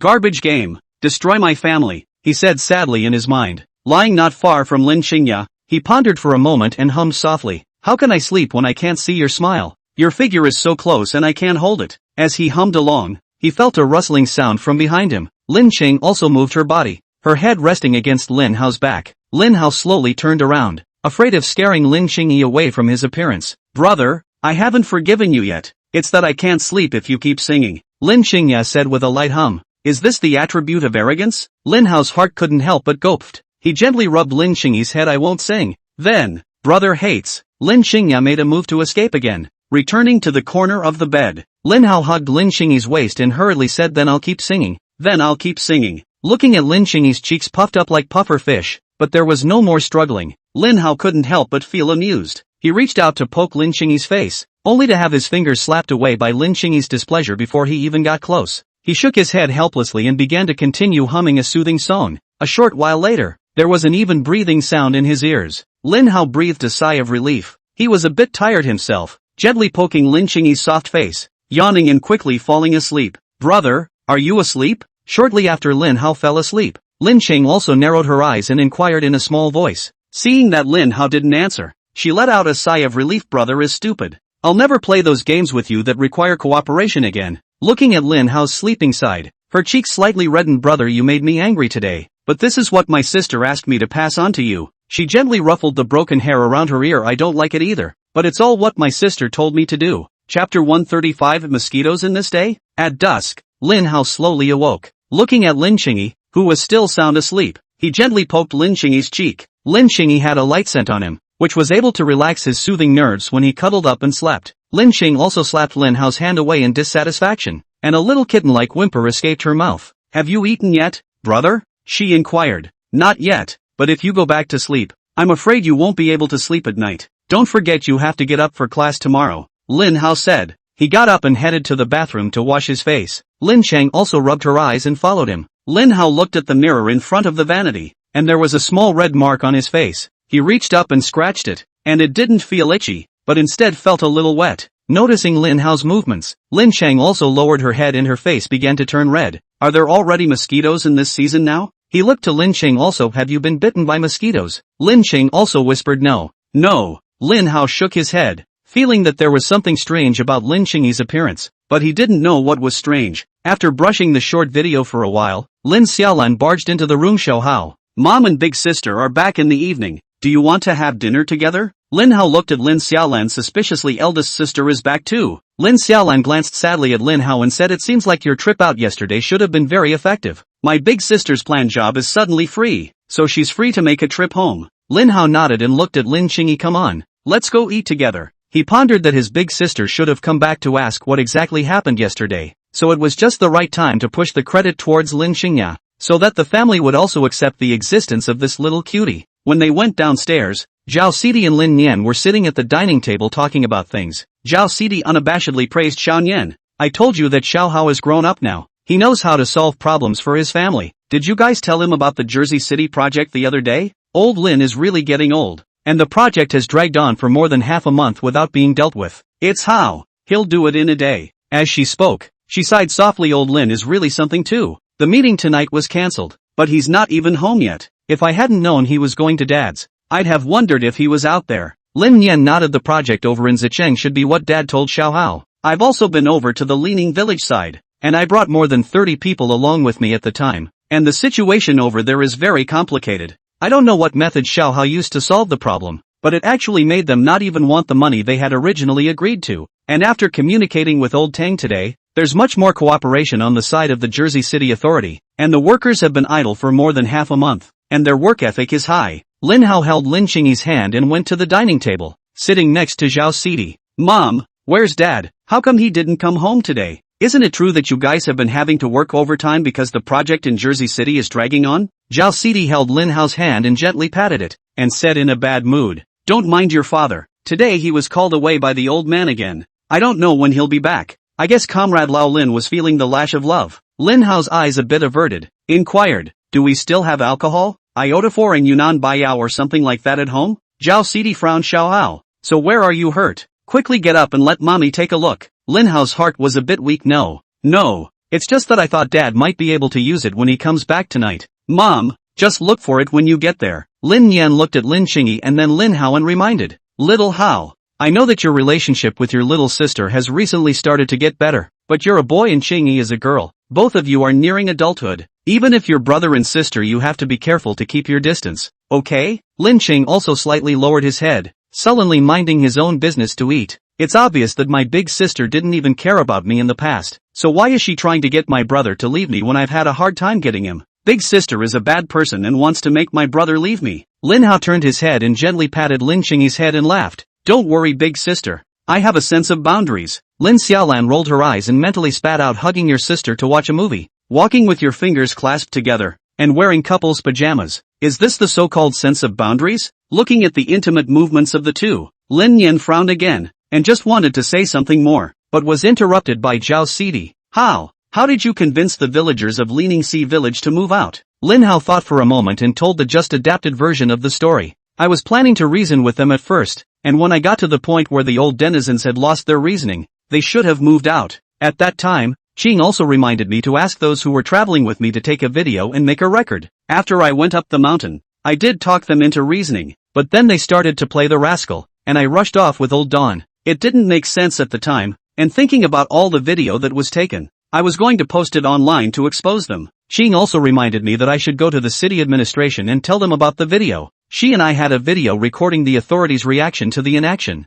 and the authority, fearing bad publicity, agreed to fix the problem for us. In that kind of not-so-hot weather yesterday, Qingyi ran around and froze and gave herself a heatstroke. Hearing Lin Hao's words, Lin Qing also puckered her mouth with some dissatisfaction. "Obviously it's my brother's work. Why are you pushing it on me?" Zhao Sidi, Lin Yan, and Lin Xiaolan looked at Lin Qingyi in shock. Lin Xiaolan suddenly hugged Lin Qingyi. "My little seventh sister. I said, where did Xiao Hao get that brain to be able to solve a problem that even mom and dad couldn't solve? So it's all because of you, little sister. In the future, for this kind of thing, you can totally call on elder sister. Sister also wants to contribute to the family." She let out a long breath of relief, having originally gotten a little nervous because Lin Hao had rolled up. Now it seemed that if she could just keep a graduate school, she would be able to properly crush Lin Hao. Lin Hao sneered, "They probably want you to go over there too. You'll have a wife by then." Chapter 136, Lin Qingyi's Small World. Listening to Lin Hao's words, Lin Yan nodded thoughtfully. Zhao Sidi glanced at Lin Qingyi. She didn't believe that Lin Qingyi was able to come up with this kind of idea. "Did you really make those suggestions?" she questioned. Lin Hao looked at Lin Qingyi, signaling her to admit it. As long as this happened twice more, in the long run, Lin Qingyi's image in her family's heart would change sooner or later, and then she would be able to fully integrate into the Lin family. Lin Qingyi gently shook her head. "Mom, those were all done by my brother. I just accompanied him on a trip to Zay City." When she finished, she polished off her bowl and headed upstairs with puffed cheeks. Lin Xiaolan was also a bit embarrassed. Her danger sensors sensed that it was inappropriate for her to appear here right now. She chucked some dishes and escaped to the kitchen to eat slowly. Lin Hao looked at Lin Qingyi's back and sighed softly. He always felt like he had done something wrong. Zhao Sidi gently patted Lin Hao's leg. "Xiao Hao, whoever should do it is who should do it. Mom knows that you want Qingyi to integrate into the family, but with the way she is now, how do you expect us to accept her? What's she throwing her face at when it's obvious that you mean well?" "Mom, stop it." Lin Hao stopped it. "It's because I didn't think it through. I shouldn't have let her accompany me and lie." Joe Styles sighed. "Never mind, Mom, but it's not bad that she didn't lie along today. Lin Yan looked at Lin Hao and admonished Xiao Hao. You finish eating early and go see your little sister.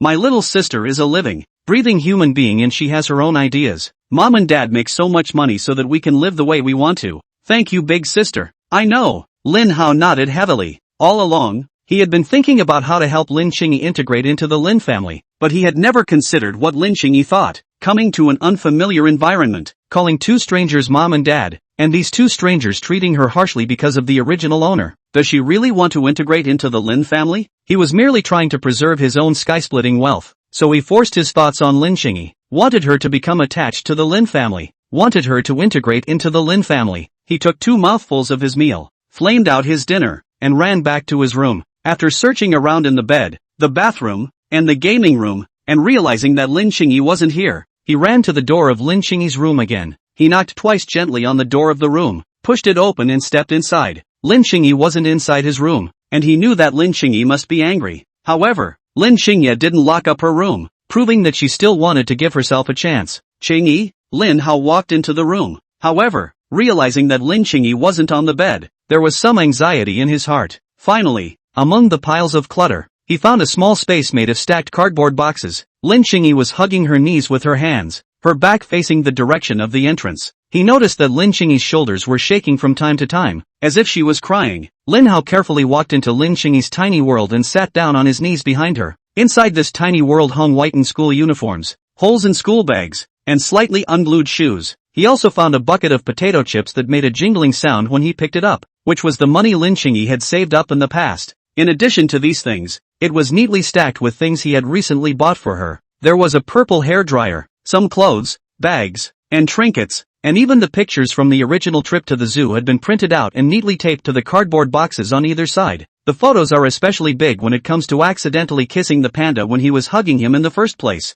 Lin Hao sighed softly, feeling especially hard in his heart. He gently patted Lin Qingyi's shoulder. Qingyi, I'm sorry, it's brother's fault. Lin Qing also didn't say anything, just moved his body and moved towards the inside of the corner, until she was cornered inside, no longer able to escape. Lin Hao from behind the hole will her tightly embrace all brother wrong. Forgive me, okay? Lin Qingyi turned her head and directly pounced on Lin Hao, biting him hard on his chest. Brother, obviously all I need is you. Obviously you said you'd never leave me. Why do you always have to push me towards someone else? She sniffled and looked at Lin Hao. Brother, you said I could tell you if I wasn't feeling well, right? Mom and dad aren't nice to me. I don't like them. I know you want me to be able to get along with my mom and dad and sisters, but I don't like it. Lin Hao was lying on the ground, and Lin Qingyi's slender body was pressed against his, and the blazing temperature passed through their tightly pressed bodies. Lin Hao encircled Lin Qingyi's waist and said in a warm voice, it's all my fault. I shouldn't force you to do things you don't like, to do harm in the name of love. He didn't realize he'd been hit in the eyebrow again by a bullet from years ago. He gently patted Lin Qingyi's back. I swear, I will never do it again. Can you forgive me? Lin Qing also lightly grunted and found a suitable position on top of Lin Hao to lie down. Lin Hao rubbed Lin Qingyi's head, and his hands then gently rested on Lin Qingyi's waist as well as his back. After a long time, Lin Qing also took 2 deep breaths, sat up from Lin Hao, and lightly hummed you're forgiven. She climbed off Lin Hao. Who made you my favorite brother? Lin Hao let out a sigh of relief and slowly climbed up from the floor. Lin Chang also sat on the ground with his knees crossed. His head gently bumped Lin Hao's chest, revealing a row of neat little white teeth, and laughed. No. Still a little angry, she hugged Lin Hao's waist, and her head was like a drumstick as she kept gently bumping against Lin Hao's chest. After another moment, she took Lin Hao's hand and handed him a chip bucket filled with change. Brother, you have given me so many gifts. This is my gift to you. This is all the money I've saved since I was a kid. Some of it is money from collecting bottles and scrap metal. Some is money from helping the village elders, and some is money from selling wild vegetables. I've saved it all. I will make much more money, enough to support my brother, and give it all to him later. She paused, and her gaze went to Lin Hao. So brother, will you stop pushing me out? All I want is my brother. Chapter 137, Old Cadre Dressing. Looking at the shabbily packaged bucket of chips in front of him and Lin Qingyi's aggrieved gaze with some expectation, Lin Hao solemnly took over Lin Qingyi's life so far. He knew that with Lin Qingyi's character, if she were to leave the Lin family, she would never take a single bit of the Lin family with her. Lin Qingyi was now placing all of his hopes of leaving the Lin family in his own hands. Lin Chang also breathed a sigh of relief as if he was relieved, and pounced on Lin Hao on the ground with another lunge. Burying her head on Lin Hao's chest and rubbing it, she suddenly moved up a bit and gave Lin Hao a kiss on his neck. A cold sensation came from his neck. and Lin Hao glanced down suspiciously, then gently shook his head again. He patted Lin Qingyi's head. Did you have enough to eat at night? Do you want to go eat some more? Lin Qingyi tilted her head, revealing a row of neat little white teeth. I was just satiated by my stupid brother. Now that my anger has subsided, I can eat a little bit more. Then let's change clothes and go. Lin Hao said let's go to the place where we had a barbecue last time. That place has almost become a must-hit spot in our Jiangcheng. He paused and added a reminder that place is more crowded now, and it's a drinking place, and it's still the middle of the night, so remember to dress loosely. Lin Chang also nodded, jokingly said then brother should not wear flamboyant clothes at night and casually exude your charm, or else there will be thousands of young girls who want to think about you so much that they can't sleep at night again. Lin Hao smiled. If you say so, then I'll have to primp and preen. After a long time, Lin Chang also pushed open the door to Lin Hao's room, and saw that Lin Hao was wearing a white shirt, executive jacket, and a pair of black suit pants, with a large donkey brand belt around his waist. Although it was impossible for Lin Hao to have fakes in his room, it was hard to believe that the belt was real with this pairing. And Lin Chang also wore a white stand-up collar shirt with a blue and white school uniform over it, and the pants underneath were loose dark blue pants, looking like a living junior high school student. Lin Hao raised an eyebrow. Xiao Lin Ah, how about you take a look at this one of mine? As he spoke, he picked up a large teacup, and also straightened his stomach,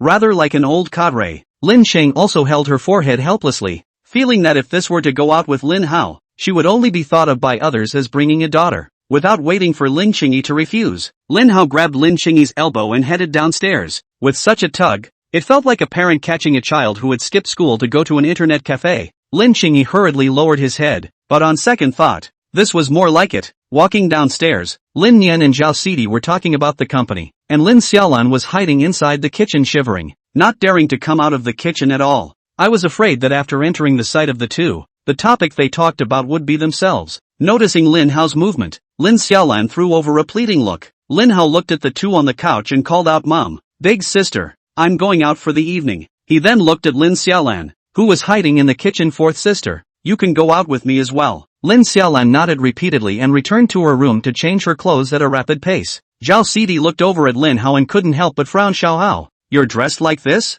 It's safe to dress like this. After all, I'm the dream of 1.3 billion teenage girls, so I won't be able to come back if I'm recognized. Lin Hao laughed. Zhao Sidi shook her head. Then remember to go home early and don't stay out too late. Lin Nian looked at Lin Qingya, who was cowering behind Lin Hao, and gently nodded, reminding him that, eat less junk food, and remember to get to class on time with your little sister if you have school tomorrow. Lin Hao nodded his head in agreement, looking very well behaved. It was at this time that Lin Xiaolan also changed her clothes and walked out. She was wearing a sky blue shirt over a navy blue v-neck sweater, straight-legged suit pants underneath, and a handbag in her hand. She pushed the gold-rimmed glasses hanging on the bridge of her nose, cleared her throat and said, Comrade Xiao Hao, let's go out and inspect the night snack stall. Lin Qingya glanced sadly at Lin Xiaolan. Now that she stood between the two of them, it was as if a loving couple had eaten their fill and taken their child out for a walk. Hearing Lin Xiaolan's words, Zhao Sidi couldn't help but frown and said in dissatisfaction, all day long, you just know how to eat late-night snacks outside. Don't you know how to eat a little bit full for dinner?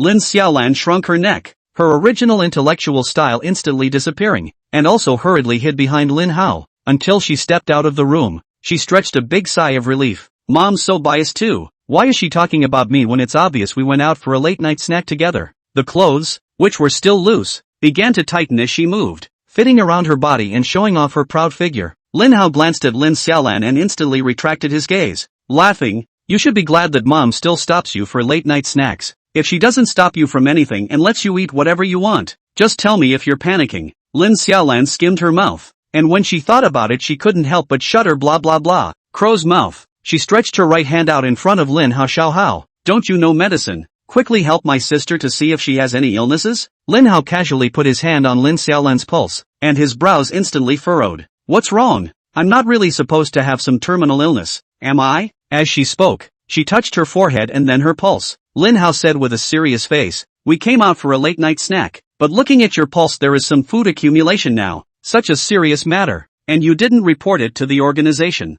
You're making a serious mistake in your thinking. Lin Xiaolan slapped Lin Hao on the back. Scared me to death. She cleared her throat and said the great literary scholar Lu Sun once said that the stomach is like water in a sponge. If you squeeze it a little, you can make room for a midnight snack. The corners of Lin Hao's mouth couldn't help but twitch, and with these words, Lu Sun's coffin board couldn't even be pressed. He drove to the same barbecue stand that he had been at, and it was a hot mess. A small one, but in about a week's time, there were actually 2 extra guys helping out. Looking at the hot stalls, Lin Hao couldn't help but frown. Where to eat is not to eat. He thought about it or decided to go somewhere else. Xiao Hao. This barbecue restaurant is so crowded. His craftsmanship must be very good. Let's line up first. Lin Xiaolan took his arm and said excitedly, "Haven't you been here before? Don't you know how this place is on fire?" Lin Hao was astonished. Lin Xiaolan glanced at Lin Hao and nodded in realization, but they've got so many people lined up. They must be doing a great job. Chapter 138, 3 words for 3 deaths. At the barbecue stand, the owner thoughtfully prepared stools for customers waiting in line, as well as a super windy fan at the side of the line. Looking at Lin Xiaolan's excited expression, Lin Hao shook his head helplessly and headed to the barbecue stand to prepare his order. The boss looked at Lin Hao's appearance with some familiarity and couldn't help but frown and start thinking. Suddenly, it dawned on him, remembering that the man in front of him was the one who had made his barbecue stand burst into flames instantly. "Xiao Lu, hurry and go next door to borrow a table," the boss shouted. He handed over the work in his hand to another apprentice, came to Lin Hao and smiled. "What do you guys want to eat today?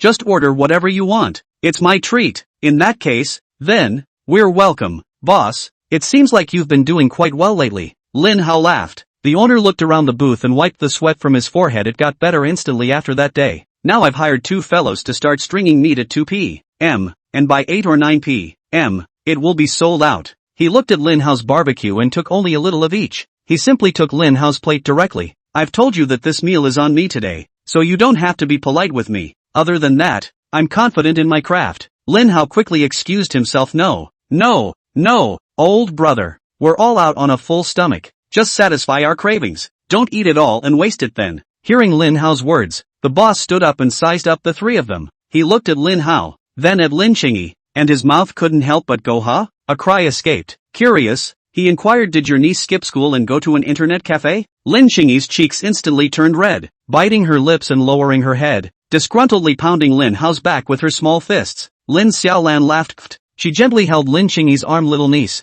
let auntie take a good look." The boss sized up Lin Xiaolan and smiled at Lin Hao again. "Brother, you're blessed with good fortune. Your sister-in-law looks just like a fairy." The smile on Lin Xiaolan's face instantly froze as she glanced at Lin Hao rather breathlessly, and her cheeks instantly began to redden as well. Lin Hao's mouth twitched. "Older brother, if we really can't do it, we'd better go to the hospital." The boss had a puzzled look on his face. He took another look at Lin Xiaolan and suddenly realized that the one from last time is the younger sibling, right? It doesn't seem as good looking as the one I brought last time. Hearing the boss's words, steam instantly rose from Lin Qingyi's head. Lin Xiaolan froze for a moment. Even if she was slandered as Xiao Hao's wife, now she was actually smacked for being ugly. "Boss, I'm afraid you didn't learn this reasoning ability from Mori Kagaro, did you? Open your mouth and you're blind? I'm his sister." "It's his sister. If he can marry as good looking as I am in his life, he'll steal it." She glared angrily at Lin Hao. "Isn't that right? How?" Lin Hao glanced sadly at his boss, who, although his eyes were no good, this mouth was also really odd. There were only 3 of them in total, and the boss died of embarrassment for 3 of them in 3 sentences. The boss smiled sarcastically and handed the plate back to Lin Hao. "That, you guys pick. You guys eat whatever you want today. All on me." Lin Xiaolan, who had originally only intended to mean something, directly turned her grief and anger into appetite. Striding over to the freezer and grabbing the meat skewers in a big handful, she also held Lin Qingyi's hand and said in a cheerful voice, "Little niece, today auntie will take you to eat the boss out of business." The fellow borrowed a low table, and Lin Hao's trio sat around it, waiting for the boss to barbecue. The place where Lin Hao had sat and played his guitar in the first place. There were quite a few people lined up at the moment, ready to sit there and pose for pictures. Many people sat where Lin Hao used to sit, either singing Lin Hao's songs or playing their own original tunes. Lin Hao's trio had a leisurely feeling as they ate barbecue and listened to these people sing. Suddenly, a familiar figure finally made it to the front of the line. Lin Hao frowned and watched as Johan carried an exquisite acoustic guitar and sat down where he had been in the first place. Johan looked around and cleared his throat and said,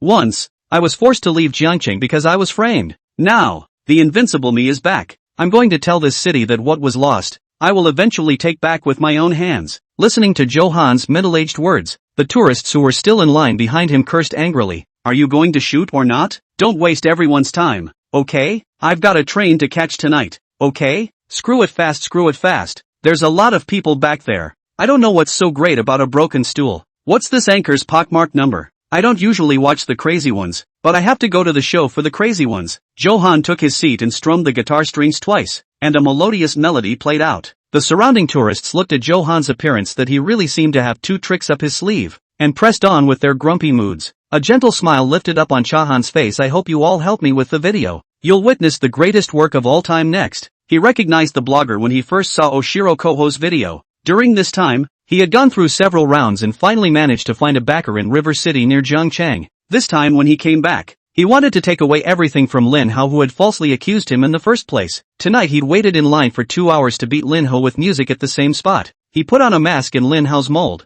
cleared his throat and began to sing. Can't go back, can you, to those youthful days? It's the sweetness of apples and the sourness of lemons. It's the roiling white papers, the endless writing of 5-3. It's the squeaky old electric fan, murmuring at nap time. It's the untouchable red runway, dimly colored by the setting sun. It's the summer that you thought would never arrive, but time flies, to my time that I can never get back. Many people listened to Johan's song. Faint sadness surged to their hearts, and they began to recall the time when they were struggling in their senior year of high school. Every day you wake up with endless papers to write and points to review. The encouragement of teachers, the expectant gaze of parents, the heavy pressure to breathe. There were times when it even felt as if high school was a scam and that summer would never come. But in the blink of an eye, it turned out that he had stepped out for a long time. I don't know how many years ago was the high school entrance exam. I wonder how those righteous kids who copied my homework in the first place are doing now. I wish I could go back to those years again. I should have known that I would have confessed at that time. Johan finished singing, nodded to the crowd and disappeared into the sea of people with his guitar on his back. Lin Xiaolan looked at Lin Hao and said excitedly, Xiao Hao, that guy is so handsome, and he sings very well too. Lin Hao looked at Lin Xiaolan in shock. This original plot didn't have this part either? Chapter 139, Roasted Chicken Wings. I like it. Lin Hao pondered over the plot of the original story. It was only right that Johan hadn't made contact with Lin Xiaolan at this point in time. And by the time they started to cross paths, Lin Xiaolan had developed a very serious depression and had no heart to care about Johan at all. Now that the two have crossed paths early due to their own intervention, shouldn't the story just change? He pondered for a while and hesitantly said, Fourth sister, I have a presumptuous question. I don't know if I should speak or not. Lin Xiaolan looked at Lin Hao and laughed. What's our relationship? Since you know it's presumptuous, you shouldn't open your mouth, lest I be offended by you. The corner of Lin Hao's mouth twitched and he sneered, I think big sister is right. At my age I should be studying hard. I shouldn't be running around blindly all day. Jiangcheng University, wait until I take the entrance exam next year. You let the principal wait for me for a year. Lin Xiaolan froze and smiled sarcastically. Xiao Hao, what is our relationship? You just ask. Even if you want to know your sister's circumference, she'll only think you're naughty. Lin Hao looked disgusted. Why do I know your circumference? I'm just curious. What did you think of the boy who just played the guitar? It's not like you're in love, is it? Lin Xiaolan raised an eyebrow. That's it? I thought you would ask something more excessive. Could it be that you can't let go of your sister? Right. After all, you have to be secretly happy to be able to marry you. Lin Hao said perfunctorily. Lin Xiaolan threw an eyebrow and laughed. He's not as handsome as you. He doesn't sing as well as you. And his relationship isn't as good as ours. Why would I go for a flat replacement if I don't want the high-end one? As she spoke, she pulled a plate of garlic crayfish on the table in front of Lin Hao. You didn't say that on purpose because you wanted me to peel your crawfish for you, did you? Lin Hao shook his head helplessly and silently put on disposable gloves and started shelling the crayfish. Brother, I want it too, Lin Qing also said in dissatisfaction. Lin Hao glanced at Lin Qingy. His white face left a few marks from the barbecue sticks. Really? Your face is eating like a flower cat. He took off his disposable gloves and pulled out 2 paper towels to help Lin Qingyi wipe it off. Lin Qingya's eyes melted from jealousy in an instant, and she even cooperated by tilting her head and slightly puffing out her cheeks. After looking at the white face, Lin Hao even gently pinched it. Lin Xiaolan craned her neck and watched the intimate interactions between Lin Hao and Lin Qingyi, feeling that the honey-roasted wings were not as sweet as the two of them. When you bail out of graduate school, make sure you follow them around every day to kibble. Lin Hao reapplied his gloves and started peeling the crayfish for the two. He looked at Lin Xiaolan and continued to inquire, then what happened when you just said that boy was handsome and sang well? Lin Xiaolan tilted her head in confusion. Isn't that boy handsome? Doesn't he sing well? Lin Hao nodded. Johan, after all, as the main character, he did count as handsome in terms of looks, and he had just sung that song very well. It seemed like Lin Xiaolan should have just given a casual compliment. Xiao Hao, do you have any more original songs? Lin Xiaolan gazed at Lin Hao for so many days. It's your songs over and over again. I'm tired of hearing them. As soon as she talked about the new song, Lin Cheng also thought of the song Lin Hao had hummed to her in the afternoon. Her eyes twinkled with stars as she looked at Lin Hao expectantly. Brother, I want to hear you sing too. After all, they are your own sister and sister. What else can you do? Spoil them. Singing is about a sense of atmosphere, and it's important to have a feeling, Lin Hao said. He grabbed one of the honey barbecue wings on the table and cleared his throat as he sang. Grilled chicken wings I like, but your old lady says you're about to ascend. The sooner you ascend, so the more you have to eat. If you don't eat now, you won't have a chance to eat later. Lin Hao was still trying to interact with Lin Qingyi and Lin Xiaolan when he sang. However, when their eyes made contact, the two of them lowered their heads and held their foreheads with their palms, pretending to be unrecognizable. It's over. My brother is dirty. Can I still have it? Lin Chang also thought in his heart. What kind of crap song is this that Xiaohao is singing? Withdrawing the words of the just high quality. He's clearly $9.09. Lin Xiaolan spat in her heart. After the song was finished, Lin Hao gave the two a hateful look. Why don't you guys have any artistic cells at all? Lin Xiaolan opened her mouth and looked at Lin Qingyi again. Was it really your brother who sang there in the first place? No, it's your brother, Lin Qing also said with a calm demeanor. Lin Hao touched his nose a little awkwardly. He was just joking. How did he make it look like he was abandoned by two people? Although Lin Xiaolan and Lin Qingyi weren't able to appreciate Lin Hao's art, several tables around them shouted at the boss. 2 more roasted chicken wings. When they heard roasted chicken wings, it was as if a switch had been flicked on all those who had just heard Lin Hao sing, either loudly or in a whisper. Humming roasted chicken wings, I like them. Such a magical melody soon triggered a human-to-human phenomenon, spreading so fast that people around the area were asking the owner for a serving of barbecued chicken wings. The boss looked in the direction the voice came from and looked at Lin Hao with eyes on the verge of straining.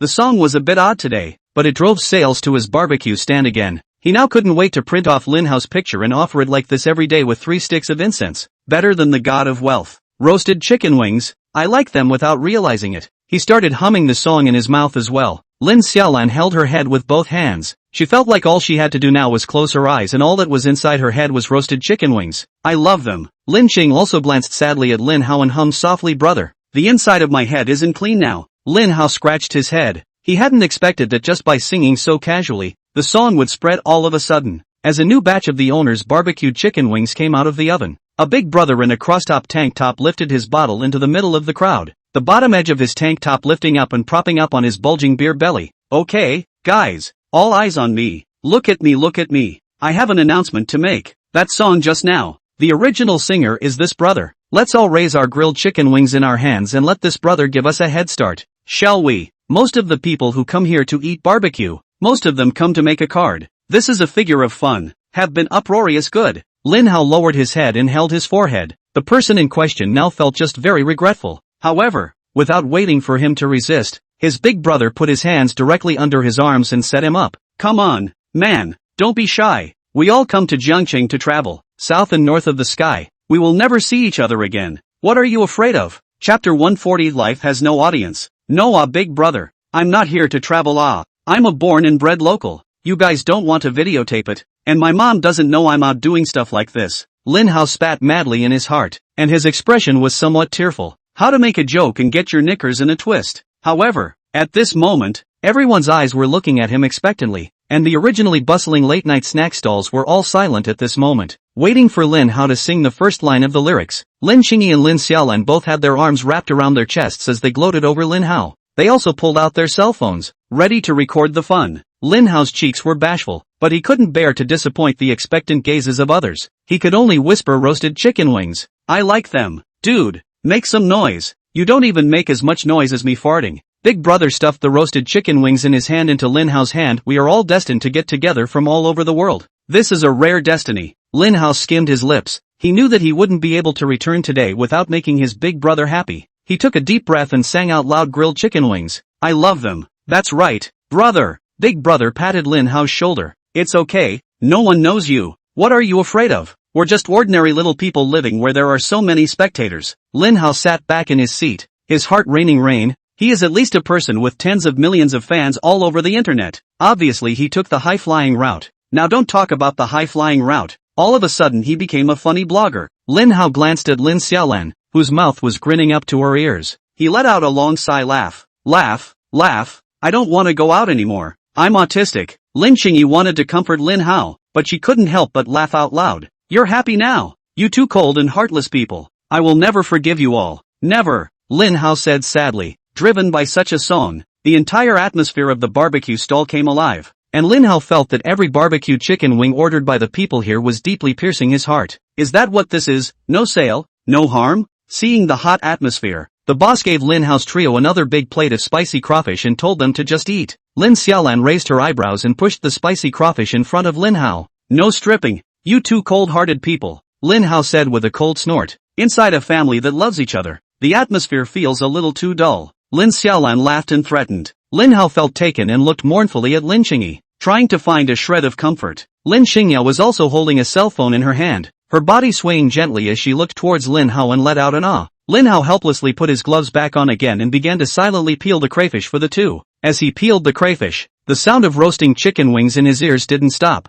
and even Lin Qingyi and Lin Xiaolan started humming a couple of times from time to time. People who come here to eat barbecue and hit the barbecue, as if supporting the original, also come to their table from time to give them a barbecue chicken wing. After a long time, Lin Hao finally finished peeling all of the crayfish, and he also frantically ate 4 barbecue chicken wings, finally finishing off the table. At the moment he just wanted to go home, or at least get out of this place. He felt like his dignity was being laid bare by a group of people. He pulled up the wrists of both Lin Xiaolan and Lin Qingyi and got up and left the barbecue stand at a fiery pace. On the way to picking up the car, the passers-by around them would cast astonished glances when they saw the trio, or Lin Hao to be exact. Lin Hao frowned in confusion. Why do I feel like they're all looking at me? Lin Chang also nodded, holding Lin Hao's arm a little tighter. She had already seen quite a few young girls casting curious glances at Lin Hao. Lin Xiaolan stifled a laugh and comforted. No, it's definitely because you're thinking wrong. It's normal for adolescent boys to be overly self-conscious. Not to mention that you must subconsciously think everyone else is looking at you after what you just did to humiliate yourself. We're just ordinary rich kids. Where does life get that kind of audience? Lin Hao nodded, feeling for the first time that Lin Xiaolan's words were still somewhat reasonable. Suddenly, a young boy ran up to Lin Hao and inquired, hello, are you brother Chicken Wing? Chicken Wing brother? Lin Hao's face instantly turned red. He shook his head and denied. Back.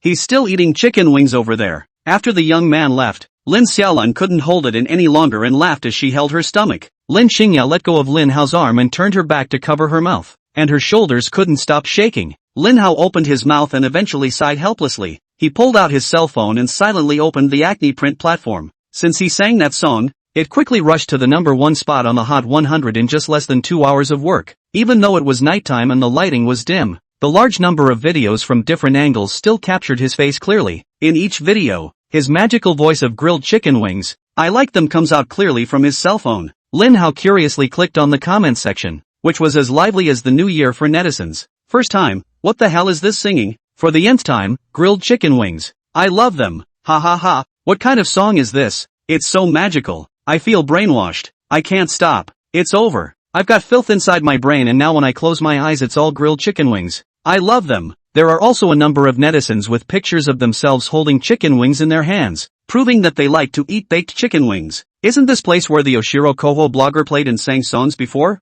It feels like Chicken Wing Brother and Big City Kojo blogger. *******.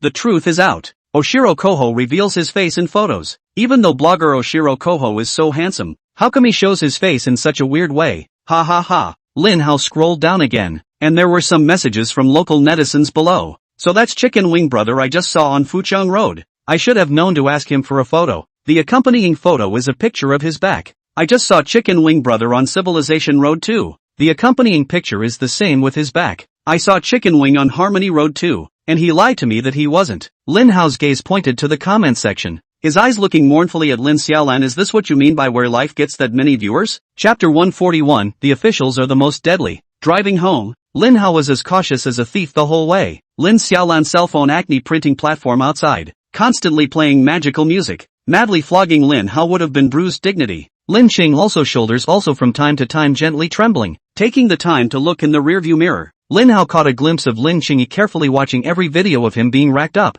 and clicking the save button when he saw some of them. Lin Hao let out a long sigh. Life didn't have that much of an audience, but there could be a lot more online. After getting out of the car, Lin Xiaolan tugged on Lin Hao's arm and said excitedly, Xiao Hao, look, what's this? Lin Hao's gaze went to Lin Xiaolan's cell phone, which was a video that the Daxia Air Force Network had just released at night. The video is pretty much the same as the one during the Canton Palace breaking song, with images of airplanes flying through the air, but the camera focusing on the wing with his grilled chicken wings. I love them. Music. It feels especially topsy-turvy. Lin Hao curiously clicked on the comments section to check the messages from netizens. Asterisk asterisk asterisk asterisk I thought it was some netizen's whole job, but I didn't realize it was actually an official account. The official whole job is the most deadly. Chicken wing brother, you're totally on fire now. At chicken wing, 2 of these wings for me too. No spice thanks. He gave Lin Xiaolan a mournful look, blaming her for what song she had to listen to, which resulted in him being hotly mocked all over the internet. Returning to his room,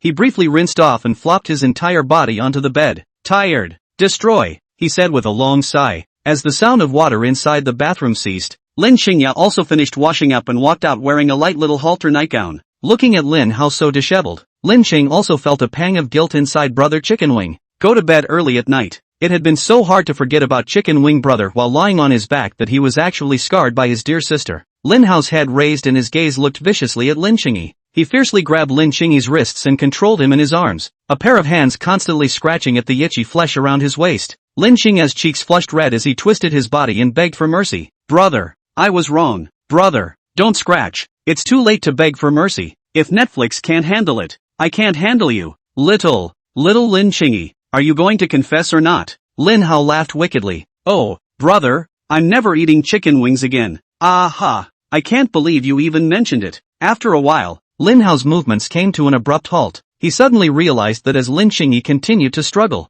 the hemline of the little nightgown she was wearing was getting higher and higher. Lin Qingyi wiped the tears that came out of the corner of her eyes from laughing, her cheeks not knowing whether they had turned red from shame and anger or from laughing maniacally. She poutingly glared at Lin Hao and huffed, brother hates it. She pounced and pinned Lin Hao to the bed and started tickling him. How? Look at our family group. Lin Xiaolan suddenly opened the door to the room. Seeing the scene before her, she froze for a moment and slammed the door to the room shut again with even greater speed. Have they developed this relationship now? No, they're underage. It's too soon now. I, as a sister, must supervise them. While thinking so, with an anti-smile on her face, she surreptitiously opened the door of the room by a small slit, and a pair of watery eyes peeked towards the inside of the room. After being crashed through, Lin Qing also silently climbed down from Lin Hao's body and said in shame, blame it on your brother. Lin Hao surrounded Lin Qingyi with his legs, his hand encircled her waist, and gently shook her flat little tummy. Who told you to call me chicken wing? It's not the first time I've been seen by the fourth sister. So be it. Anyway, we're clean and have a clear conscience. Resting his head on Lin Qingyi's shoulder, Lin Hao pulled out his cell phone.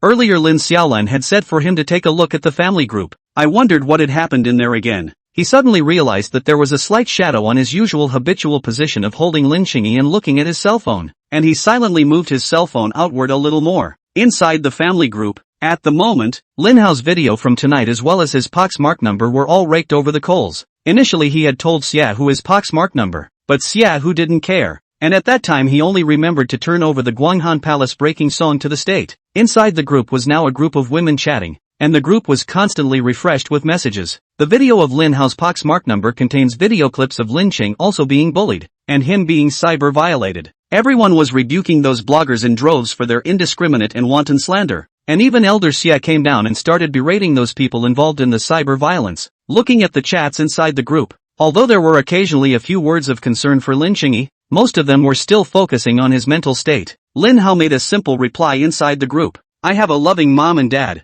caring grandpa and sisters, and I am not affected by internet violence. I'll be with her as she slowly comes out of her state. Don't worry. He glanced at Lin Xiaolan who was peeking outside the door. Fourth sister, hurry up and go to the group to change the topic. Xing Yi and I are going to sleep. Lin Xiaolan froze for a moment. Did they all sleep together originally? After hesitating for a long time, she pushed open the door of the room and came in front of Lin Qingyi. Xing Yi, do you want to sleep with your sister at night? Lin Qing also glanced at Lin Xiaolan and gently shook his head. I'd feel scared to sleep apart from my brother. Brother is a good sleeper and never moves around. Lin Hao rubbed Lin Qingyi's head. What kind of sister says her brother is good? He looked at Lin Xiaolan and said, you'll still have to go to college in the future. It's best for me to be the only one in the family to accompany Qingyi. He paused, remembering that in the original story internet violence was a major cause of Lin Xiaolan's suicide, and he said to Lin Xiaolan, if something bad happens, you can come home and talk to me about it. We're family after all. I'll definitely be on your side. He suddenly hummed softly, go home.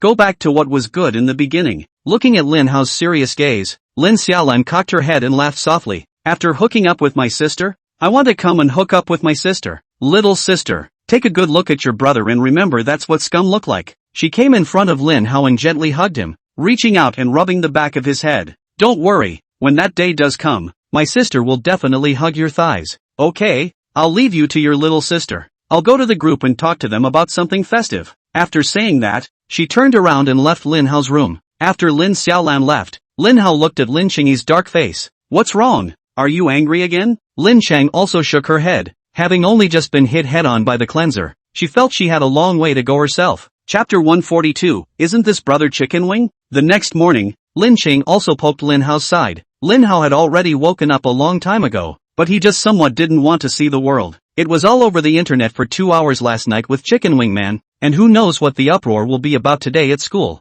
Brother Chicken Wing, it's time to get up or we'll be late for class. Lin Qing also laughed.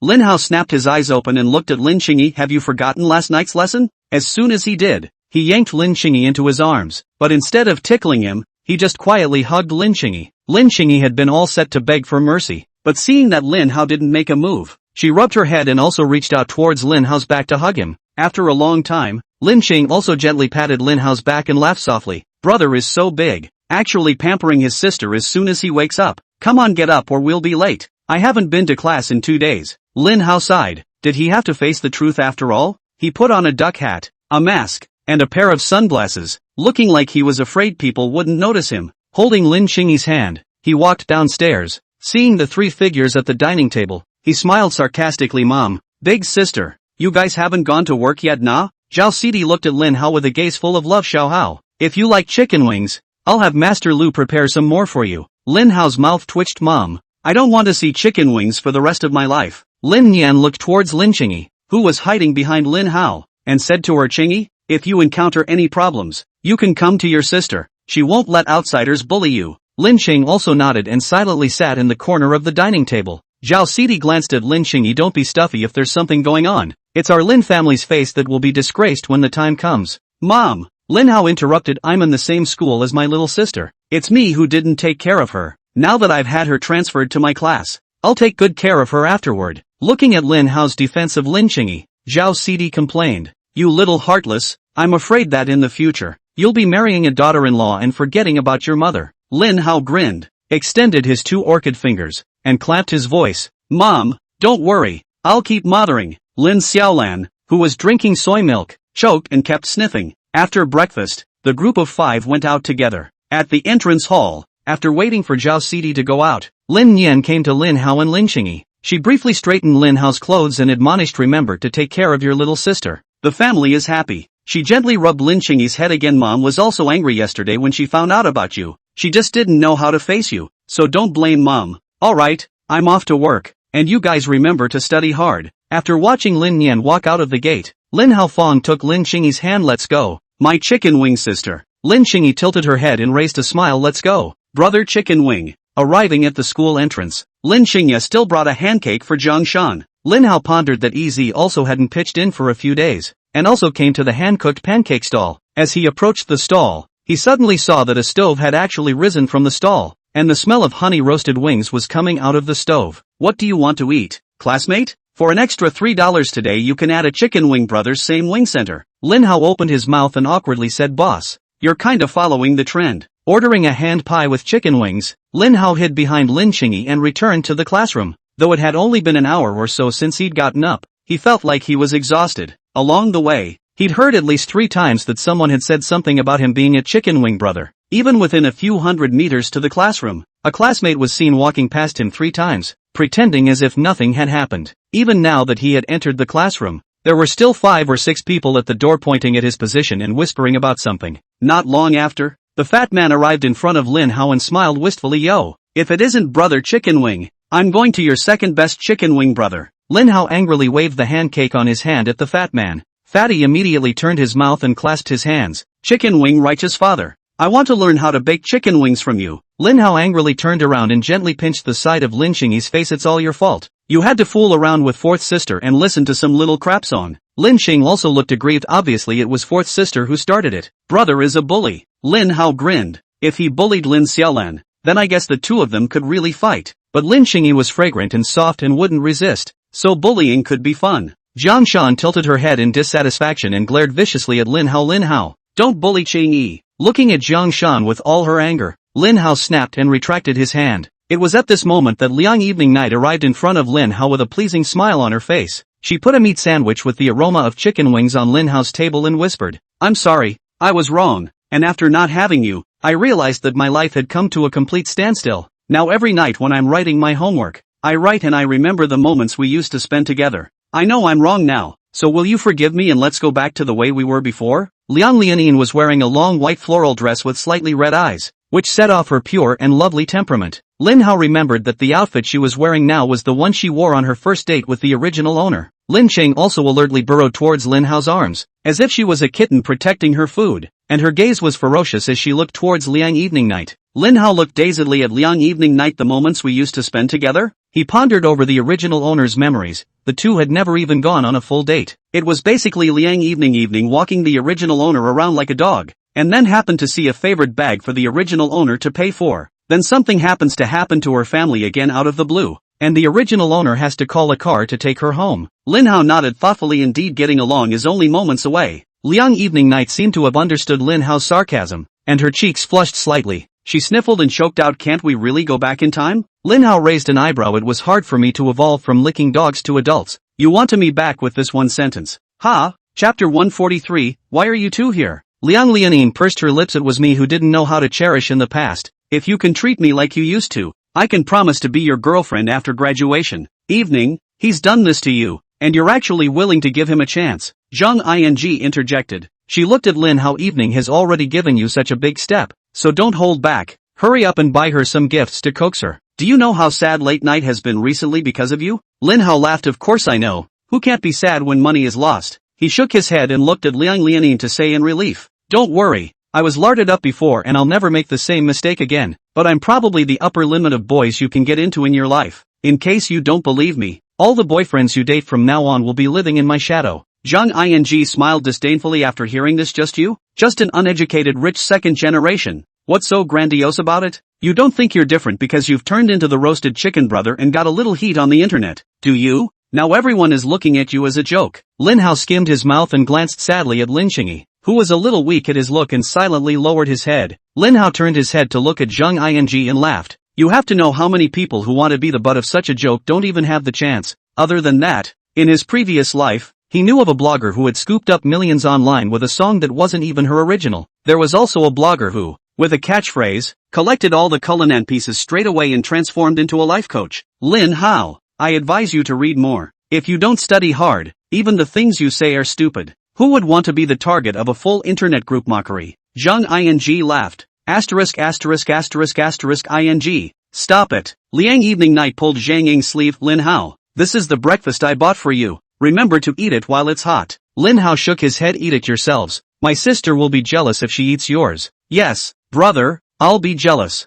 Lin Cheng also tilted her head and agreed. Liang Lianin sighed lightly, turned her head and walked straight back to her seat. Zhang Ing let out a cold snort, and as soon as she took away the meat sandwich on the table, she moved a stool and sat next to Liang Evening Night. Liang Lianxian looked at the food in Zhang Ying's hand in shock and glanced guiltily at Lin Hao. At this moment, Lin Cheng also happened to hand Lin Hao the hand cake she had left over, and although Lin Hao looked disgusted, he still silently took it and ate it all. Liang Evening Night felt her heart a little tight and sour. She felt as if she had lost something very important. Jingle bells. A pleasant class bell rang and the homeroom teacher walked into the classroom with two people. "Today we will have two interlopers in our class. Let's have a round of applause." Lin Hao looked at the two interlopers and couldn't help but open his mouth wide in shock, both of whom he happened to recognize, none other than Xie Frost Sequence and Johan. Xie Fanzhou was wearing a gray green sleeveless undershirt, revealing her clear waistline, and underneath was a camouflage pants skirt, exposing a pair of full and powerful legs. Looking at Xie Frost Order's appearance, Lin Hao sort of knew why none of the photos the old man had given him had full body shots. Xie Frost Sequence's net height was more than 5'8", and he was a little taller than him in his shoes.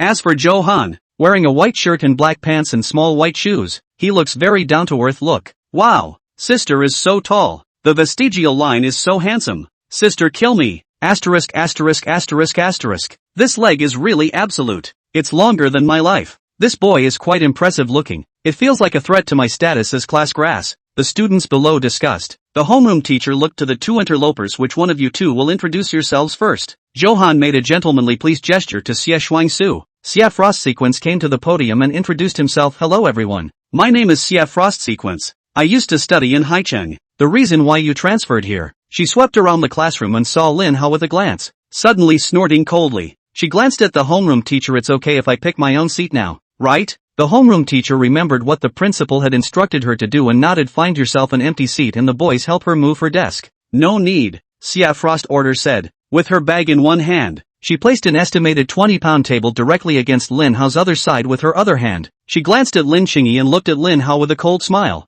Hello fiancé. Xia Frost Sequence's voice wasn't too small, and a shocked sound was heard from inside the class. A fiancé? My fledgling first love is on hold? No way, he already has Lin Qingyi? How can he still have a fiancé? Caught with your feet in two boats? Shura, burn the infidel. Lin Hao smiled sardonically. Hello, I have someone I like. It's impossible between us. Let's work together when the time comes to fool Grandpa. Xia Frost order frowned and looked Lin Hao up and down carefully. You said you have someone you like? Lin Hao felt as if he was being stared at by a tiger, and a cold sweat broke out. He hugged Lin Qingyi tightly and said, that's her. I've said I'll stay by her side for the rest of my life. Lin Qingyi's cheeks instantly turned red, but her gaze was firm as she looked at Xia Frost. Right, he is my boyfriend. Definitely won't let you have him. Ugh, scummy man. Xia Frost order snorted coldly. You even told Grandpa yesterday that you want to hold two with me for 3 years. Lin Hao looked at Lin Qingyi in surprise, and Lin Qingyi had the same surprised expression on his face. The upper class teacher coughed lightly twice, drawing all the students' attention over the student.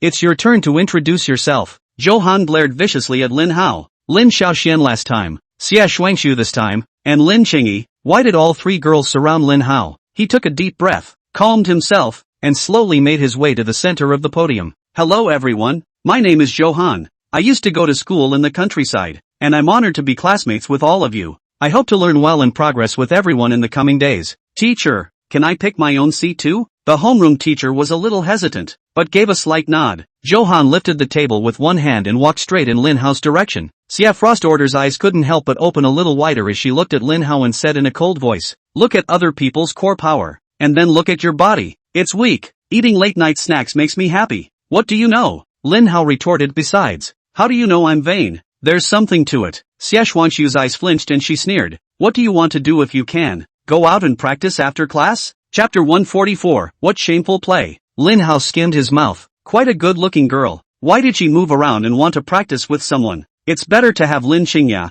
fragrant and soft, cute and cuddly, and not lethal. Seeing Lin Hao's goated appearance, Xia Frost order shook her head again. Not even knowing why her grandfather would like such a bloodless person, Zhou Han didn't know anyone and carried the table to the last row of the classroom and sat next to Fatty. When the classroom teacher saw that everyone had taken their seats, she began her teaching routine. Lin Hao buried his head under his desk, silently pulled out his cell phone, and opened Love One Another Family. He wanted to see what was going on with that 3-year hug, and he never remembered saying anything like that. He took a deep breath, his mind vaguely already having some guesses. The frog of heartbreak keeps touching your belly. Either Lin Jiangwo is selling his son for glory, or Lin Xiaolan is casually slandering him. Lin Hao clicked on the chat group and pulled up a message he hadn't seen before. After replying to myself that there were no problems due to the netstorm, the discussion about the netstorm was still going on below. Lin Xiaolan tried to shift the topic twice without success until she asked the old man about Xia Frost Sequence. The old man told everyone about arranging for Xia Frost Sequence to enroll in school, and politely expressed his longing to see his granddaughter when she got married in his lifetime,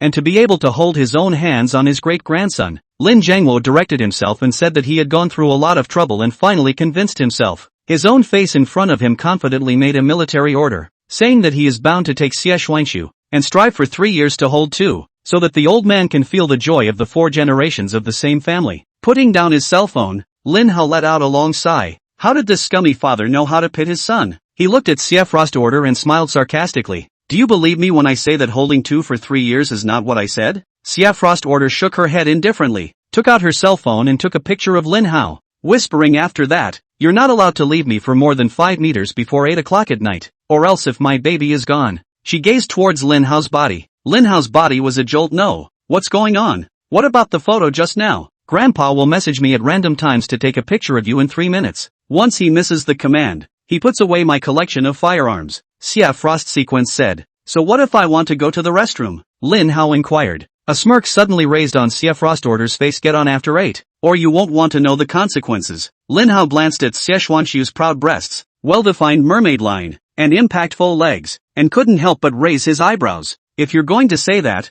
then I'm a little curious. Are you going to use the naked choke? Or the life-threatening scissor kick? Xia Frost Order shook her head helplessly. She had recognized Lin Hao's small mind in a flash. Why would Grandpa recommend this kind of pervert to her and make sure she took him down before she did? Just like that, she reckoned that she only had to wave her hand and Lin Hao would pounce on her like a fly. She grunted intended to be. As she spoke, she pulled out a miniature handcuff from her back waist, cuffing one side to Lin Hao's wrist and the other to the table leg. Lin Qingyi nodded thoughtfully as he looked at Lin Hao's appearance of being handcuffed to the table with no way to move. One class period flew by, and soon the bell rang for the end of class, and Johan arrived in front of Lin Hao. His gaze was sinister as he whispered, "You drove me out of Jiangqing at that time. You didn't expect me to come back so soon, did you?" Lin Hao was astonished. He was just trying to keep Johan from loitering in Jiangcheng Hospital of Traditional Chinese Medicine for the sake of his third sister's safety. When did he drive him away from Jiangcheng? Xia Frost Order looked at Lin Hao. Someone else, a student from the countryside. You actually used your power to bully others and kicked him out of Jiangcheng?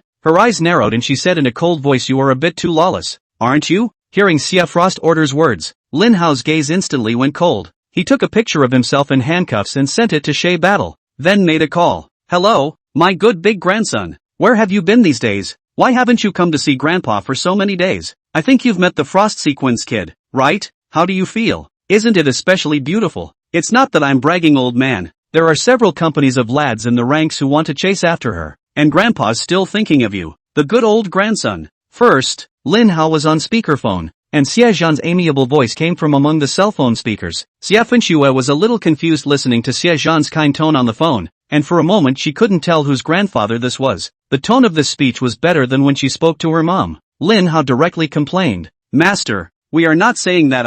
I properly give you treatment. You give me to push a brain has a big disease over?" I told her I didn't want it, and she had to give me some kind of handcuff play in class. One lesson and it's making my back ache. I sent you a picture, and I'll give you 3 minutes to see how you're going to explain it to me. Hearing Lin Hao's words, Xia Zhan couldn't help but swallow his saliva. Engaging in handcuff play inside a class and actually taking pictures of it? And you've got a sore back? Is your granddaughter so brave? What about the students in the class? Is it going to gym class? Do young people play so much already now? That's not good, is it? Although it is said that 3 years to hold two. What first marriage after love? But this is only the first time the two met. This progress is also too fast, right? Various thoughts intertwined and collided inside his mind, and his old face couldn't help but turn red. He took 2 deep breaths and hesitated for a long time before opening the chat window with Lin Hao and checking the photos Lin Hao had sent. Lin Hao, after all, would be an adult in a few months, so he shouldn't be so unreliable that he didn't know anything. In the photo, Lin Hao's hands were locked to the table leg because he was handcuffed and he had to bend over the table.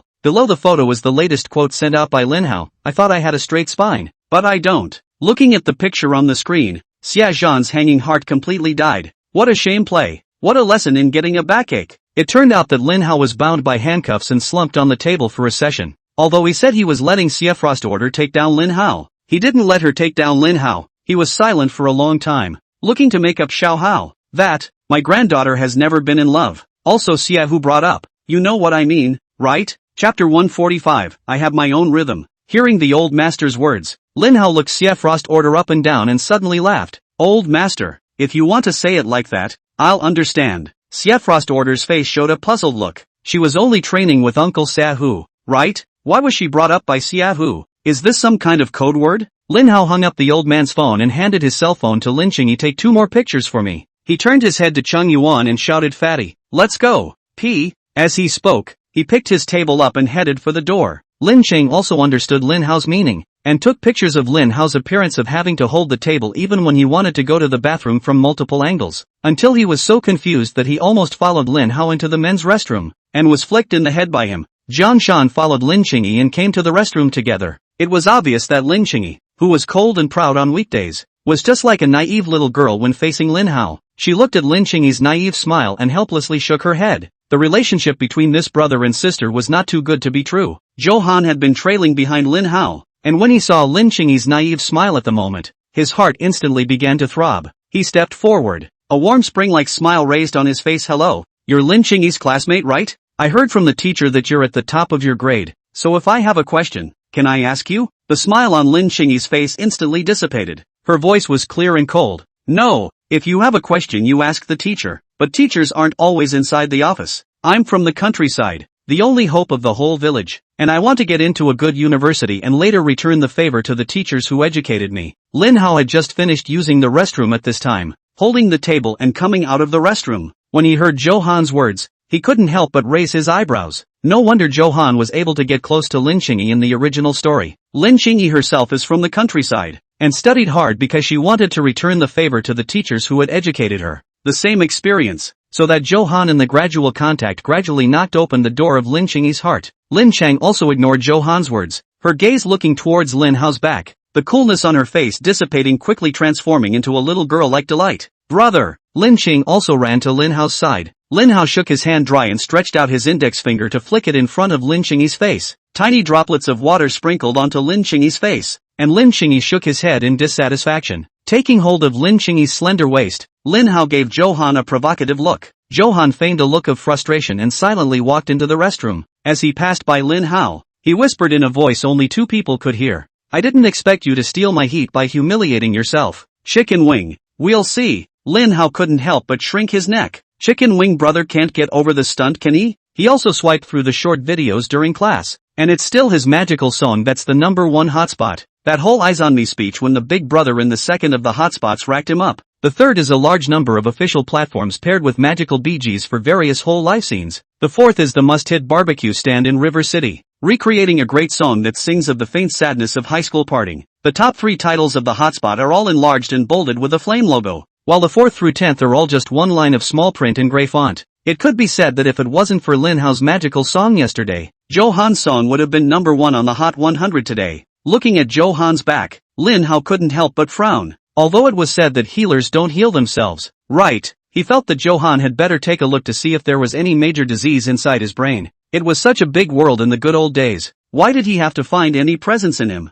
Brother, your hand. Lin Qingyi's cheeks flushed red as she murmured in a small voice. Because the desk's still quite heavy, Lin Hao couldn't help but make both of his hands work upwards. His hands had already moved upwards from Lin Qingyi's waist to his stomach, and they were still moving upwards. Right. Sorry. Lin Hao hastily spread his hands, just now focusing on thinking about Johan. Lin Qing also breathed a sigh of relief and laughed. Brother, how about I help you move the table? As she spoke, she pushed up her sleeves and showed off the muscles in her arms. Lin Hao pinched Lin Qingyi's face. You don't even have as much meat on your arms as you do on your face. He raised an eyebrow. It's just a mere table. Believe it or not, I can move this table back without any trouble. I believe it. Lin Qing also hugged Lin Hao's hand. As long as brother says it, even if the sun comes out of the west, I believe it. Lin Hao shook his head. This silly girl, she must pay close attention to her. Don't be tricked by some bad guy named Zhou. Back in the classroom, Xia Frost Order's delicate face was pitch black. She had just been personally called and lectured by Master Xia Zhan, who also told her to hurry up and uncuff Lin Hao, and that she had to obtain Lin Hao's forgiveness. Lin Hao hugged the table and returned to his original seat, whistling gloatingly. I thought you were really lawless.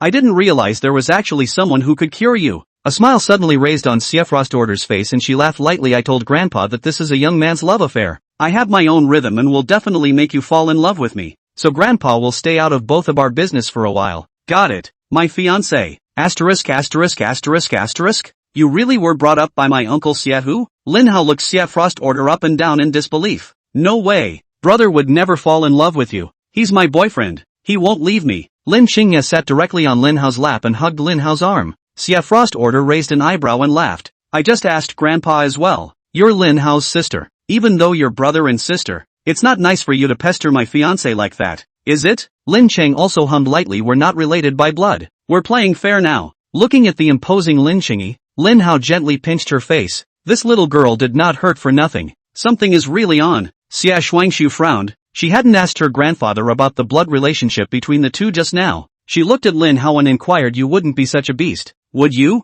Not even your own sister? Lin Hao put his head on Lin Qingyi's shoulder and wrapped his arms around Lin Qingyi's waist and laughed. I'm sorry. I'm a sister controller. Remember to bookmark it for next time after reading. Chapter 146, A Catfish Comes In. Xia Fenxue was silent for the entire morning, and from time to time she looked at Lin Qingyi, who was sitting in Lin Hao's arms in class, as well as Lin Hao, who was sleeping on Lin Qingyi's shoulder. After looking around, other than Johan's eyes that were a bit strange, the rest of the people, including the teacher, all looked like they were used to it. While Lin Hao was sleeping, she secretly uncuffed him. Lin Cheng also grabbed Lin Hao's hand that was hanging in the air and placed it on his lap, and gave Xia Frost Order a provocative look. In the morning when the school bell rang, Lin Hao rubbed Lin Cheng's stomach, feeling empty, and took a few people to eat as usual. Johan came in front of Xie Shuangshu student. We all transferred here together today, and we don't know any students inside the class. Why don't we go eat together? Xia Frost Order shook her head and looked at Lin Hao and said, I'll eat with that pervert. Thinking that Johan was from the countryside and might be a bit uneasy coming to Jiangqing for the first time, she added,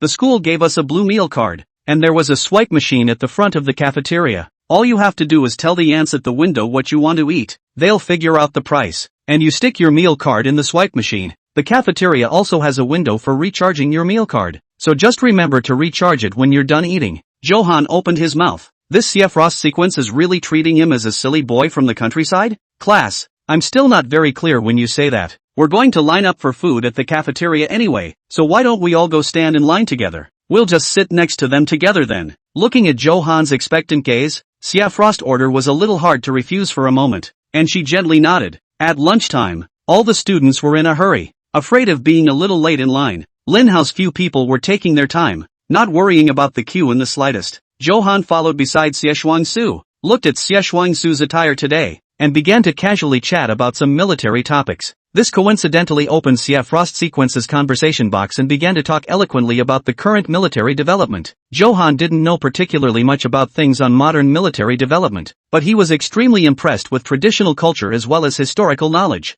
When Xia Frost Sequence spoke eloquently about the current international situation, Johan was always able to bring up a similar situation encountered in the history of Daxia, and at the same time recounted the ways in which such problems were dealt with under that period of history. Daxia has 5,000 years of historical precipitation, and although technology is developing, history is constantly reincarnating. The Daxia leaders' handling of these issues has both similarities and slight differences from the historical leaders' handling. By learning from history, we can know the rise and fall. Interpreting the current development of the world through this perspective, Xia Frost Sequence felt quite novel, looking at Johan with a much softer gaze, and from time to time, she would even let out a burst of clear laughter. Lin Hao glanced behind him. Johan was like a jackal. If he was allowed to hitch a ride with Elder Xia through the line of Xia Frost Order, even if he is no longer pleasing to the eye, but after all, Xia Shuangshu is the old man's own granddaughter. Do you really have to hook up with Xia Shuangshu not? And it's not even a problem that Xia Frost Sequence was able to enter Jiangcheng High School. How on earth did this Johan enter the school? Entering the cafeteria.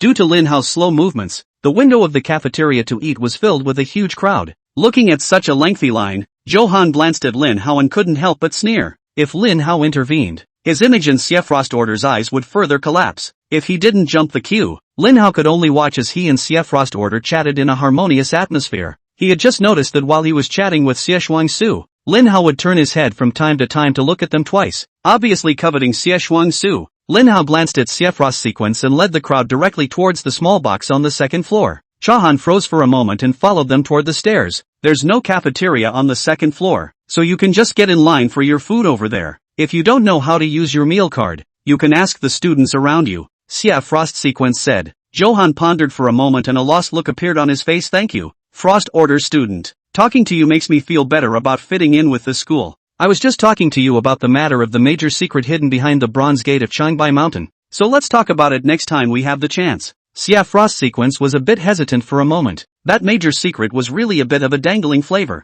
I don't know about the secrets of the bronze door, but missing Lin Hao's lunch is what's really regrettable. Lin Hao laughed. Xia Frost Order snorted, but still followed Lin Hao up the stairs. Before leaving, she said to Johan, I'll look for you when class ends this afternoon. Entering the box, Headmaster Huang Diren had already been sitting on the second seat, waiting for Lin Hao to arrive. After Lin Hao closed the door behind him, he looked at Huang Diren and inquired, what's the situation with Johan? The interloper transferred from our class today? Huang Diren thought that Lin Hao was really looking for him for dinner, and there was a slight surprise. Hearing Lin Hao's question, he glanced sadly at Lin Hao and replied, he was planted by someone from above. I heard he was a student from River City. Lin Hao frowned. The educational resources of River City were not worse than River City. If he really wanted to study, he could just directly enroll in River City High School. He sighed softly. It seemed like Chahan was really running towards him. Any other news? Do you know? He asked again. Huang Diren pondered for a long time and replied, apart from the fact that he now lives in that neighborhood near our school,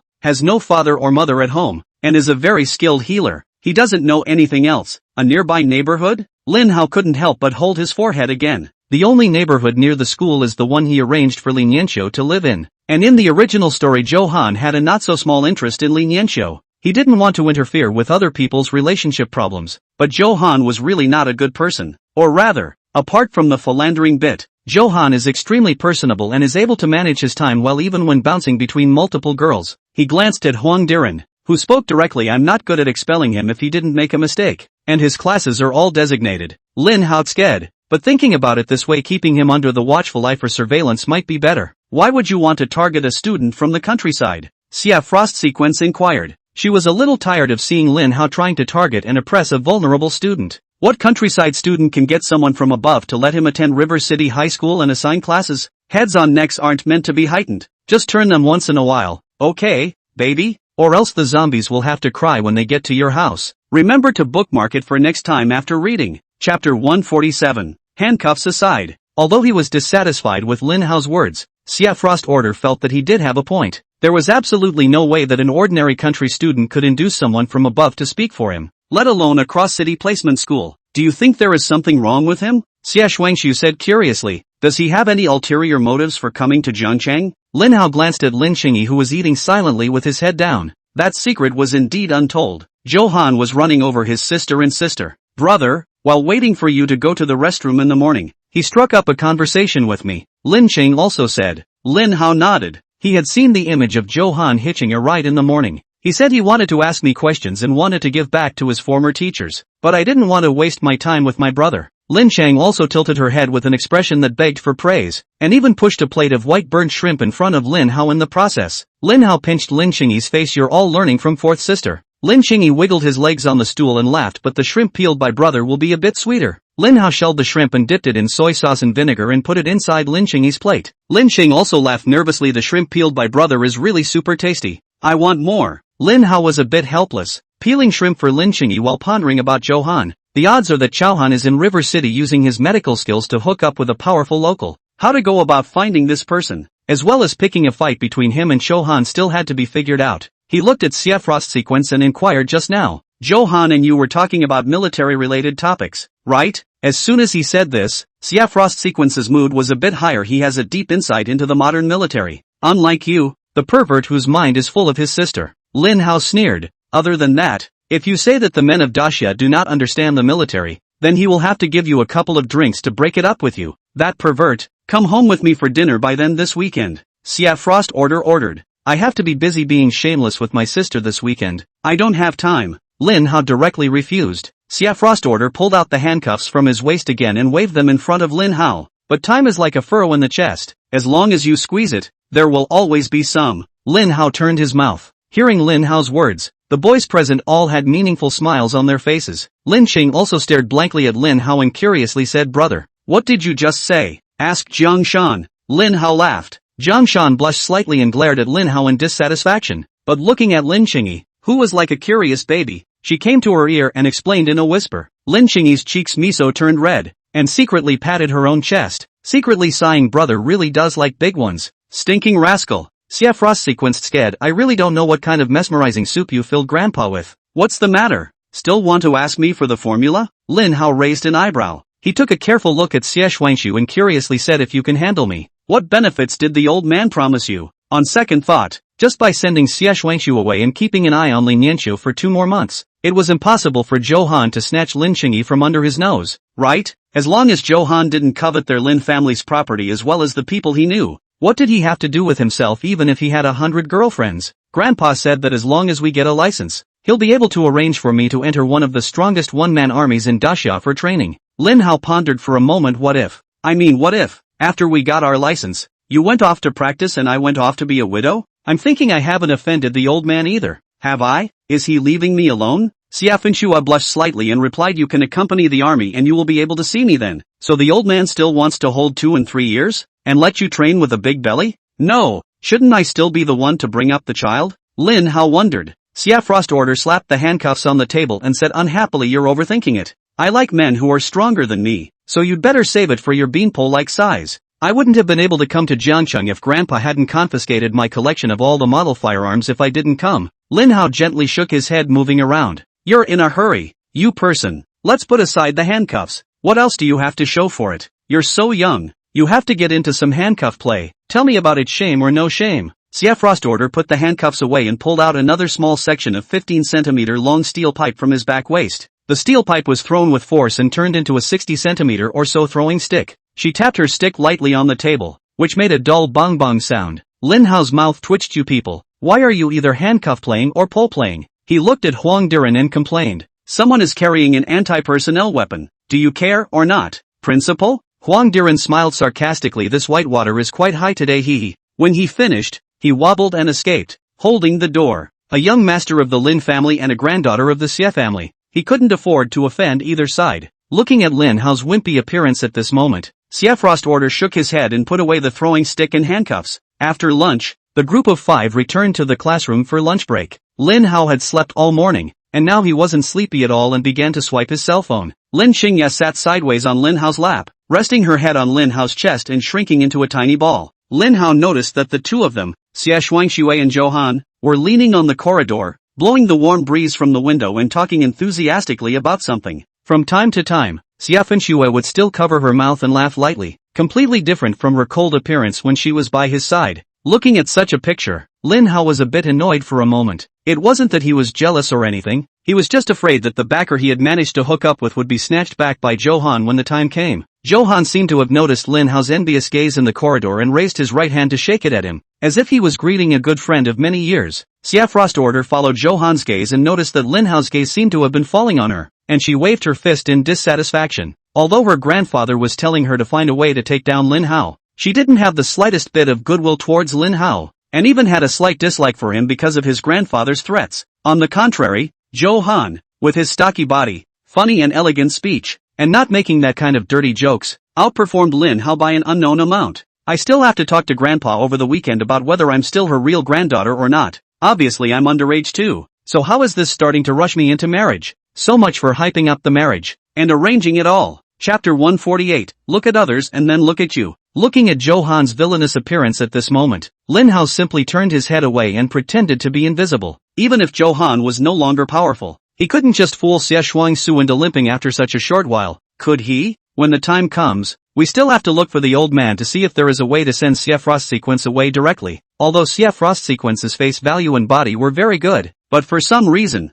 he resisted contact with Xie Frost Sequence from the bottom of his heart. He gently squeezed Lin Qingyi's slender hand and lifted it towards his arms again. In the afternoon, Lin Hao was ready to go to Lin Yanxiu's home as usual to give Lu Xiang acupuncture treatment. It's all about classes. Where are you going to go? Xie Frost Sequence inquired, though she talked to Shay War about having her own rhythm. The irregular clocking in action continued. Lin Hao glanced at Xie Frost Order and casually replied to see a doctor. Xie Frost Order grabbed Lin Hao's shoulder. How do you look like you're sick? I think you just want to skip class. Didn't Grandpa say that you studied hard and diligently? So you've actually been lying to Grandpa all along? Lin Hao looked at Xie Frost Order's hand gripping his shoulder and couldn't help but frown. Did the old master's order tell you to restrict my personal freedom? Or let's go and talk to the old man tonight, just to give him a follow-up as well. Why did he remember that in the original story? Xie Shuangsu, wasn't this annoying? He glanced at Zhou Han, thinking about the harmonious atmosphere between the two of them during their lunch break. Most likely because the two of them had something in common to not get bored. It was as if he and Lin Qingyi were getting along with each other. Even if they stayed together every day, they wouldn't feel bored. Even now he was in a somewhat lost and irritable mood because of the impending separation. Lin Hao took a deep breath and calmed down, trying to ease the conflict with Xie Frost Order. The old man should have been able to guess my study situation as well. When I've treated him before, I've picked the point of class to go over. Xie Fenxue frowned with a puzzled look. My grandfather is sick? When? How come I don't know? Lin Hao looked at the time and asked. Classes are almost over. Don't disturb those who want to learn. Are you going to come with me or stay here for the class? If you stay here, I'll explain the situation to the old man on his side. Xie Fenxue loosened her hand and didn't say anything, but she didn't return to her seat either. Brother, I want to go with you too. Lin Chang also said with a drooping face. It used to be okay for brother to go out alone, but now he's actually taking another girl with him, and the other person has already said twice today that she's her brother's fiancée. It's super annoying. She disgruntled in her mind. One uneducated one in our family is enough. If you don't study hard, you'll become like fourth sister in the future. Lin Hao rubbed Lin Qingyi's head. Lin Qingyi shuddered as he thought about how uneducated his fourth sister was. It wasn't that she really disliked Lin Xiaolan,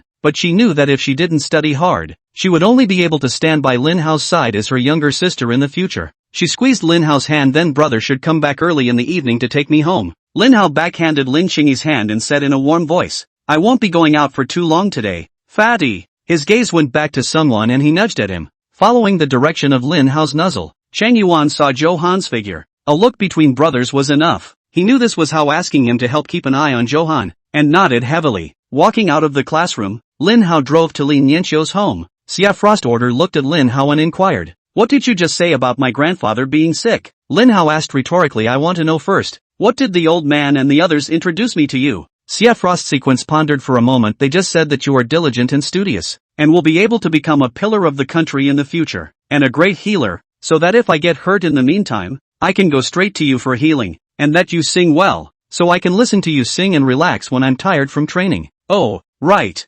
Grandpa said that the gift you chose was especially to his liking, and Uncle Shehu said that you're a particularly careful person, and told me not to offend you. Come to that. Lin Hao snorted coldly. I, Lin Hao, am known for my generosity. When I was at the Chinese hospital, the matter of Uncle Xia who indiscriminately beating me at 4:37 p.m., I've long since forgotten about it. Immediately afterward, he informed Xia Frost Order about treating the old man, including taking out the shrapnel in the old man's chest. Xia Shuangshu froze for a moment, looking Lin Hao up and down in surprise. You pervert really knows medical skills? Lin Hao raised an eyebrow. Zhou Han was present at the time. He said he could only zap the old man into a paralyzed state. He's just a barefoot doctor in the countryside who learned a couple of hands. It's normal for his skills to be unrefined, Xia Frost Sequence said. He knows all the hard steps, but instead he doesn't know the most basic parts. Do you think it's possible? The last big question of the college entrance exam math was done, and he said he didn't know the 9-9 multiplication table. Do you think it's realistic? Lin Hao said.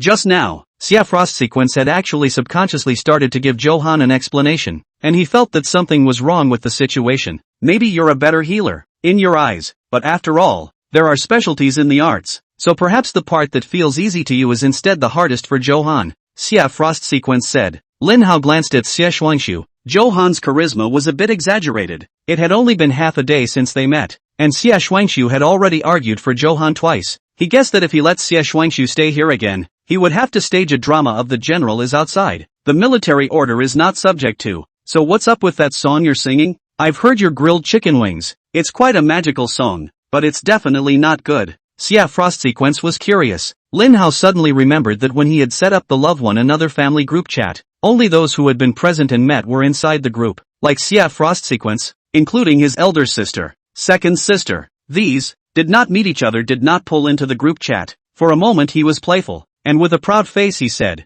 if my roast chicken wings aren't good, is there a good song in the world? Xia Finshu sneered disdainfully. It's not even if you don't study well. You don't even know what songs are good? Songs like the one released yesterday that you can't go back to are great, but my favorite is still the freelance musician, the big city ho blogger on Poxmark. One of his songs, River City, directly led to the development of tourism in River City. And what do I use to keep you as well as want to love the world so much? Including the fact that the back of it also gave our country such an imposing Guanghan Palace breaking song as a gratuitous donation. Too bad about that blogger's sister. Ugh, it's been so long since I've heard him release a new song. He must still be suffering from the pain of losing his sister. Look at the way people feel about their sisters, and then look at you, and tell me if you've become perverted. Listen to the songs people write and then listen to your baked chicken wings. Do you realize the difference between people? You don't like to spoil your daughter, do you? I favor. Please bookmark sad face. Don't even spoil your daughter, do you? I favor. Chapter 149. After Xia Shuangsu's affirmation, listening to the words in Xia Frost Order's heart, Lin Hao snickered in his mind, but he still belittled it. It can't be, can it? I've seen that blogger too and he doesn't even show his face. Usually the ones who don't show their faces are ugly. The kind of ugly that beauty can't save them. Xia Frost Sequence disgruntledly slapped the armrest box behind the gear handle. Who said he didn't show his face? He's just wearing a mask. Eyes are the windows to the soul. And just by looking at those eyes, I knew he must be handsome. Besides, he's so talented. Does it even matter what he looks like? Why did Grandpa introduce me to someone as shallow as you? Lin Hao nodded his head repeatedly, listening to these words from Xia Shuangshu. He instantly felt that Xia Shuangshu was much more obedient. He wrote 2 songs for his sister, and he was pretty close to his sister when he made the video. What gives you the right to say he's in a good relationship with his sister? But you're questioning my relationship with my sister? Xia Finshu snorted. Just listen to the songs he writes and you'll know how deep his love for his sister is. Look at you again. Those who don't know would think that Lin Qingye is your child bride. The moment he heard child bride, Lin Hao's heart suddenly plopped, and his cheeks could not help but begin to blush. You know you're shy now, don't you? Male and female friends aren't this close, let alone you're still just brother and sister. Lin Hao shrugged it off. So in that case, do you prefer the blogger Big City Small Hao or the blogger Hao Han Yuzhou? Vast Yuzhou is the name of Johan's pimple mark, and after he sang that song at the barbecue stand yesterday, he was in his room re-recording the video to upload it to his pimple mark number. He had swiped Johan's video during the morning class, but because the heat had been stolen by him, Johan's acne mark number had only gone up by 100,000 or so followers. On the contrary, his Big City Coho account has already surpassed 13 million followers. Johan's video below. A lot of fans have been leaving messages shouting husband, handsome. Johan also enthusiastically replied to some fans thank you. Lin Hao curiously clicked in to see what was so special about the fans who replied. Almost all of those fan postings are of tits and legs. So, he worked all morning, except for sleeping. He gave those fans points to report them to rub it in, but he was exhausted. Xia Frost Sequence did not think twice. Then it must be the Big City Small Ho blogger. Johan is still a bit behind Oshiro Koho. Both the mood and depth of the song still need to be polished, and he's making a video that's too showy. Unlike the Oshiro Koho blogger, who makes a point of wearing a mask in order to keep us focused on his song. Ugh. I don't know when I'll be able to hear a new song from the Oshiro Koho blogger. Lin Hao raised an eyebrow. This is simple. I'll ask him to release a new song tomorrow. Won't that be enough? He was planning to go to Jiangcheng University tomorrow to talk to the president about the joint release of the video, and that Inari song should be released tomorrow. Xia Frost Order's eyes instantly lit up. You know blogger Oshiro Koho? Is he handsome? To tell you the truth, I also came to Jiangcheng because I wanted to see the Jiangcheng and Big City Shaohao song. Lin Hao rolled his eyes, having just said that he didn't care what he looked like and focused on his work. Ha! Woman, the looks are nothing more than a mediocre beauty. I can't say that I look better than Panin. I can only say that I am the best in the world. But he's also quite perverted towards his sister, even holding her hand at night to sleep together. Lin Hao said, the shadow of bullying can affect a person for the rest of their life. He was doing that to help his sister get out of her heart. Xia Frost Sequence retorted. He even took his sister to the hot tub pool to see her in her bathing suit. He was doing that to relieve his sister's stress. What about the fact that he often carries his sister in his arms like I just did, and often holds her sister's hand? That's intimacy between him and his sister. Not like a pervert like you. Lin Hao nodded thoughtfully. After Xie Shuangsu's affirmation, what he and Cheng Yi had done was indeed innocent. Now that he was looking at Xie Frost Sequence again, he couldn't help but feel that it was much more adorable. Finally arriving at his destination, Lin Hao stopped the car and headed to the supermarket first to make purchases. It had been 4 days since they had come to see Nianqiu's senior sister, and now they could only live on the money that Li Nianqiu had earned from her part-time job in the beginning. When they were tricked into coming here earlier, they said that they would find Auntie Lu Xiang a job as a courier and delivery person, but they hadn't started making arrangements yet. Going to the property in a bit to see if I can insert a security guard or something easy here. Aren't you going to the doctor? Instead of going to the hospital, you came to the supermarket? You really did want to skip class? Xia Frost Order asked. She paused. How about if you can introduce me to the Oshiro Koho blogger? I'll pretend I didn't see what happened today. Don't you know that the Oshiro Koho blogger hates snitches in his life? Lin Hao said. Xia Finchua skimmed her mouth and muttered in a small voice, then you even snitched on Grandpa this morning. It's not that you won't be allowed to meet. When the time is right,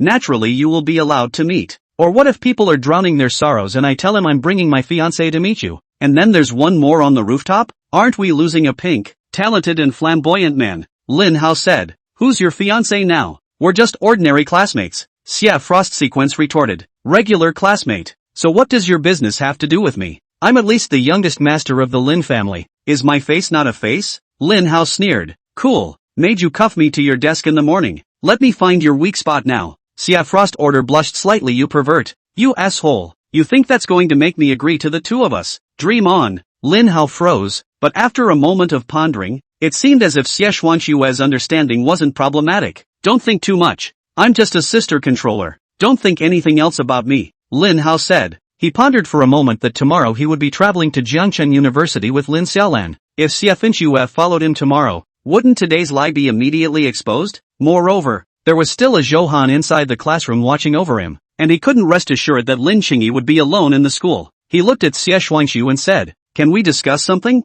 I'm going out tomorrow. How about you stay with Qingyi at school tomorrow and don't let Zhouhan get close, but don't talk to Chahan either. My sister is a chatterbox and when she hears people talking around her, she wants to talk too.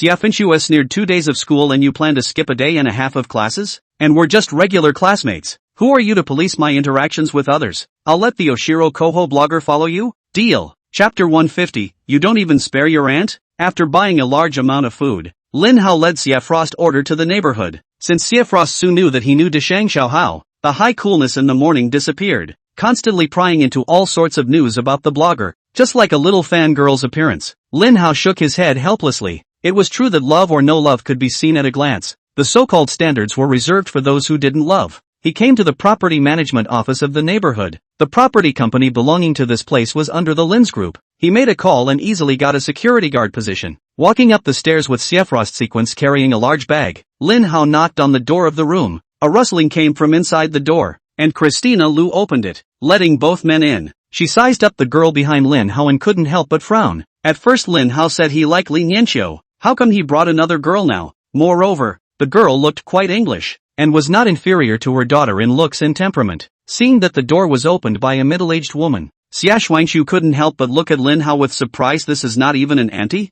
Xiang Lu looked at Lin Hao and inquired Xiao Hao. Who is she? Xia Frost orders snorted coldly. Auntie. I'm his. Before he finished his sentence, Lin Hao directly interrupted. She's the bodyguard my dad hired for me. As he spoke, he poked Xia Frost. Don't you have handcuffs and a throwing stick? Pull them out and show them to auntie. Although Xia Frost sequence was dissatisfied, she still took out her equipment from her back waist and proved her identity. Xiang Lu nodded and greeted. Have you guys eaten lunch? Do you want auntie to make you some snacks? Lin Hao organized the ingredients he bought and stuffed them into the fridge. Auntie, just don't bother. Earlier when you were asked to move with Nianqiu senpai, didn't you say at the time that you had a job for you? I looked over there and it's too far from here. Location. Xiao Hao. Auntie doesn't mind the distance. It's good to have a job. Christina Liu interjected. Auntie, I've been busy with this for the past few days. I've already found you a new job as a security guard in our neighborhood. On a daily basis it's just sitting in the security booth. And if someone doesn't have their access card with them, just open the door for them. I just went to the security booth,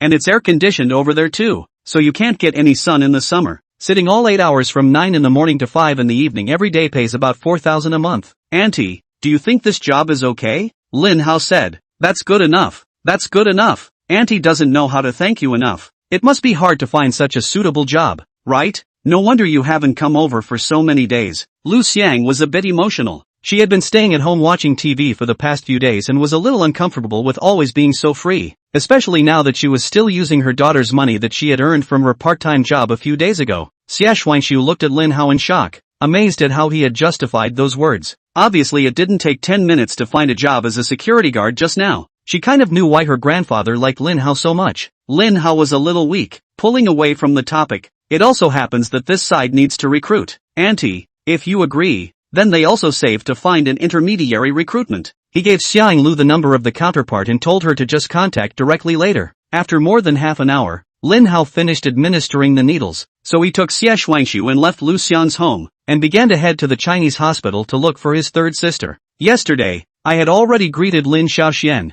the third sister, and came over today to check on her health. It was obvious that he could have treated himself, but Mom had to make him make a trip to the third sister. The third sister also threatened him with a rumor that he was having a hard time if he didn't come. What kind of disease did that auntie just have? Xia Frost order was curious. Cancer, but it's suppressed now. I guess it's almost until the end of the college entrance exams, so I'll be almost done with some Chinese medicine by then. Lin Hao said. You would be so kind? Xia Frost order was a bit incredulous. During the earlier acupuncture session, she had asked Xiang Lu quite a few things about Lin Hao, and Xiang Lu was full of praise for Lin Hao, because her daughter is the school beauty of our school. Lin Hao said casually, Ugh, you're not just a pervert, you're also a scumbag. Xia Frost sequence angrily gritted her teeth. She had just improved her impression of Lin Hao just a little bit, and it instantly dissipated at this moment. The vehicle was parked at the main entrance of the Chinese Medicine Hospital, and Lin Hao walked directly in the direction of the Hua Tuo Pavilion. Lin Xiaoxian sat sideways on an ancient tan parapet, holding an ancient medical book in one hand and gently rocking a small national-style fan in the other.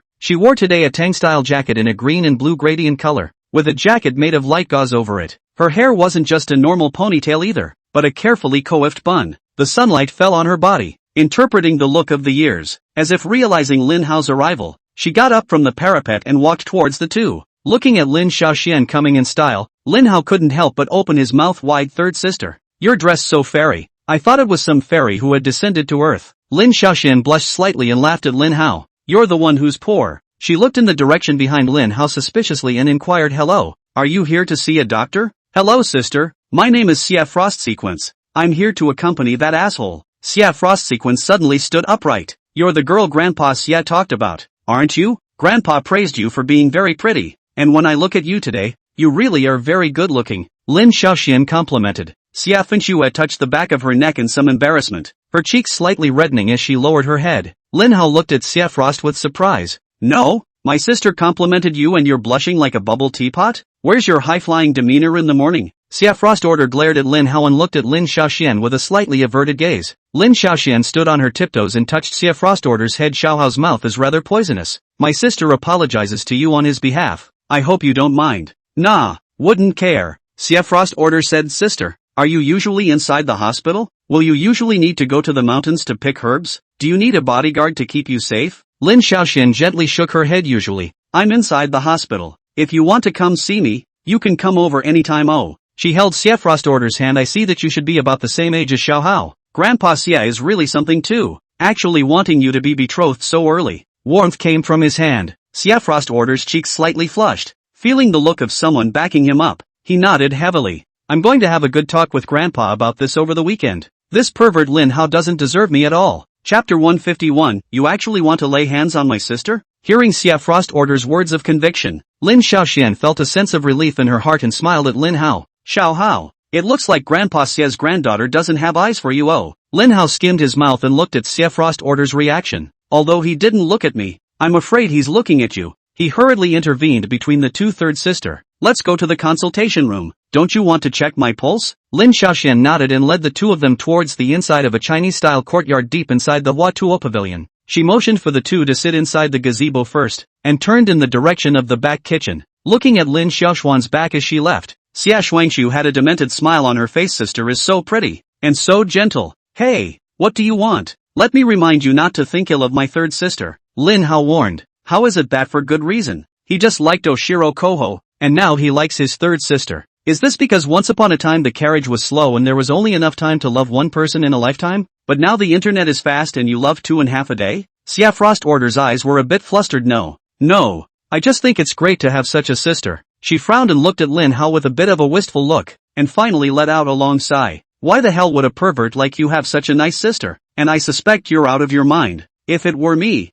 I'd definitely be a staunch cis controller. Lin Hao looked in the direction that Lin Xiaoxian had left. Lin Qingyi was now slightly tender compared to Lin Xiaoxian, and her temperament was still a little bit worse, but she was fragrant and soft and easy to push over, and she would still be pampered and would still call out sweetly to her brother. Waiting for another year or two. Fully grown, absolutely better looking than Lin Xiaoxian. As soon as he thought of this, he shook his head violently. How was it that the inside of his mind was full of thoughts of kinship gone bad, and that he had actually picked between Lin Xiaoxian and Lin Qingyi? The son is not me, and he knows the joys of the Department of Nurture. He sighed softly. Not long after, Lin Xiaoxian arrived in front of the two with a wooden tray. Inside the wooden tray was a casserole with a rich aroma. There was also an embroidered silk handkerchief on top of the tray as well as a plain white towel. Lin Xiaoxian handed Lin Hao the handkerchief and then the towel to Xia Frost.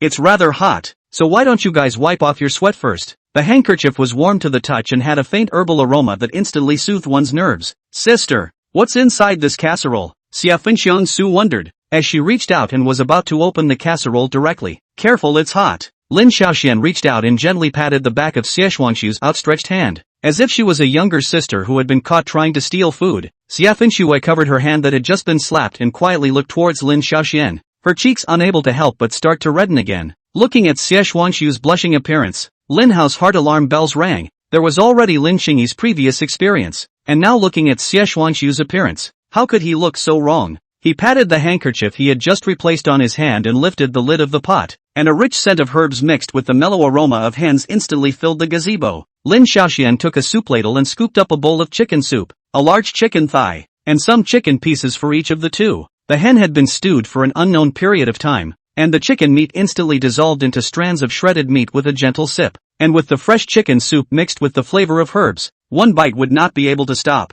Third sister, how long have you been stewing this chicken soup? Lin Hao carefully chucked his bowl into Lin Xiaoxuan's. Lin Xiaoxian froze for a moment and looked at Lin Hao with stars twinkling in her eyes. If you like it, sister can stew it for you every day. Lin Hao shook his head. Ginseng is not a radish. If I eat it every day, I'll have a nosebleed in less than 3 days. The three of them shared a pot of chicken soup, and within half an hour, it had been consumed. Lin Xiaoxian looked at the two of them having eaten their fill. She pulled out a brand new handkerchief from her bosom and came to Lin Hao's side. She pressed one hand on Lin Hao's shoulder and leaned over slightly to help Lin Hao wipe the oil stains from the corner of his mouth. A strand of broken hair fell from her temples, glowing in the sunlight and swaying slightly with the breeze. With such an intimate gesture, Lin Hao was surprised and turned his head to look at Lin Xiaoxian. The upper part of the jacket Lin Xiaoxian wore was in a general style similar to a bustier. Lin Hao blushed slightly and instantly turned back. Third sister, I'm not a kid anymore. I'll just do it myself. Lin Xiaoxian covered her chest and slowly got up, taking a deep breath. She rubbed Lin Hao's head again. When sister comes back,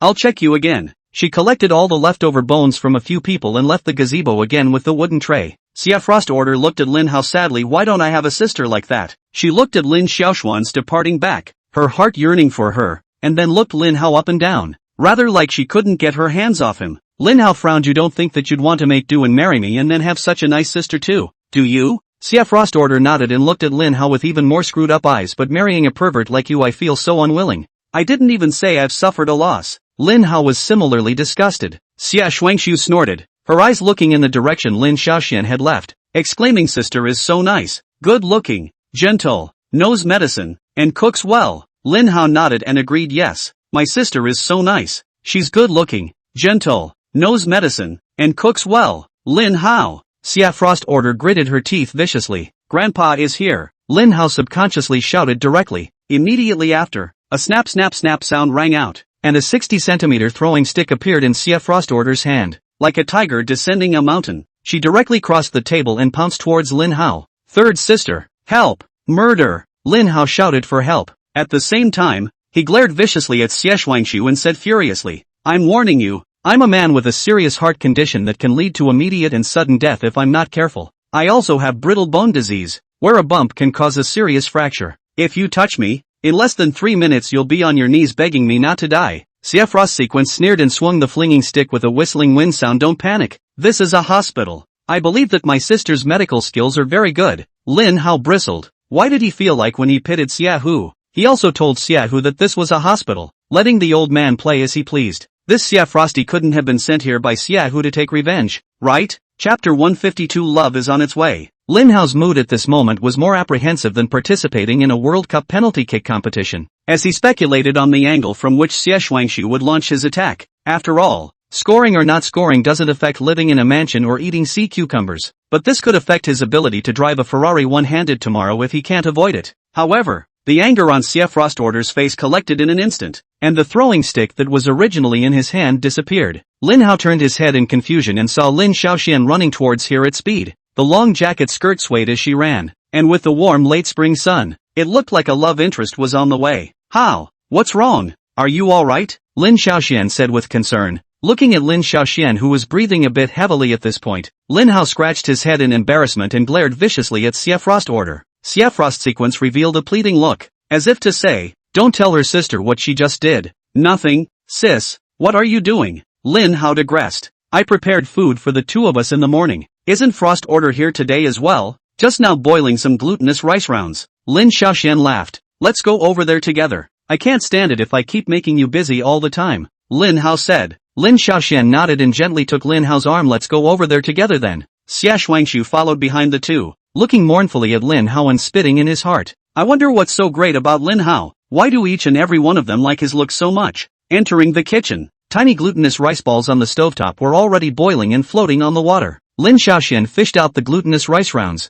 passed them through the ice water, and placed them on top of the prepared roasted fairy grass, topped with honey brown sugar water, sprinkled with peach blossom petals that she had personally picked and cleaned this morning, and garnished with 2 mint leaves. An exquisite dessert was made. She glanced at Lin Hao, pulled out black sesame seeds and tweezers, and in the 2 glutinous rice rounds in the very center, she decorated a man and a woman with sesame seeds and peach blossom petals to create 2 white and chubby dumplings. As for the one for Xia Frost Sequence, it was simply decorated with sesame seeds to form a large family of gnocchi. Third sister, you've made this so exquisite that I don't even want to eat it. Lin Hao said helplessly. Yes, sister, all the ones you made are too cute. Xia Frost Sequence had a look of delight on her face. She looked at the dessert in her hand and then at Lin Hao, and the tangled look on her face increased. After eating dessert, Lin Xiaoxian began to take Lin Hao's pulse, and in just 5 minutes, she came to the conclusion that Lin Hao wasn't sick. Lin Hao looked at the time and realized that there was still some time left before school ended, and Xia Shuangshu still clearly looked like she didn't want to leave. So the three of them sat together inside the gazebo and chatted casually without a word. Lin Hao suddenly remembered that Lin Xiaoxian happened to be present when Zhou Han wanted to treat the old man. It was just that this would lift Lin Xiaoxuan's wound, and he hesitated for a moment. Xia Frost Sequence was talking about the acne mark blogger again. She showed off to Lin Xiaoxian's sister. Do you like the big city Xiaohao blogger? Lin Xiaoxian blushed slightly as she looked over at Lin Hao and gently nodded. I'll let you in on a secret. The blogger is releasing a new song tomorrow, she exclaimed. Lin Xiaoxian gave Lin Hao another puzzled look, only to see Lin Hao faintly shake his head. She knew that Lin Hao hadn't told Xia Frost Sequence that he was the big city little Hao blogger. Really? We can have one more song in the single song cycle by then. Lin Xiaoxian laughed. Yeah, Lin Hao told me. If he lies about the military, I'll click him. Xia Frost Order said, sister, if he bullies you in the future, I'll help you teach him a lesson. Lin Hao raised an eyebrow and laughed. Do you think I'll give you this opportunity? How could I possibly bully my third sister? Lin Xiaoxian rested her cheeks on one hand, a slight carelessness on her expression as she curiously said, Xiao Hao, you've written so many songs for your little sister, and yesterday you wrote a song for your fourth sister. When will it be my turn? Still don't let him write songs, just his grilled chicken wings. I like to eat at that level, Xia Frost Sequence said with a look of disgust. Just like that I will. Sister Goddess. I like it so much, she sang, mimicking Lin Hao's tone. Lin Hao applauded continuously. Was this still the same Xia Frost Sequence that he had seen in the morning that was so high and cold that she couldn't move without some kind of shameful PY? He kind of knew. The original in front of the people who really like. There is no such thing as a slow burn. Like a person's eyes cannot be hidden. You're stealing from the master and learning from him, and you've even become a master. Lin Hao exclaimed. Xia Shuangshu looked at Lin Xiaoxian with some embarrassment, only to see that Lin Xiaoxian was also applauding and looking at her with a beaming smile. Xia Frost Order was now very glad that people didn't grow tails like puppies, otherwise she would have been unable to restrain herself from wagging right now. Lin Hao turned his head to look at Lin Xiaoxian, the afternoon sunlight shining obliquely on her body, flooding her with a warm yellow halo. A strand in her hair swayed slightly with the gentle spring breeze, looking as if a god had fallen to earth as a young girl. Lin Xiaoxian seemed to have noticed Lin Hao's gaze,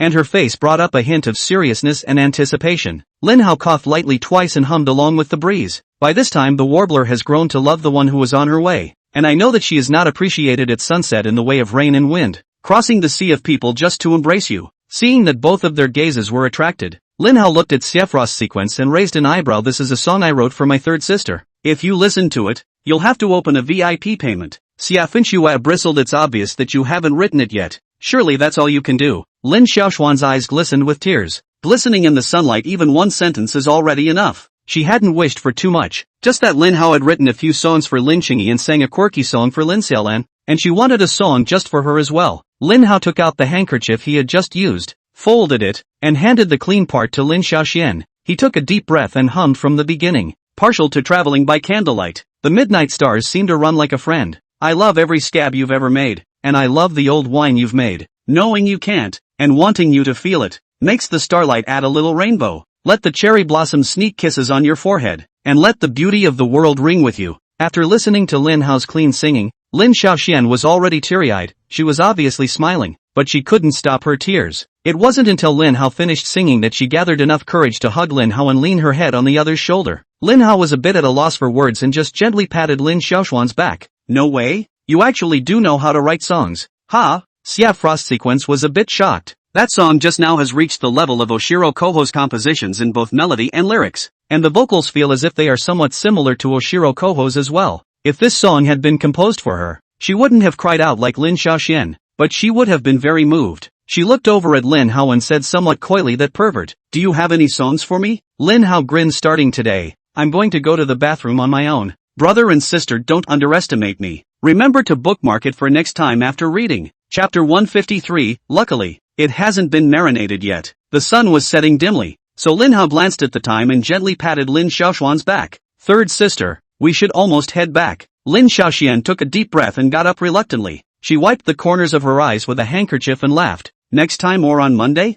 It should be around this time too. I'll record the song and send it to you when I get back, Lin Hao said. Aha. Lin Xiaoxian nodded and sent the two of them away from the Huatua pavilion. As she was saying goodbye, she hugged Lin Hao deeply again. Looking at Xia Frost Order's expectant gaze, He also politely gave her a ceremonial hug. The car on the way back. Wow, sister is really too wonderful. It feels like I smell like my sister right now too. How often do you visit your sister? Xia Frost Order asked. Once a week, Lin Hao said. He was now somewhat glad that Master Xia had let Xia Shuangsu clock in beside him, or else looking at Xia Shuangsu, it was estimated that he would have to go to her third sister every day at that time. I'm warning you, my third sister likes boys, so don't think anything untoward of her. He paused and added, and don't you think anything untoward of me. She's just my sister, and there's no such thing as a bride price for a sister. Xia Frost Order looked at Lin Hao and gently shook her head with your wimpy character. You shouldn't fantasize, and I just simply like pretty sisters. I don't have the nasty thoughts inside your head. She let out a long sigh, her eyes looking straight ahead of the road, as if she was caught up in a reminiscent look. When I was little, I was super jealous of the girls who dressed up at other people's houses, but I have to train with Uncle Xiaohu every day. Uncle Shehu says all that stuff is too troublesome and it's easy to hurt yourself. She touched her short ear-length hair before I graduated from elementary school. My hair was still cut by Uncle Xiaohu. Every time I cut it, it's super short, like a boy. Lin Hao glanced at Xia Frost Sequence, who seemed to be a victim of Xiaohu's education. He joked, I don't suppose you've ever been to an elementary school reunion then? It's exciting to think that a good brother has turned into a great beauty like you after not seeing him for a few years. There's nothing but yellow waste inside your brain, Xia Frost Sequence said in dissatisfaction. No, Lin Hao said with a straight face. Xia Frost Sequence took a deep breath and resumed her usual high-strung appearance. After spending an afternoon together, she now knew that Lin Hao was just a dude with a head full of yellow waste and a mouth full of flowers. Suddenly silent in the atmosphere, Lin Hao took advantage of looking in the rearview mirror to take another look at Xia Frost Sequence. He knew exactly what was going on with Xia Funshue's attitude towards his third sister. Xia Frost Sequence herself likes cute things, but the subtle influence of her family's education makes her think that it's wrong to like those things. So she leans towards a neutral style in her own dressing to make it easier to move around mainly. But she still yearns when she sees a well-dressed girl. Lin Hao stroked his not-yet-grown beard and inquired, what about Aunt Yu Jing? Didn't she accompany you when you were little? She was abroad at that time. Xia Frost Sequence replied. Lin Hao nodded inside lightly. Standing in Xia Frost Sequence's age group, she has no way of controlling her own life, and she has no way of seeing through the fog of homeschooling. It's like why adults aren't picky eaters. When kids grow up and buy groceries and cook for themselves, they learn that adults simply won't buy anything they don't like. He also knew why Xie Shuangxue had a bad attitude towards himself. Xia Frost Sequence was raised as a tomboy by Xiaohu since she was a child, and suddenly one day she was asked to go on a blind date with another tomboy, and to hold two for 3 years. Who was able to accept it so calmly? Back at school, just as the bell rang for the end of the school day, Lin Chang also saw Lin Hao standing in the doorway and jumped directly into his arms with her small school bag. Lin Hao raised an eyebrow at Xia Frost Order, seemingly in a show-off mode.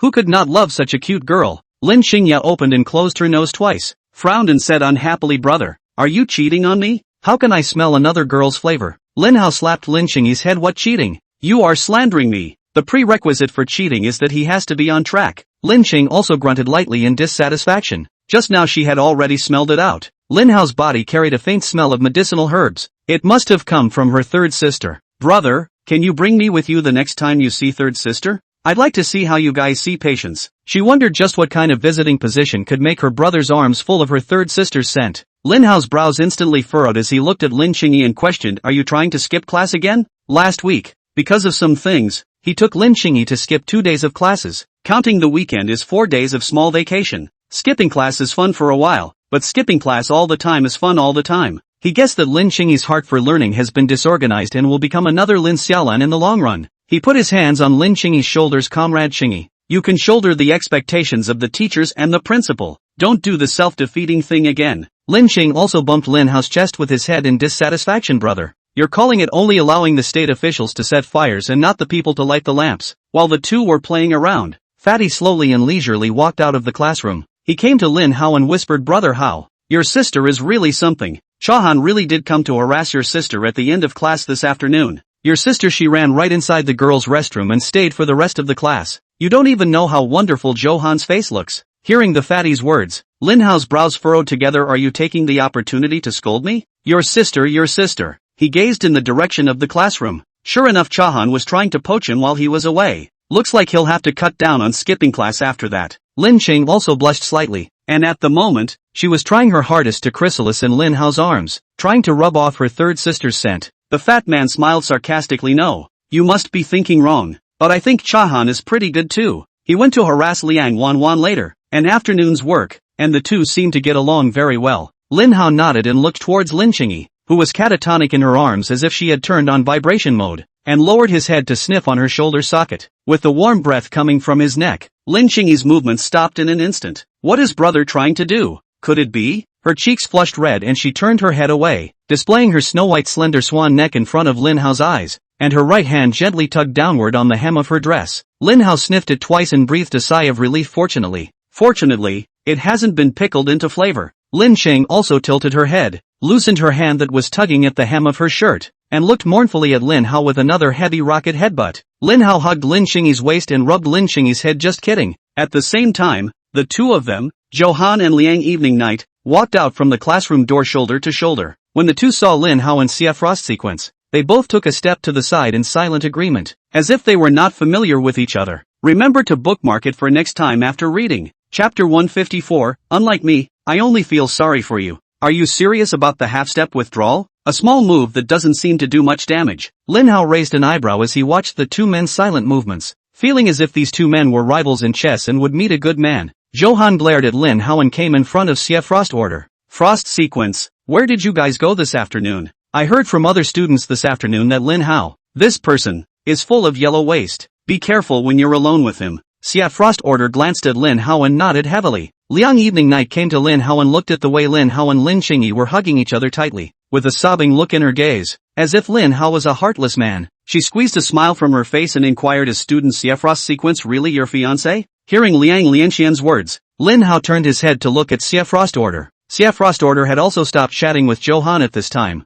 her eyes looking over, wanting to know how Lin Hao had answered. Lin Hao shook his head and said with a smile, of course not. She's my sister-in-law. Xia Shuangxiu's cheeks turned red with the naked eye as she said angrily, Lin Hao. Lin Hao gave a thumbs up to Xia Shuangxiu. Don't worry. I won't tell Grandpa about your openly practicing Hao Dao and secretly doing things in the dark. Xia Frost order snorted coldly and pulled out the throwing stick again. Shy is shy. Let's talk things over. Don't get angry and irritated, okay? Don't worry. I have a mouth like the waist of cotton pants, but if you hit me today, I'll go cry to my grandpa tomorrow. You're a big man. How can you be such a scoundrel? Xia Frost sequence's chest rose and fell violently, silently putting away the flinging stick. Cover it up. Don't take someone's eyes off, Lin Hao said as he nudged in Johan's direction. Xia Frost order looked in the direction of Lin Hao's nuzzle suspiciously, and noticed that Johan's gaze was flustered for a split second, and her brows couldn't help but furrow. Liang Lianxian looked at the farce in front of her and said to Lin Hao, I know that you might have a family union, but Mr. Lin Hao, this is no longer the feudal period, and I hope you will pursue your own happiness instead of being at the mercy of your family. They only have eyes for profit and don't care if you live as well as you should or not. Unlike me, I'd only be heartbroken. Lin Hao had goosebumps all over his body as he listened to Liang Evening's words. He looked at Xie Shuangsu and laughed. See, she doesn't even think you're good enough for me. I'll only be aggravated if I'm with you. Liang Evening Night looked at the eyes of Xie Frost order looking over and shivered. Student Lin Hao, I'll leave first. Lin Hao patted Lin Qingyi's head and said in a warm voice, let's go as well. It's been a long time since we've seen senior sister Nianxiu. On the way to Li Nianxiu's home, since Johan was also in the same neighborhood, he had been following Xie Frost sequence around, talking about some topics on the military. Xie Frost order stepped out of her earlier emotions, her gaze sizing up Johan and then looking at Lin Hao, who was clasping his fingers with Lin Qingyi in front of him. She couldn't help but shake her head slightly at the comparison. Entering Li Nianxiu's home, Lu Xiang had already prepared a meal waiting for Lin Hao and the others to arrive. When she saw the meal on the table, Li Nianxiu knew that the two would be coming for dinner today. She complained with a beaming smile on her face, you guys finally came to eat. I didn't have any meat to eat the other day. Every day you just know how to eat meat. Look at how fat you've gotten, Lu Xiang said without a good mood. Slightly I don't listen. Li Nianxiu chucked a chopstick of meat and hummed softly, appearing to be in a good mood. Xia Fenxiangsu shot a glance at Li Nianxiu and then looked at Lin Hao. Originally, he thought that his daughter being a schoolgirl was just a joke, but he didn't realize that Lin Hao was really running after other people's daughters. At the dinner table, Lin Qingyi was very busy at this time. Originally, I only had to follow Li Nianxiu's recipes, but now I have to add another one from Xia Frost sequence. She couldn't stop her mouth from bearing her food, and her bowl was piled high with a full meal inside, until at the end of the meal, she looked at the bowl of food in aggravation and then looked at Lin Hao. Brother, I can't finish it. Lin Hao was a bit helpless. Auntie's cooking is delicious though, and no one is grabbing it from you, so why are you hoarding it in the bowl? With a disgusted look, he picked up the meat wrapped in rice grains in Lin Qingyi's bowl and ate it. Just a little bit for you. Lin Qingyi tilted her head, smiling as she watched her brother's mouth ramble on, but his body was honestly finishing all the food. At the end of dinner, Lin Chang also held Li Nianqiu's hand and hurriedly headed to the middle of the study. Li Nianqiu's cheeks flushed red, and her gaze looked at Lin Hao as if seeking help. Looking at Li Nianqiu's expression, Lin Hao looked at Lin Qingyi and curiously said, "Qingyi, are you guys really studying in there?" Lin Qing also nodded. "Brother, don't worry, we're definitely studying." Li Nianqiu skimmed her mouth. "Studying is studying, it's just that the things she learns are a little less serious." Looking at Lin Qingyi's confident appearance, Lin Hao always felt that there was a problem. Otherwise Lin Qingyi wouldn't have unlocked the door after entering the study. He shook his head and looked at Li Nianqiu, instructing, "I'm going out in a while. Qingyi will be in your hands." Li Nianqiu nodded and said sheepishly, "I will definitely supervise Qingyi's studies." Snapped the door to the study closed and was carefully locked. Lin Hao looked at Xie Frost. "Order, let's go. I'll take you out for a spin." At least the old man arranged a blind date for the two of us. No matter how much more it is necessary to have a meal, go shopping, and go through the process of a blind date. Xie Frost Order snorted coldly, but still silently followed behind Lin Hao. Lin Hao drove Xie Frost Order to the barbershop that he had been at in the beginning. "What did you bring me here for?" Xie Frost Sequence said suspiciously. "Of course I'm styling you. Since it's a blind date, we definitely need to be more formal." Lin Hao laughed. He paused. "Didn't you want a song written for you? If you can keep your eyes closed the whole time when you enter the barbershop, I can write you one then." Xie Frost Order remembered the song from the afternoon and felt a little tickled in her heart, but looking at Lin Hao's eyes, she always felt as if he was up to no good. She took a deep breath. "If you dare to do some weird behavior to me, I'll teach you a lesson even if you tell Grandpa. What else can I do to you that's weird? At most I'll bring you to your seat." Lin Hao said. "It can't be a song like going to the bathroom or baked chicken wings." Xie Frost Order admonished again. "Remember to bookmark it for next time after reading." Chapter 155. Why does this technique fluctuate so much? Xie Frost Order came behind Lin Hao and put both hands straight on his shoulders. "Alright, I've closed my eyes. Are you allergic to romance?" Lin Hao glanced at Xie Frost Order behind him, and was about to give her an exasperated laugh. He grabbed Xie Shuangshu's wrist and stood next to her, leading her slowly towards the store. The little girl at the front desk instantly raised a sweet smile on her face when she saw Lin Hao enter and remembered that this was the customer who had gotten a membership card from her in the first place. "This guest, did you come over today to get your hair washed?" Lin Hao looked at the receptionist girl's chest and nearly smothered himself thinking about her unprofessional maneuver. It was the perfect opportunity to test it out and see if she had improved her craft. Lin Hao brought Xie Frost Order to a seat on the side. "You sit here for a while first." He came to the front desk. "Girl, I want to give that girl hair extensions and a more handsome haircut. The hairdresser couldn't talk to her the whole time and I wanted to surprise her. And hurry up. You can have 2 more barbers. No less." The receptionist girl nodded, and immediately arranged for Xie Frost Sequence to have 3 vacant shopkeeper barbers. "In my case, wash my hair. She reckons it's going to take quite a while. Then I'll have some moxibustion. My shoulders happen to be a bit sore lately." "Do you operate the moxibustion?" Lin Hao asked. The front desk girl shook her head. "We have a professional to perform the moxibustion. Can't you learn? Why don't you have any motivation at all? When you learn, my shoulders will be sore then." Lin Hao teased. Looking at Lin Hao, who had changed his face so quickly, the receptionist girl couldn't help but cover her mouth and laugh lightly. She pointed to the second floor guest. "Our moxibustion is operated up there." Lin Hao followed the direction of the front desk girl's finger and saw a girl in a celadone cheongsam operating moxibustion for the other guests. The cheongsam fit on the girl's body, showing off her full and proud figure. "If you'd said that earlier, then I'd definitely have to support our traditional culture." Lin Hao laughed. He came to Xie Fenshua's side and took off his jacket and shoved it into her hands. "That's my jacket. Go ahead and put it on. It takes quite a while to do your hair, so don't sneak your eyes open in the middle of it." Xie Frost Order put on Lin Hao's jacket, touched her short, ear-length hair, and wondered, "Is there anything else I can do to style this short, ear-length hair? Then you should leave it alone. Hurry up and button up your jacket. Just trust the barber next." Lin Hao admonished. The 3 shopkeeper barbers came next to Xie Frost Sequence and began preparing to give her hair extensions. Xie Frost Order felt several hands ruffling her short hair and did not hear the sound of scissors. Her heart was relieved. It's already short, ear-length hair, and with another cut it's going to be similar to a boy's hair again. She reckoned that Lin Hao should have asked the hairdresser to do a hair coloring for her. She was a little excited. She had never tried to color her hair before.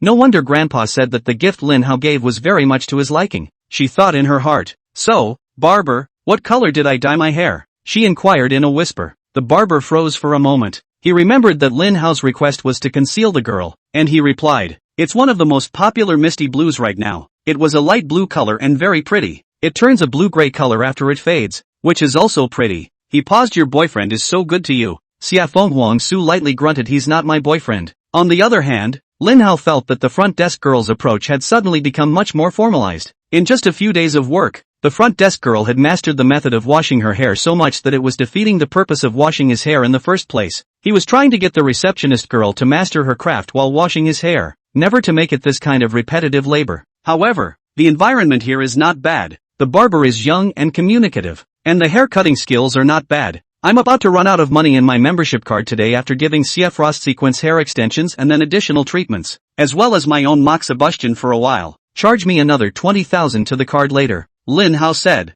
As soon as the words were out of his mouth, he felt a soft thickness slam down on him, weighing him down. It's true that this person just doesn't stand up to compliments, and he's proud all of a sudden, isn't he? The effort of washing his hair, along with a head massage, had taken him over half an hour, and he had never felt his head so clean. The front desk girl's shampooing technique still needs to be strengthened, and the front of her clothes are actually soaked. Lin Hao sighed lightly. It's not easy to fight workers. They don't even know how long they've been learning, but they don't even know how to wash their hair. It seems that in the future, they really have to come and take care of her business more often. After washing his face, he charged up at the front desk, and the store went through another awkward celebratory ritual, but Lin Hao had gotten used to it. After all, how much more embarrassing could it be than Chicken Wing Brother? Coming to the second floor, Lin Hao took off his shirt and lay down on the table specialized in moxibustion. The girl in the Celadon Chongsam sat directly in front of him, probing and roasting acupuncture points on Lin Hao's back with lit moxifloss. The accuracy of the acupuncture points is not to be mentioned,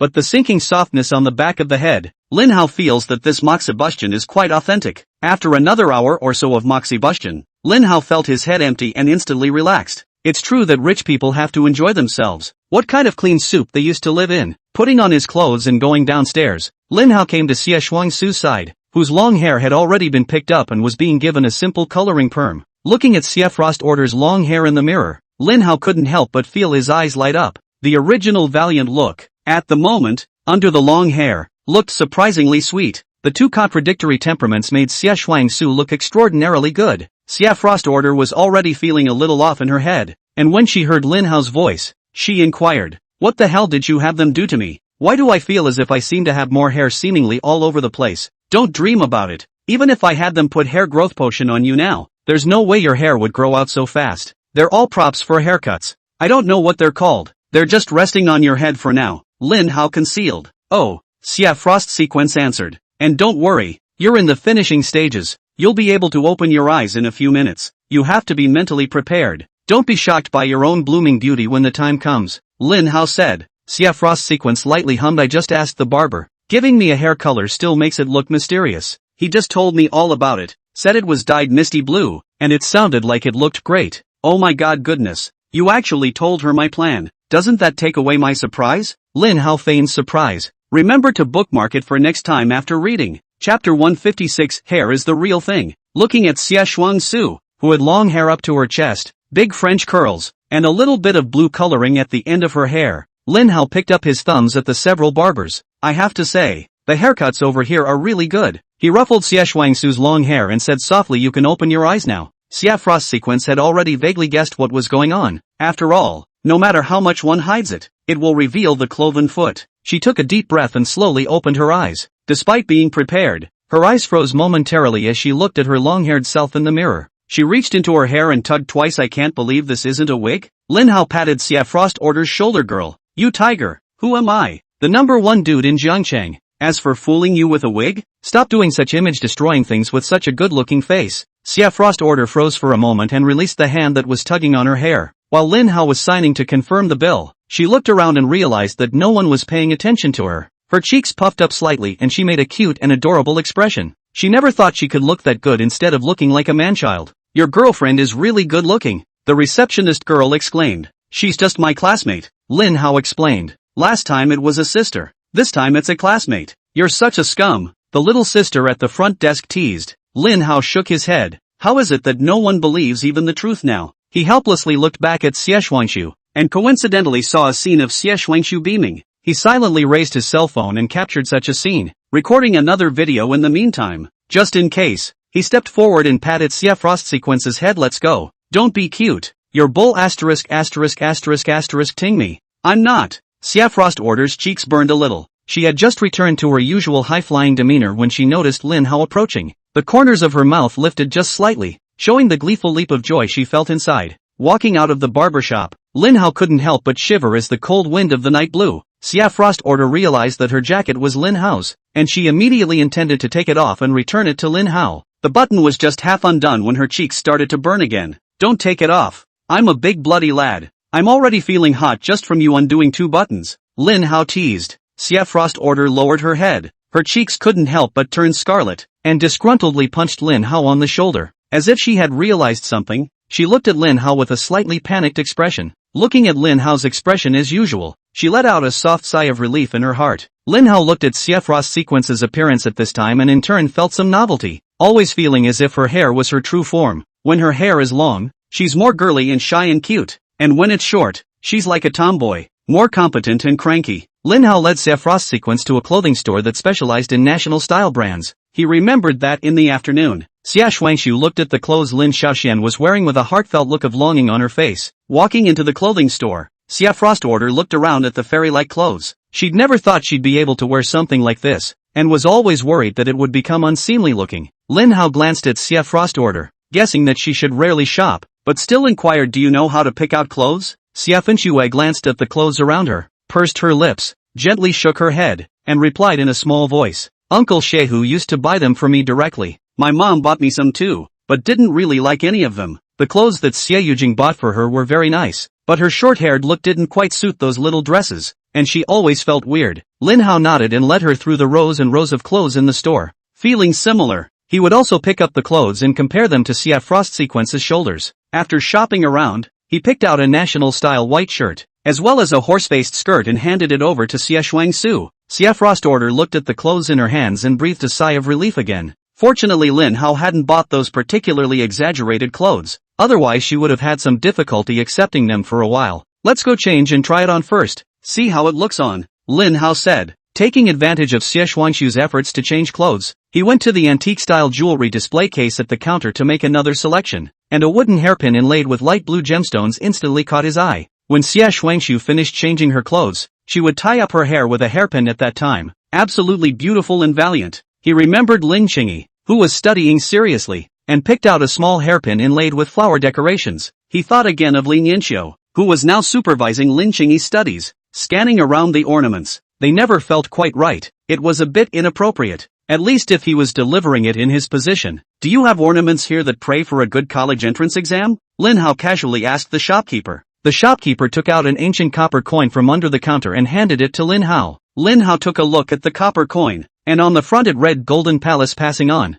and on the back it read Lord Rini. This is auspicious spending money. Like the Golden Palace passing on the crown is a reference to the ancient time when the emperor summoned the lifters after the imperial examinations. The shopkeeper introduced. Lin Hao nodded. Help me make it into a pendant. After saying that, he glanced in the direction of the changing room, and Xia Shuangshu was slowly walking out of the changing room at that moment. Years of training for life. She stood straight, and with her horse-faced skirt and old-fashioned white shirt, she cut both men and women. She slowly walked up to Lin Hao's body, ruffled the broken hair around her ears, and cautiously inquired, how is it? These nice clothes look strange on me, don't they? I think we still need to listen to Grandpa and put holding 2 and 3 years on the agenda sooner. Lin Hao joked. Xia Frost Order's cheeks flushed red as she lowered her head and pounded her fist on Lin Hao's chest in embarrassment. She remembered something and hastily retracted her hand. Looking at Lin Hao's uninjured appearance, she let out another sigh of relief. Turn around first, there's a gift for you, Lin Hao said. He took out a wooden hairpin and began to put Xie Shuangsu's hair up in the manner that the shopkeeper had just taught him. Due to his unskillful technique, he also poked Xie Shuangsu's brain several times. Looking at the neatly combed hair bun, Lin Hao nodded with satisfaction. Turn around again for me to see. Well, was it good? Xia Frost Order looked slightly nervous. Nice package, sister, Lin Hao laughed. Remember to bookmark it for next time after reading. Chapter 157, You Don't Always Like What You're Good At. Leaving the National Wind Clothing Hall, Xia Frost Sequence's mood was much higher. She looked up carefully at Lin Hao, then at the clothes and skirt she was wearing, and couldn't help but nod her head. Scumbag is what he is. He just knows how to please a girl, she thought in her mind. Lin Hao then took Xia Frost Sequence to some other women's clothing stores. Although Xia Frost Sequence had a good figure, it had to be said that her height was just a bit too tall. The advantage was that it was extraordinarily eye-catching in stockings, but the disadvantage was that in short skirts she had to cover the underside of the hem all the time. Nope, that doesn't seem to be a drawback either. After shopping for a while and buying a few sets of regular clothes for Frost order, Lin Hao looked at the time. It was already close to 9 in the evening. Come on, it's almost time to go home. Don't forget what you promised me, Lin Hao said.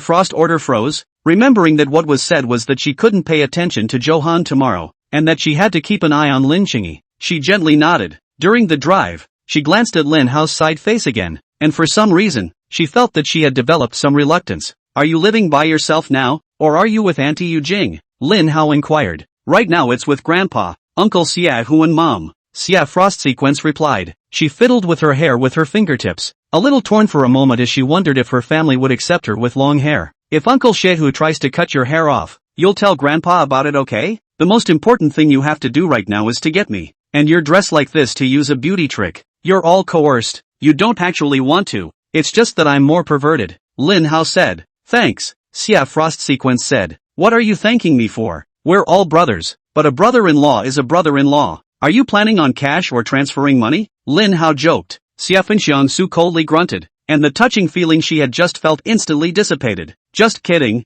You're angry again. But you're much cuter like this now, Lin Hao said casually. Frost order did not continue to speak, tilting her head to look out the car window, complimenting her on her cuteness and all. No one had ever said that before. She was silent for a long time and looked at Lin Hao and inquired, don't you hate me? I did something so excessive? Lin Hao pulled out a tissue, twisted it into a long strip, put it to his mouth and sucked on it. Luckily I know that you were brought up by Uncle Xiaohu, or else I would have made sure that you would have seen the power of Jiangcheng Ip Man today. The vehicle sped away. Approaching Jiangcheng High School, Lin Hao inquired, are you going to go up with me in a while, or are you going straight back?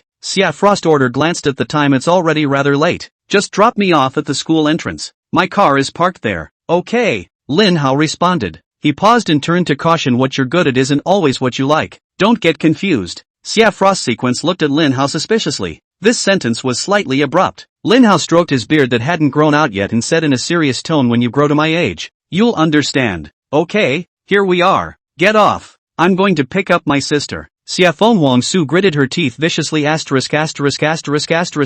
You pervert. She slammed the car door with a bang. You don't know to be gentle when you close the door. Lin Hao looked painfully at the car door that had been smashed a little. Arriving at Lin Yanxiu's home, Lin Qingyi and Lin Yanxiu had already been sitting on the sofa in the living room waiting for his arrival. Brother, what did you do at night? Why did you come back so late? Lin Qing also said in dissatisfaction. Lin Hao pulled out a small hairpin from his pocket, cupped Lin Qingyi's face, and helped her pin the hairpin on her head. With the warmth coming from her cheeks, Lin Qingyi's face instantly turned red, and the dissatisfaction she had just felt instantly dissipated. She hugged Lin Hao's waist and sniffed carefully. There's no other girls scent on the dress, and my brother didn't buy me the gift because he felt guilty about cheating. It seems that my brother is still thinking about me when he goes out at night, even though it's a bit late today, but forgive him alright. Lin Hao hugged the kangaroo like Lin Qingyi to Lin Yanxiu and took out a copper coin tied with a red thread from his pocket. Here's a present for you. I think this one is called auspicious spending, and the meaning on it is to bless you with a gold medal. Lin Yanxiu froze for a moment,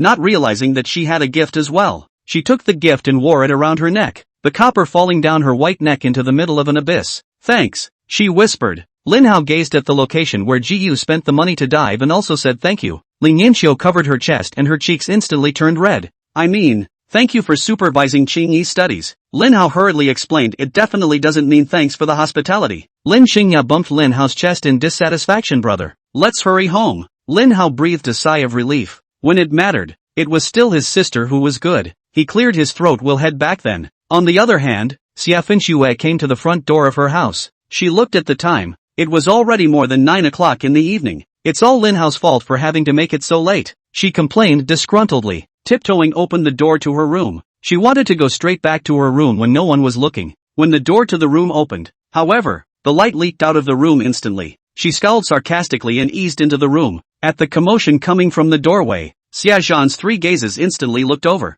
However, when they saw the long-haired Frost Sequence, several people froze for a moment. Frost Sequence was also a bit shy, standing quietly in front of the 3, her head lowered as she fiddled with her hair. Xia Yujing rushed forward and walked around Xia Shuangsu twice. Looking at her daughter's appearance at this moment, she couldn't stop nodding and laughing lightly. She bought her daughter a lot of cute dresses and little skirts just so she could be more like a girl. He himself had tried for years without success, but instead Lin Hao had changed it in a single day. Frost order. How was your impression of Hao when you saw him today? She asked with a smile. He's just a perverted asshole. Xia Frost Sequence grunted lightly. Xia Hu frowned. You have such long hair. I don't know how much time it will take to organize it every day when the time comes. It'll be a pain in the ass to clean up when the training sticks to something, so I think it's better to cut it short. It's so nice to be fresh and clean like before. Xia Fenxian pursed her lips and suddenly remembered what Lin Hao had said to her. She looked at Xia Zhan and said, Grandpa, Lin Hao and I said he likes girls with long hair. The dress and this haircut. He picked them out for me. Actually, I don't like it either. He made me do it. Just as Xia Zhan was pondering, he received a message on his cell phone. When he opened it, it was from Lin Hao. A video of Xia Frost Sequence beaming in the mirror at the barbershop. Grandpa, isn't Frost Order cute? But don't cut her hair. It cost me a lot of pocket money. I got late today buying clothes and doing Frost Sort's hair, so she should be home safely by now, right? Xia Zhan looked at Lin Hao's concern in his words, and felt that his grandson had landed, so his mood was suddenly very good. He raised his head to look at Xie Shuangshu, only to see that Xie Hu had already arrived in front of Xie Shuangshu with the scissors. He slammed a cane straight through adverse son. Stop it. Remember to bookmark it for next time after reading. Chapter 158. I haven't. After sending a message to Xie Zhan, Lin Hao picked up his guitar and headed to the bathroom to record a song, sending her the song he promised to record for Lin Xiaoxian. With that done, he briefly rinsed off and headed to the gaming room. Inside the gaming room, Lin Xiaolan hugged Lin Qingyi, and the two of them played together Please Don't Die. Although Lin Xiaolan was not as good as Lin Qingyi in terms of maneuvering, she also managed to get through each level without any danger. Chicken Wing, what are you waiting for? Why don't you pour your dear sister a drink? Lin Xiaolan ordered. Yes, brother Chicken Wing Bean, Lin Qing also said. After cooperating with Lin Xiaolan, she realized that this game was still quite fun. Thinking about the last time she played a game with Lin Hao, she couldn't help but give Lin Hao a mournful look. Lin Hao gritted his teeth in indignation. Do you believe me? I'll squeeze the chicken wings into juice and pour it in for you. Lin Xiaolan patted Lin Qingyi's stomach. Your brother personally squeezed the juice for you. When the time comes you have to drink it all. Lin Qing also thought for a moment about the flavor and texture of the chicken juicing, and his face crumpled into a frown. Lin Hao rubbed Lin Qingyi's head and laughed. I won't let you drink it. I'll pour it all in for your fourth sister. When the time comes, I'll hold her hands and feet down while you ride her and pinch her nose. Lin Xiaolan bristled. Can you guys discuss your plans behind my back? Lin Hao smiled and picked up the two men's cups in preparation to make them a drink. I'll have happy water with 482-year-old ice cubes. Lin Xiaolan said. Brother, I want freshly squeezed orange juice, and I'll add 4 small 82 ice cubes too. Lin Qing also said. Lin Hao sighed lightly. He had to hurry up and find a way to send Lin Xiaolan back earlier. Lin Qingyi had asked herself to peel shrimp for her at lunch today, and now she was asking herself to make her freshly squeezed orange juice, which was all brought down by Lin Xiaolan. After pouring drinks for the two, Lin Hao and the two shared a squeeze on the sofa. The odds were that he wouldn't be able to play this game at his level, but it was still fun to see the two work together. Lin Cheng also got out of Lin Xiaolan's arms and silently sat on Lin Hao's lap, and even grabbed one of Lin Hao's hands to cover her stomach. Xiao Hao, did you see Xia Frost Sequence today? Dad, but he said you're going to hold 2 in 3 years, ending a new level. Lin Xiaolan put down the handle and curiously said, after 3 years, I'm only a sophomore, right? I'm not even a graduate student yet. How am I going to give birth to this? Lin Hao straightened up and said, Dad is not educating us. Professional things should be left to the professionals. He looked at Lin Xiaolan and smiled wistfully. By the way, fourth sister, isn't it true that you're going to ask the principal to bail you out of graduate school tomorrow? And you'll be a graduate student in 3 years? Yeah, what's wrong? Lin Xiaolan subconsciously replied. She froze, her cheeks instantly turning red. She picked up the pillow on the couch and slammed it towards Lin Hao. Good you little Hao. How dare you try to backlash sister? Lin Hao quickly begged for forgiveness. I'm just saying that you were all graduate school then and could have gone to graduate school. It's not like I'm asking you to go to graduate school with me. I haven't gone to graduate school yet. Who says you can't graduate without a graduate student? Lin Xiaolan blushed and said. Then is there any video footage? Let's borrow one to talk, so I can study graduate students first. Lin Hao laughed. Brother is not allowed to look. Lin Qing also hugged the pillow. Little sister, join me in the battle. Let's beat this colorful batch head to death together. Lin Xiaolan had a pillow in one hand. Lin Hao directly turned around and fled out of the gaming room, coming to his own bed and hugging a pillow to fight back. After a good fight, all 3 of them lay on the bed exhausted. Lin Hao let go of the pillow and gently pinched Lin Qingyi's face. Is he still your dearest brother? He just hit so hard. Lin Chang also hugged Lin Hao's hand and gently bit it. She glanced at Lin Hao and spat her finger out again, kissing it on the tip. Lin Hao froze, looking at the wetness on his fingertips. He turned his head to Lin Xiaolan and wiped on the hem of Lin Xiaolan's pajamas. Hey, Ko-ho, I saw it all, Lin Xiaolan said in dissatisfaction. Lin Hao, act with such honor and integrity, Lin Hao said frankly. He patted Lin Qingyi's head. Tomorrow after I drop you off at school, I'll go to their school with fourth sister. I talked to Xia Frostorder and asked her to help me take good care of you tomorrow, so you won't have to hide inside the toilet. By the time the fragrant, soft sister is marinated and flavored by the toilet, she won't be wanted. Lin Qing also grunted lightly. It's not going to be pickled in the toilet for flavor. But brother, I also want to go inside the college campus and hang out. I'll definitely be more motivated to study if I visit a college campus early. Then you might as well leave the other students a little chance. Lin Hao laughed. Under the supervision of my teacher Lin, you definitely won't be allowed to skip class. Lin Xiaolan nodded and urged little sister, make sure you study hard. It's enough to have one in our family who can't get into college.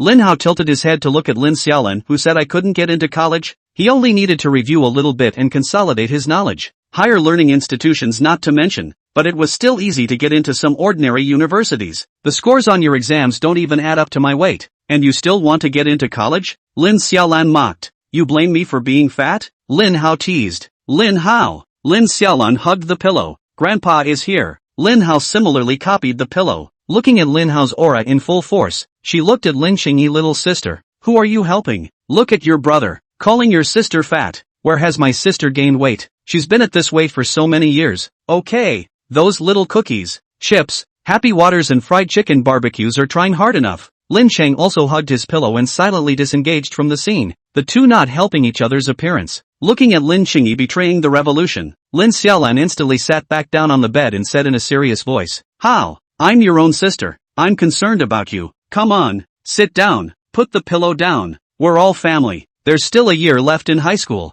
You've got to study hard and get into college, right? I really can't. Or you can learn how to spread an omelet. Or are you comfortable letting your little sister go to college out there alone? Lin Chang also froze for a moment and looked at Lin Xiaolan. Fourth sister is great, though it often disturbs me and my brother, she thought in her mind. Lin Hao put down his pillow and looked at Lin Qingyi in a thoughtful manner. Lin Xiaolan tiptoed and snatched the pillow from his hands.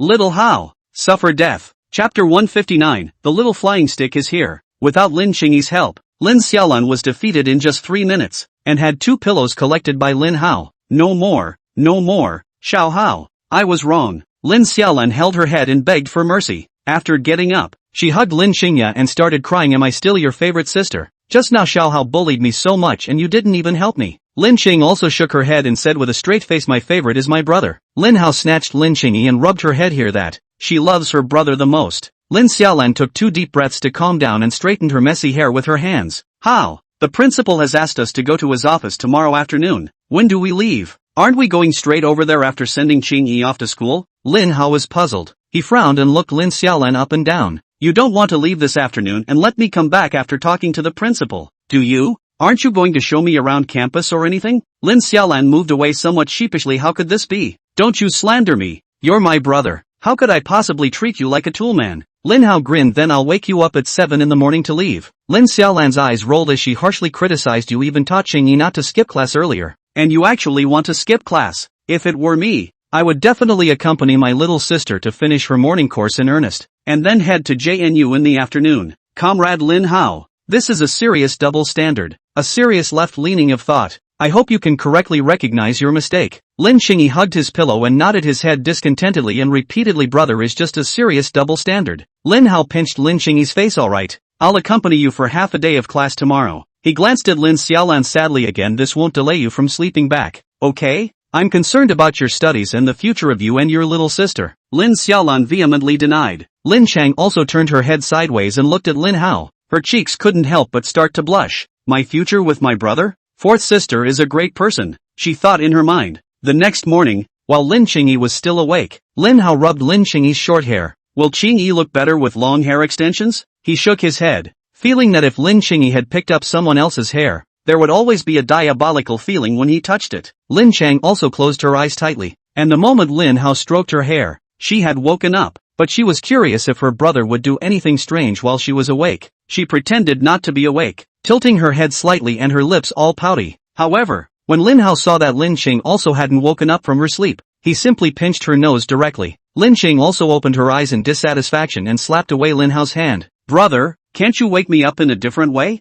Lin Hao snapped and retracted his hand. Hurry up and get up and wash up. I'll make fourth sister a cup of black curry ash later. After all, she has to drive back to JNU in the morning, and it wouldn't be good for her to get sleepy on the way. Brother, you're bad. Lin Qing also couldn't help but laugh softly. She glanced at the time. No wonder Lin Hao even woke up a bit earlier today on purpose. I'm concerned about my fourth sister. Don't you slander me. Lin Hao laughed. After washing up, Lin Hao ran downstairs and drank all the milk from her breakfast in one gulp before Lin Xiaolan got up, rinsing the glass briefly. He then made her a full cup of black currant gray, in order to give Lin Qingyi a bit of participation. Lin Hao also asked Lin Qingyi to stir the coffee well. Lin Hao patted Lin Qingyi's head. Now the two of us are accomplices. Lin Chang also nodded his head repeatedly. Well, we're on the same team. She actually didn't want to, but it was really hard for her to refuse her brother's request. Not long after, Lin Xiaolan rubbed her head and walked towards the table in a daze. Why are you guys up so early today? She yawned. Didn't you have milk this morning? She tilted her head to look, and it turned out that only her own cup was filled with coffee, while Lin Hao's and Lin Qingyi's cups were both filled with milk. Looking at Lin Hao's cloudy face and Lin Qing's look of weakness,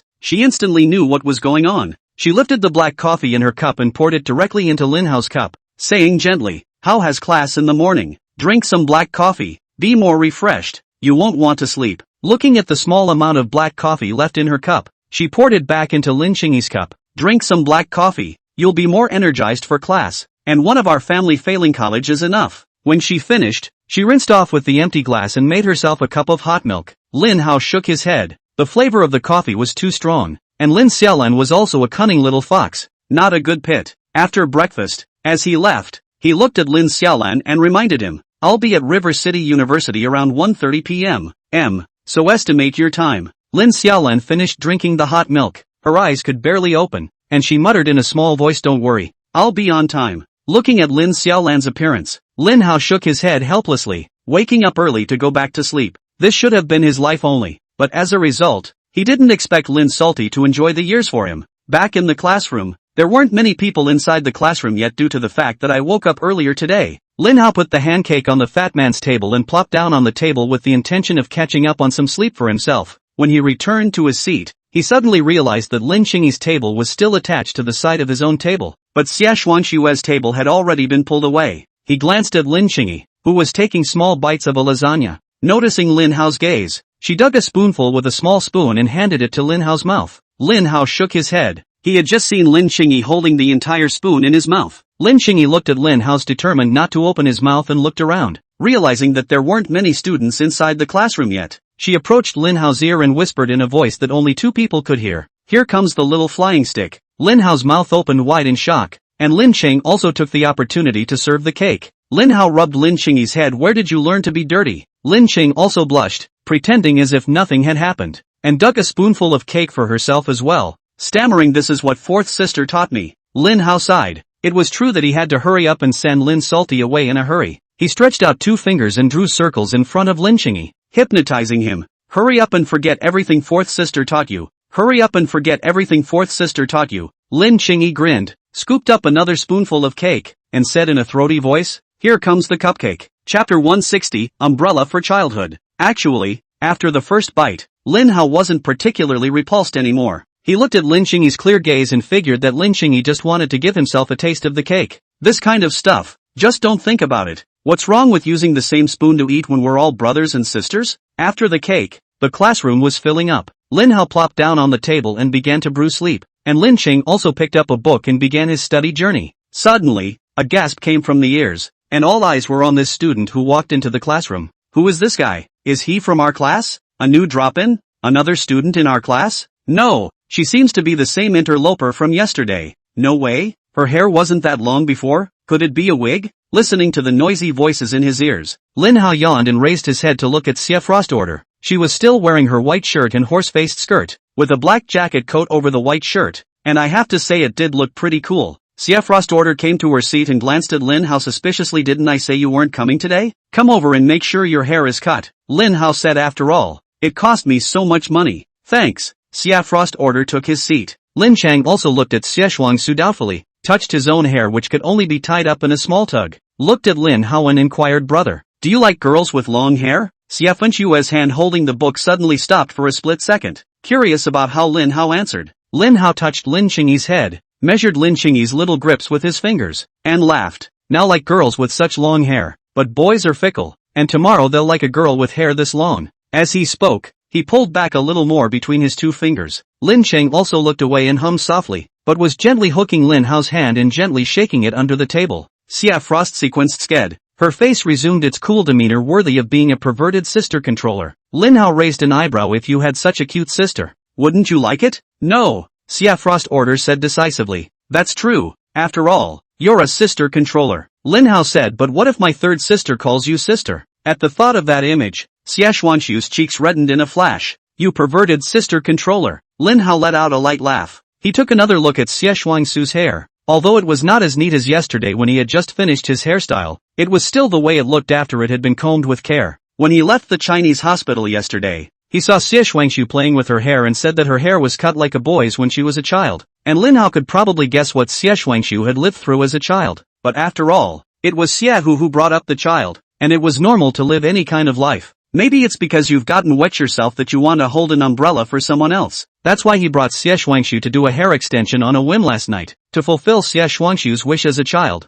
Otherwise, with this Xia whose crouching dragon posture and Xia Xuanshu's phoenix chick wisdom, it is estimated that we have to wait until Xia whose grave grass is old and high. Xia Xuanshu will think about whether to grow a long hair to see. The candies of childhood don't feel sweet anymore when you grow up and eat them, but the bitterness of childhood is still felt when you grow up and encounter it again. Why are you looking at me? Xia Frost order looked at Lin Hao beside her in confusion. I paid for hair extensions, and I'm still not allowed to look at them? Lin Hao returned. He withdrew his eyes, though, and took a couple of books from his desk drawer and patted them on his desk to make his bed. Not long after, Johan and Liang Evening entered the classroom back and forth. Johan was quite excited to see Xia Frost sequence's male and female appearance at this time. Although he didn't know exactly how Lin Hao had convinced Xia Xuanshu to dress up, he was able to feel Xia Xuanshu constantly comparing him to Lin Hao after spending the day together yesterday. Frost sequence, your outfit today is so handsome, giving me a feeling of being a woman. Johan came forward and said. Xia Frost order nodded, her eyes falling on her book.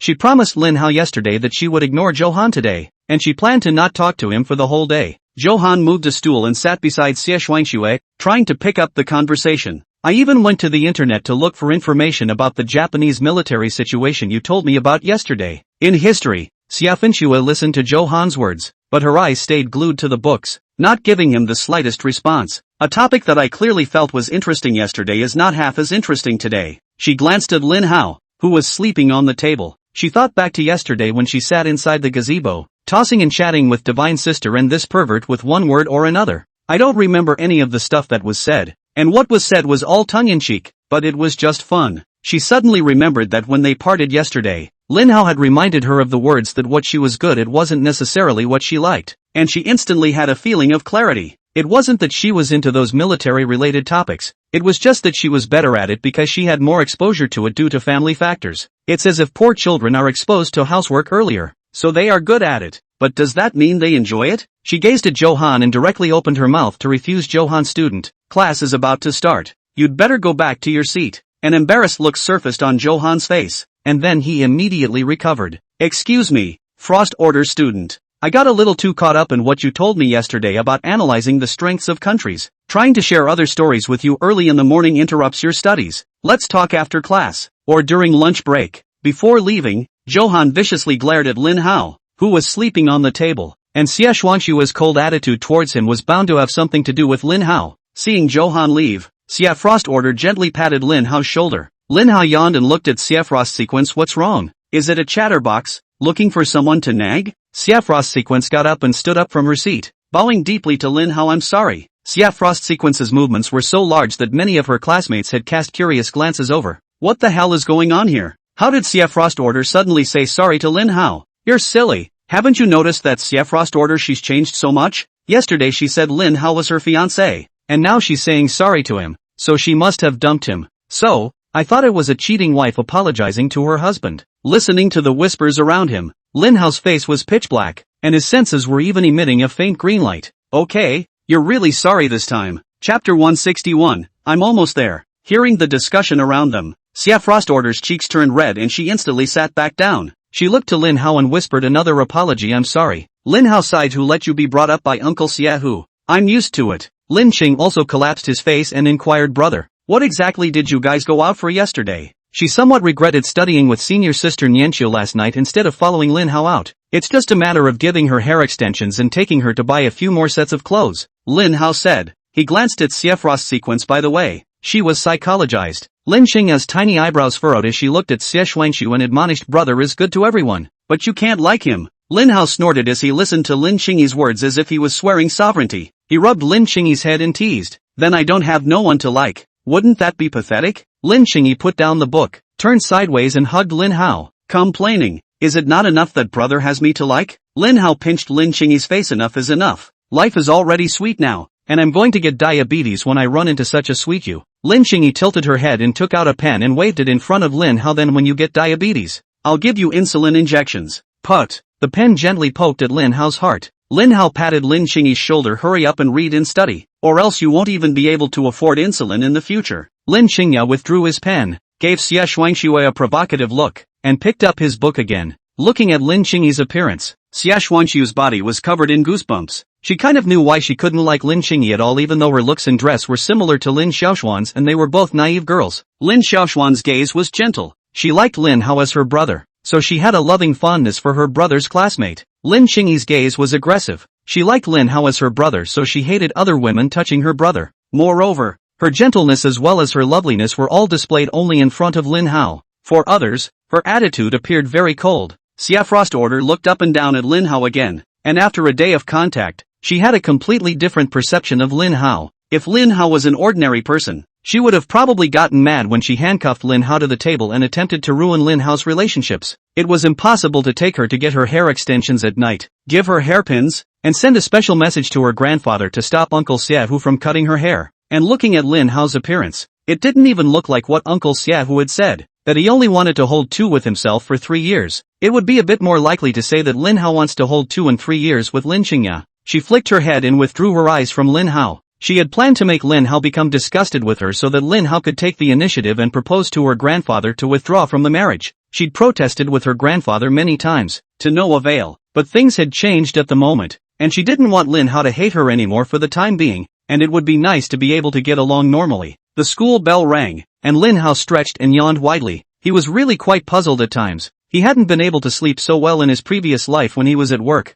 He scratched his head, feeling like every night in those days he thought, if he didn't play with his cell phone it would be too late, or what if he died suddenly tomorrow? Brother, I'm hungry. Lin Qingyi grabbed Lin Hao's hand and pressed it on her stomach. Lin Hao poked Lin Qingyi's stomach. Here's the bread you ate in the morning. Here's the cupcake. And here's the freshly squeezed orange juice you drank last night. Lin Qingyi blushed and slapped Lin Hao's hand away, humming softly. Before he got up and headed to the cafeteria, he made a call to Lin Xiaolan. Hey, fourth sister, I still have half an hour to get to the entrance of Jiangcheng University. Where are you now? Lin Hao heard a yawn on the other side of the receiver. I'm almost there too. I'm sleepy from all the driving. Hanging up the phone, Lin Qingyi looked at Lin Hao doubtfully. Brother, are we so close to Jiangcheng University here? Lin Hao shook his head. It's about an hour or so by car. And you? I'm just testing to see if fourth sister is awake. Let her treat me like a tool person. Lin Hao laughed. After the group had eaten lunch, Lin Hao squeezed Lin Qingyi's hand. I'm going to look for fourth sister in the afternoon, so if you can't make it back in time after school, you'll go to senior sister Li Nianqiu's place first, okay? Lin Qingyi nodded, and said accusingly, then brother must come back earlier. It can't be as late as yesterday. Don't worry, it won't. He suddenly remembered Lin Xiaolan. Probably not. He looked at Frost Order and urged, if I don't have time to come back, help deliver it to that neighborhood yesterday. Also, don't let Chahan get close. That kid has neither money nor good intentions. In the original story, at this point in time now, Johan should have already climbed up the ranks of Xiawar and extorted another large sum of money from the Lin family. But right now, Johan had nothing but a full-blown vendetta against himself. He suddenly remembered something and sent the picture on Chahan's pockmark number and his class information to Dagger. Asked Dagger to help keep an eye on Johan and see who he's contacting in private. Lin Hao also made it a point to give Dagger a reminder, stating that Johan's combat prowess was very high, so he told his brothers to ambush him in advance and not to follow him. After doing so, he sat down in his blood-red Ferrari, started the engine, and called Lin Xiaolan again. Hey, fourth sister, I'm 10 minutes away from your school. Are you almost there? Soon. I'm stuck in a bit of traffic. About half an hour or so to go. You should find a place to rest first when you arrive. Lin Xiaolan finished speaking and hurriedly hung up the phone. Before the phone hung up, Lin Hao also heard a toilet flush from the opposite side of the receiver. Lin Hao looked at the time, thinking that Lin Xiaolan should have left after going to the restroom, and he started driving to Jiancheng University. Having just driven down the highway, Lin Hao parked his car on the side of the road and called Lin Xiaolan again. Fourth sister, I've been waiting in front of your school for half an hour. Why haven't you arrived yet? The highway exit is stuck in traffic. Don't worry, I'll be here soon. Lin Xiaolan swore. Lin Hao looked suspiciously at the empty highway exit. Were all the hearse cars here? Please take your highway pass. A cold mechanical voice sounded. I'm hanging up. Don't worry. When has my sister ever lied to you? I'll be there soon. Remember to bookmark it for next time after reading. Chapter 162, Wish You $1 million a year. Lin Hao sighed lightly. This Lin Xiaolan really was lying without batting an eyelid. The highway access section takes about half an hour or so to drive, which means he has to wait for Lin Xiaolan for at least half an hour. When he came to the entrance of JNU, he parked his car and started playing with his cell phone. A short while later, there was a knock on the window. Lin Hao turned his head sideways and looked at the two beautiful girls outside the car window, and instantly guessed what was going on. He turned the vehicle off and simply got right out of it. Hello little brother, can we get acquainted? The girl ruffled her hair and inquired. Lin Hao shook his head. I rented the car and took pictures for $10 for 3. The girl looked at Lin Hao suspiciously and revealed an excited look. Your chicken wing brother. The corner of Lin Hao's mouth twitched, not realizing that the wind of chicken wings had still blown to Jiangde. Chicken wing brothers, can I get a picture with you? Chicken wing brother, can you make a short video with me? What chicken wing brother came to our school? It can't be the principal invited to shoot a promotional video, right? What's this promotion? Our school cafeteria's barbecued chicken wings? Within moments, a large number of clear-eyed college students had gathered. Hey, what are you guys crowding in front of? I don't know. I just saw how crowded it was and just stood in line. I heard from the front that this place is some kind of chicken wing brother. Something about 3 for $10. Chicken wing root? Isn't that just little chicken legs? 3 for $10. What chicken leg $10 3? At this price, even if you eat the scurrying dilution, I'd say he's curing constipation. Looking at the crowds gathered in great numbers, Lin Hao was helplessly forced to start business. I should have known to ask Lin Xiaolan for the principal's phone number before I left. He flashed his signature fake smile and began to take pictures with a group of fans while the two girls who had started it all began to keep the venue in order. Many college students had worked hard for several minutes to line up and came to the front of the line. They gave Lin Hao a puzzled look. Didn't they say they were giving away chicken wing roots here? Where are the wing roots? Here's a fan taking a picture with chicken wing, a girl explained. Lin Hao looked at those college students with some guilt in his eyes, instantly turning into disappointment, feeling as if he had cheated them out of 3 little chicken legs. But those college students took a picture with Lin Hao when they thought about all the lines lined up. Occasionally, there would be some extroverted ones who curiously asked Lin Hao some questions. Chicken wing, is that car yours? You can afford a Ferrari in one night? Is being a Netflix star this lucrative now? No, that was rented by Chicken Wing, a girl explained for Lin Hao. Oh well then Chicken Wing, good luck making $1 million a year and buying your own Ferrari soon. Lin Hao blinked.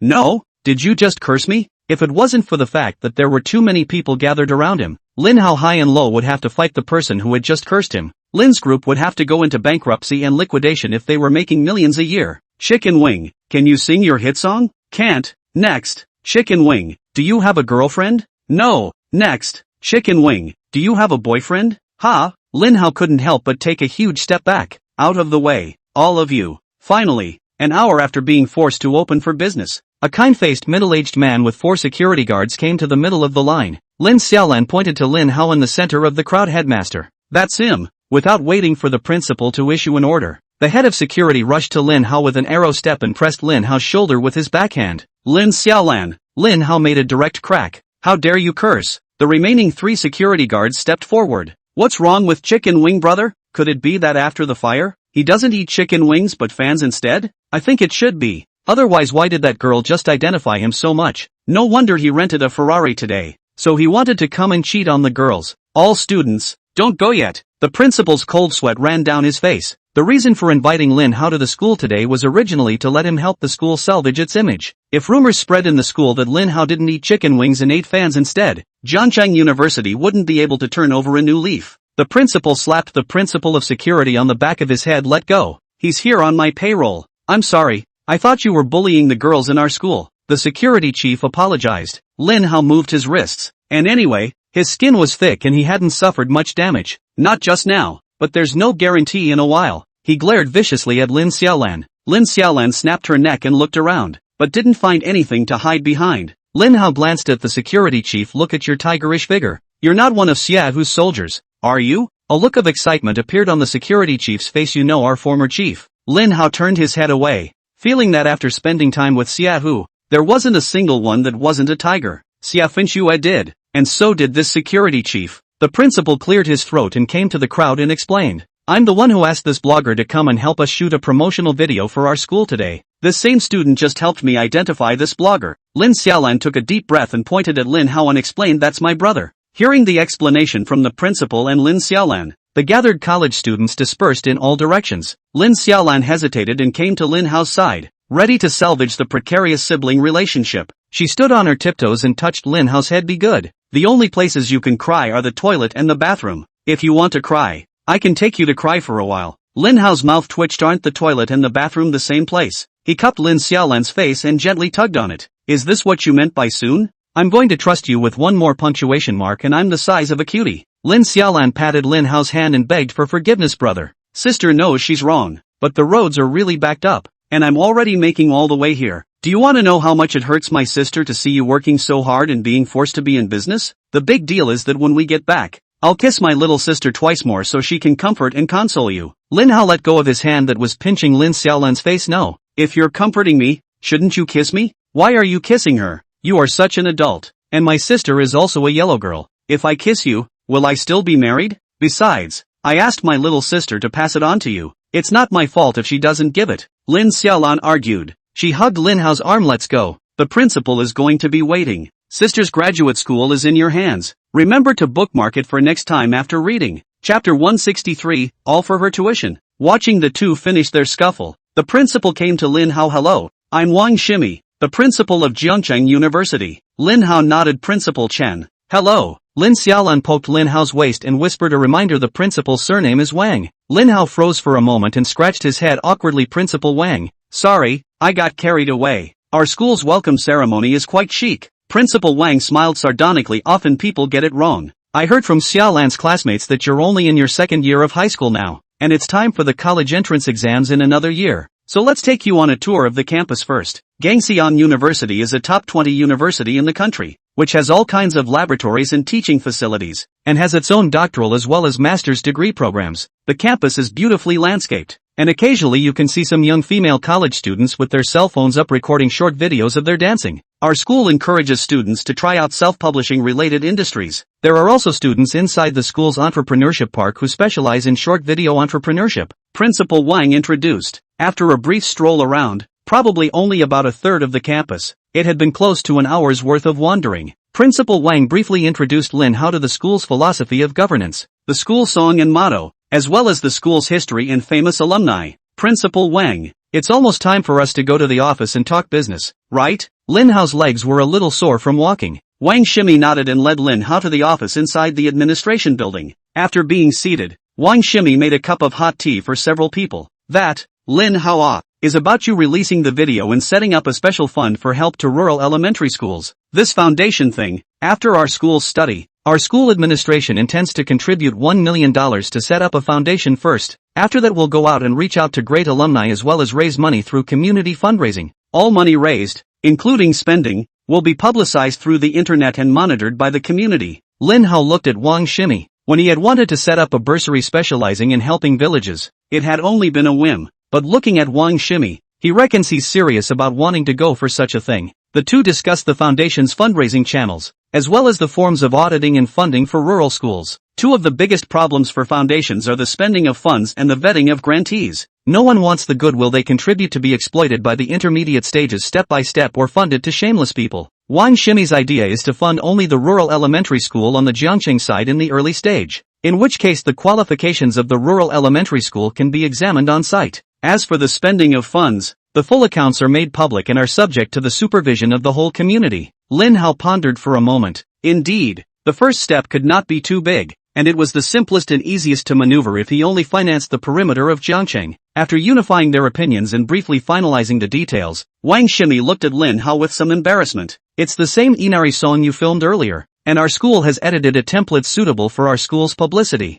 See if you can post one more of these videos in the name of your account when the time comes." As he spoke, he got up and brought over a laptop from his desk to show Lin Hao the dailies they had shot. Lin Hao frowned. Originally, he had filmed Taoxian to make the community pay attention to the rural elementary school. And by the way, to help Lin Xiaolan secure a graduate degree, if a video is made to promote the school, I'm only afraid that it will steal the spotlight away from focusing on the country school when the time comes. He glanced at the screen, amongst which were clips of a male student in a white shirt and different young female college students, interacting intimately in different places such as classrooms, playgrounds, corridors, libraries, health rooms, gymnasiums, swimming pools, and so on. These students are our school. 100,000 plus followers, short-form video bloggers working on dance and face creation. I've heard from our younger teachers that this kind of video is more your young people's style. The offer we gave on our side is $300,000. See if you can cooperate with the filming and release it under the name of co-creation at that time. Lin Hao furrowed his brow as he repeatedly watched the intimate clips of the various scenes, especially the scene in the swimming pool where the female university in the Chrome's Fox's suit made a huge wave the moment she got out of the water and then stood next to the male student. Lin Hao took a deep breath and looked at Wang Shimi. 300,000 is 300,000. To which account? Lin Xiaolan just drank a mouthful of tea at this time and sprayed it out at once. Ha.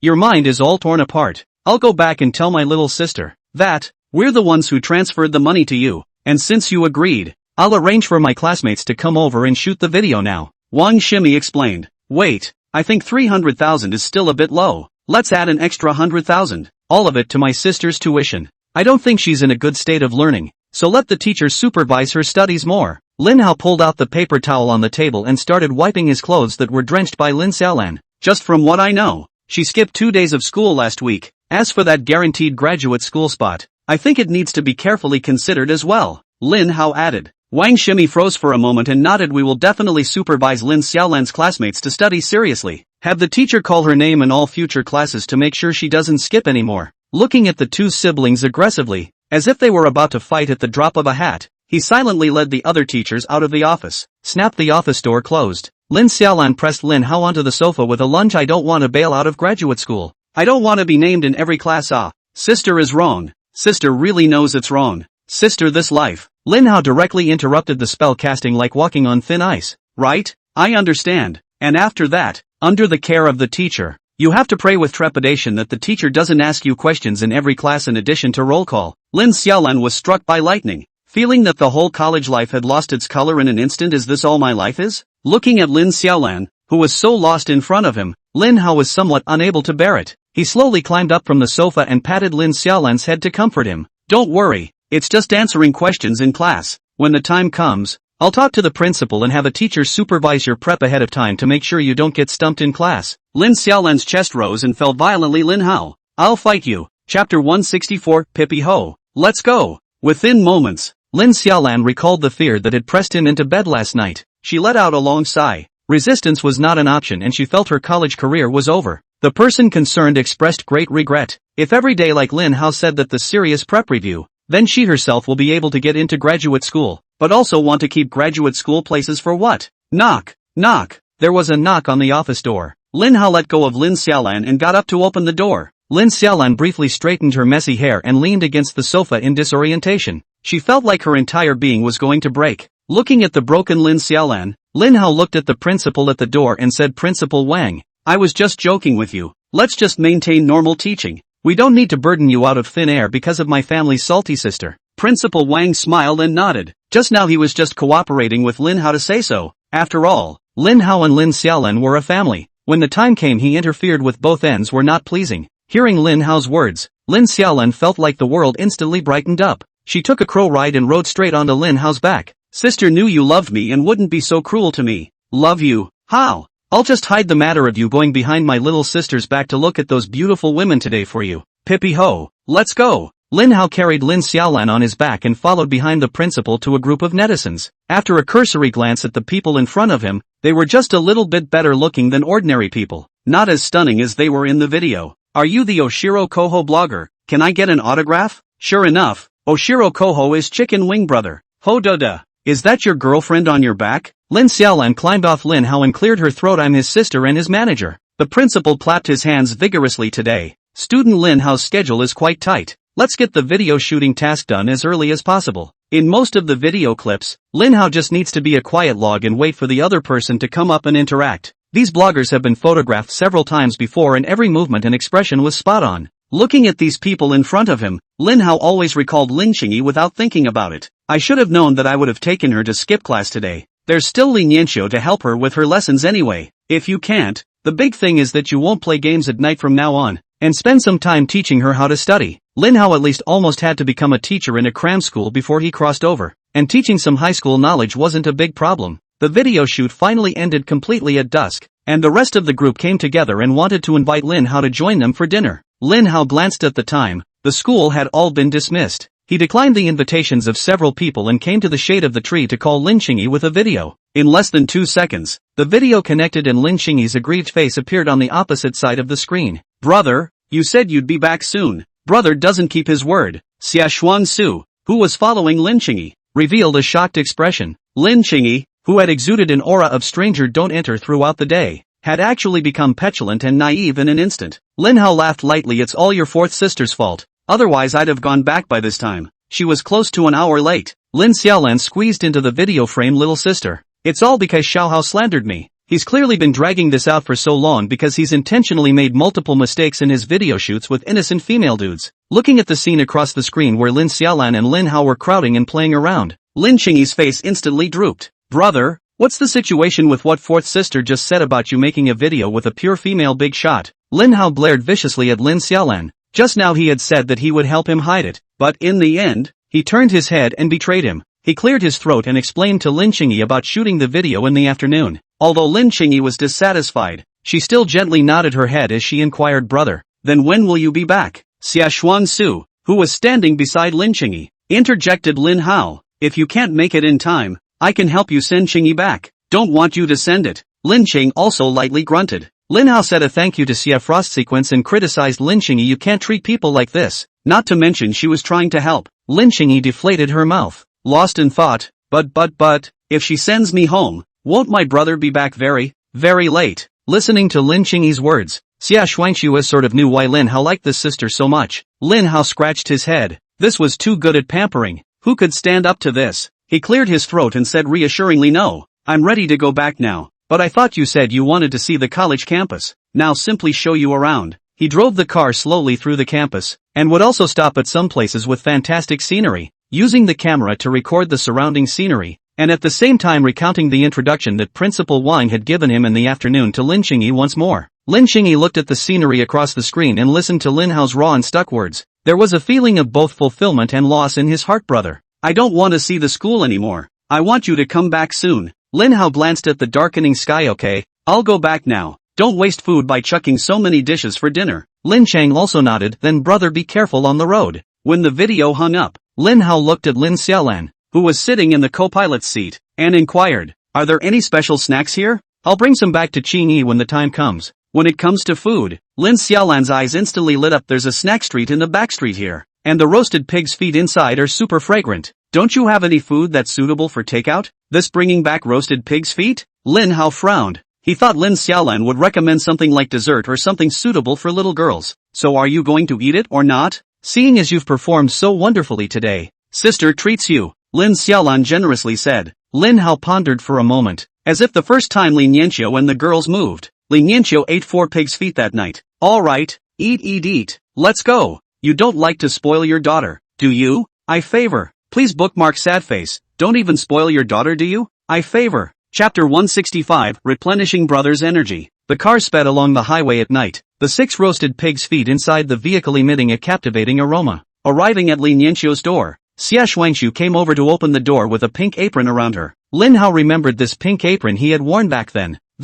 I'm helping Auntie wash the dishes, Xia Frost order said with slightly red cheeks. Lin Hao nodded and raised the roasted pig's feet in his hand and shook it. I went to Jiangcheng University today, and I heard my fourth sister say that the roasted pig's feet there were particularly delicious, so I brought some for you to try. Walking into the room, he came to the study door and knocked. A rustling sound came, and Lin Qingya ran out with reddened cheeks, hanging onto Lin Hao's waist. Lin Hao looked at Lin Yanxiu in the room, who also had a reddened look on her cheeks at the moment, and curiously said, are you guys really studying? Learning. Lin Yanxiu looked away from her head, her gaze going to the corner of the room. What can you learn that makes you blush? Lin Hao was puzzled. He walked into the study and glanced at the desk, which was stacked with tons of test papers and didn't look out of the ordinary. He glanced suspiciously at Lin Qingyi, who was hanging at his waist, only to see Lin Qingyi blinking her big watery eyes at him with a clear gaze. Lin Hao shook his head and handed out the pig's trotters in his hand, and made a point of giving two to Lin Yanxiu. Looking at Lin Yanxiu's puzzled eyes, Lin Hao explained,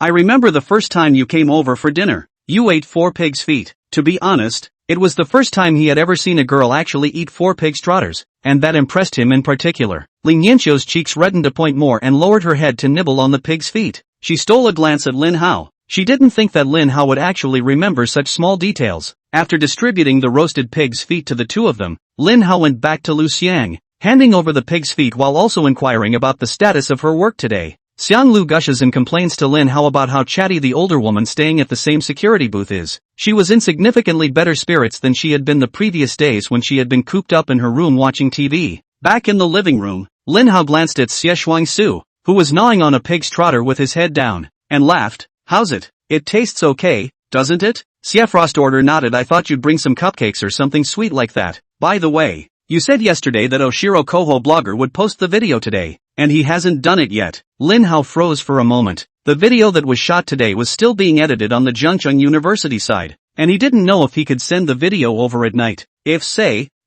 he can't post the video today, will you click me? Xia Frost shook his head gently and laughed softly. Rich people always love to brag about how hard their relationship is, but once something happens, it doesn't come in handy at all. As if she suddenly remembered something, she inquired, if I click you off, are you going to have to go to the hospital? Lin Hao's face instantly changed. His eyebrows knitted together. No? Although it said that love easily makes people get hurt. Hoping that with the love between you two, it's me who gets hurt? Xia Fengxue wrapped a strand of hair around her fingertips. I've never seen my hair when it's long. Sister. She suddenly folded her arms and prayed to the heavens. Koho de. Don't send the video tonight, just so I'll have a reason to teach that asshole a lesson, and I'll get to meet Sister Goddess. She glanced at the time and realized it was almost 7:30. My house is gated, so since you're already back, I'll go ahead. She paused, looked in the direction of the study, and spoke. Your sister isn't a talker, and you don't have to worry about people approaching her for a ride. Today there are indeed quite a few people who took advantage of your absence to find her to talk to, but she has an aura of a stranger not to be approached, simply ignoring those people, and is quite high and cold.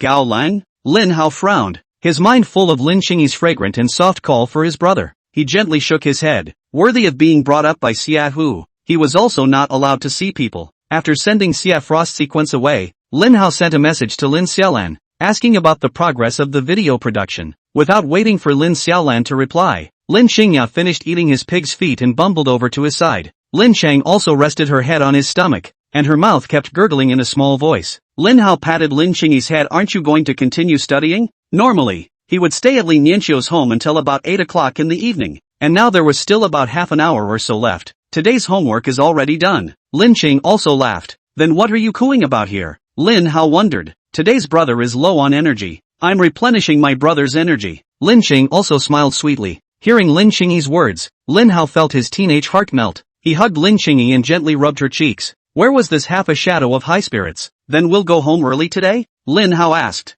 Well, back to our home. Lin Qing also buried her head into Lin Hao's chest and took a deep breath. Back home. The living room was empty. He had already finished dealing with things in Zicheng, but due to the need to catch up with the progress of those delayed projects, the two of them, Lin Zhangwo and Zhao Sidi, were even busier during this period of time. He held Lin Qingyi's hand and walked upstairs to his room. Just as he entered, the sound of crackling came from inside the gaming room. Pushing open the door of the gaming room, Lin Xiaolan sat cross-legged in front of the computer with a piece of pig's trotter in her mouth. Lin Xiaolan turned to Lin Hao and complained, why are you back so late? I've been waiting for you for half a day. She looked at Lin Qing, also little sister. Come on. Yesterday's game hasn't been cleared yet. Let's continue. You don't know how much your brother goes overboard. I said I'd treat him to roasted pig's feet, and he actually ordered 7 all by himself. I ate 1 on the spot and packed 6 more. Even with the food, it was super excessive. Lin Hao stared blankly at Lin Xiaolan. Didn't you go back to school? Why are you back again? Were you finally expelled? Lin Xiaolan proudly shook a flash drive in her hand. I'm sending the video back especially for you. Zhengzheng University already had a template when they edited the video before, so they only needed to replace the video footage of where Lin Hao was shooting. By the time the two of them finished their roasted pig's feet, JCU had almost finished editing the video. Are you guys primitive? Don't you know that it's better to just pass it around online? Lin Hao was somewhat speechless. It was so hard to send Lin Xiaolan away. And in the blink of an eye he was back. Lin Xiaolan shook her head and laughed after posting the video today. The principal was worried that the netizens wouldn't buy it and couldn't find you again at that time. So he gave me a week's vacation. Another week with my sister. Happy or not? Don't worry. I won't interrupt you and your little sister's lack of shame. You guys just pretend I don't exist. Remember to bookmark it for next time after reading. Chapter 166, Rice Fragrance with Dog. Cure All. Lin Hao took the flash drive and began to make further edits. The video is pretty much the same as the dailies presented, except that the webcam with him for the video almost looks just a little bit better than normal. With the addition of beauty and filters, Lin Hao felt that he was a bit overly demonic. There was nothing to edit the video. He opened his Poxmark platform, scratched to the chat box at the bottom, and handpicked 20 lucky people who had called him names in the first place, screenshotting their abusive words and placing them at the end of the video. He gave the video he made to publicize Jiangcheng University to be posted on the Pox print platform, and aid Jiangcheng University. In addition, he simply edited the video that he had shot in the village school, and also selected 20 lucky children, and posted them on the Pox print platform. After editing the two videos, Lin Hao looked at Lin Qingyi, who had changed into a small nightgown and had already washed up, and got up to head to the bathroom as well. Just in the short 20 minutes or so that he was in the shower, two of his videos had already surpassed 1 million views. Is this little Hodede whitewashing JCU? It's getting close to the college entrance exam season, and Hodede doesn't want to affect the future of the candidates because of what happened to that blogger. Jiangcheng University, as one of the top 20 universities in the country, still has a strong specialty. This song is also too healing. I've been killing fish in RTD for 10 years. I thought my heart had long been as cold as my knife, but I didn't expect it to melt today. I miss the days when I'd go to the orchard and steal fruit, only to be chased over the hills by the watchman's rhubarb. I thought you could donate books to these kids? Where is the donation lane? Can I donate a baby? Don't want it. It's 90% new. Is little Hodeda okay? Thin dog? Two videos actually using the same song. The video ends with screenshots of the tirades that Lin Hao once suffered, words that seem ironic underneath the relaxing music. As it is, the accusations and criticisms that every laborer suffers in the city rather accentuate the beauty of the childhood spent in the countryside in the song. Brothers, come alive. Keys come. March with me. Fixed point blasting. I'll curse first. After taking a shower, Lin Hao looked at Lin Qingyi and Lin Xiaolan who were still earnestly playing double into line. He started collecting videos of little puppies online, editing and splicing them together. The video is accompanied by the soundtrack of Heir, which looks quite healing. However, this one edited video, he only sent it to Lin Qingyi separately and did not post it to the Poxmark platform. The cell phone on the desktop lit up for a moment, and Lin Qingyi hurriedly covered it in panic. Her phone's desktop was still the same picture of her when she had secretly kissed Lin Hao at the Wild Hope Zoo. Lin Xiaolan had originally just subconsciously glanced at it, and when she saw the photo on the background of the screen, an anti-smile instantly appeared on her lips. Lin Cheng also glanced at Lin Xiaolan, looking at her eyes full of gossip. Her cheeks couldn't help but turn red. Lin Xiaolan coughed gently and pretended to say, "Yikes, why did Qingyi receive a message so late at night? Did some boy send you a confession message?" Lin Cheng also shook her head repeatedly. "No, it's not. I didn't add another boy." Lin Hao's five-fingered mountain pressed on the top of Lin Xiaolan's skull. "I was the one who sent her the message." "Is it some kind of whisper? Can I look?" Lin Xiaolan innocently blinked her big watery eyes in curiosity. "It's just an edited healing video. Qingyi isn't under a lot of stress, so it's a way for her to relax. I'll just send you a copy too if you want to see it." As he spoke, Lin Hao sent a copy of the edited video to Lin Xiaolan as well. Lin Xiaolan clicked on the video, listening to Inari's relaxing music, paired with the little puppy's milky barking, and felt like her entire body was healed. "I feel like my corpse is warm and fuzzy after watching this video you edited. These puppies are so milky and cute," Lin Xiaolan exclaimed. She looked at Lin Hao and inquired, "Little Hao, or how about you raise a puppy?" "Me? Raise a dog?" Lin Hao wondered. "Mom and Dad wouldn't have approved if it was me getting a dog." "Don't worry, I'll save my pocket money to buy dog food for the dog and play with it every day," Lin Xiaolan promised with conviction. Lin Hao raised an eyebrow. "I don't need to trouble you about playing with the dog. Just go shovel the dog's poop. I heard you have to squeeze some anal glands." The corners of Lin Xiaolan's mouth twitched and a look of disgust appeared on her face. "All right, you've dissuaded me from raising a dog with one sentence." Lin Qingyi quietly finished watching the video. She got up and lay on Lin Hao's back, her arms wrapped around Lin Hao's neck. "Brother, are you done with your work?" "Just now." Lin Qingyi watched the video with barely a smile on his face, and Lin Hao inquired, "Is this video not healing enough?" Lin Cheng also nodded, "Healed, but the energy was absorbed away by fourth sister. She paused and added, and I don't like dogs either. They wagged their tails at anyone. Hearing Lin Qingyi's words, Lin Xiaolan froze for a moment. Healing energy sucked out of yourself? Her eyes suddenly lit up as she looked at Lin Qingyi's back, a demented smile on her face. Originally, this video Lin Hao had only sent to Lin Qingyi, and it belonged to Lin Qingyi exclusively. Now that Lin Hao had sent her another copy, that video wasn't unique to Lin Qingyi. Lin Qingyi's words just now were actually a subtle expression that she was jealous. She gazed over to Lin Qingyi, who was hugging Lin Hao from behind, and felt that her little sister would be so sweet, so bumpy. I can't stand it. She was now a little curious as to whether Lin Hao could read the words in Lin Qingyi's words or not. Lin Hao rubbed Lin Qingyi's head. It's not easy to find a dog that only wags its tail at you. He looked over to the side cabinet of hand-me-downs, saw O-sensei's wise eyes, and remembered O-sensei's classic quote, I hate gentle people who are gentle with everyone, and I think they are only gentle with me. Hearing Lin Hao's words, Lin Xiaolan let out a long sigh. This naive brother was hopeless. Lin Qing also sat on Lin Hao's lap and found a comfortable position on his shoulder socket to lean on. She whispered, just keep him in the house so he can't see anyone else, so he won't wag his tail at them. Lin Hao was puzzled. Shouldn't he be training this dog properly? However, on second thought, although Lin Qingyi's solution idea was special,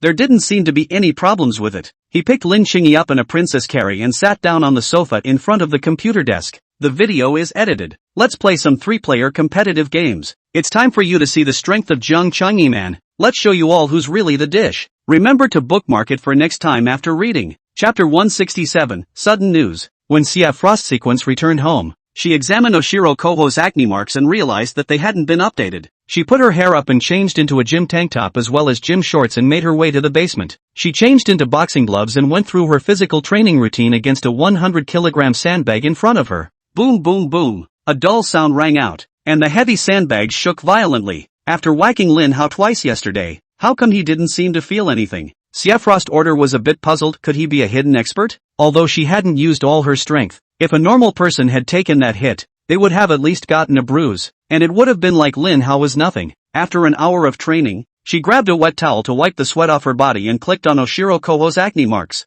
Seeing the blogger update her with the latest video, she felt a nagging feeling of both elation and some loss. Tap the video and a relaxing melody plays. She nodded her head to the beat, humming softly along with the lyrics as she made her way out of the basement. When they came to the living room, Xia Zhan and Xia Hu were sitting on the sofa looking at their cell phone screens attentively, and the same melody of Inuyasha was coming out from among their cell phones. Uncle Xiehu, Grandpa, do you like Oshiro Koho's songs too? She came to the side of the two with some delight. She thought that people of Xia Hu and Xia Zhan's age wouldn't like this style of song. Xia Zhan held his cell phone from afar and frowned. How this song feels a little short of meaning. When I was a child, the old people and children had to go down to the ground, and one person could not wait to be used by 3 people, so it was not so easy and leisurely. Xia Hu laughed. Dad, what era were you in when you were a kid? This is clearly a song written by Xiao Hao for my age. When I was a kid I was chasing dragonflies in the fields, going up the mountains to catch rabbits and birds, and stealing fruit from the orchards. Xia Zhan snorted coldly and a cane smacked Xia Hu's calf. You still have the face to say that? You didn't even know how to help the family when the farm was busy. You just knew how to cause trouble for the family all day long. During the day your grandparents are busy with farming, and at night they have to go and apologize to the comrades who plant fruit trees, and that face of theirs is disgraced by you. Xia Hu snapped and scrunched his legs, smiling rather awkwardly. A look of reminiscence appeared in his gaze, nostalgic for the carefree days of his childhood. Suddenly he remembered something and looked at Xia Zhan and said, Dad, isn't Zhou Xiaohao coming? You can't see him coming over empty-handed, can you? Shay War frowned, his grip on the cane tightening. Another point. If you don't think of treating them well, why are you still thinking of the gifts brought by others? He looked up and down Xia Hu a glance. The more you look at is the more disgusted, feeling that this number is completely wasted. If another 30 years earlier, he high and low have to retrain a small number. He looked at Xia Shuangshu and said amiably, Shuangshu, how are you and Xiao Hao doing? Have you held hands yet? Grandpa's side of the relationship has been arranged, so as long as you want to get married, you can get a license now. Grandpa can still help you with the kids while he's still fit. Xia Frost Order blushed. Grandpa, what are you talking about?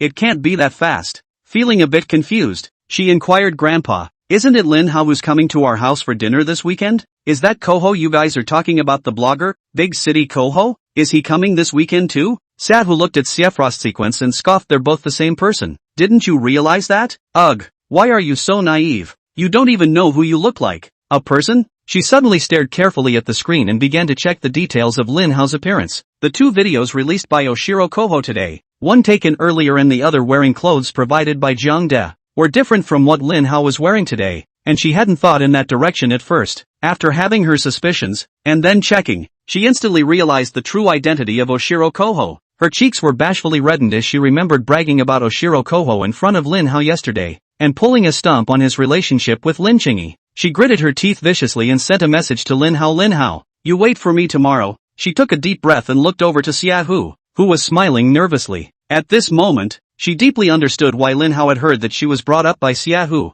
and even if she offended Lin Hao that much, Lin Hao was able to forgive her. On the other side, Lin Hao's trio was playing a 3-player smash game at the moment. Xing, you're not allowed to help Xiaohao, or if I lose, I'll reward Xiaohao with a kiss. Lin Xiaolan threatened. You think you can threaten me just because you want to kiss me? Lin Hao laughed. I have reasons why I have to win this fight. Suddenly Lin Hao's cell phone screen lit up, and Lin Xiaolan subconsciously looked over. Lin Hao's cell phone screen was a picture of Lin Qingyi at the barbecue stand back then with crystals glittering in her eyes and her cheeks red. The background of the picture was blurred, all the light was mixed up, and only Lin Qingyi's appearance was the only focus in this picture. Lin Xiaolan, suffer death. Before the life and death situation, Lin Hao wasn't even half disturbed. Taking advantage of Lin Xiaolan's mind being held back, he launched a sneak attack. However, as he approached the character operated by Lin Xiaolan, the great demon king Lin Qingyi suddenly appeared and took Lin Hao away with a set of silky little moves. Lin Hao sighed softly and let go of the handle, starting to launch an offline attack on Lin Qingyi. He rubbed Lin Qingyi's face. Almost I killed fourth sister.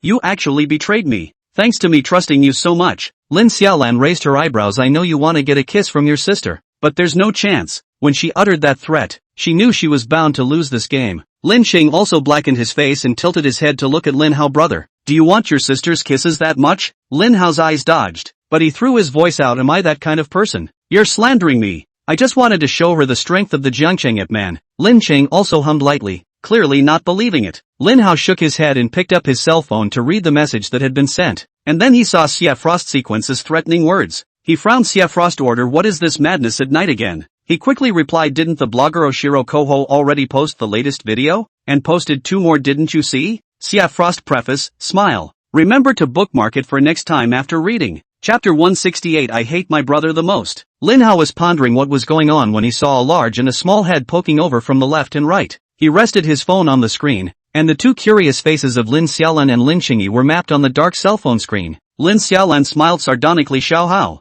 sister is actually concerned about you. Messaging you this late at night. Definitely not a serious girl. Lin Cheng also nodded her head repeatedly and agreed. Right.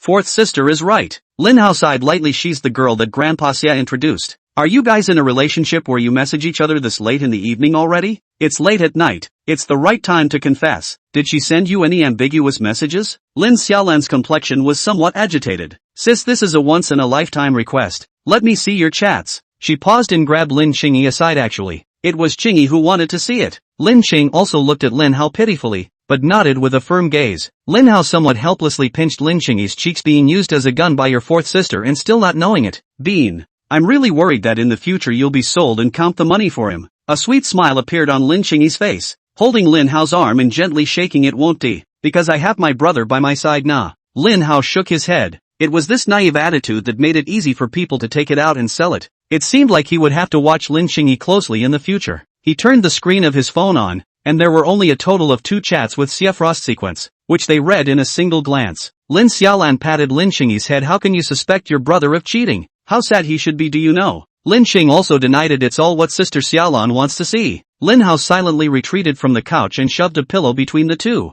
It was most interesting to watch 2 good-looking girls fighting and whatnot, having pillows suddenly shoved into their hands. Both Lin Xiaolan and Lin Qingyi froze for a moment as they looked at each other, their gazes going to the unarmed Lin Hao. How dare he try to provoke my relationship with my little sister? This brother must not be retained. Xing, let's be sisters and defeat your brother together. After saying that, Lin Xiaolan directly crossed over the sofa and lunged towards Lin Hao, and Lin Qing followed suit, bypassing the sofa and also lunging towards Lin Hao. After a good fight, Lin Chang also flung Lin Hao onto the bed, with Lin Xiaolan riding on top of the two. She waved her pillow at Lin Hao. 30 years east of the river, 30 years west of the river. Don't fool the young girl. I'm getting back my revenge for you pinning me down on the couch at noon today. Ha ha ha ha ha ha. Lin Hao pinched the face of Lin Qingyi, whose entire body was pressed against his own. Why do you betray the revolution at crucial times? You little traitor. Lin Qing also backhanded and pinched Lin Hao's face. It's all because my brother is trying to provoke my relationship with fourth sister, who is a great person.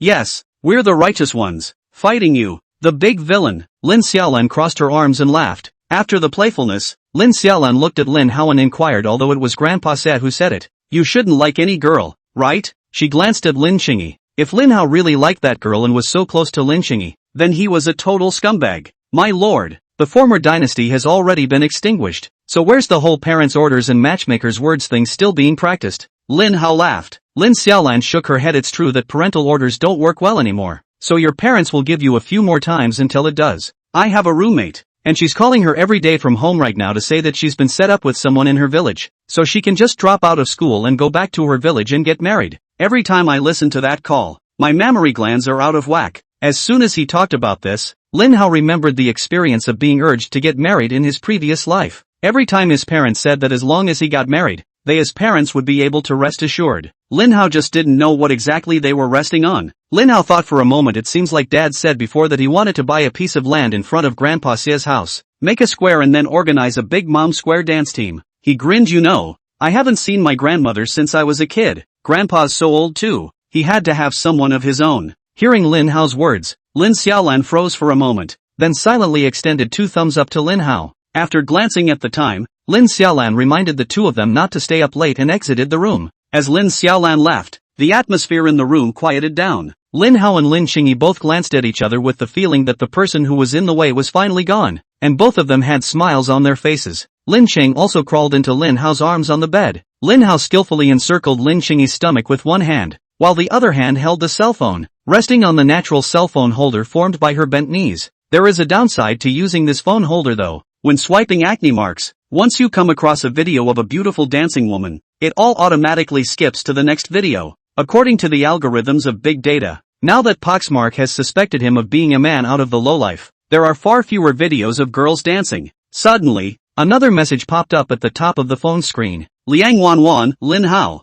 are you asleep? These past few nights, Liang Evening Night would send him a message or two every day from time to time, trying to awaken the memories of his former life as a licking dog. Lin Hao clicked on the message and replied, sleeping. Lin Qing also glanced at Lin Hao and reached out her fingers to fiddle with the screen twice, looking through their previous chats. Among the records of these days, most of them were messages sent to Lin Hao by Liang Evening, and Lin Hao had only replied perfunctorily twice. Continuing to scroll up, the plot was completely reversed, and it was all about Lin Hao frantically sending messages to Liang Evening Night, eager to get a reply from the other party. Looking at the sea oath that Lin Hao had once promised Liang Evening Night, Lin Xingya felt the air become sour, and the tears in her eyes kept dripping down on her cell phone. Looking at the tears that appeared on the screen, Lin Hao was a bit flustered for a moment, and he panicked as he hurriedly used his sleeve to help Lin Qingyi wipe her tears. He didn't expect Lin Qingyi to be able to be heartbroken to this extent when he saw his former dog-licking exploits. The old me was stupid, right? Lin Hao laughed. Lin Qing also shook her head and choked in a small voice. Brother, why couldn't you be nicer to me earlier? She turned around and flung Lin Hao onto the bed in one fell swoop,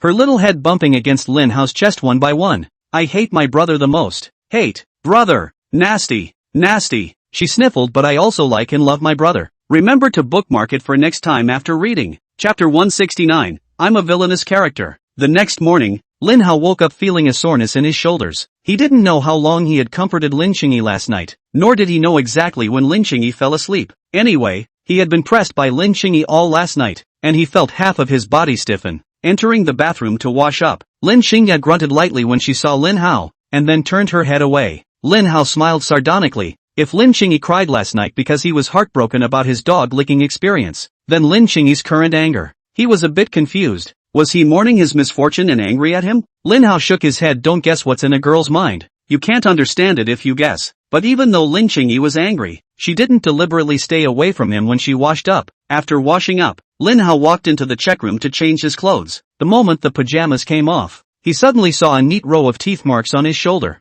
Lin Qingyi. Lin Hao rushed out of the check room, pointing at the teeth marks on his shoulder. What's happening to me? Lin Qing also covered her eyes with both hands, a pair of big watery eyes dripping and peering darkly through the cracks of her fingers, and her cheeks couldn't help but redden. Lin Hao realized that something was wrong and hurriedly put his clothes back on. Seeing Lin Hao put his shirt back on, covering his 8-pack abs. Lin Chang also put her hand down and looked away from her head and hummed lightly. Lin Hao stepped forward and pinched Lin Xingyi's face. Don't think you can budge your way through. Say, what the hell is going on with my shoulder? How come I didn't know you bit in your sleep at night? Lin Xingyi's eyes flickered. Originally last night in the middle of the night she suddenly woke up and remembered that Lin Hao had sent many messages to Liang Lianin. She was a little angry for a moment, so she bit Lin Hao's shoulder. Originally, she wanted to pretend to be asleep by biting Lin Hao awake, but she ended up biting until her jaw was sore, and Lin Hao didn't even wake up. It wasn't me who bit it. Lin Xing also vehemently denied it. It is mosquito bites? The corners of Lin Hao's mouth twitched a bit as he reached out with both hands and pinched Lin Xingyi's cheeks. Do I look like a fool to you? You might as well say that fourth sister snuck inside our room last night and bit me. Lin Xing also realized with a sudden realization worthy of being a brother.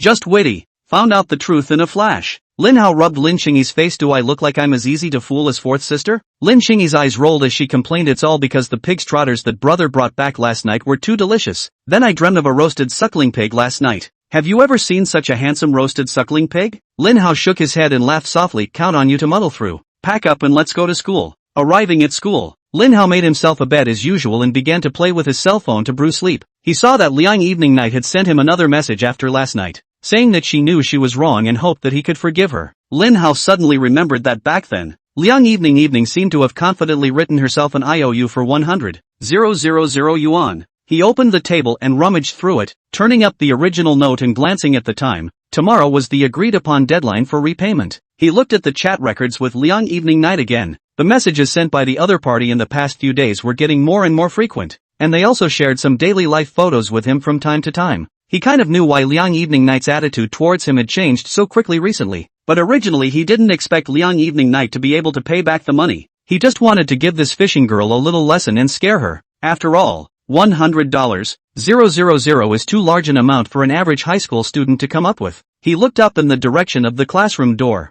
Liang Evening Night happened to walk into the classroom shoulder to shoulder with Johan at that moment. Liang Evening Night saw the sight. Lin Hao cast over and sheepishly looked away. Johan raised his eyebrows provocatively at Lin Hao, as if to say the girl you couldn't chase for a year, I can easily handle. Lin Hao looked at Liang Evening, looked at the note in his hand, and then looked at Johan. The wrongdoer had found it. It suddenly occurred to him now that he was at least the villainous character in this one, and it was time to do something befitting the villain status. It's time to go and spite the protagonist and help the protagonist's relationship with the female character heat up. Jia. As the protagonist in the original book, Johan doesn't have much of a flaw other than being horny. As long as he made things difficult for Liang Lianyang, Johan would definitely step in to help him out. Just based on such a note alone, Johan would not necessarily recognize it. After all, this money was the depreciation fee for the gift he had given to Liang Evening Night in the first place. Thinking about it again and again, he sent a message to Liang Evening Night. Do you still remember the note that you wrote down at the beginning? Liang Lianin's expression stiffened. She looked back at Lin Hao and bit her lip and replied, remember,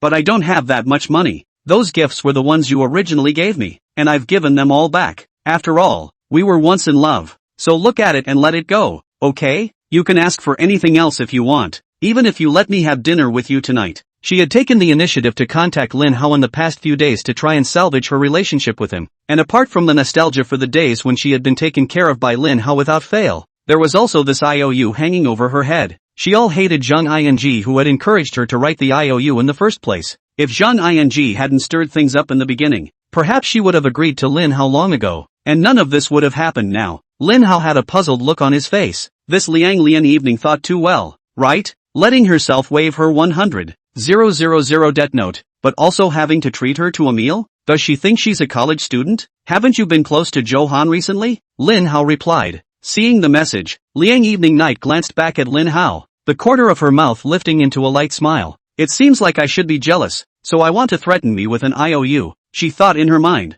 I could have just not talked to him if you didn't like it. After all, he and I were just playing along. Lin Hao-san, I already know I'm wrong. How about we go back to being like before? She replied confidently. Lin Hao sighed lightly. It always felt like communicating with Liang Evening Night was exhausting. This original owner actually had the patience to lick Liang Evening Night. He had to admire the original owner. I mean, Johan, he has money, and since you guys are so close, he would definitely be willing to help you pay back the money. When the time comes for him to pay me, we'll split it 28%. Lin Hao, you big asshole, what do you think I am? Liang Lianxian scolded angrily. Sanji, I'll definitely return the $100,000 to Mr. Johan. Let's not talk again. Chapter 170, The Villain's Genes Move. Looking at the message Liang Evening Night replied. The debtor changed from himself to Johan. Lin Hao was a little confused. No wonder the original owner was fooled by her. He looked up at Liang Evening Night, only to see that Liang Evening Night had already gotten up and came to Johan's front. Her eyes were red and even her shoulders couldn't stop trembling. A look of a delicate little white flower. The two of them didn't know what to say. And Liang Evening looked as if she was a little anxious to speak. Liang Lianin then sat back in her seat, lying on the table and began to huff and puff in a small voice. Johan got up and glared viciously at Lin Hao, moving a stool to Liang Lianin's side and whispering in relief. Looking at the scene in front of him, Lin Hao couldn't help but give Liang Evening two thumbs up. This desire to escape can be regarded as a play for her to understand. Lin Cheng also put down the books in her hands at some point and looked at Lin Hao with a smile. When Lin Hao noticed, he always felt creeped out even though Lin Chengya had a smile on his face. Are you upset now, brother? Is it that you also want to go up and comfort classmate Liang Evening? Lin Cheng also inquired. Lin Hao snapped and scrunched his neck. Don't dare to think. Don't dare to think. If you want to do it, go ahead and do it. I'm just your sister anyway. Can I still stop you? Lin Chengya said as she puffed up her mouth. Looking at Lin Chengyi, whose cheeks were bulging like a hamster, Lin Hao wanted to go up and poke Lin Chengyi's face. Lin Chengyi said this backhandedly, so how could he not understand it? Without waiting for his fingers to get close, Lin Chengyi didn't look away and let out a light hum. Lin Hao's gaze traveled downward to Lin Chengyi's hand hanging below the table, and he grabbed Lin Chengyi's hand,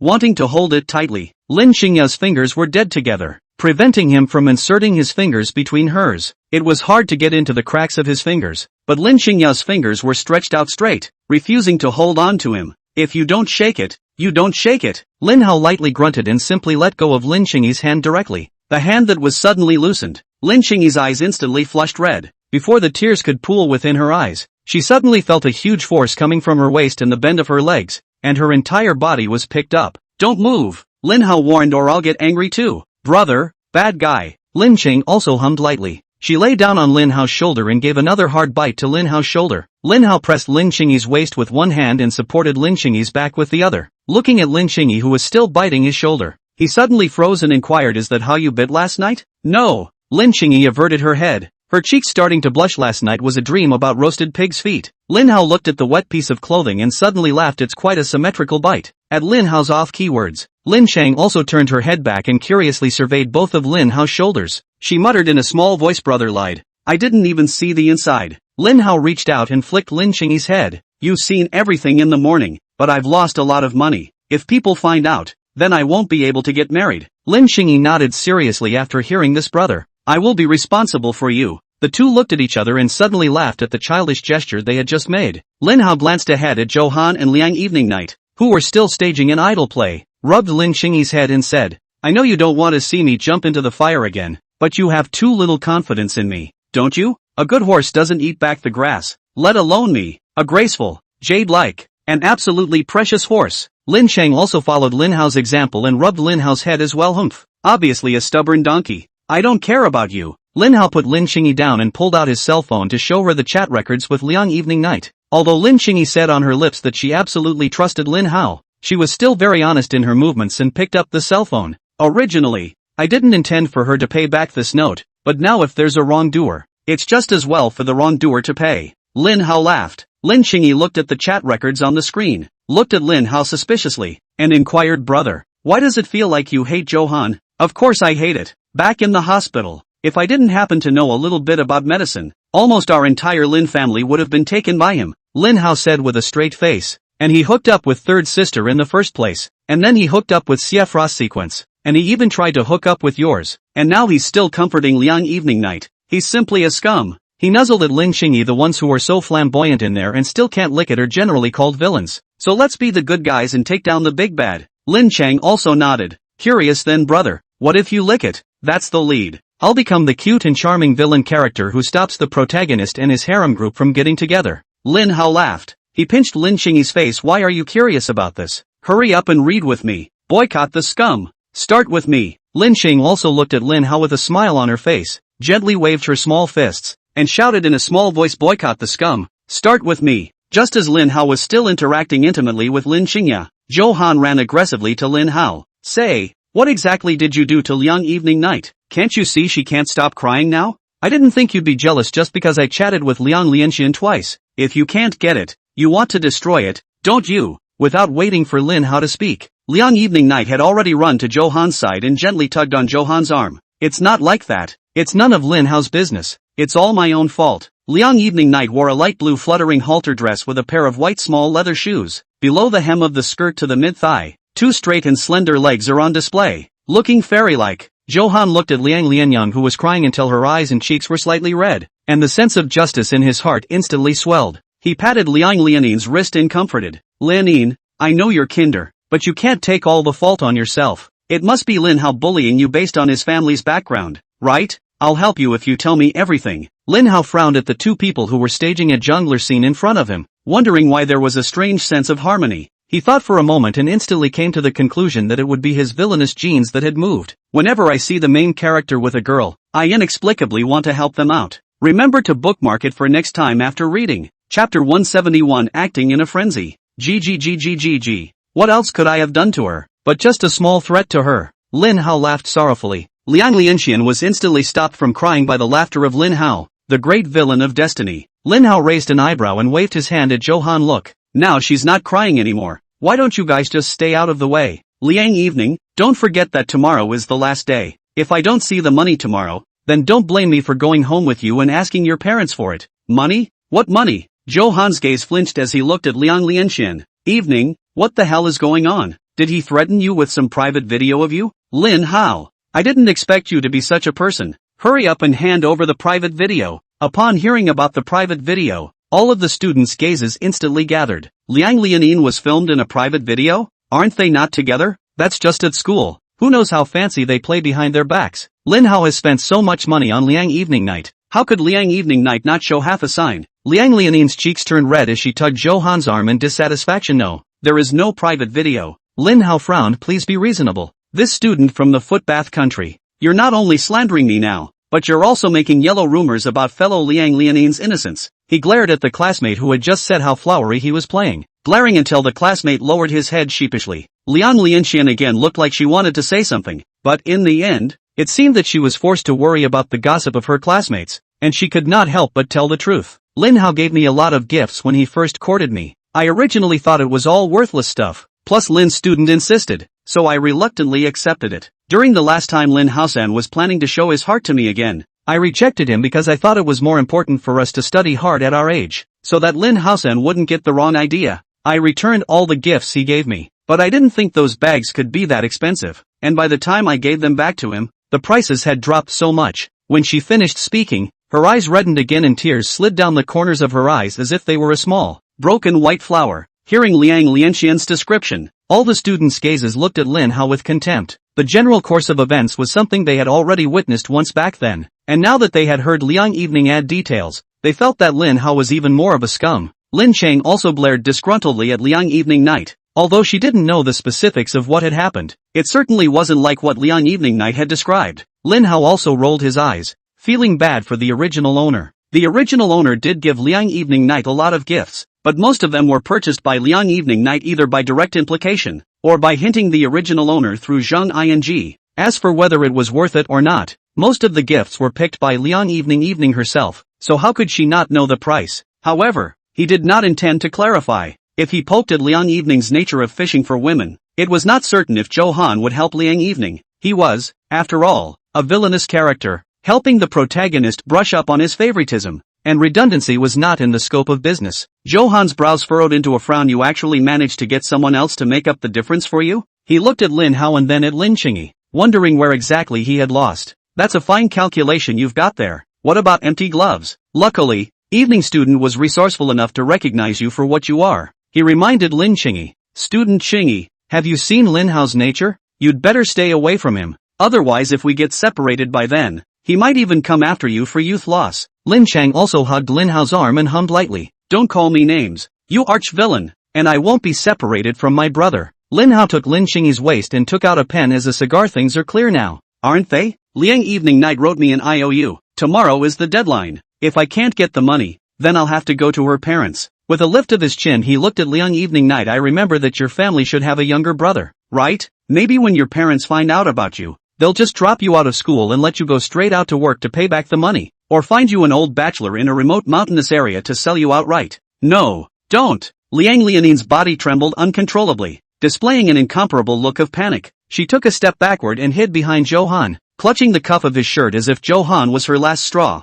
Watching Liang Lianxian's movements, Lin Hao sneered disdainfully. Worthy of being a salvage girl? Even in this situation, she didn't take the initiative to make demands on Johan. Instead, she was still giving him hints through her body movements. Johan felt Liang Evening's warm breath and trembling body behind him. He said in relief, "Evening student, don't be afraid. I will help you." Liang Evening Night sucked in her nose and complained, "Johan student, this is not too good. After all, this is something I've caused, and I can't be bothered." Johan hummed lightly, "Evening sister, I just can't bear to see you being victimized by this pervert Lin Hao to the point of dropping out of school." He looked at Lin Hao and said with a big wave of his hand, "How much does Sister Evening need to pay you back?" Lin Hao raised an eyebrow. Liang Lianin was playing a good hand of desire to escape. The original master was fooled, really not wrong. He looked at Johan and smiled. 100,000. If you give me the money, I will give you her IOU. Johan froze for a moment. Just to make up a difference, actually want 100,000 yuan. Lin Hao in the end to Liang Evening Night to buy how many things? He gave Liang Evening Night a puzzled look, wondering if this was a joint setup by two people who wanted to trap him. Looking at Johan's hesitant demeanor, Lin Hao frowned and irritated.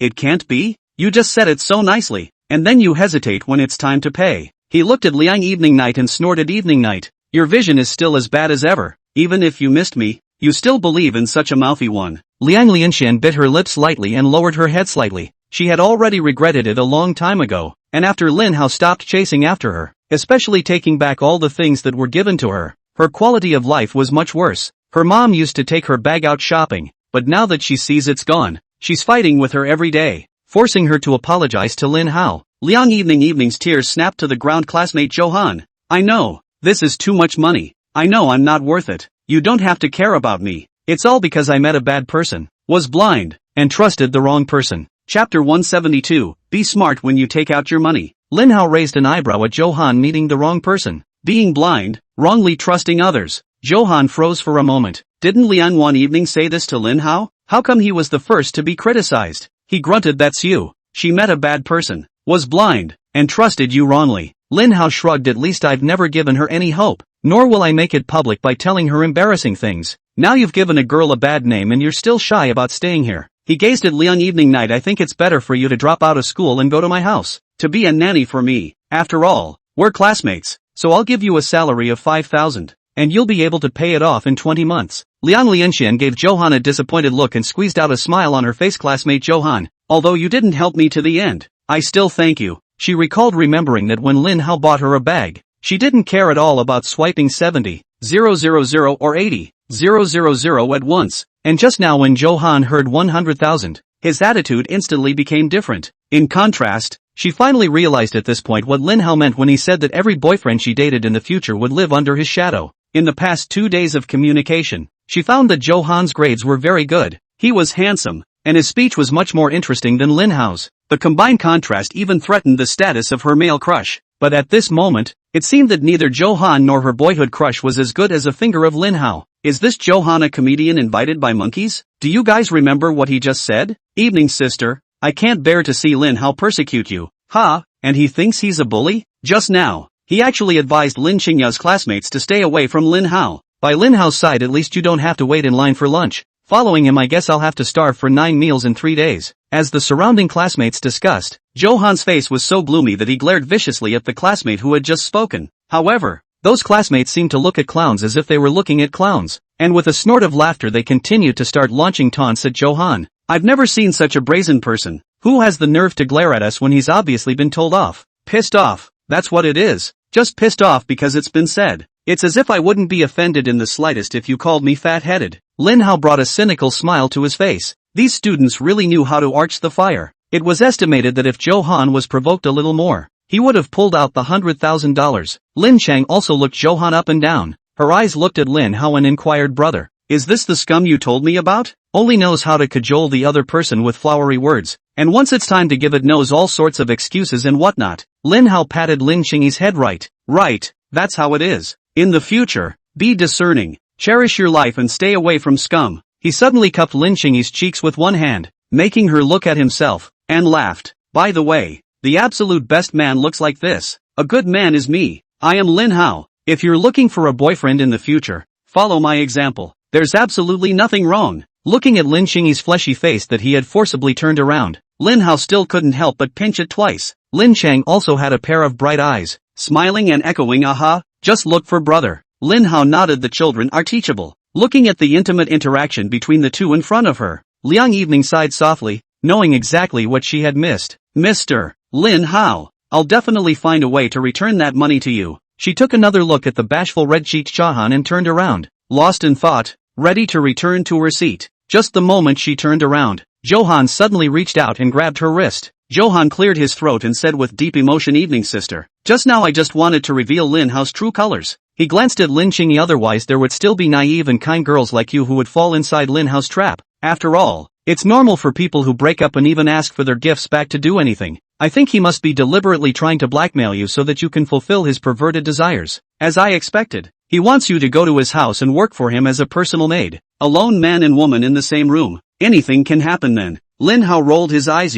Yeah, you're revealing my true colors now. It was fine. I was just asking Liang Evening to go to my house to be a proper nanny. Now all she has to do is go to my house and babysit. Whether it's proper or not, it's not proper. Little old me. A month's salary is 5,000, not 50,000. So scrutinize the question carefully. Will you, getting paid $5,000 to work 24 hours a day? What do you think I am, a national entrepreneur? After hearing Lin Hao's words, Liang Evening Night's cheeks slightly reddened and broke away from Johan's grip on her hand, thanks to which she used to think that Johan was quite good at talking. A trace of embarrassment also surfaced on Johan's face. Evening. I don't mean that. He looked at Lin Hao and said with a condescending expression, what I mean is, take out Evening's IOUs. Her money, I'll pay it back for her. Lin Hao raised his eyebrows and shook his head. I'm such an upright person, but I'm all thought of in a nasty way by you. If you took Liang Lianin's IOUs, wouldn't you have to be the one to make her do that as well as the other? I can't see an ignorant young girl in her prime being poisoned by you. The onlookers echoed yes. If we are favored by Johan, I'm afraid that he will stick to us like a dog's skin in the future. Lin Hao, after all, you once liked Evening. You can't watch her fall into Johan's clutches. Johan's face flushed red as he argued, you're slandering me. I will return the note directly to Evening when I get it. How could I possibly do something to threaten someone like you did? Lin Hao sized up Johan with a scrutinizing gaze for a long time before he took out Liang Evening Night's original note from the drawer. In the presence of the whole class, he wasn't worried that Johan would cheat. After confirming the note, Johan directly transferred the money to Lin Hao. Seeing the message that the amount had arrived, Lin Hao immediately transferred 30,000 to Liang Evening Night. Johan looked at the note in his hand and scanned the class again. By now all the students had withdrawn their gazes and were sizing him up from the corner of their eyes. It was clear that he had helped Liang Evening Night and done a good deed, but the public opinion inside the class seemed to have gotten worse. He glanced at Liang Evening Night again, and Liang Evening Night didn't have much gratitude on her face either, but instead had an extra layer of worry. Lin Hao snorted, next time, be sharper when you pull out your money. If you dawdle, people will only remember you as a penny pincher and won't remember you half as well. Remember to bookmark it for next time after reading. Chapter 173, the other party has rejected your mandatory call request. Johan took a deep breath and took the note and handed it to Liang Evening Night. Evening, now you don't have to worry about being asked by Lin Hao to do anything indecent. Liang Lianin took the note and let out a long breath, tearing it to shreds. She pulled out her cell phone to confirm that the money Lin Hao had given her had arrived. Then she looked at Johan and said, Johan student, thank you. I don't even know how to thank you enough. I will definitely find a way to pay you back as soon as possible. Tomorrow morning, I'll bring you a $10 hand pie for breakfast then. Johan glanced at Lin Hao, coldly grunted, and proudly said, then I'll trouble you. Hand-cooked cakes can be much more delicious than steamed buns. Lin Hao frowned. The first time Liang Lianxian brought him breakfast back then it was steamed buns. But why did this Johan spend $100,000 on a hand cake and still look proud? But after all, people spent money, have to give people a little experience. Or what if he doesn't spend money on Liang Evening in the future? Lin Hao took a deep breath and lamented. When Late Night first brought me breakfast, she only brought me 2 buns. She's actually willing to inhale a lot of grease and fumes, squeeze into a crowded room, and stand in line for you to get hand pies. It's true that people are different from each other. Alas, Liang Lianxian froze for a moment, and a scarlet blush suddenly surfaced on her cheeks. She gave Johan a pouty look and returned to her seat with light little steps. Johan hummed softly. Although he had spent $100,000, he finally had the pleasure of surpassing Lin Hao in some way. Especially Lin Hao's final reaction, mournful with a hint of jealousy, made him feel good to the core. After the two of them returned to their seats, although Johan did not do a sharp job during the process, but at least he was able to help Liang Evening Night settle the matter of the IOUs. Liang Evening Night hid her face and laughed lightly from time to time. Occasionally her small white fists pounded on Johan's body, appearing as if the two were very intimate. Watching as the two seemed to rise a temperature emotionally, Lin Hao nodded in satisfaction. It's true that if you're a villain, you should be proud of helping the protagonist deepen his emotional relationship with the female character, and ashamed of being a jerk, spending all day posting with your sister and having nothing to ruin your sister's face. But Lin Qingyi's cheeks were also too good to pinch, fleshy, and every time she pinched them, her pink lips would pout, which was adorable. Boo! The sound of a book bag slamming on a table rang out from behind. Lin Haorua's movements on Lin Qingyi's face stopped for a split second. He always felt as if a murderous aura was coming from behind him. A pair of bony hands rested on his shoulders, turning him right around. Lin Hao looked at Sephiroth Order's smiling face and always felt a cold sweat rising behind him. After a brief thought, he instantly turned around and reopened his back to Xie Xuanxue. He believed that with Xie Frost Sequence's character, he would definitely not care to do something like sneak attacking from behind. The person on the other end denies your request for a mandatory call and gives you a handsome backhand. Xie Frost Sequence had originally wanted to question Lin Hao as to why he was hiding the matter of her pimple marks from her. Lin Hao's tawdry maneuver had directly interrupted her spell casting, giving her a complete daze and catching her off guard with an exasperated laugh. She sat down on the stool and patted Lin Hao's shoulder. Should I call you Deshang Xiaohao? Or should I call you Lin Hao? It turned out to be a horse armor was found. Lin Hao turned back. Justified, said all brothers, shouting what not to eat na. He frowned and questioned, you're not angry, are you? Who has nothing better to say the name of their acne marks around. Work is work, life is life. I'm a rich kid. You don't think of me as one of those entrepreneurs. Xie Frost Order looked at Lin Hao suspiciously. Obviously she wanted to question Lin Hao as to why he was concealing her identity and inducing her to say so many shameful words. How come now it was as if she was still wrong instead? She removed the shaking stick from her belt and gently placed it on the table. While you have a point, do I look like a fool? Seeing Xie Frost Order draw his weapon, Lin Hao was instantly much more honest. With a twinkle in his eye, he intoned, actually, I'm doing it for your own good. You have such a longing admiration for Oshiro Koho, wouldn't your longing be completely disillusioned if you were told that he was me? Let's be fair, let's just say you're still longing for Oshiro Koho now. Xie Fanso frowned, looked Lin Hao up and down, shook his head, and let out a long sigh. She had expected the Oshiro Koho blogger to be a much more somber person, or a weathered disillusioned person, or a down-and-out wandering singer. How else could you write so life? It's bitter as a song. That's how you can write a song like that. She had fantasized countless times about how Oshiro Koho would be, but no matter how much she thought about it, she could never have imagined that it would actually be Lin Hao, the dangling sister controller. Yesterday she was on the verge of breaking down from the whole thing just by unifying the two images of Lin Hao and Oshiro Koho. She could hardly imagine a rich second-generation man who could shell out hundreds or tens of millions of dollars at the drop of a hat, holding his good-looking younger sister and a gentle and lovely older sister, and then saying to the public, so life, it's as bitter as a song. Isn't that a proper PUA? Mass bitterness. Are you like a song? She looked at Lin Hao and disgruntledly slammed one of her fists on Lin Hao's arm. You swindler. Lin Hao gently patted Xie Frost Order's shoulder. So yeah, I'm doing this all for your own good. Who was the one who told you the truth yesterday? The one who destroyed your disillusionment with Oshiro Koho, and disillusioned your ideals. It wasn't me who was wrong. It was him who told you the truth. Xie Frost Order slapped Lin Hao's hand away and angrily gritted her teeth. If you're so clumsy at stirring up trouble, don't even think about stirring up my relationship with Uncle Sahu. Lin Hao nodded, knowing that he had succeeded in provoking it. Xie Frost Sequence glanced at Lin Hao and said sadly, then you don't know anything about what I said to Dechang Xiaohao. Lin Hao thought for a moment and grinned, wanting to help Xie Frost Sequence remember what things he needed to forget. It's wanting to wander the world with bloggers and play guitar under every city's overpass hole. Still trying to replace the sister in that video and soothe the blogger's broken heart. Without waiting for him to say anything, Xie Frost Order pulled out a pink handcuff with a bow from her back waist and placed it on the table. Although I'm not a doctor,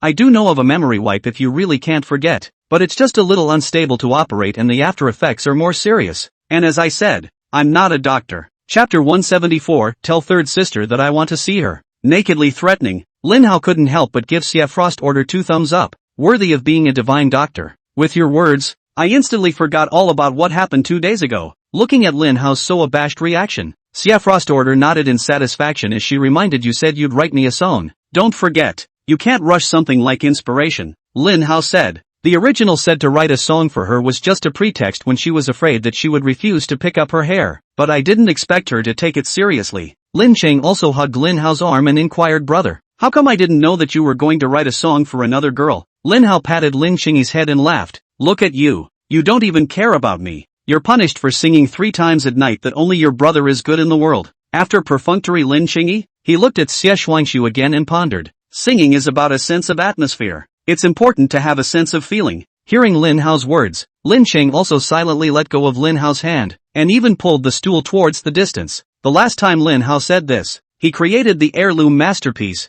grilled chicken wings, which I love to eat. Lin Cheng also gave Xie Shuangsu a rather sympathetic look. She was now a mature adult and would no longer be jealous of her brother in Xie Shuangsu. Xie Frost Sequence originally thought that the song written for her would take a long time to wait, and was a bit lost. When they heard Lin Hao's words, eyes instantly gathered on him. Noticing Lin Chengyi's small movements, Lin Hao gave Lin Chengyi a puzzled look, only to see Lin Chengyi reach out her hand to block the side of her face, putting on an appearance of not being familiar with him. He shook his head helplessly, looked at Xie Frost Sequence, clamped his throat and sang in a clear voice, the sun shines in the sky, the flowers smile at me, the birds say good morning, why are you carrying a bag of dynamite? Xie Frost Sequence's face instantly turned pitch black, and his eyes died in the flesh. After the song was finished, Lin Hao nodded his head in satisfaction. How was the song? The melody is easy and simple. The lyrics are profound and highly evocative. In the future, elementary school students will be absolutely thrilled to be carrying dynamite bags and humming your favorite song in class. The smile on Xie Frostorder's face did not change. She stretched out a pair of white bony hands and made an arching gesture, her knuckles emitting a burst of crisp sound. Tell third sister that I want to see her now. Look at you. Why are you in a hurry again? You can say you don't like the song, but can you say it's not a good song? You're falling into severe individualism. Your mind is dangerous. Lin Hao said righteously. Xie Frostorder nodded, but your situation is more dangerous. At lunchtime, Lin Hao yawned and glanced at Xie Frostorder with sad eyes. Xie Fenxue didn't do anything to him, only poking his waist with his quill every time he was well on the verge of falling asleep. Not having to catch up on his sleep, he just pulled out his phone and decided to examine Missy's rubbing video with a critical eye. Without waiting to open the Acne print platform, his cell phone was taken away by Xie Shuangshu and put into a drawer. A morning of boredom. All he could do was stare mournfully at his teacher, causing him to wince and wonder what he had done wrong. Heading to the cafeteria to eat, the two of them, Johan and Liang Evening Night, were chatting and laughing in front of them. Johan seemed to have noticed Lin Hao's line of sight from the rear, and even raised an eyebrow at him condescendingly. After the events of the morning, the relationship between the two had quickly grown closer and their feelings had heated up considerably.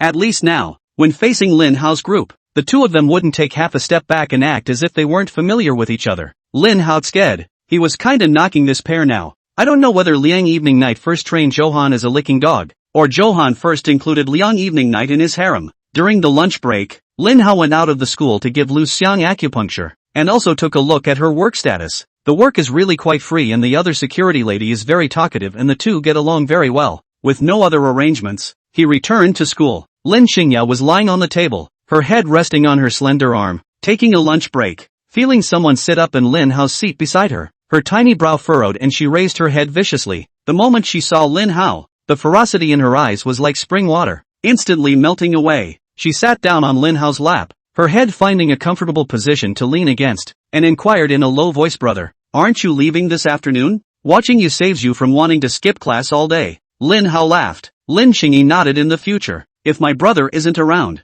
then I'll skip class too. Lin Hao gently pinched Lin Xingyi's little nose. Learned the hard way. Then I'll watch you every day from now on. Well, I have to keep an eye on my brother as well. Lin Xingyi's voice was as thin as a mosquito. The afternoon preparatory bell rang, and the students sleeping on their desks slowly opened their eyes. They shook their hands so hard they felt like they had lost feeling in them. Lin Cheng also stretched out a big waist, her clothes fitting onto her body, displaying the curves of her proud figure. Lin Hao's cheeks flushed slightly, and he turned his head away, looking warily at the others around him. Looking at Lin Hao's appearance at the moment, Lin Cheng also hugged Lin Hao's neck and rubbed it, taking advantage of his inattention to kiss Lin Hao's neck. Lin Hao gently patted Lin Xingyi's back and inquired, should I bring you a pillow or something from home tomorrow? Sleeping on your hands results in poor blood circulation in your arms, and your arms will feel sore when you wake up. Lin Xingyi shook his head and poked Lin Hao's chest cuddle pillow. Lin Hao froze for a moment and pinched Lin Xingyi's face. Using me as a pillow? Brother hug pillow. It's comfortable to hug and sleep. Lin Xingyi laughed nervously. In the afternoon, Xia Frost Sequence finally lost her temper and stopped her revenge plan, and Lin Hao caught up on his sleep as he had hoped. When he woke up from his nap, he pulled out his cell phone out of habit to see if there was any news. On his cell phone, Dagger sent over a small blurry video, and a blurry picture. Lin Hao zoomed in on that one picture, and amongst the pictures was the image of Johan entering a certain business club. He clicked on the video again, in which a group of girls with very different styles walked into some box. Through the gap of a white thigh, he saw Johan, who was pretending to be reserved inside the box. He flipped his cell phone up and down, trying to see who it was that had an appointment with Chahan, yet he saw nothing other than two beer bellies. Brother, does it look good? Lin Xingyi's voice suddenly rang from his ears. Chapter 175, I may like you more than you think. Injurious. Degrading. I'm criticizing them, Lin Hao said righteously. He tilted his head and looked to his left and right. Xia Shuangxue and Lin Xing also both had disgusted expressions on their faces, especially Xia Frost Sequence, who also took off her dress coat and covered her legs. Lin Hao viciously glared at Johan, who was sitting in the back. Everyone is underage. What are you doing to go to that kind of colorful place for a good reason? Lin Hao showed Lin Xingyi the chat records with Dagger, and it took a long time to convince Lin Xingyi that he wasn't just looking at his legs, but that he had something important to do. Lin Xingyi looked at the cell phone screen and then at Lin Hao, always feeling that Lin Hao had something to hide from her. Otherwise, why would he target Johan so much? After calming Lin Xingyi, Lin Hao looked at Xia Frost Order. Xia Shuangxu wrapped her arms around her chest and looked at Lin Hao with a haughty expression, wanting to hear what he had to say. Lin Hao lightly grunted and directly turned his head away, without the slightest desire to explain. Anyway, Xia Frost Order just needed to stay away from Johan, and he only needed to brush up his favor in front of the old man. Lin Hao. Xia Frost Order gritted her teeth viciously. You watched a video of a girl's legs in class. Aren't you going to explain it to me? Explain what? A real man never needs to explain. I just like looking at girls' legs. What's wrong with that? Lin Hao justified. You. Xia Frost Order opened her mouth, not knowing what to say for a moment. Come to think of it, Lin Hao really didn't seem to need to explain anything to herself, so she grunted coldly and turned her head away. Someone told me that he saw our class in that venue, so I took a look, Lin Hao said. Oh, what does it have to do with me? Xia Finxue turned her head back. Do we have any students in our class who are particularly poor? It's someone who's too rich, Lin Hao said. As soon as he spoke of having money, Xia Frost Order glanced at Johan behind him and gently nodded. Lin Hao pondered for a moment. He still had to find a way to feel out the forces behind him that supported Johan first. What he had traveled through wasn't a high martial arts type, and it was almost impossible to shake the entire Lin clan with just one person's strength. After all, millions of residents' employment is involved behind LAM. That's why even though Comrade Lao Lin has been wealth-free for a long time, he can't easily step down from that position. Jiangqing's Urban Management Bureau would also frequently come to see Comrade Lao Lin, asking him about his next development plan and his health and other issues. But since he needed to investigate the strength behind Johan, he had to go into the first line of the scene to do field research. He looked at Lin Xingyi, and then at Xia Shuangxue, and for a moment, he was in a bit of a dilemma. He hadn't been to any of those colorful places yet, but it was a little inappropriate to bring two girls, wasn't it? And Xia Frost Sequence looked 1 point more handsome than he did today with a long wolf tail of hair and a loose t-shirt, baseball jersey and jeans. While pondering how to get rid of the two of them, Lin Qing also came forward and inquired, brother, you wouldn't want to sneak there alone, would you? Lin Hao's eyes dodged and he denied. How could that be? After 8 o'clock, taking advantage of Xia Frost Order's doorband to go home and leaving you at Lin Yanqiu's home to study. I sneak off alone to the business clubhouse is something I never thought about. Xia Frost Order snorted. You've arranged this plan in plain sight, and you actually say you haven't thought about it. Lin Qingyi hugged Lin Hao's arm tightly. Brother, I won't study tonight. If you go there behind my back, I will. She wanted to say something to threaten Lin Hao, but now that she thought about it, it seemed like she had been the one who had been relying on Lin Hao. Looking at Lin Qingyi's eyes, which had begun to redden, Lin Hao cupped Lin Qingyi's face and laughed softly. Don't your uncle? He has to be fed 3 times a day now. Lin Hao asked Dagger to send a couple of videos of the DDT clocking in. He glanced at Xia Frost Order and made a silent expression, stealing a glance for Lin Qingyi. Lin Qing also froze for a moment and clicked on the video to watch it curiously. In the middle of the screen, her uncle Wang Yukai, who had bullied her and even intended to sell her, was knocked into a ditch in a field by a strong man, just as Wang Yukai climbed up from the gutter. Wanting to swear at which one of the ungrateful ones, he was doused with a spoonful of farmyard fertilizer by another strong man. Lin Qing also glanced at Lin Hao in surprise and inquired, brother, did you do this? Lin Hao shook his head and denied. How could it be me? I've been by your side every day. Lin Qingyi's face instantly raised a smile as she hugged Lin Hao's neck. That's what brother did. Looking at Lin Hao's cheeks, she licked her lips and kissed Lin Hao on the cheek. With the wetness coming from his cheeks, Lin Hao couldn't stop his eyes from blinking continuously, his gaze looking straight at Lin Qingyi. Lin Qingyi's cheeks blushed slightly, ruffled her hair a bit, and whispered, "That's what fourth sister asked me to give you in the first place." Lin Hao felt his heart beating fast, and he took 2 deep breaths, his mood not calming down at all. He estimated that it should be that Lin Qingya was hurt quite deeply by her uncle, so when he saw himself helping her to take revenge, he was a bit overwhelmed with emotion for a moment. His gaze went to Lin Qingyi's lips, pink and tender, and he couldn't help but gulp. The people of Daxia emphasize on reciprocity. If she gives me a kiss, it shouldn't be too much for me to kiss her back, right? Hey, you two are still inside the classroom now, nah? Xia Frost Sequence reminded. Hearing Xia Frost Sequence's words, the two glanced around as the gazes of their classmates intentionally or unintentionally fell on the two. The two quickly separated, both with their heads down and their cheeks red. Under the table, Lin Qing also clutched Lin Hao's hand and squeezed it hard. "It's all my brother's fault." Lin Hao's eyes flickered. "I don't admit it. It's clearly all fourth sister's fault." He paused and looked at Lin Qingya and suddenly laughed. "I might like you more than you think. Oh, so if you don't have to worry too much about it, you can just tell me what you want me to do or what you don't like me to do.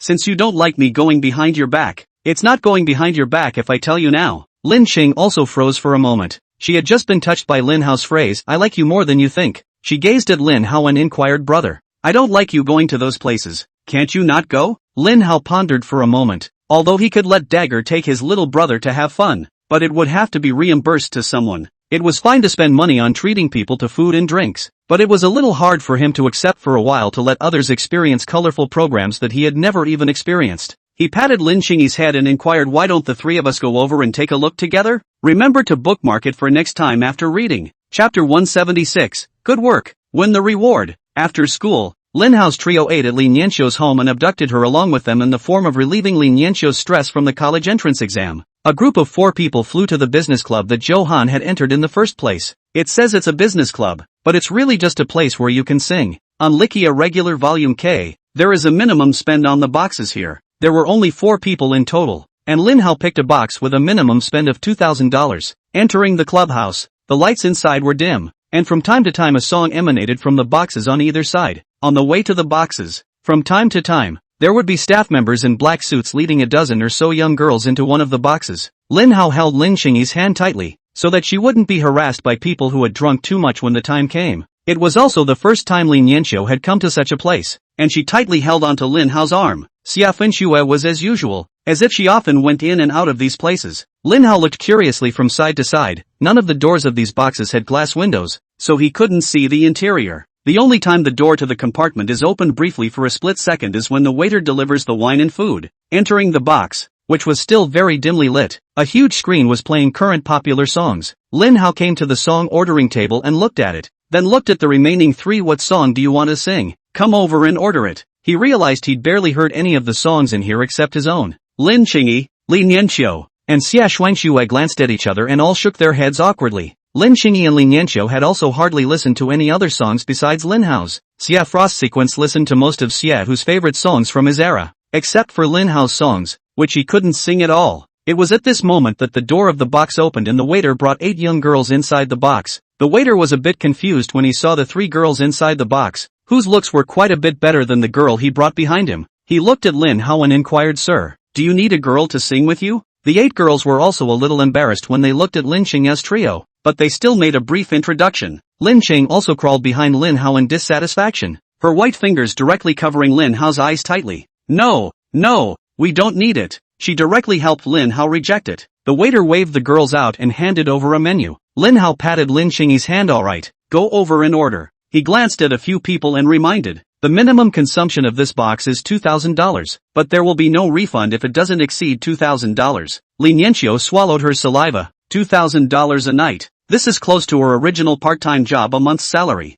Noticing Li Nianxiu's change in demeanor, Lin Hao patted Li Nianxiu's shoulder and said flirtatiously, "After all the $10,000 of steak that went down in the first place, you're not going to be polite to me now for a $2,000 splurge, are you?" Li Nianxiu skimmed her lips. "I didn't know that steak was that expensive in the first place." Lin Chang also nodded, quite impressed with that steak. She pulled Li Nianxiu's hand. "Nianxiu senior sister, my brother and I definitely won't be able to finish eating. Let's go order what we want to eat together." Looking at the menu, except for the pickled fish at 108 apiece, which is a little more expensive than what is sold outside, the prices of the rest of the drinks are almost all sold at several times the price. The same bottle of forgotten pup milk, outside the small supermarket to buy only 4 yuan. but in this actually sold to 10 yuan. Lin Yanxiu and Lin Cheng also carefully looked at the menu, compared the prices, and had a feeling that they couldn't get down. Lin Hao patted Lin Cheng's head and laughed. Old comrade Lin is working overtime to make money for us. In a moment we'll just sing a song in praise of our father to thank him. After ordering, Lin Hao asked Xie Frost order to stay inside the box, and he planned to take a look at the VIP box that Zhou Han had gone to yesterday. Above the corridor, the camera flashed red, and Lin Hao pretended to be lost as he circled around. When he passed by the door of the box, it so happened that there was a middle-aged man in red clothes inside who had just finished making a phone call and walked into the box. Through the open doorway, he vaguely saw Zhou Han's figure. Lin Hao thought for a moment and beckoned a waiter. Hello, deliver a case of wheat soda to the guests in this box. The waiter looked at Lin Hao with a puzzled expression. Guest, are you a friend of theirs? Lin Hao shook his head. Just now when I was looking for my box, I overheard them singing and felt that the song they were singing was too good. Good job. A reward. Although he felt a bit puzzled, the waiter didn't say much when he saw Lin Hao pay, and went to carry the wheat sodas. Are you going to go in and have a word with them, sir? Inquired the waiter who had brought in the wheat sodas. Lin Hao shook his head. I simply appreciated their singing, meeting each other and keeping a little mystery for each other. The waiter nodded and knocked on the door of the box, only to push it in after receiving an answer. Lin Hao changed his angle and used his body to cover the clubhouse's security camera, using his cell phone to secretly videotape inside. For the group staying in the VIP box, a case of wheat soda was nothing, but a passerby's recognition of their song put them in a good mood, and the atmosphere instantly came alive as they began to brag about each other. After the video was recorded, on the way back to his box, Lin Hao checked the footage. Apart from the girl who accompanied the singing, there were 4 other people inside the box, and apart from Zhou Han, Lin Hao didn't recognize any of them. Still have to figure out how to identify these people, he thought in his mind. With the direction of who Zhou Han was colluding with, Lin Hao felt his spirit relax. In the original story, Zhou Han's history of making a fortune was almost a history of the decline of the Lin family, and looking at Zhou Han bouncing around in front of him, Lin Hao didn't feel very pleased with himself no matter how he thought about it. Returned to the box. Inside the box, the image of the 3 girls gathering together to sing about Inari was particularly cozy. Lin Yanxiu sat in the center of the room with the microphone resting on her chest, and Lin Cheng also hummed in a brittle voice next to the microphone. Xia Frost Sequence looked a little embarrassed, and she didn't have the experience of sticking it to a good-looking girl. Her hands were on her lap, her body sitting upright, her eyes on the screen but her head turned in the direction of the microphone. The moment several people saw Lin Hao enter, their cheeks all flushed slightly. Lin Cheng also patted the spot beside her, signaling Lin Hao to come over and sing along. Lin Hao tilted his body and moved closer to where the microphone was. As she watched Lin Hao's gaze keep falling on the microphone stand, Lin Yanxiu's face turned red and she nervously didn't move a muscle. Lin Xingya pinched Lin Hao's face in dissatisfaction and reached out to point at another microphone on the table. Remember to bookmark it for next time after reading. Chapter 177, Cry, Cry, Cry, A Strong Father for Life. What can I do for you? Paltry concern, take it. After the song was finished, Lin Hao looked at Lin Xingyi, who gave Lin Hao an okay gesture. The song was not included in the clubhouse and Lin Hao sang clean throughout. Listening to Lin Hao's song, Lin Yanxiu's tears in the eye sockets snapping dripping down on the chest. Her father was originally a craftsman in the countryside, and although he didn't make much, the family made a good living, and she had a very good childhood. Xia Frost Order was also moved with slightly reddened eyes. Although her father spent less time with her, she could also feel his deep love for her. Only Lin Cheng also had a clear gaze that kept falling on Lin Hao's body. She has never felt a father's love, never felt a mother's love, and has always grown up in a love-starved environment. Lin Hao went up and rubbed Lin Xingyi's head and took the proffered cell phone. Lin Xing also sat on Lin Hao's lap and said softly, brother, hug. Lin Hao hugged Lin Xingyi tightly and placed his cell phone on her lap, checking the video he had just recorded. After confirming that there were no errors, he sent the video to comrade Lao Lin. Lin Jiangwo was still working overtime at this time, and when he heard the special reminder ring, he immediately put down his work and opened his cell phone. Listening to Lin Hao's heartfelt song, he came to the windowsill to look at the river city with all the lights at night, and his eyes couldn't help but moisten. He hurriedly ran out of his office and ran in the direction of Zhao Sidi's office. Although he can forward the song with a single click on his phone, he can't wait to share the song his son wrote just for him with Stacy Zhao in person. Box. Xia Frost Sequence looked at Lin Hao somewhat coyly and inquired, Lin Hao, can you give me the song you just sang? I want it too. Lin Yanxiu sniffled in agreement. Of course not. Lin Hao froze for a moment. There's a problem. What do you all want? I wrote a song for my father and you want me to send it to you too? You guys are trying to take advantage of me here? He reached out and popped Lin Yanxiu in the head. He glanced at Xia Fengxue and hesitantly popped her in the middle of the head as well. Frost order touched her forehead and gave Lin Hao a blank look. Am I that scary? Lin Hao shook his head and laughed lightly. It's just that I'm naturally more from the heart. Jokes aside, Lin Hao silently sent the recorded video to the two. Lin Qingya hugged Lin Hao's neck, a pair of slender feet swaying in the air, and hummed softly in Lin Hao's ear, a lifetime from the heart, brother. Lin Hao pinched Lin Qingyi's nose. Where have I been from the heart all my life? I'm still brave once in a while. He contemplated the rare place where he came to sing, and sang a song in honor of his father, and then a song in honor of his mother. The song for his father was a lyrical one, and for his mother, he wanted to pick a lyrical one as well. Listening to my mom's more upbeat melodies wouldn't be appropriate. After thinking for a long time, Lin Hao suddenly remembered a Cantonese song. The old couple traveled all over the world for business when they were young, so they wouldn't be unable to understand. He made a video call to Joe Styles. At this moment, Lin was showing off the song that his baby son had sung to him with Zhao Cidi. Cidi, look, it's a song that Hao wrote especially for me. The child has grown up and knows how to be grateful. It's not in vain that I've worked so hard to educate him for so many years, and he understands the depth of a father's love. Zhao Cidi looked at the elation that Lin Jiangwo couldn't hide in his tone, even though he was trying to pretend to be deep, and was also happy for him. Happy? She sighed softly. That little heartless one doesn't even know how to sing a song for mom. You know who's more important in Ho-chan's heart, but Hao is so filial. He'll definitely write a song for you, but inspiration is something that can't be rushed. Cidi, I'll send you the video, so you can listen to it more when you're free, Lin Jiangwo said smugly. Zhao Cidi shook her head helplessly. Fine, I know you're happy. For the sake of the children, hurry up and finish today's work job. Suddenly, a special ringtone came from Zhao Cidi's cell phone as well. The corner of Zhao Cidi's mouth lifted. But it's important to combine work and rest. Old Lin, let's see what Xiao Hao has sent me, shall we? On the phone was a video call request, and when it was connected, Lin Hao held the microphone across the screen. Mom, are you and Dad off work yet? Zhao Cidi shook her head, a slight hint of sadness in her voice. There's still some work on my hands, so I can go home when I'm done. How? Mom has just heard the song you wrote to your dad, and your dad is fooling around next to me right now. You little heartless thing, forget who stopped your father when he tried to beat you before? Lin Hao smiled sardonically. I haven't forgotten it. He handed his cell phone to Lin Qingyi and picked up the microphone to the front of the box. He cleared his throat and sang softly. A hand that can't be trimmed brings out the warmth always behind it. Always pay attention even if you are verbose, and feel too guilty for not knowing how to cherish it. What a warm gaze it is of yours that teaches me to look steadfastly ahead and exhorts me that I should not give up when I fall.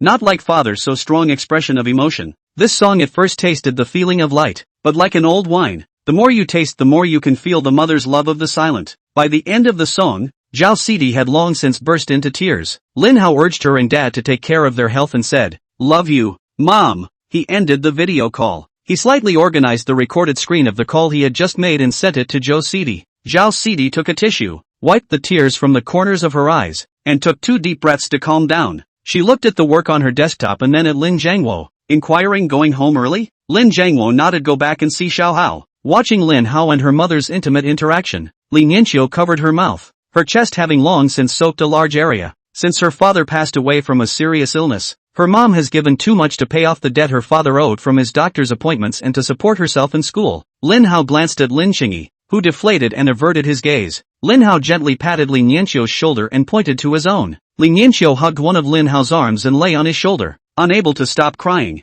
Xia Xuanxiu's eyes were slightly red, and she also looked mournfully at Lin Hao and complained, "I'll never sing out with you again. It was all cheerful today, and now the whole thing makes me want to cry a little." Remember to bookmark it for next time after reading. Chapter 178, A Strong Father for Life. It was almost 9 o'clock in the evening when they left the business club, and apart from Lin Hao, not a single person left with a smile on their face. He'd figured out the trio's favorite songs by now. Whenever Li Nianqiu hears a song about being grateful to her parents, it's simply hard to hold back the tears. So whenever she managed to stop her tears and was ready to leave Lin Hao's shoulder, Lin Hao would always thoughtfully sing a song about being grateful to her parents. Xia Finxue prefers songs with a sense of family and country, and her eyes always turn red when she hears a song about the destruction of mountains and rivers and the people's fight to the death. Lin Xing also likes any song she sings as long as she sings it, always with a frown on her face. It wasn't until she got to a Gulf of Alaska song, "How can two people who are clearly in love, you want to tear them apart," that her little pearl snapped. "I'll never come sing with you again,"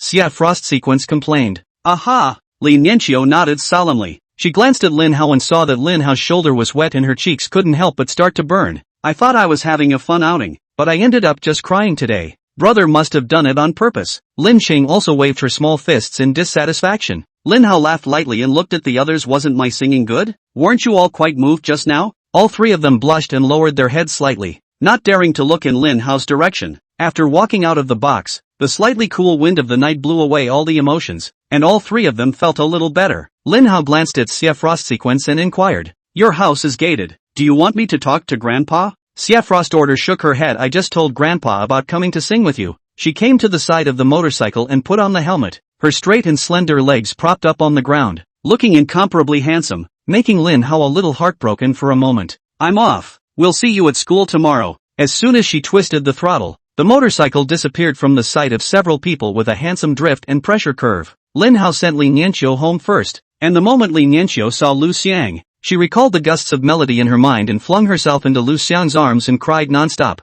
Xiang Lu first froze, then gently rubbed Li Nianqiu's head and hugged him tightly. "Let's go. We should go home too." In the dark hallway, Lin Hao looked at Lin Qingyi and said. Lin Qingyi gently pulled Lin Hao's arm. "Brother, can you carry me?" Lin Hao froze for a moment. People always had some strange ideas once in a while. He rubbed Lin Qingyi's head and walked over to Lin Qingyi's body, crouching down slightly. "Princess, please get on the horse." Lin Qing also slowly climbed onto Lin Hao's back, her entire body gently swaying with Lin Hao's pace. Lin Hao was like a drunken old man, swaying from side to side along with Lin Qingyi's swaying body, causing Lin Qingyi to let out a gasp of surprise. Lin Chang also hugged Lin Hao's neck tightly and begged for forgiveness, saying that he would never dare to shake again. Before Lin Hao stopped, the vehicle sped off and the two returned home. Zhao Sidi and Lin Jiangwo were currently sitting on the sofa in the living room. When they heard the sound of the door opening, both of their gazes looked in the direction of the doorway. Seeing his parents, Lin Qingya panicked and let go of Lin Hao's hand, as if he was a child who had done something wrong,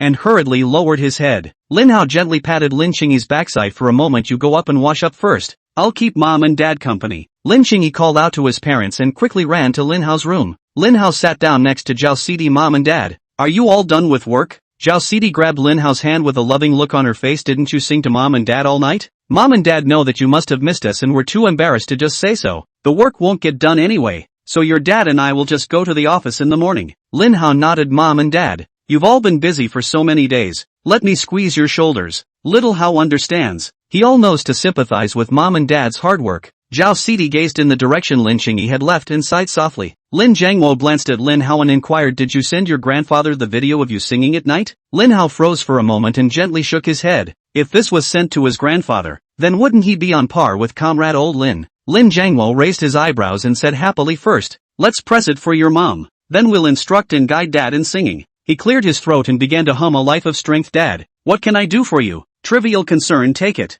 Zhao Sidi looked at Lin Jiangwo's appearance and shook her head helplessly, feeling that he was all a bit bewitched. However, they had all reached this age, and the children had all grown up, so there was no need for the family to worry about anything, so she let Lin Jiangwo go. In the living room, Zhao Sidi was sprawled out on the sofa as Lin Hao pressed her shoulders and rubbed her waist, and Lin Jiangwo kept shouting at Lin Hao about being a strong father for life. After shouting twice, Lin Hao was the first to feel that something was wrong, but he couldn't bring it up, and bringing it up would be embarrassing for comrade Lao Lin. Zhao Sidi sensed that Lin Hao's maneuvers occasionally paused, and in combination with Lin Jiangwo's song, she also noticed that it was strange. She glanced at Lin Hao and Lin Jiangwo and simply pretended not to notice as well. Lin Jiangwo didn't realize that something was wrong until he had shouted 7 or 8 times and suddenly realized that something was wrong as well, but looked at Lin Hao and Zhao Sidi, who didn't seem to notice, and breathed a sigh of relief. "I'm going to my room to record a song for Dad." After saying that, he fled to his room in a hurry. As they watched Lin Jiangwo fleeing, Lin Hao and Zhao Sidi glanced at each other and both couldn't help but burst out laughing. "How? You found out a long time ago, and I can't believe you didn't warn your father." "Mom, I'm afraid that's my dirty heart." He cleared his throat and hummed the same song he'd sung to Joe Styles as he massaged her. How really put his heart into it. "This song really gets more and more flavorful the more you listen to it." Zhao Sidi marveled. "Are you going to post to your acne marks?" she inquired. "If Mom doesn't want to, then I won't send it." Lin Hao replied. "Why don't you go see your second sister sometime and ask her to give you the use of the recording studio, and record that song for your dad along with it when the time comes. A song this good should be heard by more people," Zhao Sidi said. Lin Hao nodded. "I'll contact second sister ahead of time." On the other hand, Xia Frost sequence returned to the middle of the living room after his daily training. Xia Zhan was frowning at the moment as he watched the 4 60-second voices sent by Lin Jiangwo. He clicked on the first one, and Lin Jiangwo's vicissitudes of song with a slight runaway tune came out from among his old man's cell phone. Xia, who had just finished washing up and curiously approached him. "Dad, Who's crying in mourning here? A wolf's howl sounds better than this. Xie Zhan also frowned and nodded gently. It wasn't until the climax of the song that Xie Zhan heard the line, "Take it for what it's worth." He swiped upward through his chats with Lin Jiangwo, all of which were trivial words of concern. He glanced at Xiaohu beside him and clicked on the chat records with Xiaohu again, all of which were messages he had sent to Xiaohu on his own initiative. Xiaohu listened to Xie Zhan's gradually ragged breathing, and his heart cried out that it was not good. How is this still being rolled up by his godson? Chapter 179, Johan's backer. Lin Jiangwo walked out of the room after sending Xie Zhan a clip of himself singing. He plopped down on the sofa and enjoyed Lin Hao's massage, and shared the recording of the song he had just sung with Lin Hao and Zhao Sidi. Although Xiao Hao sang a little better than me, he was too showy and still had a slight lack of emotion. Lin Jiangwo said. Lin Hao nodded and laughed. It can't be helped. Who made my father inferior to yours? Lin Jiangwo opened his mouth and just wanted to retort, but on second thought he did seem to be less powerful than Elder Xie. When the massage was over, Lin Hao took out the video that he had secretly filmed inside the business club at night and showed it to Lin Jiangwo, wanting to ask him if he recognized the person inside the video. Looking at the person within the video, Lin Jiangwo frowned slightly. He pointed at one of them and said,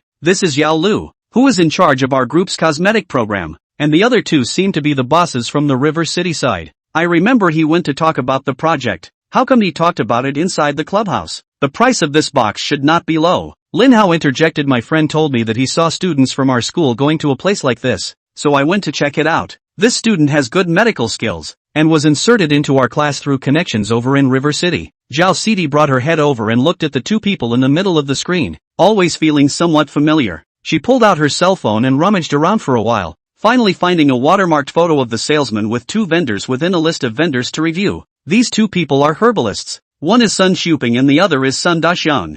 Herbs, huh? Lin pondered for a while. It seems like Yao Lu has recently been leading a team to develop an ancient Chinese medicine mask. Hearing the names of Sun Shuping and Sun Daxiang, Lin Hao instantly frowned. Sun Shuping and Sun Daxiang belonged to the Sun family in River City. The Sun family's position in River City was similar to the Lin family's position in Zhang City, but the Sun family had started earlier and had many children within the family. The Sun family is nepotistic in its management, and the company's business basically relies on people within the family to be responsible for its management. In the original story, Johan had also clashed with the Sun family when he went to River City to develop a project after appropriating some of the Lin family's assets. It was in the middle of that conflict that he was beaten to death by local forces. He later escaped with his life and returned to Jiangcheng, coming to Lin Xiaoshuan's presence before he was saved. Lin Hao pondered for a moment. There wasn't much depiction of Sun Xiuping in the story, but Sun Daqian was the one who had organized the ambush of Johan, with a gang of outlaws on his hands. He frowned. Now that Johan had hooked up with these two, there was some trouble. He estimated that the formula for that ancient mask should have been provided by Johan, and that Sun Xiuping and Sun Daxiang had revealed it to Yao Lu after getting the formula. But the Sun family also dabbled in the mask industry. Shouldn't Sun Xiuping and the others have turned it over to the family first? Lin Hao shook his head, unable to think clearly for a moment. However, if the Sun family didn't go for this mask, it was estimated that there should be a problem with this mask, and he reminded Lin Jiangwo and Zhao Sidi of that. Mom and Dad, I've heard that the Sun family often embezzles profits from upstream and downstream because of their monopoly position in the area. This kind of business that squeezes the people at the bottom for profit must be holding fire in the hearts of the farmers who supply them with herbs. The herbs we purchase are in large quantities, so it's not guaranteed that there will be an oversight in case of an inspection when the time comes. Herbs are life-saving, and if you're not careful, you'll make a mess. They have a vendor qualification audit, so they might as well press on. Zhao Sidi froze for a moment, not expecting Lin Hao to actually meddle in the company's business issues. She glanced at Lin Jiangwo, asking for his opinion. Lin Jiangwo pondered over it and nodded to Zhao Sidi. Let's press it first. Have the salesman run out more to see if there are any other alternatives, or have the current supplier even out more. He looked at Lin Hao, patted the sofa beside him for him to sit down, and educated. Little Hao, you don't have a deep understanding of society yet. Do you have any idea how much work our salesmen have to put in just to bring in such a supplier? One word from you, one guess, negates his entire effort. He took out his cell phone and briefly flipped through the supplier information submitted by the salesman, and based on the reports submitted over, their overall offer will be a bit lower than the other medicinal herb chambers. How? You have to realize that the sales of the $9.90 stuff are just going to be higher than the sales of the $10 stuff. It's like at the market. An 80-cent a pound watermelon is just going to sell better than $1 a pound one. Even if you know that an 80-cent watermelon uses an 820 scale, a little bit of price difference may cause the product to lose competitiveness, which leads to stagnation and a longer capital turnover cycle. Listening to Lin Jiangwo's decades of business experience, Lin Hao had the feeling that he had really learned. After listening for half an hour, he felt strong as a thief, and looked at Lin Jiangwo with conviction. Comrade Lao Lin, I'll take a small goal to start a company first tomorrow. Try to earn you another small goal back before the end of the year. Within 3 years, I will create a bloody wave in Zhangcheng. Within 5 years, my name will be on the list of rich people in Daxia. Lin Jiangwo slapped Lin Hao on the back of his head. Zhangcheng is our own territory. You start a business on your father to create it? Left pocket to get money in the right pocket? He took a deep breath and intoned then again. Lin Jiangwo told Lin Hao many more things about his son's entrepreneurial pitfalls that led to the destruction of his family. It wasn't until he saw that Lin Hao's eyes looked just like Lin Xiaolan's that he nodded in satisfaction. Alright, you go up to bed early, Lin Jiangwo said. Returning to the room, Lin Xingya had already washed up and changed into a cool little nightgown. Seeing Lin Hao enter, she carried a wooden tray to Lin Hao's body. On the tray was a glass of happy water that had barely bubbled and some chips. Do you want some water, brother? She frowned in disbelief as she touched the happy water whose temperature had already converged to room temperature. Brother, wait for me. She went back to the gaming room and came back with a new glass of chilled happy water. Lin Hao rubbed Lin Xingyi's head. I just had a rather long chat with mom and dad. He took the happy water and drank tons and tons of it. Lin Xingya pinched up a chip. Brother, eat, I'll just do it myself. Brother, eat. Lin Xingya stubbornly pinched the chips and handed them to Lin Hao's mouth. Watching Lin Hao eat the chips, Lin Xingyi pondered for a moment and asked again, brother, do I have to sing with you? Or wait for you to finish your bath and sleep with you? Chapter 180, think I'm a cowboy?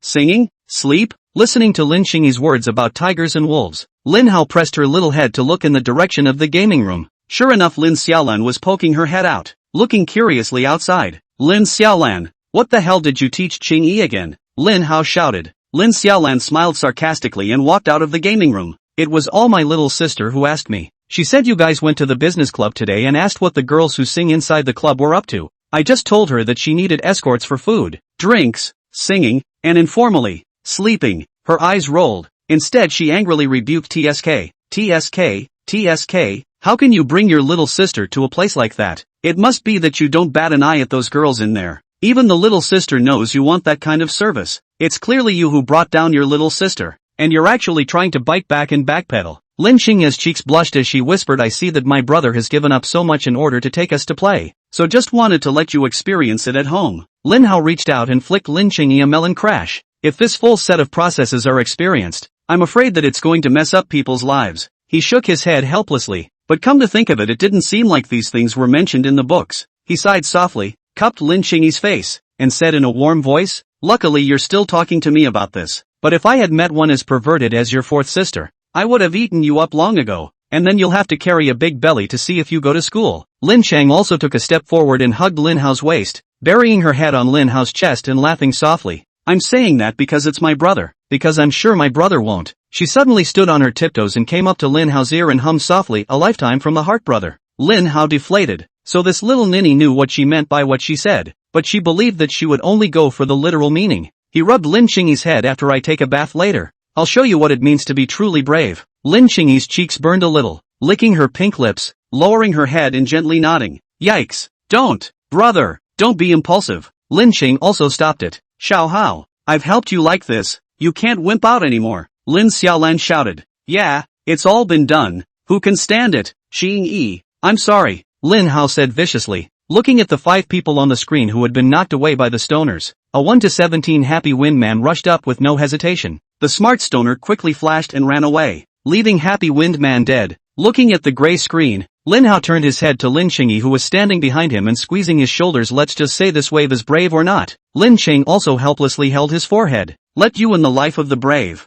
You in the game brave have a hammer use? Lin Hao grabbed Lin Xingyi's wrist and pressed her to the front of the seat. I've already laid half of the foundation for your headwind turnaround. The rest is up to you. Lin Xiaolan looked at Lin Hao in surprise. How did you have the face to say that you laid half the foundation? She froze for a moment, then suddenly came to a realization and teased. It really is half the foundation. The Xia culture is profound. Lin Hao grunted coldly. If it wasn't for Lin Xiaolan operating a smart stoner, he wouldn't have been able to get so on top of it. But if you had better equipment, wouldn't a big move from each of us be a second? Sometimes look for your own reasons, okay? So many years. Lin Hao paused, shook his head, and hugged Lin Xingyi's waist. He leaned his head on Lin Xingyi's shoulder. smelling the fragrance of the flowers emanating from Lin Qingyi's body as he watched Lin Qingyi operate. The situation quickly reversed after Happy Windman switched all sorts of show operations to cheat skills, together with Lin Xiaolan's clever stone man, quickly achieved the victory of the game. Lin Xiaolan got up and rubbed Lin Qingyi's head. It's still my little sister who's great.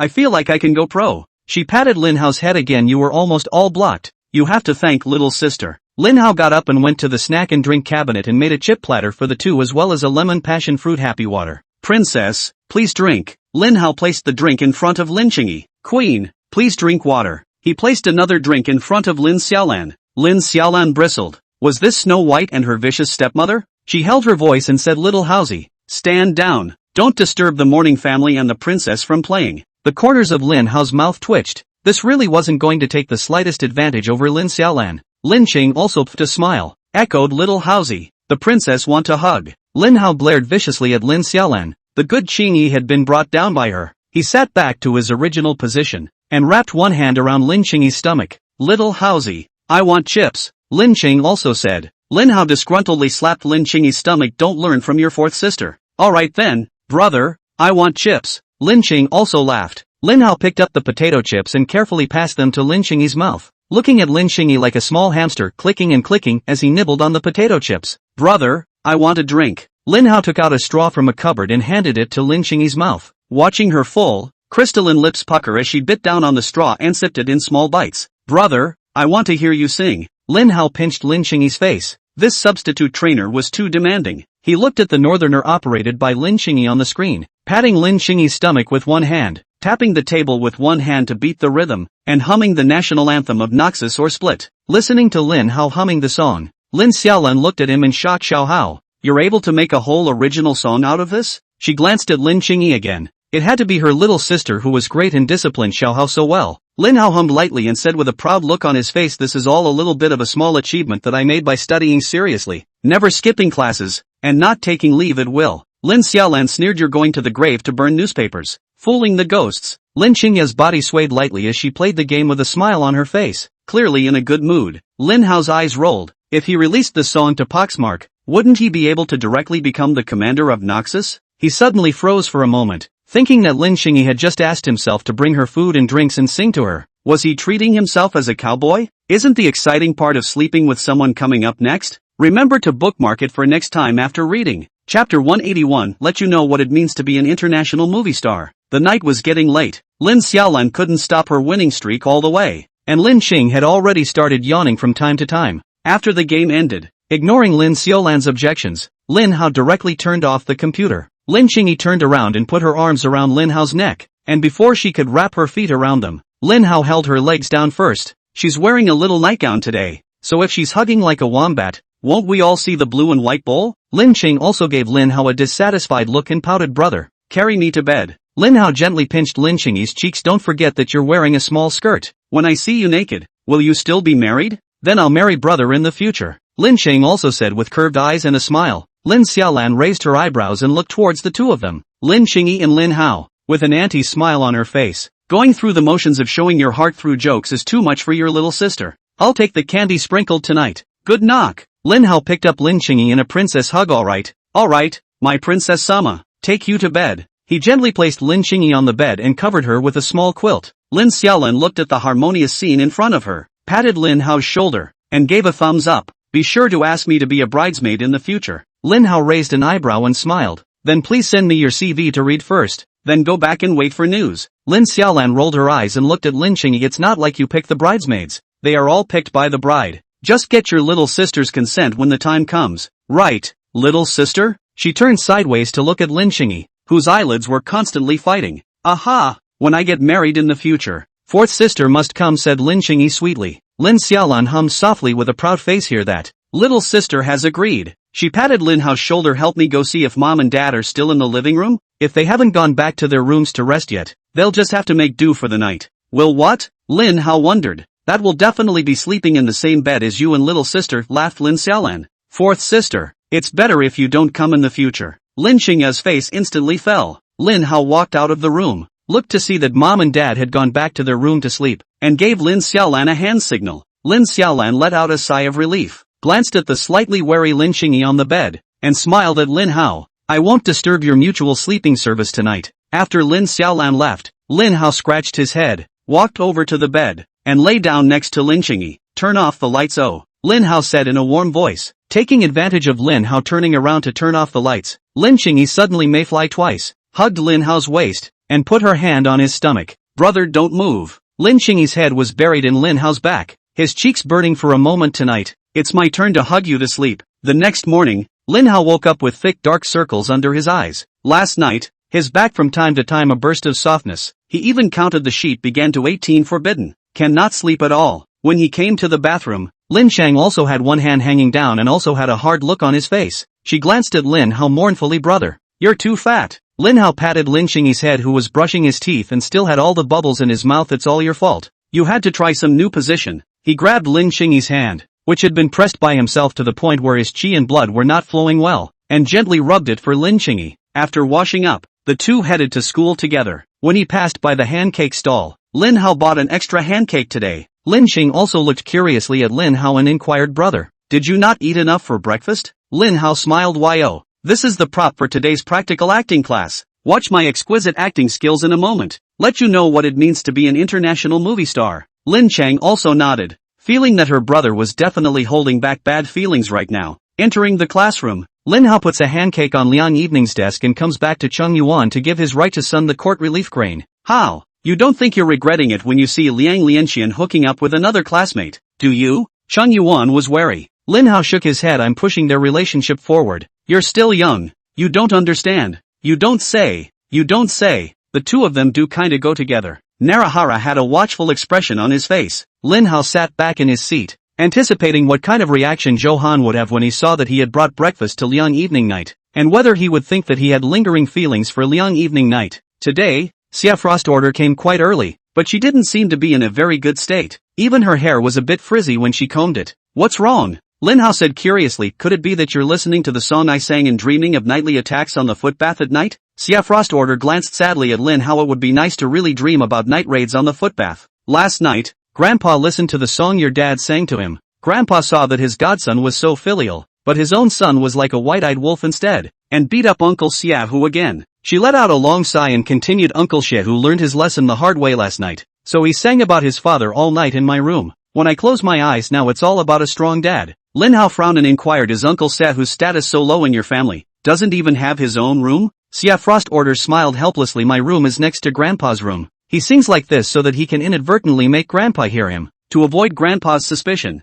he would deliberately ask me after the song what I did not do well and what I could improve. Hearing Xia Frost order's words, even though they weren't directly related to himself, Lin Hao moved his eyes away sheepishly. After another half an hour, Liang Lianyang and Johan walked into the classroom shoulder to shoulder. The classroom doorway was narrow, and both men turned sideways. When she turned around, Liang Evening Night seemed to hit her back against the doorframe of the classroom and stumbled into Johan's arms. Without waiting for Johan's reaction, Liang Evening Night's cheeks flushed slightly, gently pushed Johan's chest, and ran back to her seat. Johan glanced in Lin Hao's direction, making sure that Lin Hao had seen the scene just now, and he raised his head provocatively. He walked quickly to Lin Hao's side and bragged, evening is too polite. I said I didn't need to buy it and she still gave me a hand pie. As he said that, he also opened the handcake and took a bite. The handcake that Late Night bought with his own hands really tastes a bit different from ordinary handcakes. It's a pity that someone has never eaten it before. On the other side, Liang Evening Night looked at the hand-cooked cakes on the tabletop and was a bit confused for a moment as she looked at Lin Hao in confusion.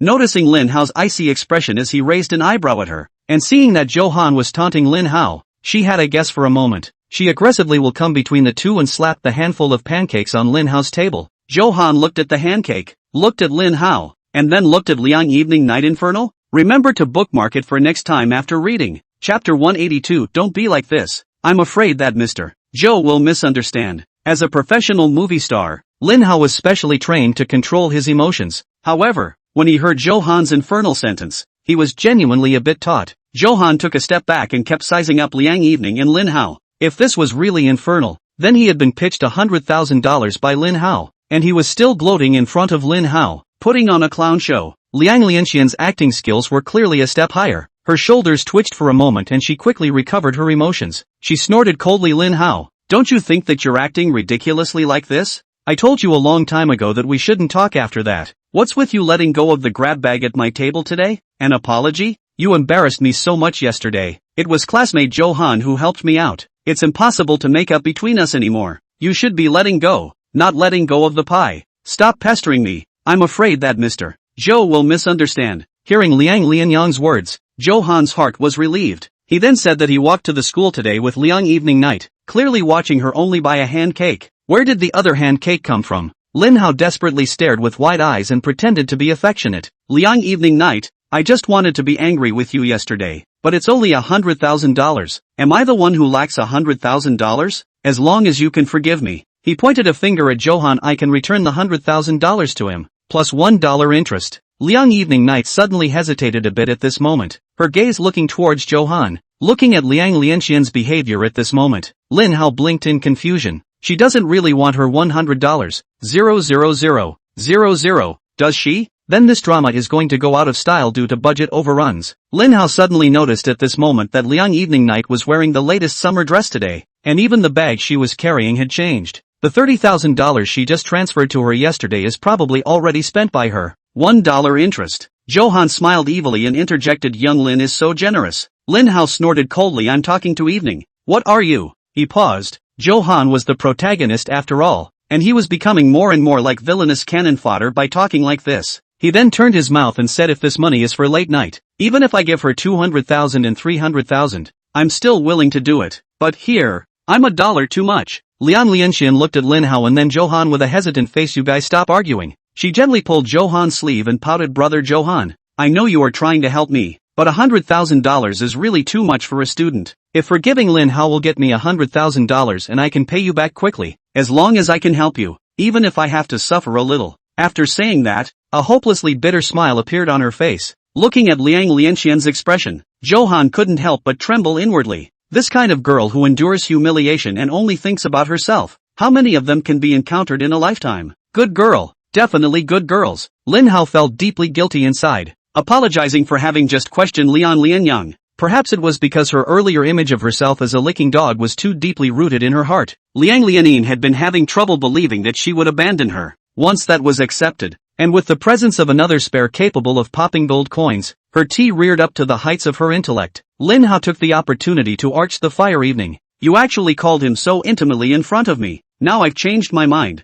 I can pay you back the $100,000, but you have to cut him off. Liang evening night pursed her lips and glanced at Johan, hiding behind him as if she was afraid. Wanting to see how Johan reacted now, she saw that Lin Hao didn't have the slightest bit of emotion amongst his gaze, clearly not intending to actually give the money. Johan gently patted Liang evening's head and comforted. Don't worry, although I'm not as rich as Lin Hao, I don't care about the $100,000. He turned his head to look at Lin Hao. You've already humiliated evening night so much yesterday. And you still want to salvage your relationship with evening night now? One always learns to cherish after loss. That's why I'm hoping that late will give me another chance to make it up to her. I remember us running together in the sunset. That was our youth that will eventually pass away, said Lin Hao with a long sigh. Evening, never be soft. Have you forgotten what he did to you yesterday? He mustn't be forgiven, or he'll surely come back to you for that money when he gets tired of it. Teach Lin Hao a lesson that money isn't everything. The farce here attracted the attention of quite a few of the students, who whispered advice to Liang Lianin.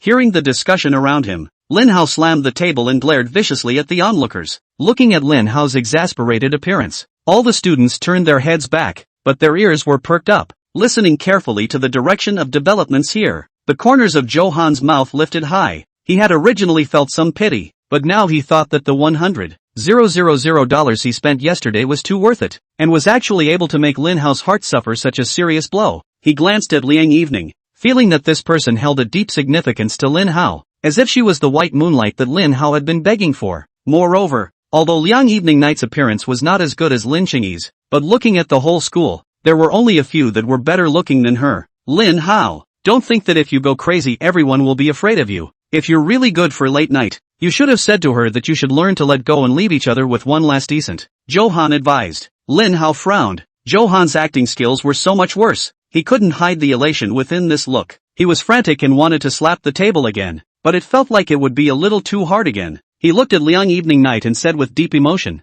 I don't want any decency. All I want is her. He glanced at Johan and suddenly scoffed. Love without material things is like a scattered sand. His gaze fell back on Liang Evening Night, who was hiding behind Johan Evening Night. I'm sorry, give me another chance to pursue you again. Following him, You surely can't even afford your favorite bag. I'll transfer you $50,000 and you go buy a new bag after school. I hope you understand my feelings. Side by side, he opened Lin Qingyi's chat box, transferred 50,000 to Lin Qingyi, and covered the chat box and waved it in front of Johan. Johan looked at Liang Evening Night and said gently, it's my negligence. You return his money. I'll transfer 50,000 to you now. I'll spoil my woman myself. Liang Evening Night bowed to Lin Hao and apologized. Classmate Lin, I'm not the kind of money-minded woman you think I am. As she spoke, she claimed Johan's transfer. She glanced at Lin Hao, hesitated, and transferred $15,000 to Lin Hao. Remember to bookmark it for next time after reading. Chapter 183 Ranking Combinations. A sudden vibration came from his cell phone. Lin Hao suspiciously picked up the phone and checked it. On the screen was a message from Liang Evening Night transferring money to himself. He glanced at Liang Evening Night in surprise. This is admiring my acting skills and giving me a performance fee? Looking at Lin Hao's surprised eyes, Johan but couldn't help but snort coldly. He guessed that it was Liang Evening who had returned Lin Hao's money. The same are all money. Liang Yang Evening do not want Lin Hao's but want his. This is not love, what else can be? Evening, let's go back. Let's not waste any more time on Lin Hao. After all, we're not the same as him. We still have to study hard and get into a good university in the future. Johan said. Liang Evening Night pursed her lips and bowed to Lin Hao, apologizing. I'm sorry. Thank you for ever liking me, but it's really impossible for us. Wow, Evening is really kind. Lin Hao treated her so well yesterday and she actually didn't even get angry. Does Lin Hao still think money is everything? Thinks an apology will redeem him? Who does he think he is? Johan helping Late Night out is also super cool. Otherwise, Late Night wouldn't know what kind of bullying Lin Hao has done. The eyes of the onlookers looking at Lin Hao were filled with contempt and ridicule, and the motivation to study seemed to be a little bit stronger. Johan gently patted Liang Lianin's shoulder, signaling Liang Lianin to go back and start studying. Instead, he raised his chin at Lin Hao and snorted disdainfully. People should know themselves. Leave each other with decency. Young Master Lin. Lin Hao returned the same icy stare and whispered, I won't give up. I'll definitely come back. Johan sneered as if Lin Hao had borne his laughter for the day. Evening is a good girl, but it's not like the gold-digging girls you've met before. He hummed a soft little tune as he took a step back to his seat. Although he had spent another 50,000 today, but spending it on a girl who liked him and being able to piss off Lin Hao, his current mood could only be described as cool. Lin Hao sat back in his seat, and Lin Chang was also disgruntled and sat directly on Lin Hao's lap. She had her arms wrapped around her chest, her cheeks puffed up like puffer fish, and she was clearly angry. On the side, Siefrost looked at Lin Hao with eyes full of contempt, as if she was looking at something dirty. Bah, scummy man, how come I didn't know you were so affectionate? Lin Hao snorted and made a silent gesture at Siefrost order, laughing. There's so much you don't know. He shook his cell phone at Siefrost's sequence, which had the record of Liang Evening Night just transferring money to him. Siefrost order's brows furrowed together, looking from time to time at Liang Lianyang and then at Lin Hao, especially looking at Lin Hao's eyes. It was as if they had changed from recyclable trash to non-recyclable trash. Bah, more scummy scum. Ignoring Siefrost order calling him a scum, Lin Hao looked at the exasperated Lin Qingyi in front of him. On a normal day, he didn't notice that Lin Qingyi had actually grown so much with his arms around his chest. He directly embraced Lin Qingyi's slender waist and rubbed against Lin Qingyi's shoulder sockets, a refreshing aroma coming to his face. Soft hair touched her neck, and Lin Hao's intimate movements made Lin Qingyi blush as she looked around nervously. The students in the class hastily withdrew their gazes that were contemptuous with a touch of envy, and all of them turned their heads back to look at the books in their hands with dull gazes. A chorus of denunciations of the scum kept echoing through the class. Johan gritted his teeth viciously, feeling that the sense of accomplishment he had just crushed Lin Hao had instantly vanished. What's so good about Lin Hao? Is Lin Qingyi so clingy to him? Can't you see that he just confessed his love for Liang Evening? Does Lin Qingyi not mind all this? He suddenly frowned. It's not possible that Late Night and I are part of their PY,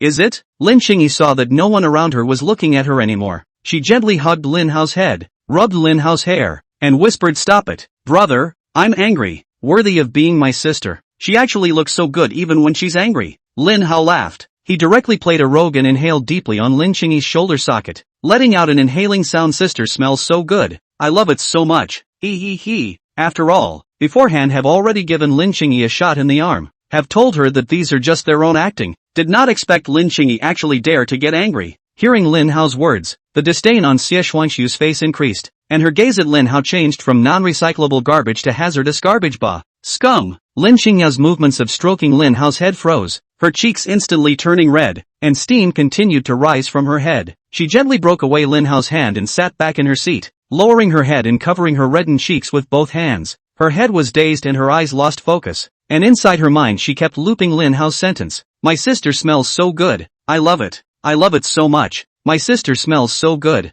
I love my sister so much. I love my sister so much. She couldn't stop the corners of her mouth from lifting up, letting out a little he giggle from time to time. Lin Hao gave Lin Qingyi a puzzled look. Feeling that today's Lin Qingyi seemed dull, he gently patted Lin Qingyi's head, reminding her to pay attention to her studies and stop giggling. Lin Qing also raised her head and looked at Lin Hao's face through her fingers. Her mind kept echoing Lin Hao's words, I love my sister so much, and it felt as if a delicate rose was constantly blooming behind Lin Hao's back. Brother, don't talk to me yet. Lin Qingyi quickly retracted his gaze and whispered in a wooing voice. This was a school, after all, and if Lin Hao said anything else that would make her shy, she was afraid that she wouldn't be able to control her emotions. Listening to what Lin Qingyi said and looking at Lin Qingyi's dumbfounded appearance, Lin Hao scratched the back of his neck rather awkwardly. Those words earlier, Lin Xiaolan had once said to Lin Qingyi. That earlier action, when he was hugging Lin Qingyi at home, he would occasionally rub against Lin Qingyi's shoulder socket. He guessed that it should be the combination of the tiger and wolf words as well as the actions he had just used, and the fact that it was slightly lewd in a public situation, that had caused Lin Qingyi to shy away. He tilted his head, wanting to check Lin Qingyi's expression to make sure that Lin Qingyi wasn't angry. Lin Qingyi's mood, which had only calmed down with great difficulty, began to stir again at this moment. Her face, which had just returned to its normal color, began to burn again.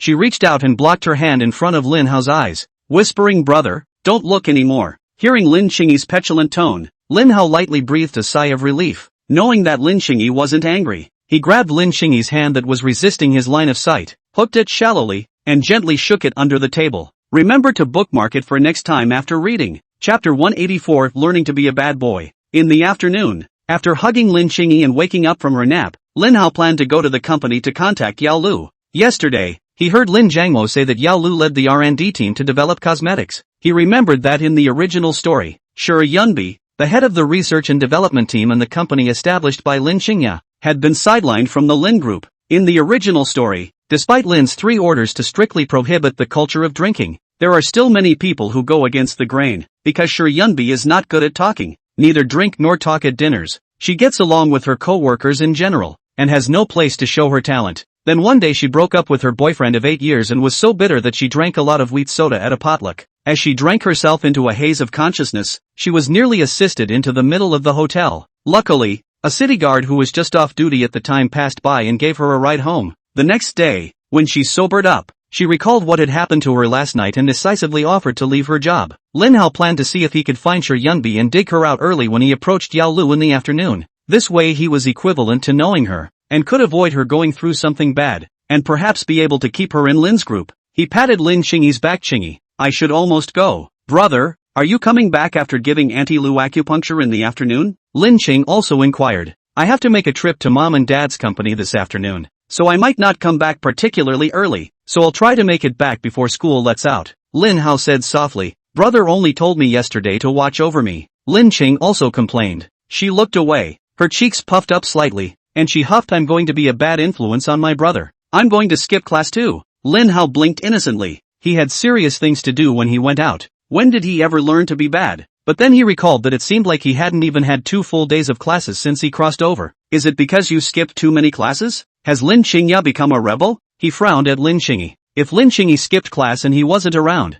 what if she brought a ghostly flame yellow-haired little den home then? How else can we raise Lam Qingyi to be a good child who develops morally, intellectually, physically, socially and aesthetically? But if nothing is done, in case Lin's group encounters any major crisis, it will be his money that will be lost. Lin Hao helplessly pinched Lin Qingyi's cheeks. Fine, I'll take you to skip class. He paused and continued, but tonight, I will personally teach you to study. Don't try to be lazy. Double happiness? Lin Qingyi's cheeks instantly raised a sweet smile as she hugged Lin Hao's neck tightly and shook her body. Brother is the best. We'll skip class now. Looking at Lin Qingyi at this time because of skipping class excited appearance, Lin Hao long sighed. This sister is also too difficult to teach. Learning good is not easy. Learning bad one out of the slip. A girl who used to shoulder the hopes of the whole village and studies seriously now thinks of skipping classes all day long. Xiafro's sequence was also skipping class right behind Lin Hao and the two of them due to the need to send out punch photos from time to time. She also felt a bit helpless as she looked at Lin Hao. Her grandfather had told her to come over and fix Lin Hao while studying, but as a result, now that Lin Hao hadn't been fixed, she hadn't even attended school properly. The three of them went to the supermarket to buy some vegetables and brought them to Li Nianxiu's home. And after giving Lu Xiang acupuncture, they went to the headquarters of Lin's group. Xia Shuangshu looked at the huge 32-story building in front of him and inquired, "Is this your family's company?" She knew that the Lin family was rich, but it was still a bit shocking to actually see an entire building of this size. Lin Hao proudly crossed his waist and raised his head. "What's the matter? Wouldn't you be convinced by my ability with money and feel that I'm much more attractive?" Xia Frost ordered gently nodded. "If I marry you, can we donate $10 billion and have the aircraft carrier named after me? A Frost sequence ship. Does that sound cool?" She looked a little excited. Lin Hao looked at Xie Xuanshu and laughed. "You want to eat a fart? It must be named after me. In terms of seniority you'll have to go back a bit. Just talking about naming aircraft carriers alone. It feels like the genealogy could give him a single page." Lin Sheng also frowned in confusion and looked at Lin Hao and reminded him, "Brother, it's not good to call Hao ship, right?" She tilted her head and suddenly laughed. "It's better to call it Qingyi ship." Lin Hao patted Lin Qingyi's head, not realizing that Lin Qingyi actually wanted to grab the aircraft carrier naming rights from him. Then if that was the case, this sister couldn't be wanted. The group joked as they walked into the headquarters building. Lin Hao took the special elevator and walked directly up to the top floor of the building to Lin Jiangwo's office. He greeted the secretary who stayed at the door and led the two directly into the office. Lin Jiangwo was currently reviewing a document, his mouth still softly humming the song Father. When he heard footsteps coming, he raised his head to look at them, and his face instantly brought a smile on his face. "Xiao Hao, I was wondering if you would come over for a visit today." He looked at Xia Frost Order and gently nodded. "You are Frost Order, right? Just call me Uncle." "Hello Uncle, I came to visit your company today with Lin Hao," Xia Frost Order said in a warm voice. "You young people get along more. If Xiao Hao dares to bully you, you can talk to Uncle. Uncle will help you beat him up," Lin Jiangwo said. He got up and came to Lin Hao, whispering, "Brat, why did you suddenly bring the other girl over today? Dad wasn't prepared at all." "To what preparation? Aid has not been a thing," Lin Hao said. "How many floors is the Cosmetic Research and Development Department on? I'll go over there." Lin returned to his desk and took out an access card from a drawer. "It's on the 16th floor. You have to swipe in." Lin Hao took the access card and led a few people toward the 16 again. The elevator door opens and is flanked by closed glass doors that must be passed through face recognition or access cards. When you enter the R&D department and walk past the reception desk, in the middle of the hall are rows of neat desks with hundreds of employees sitting at their workstations and working hard. They all cast curious glances when they saw Lin Hao's trio enter. A lady in charge of manpower came to the trio and inquired, "Hello, may I ask who you are looking for? Where is Yao Lu's office?" Lin Hao inquired. "Mr. Yao is still working on the experiment. Let me take you to the parlor first. I'll inform him when the experiment is ready." She paused and inquired, "Hello, what's your name?" Lin Hao took a look at this young lady with an internship sign on her chest. No wonder she didn't recognize herself. "My name is Lin Hao. I was notified by Mr. Yao to come for an interview." Lin Hao smiled. "Remember to bookmark it for next time after reading. Chapter 185, when you go out, you give yourself an identity." MS. Manpower led the three to a parlor. After settling down, the young lady immediately poured a cup of hot tea for the three of them. "You guys wait here for a while. In a moment, Mr. Yao should be back." Lin Hao stopped the young lady and inquired in a low voice, "Young lady, how long have you been interning here?" "Don't call me Missy, my name is Huang Na. Maybe we'll be co-workers from now on. I came here after the first of the year, almost 2 months into my internship." Huang Na laughed. Lin Hao nodded and inquired, "So how does it feel to be here? How is Mr. Yao?" "The environment here is good and the treatment is very good. Much better than the vast majority of companies in Jiangcheng. So make sure you interview well for a co-worker." "About Mr. Yao, I'm not sure, but it looks like their department often has afternoon tea," Huang Na replied. She paused, her eyes looking in the direction of the doorway. "I'll just stop talking to you guys for now. There's tea on the table. Pour it yourself if you're done. If Mr. Yao comes, I will inform him then." After Huang Na left, the empty parlor was now left with Lin Hao's three people. Lin Qing also breathed a sigh of relief and took Lin Hao's arm. "Brother, will we be working in a place like this in the future?" Lin Hao shook his head. His fingertips nodded on Lin Qingyi's forehead. "It's impossible to work. My brother is wasted. So I'll have to rely on you to work to support me. So make sure you study hard and then help your big sister soon so I can lie in bed and roll around every day." Lin Qing also slapped Lin Hao's hand away in dissatisfaction. "I also want to roll around in bed with my brother." The tea that Xia Frost Order just drank was immediately choked. She gave Lin Hao a blank look and coldly grunted, "Perverted sister controller. Don't use your dirty thoughts to question the pure feelings between our siblings," Lin Hao said with a light hum. He looked at Lin Qingya and urged, "Although our family is big, we can only afford to raise a small waist." That one. Not waiting for Lin Hao to finish, Lin Qing also interjected, "That person is definitely fourth sister. So brother, we'll have to go to school and work together in the future. And then we'll rent a little house together near the company we work for. And then we'll have to live together all the time. Lin Hao gently rubbed Lin Qingyi's head, and now imagined that it was a very nice look. But once it worked, there was no such thing as not going crazy. What are we doing here today? Xia Frost Order inquired. Why do you want to see Yao Lu? Lin Hao looked around and showed the two the video he had recorded yesterday. After watching the video, Xia Shuangshu frowned. Isn't Johan a rural student? What is he doing here? Is there still that Yao Lu you just said was in here too? And what are the other two doing? Lin Hao looked at Xia Frost's sequence and whispered to the two of them what had happened. This Sun Daxiang. The information I received is that he has a group of outlaws on his hands. I have a feeling that working with them isn't a good thing. And Johan is just a student. Not to mention the fact that he's hiding his origins. Just the fact that he took out $150,000 in the past 2 days is suspicious. Upon hearing that there were outlaws, Lin Qing also frowned. Brother, will you be in danger then? Lin Hao smiled and gently patted Xia Frost Order's shoulder. Isn't there a bodyguard here? Xia Frost Order shook off Lin Hao's hand in dissatisfaction. Do you have any evidence? Otherwise we could have just arrested him. Lin Hao rolled his eyes. As a passionate citizen, if I had evidence I would have reported it long ago. He suddenly stood up and crossed his arms with a proud look on his face and said, I've got some serious business to do out here. I also envy the days when you guys can study peacefully inside the school, but after all, the world is waiting for me to save it. Lin Cheng also looked at Lin Hao with admiration in his gaze, and Xia Shuangshu couldn't help but think highly of Lin Hao as well. You guys sit here for a while, I'll go find someone first, Lin Hao said. He left the parlor and found Huang Na, who had just been there, and asked where Shi Yunbi's workstation was. Huang Na pondered for a moment and led Lin Hao towards the corner workstation. I wouldn't know if you asked anyone else, but Shi Yunbi happens to be my fellow doctoral student's sister. I was still interviewing with her at the time. Right, I just forgot to ask. What are you looking for Yunbi schoolmate for? Huang Na laughed. Lin Hao pulled out Lin Jiangluo's pass card and waved it in front of Huang Na, saying with a serious face, I'm the secretary of the board of directors, and this is a secret mission from the chairman himself. Huang Na glanced at Lin Hao in surprise. Hadn't she just said she was here to interview Mr. Yao?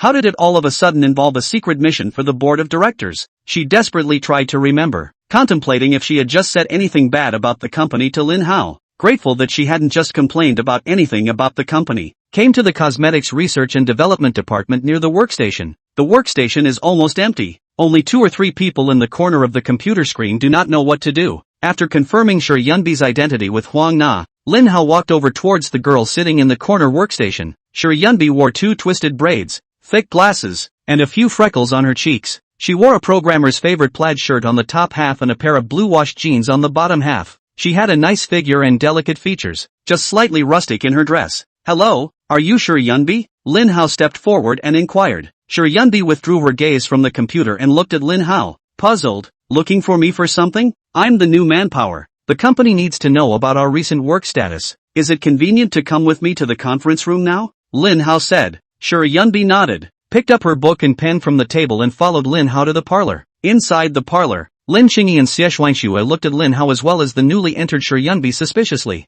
They moved a little to the side to not interrupt the two men's conversation. Shi Yunbi sat in her seat. Her eyes glanced at Lin Qingyi and Xie Shuangshu. Looking at the youthful and beautiful appearance of the two of them, an envious look appeared in her eyes. She spread out her densely packed notebook, one hand gripping the book and pen so tightly it felt like she was waiting for a teacher to teach her. Senior sister, sure. You don't have to be so nervous. Lin Hao suddenly laughed. How long have you been in our company? Almost 2 months. Shi Yunbi was still a bit formal. First job? Lin Hao asked. Shi Yunbi nodded. I have helped my mentor with some projects before. This is my first official job. Did your uncle and aunt tell you to be diligent inside the unit and help wipe the table and sweep the floor or something? Lin Hao asked with a smile. He had just noticed that Shi Yunbi's table was particularly clean and tidy. It should have been cleaned up frequently. Shi Yunbi froze for a moment and gently nodded, her cheeks surfacing a faint scarlet color due to her shyness. After chatting for a while longer and watching the atmosphere ease slightly, Lin Hao began to introduce himself and said, My name is Lin Hao, and I'm not some new HR. I'm the son of the chairman. Chapter 186, Have you encountered a love brain? Shi Yunbi pushed up her glasses, raised her head to look at Lin Hao, and hurriedly lowered her head again. Right.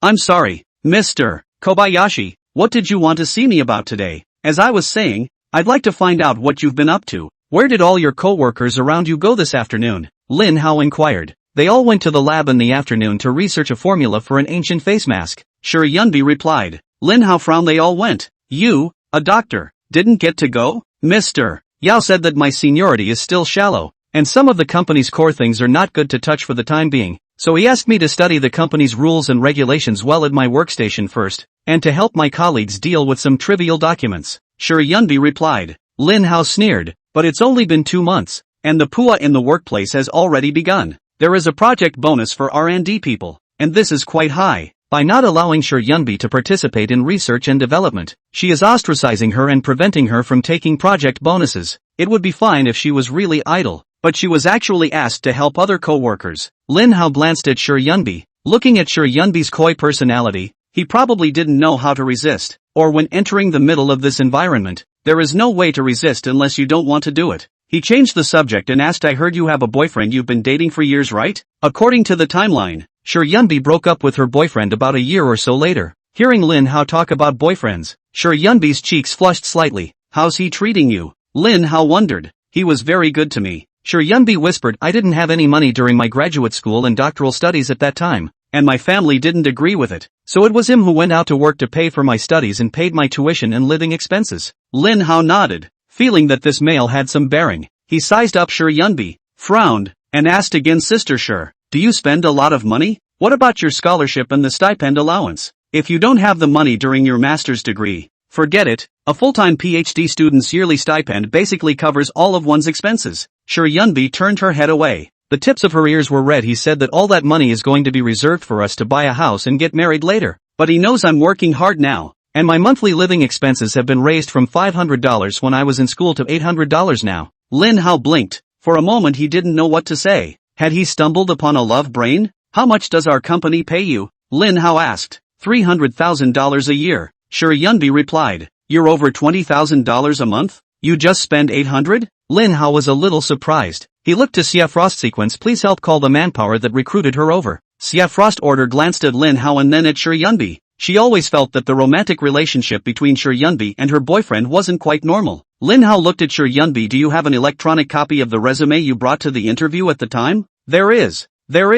Sure Yunbi was a little nervous. She notices that Lin Hao's mood is a bit off, and she's looking for the manpower that recruited her in the first place, and she's asking for her resume from the interview. I'm not going to get fired, am I? She wondered in her mind. She pursed her lips gently, and a hint of moisture rose in her eyes. Lin Hao held his forehead, glanced at Sure Yunbi, opened his mouth and didn't know what to say. Lin Qingyi went up and gently patted Sure Yunbi's back. My brother told me today that the company recruited a super powerful doctor and asked me to come over to learn from you. She cocked her head and spat out her tongue. I've been slacking off a bit in my studies lately. Sure Yunbi subconsciously touched Lin Qingyi's head and urged, be sure to study hard. She froze for a moment and took a step back, apologizing. I'm sorry. I thought you were my sister. Lin Qingyi gently shook her head. Sister Sure. It doesn't matter. Just hurry up and go out and print your resume. My brother is super awesome too. He must have come because he wanted to help you. After Sure Yunbi left, Lin Qingyi sat down next to Lin Hao. Her mood was also a bit low. Brother. Was school sister Sure cheated by her boyfriend? Lin Hao patted Lin Qingyi's head. Master's degree for 3 years. Annual tuition of 30,000. Cumulative 90,000. 500 a month for living expenses for 3 years. Let's say 20,000. Doctoral stage. Also when studying for 3 years, Zhangcheng side of the policy is a subsidy of 70,000 per year. Tuition fees of roughly 10,000 per year. That's $180,000 over 3 years. Minus 20,000 for living expenses, and $160,000. Deduct another 50,000 for graduate school expenses. That doesn't include the paycheck she gets for working on projects for her instructors during the school year and other extra income like scholarships. Lin Hao gazed in the direction of the doorway, not to mention the fact that she was still in the learning stage before. Now that Sure Xuejie is working, she earns at least $20,000 a month. Look at the clothes she's wearing. They're still the same ones that have been worn for a long time. But any normal boyfriend who still takes so much money from his girlfriend these past 2 months should buy her 2 new clothes. Not to mention that school sister Sure's foundation isn't bad, so with a little bit of dressing up, she'll definitely look beautiful. Boyfriends will dress up girls. My brother dressed me up in the first place.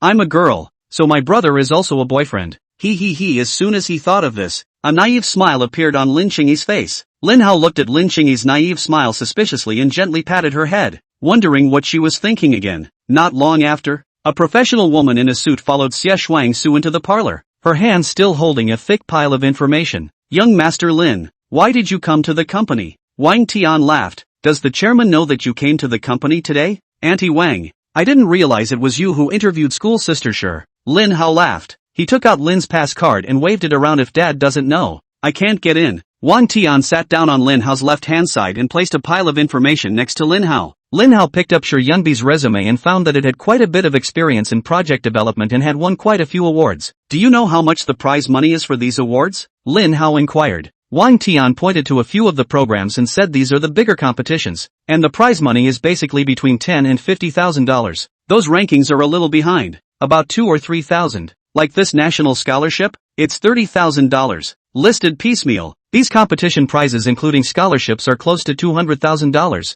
and this does not include the salary given by the mentor for helping the mentor to do some projects. Doing this math, Shi Yunbi, even if she didn't work, had saved at least $250,000. Counting these 2 months' salary was $300,000. Then her boyfriend, during her studies, even if he saved $20,000 a year, he saved $120,000 in 6 years. Lin Hao's fingertips kept tapping on the desktop. From just now it seemed that Shi Yunbi had deep feelings for her boyfriend. He still had to think of a way to drag her out of the quagmire. Remember to bookmark it for next time after reading. Chapter 187. Do you like digging wild vegetables? Inside the empty conference room, the sound of Lin Hao's fingertips tapping on the desktop echoed continuously. It was only after such a calculation that those present realized just how powerful Shi Yunbi was. Many people don't necessarily have $300,000 in savings after 6 years of serious work out of college, and Shi Yunbi has already earned so much money just by studying hard during school. Not long after, Shi Yunbi walked into the parlor with a thick resume. She glanced at Wang Tian, lowered her head and sat in her original position,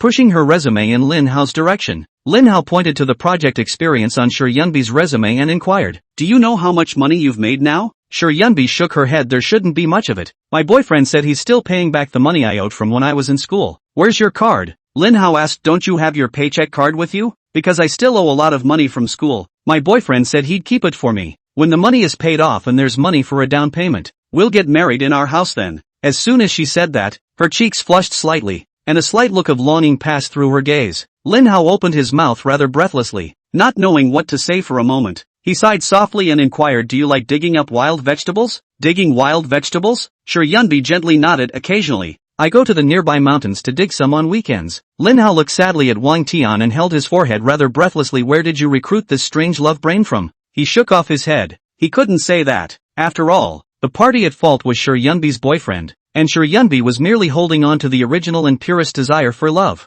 As a senior manager in the Human Resources Department, Wang Tian was not supposed to meddle in the issues of employees' private lives. But that man cheated Shi Yunbi at least $300,000, but also cheated her feelings, but also led her to its guilt and gratitude. This is really a little too much. She glanced at Lin Hao. She now knew why Lin Hao had asked her to come over here. "Yunbi, your school experience is excellent," Wang Tian first praised. "Your winnings from various programs and competitions in college are close to $300,000 at our rough estimate. You just said you guys are still paying off the money you owed when you were in school. Based on my experience over the years, you not only don't owe any money during these 6 years of study, but you should also have at least $300,000 in savings. You said before that your boyfriend worked hard to put you through school, and he worked so hard that he should have saved $200,000 in 6 years, right? Although Jiangqing's housing prices are high, you guys have $500,000 in savings, so you should have been able to afford a down payment a long time ago." Shi Yunbi froze for a moment. She never knew that she had actually made so much money already. One by one, Wang Tian gave Shi Yunbi a list of the bonuses for each project, and Shi Yunbi silently calculated them in her mind, until the last item was counted and her eyes lit up momentarily. "So am I getting married soon?"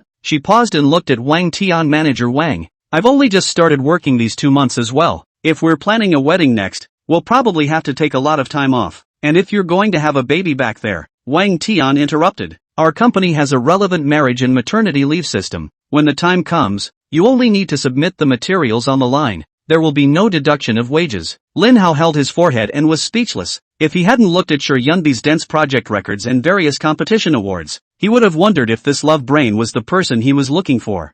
"Frost sequence is more direct. You've obviously made so much money and your boyfriend says he doesn't have any and is still paying it back. He must be out fooling around with your money and trying to get on top of you to draw blood. It's impossible." Shi Yunbi shook her head. "He was so supportive of me in the beginning and said that he would be with me forever in this life. Before is before. Now is now." Frost order said angrily, "Look at yourself and see how many years you've been wearing your clothes and pants. He said he doesn't like it when I dress too nice, and I'm not as good looking as you guys, so dressing up must be weird." Shi Yunbi whispered.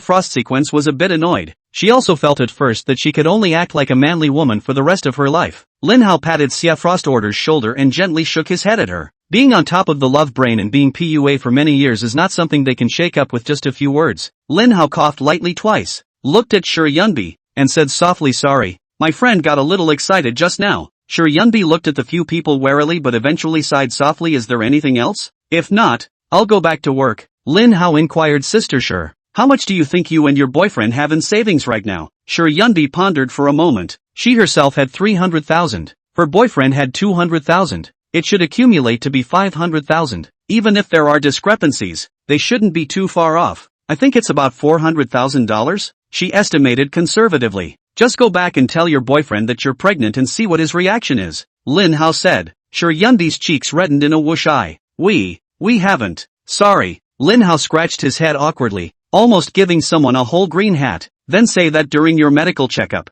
you found out that you have a terminal illness and need $300,000 for treatment. Let's see if he's willing to shell out the money to heal you. If I misjudged, I apologize for my actions. You can pick out a house in this neighborhood and I'll give you guys a down payment. Sort of my apology for questioning your love, and a blessing for your wedding. If you get married when you have a house," Lin Hao said. He paused, "but before that, you have to cooperate with us. First you have to pretend that you've been fired from our company and lost your steady job." After all, Lin's group offered her a job that paid $300,000 a year, and if you normally counted the project bonuses, $400,000 a year was relatively normal. Spend that $300,000 and earn it back in a year. But anyone in their right mind knows what to choose. He didn't come over here to give the relationship brain a chance to enhance his relationship with the PUA scumbag. Shi Yunbi always felt that it wasn't a good idea to test her boyfriend like this, but Lin Hao's offer was too tempting. With a house, she can marry her boyfriend and have their own little home. When she was in grad school, her boyfriend worked his ass off to earn her tuition when he had nothing. And now there's $400,000 to $500,000 in savings. Just a portion of it. She took a deep breath and nodded. "I am willing to cooperate with you." Remember to bookmark it for next time after reading. Chapter 188, A Simple Dream. After receiving Shi Yunbi's promise, Wang Tian, Xia Shuangxue, and Lin Qingyi began to come up with ideas to construct a boyfriend test plan. Shi Yunbi initially felt that it was not good to test humanity, but listening to the three people's discussion, she unknowingly joined in. After about half an hour or so of discussion, the plan had been tentatively finalized. Wang Tian looked at Lin Hao with burning eyes. She didn't want to take a leave of absence, but she also didn't want to miss a good show. Lin Hao shook his head helplessly. "Come along if you want to go. Just don't delay work." Tim Wang shook his head and laughed. "There are only a few phone calls left for appointments with interviewees that I can make outside." Leaving the parlor, Lin Hao came to Huang Na and inquired, learning that Yao Lu was still doing experiments, and then left with the four of them. He returned the access card to Lin Jiangwo and drove a few people to the Chinese hospital. Along the way, Xia Xuanxue's fingertips kept twisting the ends of her hair, in a mood of anticipation. Arriving at the Chinese hospital, Lin Hao arranged Shi Yunbi's ward in the Huatua Pavilion in order to avoid affecting other patients. Lin Xiaoxian watched as Lin Hao walked over with a group of people, and her smirk could be seen in her eyes. Lin Xiaoxian was wearing a white t-shirt today, with a light green Chinese vest top over it, and underneath was a pure white long skirt, with her hair tied up in a small pill, looking very lively and spirited. "How? Why did you even come today without saying hello beforehand?" She greeted her and said, "Thoughts are like blue skies, clear skies, and sudden storms. Missed my third sister, so I came here when I wanted to." Lin Hao laughed. "Just you are poor." Lin Xiaoxian laughed and scolded. "Sister, I'm here too." Xia Frost Sequence exulted. Lin Xiaoxian looked at Xia Frost Sequence's long hair and nodded her head to clear it. "Frost Sequence, did you go for hair extensions? It looks good with long hair too." She came closer and touched the end of Xia Frost Order's head. "I don't think you've ever kept your hair this long. It's a bit messy. I'll help you comb it in a while." Xia Frost Sequence bent down slightly and lowered her head, her cheeks bringing up a slight blush. "Trouble, sister." Lin Hao looked at Xia Frost Order with surprise. "Are you possessed by something dirty?" Nima boom. The corner of Xia Frost Order's mouth twitched, and her sandbag-sized fist shook in front of Lin Hao. Looking at Xia Frost sort of threatening himself, Lin Hao snapped and smiled. "This is the right flavor." Lin Xiaoxian glanced at Lin Qingyi, who was indifferent, and the two of them merely nodded gently to each other. Lin Hao and Lin Xiaoxian briefly recounted the events, hoping that she would cooperate in a play. After listening to the story, Lin Xiaoxian gazed at Shi Yunbi and sighed softly. "Those in authority are lost, but those on the sidelines are clear." Shi Yunbi was puzzled. It was clear that her boyfriend paid for her education and gave her living expenses. Why did Lin Hao and all these people think that her boyfriend was a scum? She thought back to when she graduated from college and her boyfriend paid for her tuition when she got into graduate school but couldn't afford it. After that, in order for her to be able to study at ease, she also transferred $500 of living expenses to her every month. This kind of dedication continued until she graduated with her PhD. Even now that she is working, she took a deep breath. She had to prove to these people that there was still pure love in this world now. After changing Shi Yunbi into a hospital gown, Wang Tian took out a makeup kit from somewhere and gave Shi Yunbi a hospital makeup. Looking at Shi Yunbi's current appearance, Lin Hao couldn't help but go forward and take her pulse, fearing that she would die suddenly. Lin Xiaoxian was then allowed to instruct Shi Yunbi on how she should pretend to be sick, while Wang Tian used Shi Yunbi's 7 or 8-year-old style cell phone to call her boyfriend. Hello, are you Shi Yunbi's boyfriend Feng Xinting? Hello, how come Yunbai's cell phone is here with you? Across the phone, a low man's voice came through. I'm a colleague of her company. She suddenly fainted when she was at work today. She's now on this side of the Chinese hospital. Come over here quickly, Wang Tian said. Is she okay? Why did she suddenly faint? I'll go over there now. Feng Xinting's voice was a bit worried. Wang Tian gave Feng Xinting a description of the exact location of Hua Tua Pavilion before hanging up the phone. Hearing Feng Xinting's worried tone on the cell phone, the corners of Shi Biyun's mouth lifted slightly, revealing a sweet smile. She believed that she had been with her boyfriend for over 6 years and that there was no way he would abandon her. When this test is over today, they will be able to have their own little house, after which they can prepare for the wedding. She touched her 2 twisted braids and her eyes flowed over the hairstyles of Lin Qingyi, Lin Xiaoxian, and Xia Shuangxue. The price of a better barber shop on this side of Jiancheng was quite high, and she had saved up a lot of money so that she could surprise her boyfriend then. She had already begun to visualize how she would look in her white wedding dress and how her boyfriend would propose to her while wearing a neat suit. Lin Hao and the others all shook their heads helplessly as they looked at Shi Yunbi's flamboyant face at this moment. Lin Qingyi held Lin Hao's hand and looked at Shi Yunbi lying on the hospital bed and then at Lin Hao. She felt a burst of tightness in her heart and her nose was a little sore. Noticing Lin Qingyi's strange behavior, Lin Hao gently rubbed Lin Qingyi's head and comforted. Scum must die. I'll keep an eye out for you. Lin Qing also tilted her head up, her slightly red eyes filled with tears, and the corners of her mouth also slightly raised. If that's true, then you mustn't tell me, brother, and never let me find out. Lin Hao frowned, looking at the expression on Lin Qingyi's face just now, wondering whether she was joyful or sad. He thought about it for a second, but shook his head. If you're really in love with your brain on top of your head, I'll take you to a place where no one can find the 2 of us, and then I'll contract 2 mountains for you to go up and dig up wild vegetables every day. Lin Hao suddenly smiled. When the time comes, I'll guard you and the thatched hut between the 2 of us every day. Plant an acre of fields in front of the door, dig a small fish pond behind the door, raise a rhubarb, and watch my $10 billion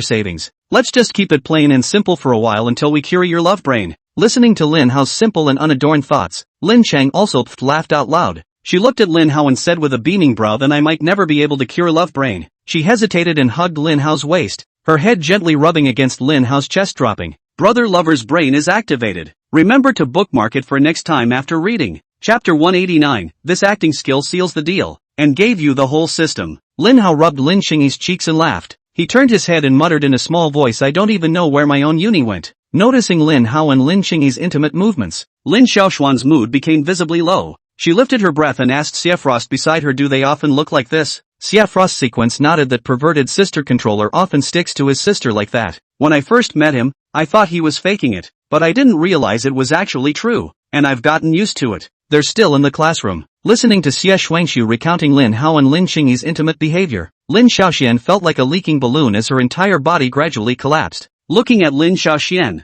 whose complexion was no longer animated, Xia Frost Order did not continue to say anything more. I'm sorry, sis. I was so excited about telling it that I forgot you might not like to hear that. Lin Xiaoxian gently shook her head. It has nothing to do with you. It's me who thought of something unhappy. She took a deep breath and went forward to take Lin Hao's arm. Third sister, what's wrong? Lin Hao tilted his head and looked at Lin Xiaoxian suspiciously. Lin Xiaoxian shook her head and complained softly, the patients I've been seeing lately are a bit annoying. She hesitated for a moment, glancing at Lin Hao and then at Lin Qingyi, who seemed to be like an explosive little lion on the side. Gathering her courage, she stepped forward and hugged Lin Hao like Lin Qingyi did earlier as well. A soft touch suddenly came from in front of his chest, and Lin Hao blinked dully, holding his hands high in the air for a moment, somewhat at a loss for words. He pondered for a moment and gently patted Lin Xiaoshuan's back. Third sister, is there a medical disturbance from any patient? Which house is it? I'll turn up the bedpans on them. Xia Frost Order also came forward, looking at Lin Hao with eyes full of envy. Sister,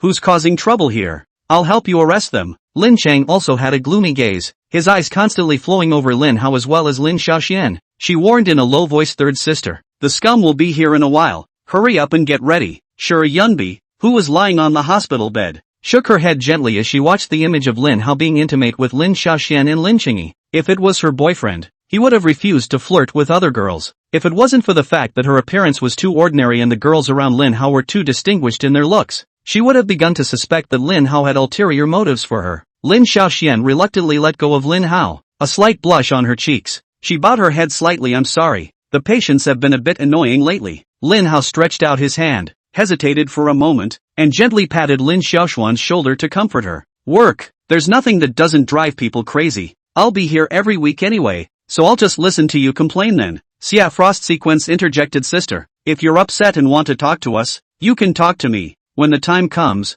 I'll grab him by the back of the neck and just bring him over. Lin Hao's expression was all wrinkled into one. Grabbing the back of his neck? Wasn't this the position of grabbing a kitten or puppy? He glanced at Xie Shuangshu, and when he saw Xie Shuangshu shaking her little fist again, Lin Hao smiled sardonically. He wasn't afraid of Xia Frost Sequence, he just simply didn't hit women. Lin Xiaoxian covered her mouth and laughed softly. Are you guys treating sister as a complainer? She helped Lin Hao straighten his clothes and reminded, pay attention in school and study hard to get into a better university. She paused and added, I've heard that my little sister's grades are very good. Even if you don't want to study yourself, don't delay my little sister's studies. Lin Hao shrunk his neck, his eyes looking sadly at Lin Qingyi. Now this little ninny was thinking about skipping classes all day long, and he didn't even know what to do about it. Lin Qingyi was in a somewhat irritated mood, and she turned her head away with an untamed look on her face. Lin Hao sighed lightly. How the hell should I bring up a baby around 3 years and 180 months old? It was at this moment that Lin Hao's cell phone suddenly rang and Wang Tian's voice came out. Don't worry guys,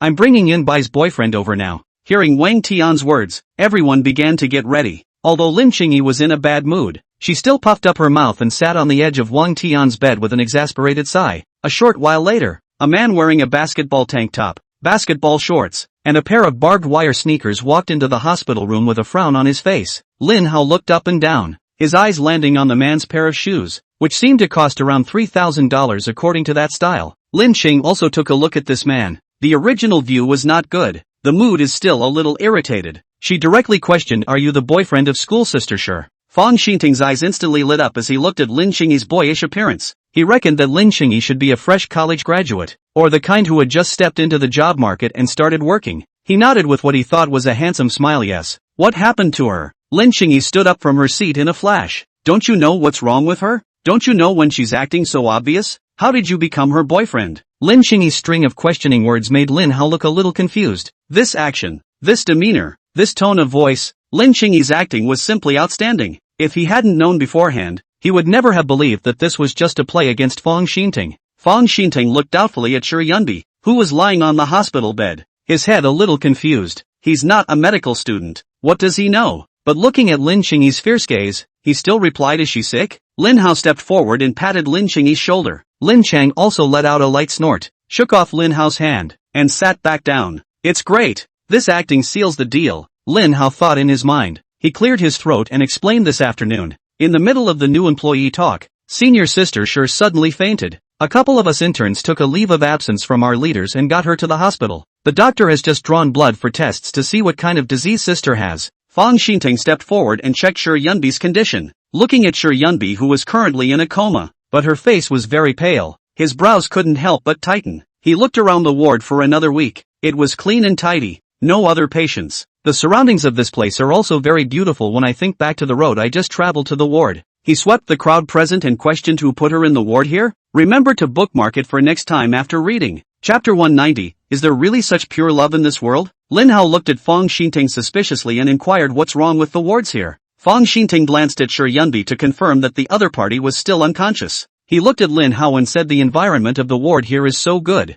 The hospitalization fee must be very expensive. I don't know how much more I'll spend on subsequent visits, so I can't just waste it. Money well spent. I'm not going to pay for a hospital stay here anyway. Hearing Fang Xinting's words, Shi Yunbi's heart warmed. From the meaning of his words, he was willing to cure himself. Lin Hao and the others all showed their contemptuous gazes. Their girlfriends had fainted, and instead of caring for their girlfriends first, they started counting the money. It's only a day's hospitalization or so, and it's not like you can't be transferred to a regular ward. Wang Tian stepped forward and explained, Sure Yunbi belongs to our company's highly qualified talents, and the hospitalization expenses for the past few days can be reimbursed, so you don't have to worry about that. Reimbursable? Fong Xinting's eyes lit up. He looked at the ward here. The environment is very good, then arrange for me too. The ward here is so big. I sleep next to her so that I can watch over her. He actually didn't go to work to specifically come and watch over me. The corners of Sure Yunbi's mouth lifted slightly. A pang of guilt ensued in her mind. She shouldn't have tested her boyfriend. But after today, they will be able to have their own little house in Zhengcheng. Big deal. We'll make it up to him when we get married. Her cheeks flushed a light blush. It was at this time that Lin Xiaoxian, who was wearing a white coat and a mask, walked into the ward, and she was holding a stack of examination reports in her hands. She glanced around the room and inquired who was the patient's family. I'm her boyfriend, Fong Xinting said. Lin Xiaoxian nodded. Come out with me for a moment. She led Fong Xinting to the door of the hospital room, looked at the report card and said, the patient's body has suffered varying degrees of organ failure due to chronic malnutrition and overwork, and he has a tumor on his body. But this tumor is still benign right now, with a tendency to change to malignancy. The cost of removing the tumor including follow-up treatment is expected to cost $300,000. Fong Xinting breathed a sigh of relief. Now Sure Yunbi was a doctor, and her salary was more than $300,000 a year. Doctor, how do I schedule the surgery then? Will the patient make a full recovery after the operation? He inquired. Lin Xiaoxian gently shook her head. The patient is in this physical condition now. The surgery can only save one of her lives. If you want to return to full normalcy, you'll need to recuperate for almost 3 years or so. When that happens, come by weekly to pick up your medication, and come by regularly every month to check on your health, and just make sure you haven't relapsed. She paused and continued. It's best not to put the patient in any kind of work for those 3 years of conditioning. Spend more time with the patient and cheer her up. When she is relaxed physically and mentally, her body will recover faster. Hearing that it would take about 3 years of conditioning, Fong Xinting instantly fell silent. The treatment will cost $300,000, and it's not clear how much will be spent during the 3 years of recuperation, and it's not clear if you'll actually recover after the recuperation. And at that time, Sure Yunbi was already 31 years old, approaching 35 years of age, with a 3-year window of recuperation due to a major illness, after which it is not certain that he will be able to find a job. He pulled out a cigarette from his pocket with some annoyance, but when he saw Lin Xiaoxuan's gaze, he put it back. If you take into account the fact that getting married and having a child in between takes about a year, he'll have to raise Sure Yunbi for at least 4 years. He turned his head to look at Sure Yunbi in the hospital room,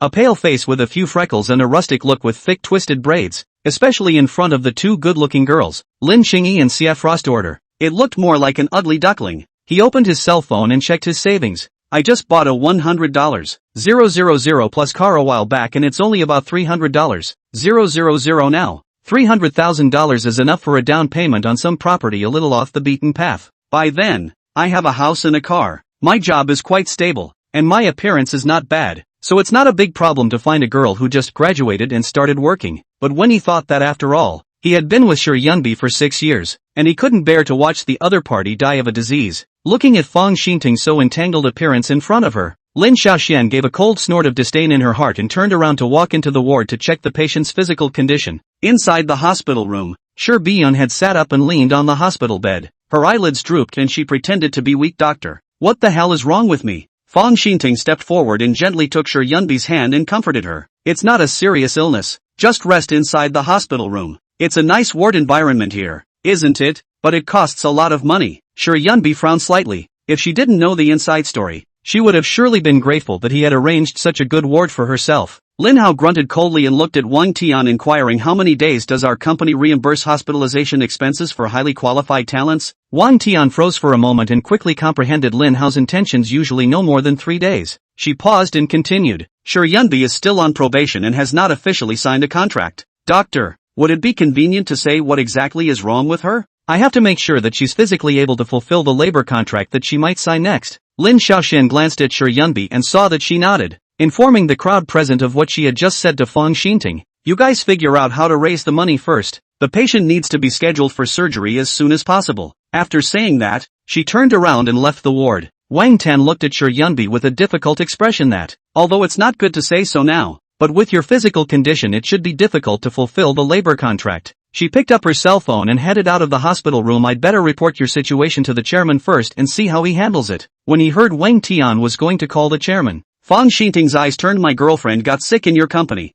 This should be considered a work injury, right? Your company has to pay out some money, right? Wang Tian's gaze was cold just now. The doctor has pointed out that the cause of her illness is mainly due to long-term malnutrition. If you have any objections you can go through the judicial process, but at that time you will face the strongest legal department in our Jiancheng. Fang Xintong skimmed his lips, so he didn't dare to mention the work injury again. Lin Hao and the others glanced at each other and silently exited the room, giving the two a chance to be alone. A silence fell over the room as the door closed. Shi Yunbi opened her mouth and sighed softly. Thought things would get better after I graduated. Fang Xinting looked at the pale Shi Yunbi and remembered the little moments they had spent together. He clenched his teeth and made up his mind. Cure. But it's just $300,000. Tears were pooling in Shi Yunbi's eyes. She had believed since the beginning that her boyfriend loved her and would not abandon her. The $300,000 for the cure was earned by herself while she was in school. The 3 years of recuperation were nothing more than akin to going back in time to when she had gotten her master's degree. Her boyfriend was able to do it before. There was no reason why he couldn't do it now. Outside the door, Lin Hao and the others eavesdropped on the two men's conversation through their hidden cell phones. Listening to Fang Xinting's sentence is just 300,000. Lin Hao heart thump,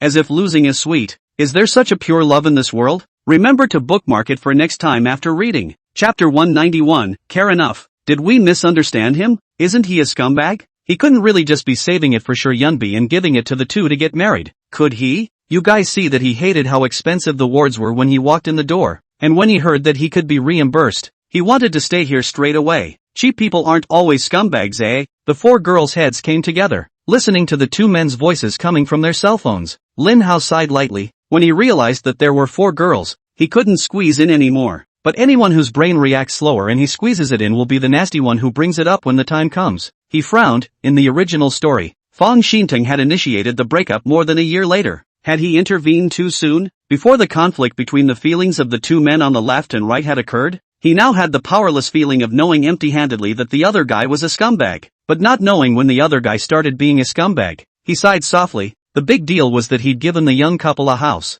and he'd only said he'd put a down payment on it for her in the first place anyway. When Shi Yunbi was saddled with a mortgage, where else would she find the courage to leave her job? Lin Xiaoxian glanced at Lin Hao, intending to enter the hospital room to hand Fang Xinting the confirmation of the surgery to sign so that he could pay the medical bills. As long as the medical bills were paid successfully, then Lin Hao and Shi Yunbi's bet would be lost. Without waiting for her to act, Fang Xinting's voice on the opposite side of the receiver came out again. You know, Yunbi, we're still paying you back for when you were studying, and I don't have much money on hand. You are now in desperate need of treatment again for this disease of your body. Contact your family and see how much money your parents can shell out, and I'll borrow some from my friends on my end when the time comes. Let's get it together and try to get the surgery paid for sooner. Hearing Fang Xinting's words, Shi Yunbi froze for a split second, and her cheeks, which were already pale due to her makeup, turned a shade paler. She bit her lip gently, her eyes glistening with tears as she looked at the man she had been in love with for over 6 years. She inquired, do we really have no money on hand now? Fang Xintung squeezed Shi Yunbi's hand tightly, and his eyes began to turn red.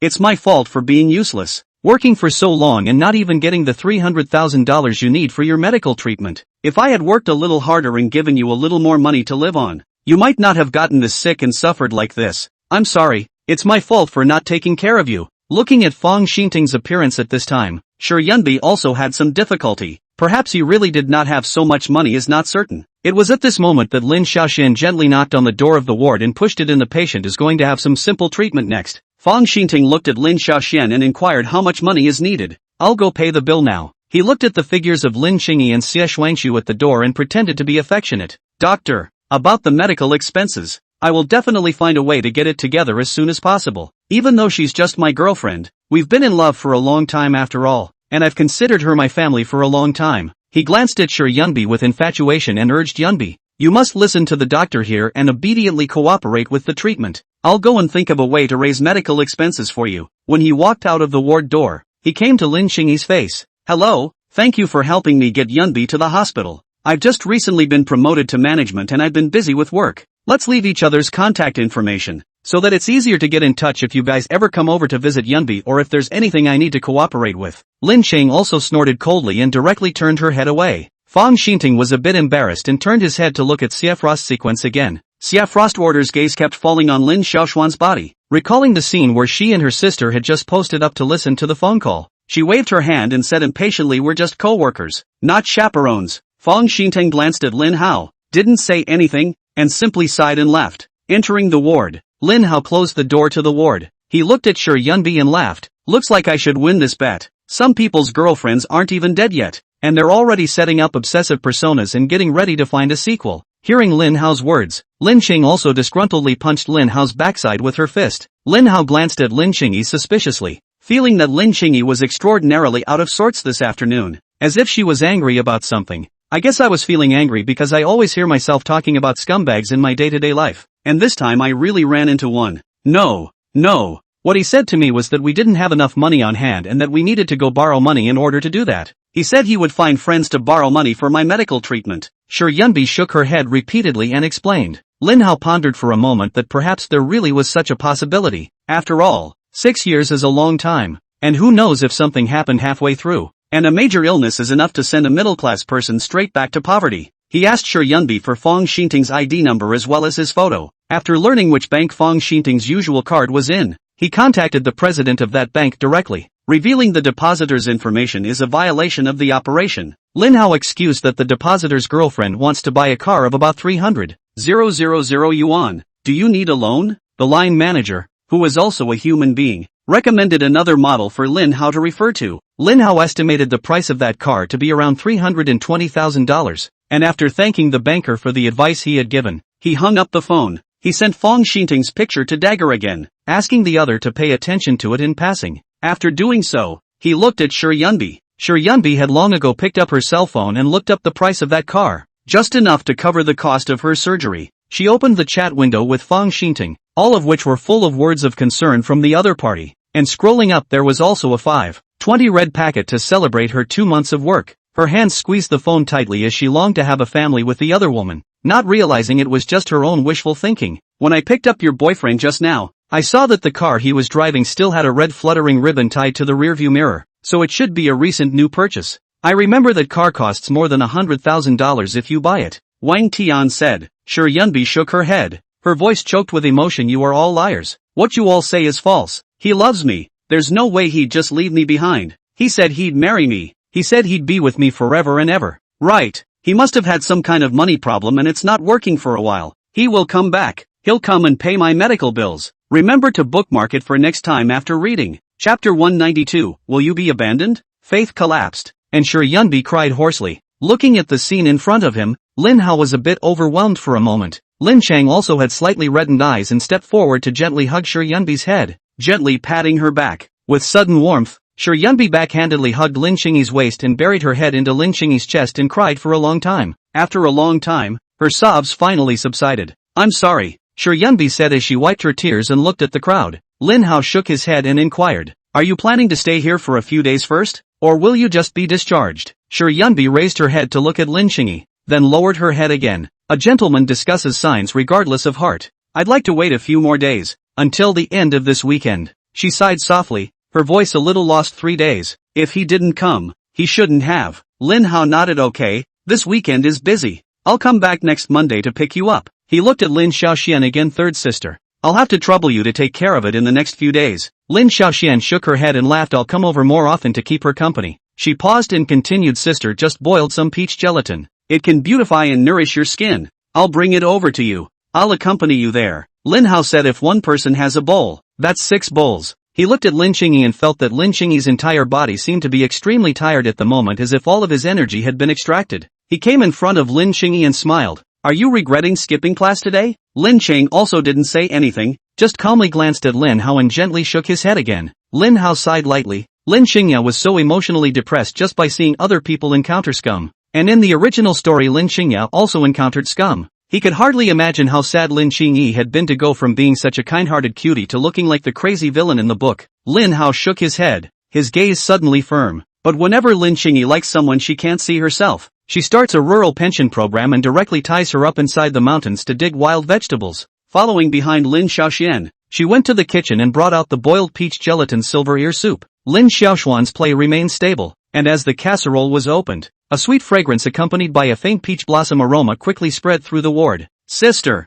the dessert you made also smells too good, Xia Frost Sequence exclaimed. If you want to eat in the future, you can come over more often with Xiao Hao, Lin Xiaoxian said with a smile. She pulled out a cow horn comb from her bosom and sat beside Xie Shuangshu. helping her brush her frizzy hair. Xia Frost Order's cheeks were slightly red. She was somewhat grateful to Uncle Xiaohu at the moment. If Uncle Shehu hadn't been a strong dad in her room last night, then she wouldn't have been too late to brush her hair in the morning, and she wouldn't have had her sister to do it for her. This must be the divine providence of the underworld. That's so nice. If only I had such a nice sister. Xia Frost Sequence envied. Lin Xiaoshan rubbed Xie Xuanxiu's head and laughed. Don't forget that we've recognized our godparents. And now I'm also your elder sister. Xia Frost Order nodded and raised an eyebrow at Lin Hao, humming softly with pride. Lin Hao brought a bowl of peach gum and silver ear soup to the side of Lin Qingyi after eating the peach gum and silver ear soup. Let's go back first. Lin Cheng also held the bowl and gently nodded, her mood still very low. Looking at Lin Qingyi's downcast appearance, Lin Hao felt a bit annoyed as well for some reason. He opened his mouth, but didn't know what to say. He lowered his head like Inuyasha eating ginseng fruit and finished the dessert in a blaze of speed. After finishing the dessert and saying a brief goodbye to his third sister, Lin Hao sent a few people back to their original places, and then took Lin Qingyi back home.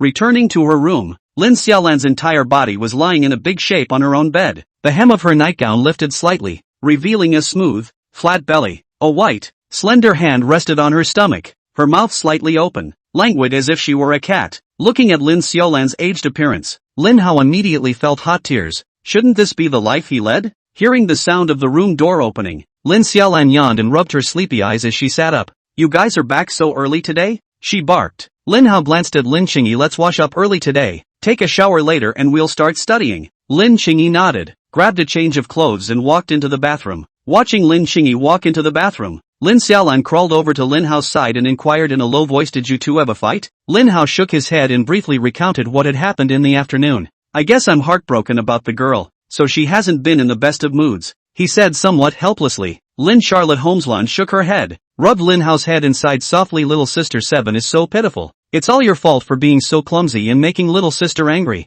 Me? Clumsy? Lin Hao gave Lin Xiaolan a surprised look. How can you have the nerve to call me clumsy? He could be called clumsy by everyone, but that person couldn't be Lin Xiaolan. And Xiaohu? Lin Xiaolan raised her eyebrows and revealed a gossipy anti-smile. She felt that she should give the two of them, Lin Hao and Lin Qingyi, a space to be alone, but she didn't want to miss the next moment when they made up. After much thought, she decided that it was better to make certain sacrifices for her younger siblings to live in peace. I'll leave you to your studies tonight. I'll go to my room. She climbed out of bed and walked out of the room, closing the door behind her with a thoughtful ping. After half a minute, she carefully opened a small crack for the door to the room and leaned over the doorway to adjust her angle to look inside. After Lin Xiaolan left, listening to the sound of water flowing inside the bathroom, Lin Hao scratched his head. Am I clumsy? He lay down on the bed and then sat up instantly with a cart push-up. Isn't this quite flexible? But if Lin Xiaolan could even see what was really going on, he was probably just being an authority figure himself. He thought for a moment and opened Poxmark to find the chat window with flower sign Mr. Flower sign. Urgent. My friend's sister saw a girl who was hurt by a scumbag this afternoon,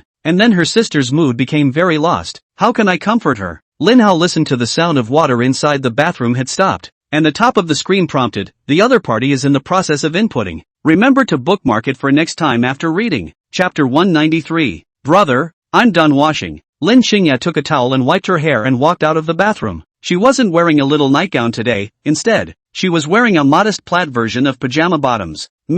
I'm going to wash now too. He casually grabbed a pair of pajamas and walked inside the bathroom clutching his phone. Obviously, he was concerned about Lin Qingyi, and there was always a feeling in his heart. The bathroom door closed, and inside the bathroom water vapor filled the room, and a faint scent of flowers floated. He sat on the toilet, nervously looking at his cell phone, waiting for an answer from Mr. Flower sign. Suddenly, a message popped up on the screen. Your friend's sister had been bullied and was already dependent on your friend. She must be insecure now that she realizes that other people separate after dating for so long. By association. Flower Pick replied. Lin Hao nodded. Worthy of being a flower sign teacher, he had pointed out the problem right on the spot. And how is my friend supposed to comfort his sister? Flower Pick pondered for a moment and replied, I thought you said your friend liked to stick it to his sister? Maybe even now my sister is wondering if that's liking or accommodating. You might try speaking your own mind and leaning on her a little more. She'll feel secure when she knows you can't leave her, that you're a little piece of without her. Lin Hao nodded thoughtfully. Sitting on the toilet he felt extraordinarily clear in his thinking.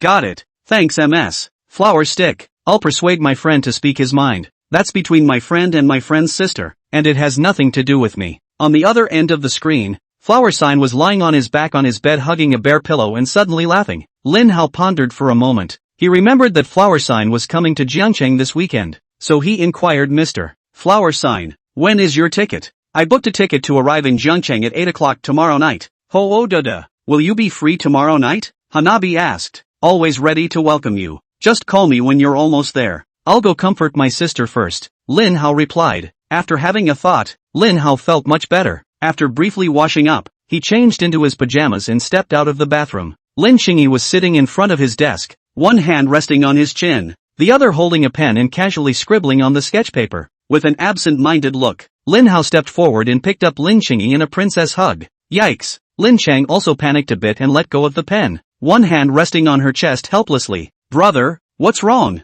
Her cheeks burned a little. No studying today. Lin Hao threw him gently onto the bed. Should my brother want to? But we still? At the thought of this, Lin Chang also had her cheeks covered in a blush. Lin Chang also stretched out an arm above his eyes and slowly laid down on the bed. Her emotions were now filled with nervousness, both a little anticipation and a little fear. Shouldn't Xiao Hao? Lin Xiaolan at the door also started to get nervous. Should I stop them? She waved her head off. No, it won't. Hao is so clumsy. Surely he won't. Lin Hao looked suspiciously at Lin Qingyi, who had been sitting on the edge of the bed, but actually lay straight down, and he silently lay down on the side of Lin Qingyi as well, the indentation on the edge of the bed. Lin Qing also felt his heart beating fast. Lin Hao reached out and hooked his hand around Lin Qingyi's slender waist, holding her in his arms. He lowered his head slightly, his forehead resting against Lin Qingyi's head, reaching out to rub Lin Qingyi's hair. After 5 or 6 minutes, Lin Qing also opened her tightly closed eyes, seemingly relieved, but with a grumble. She shouted, brother, don't move, let me hold you for a while first. Lin Hao pinched Lin Qingyi's cheeks, pondering what to say. Oh,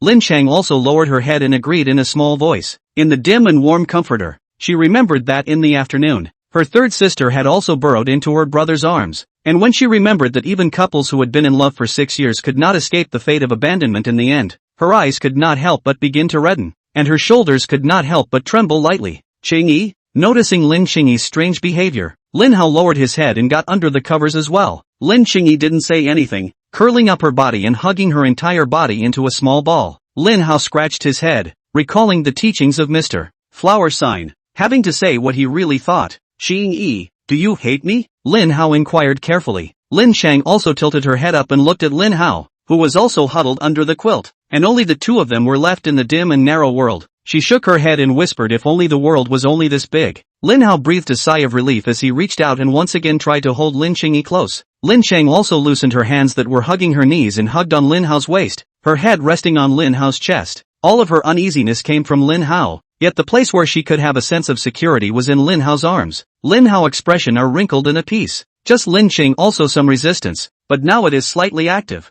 Feel the girl's mind is so difficult to guess. He gently patted Lin Qingyi's back and whispered, fourth sister said I was too clumsy and made you angry. Lin Qing also didn't say anything, but only hummed lightly. Lin Hao hugged him a little tighter. The words that Mr. Flower Sign told him constantly echoing in his mind. To tell Lin Qingyi what she thinks, to let her know that she's the most important part of her life, and that she's a little piece of crap without her. He thought for a long time and began to organize his words, opening his mouth but not knowing what to say. Lin Qing also seemed to have sensed Lin Hao's entanglement, and she tilted her head slightly, her eyes burning into Lin Hao. I don't even know what to say when you look at me like that. Lin Hao suddenly laughed. He held Lin Qingyi's head and slowly came up to him. He planned to rub it in Lin Qingyi's face like he did the last time she was threatened by Lin Xiaolan before telling her what he thought. Lin Qingyi froze as she watched Lin Hao's face zoom in amongst her sight. Her eyes closed nervously and her head instantly lowered. Lin Qingyi was caught off guard by the shy headbutt that directly hit Lin Hao's nose, and Lin Hao felt as if his mouth had even accidentally touched Lin Qingyi's forehead. The soft touch on her forehead. Lin Qingyi reached out and touched it, feeling the wetness coming from her fingertips. She looked up at Lin Hao suspiciously. Tears spiked out of the corners of Lin Hao's eyes because of the bump on his nose, and he covered his nose, gently rubbing it. Noticing Lin Qingyi's gaze, he turned his head somewhat sheepishly and averted his eyes. Lin Qingyi's cheeks turned red. She covered her face with both hands. Slowly mayfly her body, broke away from Lin Hao's embrace, and ran towards the check room. Lin Hao sucked in his sore nose. Originally Lin Qingyi was angry with himself, and now he had accidentally kissed her on the forehead. He let out a long sigh. He now didn't know what kind of expression he should use next to face Lin Qingyi. Curled up under the covers, Lin Hao finally deeply understood the words Lin Qingyi had just said at this moment. If only the world were only this big. Chapter 194, It's normal between siblings. It was time to face it. and Lin Hao slowly poked his head out from under the covers. He suddenly realized that there was an extra umbrella propped up in the corner of the room, with a white foot visible around the edge of it. Fourth sister, what are you hiding there for? Lin Hao said rather breathlessly. You think you can be a mushroom by holding an umbrella? Lin Xiaolan put down her umbrella and sat on the edge of the bed, smiling sardonically. I wasn't worried about you guys fighting? The corner of Lin Hao's mouth twitched. This beating Lin Xiaolan was talking about had better be a real beating. Lin Xiaolan poked Lin Hao's arm and curiously said, what did you guys just do under the covers? I see my little sister's face is so red. Lin Hao looked at Lin Xiaolan, who had a gossipy expression, with disgust. However, on second thought, she had just guessed Lin Qingyi's mind correctly after all, so she told her what had happened earlier. I really didn't do it on purpose. I just accidentally touched it. Lin Hao said somewhat sheepishly. Lin Xiaolan had an anti-smile on her face. She patted Lin Hao's shoulder and comforted him. It's just a kiss on the forehead. When I was little, you told me which of our sisters you didn't ooh and ah over. It's not like forehead kisses, nose kisses, and cheek kisses haven't happened before. At that time, little sister 5 was on the verge of losing her first kiss to you. Lin Hao looked puzzled and said, huh? How come I don't remember this happening? When you were little, you finished drinking your own milk and went to grab little sister 5's bottle. Lin Xiaolan patted Lin Hao's head and laughed. It turned out to be something that happened before he remembered. Lin Hao lightly breathed a sigh of relief. I was still young at that time. I didn't understand anything. Lin Xiaolan raised her eyebrows and revealed a bad smile. So what do you understand now? The corners of Lin Hao's mouth twitched. This was a giveaway question that couldn't be answered at all. Looking at Lin Hao's deflated expression,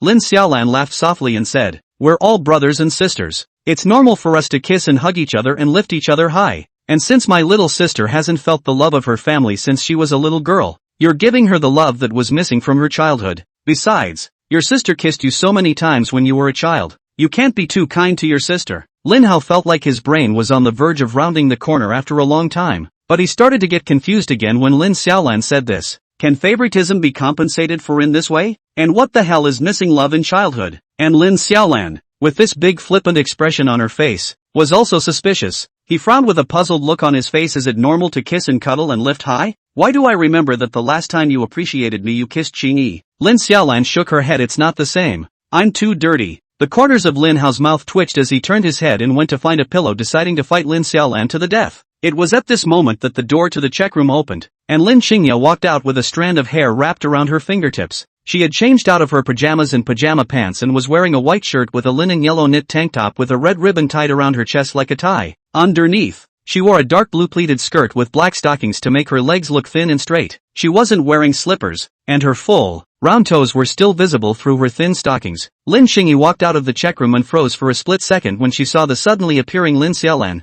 Her cheeks instantly flushed and she lowered her head to nervously look at her toes. Lin Xiaolan ran to Lin Qingyi's side and kissed him on the cheek. She raised an eyebrow at Lin Hao in a seemingly provocative manner and laughed. Little sister dresses super nice at night. Lin Qing also stole a glance at Lin Hao and found his brother's expression dumbfounded. A trace of joy surfaced in his heart. She lowered her head and explained in a whisper, it's my brother's fault for taking me to skip class this afternoon. I have to study hard tonight. It's important to take your studies seriously, so you can't study in your pajamas. She nodded as if to give herself a pep talk. I'm doing this to study. I'm not wearing it specifically for my brother. Lin Xiaolan looked at Lin Qingyi and then at Lin Hao with a knocked out expression, especially that last line about covering your ears. The sugar is just over the top. She kissed Lin Qingyi's face again. Her little sister was so cute. She sighed softly. She felt like she was empty of the skills to flirt with girls and had such a cute sister. But nah, she was a girl too. Okay, then I won't bother you guys with your studies today, Lin Xiaolan said. As she spoke, she walked to the corner of the room and raised the umbrella she had just held up,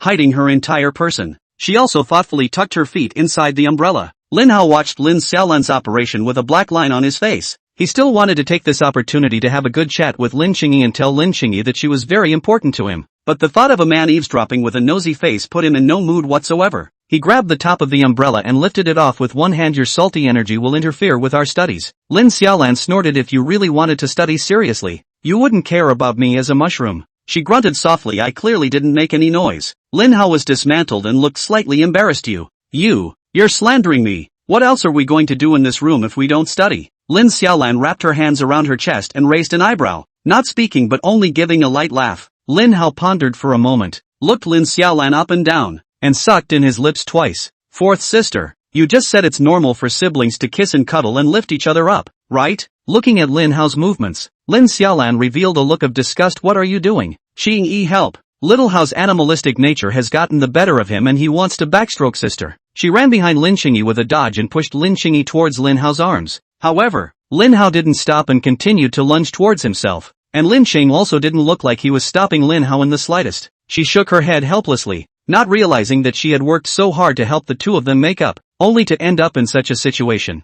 I really won't bother you this time. I'm retiring, and I'm retiring for life. She glanced mournfully at Lin Hao and Lin Xingyi, as if she was looking at two white-eyed wolves. She silently walked out of the room, leaving the door to the room ajar. Lin Hao followed behind Lin Xiaolan, and the moment she left the room, Lin Hao locked the door with a snap. Lin Xiaolan's heart thumped. The most basic sense of trust between people are gone. You don't like to spoil your daughter, do you? I favor. Please bookmark sad face. Don't even spoil your daughter, do you? I favor. Chapter 195. How can it be possible for a brother to be so obedient? After driving Lin Xiaolan away, Lin Hao returned inside the room. Lin Chang also lowered her head, her hands tangled together, still looking at her toes. What was there to see in a black silk toe? Lin Hao also looked puzzled for a long time, constantly pondering this question. Lin Xingya's cheeks floated in a gush of red, and she nervously curled her toes up, and also hid one foot behind the other. Lin Hao sighed lightly. How come the most basic sense of trust between people was gone? He came to Lin Xingyi's body. Looking at the way Lin Xingyi's mood seemed to have improved, he hesitated a little and said that,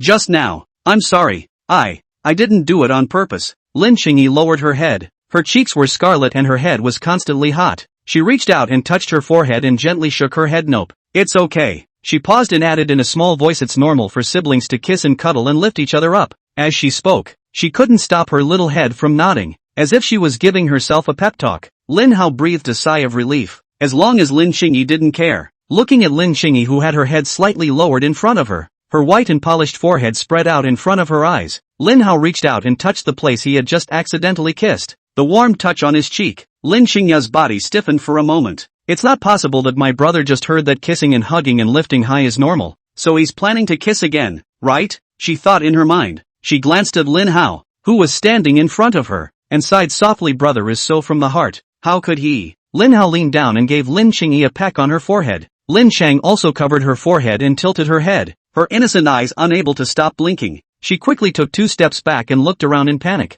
Spotting the umbrella Lin Xiaolan had left behind, she hid in a corner, holding her umbrella up to securely cover her entire body. She touched her cheeks, which felt hot, and her whole body was dizzy. Why is brother kissing me all of a sudden? She rubbed her forehead and couldn't stop the corners of her mouth from lifting into a silly, goofy smile. Hey, brother. Suddenly, she remembered her brother, who she had left out to dry, and her watery eyes timidly looked out over the edge of the umbrella. Looking at Lin Xingya's series of panicked movements, Lin Hao scratched his head awkwardly. He was merely following the teachings of Hanabi-sensei and wanted to confess his feelings. Just now, he also just wanted to tell Lin Xingyi that holding hands and hugging on weekdays, which he also enjoyed very much, was not an accommodation. But who would have thought that Lin Xingyi would actually not keep his words? He had just finished saying that kissing and hugging and lifting high was normal. He was just verifying the truthfulness of that statement, and then Lin Xingyi told him with practical actions that it was a lie. Lin Hao sighed lightly. It was true that the prettier the girl, the better she was at lying. Brother, cried Lin Xingya timidly. I'm sorry. Actually, I wanted to tell you that you are very important to me and are the sister that makes me proud. We're not like Sister Sher and the others. We have a deeper and stronger kinship, and our kinship is shadowy and full of all kinds of coincidences, so we're destined to be entangled. Lin Hao said. If there was no hugging mistake between the original owner and Lin Xingyi, the original owner and Lin Xingyi might not have crossed paths. If the original owner hadn't been thinking of bullying Lin Xingyi, he wouldn't have been able to roll down the stairs and let himself take advantage of the situation. If he hadn't worked overtime for a long period of time, he wouldn't have died suddenly, and he wouldn't have traveled into this book. On that last point, thanks especially to the boss for 8 generations. Lin Hao looked at the umbrellas propped up in the room and cautiously inquired, should I decorate your room? Originally, he had never considered letting Lin Xingyi go back to her room, and perhaps he also didn't want Lin Xingyi to go back, so he had never mentioned this matter. Don't, Lin Xing also said decisively. She took 2 deep breaths and calmed down. Brother, I'm not angry. You go ahead and change. We're going to start studying.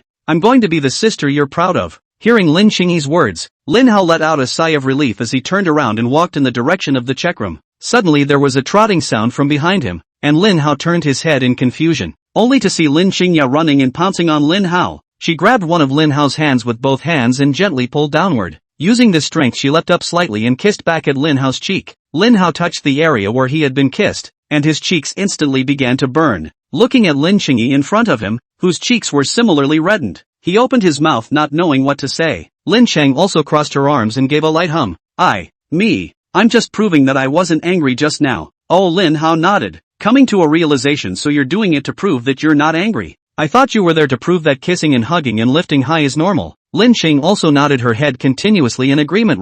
Right. It's normal for us siblings to kiss and hug and lift each other up. Right. Very normal.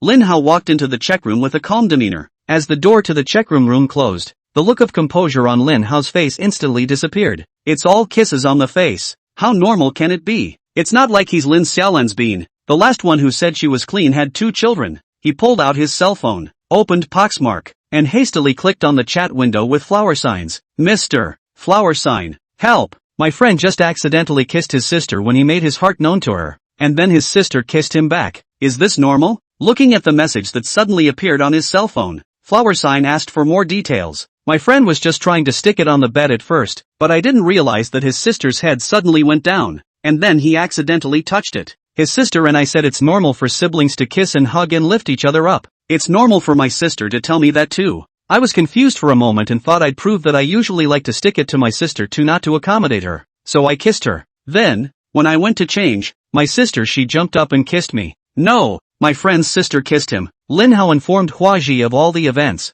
and he nervously clutched his cell phone in anticipation of Hua Ji's reply. It was at this moment that Lin Qing also gently knocked on the door of the room. Brother, have you changed your clothes? Listening to Lin Qing's sweet voice, Lin Hao felt as if he had entered the land of daughters. The king of the daughter kingdom, Lin Xingya, is wearing JK plus black silk and timidly asking soulful questions to herself. Brother, if you're innocent, why don't you dare to look me in the eye? If you dare to look me in the eye, I don't believe you're clean. Chapter 196, Mr. Hanabi is always right. Flower sign looked at the message Lin Hao sent on the screen, his brows furrowing together. She was an only child at home and had no experience with siblings, but looking at what was described inside the text, it was too close for Hoodada and his sister to get along, wasn't it? Anyway, if it was her, there was no way she would voluntarily kiss a boy her own age unless that boy was a boy she liked. She thought about it briefly, ready to exhort Hodai to be more mindful of his sense of boundaries with his sister. Don't try to help your sister get out of her psyche and end up with boneheaded plot developments like the sister falling in love with her brother. After all, a brother and sister can't get married, and there's no way little Hoodada is going to give his sister a future that will only create a deeper psychological shadow for her later on. Just as she was typing her reply, she accidentally clicked on Lin Hao's avatar and entered Lin Hao's homepage. Looking at the over 13 million followers on the screen, she froze for a split second, and she suddenly realized that Lin Hao was different from the boy she had envisioned. Tap on the newly released video and Inari's relaxing melody plays. As she listened to Inuyasha,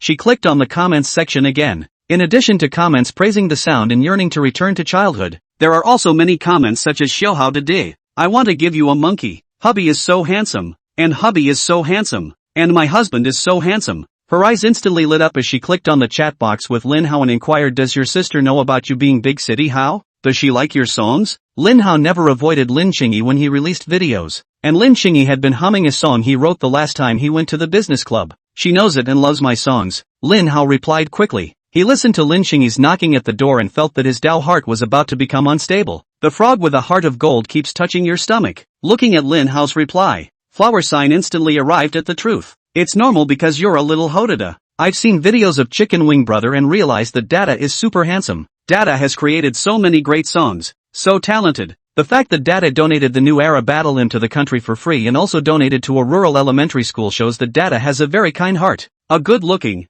nice, talented man right in front of me every day. It's me who would fall too. Flower Pick replied. Lin Hao scratched his head. The corners of his mouth couldn't help but raise as he replied. It's not really that great. He suddenly froze. Now didn't seem like the time to be proud, did it? Fallen? Lin Qingyi likes me? That's why he kissed and hugged me? He didn't wait for him to continue to think deeper before the message from the flower sign popped up again. So your sister must be a real fan of yours. She's a real stargazer offline, and you're her brother, so she's bound to go a little crazy. Seeing Mr. Flower sign's words, Lin Hao's heart breathed a sigh of relief. After all, what Mr. Flower sign said had always been right. So my sister isn't into me, right? He confirmed again. It's a fondness, but not a fondness that's affection gone bad. It's the kind of fondness that fans have for their idols, especially if that idol also happens to be your own brother. So your behavioral patterns will be more specific. Think about it differently. If you had a sister you grew up with, even if she was good looking, would you like her? Lin Hao nodded. As soon as he heard the word behavioral pattern, he instantly believed 99% of it. Thinking about the sisters who grew up together, each of their face value is a first-class existence, but it seems that they really don't have any heartfelt feelings. Especially when he thought of that Lin Xiaolan who was squatting in the corner with an umbrella and pretending to be a mushroom. More than just his heart was like water, he even wanted to fight with her. If it's just normal siblings, then your behavior might be a bit questionable. But you're a little Hotoda, the dream of 9 billion teenage girls, so your sister's behavior is quite understandable. It's normal for you to kiss and hug and lift each other. That's what all fans want to do to their idols. Now that you're both a brother and an idol, perhaps with more intimate interactions, your sister will be able to move out of the middle of her psyche faster. By the way, Hotoda, can I give you a hug when we meet tomorrow? Please. After reading the reply from the flower sign, Lin Hao's hanging heart was completely relieved. He looked in the direction of the checkroom door, not realizing that Lin Xingyi was actually his little fangirl. I've been called Chicken Wing Brother so much lately that I've forgotten I'm still Big City Coho. He thought for a moment and replied to flower sign, I'll tell my friend that his sister is plotting against him. As for the hugs, who made me a pampered blogger? In a good mood, he changed his clothes in a flash and walked out of the room. Lin Xingyi stood in front of the door with a complaining look. Brother, you're so slow to change. Lin Hao rubbed Lin Xingyi's head. Just now I was busy saving the world. Now I'm here to save my stupid smattering of more. He held Lin Xingyi's back with one hand, and hugged her at the bend of her legs with the other, picking her up in a direct princess carry. Lin Sheng also bit her lips lightly and slowly wrapped her hands around Lin Hao's neck. As she looked at Lin Hao's raised throat, she couldn't help but lick her lips, and her cheeks flushed lightly. Arriving at the desk, Lin Hao directly placed Lin Xingyi on his lap. Looking at Lin Xingyi's burning eyes, his gaze cleared and he broke over Lin Xingyi's face, making her look at the desk. Still want to be my proud sister or not? If you don't study hard, when the time comes to go up the mountain and dig for wild vegetables you won't even know what wild vegetables you can eat. Lin Xingyi pressed her head against Lin Hao's neck and hummed softly, I know that. Brother, do you know which wild vegetables are edible? Lin Hao froze for a moment. Lin Xingyi had grown up in the countryside since he was a child. The wild vegetables in the mountains might be really recognizable. On the contrary, he might really be a quintessence. Looking at Lin Hao with a face that was stumped by the question, Lin Xingyi couldn't help but cover her mouth and laugh lightly. Naive brother. Lin Hao disgruntledly pinched Lin Xingyi's face. Kung Fu sister. The two looked at each other, remembering brother Bean and sister Kung Fu, and suddenly burst out laughing. After a long time, Lin Hao gently pinched Lin Xingyi's hand. Hurry up and start studying. Look at you. All day long you don't study. You're dull and just know how to bar. And now even your laughs are getting weirder and weirder. Chapter 197 Abandonment. In the silence of the night, Lin Hao again took Lin Xingyi to learn the skills of flipping a game against the wind. He had just taken a few books and casually pointed out a few points of knowledge, only to find that Lin Xingyi had already learned them all. Now Lin Xingyi's class was merely consolidating the knowledge in his head. Instead, he was stumped by a small wooden block that could do anything in the sky, and in the end, it was Lin Xingyi who taught himself how to solve the problem. Lin Hao also intended to take Lin Xingyi to memorize English vocabulary. Just opened the word book. The first word, abandon, give up. He respected the guidance of fate. Abandon. After playing 2 games, Lin Hao took Lin Xingyi to a boring movie. Lin Xingyi held Lin Hao's hand, her head resting on his shoulder, and she fell asleep at some point. Lin Hao's mind wasn't on the movie either, and when he saw Lin Xingyi sleeping, he gently picked her up. Lin Xing was also half asleep, half awake, and let out a humming and whining like a kitten's purr. Be good, take you back to bed, Lin Hao said in a warm voice. He placed Lin Xingyi on the bed and changed into a set of pajamas himself and lay on the bed as well. As he changed, he suddenly froze. He thought about how before he crossed over, he basically just fell asleep on the bed as soon as his clothes and pants came off. So how come he started wearing pajamas himself now? It wasn't until he was lying on the bed, a little cutie slowly moving her body and resting her head against his, that he instantly figured it out. The next morning, Lin Xingyi was groomed early and changed into a set of loose-fitting sportswear. Brother, it's time to get up. Lin Sheng also sat on the edge of the bed and gently pinched Lin Hao's face. Lin Hao slept so deeply last night that he didn't even realize when Lin Xingyi got up. He rubbed his sleepy eyes and sat up from the bed. He looked towards Lin Xingyi, thinking that he would be able to meet Mr. Flower Sign today. He said with an excited look on his face, Xingyi, quickly help me pick out a set of super handsome clothes. Lin Xing also looked at Lin Hao suspiciously. Brother, are you going to any important occasions today? Lin Hao shook his head tonight. A fan is coming to Jiangchang. She had suffered from school bullying before, and after that she hid in her house for years before she was willing to come out of her house. She is a very knowledgeable teacher who knows a lot and is super awesome. Lin Chang was also relieved to know that the other party was a teacher. She almost thought that she had been stolen from her home by an online friend. Brother, can I come along? She inquired. Lin Hao nodded. I've talked to her about some of the things we've been up to, and I was thinking of you coming along. He paused and added, but I said those things were things that happened to my friends, so don't give me the slip when you do. I hide it well. Hearing Lin Hao's words, Lin Chang also couldn't help but laugh lightly. Naive brother. Who doesn't know that? But anything that starts with I have a friend definitely says something about itself. Leading Lin Hao into the check room, she picked out a short tee with light brown stripes, a pair of light blue washed jeans, and a decorative black framed glasses for Lin Hao, with white socks and white shoes and a shoulder bag. You really do look like a third-grade student. Lin Chang also changed out of her sportswear and wore a tan long-sleeved shirt on top and a pair of loose brown slacks underneath, with a white hairpin on her head. She similarly wore decorative black-framed glasses as well as a brown crossbody bag. Walking out of the check room, she gently pushed her black-framed glasses and turned around in front of Lin Hao. Jiang brother. Good-looking.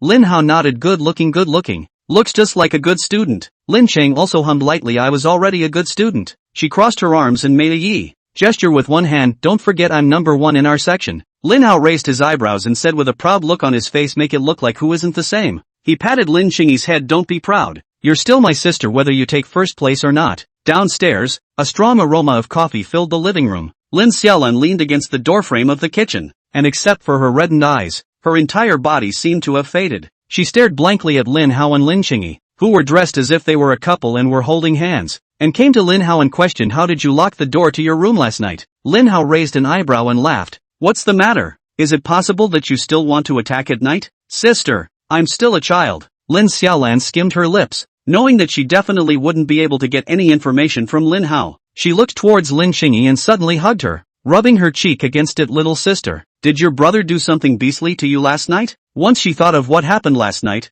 Lin Qingyi suddenly lowered her head, her slender white fingers touching her forehead as pink bubbles continued to pop up on her head. Nope, no, she stammered. Looking at Lin Qingyi's shy expression, Lin Xiaolan revealed a look of sorrow. She looked at Lin Hao pitifully. Xiao Hao, sis only has one request in her life. What the hell happened last night? Please tell me. She pointed to her eyes. I didn't sleep all night last night because I was worried about you guys. If this keeps up, I'm going to get dark circles under my eyes, and I won't be the invincible no. One beauty girl in the universe. Looking at Lin Xiaolan's expression of eating his melon, Lin Hao's eyes rolled and he cleared his throat. After all, it's a once-in-a-lifetime request from my dear sister. As he spoke, he came to the dining table and handed the milk to Lin Qingyi, letting her drink it in one gulp. Lin Hao casually took 2 buns and started chewing slowly. Lin Xiaolan was in an anxious mood, but she was afraid that Lin Hao wouldn't say anything, so she could only cautiously urge, what exactly happened last night? Lin Hao finished a bun and took another sip of milk. Last night, after inviting you out of the room, please? Lin Xiaolan was astonished. She felt that if she stayed in Lin Hao's room any longer last night, she would not be able to get married. Looking at Lin Hao's sudden stop, Lin Xiaolan smiled sardonically. I'm sorry. You continue.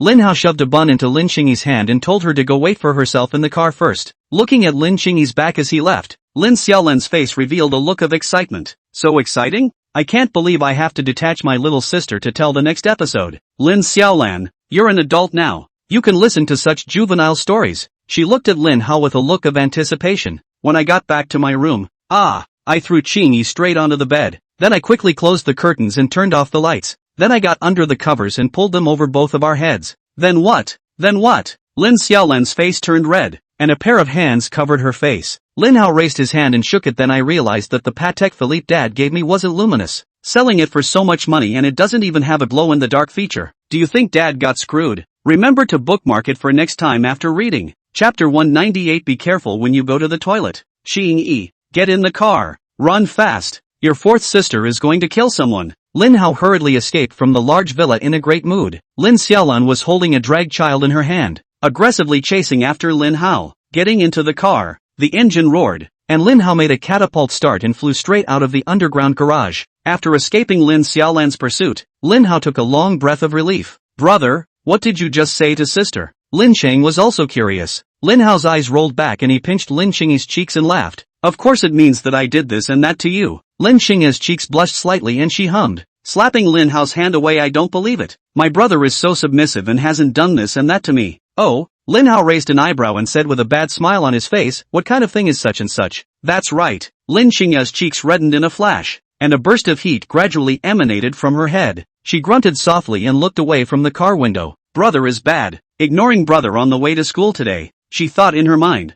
smelling the faint floral fragrance emanating from the carriage. Lin Hao knew that Lin Xingyi must be shy. He sighed softly and joked, now that I have a home to go back to, I'll have to take you to school and elope, dedicating our youth to the glorious city behind us. We pay the price for this beautiful dream. As she sang, Lin Cheng also turned back to Lin Hao, her eyes shining brightly as she looked adoringly at him. Lin Hao patted Lin Xingyi's head. Originally happy today. Sing a song to sing himself depressed. Let's go to Shiton when we have our next vacation, Lin Hao said. Lin Xingyi didn't know why Lin Hao's mood had suddenly dropped, but she nodded her head obediently. Go with brother. Getting out of the car, noticing that Lin Hao's mood was still a bit lost, Lin Cheng also came to Lin Hao's face in a jog. She put one hand on Lin Hao's shoulder and stood on her tiptoes to touch Lin Hao's head. Her cheeks blushed slightly and she said in a voice that only two people could hear, when I'm sad, when brother touches my head, I'll be happier. Lin Hao wrapped his arms around Lin Xingyi's slender waist, leaned his head on her shoulder, and laughed softly. Stupid smattering of many. After a long time,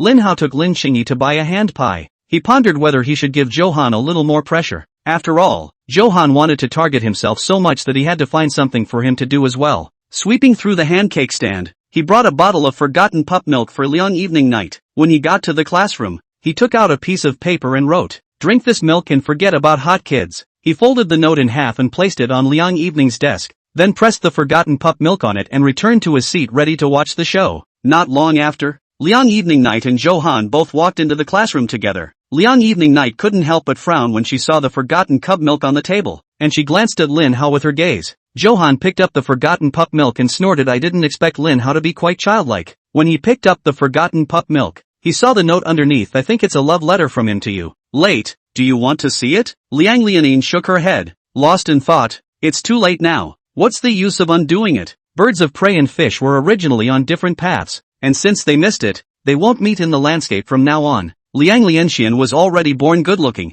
and at this moment, her gloomy look added a touch of delicacy. Johan gently nodded, looking at Liang Liani with a gaze that was 1 point deeper in love. Since you don't want it, let me handle it. Johan laughed. He came to Lin Hao's side carrying the forgotten pup milk. Lin Hao, now you know you regret it, don't you? Stop all this nonsense. You've parted. Do yourself the honor of stopping the stalking. Lin Hao skimmed his mouth and pretended to look reluctant. You don't understand. Late night is testing me. Whoever made me abandon her once. It's only right that I give a little more now. Evening and you are just playing around. So don't take it seriously. Listening to Lin Hao's dog-licking speech, Johan shook the note in his hand and scoffed. Do you know why late night doesn't like you? What an age to write childish things like love letters. As soon as they heard about the love letter, all the students cast curious glances. Lin Hao actually writes love letters? Johan, look at what's written on it. Read it to the gang. It's early in the morning to see a dog licking fun. Johan had a difficult look on his face. It's not good to read other people's love letters like this, right? But everyone looks so expectant. Give it back. Lin Hao gritted his teeth viciously. You're not evening. You can't read the letter I wrote to her. Johan grinned. He looked condescending as he opened Lin Hao's note. Evening can be left to me to deal with. Who am I to look away? Looking at the 10 words on the note, Johan's expression instantly froze. Surprised? You just wrote this? Lin Hao is at least an original music blogger. Not to say that the writing is touching. How can it not be written like this? What did Lin Hao write? Johan, you read it. Too mushy? Are you embarrassed to read it? Lin Hao snatched the note and tore it to shreds. He looked to Johan, smiled and coaxed. Now only you know what I wrote in the letter. You quickly recite it to the group. I did not write long, right? Looking at Lin Hao's playful smile, Johan's face instantly crumpled as he felt that he had been undermined by Lin Hao again. This is too shameful. How can he dare to say it? Then the image will be ruined. But all these curious students around him definitely didn't dare to ask Lin Hao, and would only all end up asking themselves. Good things should be shared with everyone. Don't be so petty. I'm not even shy. What are you afraid of? Lin Hao laughed. The person in question doesn't care anymore. So why are you hiding it? Yeah,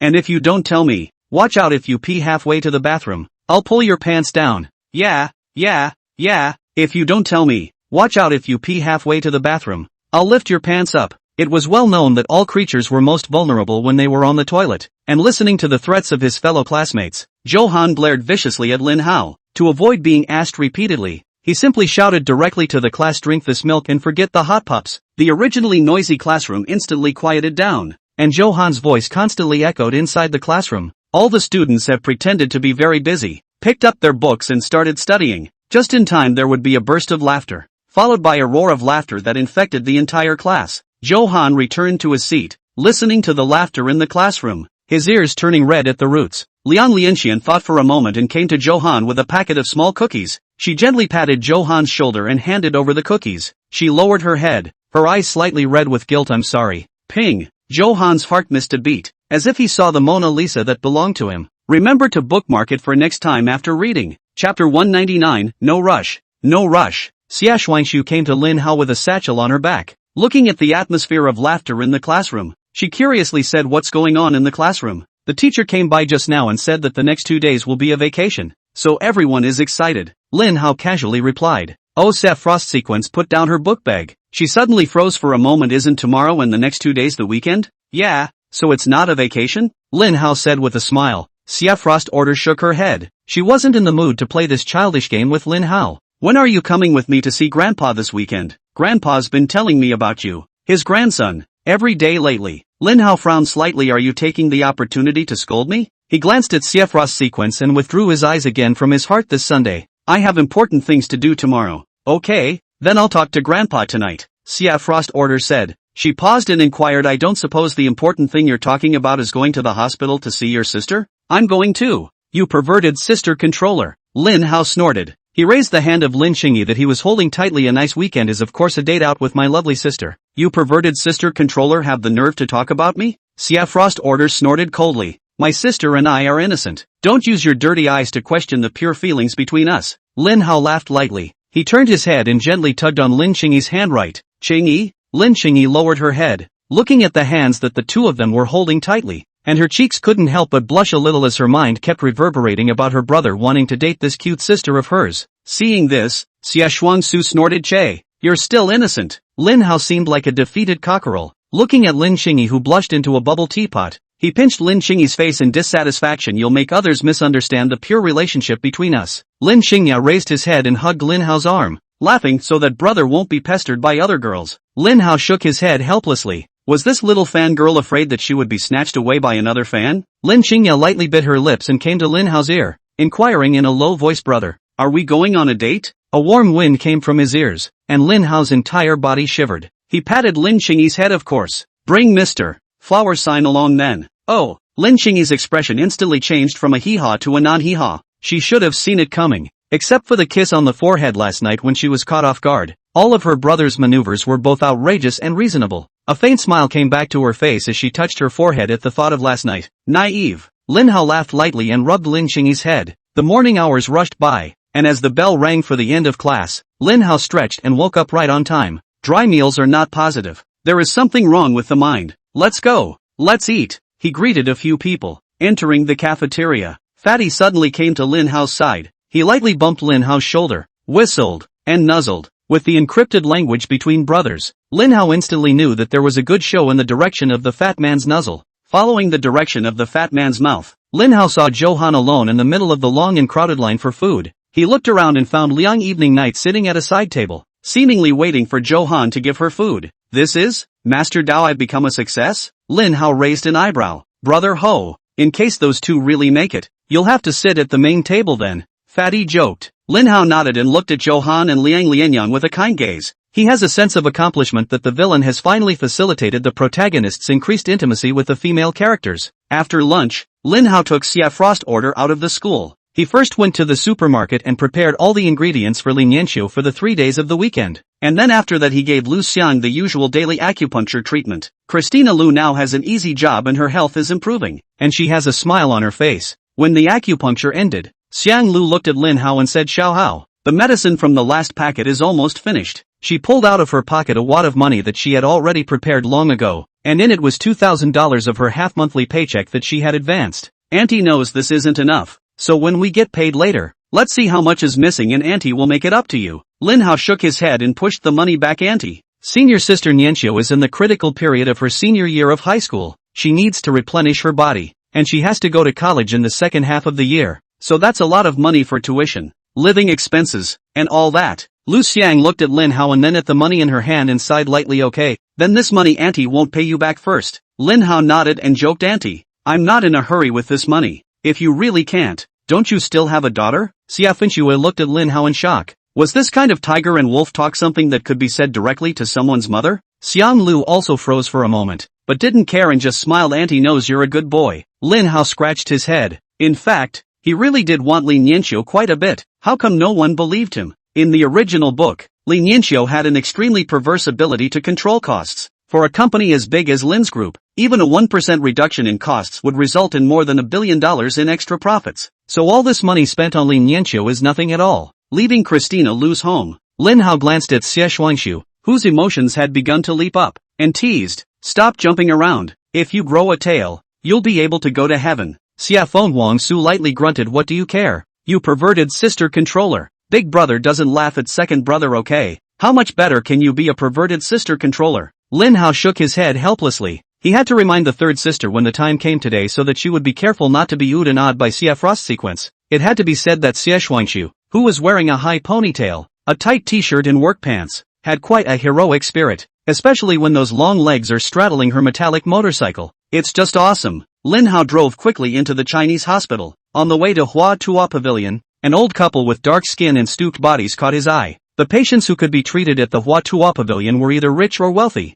while the old couple was wearing cheap old-fashioned flowery shirts with hunched spines. One of them also carried a snakeskin bag on his back, and in his hands were buckets, wash basins, towels, and various other necessities. A security guard stopped the old couple outside the Hua Tua Pavilion. Uncle and auntie, the people who come here for treatment are all rich people. There can't be any of your daughters. And don't make it hard for me. I'm from the countryside too and just got this job. As he spoke, he moved half of his body out of the way, allowing the two to look inside. The woman looked at the security guard with a distinctive country accent and said, I received a call from the village yesterday saying that my Nell was here to see the doctor. Why don't you go in and ask the leader to see if there's any of my Nell? Remember to bookmark it for next time after reading. Chapter 200, I've never seen such a shameless man. Lin Hao got out of the car, came to the woman's body, and inquired, Auntie, are you the mother of senior sister Shi Yunbi? The woman nodded. Yes, my Nell's name is Shi Yunbi. Kid, do you know where my Nell is seeing a doctor? Lin Hao nodded at the security guard and looked at the old couple and said, it's right here.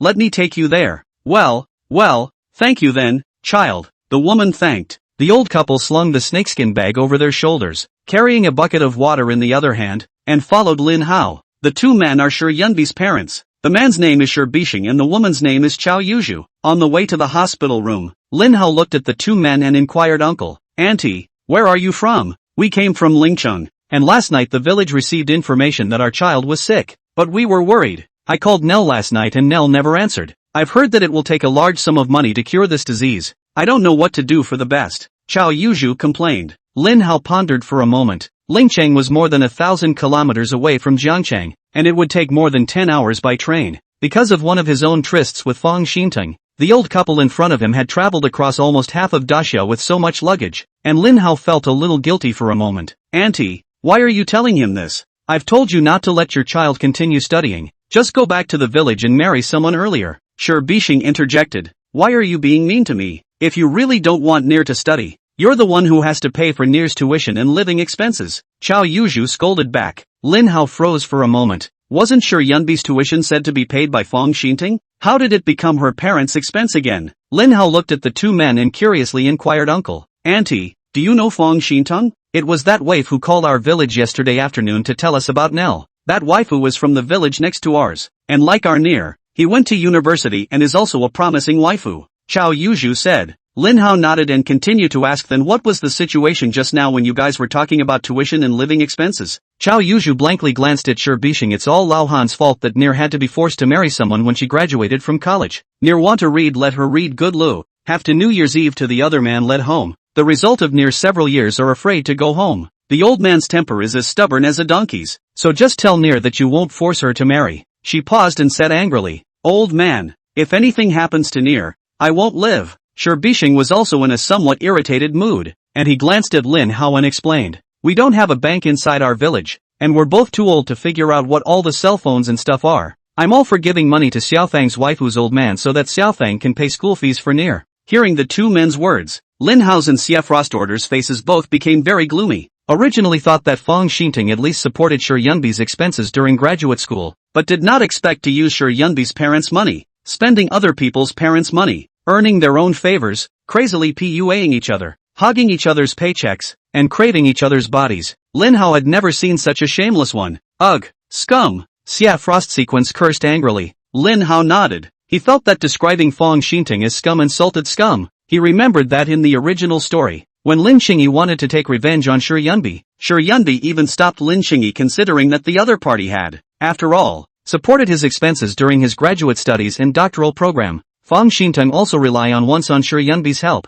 The follow-up also asked her for a lot of money. Life is also considered very nourishing. Arriving in front of the ward, Lin Hao knocked on the door and walked in. Lin Xiaoxian was sitting on the edge of the hospital bed, listening to Shi Yunbi recount the story of their past. Shi Yunbi's eyes were red and a little puffy, obviously having cried for a long time. A voice came from outside the door, and the two men looked at the doorway suspiciously. The moment she saw Lin Hao's silhouette, Lin Xiaoxuan's complexion fleshed out and a gentle smile rose on her face. Sister, I've come to see you again. Xia Frostorder hurriedly walked over to Lin Xiaoxuan's body. Lin Xiaoxian nodded and greeted Lin Hao. Why are you guys here again today? Is it to see Yun Bai? Lin Hao raised an eyebrow and pointed a finger at Xia Frostorder and said, I'm here to keep an eye on her. Don't let her seduce my gentle and beautiful third sister. Lin Xiaoxian glanced back at Xie Shuangshu, who already had a faint blush on her cheeks. She laughed lightly and shook her head. Shuangshu is a good sister. She saw two old men standing uneasily in the doorway and wondered, and they too are? Mom and Dad, why are you guys here? Shi Yunbi's shocked voice came out. Near, you're really here. Chao Yuzhu and Shi Bixing carried the things in their hands and rushed into the hospital room. They had just seen this luxurious ward and didn't believe their daughter would be here, and they didn't dare to go in for fear of dirtying the ward. They found an empty spot to put down their large bags and came to Shi Yunbi's side. Chao Yuzhu held Shi Yunbi's hand tightly, and tears kept falling from her eyes. Near, what kind of disease do you have? Look at your white face. Did you eat properly outside? Shi Bixing's eyes also began to redden as he snorted coldly and said, what's the point of being busy outside? Listen to the old man. Find someone to marry at home. Which one of us doesn't live like this? He took a deep breath, turned around and wiped the tears from his eyes, came to Lin Xiaoxian and asked, Doctor, what kind of disease does my Nell have and how much does it cost? Lin Xiaoxian glanced at Lin Hao with a hesitant expression. Lin Hao scratched his head a bit awkwardly as he walked to the door and closed the ward door behind him, explaining to the two, Uncle, Auntie, the matter is actually like this. I'm a colleague in Sister Shi Yunbi's company, and Sister has performed very well in our company. Now that the company is going to promote a project manager, Schoolmate also happens to be included inside the promotion list. Then the company organized a full medical checkup for those who were about to be promoted. Sister happens to have some minor ailments on her body, so the company reimbursement just happens to cure them together anyway. So my Nell isn't sick, right? Shi Bixing asked. Lin Hao nodded more than nothing. You'll have to be a leader next. Shi Bixing let out a sigh of relief and nodded. It's good to be a leader. It's good to be a leader. Nell, you'll have to take care of this little colleague of yours from now on. He just brought the two of us to you. Shi Yunbi glanced timidly at Lin Hao, and her cheeks turned red from shyness. She replied in a small voice, oh, remember to bookmark it for next time after reading. Chapter 201 Uncovering Fang Xingting's True Face. Shi Yunbi hadn't seen her parents for a long time and had planned to bring Fang Xingting home with her at the end of the year. Now that her studies are over and her job has started, it's time to come clean with her parents about her boyfriend and think about talking about marriage. Tears continued to pool in her eyes as she watched her mom and dad's spines bend a lot more and a few strands of gray hairs were added to their hair. She didn't think that just because of a phone call that she was sick, her mom and dad would be able to travel halfway across Daxia to her side. The farthest she could remember her mom and dad going was the town. She didn't know how her parents had bought the ticket, how they had found this hospital, and how much difficulty they had encountered along the way. At the thought, her eyes instantly burst into tears and she choked back a sob as she kept saying she was sorry. Chao Yuzhu hugged Shi Yunbi and gently patted her back, also in tears, her mouth constantly saying that Near had been wronged outside. Suddenly, the milky bark of a little puppy came from among the piles of luggage. Shi Bixing rummaged through the luggage for a while and held out a small yellow puppy. Nell, this is the little pup that my family's rhubarb gave birth to. The mother-in-law had to bring it here for you to see. Shi Yunbi stared blankly at her father, who was holding the little puppy. She stepped away from the hospital bed and took the little puppy in her arms, sniffling constantly, unsure of what to say. Her mom and dad are not good with words, but are supporting and encouraging her in their own way. Being held in his arms, the little puppy whimpered as he turned his head and stuck out his tongue to lick Shi Yunbi's cheek. Lin Xiaoxian looked at the scene in front of her, and her eyes were filled with water vapor. She gently leaned on Lin Hao's shoulder, and from time to time she let out a small sob. A faint scent of medicinal herbs hit his nose, and Lin Hao patted Lin Xiaoshuan's back, missing his mom and dad a bit as well. After a long time had passed and everyone had calmed down a bit, Lin Hao suddenly remembered what the old couple had just told him on the road. He walked to Shi Yunbi's side and came to her ear to whisper a reminder what you were going to say next. You need to control your emotions and stop worrying your uncle and aunt. With the hot breeze coming from her ears, Shi Yunbi's cheeks couldn't help but start to blush, and she timidly glanced at Lin Hao and gently nodded. Just now on the way my uncle and aunt told me that your uncle put up all the money for your school tuition. He said he was too old to know how to transfer the money, so he gave that money to Fong Xinting's father and asked Fong Xinting to transfer it to you. Shi Yunbi's entire body instantly froze. She turned her head incredulously to look at Lin. How are you telling the truth? The year she graduated from college, she had a big fight with her family because they didn't support her graduate school and forced her to set up a blind date. Later Fong Xinting near the graduation season confession, and is willing to support her graduate school. She thought of Fong Xinting is also her hometown. Never been in love before she accepted Fong Xinting's confession, and it turns out that the so-called support is nothing more than giving her the money that her dad was supposed to give her. Although she had followed up with a call to her family, she hadn't said anything about her studies because her family hadn't been supportive in the first place, and as a result, she had allowed Fong Xinting to cheat her until now. The so-called love is nothing but a total scam. Her face turned pale and her lips couldn't stop quivering with anger. A rueful and bitter smile suddenly appeared on her face. Thanks to herself, she believed yesterday that she would be able to have a home with Fong Xinting. Maybe by living a lie all the time, she might actually still hitch her life to marry Fong Xinting. Lin Hao gently patted her head. Stop digging up wild vegetables. The mountains are almost finished. I'm very optimistic about your future, and if I'm tired, I can give you another break. Lin Hao stood up his body and with a twinkle in his eye, he joked, although your boyfriend is gone, I can barely encourage you as your male god. Shi Yunbi looked at Lin Hao's straightened stance with a cynical smile on her face. It was inexplicably handsome, even though it was almost a round younger than himself. Her cheeks reddened and she lowered her head, whispering no need. Lin Hao smiled and shook his head, grabbing the wrists of Lin Xiaoshan and Xiefrost sequence and heading out of the hospital room. Let's not disturb your family reunion for now. After Lin Hao and the others left, Xiao Yuzhu came to Shi Yunbi's side and inquired, is that Waif your boyfriend? Near? Where is that child from? How old is he? Shi Yunbi's cheeks turned red with shame and she stammered, No, him, he's our boss's son, should still be in school. Xiao Yuzhu nodded and said with a regretful face, it's a pity. That waif is still oddly polite. Nell, when you get well, you must work hard and repay such a good boss. Don't be lazy. Shi Yunbi nodded. She took a deep breath and looked at Shi Bishing and inquired, Dad, all the tuition fees when I was studying, did you ask someone to pay them for me? Shi Bishing snorted coldly. Near, you're as stubborn as a donkey. Who knows what you'll do without school? We've been living in the dirt for generations. Wouldn't it be nice to go home early and marry someone? Do you remember the neighbor Xiao Feng? She's got 2 kids now. If you had married earlier and had a baby, the old man and his mother-in-law could have rested by bringing you a baby. Xiao Yuzhu disgruntledly punched Shi Bishing's shoulder. Old man, can you speak properly? You talk about your daughter every day at home, but you don't know what to say in front of Nell? Shi Yunbi got up and hugged Shi Bishing, choking, Dad, I'm sorry.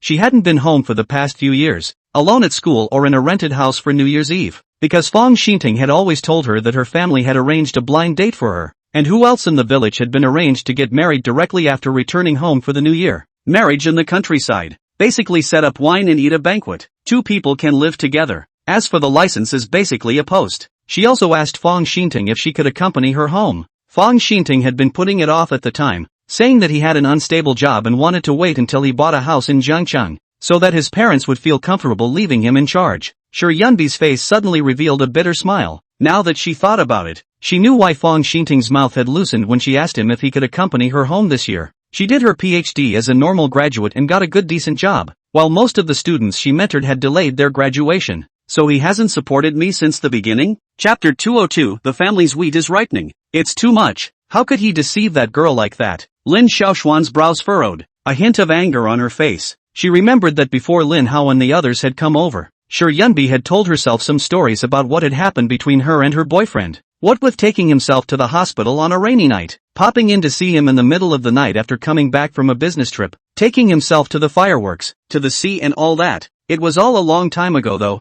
probably within 6 months of their initial relationship. The gentleness that Fong Xinting had once shown her, she had kept in mind for a long time. Xiefrost Order was also very angry, and pulled out a small palm-sized pistol from his back waist and slapped it on the table. Although she explained that it was just a model, Lin Hao was jolted. He still hadn't figured out how on earth Xiafrost's sequence was able to hide so many weapons in the back waist area. Was there a four-dimensional pocket hidden in the back? That asshole. What are you going to do about that scum? Xiafrost order inquired. Lin Hao shook his head and denied it. Don't you slander me. I'm a greatly virtuous and legitimate businessman. Although he said that he was a good person, Lin Hao still got up and went to make some phone calls and arrange some things. Sure, Yunbi's parents had rarely crossed half of Daxia to come to Jiangchang, so he had to at least do his duty as a landlord. It would be better to just leave his parents here and set them up in a small rural home, planting fields and raising dogs. When the time comes that he holds the emperor hostage, sure Yunbi will not be able to escape from him. After a long time, Lin Xiaoxian brought the two of them a large bowl of green bean soup that cleared heat and removed fire. Some cinnamon honey was also added to the green bean soup, which tasted with a light fragrance of cinnamon. A group of 3 people sat inside the pavilion, looking at the weeds swaying in the wind in the courtyard, looking at the sky's large flowing clouds, chatting one by one, interpreting the appearance of the quiet years. So-called meaningful time is to be wasted on such meaningless trivialities. Suddenly, the door to the hospital room opened, and Sure Yunbi's red and swollen eyes somewhat helplessly searched for a few people. Lin Hao glanced at the two of them, Lin Xiaoxian and Xiafrost order, and said, I won't disturb your sisterly love. I'll go over and take a look. Arriving in front of Sure Yunbi, Lin Hao inquired, oh, this red-eyed goldfish lady, why are you crying here? Anything if I can help you, please do let me know. Sure Yunbi listened to Lin Hao's strange accent and suddenly laughed. The mood, which had just been a little sad, had now recovered a little. She glanced back at her slightly rushed mom and dad, then at Lin Hao, and inquired in a low voice, can my parents stay here for a few days first? They caught a train all night yesterday, and there's nowhere to go now. She paused and continued, they brought some money with them. LOL. Her eyes began to redden again and she didn't know what to say. She wanted to rent a house for her mom and dad, so that they didn't have to go back to their small mountain village and live a day-to-day life facing the dirt. But all her money is with Fang Xinting now, and her parents won't agree to renting a house over here for a long time. And the family still has land to plant. If they can't stay inside the hospital, mom and dad certainly won't be able to afford a hotel, and odds are they'll probably just deal with a night on a nearby park bench or something. She didn't think that she would even be able to arrange accommodation for her parents when it was obvious that she had studied so hard and had managed to finish her PhD. Lin Hao cocked his head and looked at the two slightly disturbed uncles and aunts inside the ward. He patted Sure Yunbi's head, grabbed her elbow and walked into the hospital room. Sure Yunbi's cheeks were red and she didn't know what to say. She just lowered her head and let Lin Hao pull her. Kids, if it's a little difficult, forget it. It's fine for us to deal with a night in the neighborhood. Chao Yuzhu smiled sarcastically. It's not like we croppers haven't slept in the fields. Sure Bixing concurred. Listening to her mom and dad's humble words, Sure Yunbi felt a stabbing pain in her heart. Uncle and auntie, sister Sure may have forgotten to tell you. She was so good at her job that the company assigned her a suite, but the location is farther away, on the border between town and country, with a small yard and some fields in front of it. I remember that after she was given a house to share, she was rather busy with work and never went over to take care of it, and the fields in front of the house were deserted. Lin Hao said. Chao Yuzhu looked at Sure Yunbi rather painfully near. You're working too hard. How can you leave this good field alone? Sure Bixing nodded rather approvingly near. After a few bites of city food, have you forgotten where your roots are? Sure Yunbi looked at Lin Hao with a shocked look on her face. It wasn't that she didn't know where her roots were right now. She didn't know where her house was. Looking at Sure Yunbi's dumbfounded expression, Lin Hao secretly patted her on the back, signaling her to act on. Her eyes averted a bit and she whispered, work. Work is too busy. Chao Yuzhu stepped forward and patted Sure Yunbi's hand with such a good boss. It's normal to be a little busy at work, so work hard. It was at that moment that a young man in a suit at the door knocked on the ward door. Lin Hao nodded gently to the young man at the door. He's Xiao Chen. He came over to give you the keys. Xiao Chen came to Sure Yunbi's body and handed over a set of keys, respectfully saying, Mr. Sure, this is the key to your house. I drove over today, too, to help your parents move. Sure Yunbi stared blankly at the key in her hand. She didn't expect that she would actually become a family with a house. Lin Hao looked at the two old men and persuaded them. Uncle, auntie, why don't you stay in Jiangcheng? The living conditions and medical care will be better over here. Sure Yunbi glanced at Lin Hao and also said to her parents' mom and dad, I want you to stay here too. Chao Yuzhu glanced at Sure Bixing and then at Sure Yunbi and said, Nell, I'll stay in that house with the old man for a few days, clean up the house for you and return the field in front of the door. In the future that house is still reserved for when you get married. There is a dowry when the time comes and the in-laws also hardened. Sure Bixing looked at Lin Hao and came to him. Mynheer will have to trouble you to take care of her in the future. I'm not capable of anything, and I don't know how to educate the child. not to drag her down on it. He turned around and helped Sure Yunbi wipe the tears from the corners of her eyes. Near, remember to go home in the new year. The old man won't force you to marry. The wheat at home is getting ripe. Chapter 203, The Way to Win People's Heart. Lin Hao looked at the yellowish-black skinned Sure Bishing and Xiao Yuzhu and didn't know what to say for a moment. They loved the land that gave birth to them dearly, but they worked the land desperately so that their own children will not have to work the land. Sure Yunbi had managed to stop crying with great difficulty, and at this moment, pouring rain was falling in her eyes again. She thought about how every year, during the busy farming season, her mom and dad had to take turns grabbing the ripe wheat for harvesting. He took the wheat to the threshing floor on his own cart to dry it, and then went to a neighboring family to borrow a donkey to pull a stone roller to take off the ears. While the sun is at its hottest, the wheat is constantly turned to dry out the moisture inside. Stack the straw to one side with a pitchfork and wait for a windy day to raise the wheat with a shovel, allowing the wind to carry away the chaff and the sandy soil from the ground. She thought about how every year, on busy farm nights, Mom and Dad would be paralyzed in bed for a long time without being able to move. Her eyes were moist, and she pulled on Lin Hao's sleeve somewhat helplessly, a begging look in her eyes. Lin Hao scratched his head and thought for a moment, saying, "Uncle, Auntie, Yunbai hasn't taken care of herself after leaving you for so many years. She suffered too much during her schooling. Her health is actually not very good and she needs some time to recuperate. If you guys don't stay with her, she's all alone now, and when she gets sick she won't have anyone to take care of her. I think it would be better to give those lands at home to someone else to take care of, and you guys can go back and stay for a few days during the New Year's festivals then." Xiao Yuzhu had a difficult look on her face as she gazed at Sure Bisheng, asking for his opinion. Sure Bisheng thought about his family's fields, but then looked at Sure Yunbi, who had an expectant look on her face, and frowned in thought. "Why don't I have Fong come visit you more often? You were sick this time, and it was Fong who informed us." Hearing Fong Xingting's name again, Sure Yunbi's face was still a little tangled, not knowing how to face it. "Old uncle, that's not right," Lin Hao interjected. "Sister Sure is so good looking. You let a guy come over to take care of her. What if something happens when you're alone? It can't be that when the time comes, since the rice is cooked, I'll just let my sister marry a rapist, right?" Sure Bisheng opened his mouth and looked at his daughter, whose cheeks were pale and eyes moist, and finally let out a long sigh. What Lin Hao didn't know was that once they left the countryside, if they didn't go back for a year or two, there would no longer be any fields for them inside the village. Even the house you live in might be stuffed with some kind of eight-pronged relative. This decision for them to come to Jiangqing means that they may be cut off from all the land where they were born and raised. The real countryside is not as simple as one might think. Seeing her parents agree to live with her, Sure Yunbi's mood instantly relaxed a lot, especially when she saw the key in her hand. The feeling of being adrift when she came to Jiangqing also dissipated a lot. She looked at Lin Hao suspiciously, wondering why Lin Hao was being so helpful. Is it really because of looking at your future? She thought back to how she looked, objectively just a slightly better shape, but in terms of looks, there was absolutely no way to compare it to the girl who appeared beside Lin Hao, and she herself was almost a round older than him. There seemed to be nothing for her but a nebulous future. Looking at Sure Yunbi with a puzzled expression, Lin Hao roughly guessed what she was thinking. Lin Hao came to her ear and joked, "It's all counted. When the time comes, I'll give you 1,000 a month, and use the rest to pay off the debt. If you don't have enough to eat, you'll go up the mountain and dig up some wild vegetables. From now on, you just work hard and don't think about leaving my big Lin group." GGG. Sure Yunbi pondered for a moment and negotiated in a low voice, "Can it be 1,500? I want mom and dad to eat better." Looking at this silly girl, Lin Hao helplessly patted Sure Yunbi's head, feeling the need to let Liang Evening teach her a little about fishing. Determining that Sure Bisheng and Xiao Yuzhu were going to stay in Jiangchang, Lin Hao asked Xiao Chun to help the old couple with their move. The old couple carried snakeskin bags and dragged buckets of water in their hands toward the outside of Hua Tuo Pavilion, and Sure Yunbi followed beside the two in her hospital gown.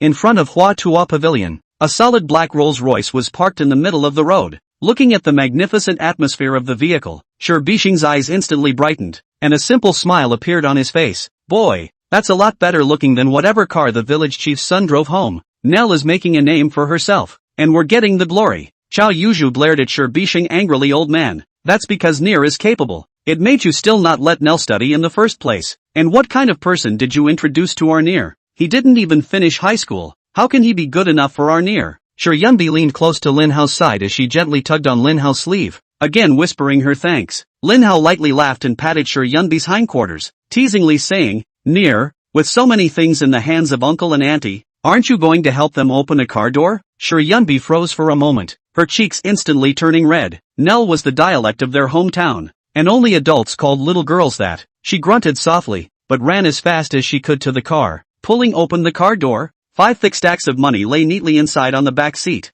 She stared blankly at so much money on the back seat, and then looked blankly at Lin Hao. Chao Yuzhu looked at her daughter's dumbfounded expression and curiously came forward as well. Boy, what's with all the money here? She said in shock. Shi Bixing also looked at Shi Yunbi with a puzzled expression and inquired near, what the hell is going on with this money? Lin Hao took into account that Shi Bixing and Chao Yuzhu had just arrived in Jiangchang, and the two of them were not very good at using cell phones, while Shi Yunbi's card and account number were in Fang Xingting's hands, and specifically asked Xiao Chen to go and withdraw 50,000 yuan on the way here first. He stepped forward and explained Sister Shi Yunbi is a highly qualified talent in our company. This is a settlement fee for her. It means having her move from somewhere else, maybe the traveling in between, including money for some necessities. He glanced inside the car. The thick 5 stacks of cash were kinda visually appealing. Chao Yuzhu and Shi Bixing's faces were even more joyful. Near got into a good company. Good. Nell's life will get better and better from now on. Nell, from now on, you must work well in the company and be diligent. Got it. Shi Yunbi looked at the cynical Lin Hao and nodded heavily. Mom and Dad, after I'm discharged from the hospital I'll definitely work hard and repay the company. Remember to bookmark it for next time after reading. Chapter 204, doesn't your mom have a daughter? Aren't you going over with them to see the new house? Watching the black Rolls-Royce disappear from view, Lin Hao curiously inquired. Shi Yunbi looked at the direction the Rolls-Royce had left, then looked at Lin Hao, and gathered enough courage to hug Lin Hao. After a shallow hug, she immediately let go again and whispered thank you. Lin Hao scratched his head, a little confused by the sudden hug. Shi Yunbi's cheeks turned red, slightly lowering her head as she explained I believe you. Her parents didn't know how to use a cell phone, and she was sure Lin Hao would have arranged it for someone who even had cash ready. Now that I think about it, Lin Hao's comment about arranging for a house at the urban-rural interface, including having a small yard and a field right in front of the door, should also have been carefully considered. That way her mom and dad could plant a field in their spare time, grow fruits and vegetables in the yard and whatnot, and wouldn't be at a loss for what to do when they were suddenly in another place. Lin Hao shook off his head and looked at Shi Yunbi inquiring, what are you going to do next? Ready to go home for the weekend? Or should we wait for Monday and I'll pick you up then? Shi Yunbi pondered for a moment. Wait for Monday? I still want to wait for Fang Xingting. Hearing this name, Lin Hao instantly wrinkled. You're not still in love with your brain and want to go digging for wild vegetables, are you? Shi Yunbi's cheeks reddened slightly as she gently shook her head. All my money is with him. I need money now. I'm going to pay you back slowly, and I'm going to make mom and dad's life better. It had been so hard to get this one big shot to owe himself a favor. Lin Hao would not be able to make it easy for them to pay it back. He just blurted out, I'm not in a hurry with this money. If you can't, doesn't your mom have a daughter? Shi Yunbi's cheeks reddened.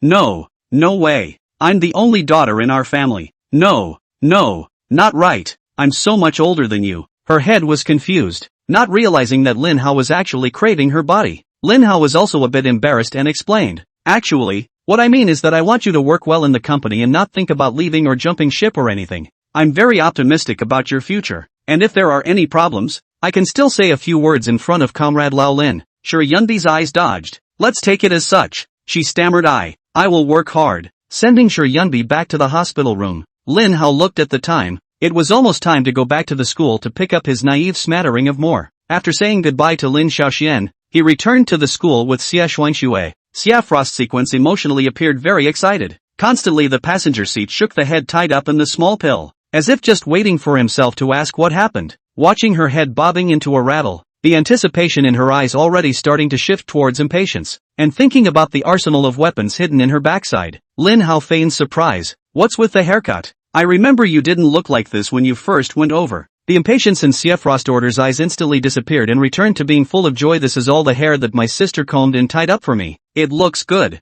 doesn't it? Nice and pretty. It's similar to the hair that third sister tied up today. Lin Hao bragged. Hiya, that's the third sister who said she wanted to tie a sister's head with me, Xia Frostorder said with a smile. Looking at Xie Xuanxu's agitated appearance, Lin Hao let out a light laugh in his heart, feeling that Xie Xuanxu was just like a child, or quite coaxable. Back at school, the dismissal bell rang. The teacher had just finished saying that class was over when she directly took off with a catapult start, rushed out of the classroom, and jumped into Lin Hao's arms. Her little nose opened and closed twice, and she looked up again in confusion. She had already mentally prepared herself for the fact that her third sister would hug her brother, but she smelled another girl from Lin Hao's body. What have you been doing this afternoon, brother? She inquired. Lin Hao cupped Lin Xingyi's face with both hands, kneading her soft cheeks, and laughed. This afternoon Sister Shi Yunbi's parents came over. They took a day's train right over from Ridge City. I've arranged a place for them to stay and left them in River City. Lin Hao's intimate movements. Lin Xingyi's cheeks began to blush,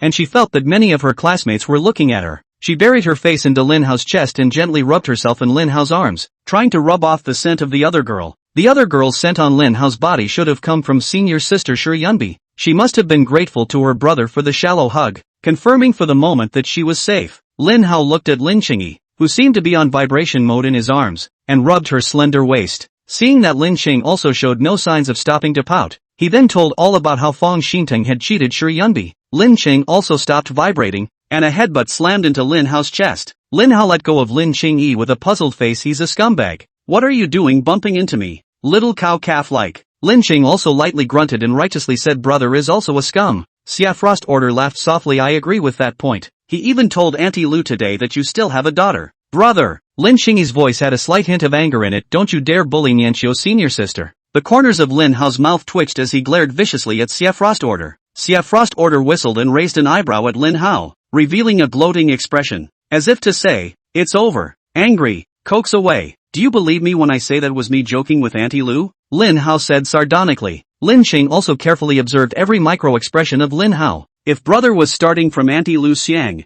Nianqiu's schoolmate might actually listen to Auntie Lu. Moreover, Nianqiu-senpai didn't look very repulsed by her brother. She sighed softly. Her brother didn't even know the sense of boundaries with others. It was always misunderstood. Just should have locked up his brother for 100 years so he could reflect on himself. When the time comes, he himself will bring food to his brother every day and ask him if he knows he's wrong. At the thought of this, the corner of Lin Xingyi's mouth could not help but gently pick up. Looking at Lin Xingyi as he fell into deep thought, Lin Hao carefully reached out his hand to reach Lin Xingyi's slightly clenched fist. His large hand wrapped around Lin Xingyi's small fist, stretching out his thumb to carefully tickle the back of Lin Xingyi's hand. Lin Xing also loosened her hand and Lin Hao clasped her fingers together. Looking at Lin Hao with a childish face, she rolled her eyes and said brother is naive. Lin Hao squeezed Lin Xingyi's hand, and in his heart, he hummed lightly in defiance. In the original story, the company started by Lin Xingyi, Li Nianqiu, who was in charge of cost control, and Shi Yunbi, who is in charge of technical research and development, are both about to be poached by themselves, so it's not certain who has been. Chapter 205, Mature?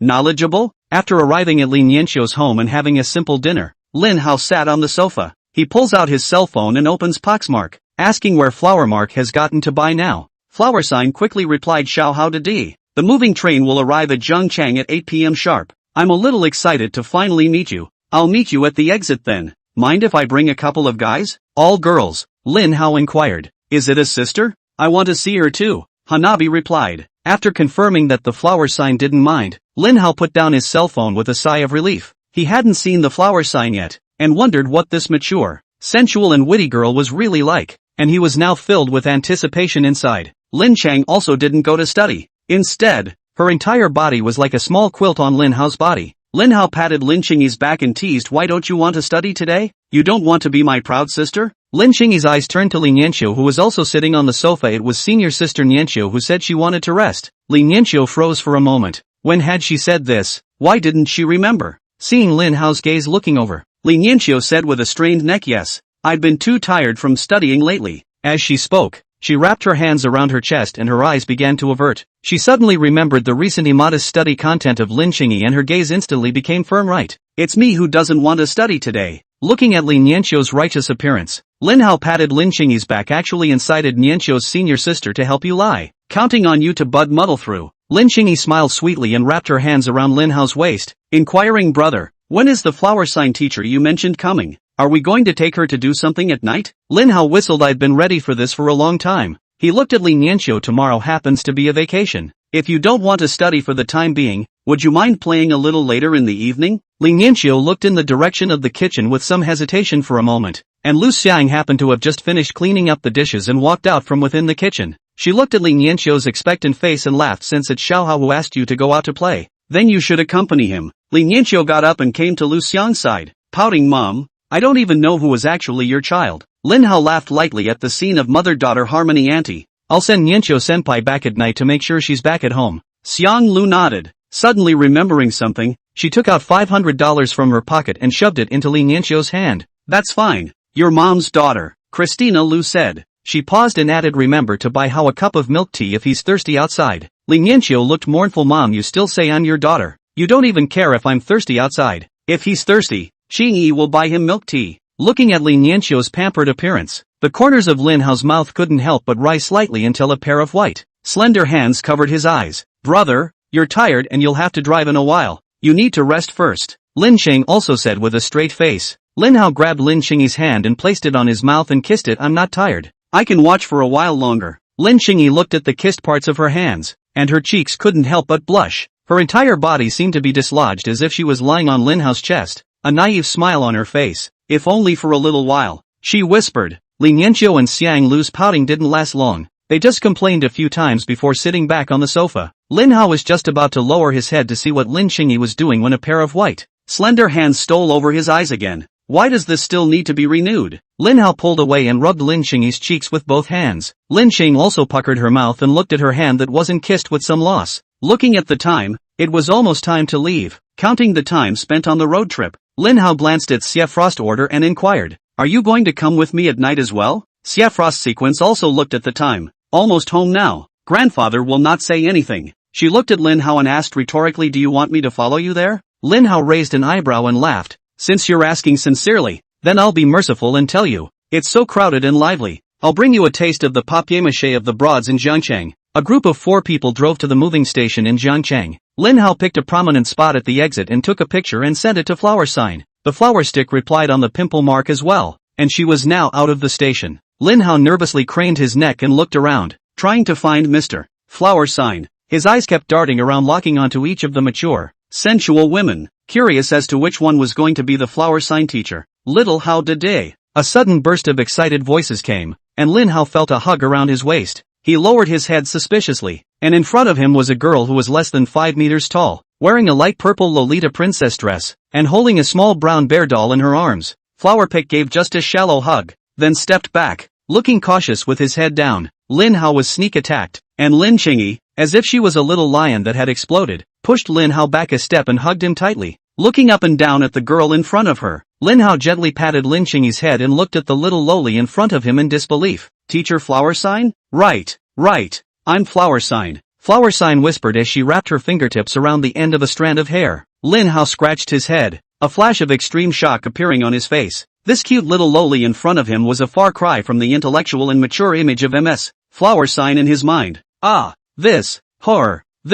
What kind of questions did I ask her before? Where's my emotional mentor? Is she an adult? He leaned over slightly and carefully inquired, Mr. Flower Sign, how old are you? Flower Signs pulled out an ID card from the bear doll, covered his face with the bear doll, and whispered, I just turned 18 this year. She thought for a moment, as if to prove herself, and continued, Koho Dada. You asked me about your friend yesterday. Lin Hao coughed heavily twice, interrupting Flower Sign. If Lin Qingyi knew what questions he had asked the flower signatures, then the glorious and lofty image he had managed to build up in front of Lin Qingyi as his older brother would be instantly ruined. At the back of the crowd, Xia Xuanxu's gaze instantly froze as she looked at the Flower Sign. She came to Flower Sign's side and inquired, Flower Sign, why are you here? Remember to bookmark it for next time after reading. Chapter 206, You Are My Princess. Hearing Xia Frost Sequence's words, Flower Sign froze for a moment. She raised her head to look at Xia Frost order, then looked around in a panic, and handily hid her head behind the bear doll. She didn't think that Hoodada would actually know her classmates from back when she was still in school. Looking at Xia Frost Sequence wanting to go forward, Lin Hao intervened between the two and reminded, no matter what happened between you guys in the past, but she's a guest I invited over today. Shadows suddenly cast down in front of him, and Flowerpick poked his head out of the cub doll. She took a deep breath and reached out to gently pull on Lin Hao's coat. Lin Hao glanced back in confusion, and Flower Sign lowered his head and whispered, Little Hao Dede, I'm already happy to be able to see you. I booked an 8:30 ticket and it's time to head back to Ocean City. Lin Hao glared at Xia Frost Sequence and gently grabbed Huaji's arm. Netizen meeting is really just a meeting.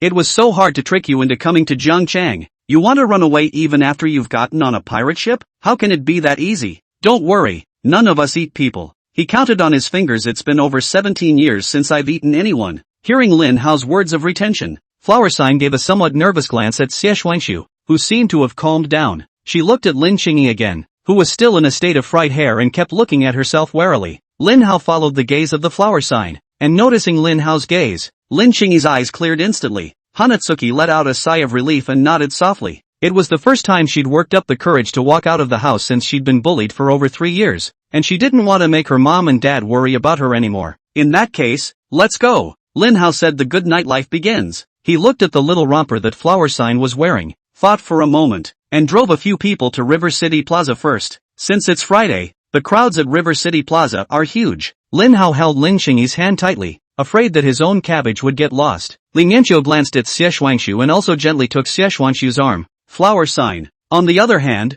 clutched one of Lin Hao's coat corners and buried his head behind the bear doll, hiding behind Lin Hao as if he were a follower. Lin Hao brought a few people to a clothing store that specialized in Lolita princess dresses and suits. Looking at the wide array of nice little dresses in the store, Flower Pic's head no longer hid behind the bear doll as she curiously looked around at one of the little dresses. Tonight's consumption will be paid for by Mr. Lin. You guys just pick a favorite, Lin Hao said generously. However, when they heard Lin Hao's words, everyone didn't make a move. After all, the clothes in here were all very delicate, and each one of them was priced at 30,000 upwards. No need. This dress is so expensive, and it can't be worn on weekdays, Li Nianqiu whispered. Lin Hao shook his head as he gently grabbed Flower Sign's shoulders. But don't you guys think that Miss Flower Sign is dressed like a little princess today? This is super nice. Okay, live your princess dream for a day. Anyway, it's Comrade Lao Lin's money that's being spent, so the big deal is that I'm going to sing my father to him 2 more times. Hearing Lin Hao's words, Lin Chang also gave a wary glance up and down at the Flower Sign, took Li Nianqiu's arm and began to browse the store. Lin Hao glanced at Xie Shuangsu who hadn't moved yet. What's the matter? You still need me to pick out your clothes for you? Xie Frost Order's cheeks were red. She felt that all these clothes were light and super cute, but none of them seemed to fit her very well. Lin Hao swept around the store and directly assigned a set to Xie Frost Order. Xie Frost Order looked at the clothes and then at Lin Hao, sighed softly and walked into the changing room. Lin Hao turned his head to Flower Sign and inquired, Miss Flower Sign, is there a little dress you like? Flower Pic's eyes dodged. She wasn't quite used to looking at people's faces and talking. She touched the bear doll and pulled a wallet out of it. Her parents had given her $10,000 for this trip, which was more than enough for normal travel, but she still couldn't afford these nice little dresses. Lin Hao noticed that while Flower Sign was reaching for his wallet, his eyes flicked purposefully toward a small, pale gold dress next to him. This one? Lin Hao inquired. Too expensive, Flower Pick whispered. Lin Hao's eyes twinkled and he laughed. Think of it as hush money for my friend's story. If you don't take it, then I'll just have to silence you for my friend. Did you just try to reveal it? Flower Pick hastily covered his mouth and shook his head vigorously, but looking at the smile on Lin Hao's face, he still held the little dress and walked into the changing room. Lin Hao picked himself a dark green suit with a vest and a red tie on the lapel. The high-fashion suit showed off his upright figure so well that he couldn't help but look twice in front of the changing mirror. Xie Frost Order then walked out from the changing room. She was wearing a tight-fitting white shirt with a black vest draped over it. Her lower body was also a pair of slim-fitting suit pants, and her hair was tied up in a ponytail. The neutral style of the clothes looked rather heroic against Xie Shuangsu's proud figure and a pair of longer-than-life long legs. Xie Frost Order's cheeks were slightly red and her walking movements were much slower as she came to Lin Hao and inquired, can I change back? This dress is too tight. It feels like it'll break if I push a little harder. Lin Hao raised an eyebrow. Of course not. The most important thing about coming out to play is that your clothes should be neat and tidy. If Xie Frost Order really wanted to change back, it would have already changed directly. There is no way to consult his own opinion. And now so ask but just want a step. Lin Chang also then walked out of the room, and she chose a small blue and black Lolita dress. The waist of the skirt was extremely slim, setting off Lin Xingyi's breasts high. The bottom of the skirt comes down to mid-thigh and has a lot of lace lining added to make it look light and airy. On her feet she wore a pair of light black calf socks with 2 ribbons dangling above them. Looking at the devil like Lin Xingyi walking towards her, her fluffy skirt swaying with her movements, Lin Hao's entire body was stunned by Lin Xingyi's magnificent beauty. Lin Chang also came in front of Lin Hao, her cheeks slightly red, and inquired in a low voice, brother, how is it? Like a princess? Why do you still need to look like you're originally my princess? Lin Hao patted Lin Xingyi's head and justified, but it's super nice to dress like an imp today. Lin Xingyi's cheeks turned red, and the corners of her mouth couldn't stop lifting up as she looked at Lin Hao, as if 2 love hearts had appeared in her eyes. She suddenly remembered something and raised her leg at Lin Hao, shaking the 2 ribbons on her calf socks and pouting, brother, help me tie the bow. Customers came and went in the store, and Lin Hao and Lin Xingyi's face value was already outstanding, so everyone's eyes fell on them. Looking at the slender calves wrapped in black silk, Lin Hao gulped, but ruthlessly refused. You tie it yourself. Lin Xingyi hummed lightly, that's not tied. When you fall, blame it on your brother. Looking at the trickster Lin Xingyi, Lin Hao was somewhat helpless as he slowly bent down and knelt on one knee in front of Lin Xingyi. Remember to bookmark it for next time after reading. Chapter 207, Conquered by You Just Like This? Looking at Lin Hao, who was kneeling on one knee in front of her, Lin Chang also took off her shoes. and her foot wrapped under the light black silk stepped on Lin Hao's knee. It had to be said that black silk was just smooth, and the hand grasping the ribbon crossed Lin Xingyi's calf several times before it was hard to hold the ribbon. Looking at Lin Hao's clumsy movements, Lin Xingyi lightly bit her lips, her cheeks already covered with a blush. Brother, pervert, tying a pretty bow. Lin Hao gently patted Lin Xingyi's calf's stomach. Lin Xing also adjusted her posture, took off her shoes, and put her other foot on Lin Hao's knee. Lin Hao's movements were slow. He was a person who pursued perfection, and with the slightest imperfection he would untie and retie the bow before Lin Xingyi retracted her leg. The second bow was tied 3 times, and Lin Hao secretly pinched Lin Xingyi's feet before tying it. The fun was always so short-lived, and he patted Lin Xingyi's leg to indicate that he was done tying it. Lin Xingyi ghostly did not retract his leg. Instead he slowly raised it upwards until it landed on Lin Hao's head. Lin Hao's face darkened as he tilted his head to look at Lin Xingyi in front of him. While it's not quite right for me to strive for perfection, this isn't quite right, is it? What is this? Are you going to conquer me like this? As if noticing Lin Hao's line of sight, Lin Xingyi hurriedly retracted her legs and ducked to the side with her head down, hot air constantly rising from her head. Lin Hao touched the place where he was stepped on by Lin Xingyi, and looked at Lin Xingyi with a face that knew he was wrong, and let out a long sigh. Not long after, both Flower Sign and Li Nianxiu also came out of the locker room. The little pale gold dress that Flowerpick is wearing has 2 little wing designs on the back that look like little angels. Li Nianxiu was wearing a small strapless Lolita dress, revealing her white shoulders as well as her slender swan neck, especially since the Ji was spending money that still hung around his neck was caught tightly in the middle of a gash. She held her breath and complained in a small voice, this dress is designed to be too tight in the chest position. Lin Hao gulped and silently gave a thumbs up to the designer of this dress. Lin Xingyi's face darkened as he took out a light veil shawl from the side, firmly covering the beauty of Xie Xuanxu's chest. Lin Hao gave Lin Xingyi a mournful look, but just to see what's wrong. But when he saw Lin Xingyi's even more menacing gaze, he snapped his neck and didn't dare to look any further. After buying the clothes, Lin Hao drove the 4 to a ferry terminal in the center of Jiangcheng. Lin Hao cleared his throat and introduced a few people. The reason why Jiangcheng is called Jiangcheng is because of the Kanglin River that runs through the entire city in front of us. A few decades ago, the old people of River City relied on the Kanglin River for their fishing livelihood. As time changed, it was only through the efforts of several generations that Jiangcheng eventually developed into the modern city we see now. He brought a few people to the riverside, looked across the river to the brightly lit bank, and continued. The 2 banks of the Kanglin River are the most prosperous places in the entire River City. One of the more famous events here is the Lantern Night Walk. As he spoke, a ferry more than 10 meters high and more than 30 meters long slowly docked at the pier. Little Hodada, are we going on this ship? Hanabi said excitedly, pointing at the wheeled ship. Lin Xingyi and Li Nianxiu also looked at Lin Hao with eyes full of anticipation. Xie Xuanxu frowned. I did a guide when I came to Jiangcheng. The last match of the Lantern Night March is at 8 o'clock in the evening. I don't suppose this ship will sail again when it returns today? She glanced uncertainly at Lin Hao. After all, the Jiangcheng broads were simple to get this ship to add a voyage. Lin Hao nodded. Right. The last class is over. It won't start again today. Hearing Lin Hao's words, several people gave the ferry a disappointed look. But what? Lin Hao said with a twist. Although the ferry can't be driven, our family has our own yacht. Knowing that they had been teased by Lin Hao, several of them all gave Lin Hao an angry blank look. And Lin Xingyi was even more disgruntled as she gently stomped on Lin Hao's shoes with her small leather shoes. Lin Hao made a phone call, and because he wanted to surprise the crowd, his yacht didn't park directly at the dock. After waiting for about 5 minutes, a smaller yacht quickly pulled up. The night was windy and the boat was undulating up and down the river. Lin Hao was the first to get on the boat, and to prevent the others from falling, he stretched out his hand and made an inviting gesture to the crowd. Lin Xingyi held Lin Hao's hand and carefully jumped onto the deck, then stumbled and jumped into Lin Hao's arms. Lin Hao rubbed her head and let go for the next one. Flower Signs followed close behind, and also stumbled into Lin Hao's arms when he boarded the boat. Thanks. Her cheeks flushed slightly as she whispered her thanks. Lin Hao patted her back and urged be careful on the boat. Lin Xingyi's face darkened. Her brother was too much, wanting to cheat on her with the slightest lack of attention. Looking at Li Nianxiu who was about to get on the boat, she said disgruntledly, Nianxiu senpai, let me do it. Without waiting for her to step forward, Li Nianxiu had already taken Lin Hao's hand and jumped off the bank. An amazingly soft touch came from his chest, and Lin Hao felt like he couldn't manage to keep his expression taut, but he knew how serious the consequences would be if he laughed out now. He felt a cold killing intent coming from Lin Xingyi behind him. He smiled sarcastically and let go of Li Nianxiu, whispering, let's go to the cabin first. He glanced at Xiefrost's sequence again and inquired, do I have to hold you up? Xiefrost ordered held onto the guardrail and jumped directly from the shore to the boat. She glanced at Lin Hao and raised an eyebrow and smiled. Want to go through the process? The corners of Lin Hao's mouth twitched as he stiffened his lips. I'm doing this for your safety.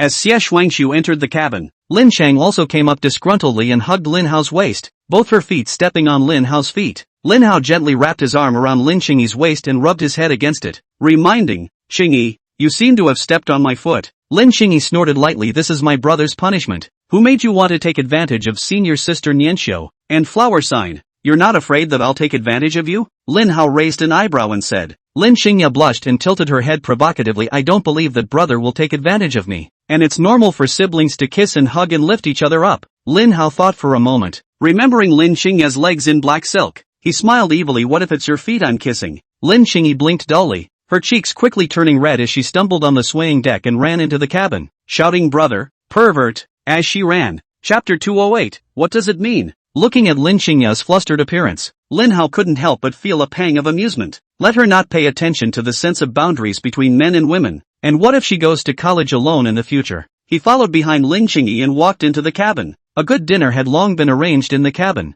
and all waited with chopsticks for him to come in. Lin Qingyi's cheeks were red, and her entire body shrank into Lin Nianxiu's arms, especially with a pair of slender legs pressed underneath her buttocks. She glanced at Lin Hao, remembering what Lin Hao had just told him, and heat continued to rise in her head.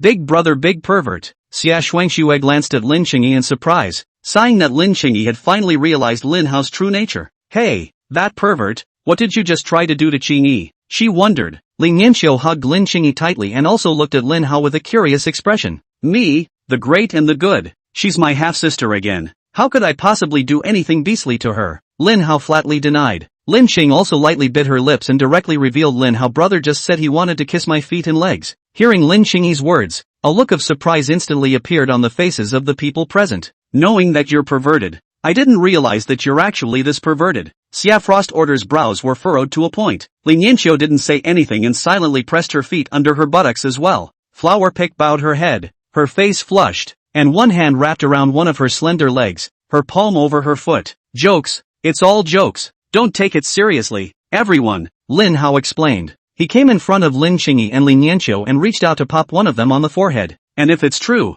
would you two still be able to run away in this position right now?" Lin Hao laughed. Lin Yanxiu covered her forehead, feeling the yacht undulate on the river, and whispered, "Even if you sit obediently, you can't run away now." "Yeah, you've already gotten on board and you still want to run?" Lin Hao laughed. He sat down on the main seat and gently pinched Lin Qingyi's nose in dissatisfaction. "Brother's glorious and tall image has been ruined by you." After saying that, he picked up the cheese-baked king crab legs in front of him and ate them by himself. Lin Qingyi's eyes rolled as she inquired, "Brother, is this crab leg delicious? This food is certainly good." Lin Hao froze for a moment. He turned his head and looked at Lin Qingyi, who was wearing an impish grin. "Are you burying a hole for me?" Lin Qing also innocently shook her head and pretended to look innocent. "I just want brother to peel it for me to eat. Brother's peeled one will taste better." After the playfulness, Lin Qingyi still sat on Lin Hao's side. Lin Hao carefully peeled the meat of various seafood and placed it in Lin Qingyi's bowl. Lin Chang also had a pair of bright eyes, waiting for Lin Hao to feed him, and from time to time, he would even feed Lin Hao the meat he had peeled. Flower Tag looked at Lin Hao and Lin Qingyi, envy flowing from his eyes. "Little Hao Didi, you're really good to your sister." Lin Hao glanced at Lin Qingyi. "It can't be helped. She's a little trash without me." Lin Chang also nodded. Right. I'm just a little trash if I leave brother. So brother must never leave me." Flower Pick couldn't help but sigh softly. If only there had been someone who had pampered her so much in the first place. She glanced at Xie Frost Order and silently lowered her head again, her emotions seeming a bit lost. After a hearty dinner, everyone felt the stomach portion of the romper start to tighten up. Lin Hao was already able to see that Lin Nianxiu's stomach had visibly protruded a small piece. He touched Lin Qingyi's stomach again, and it still felt flat, until after 30 seconds of touching, Lin Qingyi slapped his hand away and started breathing again. A few people stepped out of the cabin and onto the deck, leaning against the parapet and blowing the nightly breeze from the river. Lin Qing also took off her small leather shoes and calf socks, sticking out a pair of white slender feet into the gap of the guardrail, raising a piece of water splash. Lin Hao was worried that she would fall off the boat through the gap in the guardrail and came to Lin Qingyi's side to hold her hand tightly. Seeing this, Flower Sign and Lin Yanxiu also followed Lin Qingyi's example, taking off their shoes and sticking their white feet into the river water. Lin Hao raised an eyebrow and looked at Xie Frost. "Don't hold it back, come over and play together." Xie Frost's sequence was a little coy, pulled up his pants leg and sat down next to the Flower Sign. It had to be said that Xie Shuangshu's legs were really long and didn't have the slightest bit of flab. The cool moonlight sprinkled on the surface of the river, and as the girl's slim and slender legs raised the water, it fell all over the ground in broken silver. It was at this moment that Flower Sign suddenly said, I remember. It seems that in ancient times, in what country, kissing the toes meant reverence and kissing the instep meant submission. Lin Xingyi froze for a moment. Her eyes burned as she turned and aimed her feet at Lin Hao brother. Washed. Lin Hao reached out and flicked Lin Xingyi's head, jokingly saying, it's not clean. Don't eat it. After playing for a while, Lin Hao looked at the time and returned to the cabin to take out a bag of stuff. He coughed softly twice to get the crowd's attention. Nowadays, the lanterns go on a night walk, and usually the ferry will be lit up in 7 colors. But in the old days,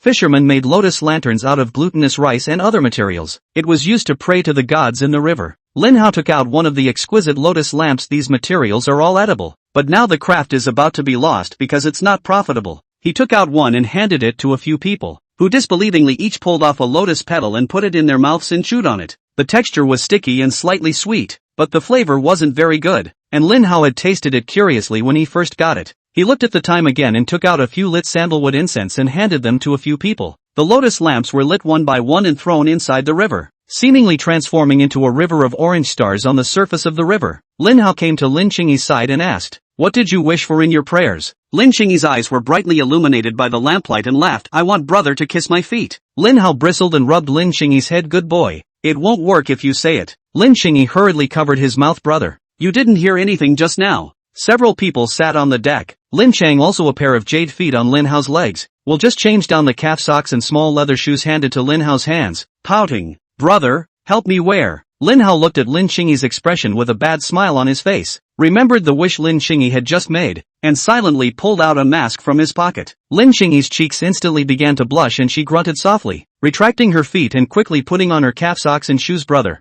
big dummy. Lin Hao raised an eyebrow, thanks to his own resourcefulness. Or else this. No? Remember to bookmark it for next time after reading. Chapter 209 Vanguard Sword. After releasing the lanterns, the time was nearing 10 o'clock in the evening, and Lin Hao sardonically came to Lin Xingyi's side. Lin Xingyi lightly grunted and directly turned her head away, not wanting to pay attention to her brother for the time being. My brother actually suspected that I would take the opportunity to put my foot up and touch his mouth. It's too much. The most basic sense of trust between brother and sister is gone. Lin Chang also looked down at his toes and then at the water of the Kanglin River. Brother is too spoiled. He's obviously washed and smells good. Lin Hao scratched his head awkwardly, looking at Lin Xingyi's exasperated appearance, feeling more and more that she must have just tried to secretly do something bad. He looked at Flower Sign, although Flower Sign's age was a year older than his own, but looking at her height of less than 1 meter 5, the image of a petite and soft lowly, he didn't know how to find her to discuss it, and it felt a little difficult to start. Noticing Lin Hao's sight, Flower Sign came to Lin Hao suspiciously and inquired, Little Hao today, what's wrong with you? Lin Hao shook his head and inquired, have you booked a hotel yet? If not,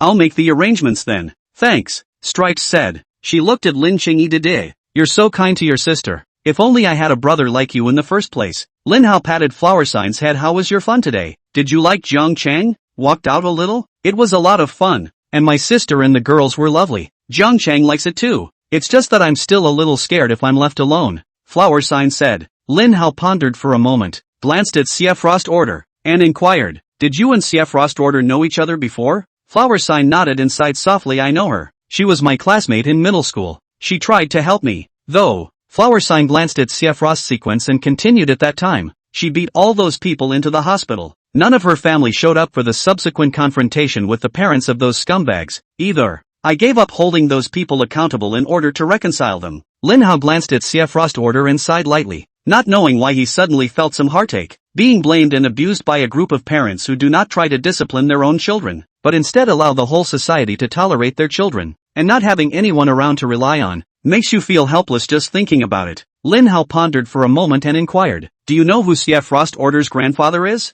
Hanatana shook her head. She used to be lonely too. Only a dorky uncle would pick her up from school once in a while. She's super awesome though, and even though she's pretty, no boy ever dares to bully her. Lin Hao opened his mouth and didn't know what to say for a moment, but when he thought about the fact that it was Xie who brought him up, it felt somewhat reasonable again. She said she'd always be there for me, and originally I thought so too, but it was probably so egregious in nature to put someone in the hospital that she then changed schools, and I dropped out after that. Flower Sign sighed softly. My video was circulated after she beat up those guys, but I actually don't blame her. That group of scum, even if we don't beat them, it's only a matter of time before the video goes viral, and in turn, we've taken a breath of fresh air. It just ended up causing her to have to change schools, and I don't know how I'm going to face her. Lin Hao skimmed his mouth, figuring that by letting Xie Frost order transfer to another school afterward, he must have been afraid that she would just beat those people to death. With her violent temper and the nasty behavior of those people, it's still a real possibility. He patted Flower Sign's head. After all,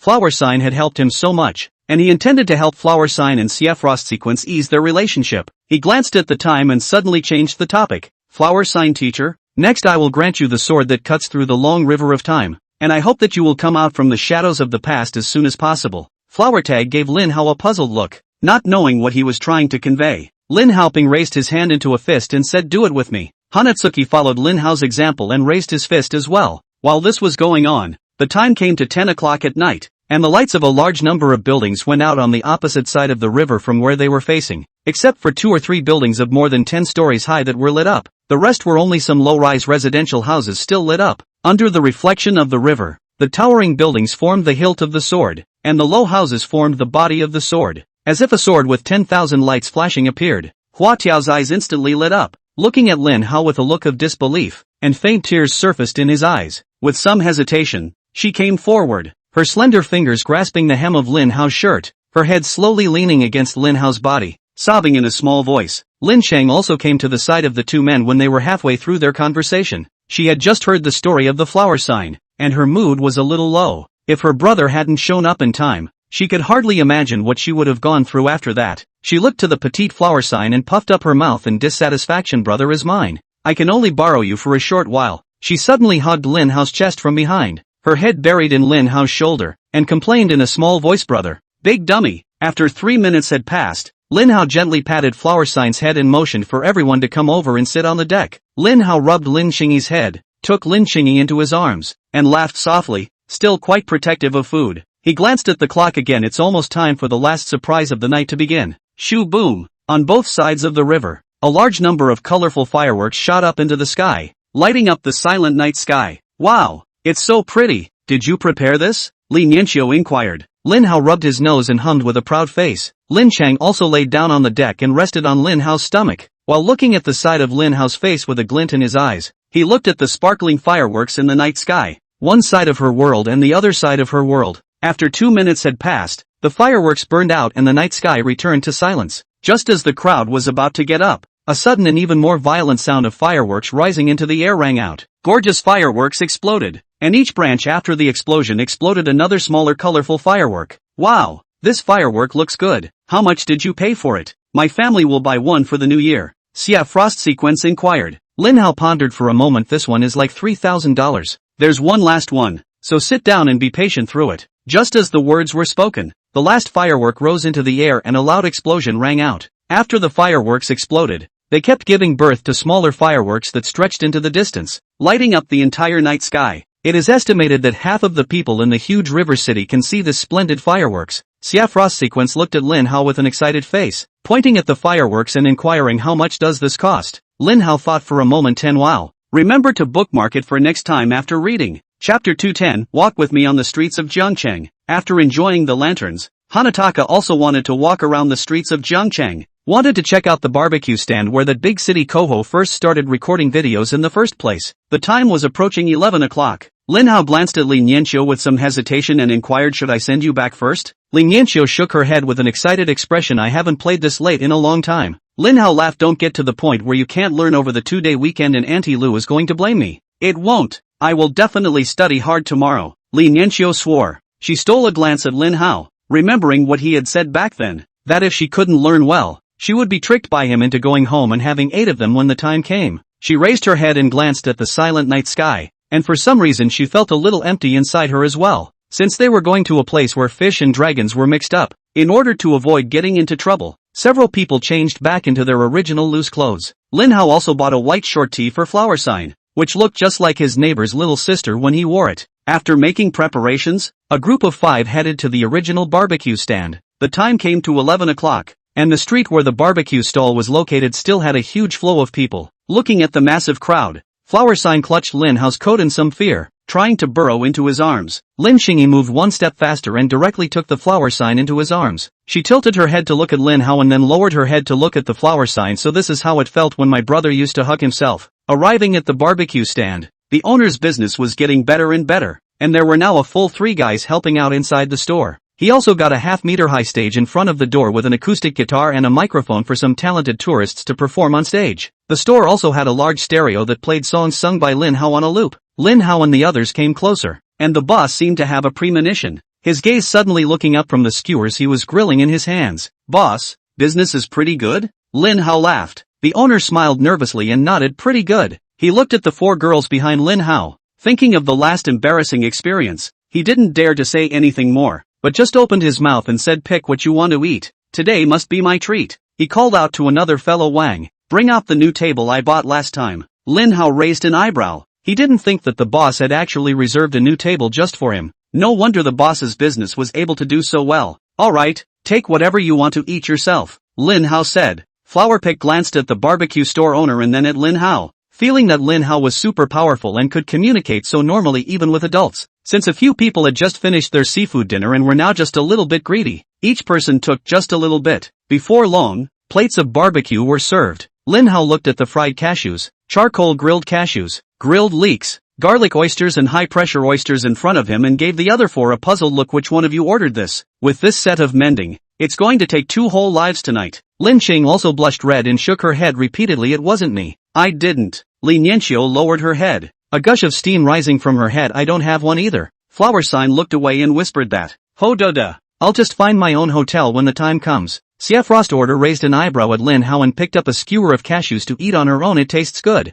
Lin Hao frowned, and suddenly his eyes stared at the owner of the barbecue stand behind him. The boss gave him a thumbs up as if he had accomplished some honorable mission. The corner of Lin Hao's mouth twitched. Just now he was worried about whether the boss would talk nonsense, but as a result, he was caught off guard by this whole tawdry operation. The atmosphere of a group of people who were originally happy, at this moment because of a few plates of barbecue, instantly silent. Li Nianxiu and Huaji were eating barbecue while blushing and peeking at Lin Hao from time to time. Lin Chang also lowered her head, looking at the tip of her shoe, not knowing what she was thinking. Lin Hao opened his mouth, but in the end, he could only let out a long sigh. Suddenly, 3 people from among the crowd ran onto the raised platform, 2 men and a woman. One of the girls with a veil on her head. A boy finished showing off a bottle of Big Green Stick and holding the microphone said to the crowd, "Today, my best friend, Yang Tu, and my favorite girl, Charlene, are getting married." The boy's voice was slightly drunk, but his words instantly caught the eyes of all those present. Lin Xingyi's few people who were still shy, their gazes instantly looked in the direction of the high platform,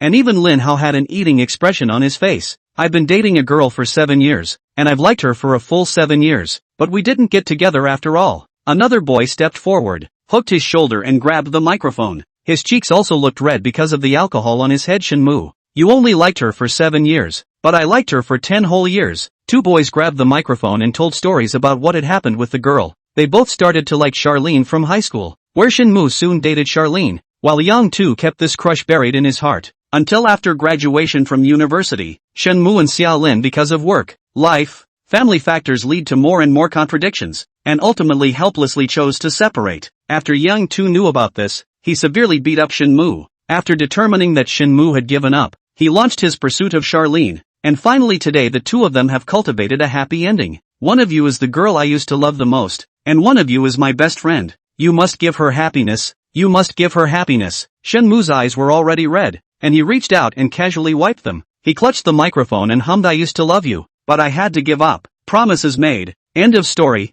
Forgive me for not being able to be there for you. Perhaps on any given night, you might remember that the story you're telling now is the same love I once aspired to." The crowd below applauded as the song was sung. Lin Xingya's eyes were slightly red and she looked at Lin Hao. "Brother, I also want to hear you sing. Can you sing a song too?" As soon as he spoke of singing, Flower Sign's gaze was filled with anticipation as he looked toward Lin Hao. Lin Hao helped Lin Xingyi wipe the tears that had accumulated in the corners of her eyes and cupped her face. Foreheads pressed against each other. The tip of Lin Hao's nose rubbed gently against Lin Xingyi's nose and said softly, "Our stories are definitely different." Lin Hao's face was infinitely enlarged in the line of sight. An itchy sensation came from the tip of his nose. Lin Chang also nodded his head vigorously, as if to convince himself our story won't have so many regrets. Chapter 211, No Regrets. Lin Hao rubbed Lin Xingyi's head and gave him a kiss on the forehead. Then I'll be on stage. Lin Xing also covered his forehead and stared blankly at Lin Hao's back as he walked onto the high platform, feeling that the world around him was blurred, as if Lin Hao was the only focus in the world. Li Nianqiu looked at Lin Xingyi in shock, and then looked at Lin Hao who had left. Her cheeks flushed red and she covered her eyes with one hand. She suddenly let go again and hugged Lin Xingyi, and her eyes began to turn red. She thought back to a time when Lin Xingyi had been squatting alone in the corner of the school when she was a child. And now there was finally someone who cared for her and cherished her so much. Lin Xingyi seemed to have sensed Li Nianqiu's emotions and turned her head to hug Li Nianqiu, sobbing in a small voice. Flower Sign looked at Lin Xingyi with an envious face, wishing that she would become Lin Hao's sister. Xia Shuangshu rested her cheeks on one hand and hummed softly perverted sister controller. Lin Hao walked onto the high platform, and the tourists underneath instantly went crazy. Oshiro Koho, chicken wing brother, he's actually here. Is he singing another new song? Aha! I'm dying to hear Hodada sing a new song on the spot. Lin Hao came to the three and said warmly, I wrote a song for your story. Our story? The trio's mouths dropped open in shock. They recognized Lin Hao for who he was, but didn't expect their stories to be woven into Lin Hao's songs. Shenmu ran to the bottom and moved a stool. Yang Tu brought the guitar to Lin Hao, while Charlene helped Lin Hao adjust the height of the microphone. Lin Hao fiddled with his guitar and took a deep breath, his gaze instantly revealing a strong tenderness as he looked in Lin Xingyi's direction and hummed softly. Finally, you're wearing the kind of wedding dress you want. You took the bouquet in your right hand. From now on, it's him who will protect you and take care of you. Lin Hao's voice was low, as if he was telling a story about missing out. The song had just been sung, and Shen Mu, who had loved Charlene for 7 years, couldn't stop the tears from flowing from his eyes. He dazzled another bottle of wheat soda in one gulp, and the bitters went down his throat and dissolved into tears that continued to flow from within his eyes. He whispered angrily asterisk.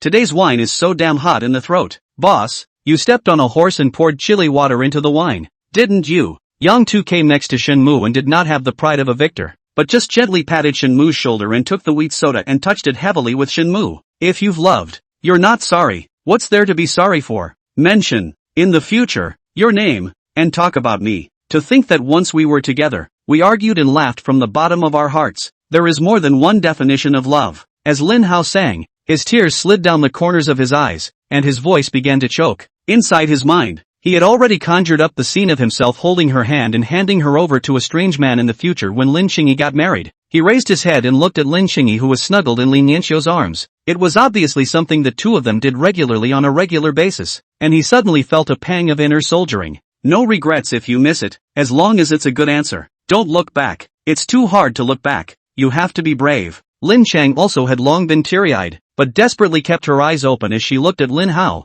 who was sitting on the stage performing. In the glow of the orange street lights at night, her eyes glistened with a crystal. Dang! A murmur rang out as the guitar strings were played directly by Lin Hao until they crumbled. The music came to an abrupt end, and the people who were immersed in the music all raised their heads to look at Lin Hao. Lin Hao got up and put his guitar away, tilted his head and took 2 deep breaths, wiping the tears from the corners of his eyes. He sniffled and looked to the crowd and said sorry. This song is called No Regrets. When he finished, he jumped off the stage and returned to his seat. He wiped Lin Xingyi's tears, held her hand tightly, and shouted to the rest of the group, run. The tourists below stared blankly at the fleeing Lin Hao, their mouths wide open in shock. No? Can you call this song No Regrets? I was just about to cry, but I couldn't help but laugh at the way they ran away. Not to say that you lyrics' legacy is not regret. You sing this half of the run. Now I am all regret. Tonight to sleep. Ho-da-da. Come back and finish singing. The clean singing will be fine. There are 2 types of people I hate, and one is the person who sings half the song. Tourists have posted videos of Lin Hao singing today on Poxmark, and some have even offered a reward of $10,000 to tie Lin Hao back to finish the song.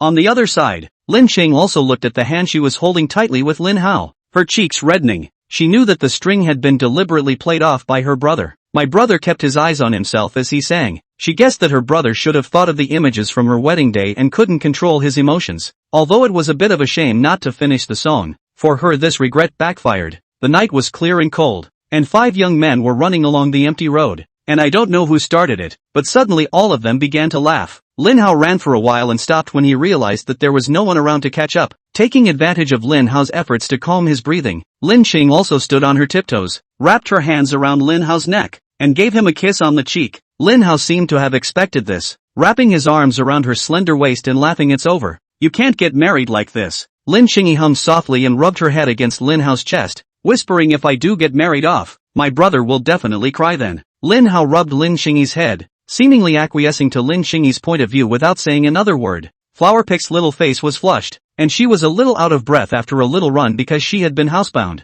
Is this youth? She was in a very exuberant mood. She looked at Lin Xingyi, who was being hugged tightly, then looked at Lin Hao, and inquired in a small voice, little Hao today, can I? No. Lin Xing also directly refused for Lin Hao. Flower Tag skimmed his mouth and looked at Lin Xingyi with an envious face, envying her for being able to be with such a good brother every day. Lin Hao patted Lin Xingyi's head and looked at Flower Sign, inquiring, Mr. Flower Sign, what do you want? Flower Sign shook his head and inquired, it's already so late. Is there anything else going on? Next up is the most exciting part, going back to their own homes and finding their own moms. Lin Hao laughed. After communication, Li Nianxiu's home happened to still have a vacant room, and Hua signed to stay at Li Nianxiu's home for the night first. Sending the two home, Lin Hao looked at Xie Frost's sequence and inquired, chat? Remember to bookmark it for next time after reading. Chapter 212, Lin Xingyi's Little Trickery. Lin Hao came to the street and bought 3 bottles of happy water, handing one to Xie Frost. Order. A mouthful of cold happy water went into his stomach and he felt the exhaustion of the whole day dissipate. Xie Frost took a big sip and looked at Lin Hao and inquired, do you know about what happened in the past with the Flower Sign? Lin Hao nodded. Teacher Flower Sign told me all about it. There are a lot of misunderstandings between the two of you,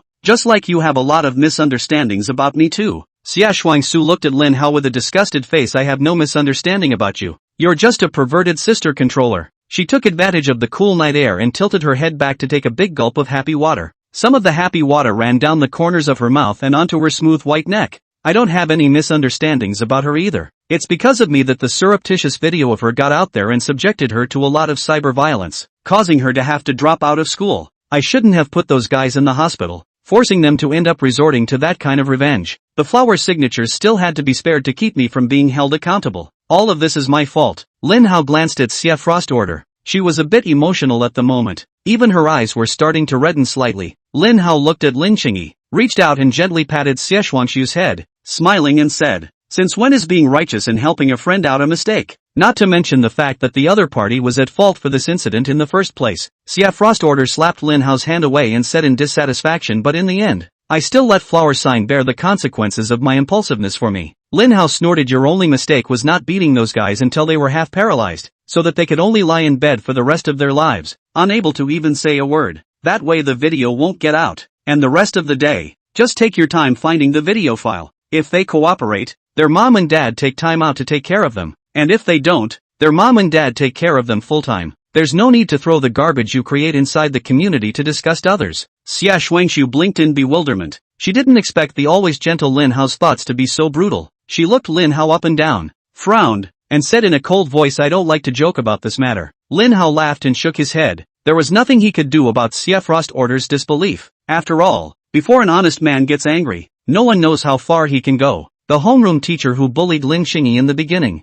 now the sewing machine is stepping on it. So how come you transferred back there? He inquired. Xie Frost's sequence bristled. The other party agreed to the terms of the settlement, and one of the terms was to fire me. Didn't Uncle Xiaohu ask why? Lin Hao looked puzzled. If Xiaohu knew about it, I don't think things would have ended so hastily. Xie Frost gave Lin Hao a mournful look and let out a long sigh. He thinks I miss school and the army. She shook the small half bottle of happy water in her hand and said leisurely, in elementary school, I studied inside the army. Then at my mom's request, I got into a regular middle school, but not for a couple months, because something happened and it went back. Lin Hao felt a wave of speechlessness as he raised the happy water in his hand and touched it with Xie Frost, draining it in one gulp. I don't know why, but the thought of it being Xia whose operation always seemed to carry a little bit of reason in its outrageousness. Actually, Flower Pick didn't blame you. When those videos were surreptitiously taken, they were already destined to go viral. Instead, she feels a little guilty for causing you to have to change schools, and the fact that you said you'd always be there for her in the first place.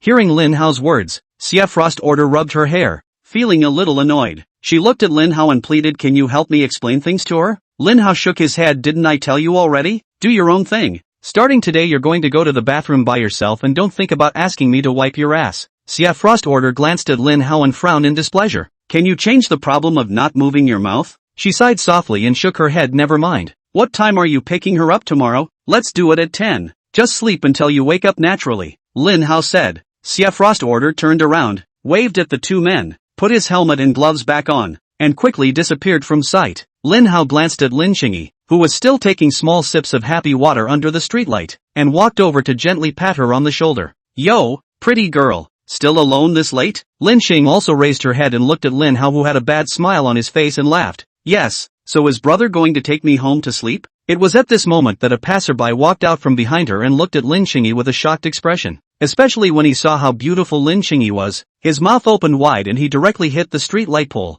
Lin Xingya blushed and buried her head into Lin Hao's chest, but when she heard a dang sound, she couldn't help but laugh out loud. She grabbed Lin Hao's hand, her cheeks slightly red. "Boyfriend, let's go home." Lin Hao froze for a moment, glanced at the passerby and smiled. "Girlfriend, let's go home together." It turned out to be a young couple's fling, and the passerby rubbed his head and cursed. Back in the room, the two of them washed up and lay down on the bed. So tired, Lin Hao took a long breath. Lin Qing was also lying on the side, currently playing with Lin Hao's hand. She broke her brother's fingers one by one and closed them again, playing with them. Hearing Lin Hao's words, Lin Xingya's eyes rolled and she said with a bad smile, "Brother, you won't be tired after a kiss. You close your eyes first." Lin Hao gave Lin Xingyi a puzzled look. "Eyes closed? This isn't going to be?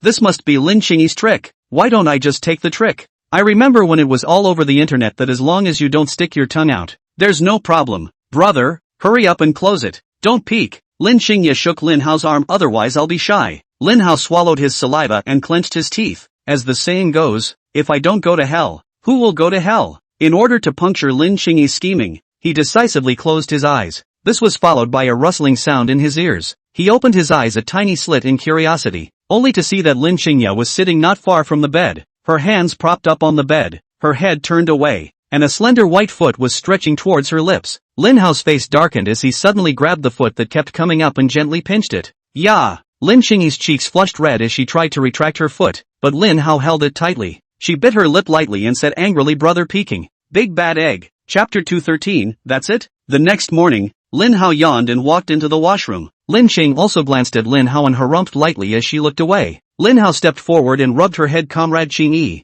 your thoughts last night were dangerous. Brother said he would close his eyes. Big brother, big liar. I'm all because my brother prepared so many surprises yesterday. It's not easy for me to muster up the courage to prepare to fulfill my brother's perverted thoughts." Lin Xing also puffed up her mouth in dissatisfaction. She lowered her head to look at her toes and justified herself by saying, "I washed them last night. It still smells good." Lin Hao skimmed his mouth. Was this a matter of whether or not he washed it clean? Sisters in this session were really getting harder and harder to bring up. He followed Lin Xingyi's gaze and looked at Lin Xingyi's full and round toes. He pinched Lin Xingyi's face and directly refused. "Even if it smells good when you wash it, you won't eat it." But, listening to Lin Hao's words come to an abrupt end, Lin Xingya suddenly remembered the scene of being cared for by the pedicure last night. She stumbled out of the washroom, mortified. "Brother, pervert." After washing up and changing into a clean and tidy set of clothes, Lin Hao walked down the stairs. While eating breakfast, Lin Hao had a rare opportunity to see Lin Xiaolan not wearing a halter nightgown. Instead she was fully clothed. "You're going out today?" Lin Hao inquired. "A rare weekend to bond with my dear siblings."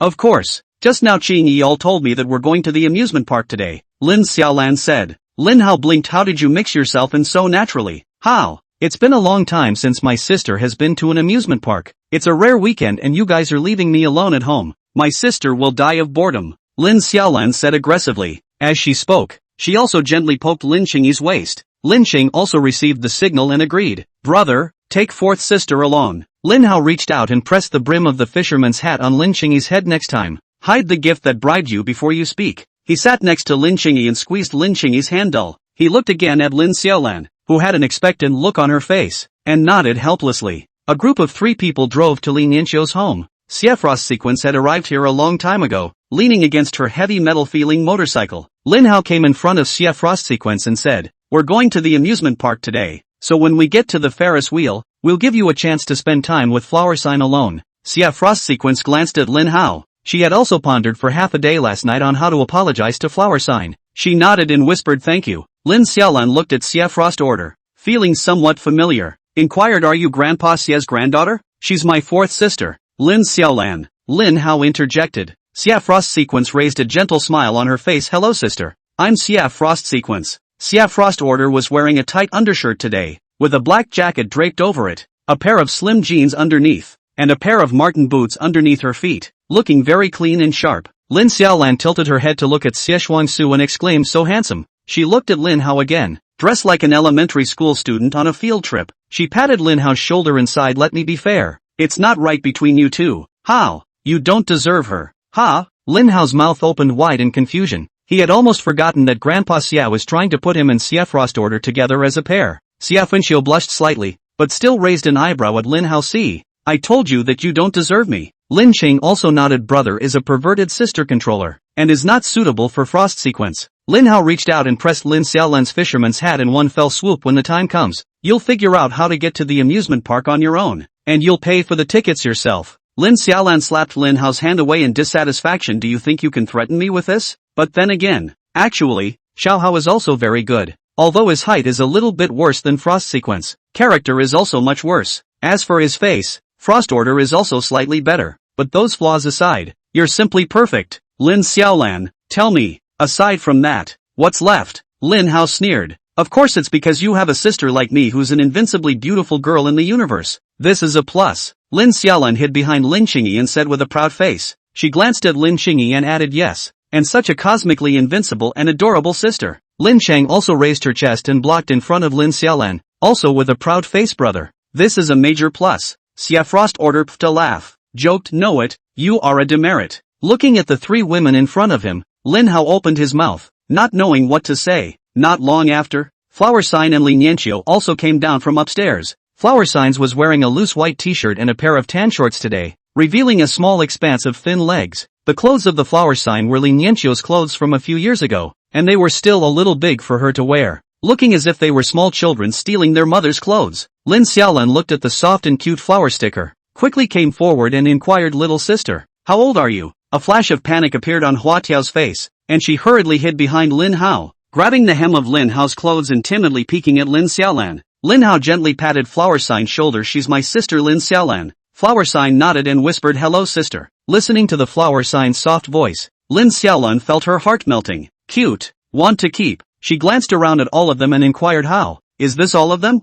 No other boys or anything? Lin Hao froze for a moment, his eyes burning as he looked at Lin Xiaolan and asked rhetorically, you're not thinking of meeting an 18-year-old male high school student, are you? Lin Xiaolan's eyes dodged. How can that be? How could sister be interested in your classmate? I'm just curious to see what an 18-year-old boy looks like. Lin Hao rolled his eyes and pointed at himself. Aren't I? Turning 18 in a couple months. Male. Live. High school student. May I? My nymphomaniac sister. Lin Xiaolan looked Lin Hao up and down with a look of disgust. Huh? This is it? You don't like to spoil your daughter, do you? I favor. Please bookmark sad face. Don't even spoil your daughter, do you? I favor. Chapter 214. Lin Hao looked at Xia Frost Order with a black face. Please take my sister. The car can only carry a maximum of 5 people. It's overcrowded. Xia Frost Order couldn't help but want to laugh as she looked at Lin Hao's deflated appearance. Alright, then I'll bring my sister over. Lin Xiaolan came to Xie Xuanxu's body, looking at Xie Xuanxu's flat belly and a pair of long legs that were longer than her life. She couldn't help but lick her lips.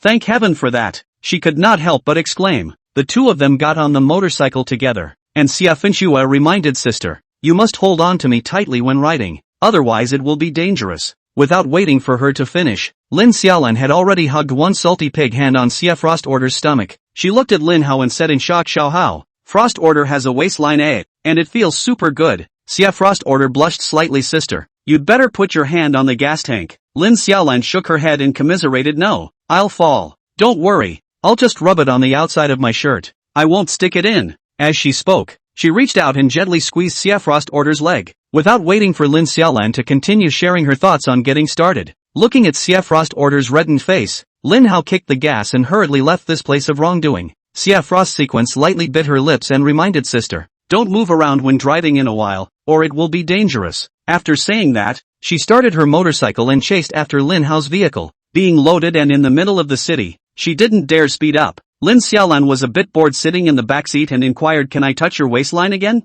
Sister has only one request in her life. It's to touch someone else's waistline. You'll definitely grant me that, right? Xia Xuanxu listened to Lin Xiaolan's pitiful tone and the only plea in her life. Her face blushed with shame and said, if it's through the clothes. Lin Xiaolan shot a flying kiss. Love you. Frost Order. After a long time, Lin Hao leaned against the car, holding 6 VIP tickets, waiting for Lin Xiaolan and Xia Frost Sequence. Why are they so slow? There shouldn't be any problems, right? Li Nianqiu worried. Lin Cheng also craned her neck, looking nervously in the direction of the approaching vehicle. Lin Hao was also a bit worried. The two of them, After all, riding a motorcycle was not convenient to answer the phone. Just as he was about to drive back to look for the two for a bit, Frost Sequence slowly rode his motorcycle to the entrance of the amusement park. After parking the car, she covered her stomach with reddened cheeks and stood away from Lin Xiaolan. Lin Xiaolan had a demented expression on her face as she came in front of Lin Qingyi and touched Lin Qingyi's stomach. There are some vestigial marks, but they don't seem to be very noticeable. She shook her head, and with a gaze, she looked at Frost Order again. Frost Order couldn't help but tremble and also hid behind Lin Hao. She froze suddenly and took stock of the number of people present. It was at this point that she realized that there were 6 of them in the group, and she could have ridden the motorcycle over alone. Lin Hao! She gritted her teeth viciously. Lin Hao helplessly spread his hands. It can't be helped. Who made you fit the image of an 18-year-old innocent male high in her mind the most? Lin Hao pressed a 5-finger mountain on Lin Xiaolan's head and handed over the tickets in his hand. Fourth sister, stop playing around and go inside. The group lined up for tickets to enter the amusement park. Jiangcheng Amusement Park is not really famous in the whole of Daxia, but another amusement park has turned into an arms processing base, and the number of tourists here has risen slightly recently. As soon as he entered, a series of screams continued to pour in. Lin Hao curiously surveyed the state of several people at the moment. Frost Sequence looked calm, without the slightest expression of fear. Lin Qingyi and Li Nianqiu's brows were both slightly furrowed, seemingly a little afraid. Hanabi kept her head down and clenched her hands into fists on her chest as if she was pumping herself up. Only Lin Xiaolan took a map of the amusement park and began to study the route, figuring out how to get all the items in the fastest route. Suddenly, Lin Xiaolan ran to Lin Hao with great excitement, pointing to a certain place on the map, and said excitedly, Xiao Hao, this is a haunted house. Lin Hao wondered, what's so special about this haunted house? There are real NPCs, bringing so many good-looking girls over. Wouldn't it be a shame not to go to a haunted house? Lin Xiaolan justified. She came up next to Flower Sign and laughed, don't worry, my sister will protect you in a while. After molesting Flower Sign, she came back to Frost Order in a moment. If my sister gets scared, you have to protect me. Frost Order froze for a moment and leaned towards Lin Hao's direction. If she entered the haunted house with Lin Xiaolan, she was afraid that her innocence would not be protected. With that out of the way, why don't we just go to the haunted house first? Lin Hao proposed. The haunted house at River City Amusement Park isn't really scary. It's just a little darker. You're all so old. You shouldn't still be afraid of the dark, right? Lin Xiaolan egged on. Flowerpick raised his hand languidly. I'm afraid of dark little rooms. Lin Hao silently pressed her hand down. It's okay. When the time comes, you close your eyes the whole time. Grab my hand. I'll bring you out. Let's just experience a sense of atmosphere. Stripes looked at the large hand that had just been pressed into his own and nodded gently. Then let's go. Hearing Lin Hao's words, Lin Cheng also puffed out her mouth in dissatisfaction. She glanced over at Flower Sign and inquired, Mr. Flower Sign, what time is your ticket today? Sister, it's 8:30 p.m. Oh. Flower Sign tilted her head and looked at Lin Qingyi and said. Lin Qingyi looked at Lin Hao, then thought about Huaji's experience, and reached out her hand to Huaji. Just hold on to me for a while. I'll take you out. Flower Sign clasped Lin Qingyi's arm and nodded heavily. Lin Hao pinched the hand he was holding tightly with Lin Qingyi and laughed. It's also because you're thoughtful. Otherwise it's not good to miss the return bus. Lin Cheng also nodded. Brother Bean can't do it without me. Side by side, the group of 6 soon arrived at the entrance of the haunted house. The haunted house was built inside a gray hill, and there was a standing sign on the door describing the theme of the haunted house. This hill used to be a secret lab for a weird scientist. He coaxes passers-by into taking them to the lab for human experimentation. It wasn't until one day that a bizarre creature burst out of the middle of the lab that the truth about the lab was revealed to the world.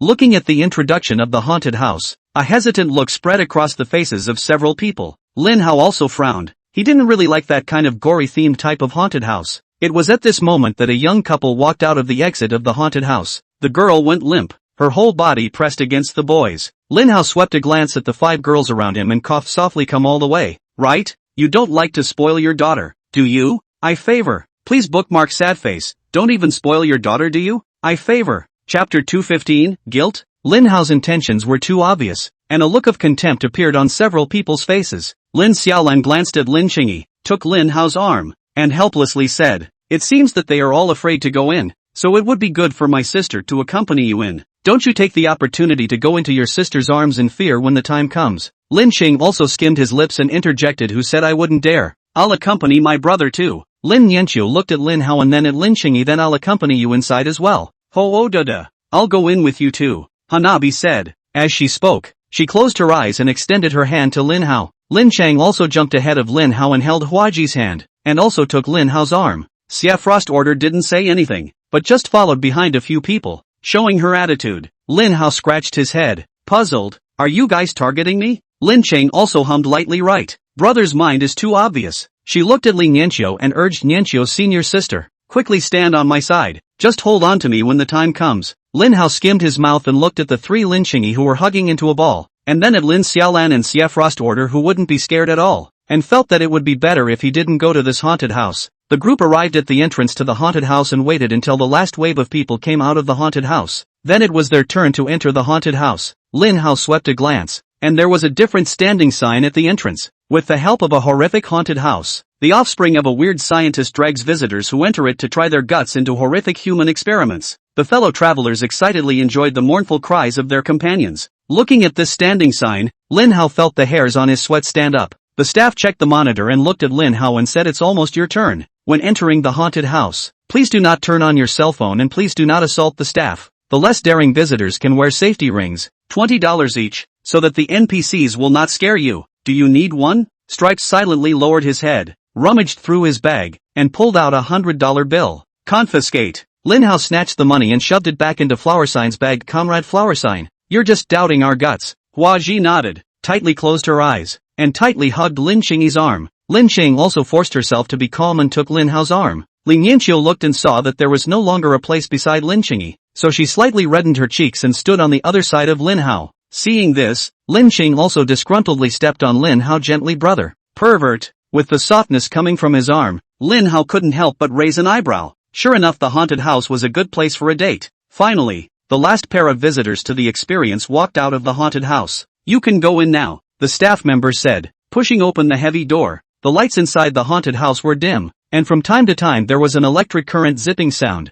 With the sound of electricity, the lights in the room flickered on and off, and it was only when the lights were lit that they could see the road ahead. Hanabi narrowed her eyes slightly and looked around curiously. This was her first time in a haunted house after all, and she wanted to have a bit of an experience. Suddenly, during the flickering of the lights, a figure wrapped in blood-colored bandages flickered across the passageway in front of them. She closed her eyes in a hurry, and the haunted house experience was over. She inquired in a low voice, Qingyi, are you still there? Lin Qingya had just been startled by the flickering silhouette as well. She took 2 deep breaths and replied in a small voice, I'm in. Li Nianqiu hugged Lin Hao's arm a little harder, half of her hiding behind Lin Hao. Lin Xiaolan, who was following behind a few people, rolled her eyes and pretended to be scared. Yes, so scary. She gently took Xia Funshue's arm, one hand naturally resting on Xia Funshue's vestline. Xia Frost Order recalled the scene where Lin Xiaolan had just taken advantage of the fact that she was riding a motorcycle with no way to resist and kept touching her stomach, and she couldn't help but shudder. She quickened her pace a bit and padded over towards Lin Hao's position.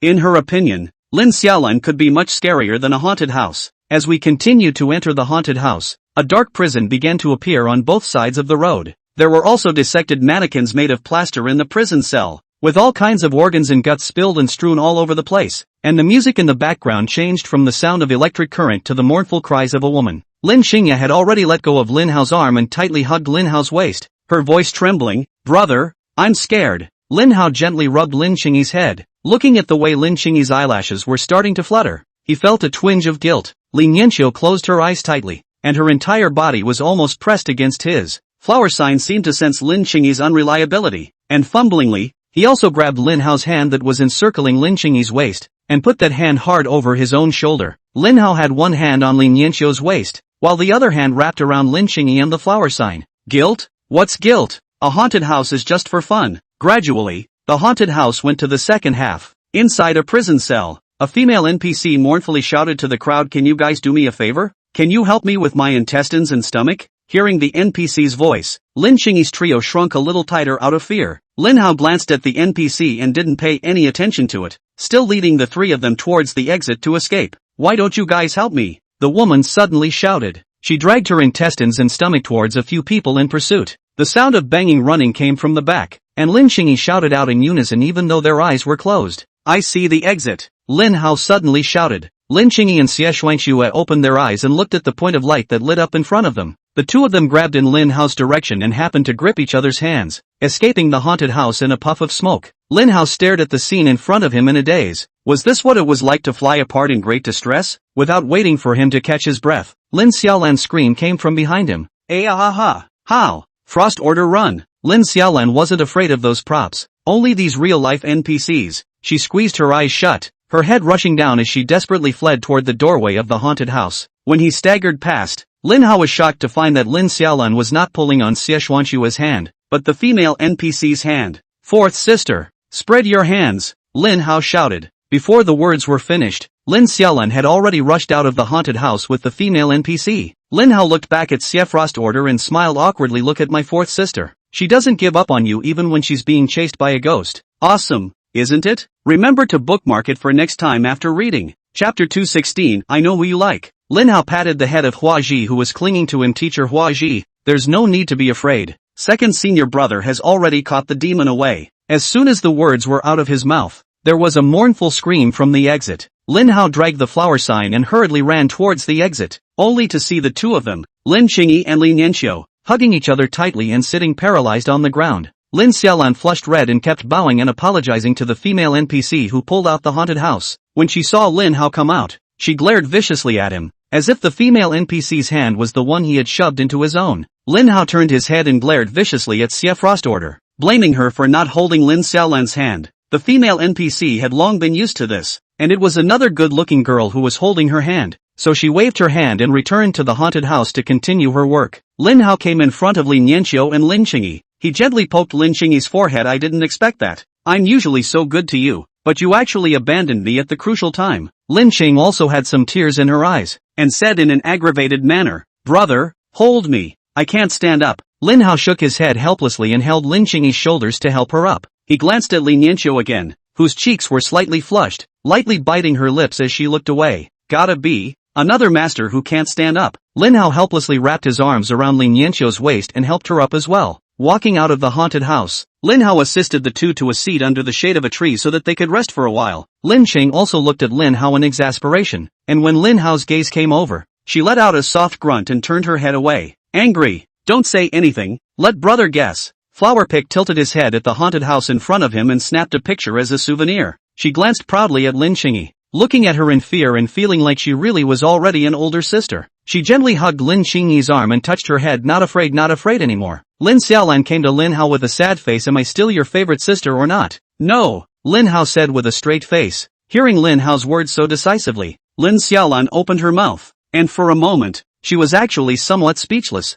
Can't you comfort me now that the other sisters are gone? Lin Hao nodded thoughtfully. But if you're going to make me lie, my underage heart will be indelibly damaged. You'll have to comfort me. Lin Xiaolan sighed softly. She now desperately needed the 17-year-old female high waistline to comfort her. The moment Lin Xiaolan's gaze gazed over, Xie Xuanxua once again recalled the fear of having her hands bound by the motorcycle she was riding on and having Lin Xiaolan do whatever she wanted. After a long time had passed, when Lin Qingyi and Li Nianxiu had slowed down, Lin Hao led them towards the roller coaster again. Before the man could approach, a series of screams could be heard coming. Lin Qingyi looked at the roller coaster in the distance with a section missing in the middle of the big loop, resistance written all over her body, and Li Nianxiu shook her head back and forth, her face full of fear. Flower Sign gently tugged on Lin Hao's cuff and inquired, Little Hao Didi, can I sit next to you then? Brother, I want to sit next to you. Lin Cheng also blurted out. Lin Hao froze and looked at Lin Qingyi. I thought you didn't want to ride the roller coaster? You can't force your own just because it costs you money.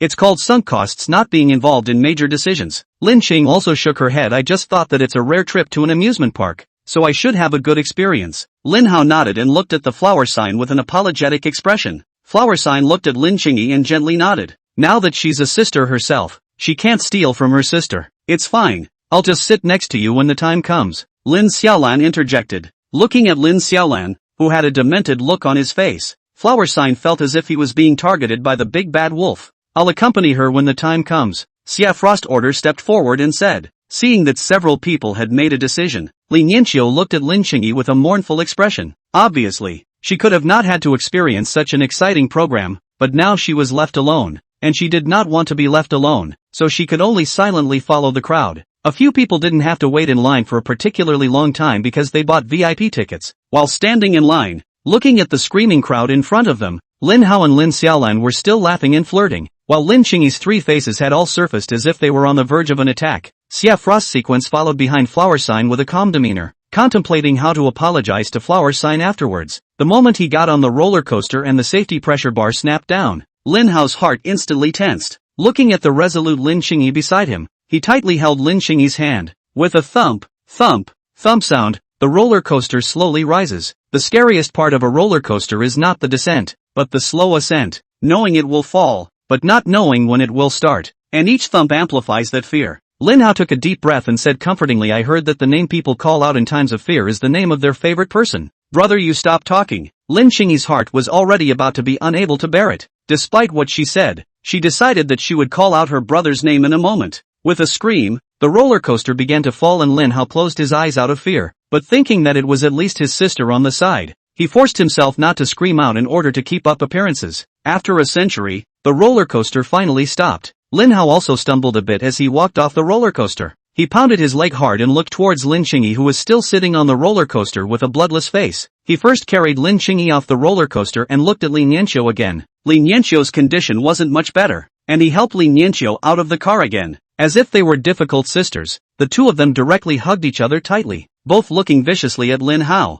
Lin Hao scratched his head awkwardly and changed the topic. Xingyi, I know who your favorite person is. Lin Xing also froze for a moment, suddenly remembering what Lin Hao had said earlier during the roller coaster ascent. She pondered for a moment. She didn't seem to have called out her brother's name just now because she was too scared. Right? Your favorite is Ah. I heard you just keep calling his name. Lin Hao swore. The corner of Lin Xingyi's mouth twitched as he sneered, brother. Then I also know who your favorite is. Your favorite would be. Just now I heard you call out her name. Remember to bookmark it for next time after reading. Chapter 217, Fighting for Yourself. Hearing Lin Xingyi's words, Lin Hao snapped and shrunk his neck. The roller coaster has a couple of big spins in the middle, the head-first downward kind. As soon as he opened his eyes in the middle of the day, he saw the blue sky and couldn't help but soar a few lines of nationalism, which he didn't expect to be heard by Lin Xingyi. On the other side, Flower Sign also walked off the roller coaster with Xia Frost Sequence's support. She glanced at Xia Frost Order, patted her chest, and whispered, that's horrible. Xia Finxiang Su scratched his head, not knowing what to say. He just agreed. Yes. She butted up to Lin Xingyi's body and reminded Xingyi, rub your leg, it will recover faster. Lin Xingyi looked at Flower Sign's sincere face and gently nodded. Teacher Flower Sign, let's go over there and take a rest first. The three of them helped each other and sat down on a side bench.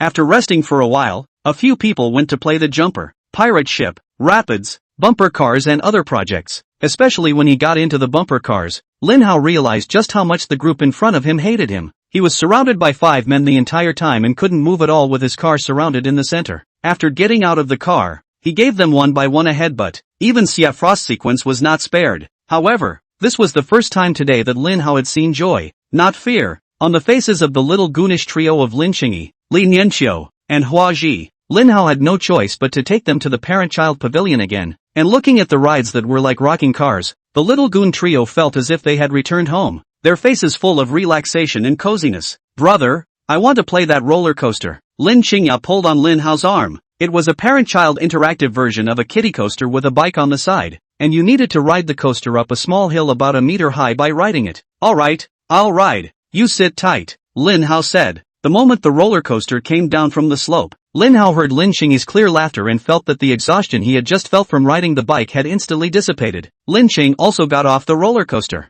Flower Sign looked excited and went up. Xiao Hao Didi, I also want to play. Get in. Lin Hao laughed. Lin Hao, may I? Li Nianqiu hesitated. No need to ask. Asking is okay. How? Sister wants to play too. Okay. A thin layer of sweat appeared on Lin Hao's forehead as the group all played well. He looked to Xia Frost Order. Coming out to play is to be neat and tidy. You go up too. Xia Frost Sequence was a bit coy, but silently rode the small roller coaster. Looking at Xia Shuangshu getting out of the car, Lin Xing also ran to Lin Hao and pampered him. Brother, I want more. Lin Hao shook his head back and forth in fear. I can't. I really can't. I can't even do it again. Hearing Lin Hao's words, Lin Xiaolan's face suddenly blushed. She glanced at Lin Hao and Lin Xingyi, and with an ant's smile on her face, she'd sked a few times, wimpy and excited all day. The little trio of wimpy goons finally found a home on the carousel and stayed put. By now it was getting dark. Lin Hao looked at the time. The Ferris wheel would turn the decorative lights on around 7 p.m.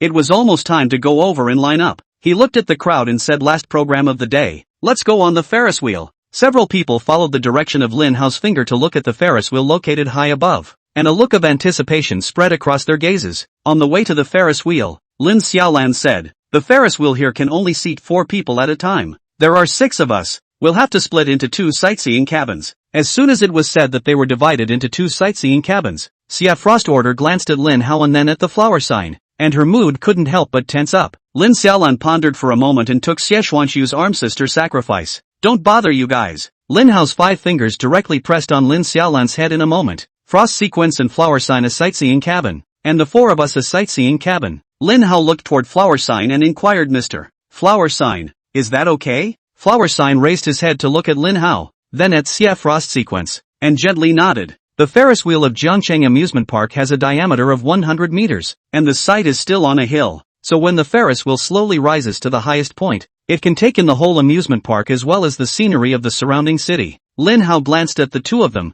Xia Frost sequence and flower sign, and passed them a cheering expression before leading the 3 of them, Lin Qingyi, into a sightseeing cabin. Lin Qingyi and Li Nianqiu were both slightly agitated, their heads pressed against the window looking at the scenery below, taking out their cell phones from time to time to take pictures. Lin Xiaolan looked down at the fading vision of Xie Xuanxue below. She looked to Lin Hao sitting beside her and pleaded, How? Sis has a once-in-a-lifetime request. Can you go get in shape? The waistline is really too good to touch. Lin Hao frowned, puzzled. If you want it, shouldn't you try to get it yourself? Lin Xiaolan nodded. I'm not trying to fight for it. Please, just go work on your waistline. Sister is old and her back hurts if she moves a little. You're young. A little practice and the lines will come out soon. Lin Hao opened his mouth and looked at Lin Xiaolan somewhat speechlessly. You're really striving hard for this, aren't you? Lin Xiaolan nodded and justified. Touching your own and touching someone else's hand are completely different. It's like, if you touch your own feet you're called a footpicker, and if you touch your little sister's feet you're called a pervert.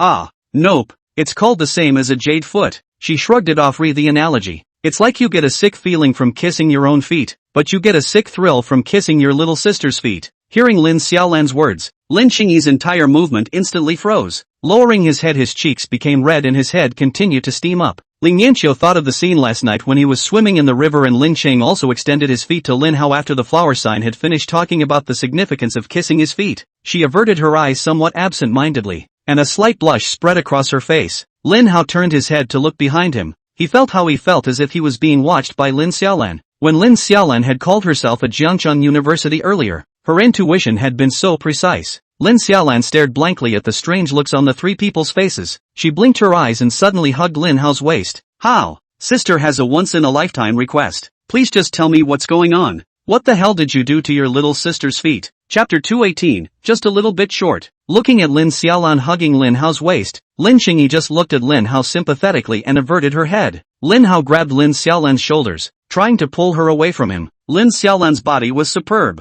because she hadn't exercised for years. When he grabbed her shoulders, Lin Hao felt as if he was pressing a jelly, elastic and soft. Lin Xiaolan clamped her hands around Lin Hao's waist and rested her head on Lin Hao's stomach. Xiao Hao, just tell me if it's okay. She suddenly froze, her head rubbing against Lin Hao's stomach. Shocked, you actually have abs. When did you secretly work out? A demented smile appeared on Lin Xiaolan's face as she reached out and touched Lin Hao's stomach. She frowned and shook her head lightly. 9. For I think, a little worse than frost sequences. Lin Hao's face darkened as he reached out and popped Lin Xiaolan in the head. This abs of his was the one that came with him when the system rewarded thick skin. He didn't believe that his abs would be worse than Xie Xuanxu's. Then how much can Xie Frost sequence's waistline score? He inquired curiously. 94 points. Lin Xiaolan exclaimed, a single deduction of a 6. Lin Hao reached out and pressed down on Lin Xiaolan's head, breaking her apart a bit, hoping that his 9.4 score was still a percentage. It's really only a little bit worse. He slowly got up and sat down next to Lin Qingyi. Lin Qing also looked up at Lin Hao and curiously reached out to touch Lin Hao's stomach,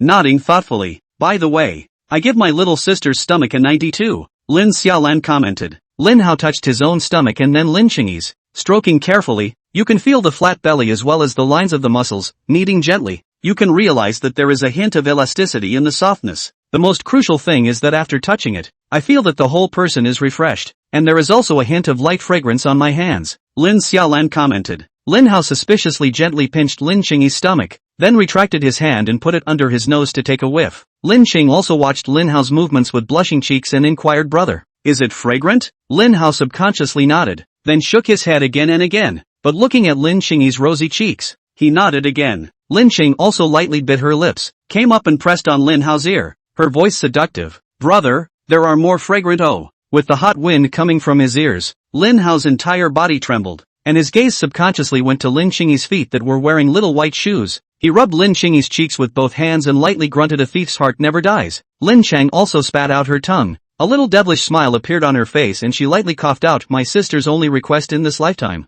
Lin Xiaolan opened her mouth and looked at Lin Qingyi in a dazed, little sister. How can you steal my lines? This way my cute point is gone. Ah. Lin Hao directly covered Lin Qingyi's mouth. You don't have the infinite life of fourth sister. So don't say such things. As night falls, the Ferris wheel rises slowly, and as it reaches its highest point, the lights suddenly come on. The small space has an extra touch of romance because of the colorful lights. It's beautiful. Lin Yanqiu looked out the window in admiration. Lin Hao looked over at Lin Yanqiu, her eyes flashing with colorful light reflected on the glass window. It's really quite pretty. Lin Yanqiu blinked and saw the sight of Lin Hao on the glass window, and for a moment she couldn't tell whether Lin Hao was talking about the scenery outside the window or herself. Her cheeks blushed slightly as she sat back down properly in her seat, timidly stealing a glance at Lin Hao. How? Look, flower sign and frost sequence are there, Lin Xiaolan said, pointing to a sightseeing pod diagonally above. Following the direction of Lin Xiaolan's finger, everyone looked over curiously. The only thing I saw was that both men seemed to be in an emotional state and stood in the tourist cabin seemingly arguing about something. Although the flower stick was a small one, but facing Xie Shuangsu,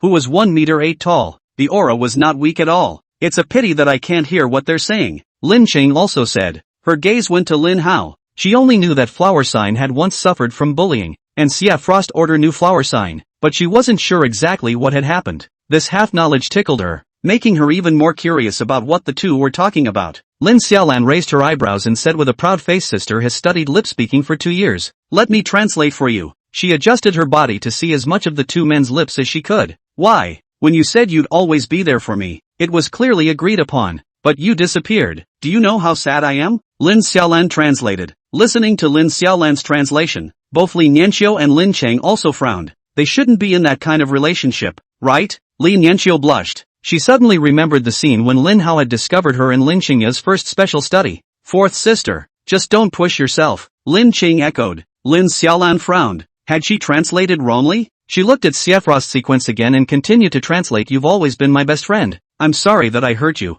It's all my fault. Is it any use admitting it now? I remember my aunt and uncle quit their jobs too, right? Do you want to come and live in Jiangcheng? I can ask Lin Hao to arrange jobs for the uncles and aunts. Although I don't want to admit it, you won't be aggravated with that bastard Lin Hao around. He's a little flowery with his mouth, but he's pretty nice and has a super nice sister. Lin Xiaolan paused and suddenly laughed. Frost sequence is really not frank. She continued to look at Xie Frost sequence's lips and translated. You can also come to study at Jiangcheng High School. Lin Hao is here. Xingyi is here. Nianxiu senior sister is here. And demented Lin Xiaolan. She froze and suddenly stopped translating and sighed softly. Forget it. It looks like it really is better to push yourself. After all, how can a cosmically invincible beauty like me be called a demented man? Lin Yanqiu and Lin Qingyi were still skeptical just now, but once they heard about this demented man, they instantly believed Lin Xiaolan's translation. Sister, hurry up and continue translating, the two urged. Lin Xiaolan shook her head. A wrong translation is just like making up stories. I can't make up rumors about them.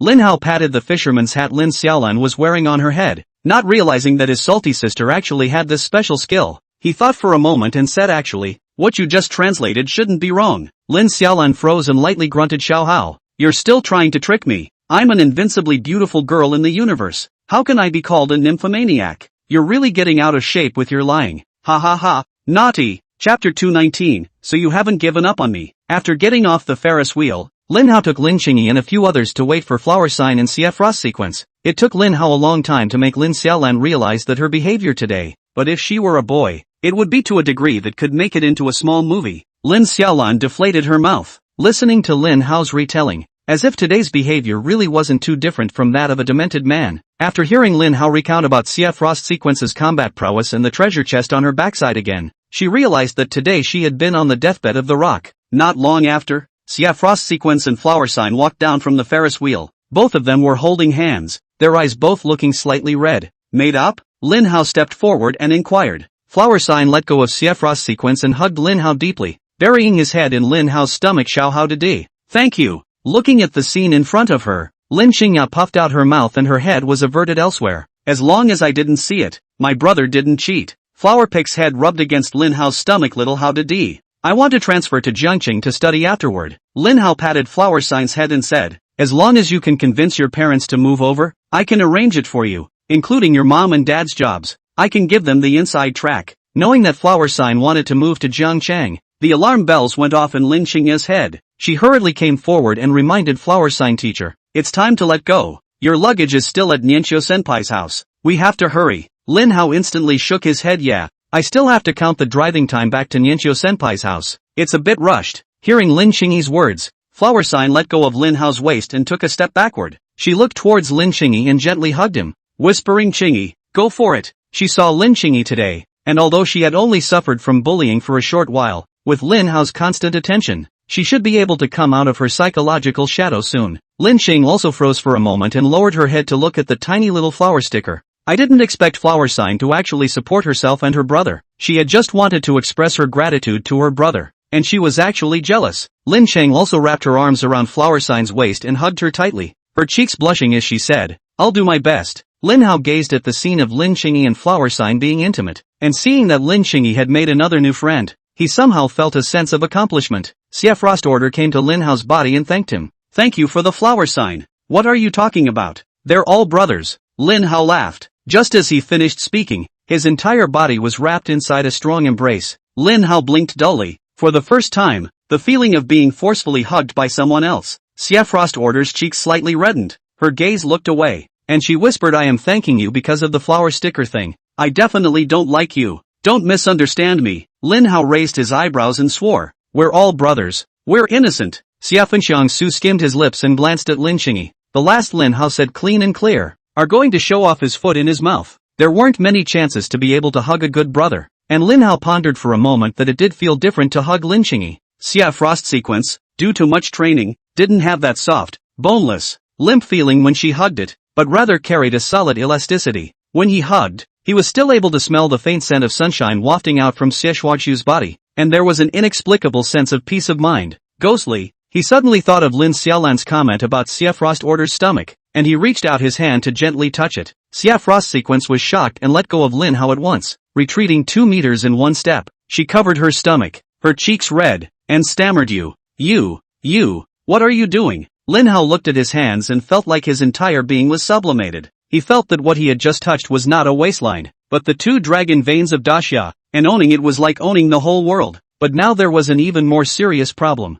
If there was no explanation as to why he had just done what he did, Xia Frost sequence would take the power of the world and send him to the new world. His eyes averted as he looked at Lin Xiaolan. "It was all because she instigated me to do this." Lin Xiaolan froze for a moment and pointed a finger at herself. "When did I instigate you to do that?" Xia Frost Order looked at Lin Hao, then at Lin Xiaolan, remembering what Lin Xiaolan had done today, and sighed lightly. She gritted her teeth viciously and glared at Lin Hao, knowing that she would have to let Lin Hao have this tofu for nothing. It was as if Lin Hao knew at first that she was brought up by Xia Hu, and no matter how badly she behaved, Lin Hao wouldn't really get angry with her. Seeing that Xia Frost Order didn't pursue the matter, Lin Hao let out a long sigh of relief. Lin Cheng also had a dark face and said in a cold voice, "Brother, is it good to touch?" She lowered her head and touched her little tummy. Obviously her own could be touched too, say. Looking at Lin Chengyi's aggrieved expression, Lin Hao came forward and smiled sarcastically. "I'm just curious if Fourth Sister's rating system is accurate or not. I'm just playing around with all of them. I'm serious with you. Ugh,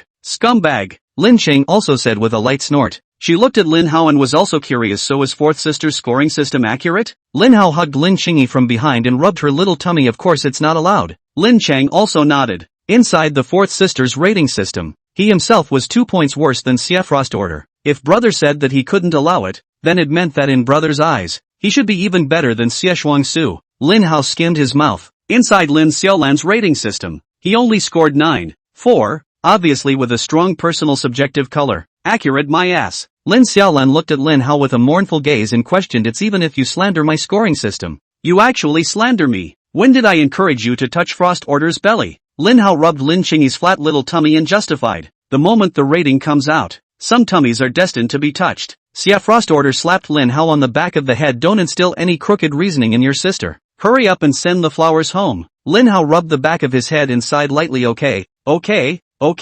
hurry up and get going." Suddenly, a long-lost beep sounded inside his head. Ding detected that the host has changed the key plot of the book and altered Xia Frost sequence's choices, rewarding the top cooking ability. Lin Hao's eyes lit up. The system actually didn't give up on me. Remember to bookmark it for next time after reading.